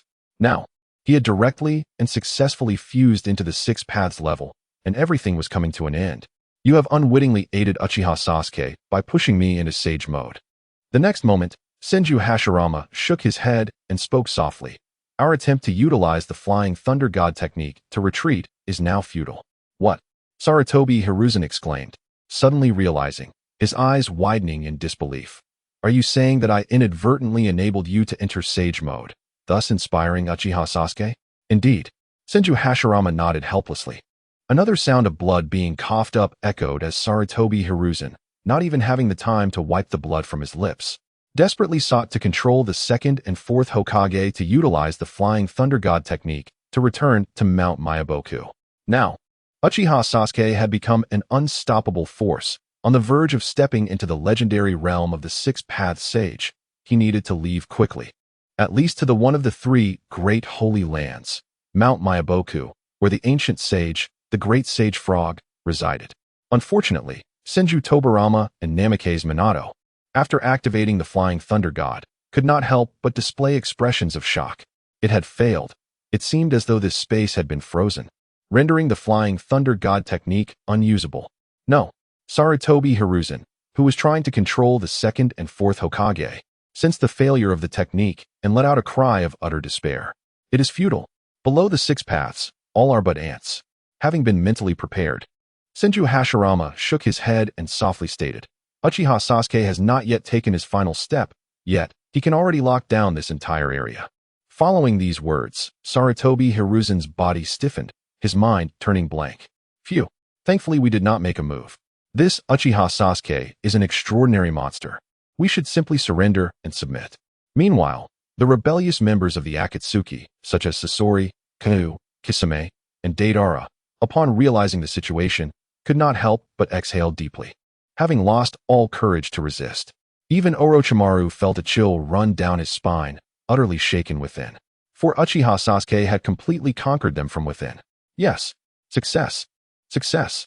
In stark contrast, the ninjas from Konoha, Tsunade, Hinata Hayashi, Might Guy, Narashikaku, and others cheered exuberantly, having previously been cautious, fearing Uchiha Sasuke might fail in his breakthrough. Now, they could celebrate freely. Lord Uchiha Sasuke was on the cusp of achieving the 6 paths level. This is the breakthrough. Black Zetsu, controlling Nagato, felt a wave of uncertainty. In the face of Uchiha Sasuke, he felt like a mere clown, mocked and humiliated. All he sought was to save his mother, Kagaya Otsutsuki. Yet it seemed an insurmountable task. Having succeeded, Uchiha Sasuke paid no heed to distractions. After completing the fusion of yin-yang release and the 5 elemental chakra natures, he felt a monumental transformation occurring throughout his being. Buzz.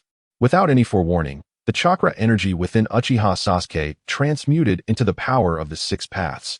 His previously stagnant armed haki and conqueror's haki underwent a revolutionary change, now embodying the characteristics of 6 paths power, entering an entirely new realm. Moreover, the fish fruit, mythical Zoan, azure dragon form, under the augmentation of 6 paths power, successfully awakened. Indeed, it awakened. Previously, during the Second Era, Kaido had developed the fish fruit, mythical Zoan, azure dragon form to a formidable level, yet now, Uchiha Sasuke had ascended to a higher tier, awakening the powers of the Azure Dragon form, elevating his capabilities and strength to unprecedented heights. At that same moment, as his life level ascended, Uchiha Sasuke's attire transformed into the Six Paths Divine Robe, and the truth-seeking ball morphed into a Six Paths Wolf Fang staff, which he seized into his grasp. Boom! The instant he grasped the Six Paths Wolf Fang staff, an aura that commanded reverence from the heavens and earth surged forth from Uchiha Sasuke, trembling the very fabric of space around him. It was evident that Uchiha Sasuke had now become Six Paths, 100 Beasts, Sasuke. Chapter 123. The Ninetales Reincarnation. Is this the Six Paths level?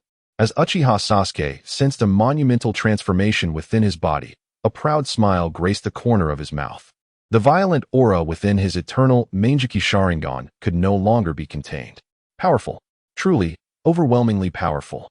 Uchiha Sasuke's strength and abilities had already been formidable, and now, empowered by his own will, he had ascended to the Six Paths level, elevating the very essence of his existence. His strength and capabilities had undergone a profound metamorphosis. Indeed, it is through one's own power that one can achieve such heights. A minute later, a contemplative expression appeared on Uchiha Sasuke's face. In comparison to Uchiha Obito, Uchiha Madara, and Naruto Uzumaki, who had harnessed the Ten Tails and received the Sage of Six Paths legacy, he undoubtedly experienced a qualitative difference. Not to mention, with the awakening of the fish fruit, mythical beast type, Azure Dragon form, enhanced by the power of the Six Paths, it was akin to hitting 3 targets with a single arrow. Suddenly, a series of 9 piercing sounds echoed through the air. Before the eyes of all, 9 orbs imbued with the power of destruction and creation floated behind Uchiha Sasuke. At that moment, Sasuke's eternal Mangekyou Sharingan pulsed with energy. A chilling smile spreading across his face as he proclaimed, "Let me see the limits of my power." In an instant, a terrifying force of Six Paths energy surged towards Sasuke's eternal Mangekyou Sharingan. The Six Paths energy began to intertwine with the eye's power, creating an overwhelming wave that enveloped the sky in darkness, causing the very fabric of space to tremble as if on the brink of collapse. 1 second, 3 seconds, 5 seconds. As time passed, the onlookers, be they the Hokage F4 or members of Akatsuki, could not help but swallow hard. While the ninjas of Konoha were filled with anticipation and excitement, the eternal Mangekyou Sharingan was on the verge of evolution. If successful, it would mean that Lord Uchiha Sasuke's eyes would transform into the same eyes as those of the Sage of Six Paths, the Rinnegan. At that moment, Uchiha Sasuke would become a true embodiment of the Six Paths and a formidable force. This spectacle, should it succeed, would undoubtedly transcend the ordinary Rinnegan. Meanwhile, Black Zetsu, controlling Nagato, was consumed by deeper thoughts. Fear and dread flickered in his eyes as he realized that Uchiha Sasuke had transcended to the Six Paths level through his own power, shattering the very rules of the ninja world that the foolish elder brother, the Sage of Six Paths, had confidently established. The dominion of the ninja world was poised for a shift, and it seemed merely a matter of time.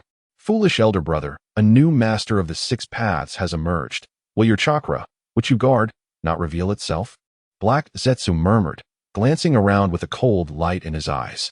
He had abandoned the hope of rescuing his mother, Kaguya Tsutsuki, relying instead on the 2 foolish brothers, Kaguya's sons, Hagoromo and Hamura. As beings of Six Paths caliber, they would undoubtedly survive, or at least have contingencies in place. Now, he had to bide his time, waiting for an opportune moment to turn the tide. As for Uchiha Madara, he still held a shred of value, serving as a stepping stone of sorts. Thinking of this, a glimmer of coldness passed through Black Zetsu's gaze. He would not give up, nor cease his efforts. He would remain patient and vigilant, waiting for the right moment to act. Such immense strength. Before Uchiha Sasuke, the Rinne tomb, Edge of Hell was akin to a mere toy, shattering at the slightest touch. What to do?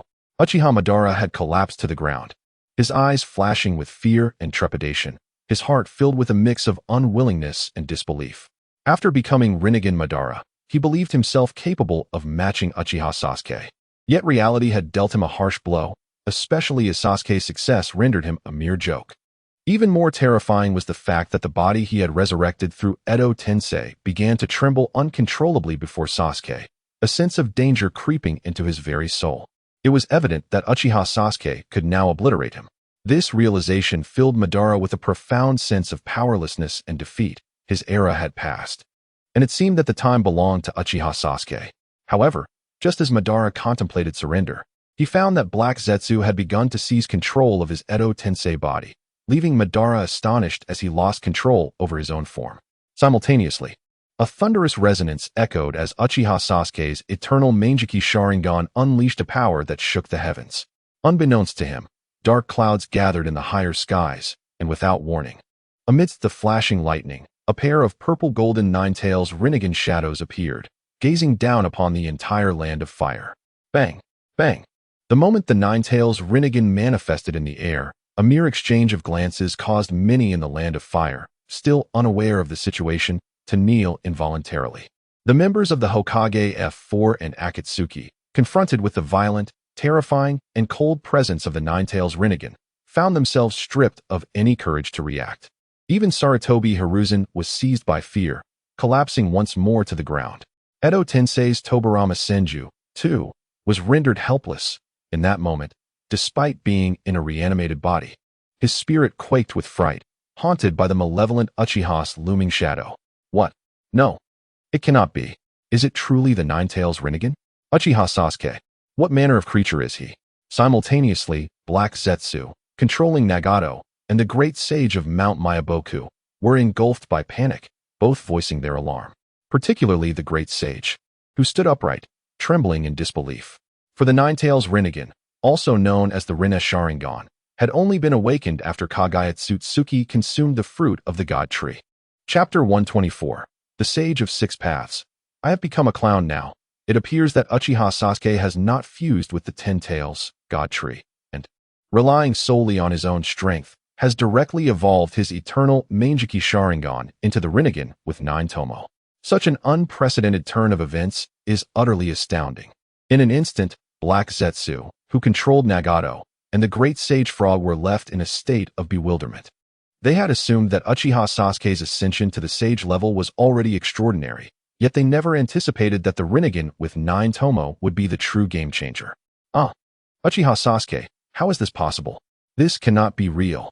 After a few seconds, Black Zetsu once again erupted in a roar of disbelief. He was no fool, with the 10 tails still absent. The emergence of the Rinnegan with 9 Tomo suggested that Uchiha Sasuke's power and abilities could rival that of his mother, Kage Tsutsuki. Such a thought was intolerable for Black Zetsu. How could they proceed? With Uchiha Sasuke so monstrous at the sage level, even rescuing Kage Tsutsuki might prove futile, as he could very well overpower her. If he were to win, all would be well, but if he were to lose, Kage Tsutsuki might find herself kneeling before Sasuke, singing his praises instead. Was he not, in essence, dooming her?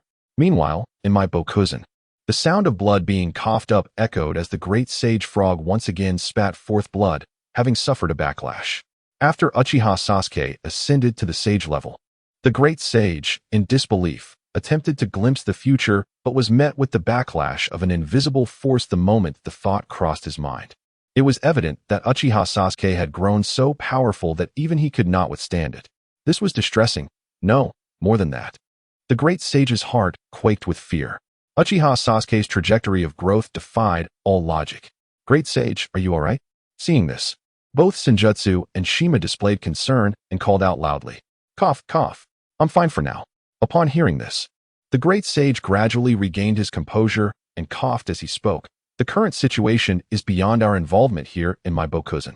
Uchiha Sasuke's awakening of the Rinnegan with 9 Tomo renders him nearly invincible. We can only wait for a miracle to occur. With that, the great sage slumped in despondence. The events had escalated to a point that he found hard to believe, yet he had no choice but to accept. What? Great sage, have you truly given up?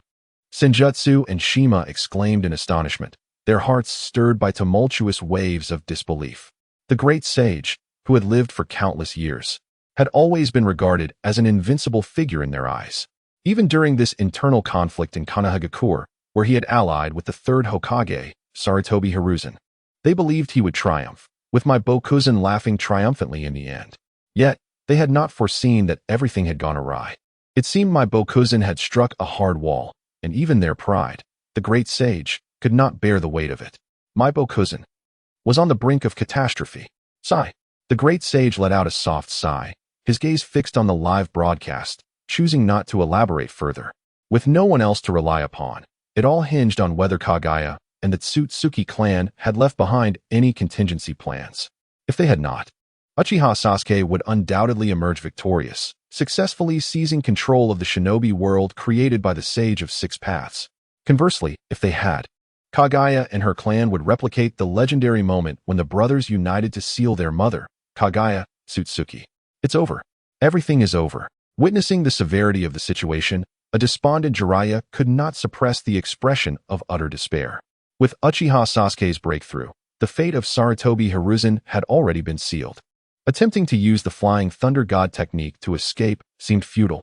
At the same moment, in an unknown dimension within the shinobi world, the instant Uchiha Sasuke awakened the Rinnegan with 9 Tomo, a deafening roar resonated as a terrifying wave of Six Paths power surged forth. In the depths of that space, a sage clad in the robes of the Six Paths, wielding the Six Paths staff, and with flowing white hair, revealed an expression of profound disbelief on his calm visage. As if his inner turmoil was too intense, the divine tools behind him trembled slightly, as if on the verge of losing control. Indeed, this sage was none other than the legendary Kaguya Tsutsuki. No, what is happening? This cannot be. Uchiha Sasuke has not only ascended to the sage level through his own power, but has also gained the Rinnegan with 9 Tomo? A voice murmured repeatedly. The depths of the Sage of Six Paths Rinnegan flickering with uncertainty as he found himself in a dreamlike state. Indeed, the events transpiring in the shinobi world had completely surpassed his control. He had long been aware of Black Zetsu, his foolish brother's existence. However, he had refrained from intervening excessively in the normal order of the shinobi world. More importantly, he was exceedingly confident that even if his foolish brother managed to rescue their mother, Kaguya Tsutsuki, he could seal her once more. Thus, Black Zetsu's actions were, in the eyes of the Sage of Six Paths, merely a jest. He could leverage his foolish brother's schemes to his advantage, ultimately re-emerging as the savior, leaving an indelible mark upon the shinobi world. My foolish brother, Black Zetsu, is nothing more than a top-tier pawn. Yet, despite all his calculations, even with foresight into the future, the Sage of Six Paths never anticipated the emergence of such an extraordinary being as Uchiha Sasuke from the already nearly annihilated Uchiha clan. Step by step, everything was thrown into disarray. Initially, the Sage of Six Paths had taken notice of Sasuke, dismissing him, believing he could not cause significant upheaval. However, as time passed, in just a few months, the landscape of the shinobi world had shifted dramatically. Now, with the Ten Tails still unrevived, Uchiha Sasuke had successfully transcended to the sage level, evolving his eternal Mangekyou Sharingan into the Rinnegan with 9 Tomo, leaving the Sage of Six Paths utterly dumbfounded and rendered speechless. To intervene? It seemed too late. He had unwittingly become a complete fool.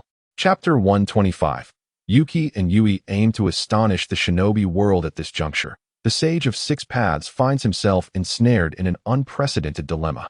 The emergence of Uchiha Sasuke has utterly disrupted his meticulously laid plans, rendering the future of the shinobi world shrouded in uncertainty. Even as the Sage of Six Paths, he is unable to exert control over the unfolding events. What to do? Moments later, he managed to suppress the tumultuous emotions within him, his profound Rinnegan flickering with a kaleidoscope of thoughts. The choice between revealing himself or retreating into the shadows weighed heavily upon him. To reveal himself would mean confronting Uchiha Sasuke directly, a gamble that could either solidify his dominance or culminate in his utter downfall. Conversely, retreating would allow him to remain hidden, biding his time to strike with lethal precision when the moment was ripe. Alas, this conundrum is indeed exceedingly challenging. As this thought crossed his mind, the sage instinctively tightened his grip on the Six Paths scepter, a low hum resonating from it.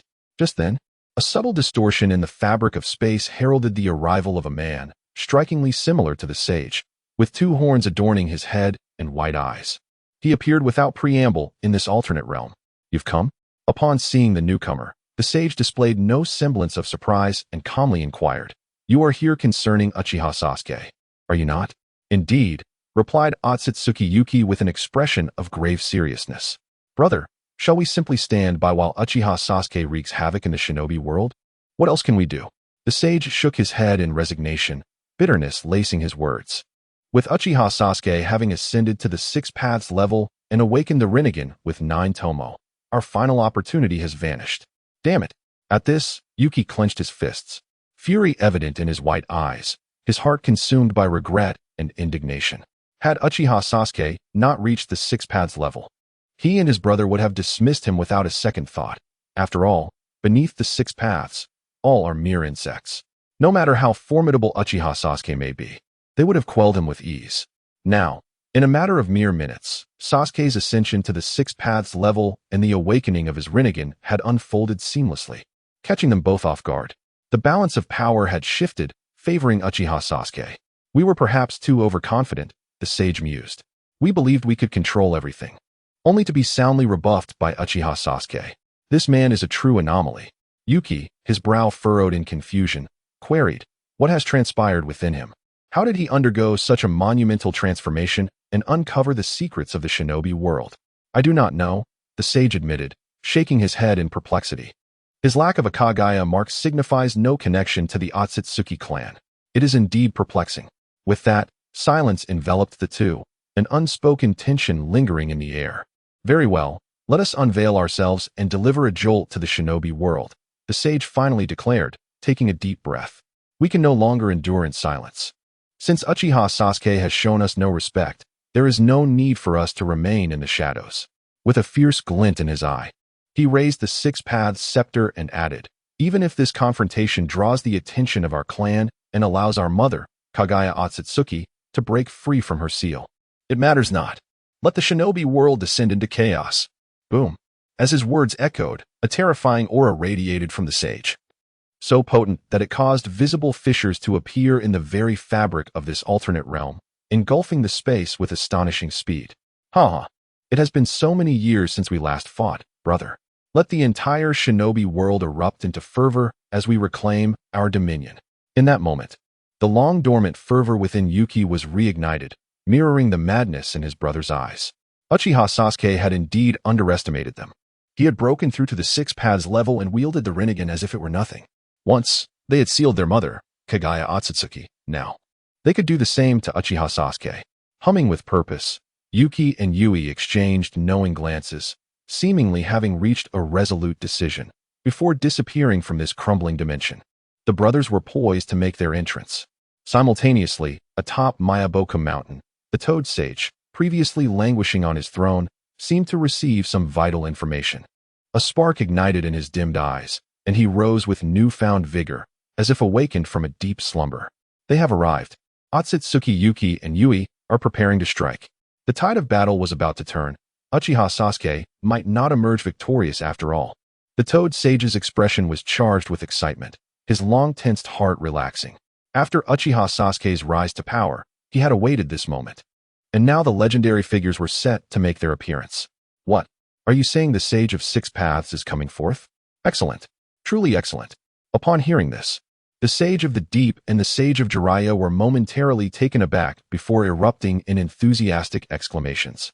Truly, fate had not forsaken Mayaboku Mountain. The legendary Akatsuki, Yuki, and Yui would undoubtedly quell the arrogance of Uchiha Sasuke. Goodness! Jiraiya's face lit up with anticipation as he shakily rose from the ground. The battle was far from over. With the Sage of 6 Paths entering the fray, hope still lingered. As for why the sage had not perished, Jiraiya did not dwell on such thoughts. At the level of the sage, who could truly discern life from death? What remained certain was that the simultaneous emergence of Akatsuki, Yuki, and Yui would send shockwaves throughout the shinobi world. Chapter 126. Yumu, Yui, come out. In the ninja world, a phantom of the 9-tomo Rinnegan hovered ominously in midair, expanding gradually. In an instant, not only the land of fire, but also the land of wind, the land of earth, the land of lightning, the land of water, and various other nations involuntarily raised their heads, gazing at the 9-tomo Rinnegan in the sky, their faces reflecting profound trepidation. What is that? It's terrifying. Truly terrifying. A wave of astonishment rippled through the ninja realm, particularly among the upper echelons of villages such as Cloud, Rock, Sand, and Mist, who shared furtive glances. Their expressions filled with uncertainty as their gazes turned toward Konoha. It was no jest, they were neither fools nor simpletons. Even without deliberation, They comprehended that the phenomenon enveloping the entire ninja world was undoubtedly linked to the new god of ninjas, Uchiha Sasuke. Yet, the specifics of the situation remained elusive. The only source of reassurance was that the major ninja villages had already submitted to Konoha, or more precisely, to Uchiha Sasuke. Regardless of what monumental event unfolded, it seemed unlikely to pose a significant threat. 1 second, 3 seconds, 5 seconds. As time slipped by, the phantom of the Nine-Tomo Rinnegan, which had engulfed the entire ninja realm, began to dissipate after a minute, allowing the various factions to breathe a collective sigh of relief. At that moment, in the skies above Konoha, Uchiha Sasuke, now in the Six Paths mode, hovered majestically, surveying the battlefield with his Nine-Tomo Rinnegan. Wherever his gaze fell, not a soul dared to meet his eyes. Even Black Zetsu, controlling pain, bowed his head, drenched in cold sweat, trembling as if he were on the verge of kneeling. There was no denying it.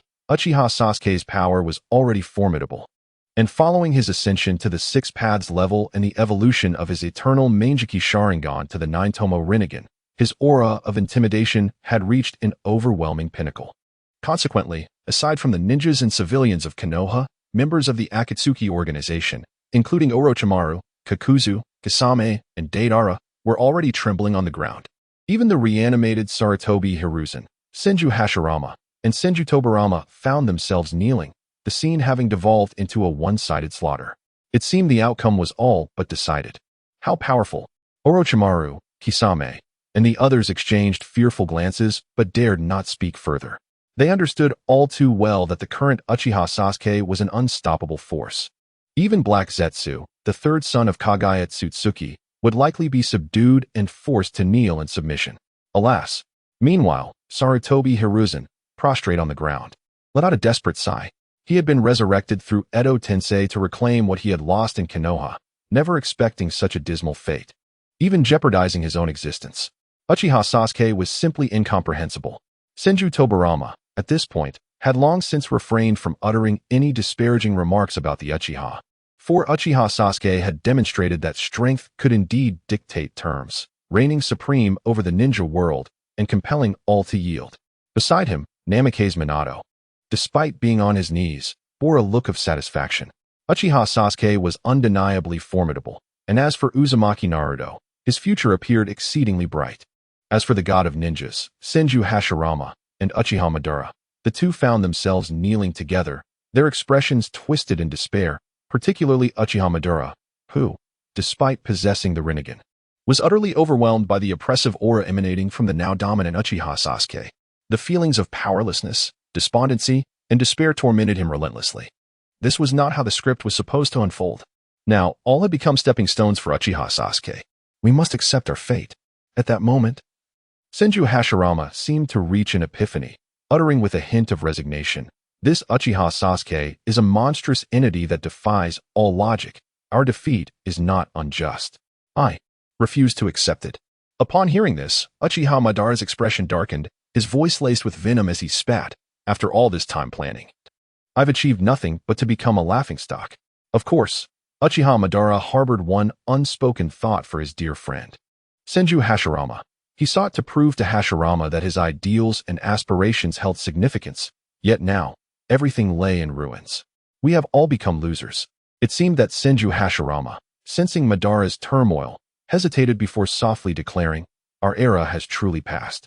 And just like the proverbial straw that broke the camel's back, Uchiha Madara's mind buzzed as he stood there, utterly stupefied. What a relief. In midair, Uchiha Sasuke savored the sensation of the Nine-Tomo Rinnegan, a look of satisfaction gracing his features. Truly, the Nine-Tomo Rinnegan was extraordinary. After his successful evolution, his strength had surged significantly, leading to a transformative metamorphosis. Now, Uchiha Sasuke found himself uncertain of the extent of his power, unaware of where his limits lay. Black Zetsu, do you have anything further to say?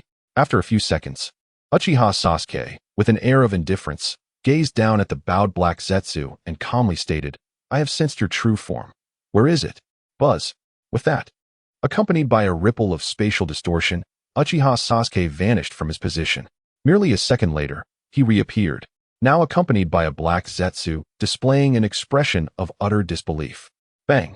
The sound of a heavy impact echoed as Black Zetsu's true form plummeted to the ground. Then, before the Black Zetsu controlling Pain could react, it let out a cry of despair as it vanished from Pain's body. Phew! With its separation, Pain regained control of his body, collapsing to the ground, hands pressed against the earth, gasping for breath. On the other side, sensing the merciless annihilation of his clone, the Black Zetsu's true form, now trapped in a pit, remained in a state of shock. No, has Uchiha Sasuke truly become this formidable? From such a distance, he was effortlessly captured, rendering the concept of space irrelevant. How is one to contend with such power? Wait.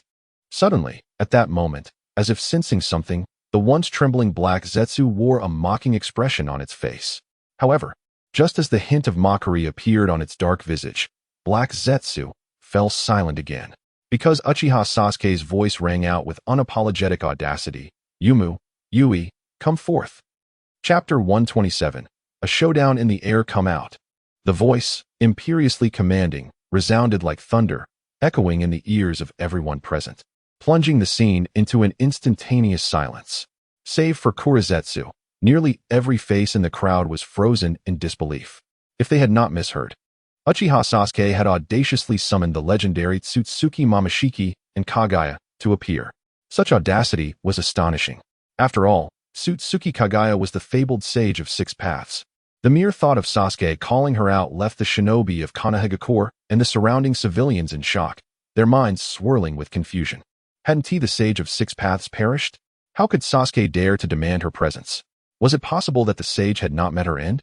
The implications sent a chill down their spines. If the sage were indeed alive, it would mean that Sasuke, having barely attained the six paths level, was about to engage in a climactic battle with her. Could it be? Was Tsutsuki Kagaya truly not dead? The mere thought of Sasuke's bold proclamation sent shivers through the crowd. As the realization dawned, those still kneeling, including Orochimaru, Kaku, Kisame, and Deidara, dared not breathe a word. They had severely underestimated Sasuke's ferocity and arrogance. Their curiosity about the fate of the legendary sage of six paths intensified. If she were dead, then Sasuke would undoubtedly ascend as the new ruler of the ninja world, unmatched in power. Conversely, if she were alive, a grand spectacle was about to unfold. The sage, having survived for so long, was no weak opponent. She would surely have the means to contend with the recently empowered Uchiha Sasuke. Hope surged anew within Sarutobi Hiruzen, who, having been helped to his feet, felt as if he had been revived. Sasuke's hubris, openly challenging the sage, appeared reckless, a gambit that could lead to his demise. The might of the sage of six paths was not to be trifled with, especially by one who had only just attained such power. Yet, Senju Tobirama, supporting Hiruzen, bore a bitter expression. He had been so thoroughly beaten down by Sasuke's might that even the potential resurrection of the sage could not rouse his spirits. Instead, he believed that Sasuke would once again unleash his power, overpowering both Tsutsuki Momoshiki and Kagaya. This belief was a testament to the deep psychological scars inflicted upon him by the malevolent Uchiha. Unbeknownst to them, Madara Uchiha and Hashirama Senju exchanged glances, each reflecting the perplexity etched in their eyes. The ninja world had transformed into something unrecognizable, a convoluted tapestry that left them feeling melancholic and despondent. Why was this happening? Kurizetsu murmured in disbelief, sensing the foolishness of Tsutsuki Momoshiki and Kagaya, both sharing a bloodline. The fact that Sasuke could perceive their presence indicated that he had surpassed expectations after his ascension to the six paths level. Yet what of it? The memory of their joint sealing of Kagaya Otsutsuki sent a shiver through Kurizetsu, compelling him to lower his head, his eyes glinting with cold malice. Let the dogs fight amongst themselves, he thought, anticipating the opportunity to reap the rewards. Meanwhile, suspended in the air, Uchiha Sasuke remained unfazed, exuding an air of confidence as he called out for Tsutsuki Momoshiki and Kagaya to reveal themselves. It was time to confront the truth and bring the chaos to an end. In a separate dimension, Tsutsuki Momoshiki seethed with fury at the audacity of Sasuke's demand. Does he believe himself invincible after reaching the six paths level? He bellowed, his anger palpable. It had been years since anyone had dared to command him to leave, the last being his mother, Kagaya. Sasuke's insolence was a challenge he could not overlook. Beside him, the sage of six paths remained impassive, though his demeanor shifted to one of seriousness. The space they occupied was the closest to earth. and Sasuke's ability to sense them meant their survival could no longer remain a secret. He had hoped to catch Sasuke off guard, to teach him a lesson he would not soon forget, but that plan had been thwarted. "Let us make our presence known before the entire ninja world," he declared, his voice steely. "We shall crush him with overwhelming force." "Indeed," Momoshiki replied, malevolence radiating from his tone. "Let Sasuke comprehend the true value of our sealing of our mother, Kaguya." With that, the two brothers unleashed their six paths power, vanishing from their hiding place, ready to confront the world once more. The ninja realm was on the brink of upheaval. As Uchiha Sasuke revealed the existence of the Tsutsuki brothers to all, the tension was palpable. Whether they would rise to meet him remained to be seen. 1 second, 3 seconds, 5 seconds. As time slipped away, finally, after a minute of anxious anticipation, a ripple in the air signaled their arrival. The fabled Tsutsuki Momoshiki and Kaguya floated before Sasuke, their expressions cold and resolute, ready to engage in the inevitable confrontation. Chapter 128. Sasuke, I wish to be your father. Silence enveloped the scene following the appearance of Tsutsuki Kinshiki and Tsutsuki Momoshiki. Whether it was the ninjas from Konoha, the members of the Akatsuki organization, or the legendary figures such as Sarutobi Hiruzen, Senju Tobirama, Senju Hashirama, and Uchiha Madara, their gazes flickered with astonishment, their faces reflecting sheer terror, while their hearts surged with tumultuous waves of emotion that could not be quelled. The cause of this turmoil was, of course, the legendary Tsutsuki clan and the fact that the Sage of Six Paths had indeed not perished, but had truly re-emerged. Was it shocking? Undoubtedly so. It must be noted that the Sage of Six Paths, as the first Jinchuriki of the Ten Tails and the first to unravel the truths of chakra, holds an undeniable status and identity within the ninja world. In essence, the Sage of Six Paths was the architect of the ninja realm.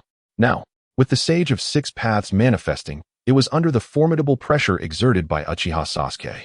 As for Tsutsuki Kinshiki, he was no mere character either, appearing alongside the sage, suggesting an impending confrontation. The unfolding events, particularly after Kaguya's exposure by Sasuke, made it clear to all that the turmoil within the ninja world stemmed from the internal strife of the Tsutsuki clan, and that without the bloodline of the Tsutsuki, none would even qualify to participate. Even Uchiha Sasuke himself possessed the Tsutsuki bloodline. With the emergence of the Sage of Six Paths and Tsutsuki Kinshiki, it signified that the ultimate battle was about to commence. Simultaneously, at one of the three great holy lands, my Bokuzen, laughter erupted. The appearance of Tsutsuki Kinshiki and Tsutsuki Momoshiki would likely see Uchiha Sasuke subdued. Initially holding their breath, the sages Fukasaku and Shima, upon witnessing the arrival of the Sage of Six Paths, could not contain their joy, erupting into exclamations. Jiraiya, in a fit of excitement, leaped with exhilaration, believing that the true savior had arrived, and that the legendary Sage of Six Paths would surely bring Uchiha Sasuke, who acted with reckless abandon, into check. The great Toad Sage sighed in relief, affirming that his instincts were correct. Faced with the increasingly uncontrollable and audacious Uchiha Sasuke, the Sage of Six Paths could no longer remain passive. His appearance was evidently a prelude to serious action. The fate awaiting Sasuke might mirror that of the once mighty Kaguya Tsutsuki. By subduing and sealing away Uchiha Sasuke, the ninja world could return to its former order, and my Bokuzen would regain its tranquility. Meanwhile, Tsutsuki Kinshiki and Tsutsuki Momoshiki, upon their arrival, gazed at Uchiha Sasuke with an air of nonchalance, while Sasuke himself displayed no signs of surprise, maintaining an equally composed demeanor. Neither party spoke, yet the atmosphere grew increasingly oppressive and tense. At that moment, Black Zetsu, witnessing the betrayal of their mother, Kaguya Tsutsuki, by Kinshiki and Momoshiki, could no longer restrain himself. He looked up at his two foolish brothers, his voice laced with fury. Kinshiki and Momoshiki, you unfilial sons, how dare you show your faces?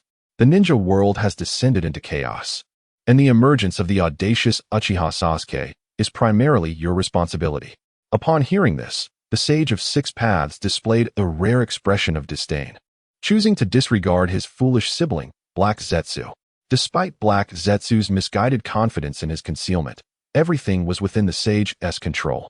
Even Black Zetsu's attempts to manipulate Ashura and Indra were known to the Sage, yet he paid no heed to such trivialities. It was simply Sasuke's emergence that disrupted everything. Foolish creature, what do you know? The sage remained silent, but Kinshiki could no longer hold back. Reprimanding Kagaya Tsutsuki's desire to initiate the infinite Tsukuyomi and create an endless army of white Zetsu is intolerable. We must seal her away. Of course, Kinshiki had yet to express another crucial thought, that to resist the higher echelons of the Tsutsuki clan, they risked becoming mere fodder for Kagaya's ascendants. This was not mere alarmism. It was an exceedingly plausible scenario. Thus, for their own sake and the sake of the ninja world, the two brothers were compelled to act against their mother, Kagaya. Black Zetsu erupted into a maniacal laughter, his voice hoarse as he mocked. What is the point of saying all this? You two are disgraceful as sons. Silence. Kinshiki retorted coldly. The ninja world is not as simple as you imagine. My brother and I are here to initiate a series of chain reactions. What chain reactions? Black Zetsu scoffed. Not taking it seriously, you should focus on defeating Uchiha Sasuke first. Kinshiki looked at the utterly foolish Black Zetsu with a look of incredulity. Should they engage in battle at the sage level, the ensuing upheaval would undoubtedly alert the Tsutsuki clan. At that point, in pursuit of the divine tree's fruit, the entire ninja world would likely face calamity. For years, the two brothers had remained hidden, partly due to their own plans and partly to reduce their visibility, so as not to attract the Tsutsuki clan's attention too quickly. Now, however, facing Uchiha Sasuke, they could no longer remain low-key. Even if it brought forth the clan's top-tier warriors, they would have to confront the challenge head-on. Observing Kinshiki on the verge of a breakdown, the Sage of Six Paths calmly shook his head before casting a glance at Black Zetsu, stating, "Soon, I shall send you to accompany our mother." Humph. Black Zetsu snorted, but refrained from further retorts, for the sage indeed possessed the strength and capability to do so. Moreover, his objective had been achieved. He had reignited the conflict between the sage's brothers and Uchiha Sasuke. Now, he could merely await their mutual destruction, anticipating that he might reap the benefits. Taking a deep breath, the Sage of Six Paths could no longer suppress himself and spoke first. Uchiha Sasuke, what exactly do you intend to do? What do I intend? Sasuke shrugged nonchalantly. I merely wish to unify the entire ninja world. Very well. Upon hearing this, a slight smile graced the Sage of Six Paths' lips. In that case, we can discuss this further. If terms are agreed upon, the ninja world shall be willingly handed over to you. No need to negotiate terms. Sasuke calmly shook his head, stating astonishingly, I not only wish to unify the ninja world, but also to become the father of all three of you. Chapter 129. The Wrath of the Six Paths Sage, Uniting Against a Common Foe. Silence. The most dreaded of all is the sudden stillness. Upon hearing this phrase, Tsutsuki Kinshiki, Tsutsuki Kagaya, and even Black Zetsu found themselves momentarily stunned, utterly unprepared for the audacity of Uchiha Sasuke, this young upstart, proclaiming his desire to assume a paternal role over the three of them. Such an assertion implied that their sealed mother, Tsutsuki Kagaya, would somehow become Uchiha Sasuke's consort. It was a flagrant disregard for their authority, a provocation that could not be tolerated. In an instant, Kinshiki, Kagaya, and Black Zetsu, upon regaining their composure, displayed expressions of fury. Among them, Black Zetsu perhaps feigned his anger, outwardly furious. He secretly relished the prospect of another father figure teaching the unfilial Kinshiki and Kagaya a lesson, ideally leading to their mutual destruction while he reaped the benefits. Laughing in the end.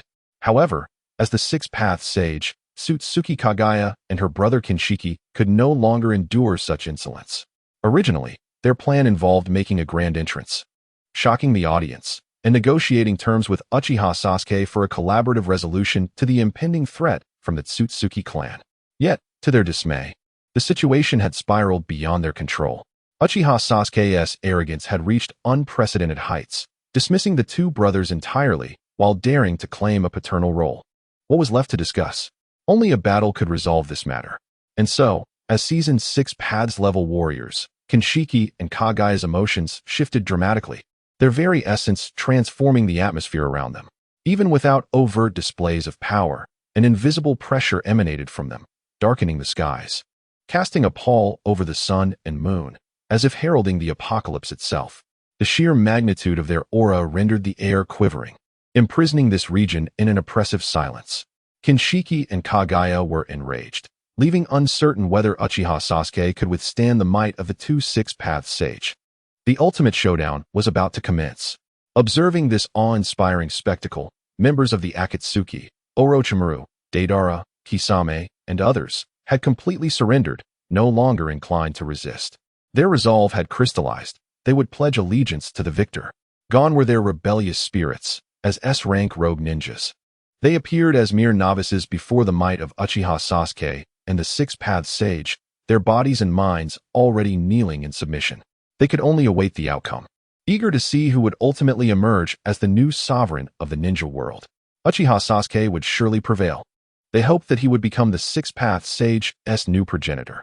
Meanwhile, within Konoha, Tsunade, Kakashi, Might Guy, Hinata Hayashi, Narashikaku, and others remained steadfast in their belief in Uchiha Sasuke. Even with the legendary Six-Paths Sage, Tsutsuki Kagaya and Kinshiki, having revealed themselves, they remained unfazed. Following a series of events, they had come to regard Uchiha Sasuke as an invincible deity. Did Uchiha Sasuke dare to challenge the Six-Paths Sage? Sarutobi Hiruzen's expression grew cold as he clenched his fists, fervently encouraging Kinshiki and Kagaya in silence. This was their final chance, should the Six-Paths Sage triumph. He might reclaim all that he had lost. If they failed, despair would envelop him, leaving his soul eternally shackled. Beside him, Namake's Minato maintained a smile, while Senju Tobirama inhaled deeply, acutely aware that the malevolent Uchiha stood on the brink of seizing dominion over the ninja world. In the distance, Uchiha Madara and Senju Hashirama had unwittingly adopted grave expressions. In the face of the current predicament, even these legendary ninjas felt like mere bystanders, lacking any claim to participation. Meanwhile, in my Bokuzen, Jiraiya held his breath, and the elder sages, Fukasaku and Shima, bore beads of sweat upon their frog-like visages. Even the usually seated Fukasaku had risen, his heart unsettled and anxious. Uchiha Sasuke's proclamation to become the Six-Paths Sage's progenitor had undeniably struck at the very core of Kinshiki and Kagaya's pride. Collaboration was no longer a possibility. Only conflict could resolve this irreconcilable discord.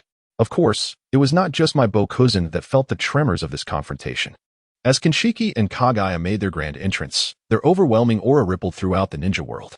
Villages such as Kumogakure, Awagakure, Kirigakure, and Sunagakure, despite their distance, could not escape the oppressive atmosphere or the ominous clouds looming overhead. Both civilians and ninjas alike turned their gazes toward Konoha, their faces reflecting shock and disbelief. The resounding declaration that echoed throughout the ninja world was uttered by the long-deceased Six-Paths Sage, signaling the potential for a cataclysmic event instigated by Uchiha Sasuke. Who, they wondered, would ultimately laugh in triumph? Who would ascend as the true ruler of the ninja realm? And then, without warning, they acted.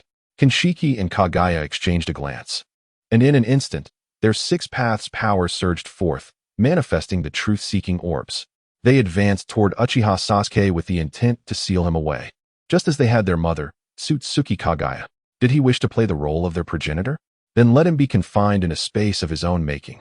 The terrifying prowess of the Six-Paths-level Kinshiki and Kagaya unleashed a wave of spatial distortion, akin to instantaneous teleportation, as they appeared before Uchiha Sasuke, wielding their truth-seeking orbs, striking down upon him with unrelenting force.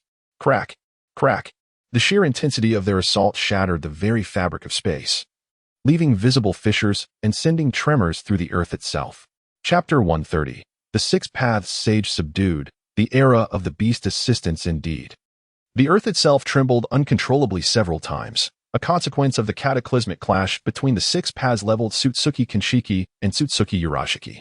The sheer magnitude of their power was terrifying. Their every gesture seemed capable of annihilating the world, manifesting their overwhelming oppression in a most profound manner. As the spectators looked on in disbelief, Tsutsuki Kinshiki and Tsutsuki Urashiki, wielding the desire for truth rod, unleashed their assault upon Uchiha Sasuke without any attempt to evade. The ninjas of Konoha, members of Akatsuki, as well as Sarutobi Hiruzen, Senju Tobirama, Senju Hashirama, and Uchiha Madara, all displayed expressions of incredulity. Was it possible that Uchiha Sasuke had an overabundance of confidence in his own defenses? Perhaps others could not breach his shield, but they were facing the legendary Tsutsuki Kinshiki and Tsutsuki Urashiki this time.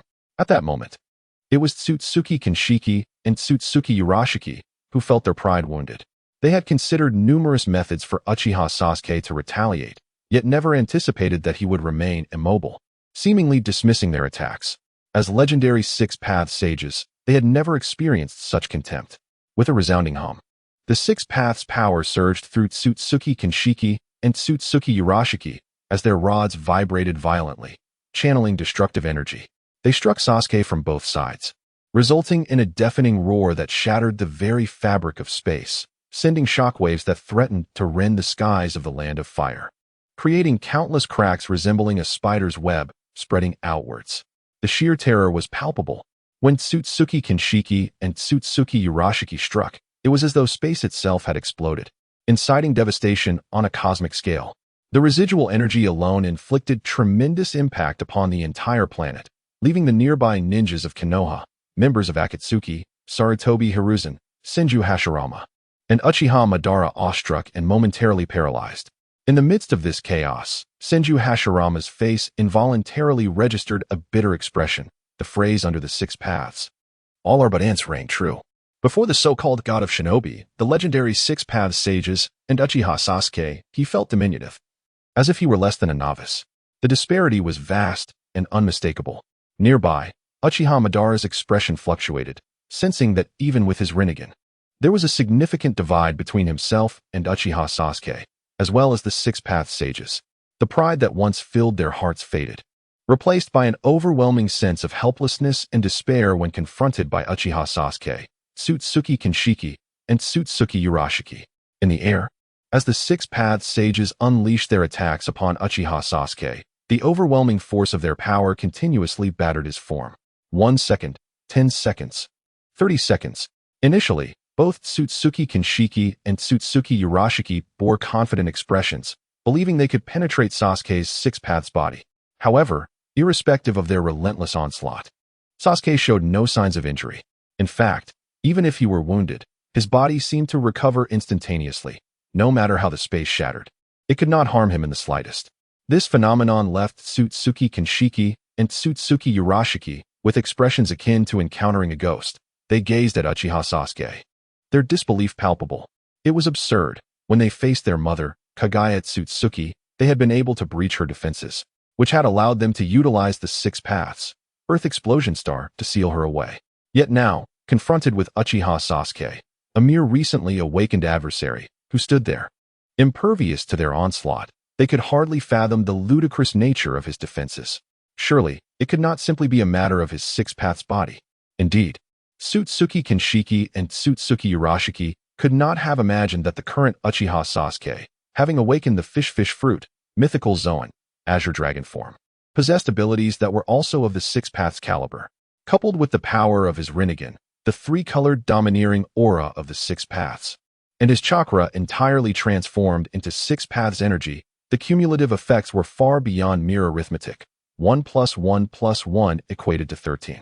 Thus, even as Uchiha Sasuke had only recently ascended to the six paths level, he was extraordinarily formidable within that realm.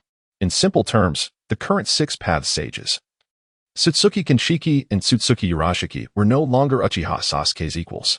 Consequently, as they found their defenses breached, Uchiha Sasuke stood unfazed, impervious to their strikes, rendering their efforts a mere act of insignificance. Is your strength truly this inadequate? At that moment, Uchiha Sasuke stretched lazily and chuckled. If your power is this weak, then I shall consider you my subordinates. Curse you. Uchiha Sasuke, you are unbearably arrogant. Tsutsuki Kinshiki and Tsutsuki Urashiki exclaimed in exasperation, perhaps in a fit of rage. The six-paths sage, Tsutsuki Urashiki, transformed his six-paths rod into a spear of the swamp, channeling his six-paths power in an attempt to summon the tailed beasts from the 9 Jinchuriki of Konoha, resurrecting the 10 tails and making himself its Jinchuriki to confront Uchiha Sasuke. Alas, as the six paths energy surged, the Konoha's 9 tails Jinchuriki, Uzumaki Naruto, and 8 tails Jinchuriki, Killer Bee, exhibited no response. This unexpected silence caused the six paths sage to break into a rare sweat. He had divided the 10 tails chakra into 9 portions, creating the current 9-tailed beasts as a contingency. He had anticipated that they would respond immediately upon summoning. However, he never expected that none of the 9 beasts would heed his call, as if the seals he had left upon them had been completely eradicated. Did you do this? After repeated failed summons, The six-paths sage turned to Uchiha Sasuke, who wore a sly grin, and bellowed, "How did you know I had left a contingency within the tailed beasts?" "Guess," Uchiha Sasuke replied nonchalantly. "You." The six-paths sage trembled with fury, his composure faltering.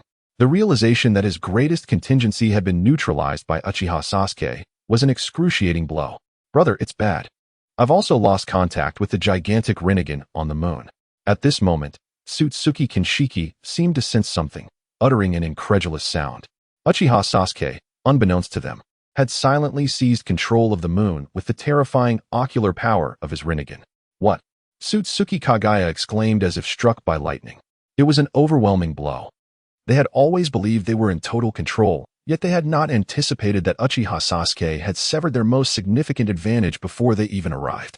With the Ten-Tails unable to be revived and the immense Rinnegan rendered useless, what could they possibly do now? The Ten-Tails and the immense Rinnegan were now his. Observing the shaken Sutsuki Kinshiki and Sutsuki Kagaya, a smirk crept across Sasuke's lips as he mockingly stated, "You have been excessively confident. Little did you know that the moment you transcended to the six paths level, the dynamics of offense and defense had already shifted." Joking aside, before reaching the six paths level, Sasuke had already sensed the hidden six paths energy within Naruto Uzumaki, the Jinchuriki. After the Jinchuriki like Killer Bee and others voluntarily came to Konoha, they too exhibited a similar six paths aura. Sasuke recognized this as the contingency plan left by the Sage of Six Paths. At that time, his strength was insufficient, so he refrained from any further actions. It was only after transcending to the six paths level that he decisively eradicated the six paths power within the nine Jinchuriki, marking them with his own imprint, and effortlessly took control of the moon. In other words, the Tsutsuki residing on the moon were now under the dominion of his Rinnegan, and the immense Rinnegan had become his plaything. The Sage of Six Paths let out a loud wail. Had he not been at the six paths level, he would have already spat blood in fury. Having witnessed many anomalies, he had never encountered a being as abnormal as Uchiha Sasuke, especially after his ascension to the six paths level, where he reached an almost insurmountable state. In the eyes of the Sage of Six Paths, Sasuke's current power could easily overwhelm even the strongest of the Tsutsuki clan, forcing them to kneel in submission. The expressions of Tsutsuki Kinshiki and Kagaya mirrored that of the Sage of Six Paths, their bodies trembling with rage as they beheld Sasuke, who had brazenly claimed their greatest trump card. "Let us attack together." A few seconds later, the aura surrounding the Sage of Six Paths surged once more. "Very well." Sutsuki Kinshiki's expression shifted several times as he stated solemnly, "No matter the cost, we will make Uchiha Sasuke pay. Let us go to the alternate space." Sasuke glanced at the completely unhinged Sutsuki Kinshiki and Kagaya, calmly saying, "This time, I shall deal with you all at once. Let us move." Kinshiki and Kagaya understood that their reckless battle would be insufferable for the shinobi world.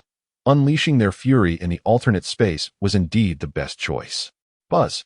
In the next moment, before Sasuke could even react, the Sage of Six Paths pulled him into an ice-themed alternate space of his own creation.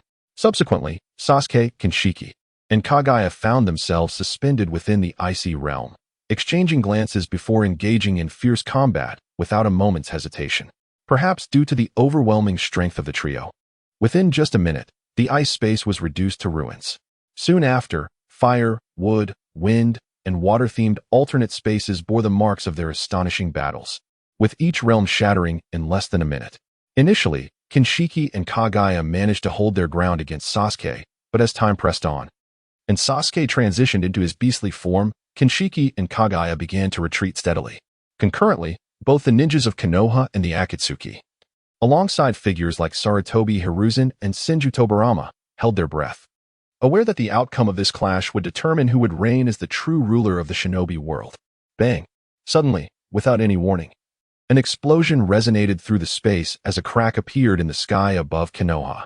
Emerging from this rift was Sasuke, enveloped in the power of the Six Paths, armed with both haki and conqueror's haki, striding forth with an air of nonchalance, while trailing behind him were the battered and bruised Sutsuki Kinshiki and Kagaya, heads bowed and trembling in defeat. It was evident that in the battle within the alternate space, Sasuke had emerged victorious, leaving his opponents, Kinshiki and Kagaya, as the vanquished. "Hooray! We won! Lord Uchiha Sasuke, you are magnificent." Witnessing this scene, Tsunade, Kakashi, Might Guy, Narashikaku, and others from Konoha erupted in joyous celebration, fully aware that Uchiha Sasuke had stepped over the Sage of Six Paths to become the undisputed ruler of the shinobi world. Alas, members of the Akatsuki, including Orochimaru, Scorpion, Deidara, and Kisame, wore expressions of defeat, their spirits crushed. With the Sage of Six Paths defeated, they understood they could only kneel before Uchiha Sasuke in submission. It's over. It's all over. Even Sarutobi Hiruzen, though being supported, felt his very soul tremble, tears welling up in despair. He comprehended that he was beyond salvation, perhaps even beyond the reach of reincarnation. The actions of Shimura Danzo in exterminating the Uchiha clan had triggered a catastrophic chain reaction that ultimately ensnared the Sage of Six Paths beside him. Senju Tobarama wore a look of profound complexity. The so-called malevolent Uchiha had seemingly evolved to a level he could only look up to. Foolishness. The Konoha high-ranking officials, in their quest to obliterate the Uchiha clan, had indeed committed a grievous error, unleashing a monster upon the world. Only Minato Namikaze wore a broad smile, knowing that Sasuke's triumph signified Konoha's resurgence, making it nearly impossible for Naruto Uzumaki to fail. Defeated, Senju Hashirama and Uchiha Madara exchanged knowing glances, smiles of relief illuminating their faces as they acknowledged the conclusion of their long-standing rivalry. All was finished. They were mere losers in this game, while Uchiha Sasuke stood triumphant. What? Uchiha Sasuke was unscathed? No, it cannot be. Am I truly destined to acknowledge Uchiha Sasuke as my superior? At this moment, the most shattered and incredulous of all was Kagaya's manifestation, Black Zetsu. He had anticipated a fierce mutual destruction between Sasuke and the Sage of Six Paths, yet the reality unfolded far beyond his expectations. That Tsutsuki Kinshiki and Kagaya, who had sealed away their mother, Kagaya Tsutsuki, found themselves utterly subdued by Uchiha Sasuke, resembling two defeated hounds trailing behind him. It was glaringly evident that Kinshiki and Kagaya had been rendered powerless, kneeling in submission to Uchiha Sasuke. Indeed, the frantic clashes within the alternate space had led to a resounding defeat for the two, who, faced with the unrelenting onslaught of Uchiha Sasuke, ultimately surrendered. Acknowledging their defeat in the face of existential peril, life is undeniably precious. The Otsutsuki brothers, Momoshiki and Kinshiki, have succumbed to the overwhelming prowess of Uchiha Sasuke, whose strength is both monstrous and terrifying. In their helplessness, they have chosen to concede. They would even accept him as their patriarch, a prospect they no longer deem objectionable. Indeed, it is a position they yearn for. At this moment, Uchiha Sasuke, in his beastly humanoid form, leisurely stretches in mid-air, finally feeling a sense of completion. The Sage of Six Paths has acknowledged defeat, and he has ascended to the true ruler of the shinobi world. All that remains is to release Kagaya Otsutsuki, to subdue her with his formidable power, ushering in a new era solely belonging to him. Sasuke, the Beast of 100. As for the Otsutsuki clan, their absence is preferable. For should they dare to show up, Uchiha Sasuke would swiftly demonstrate the true meaning of the Beast of 100, decisively quelling them. The mere thought ignites a flicker of madness in his eyes. Now, with nine-tailed beasts and the colossal Rinnegan firmly under his command, the evolved three-tomo Rinnegan allows him to traverse dimensions at will. Someday, he will unearth the world of pirates, and when that day arrives, the likes of the sun god Nika, the cowardly King Kobe, Shanks the red-haired, the Marines, and the world government will once again experience the dread of being dominated by Sasuke, the Beast of 100. Thus, the new epoch of the shinobi world, the era of Sasuke, the Beast of 100, officially commences. The end.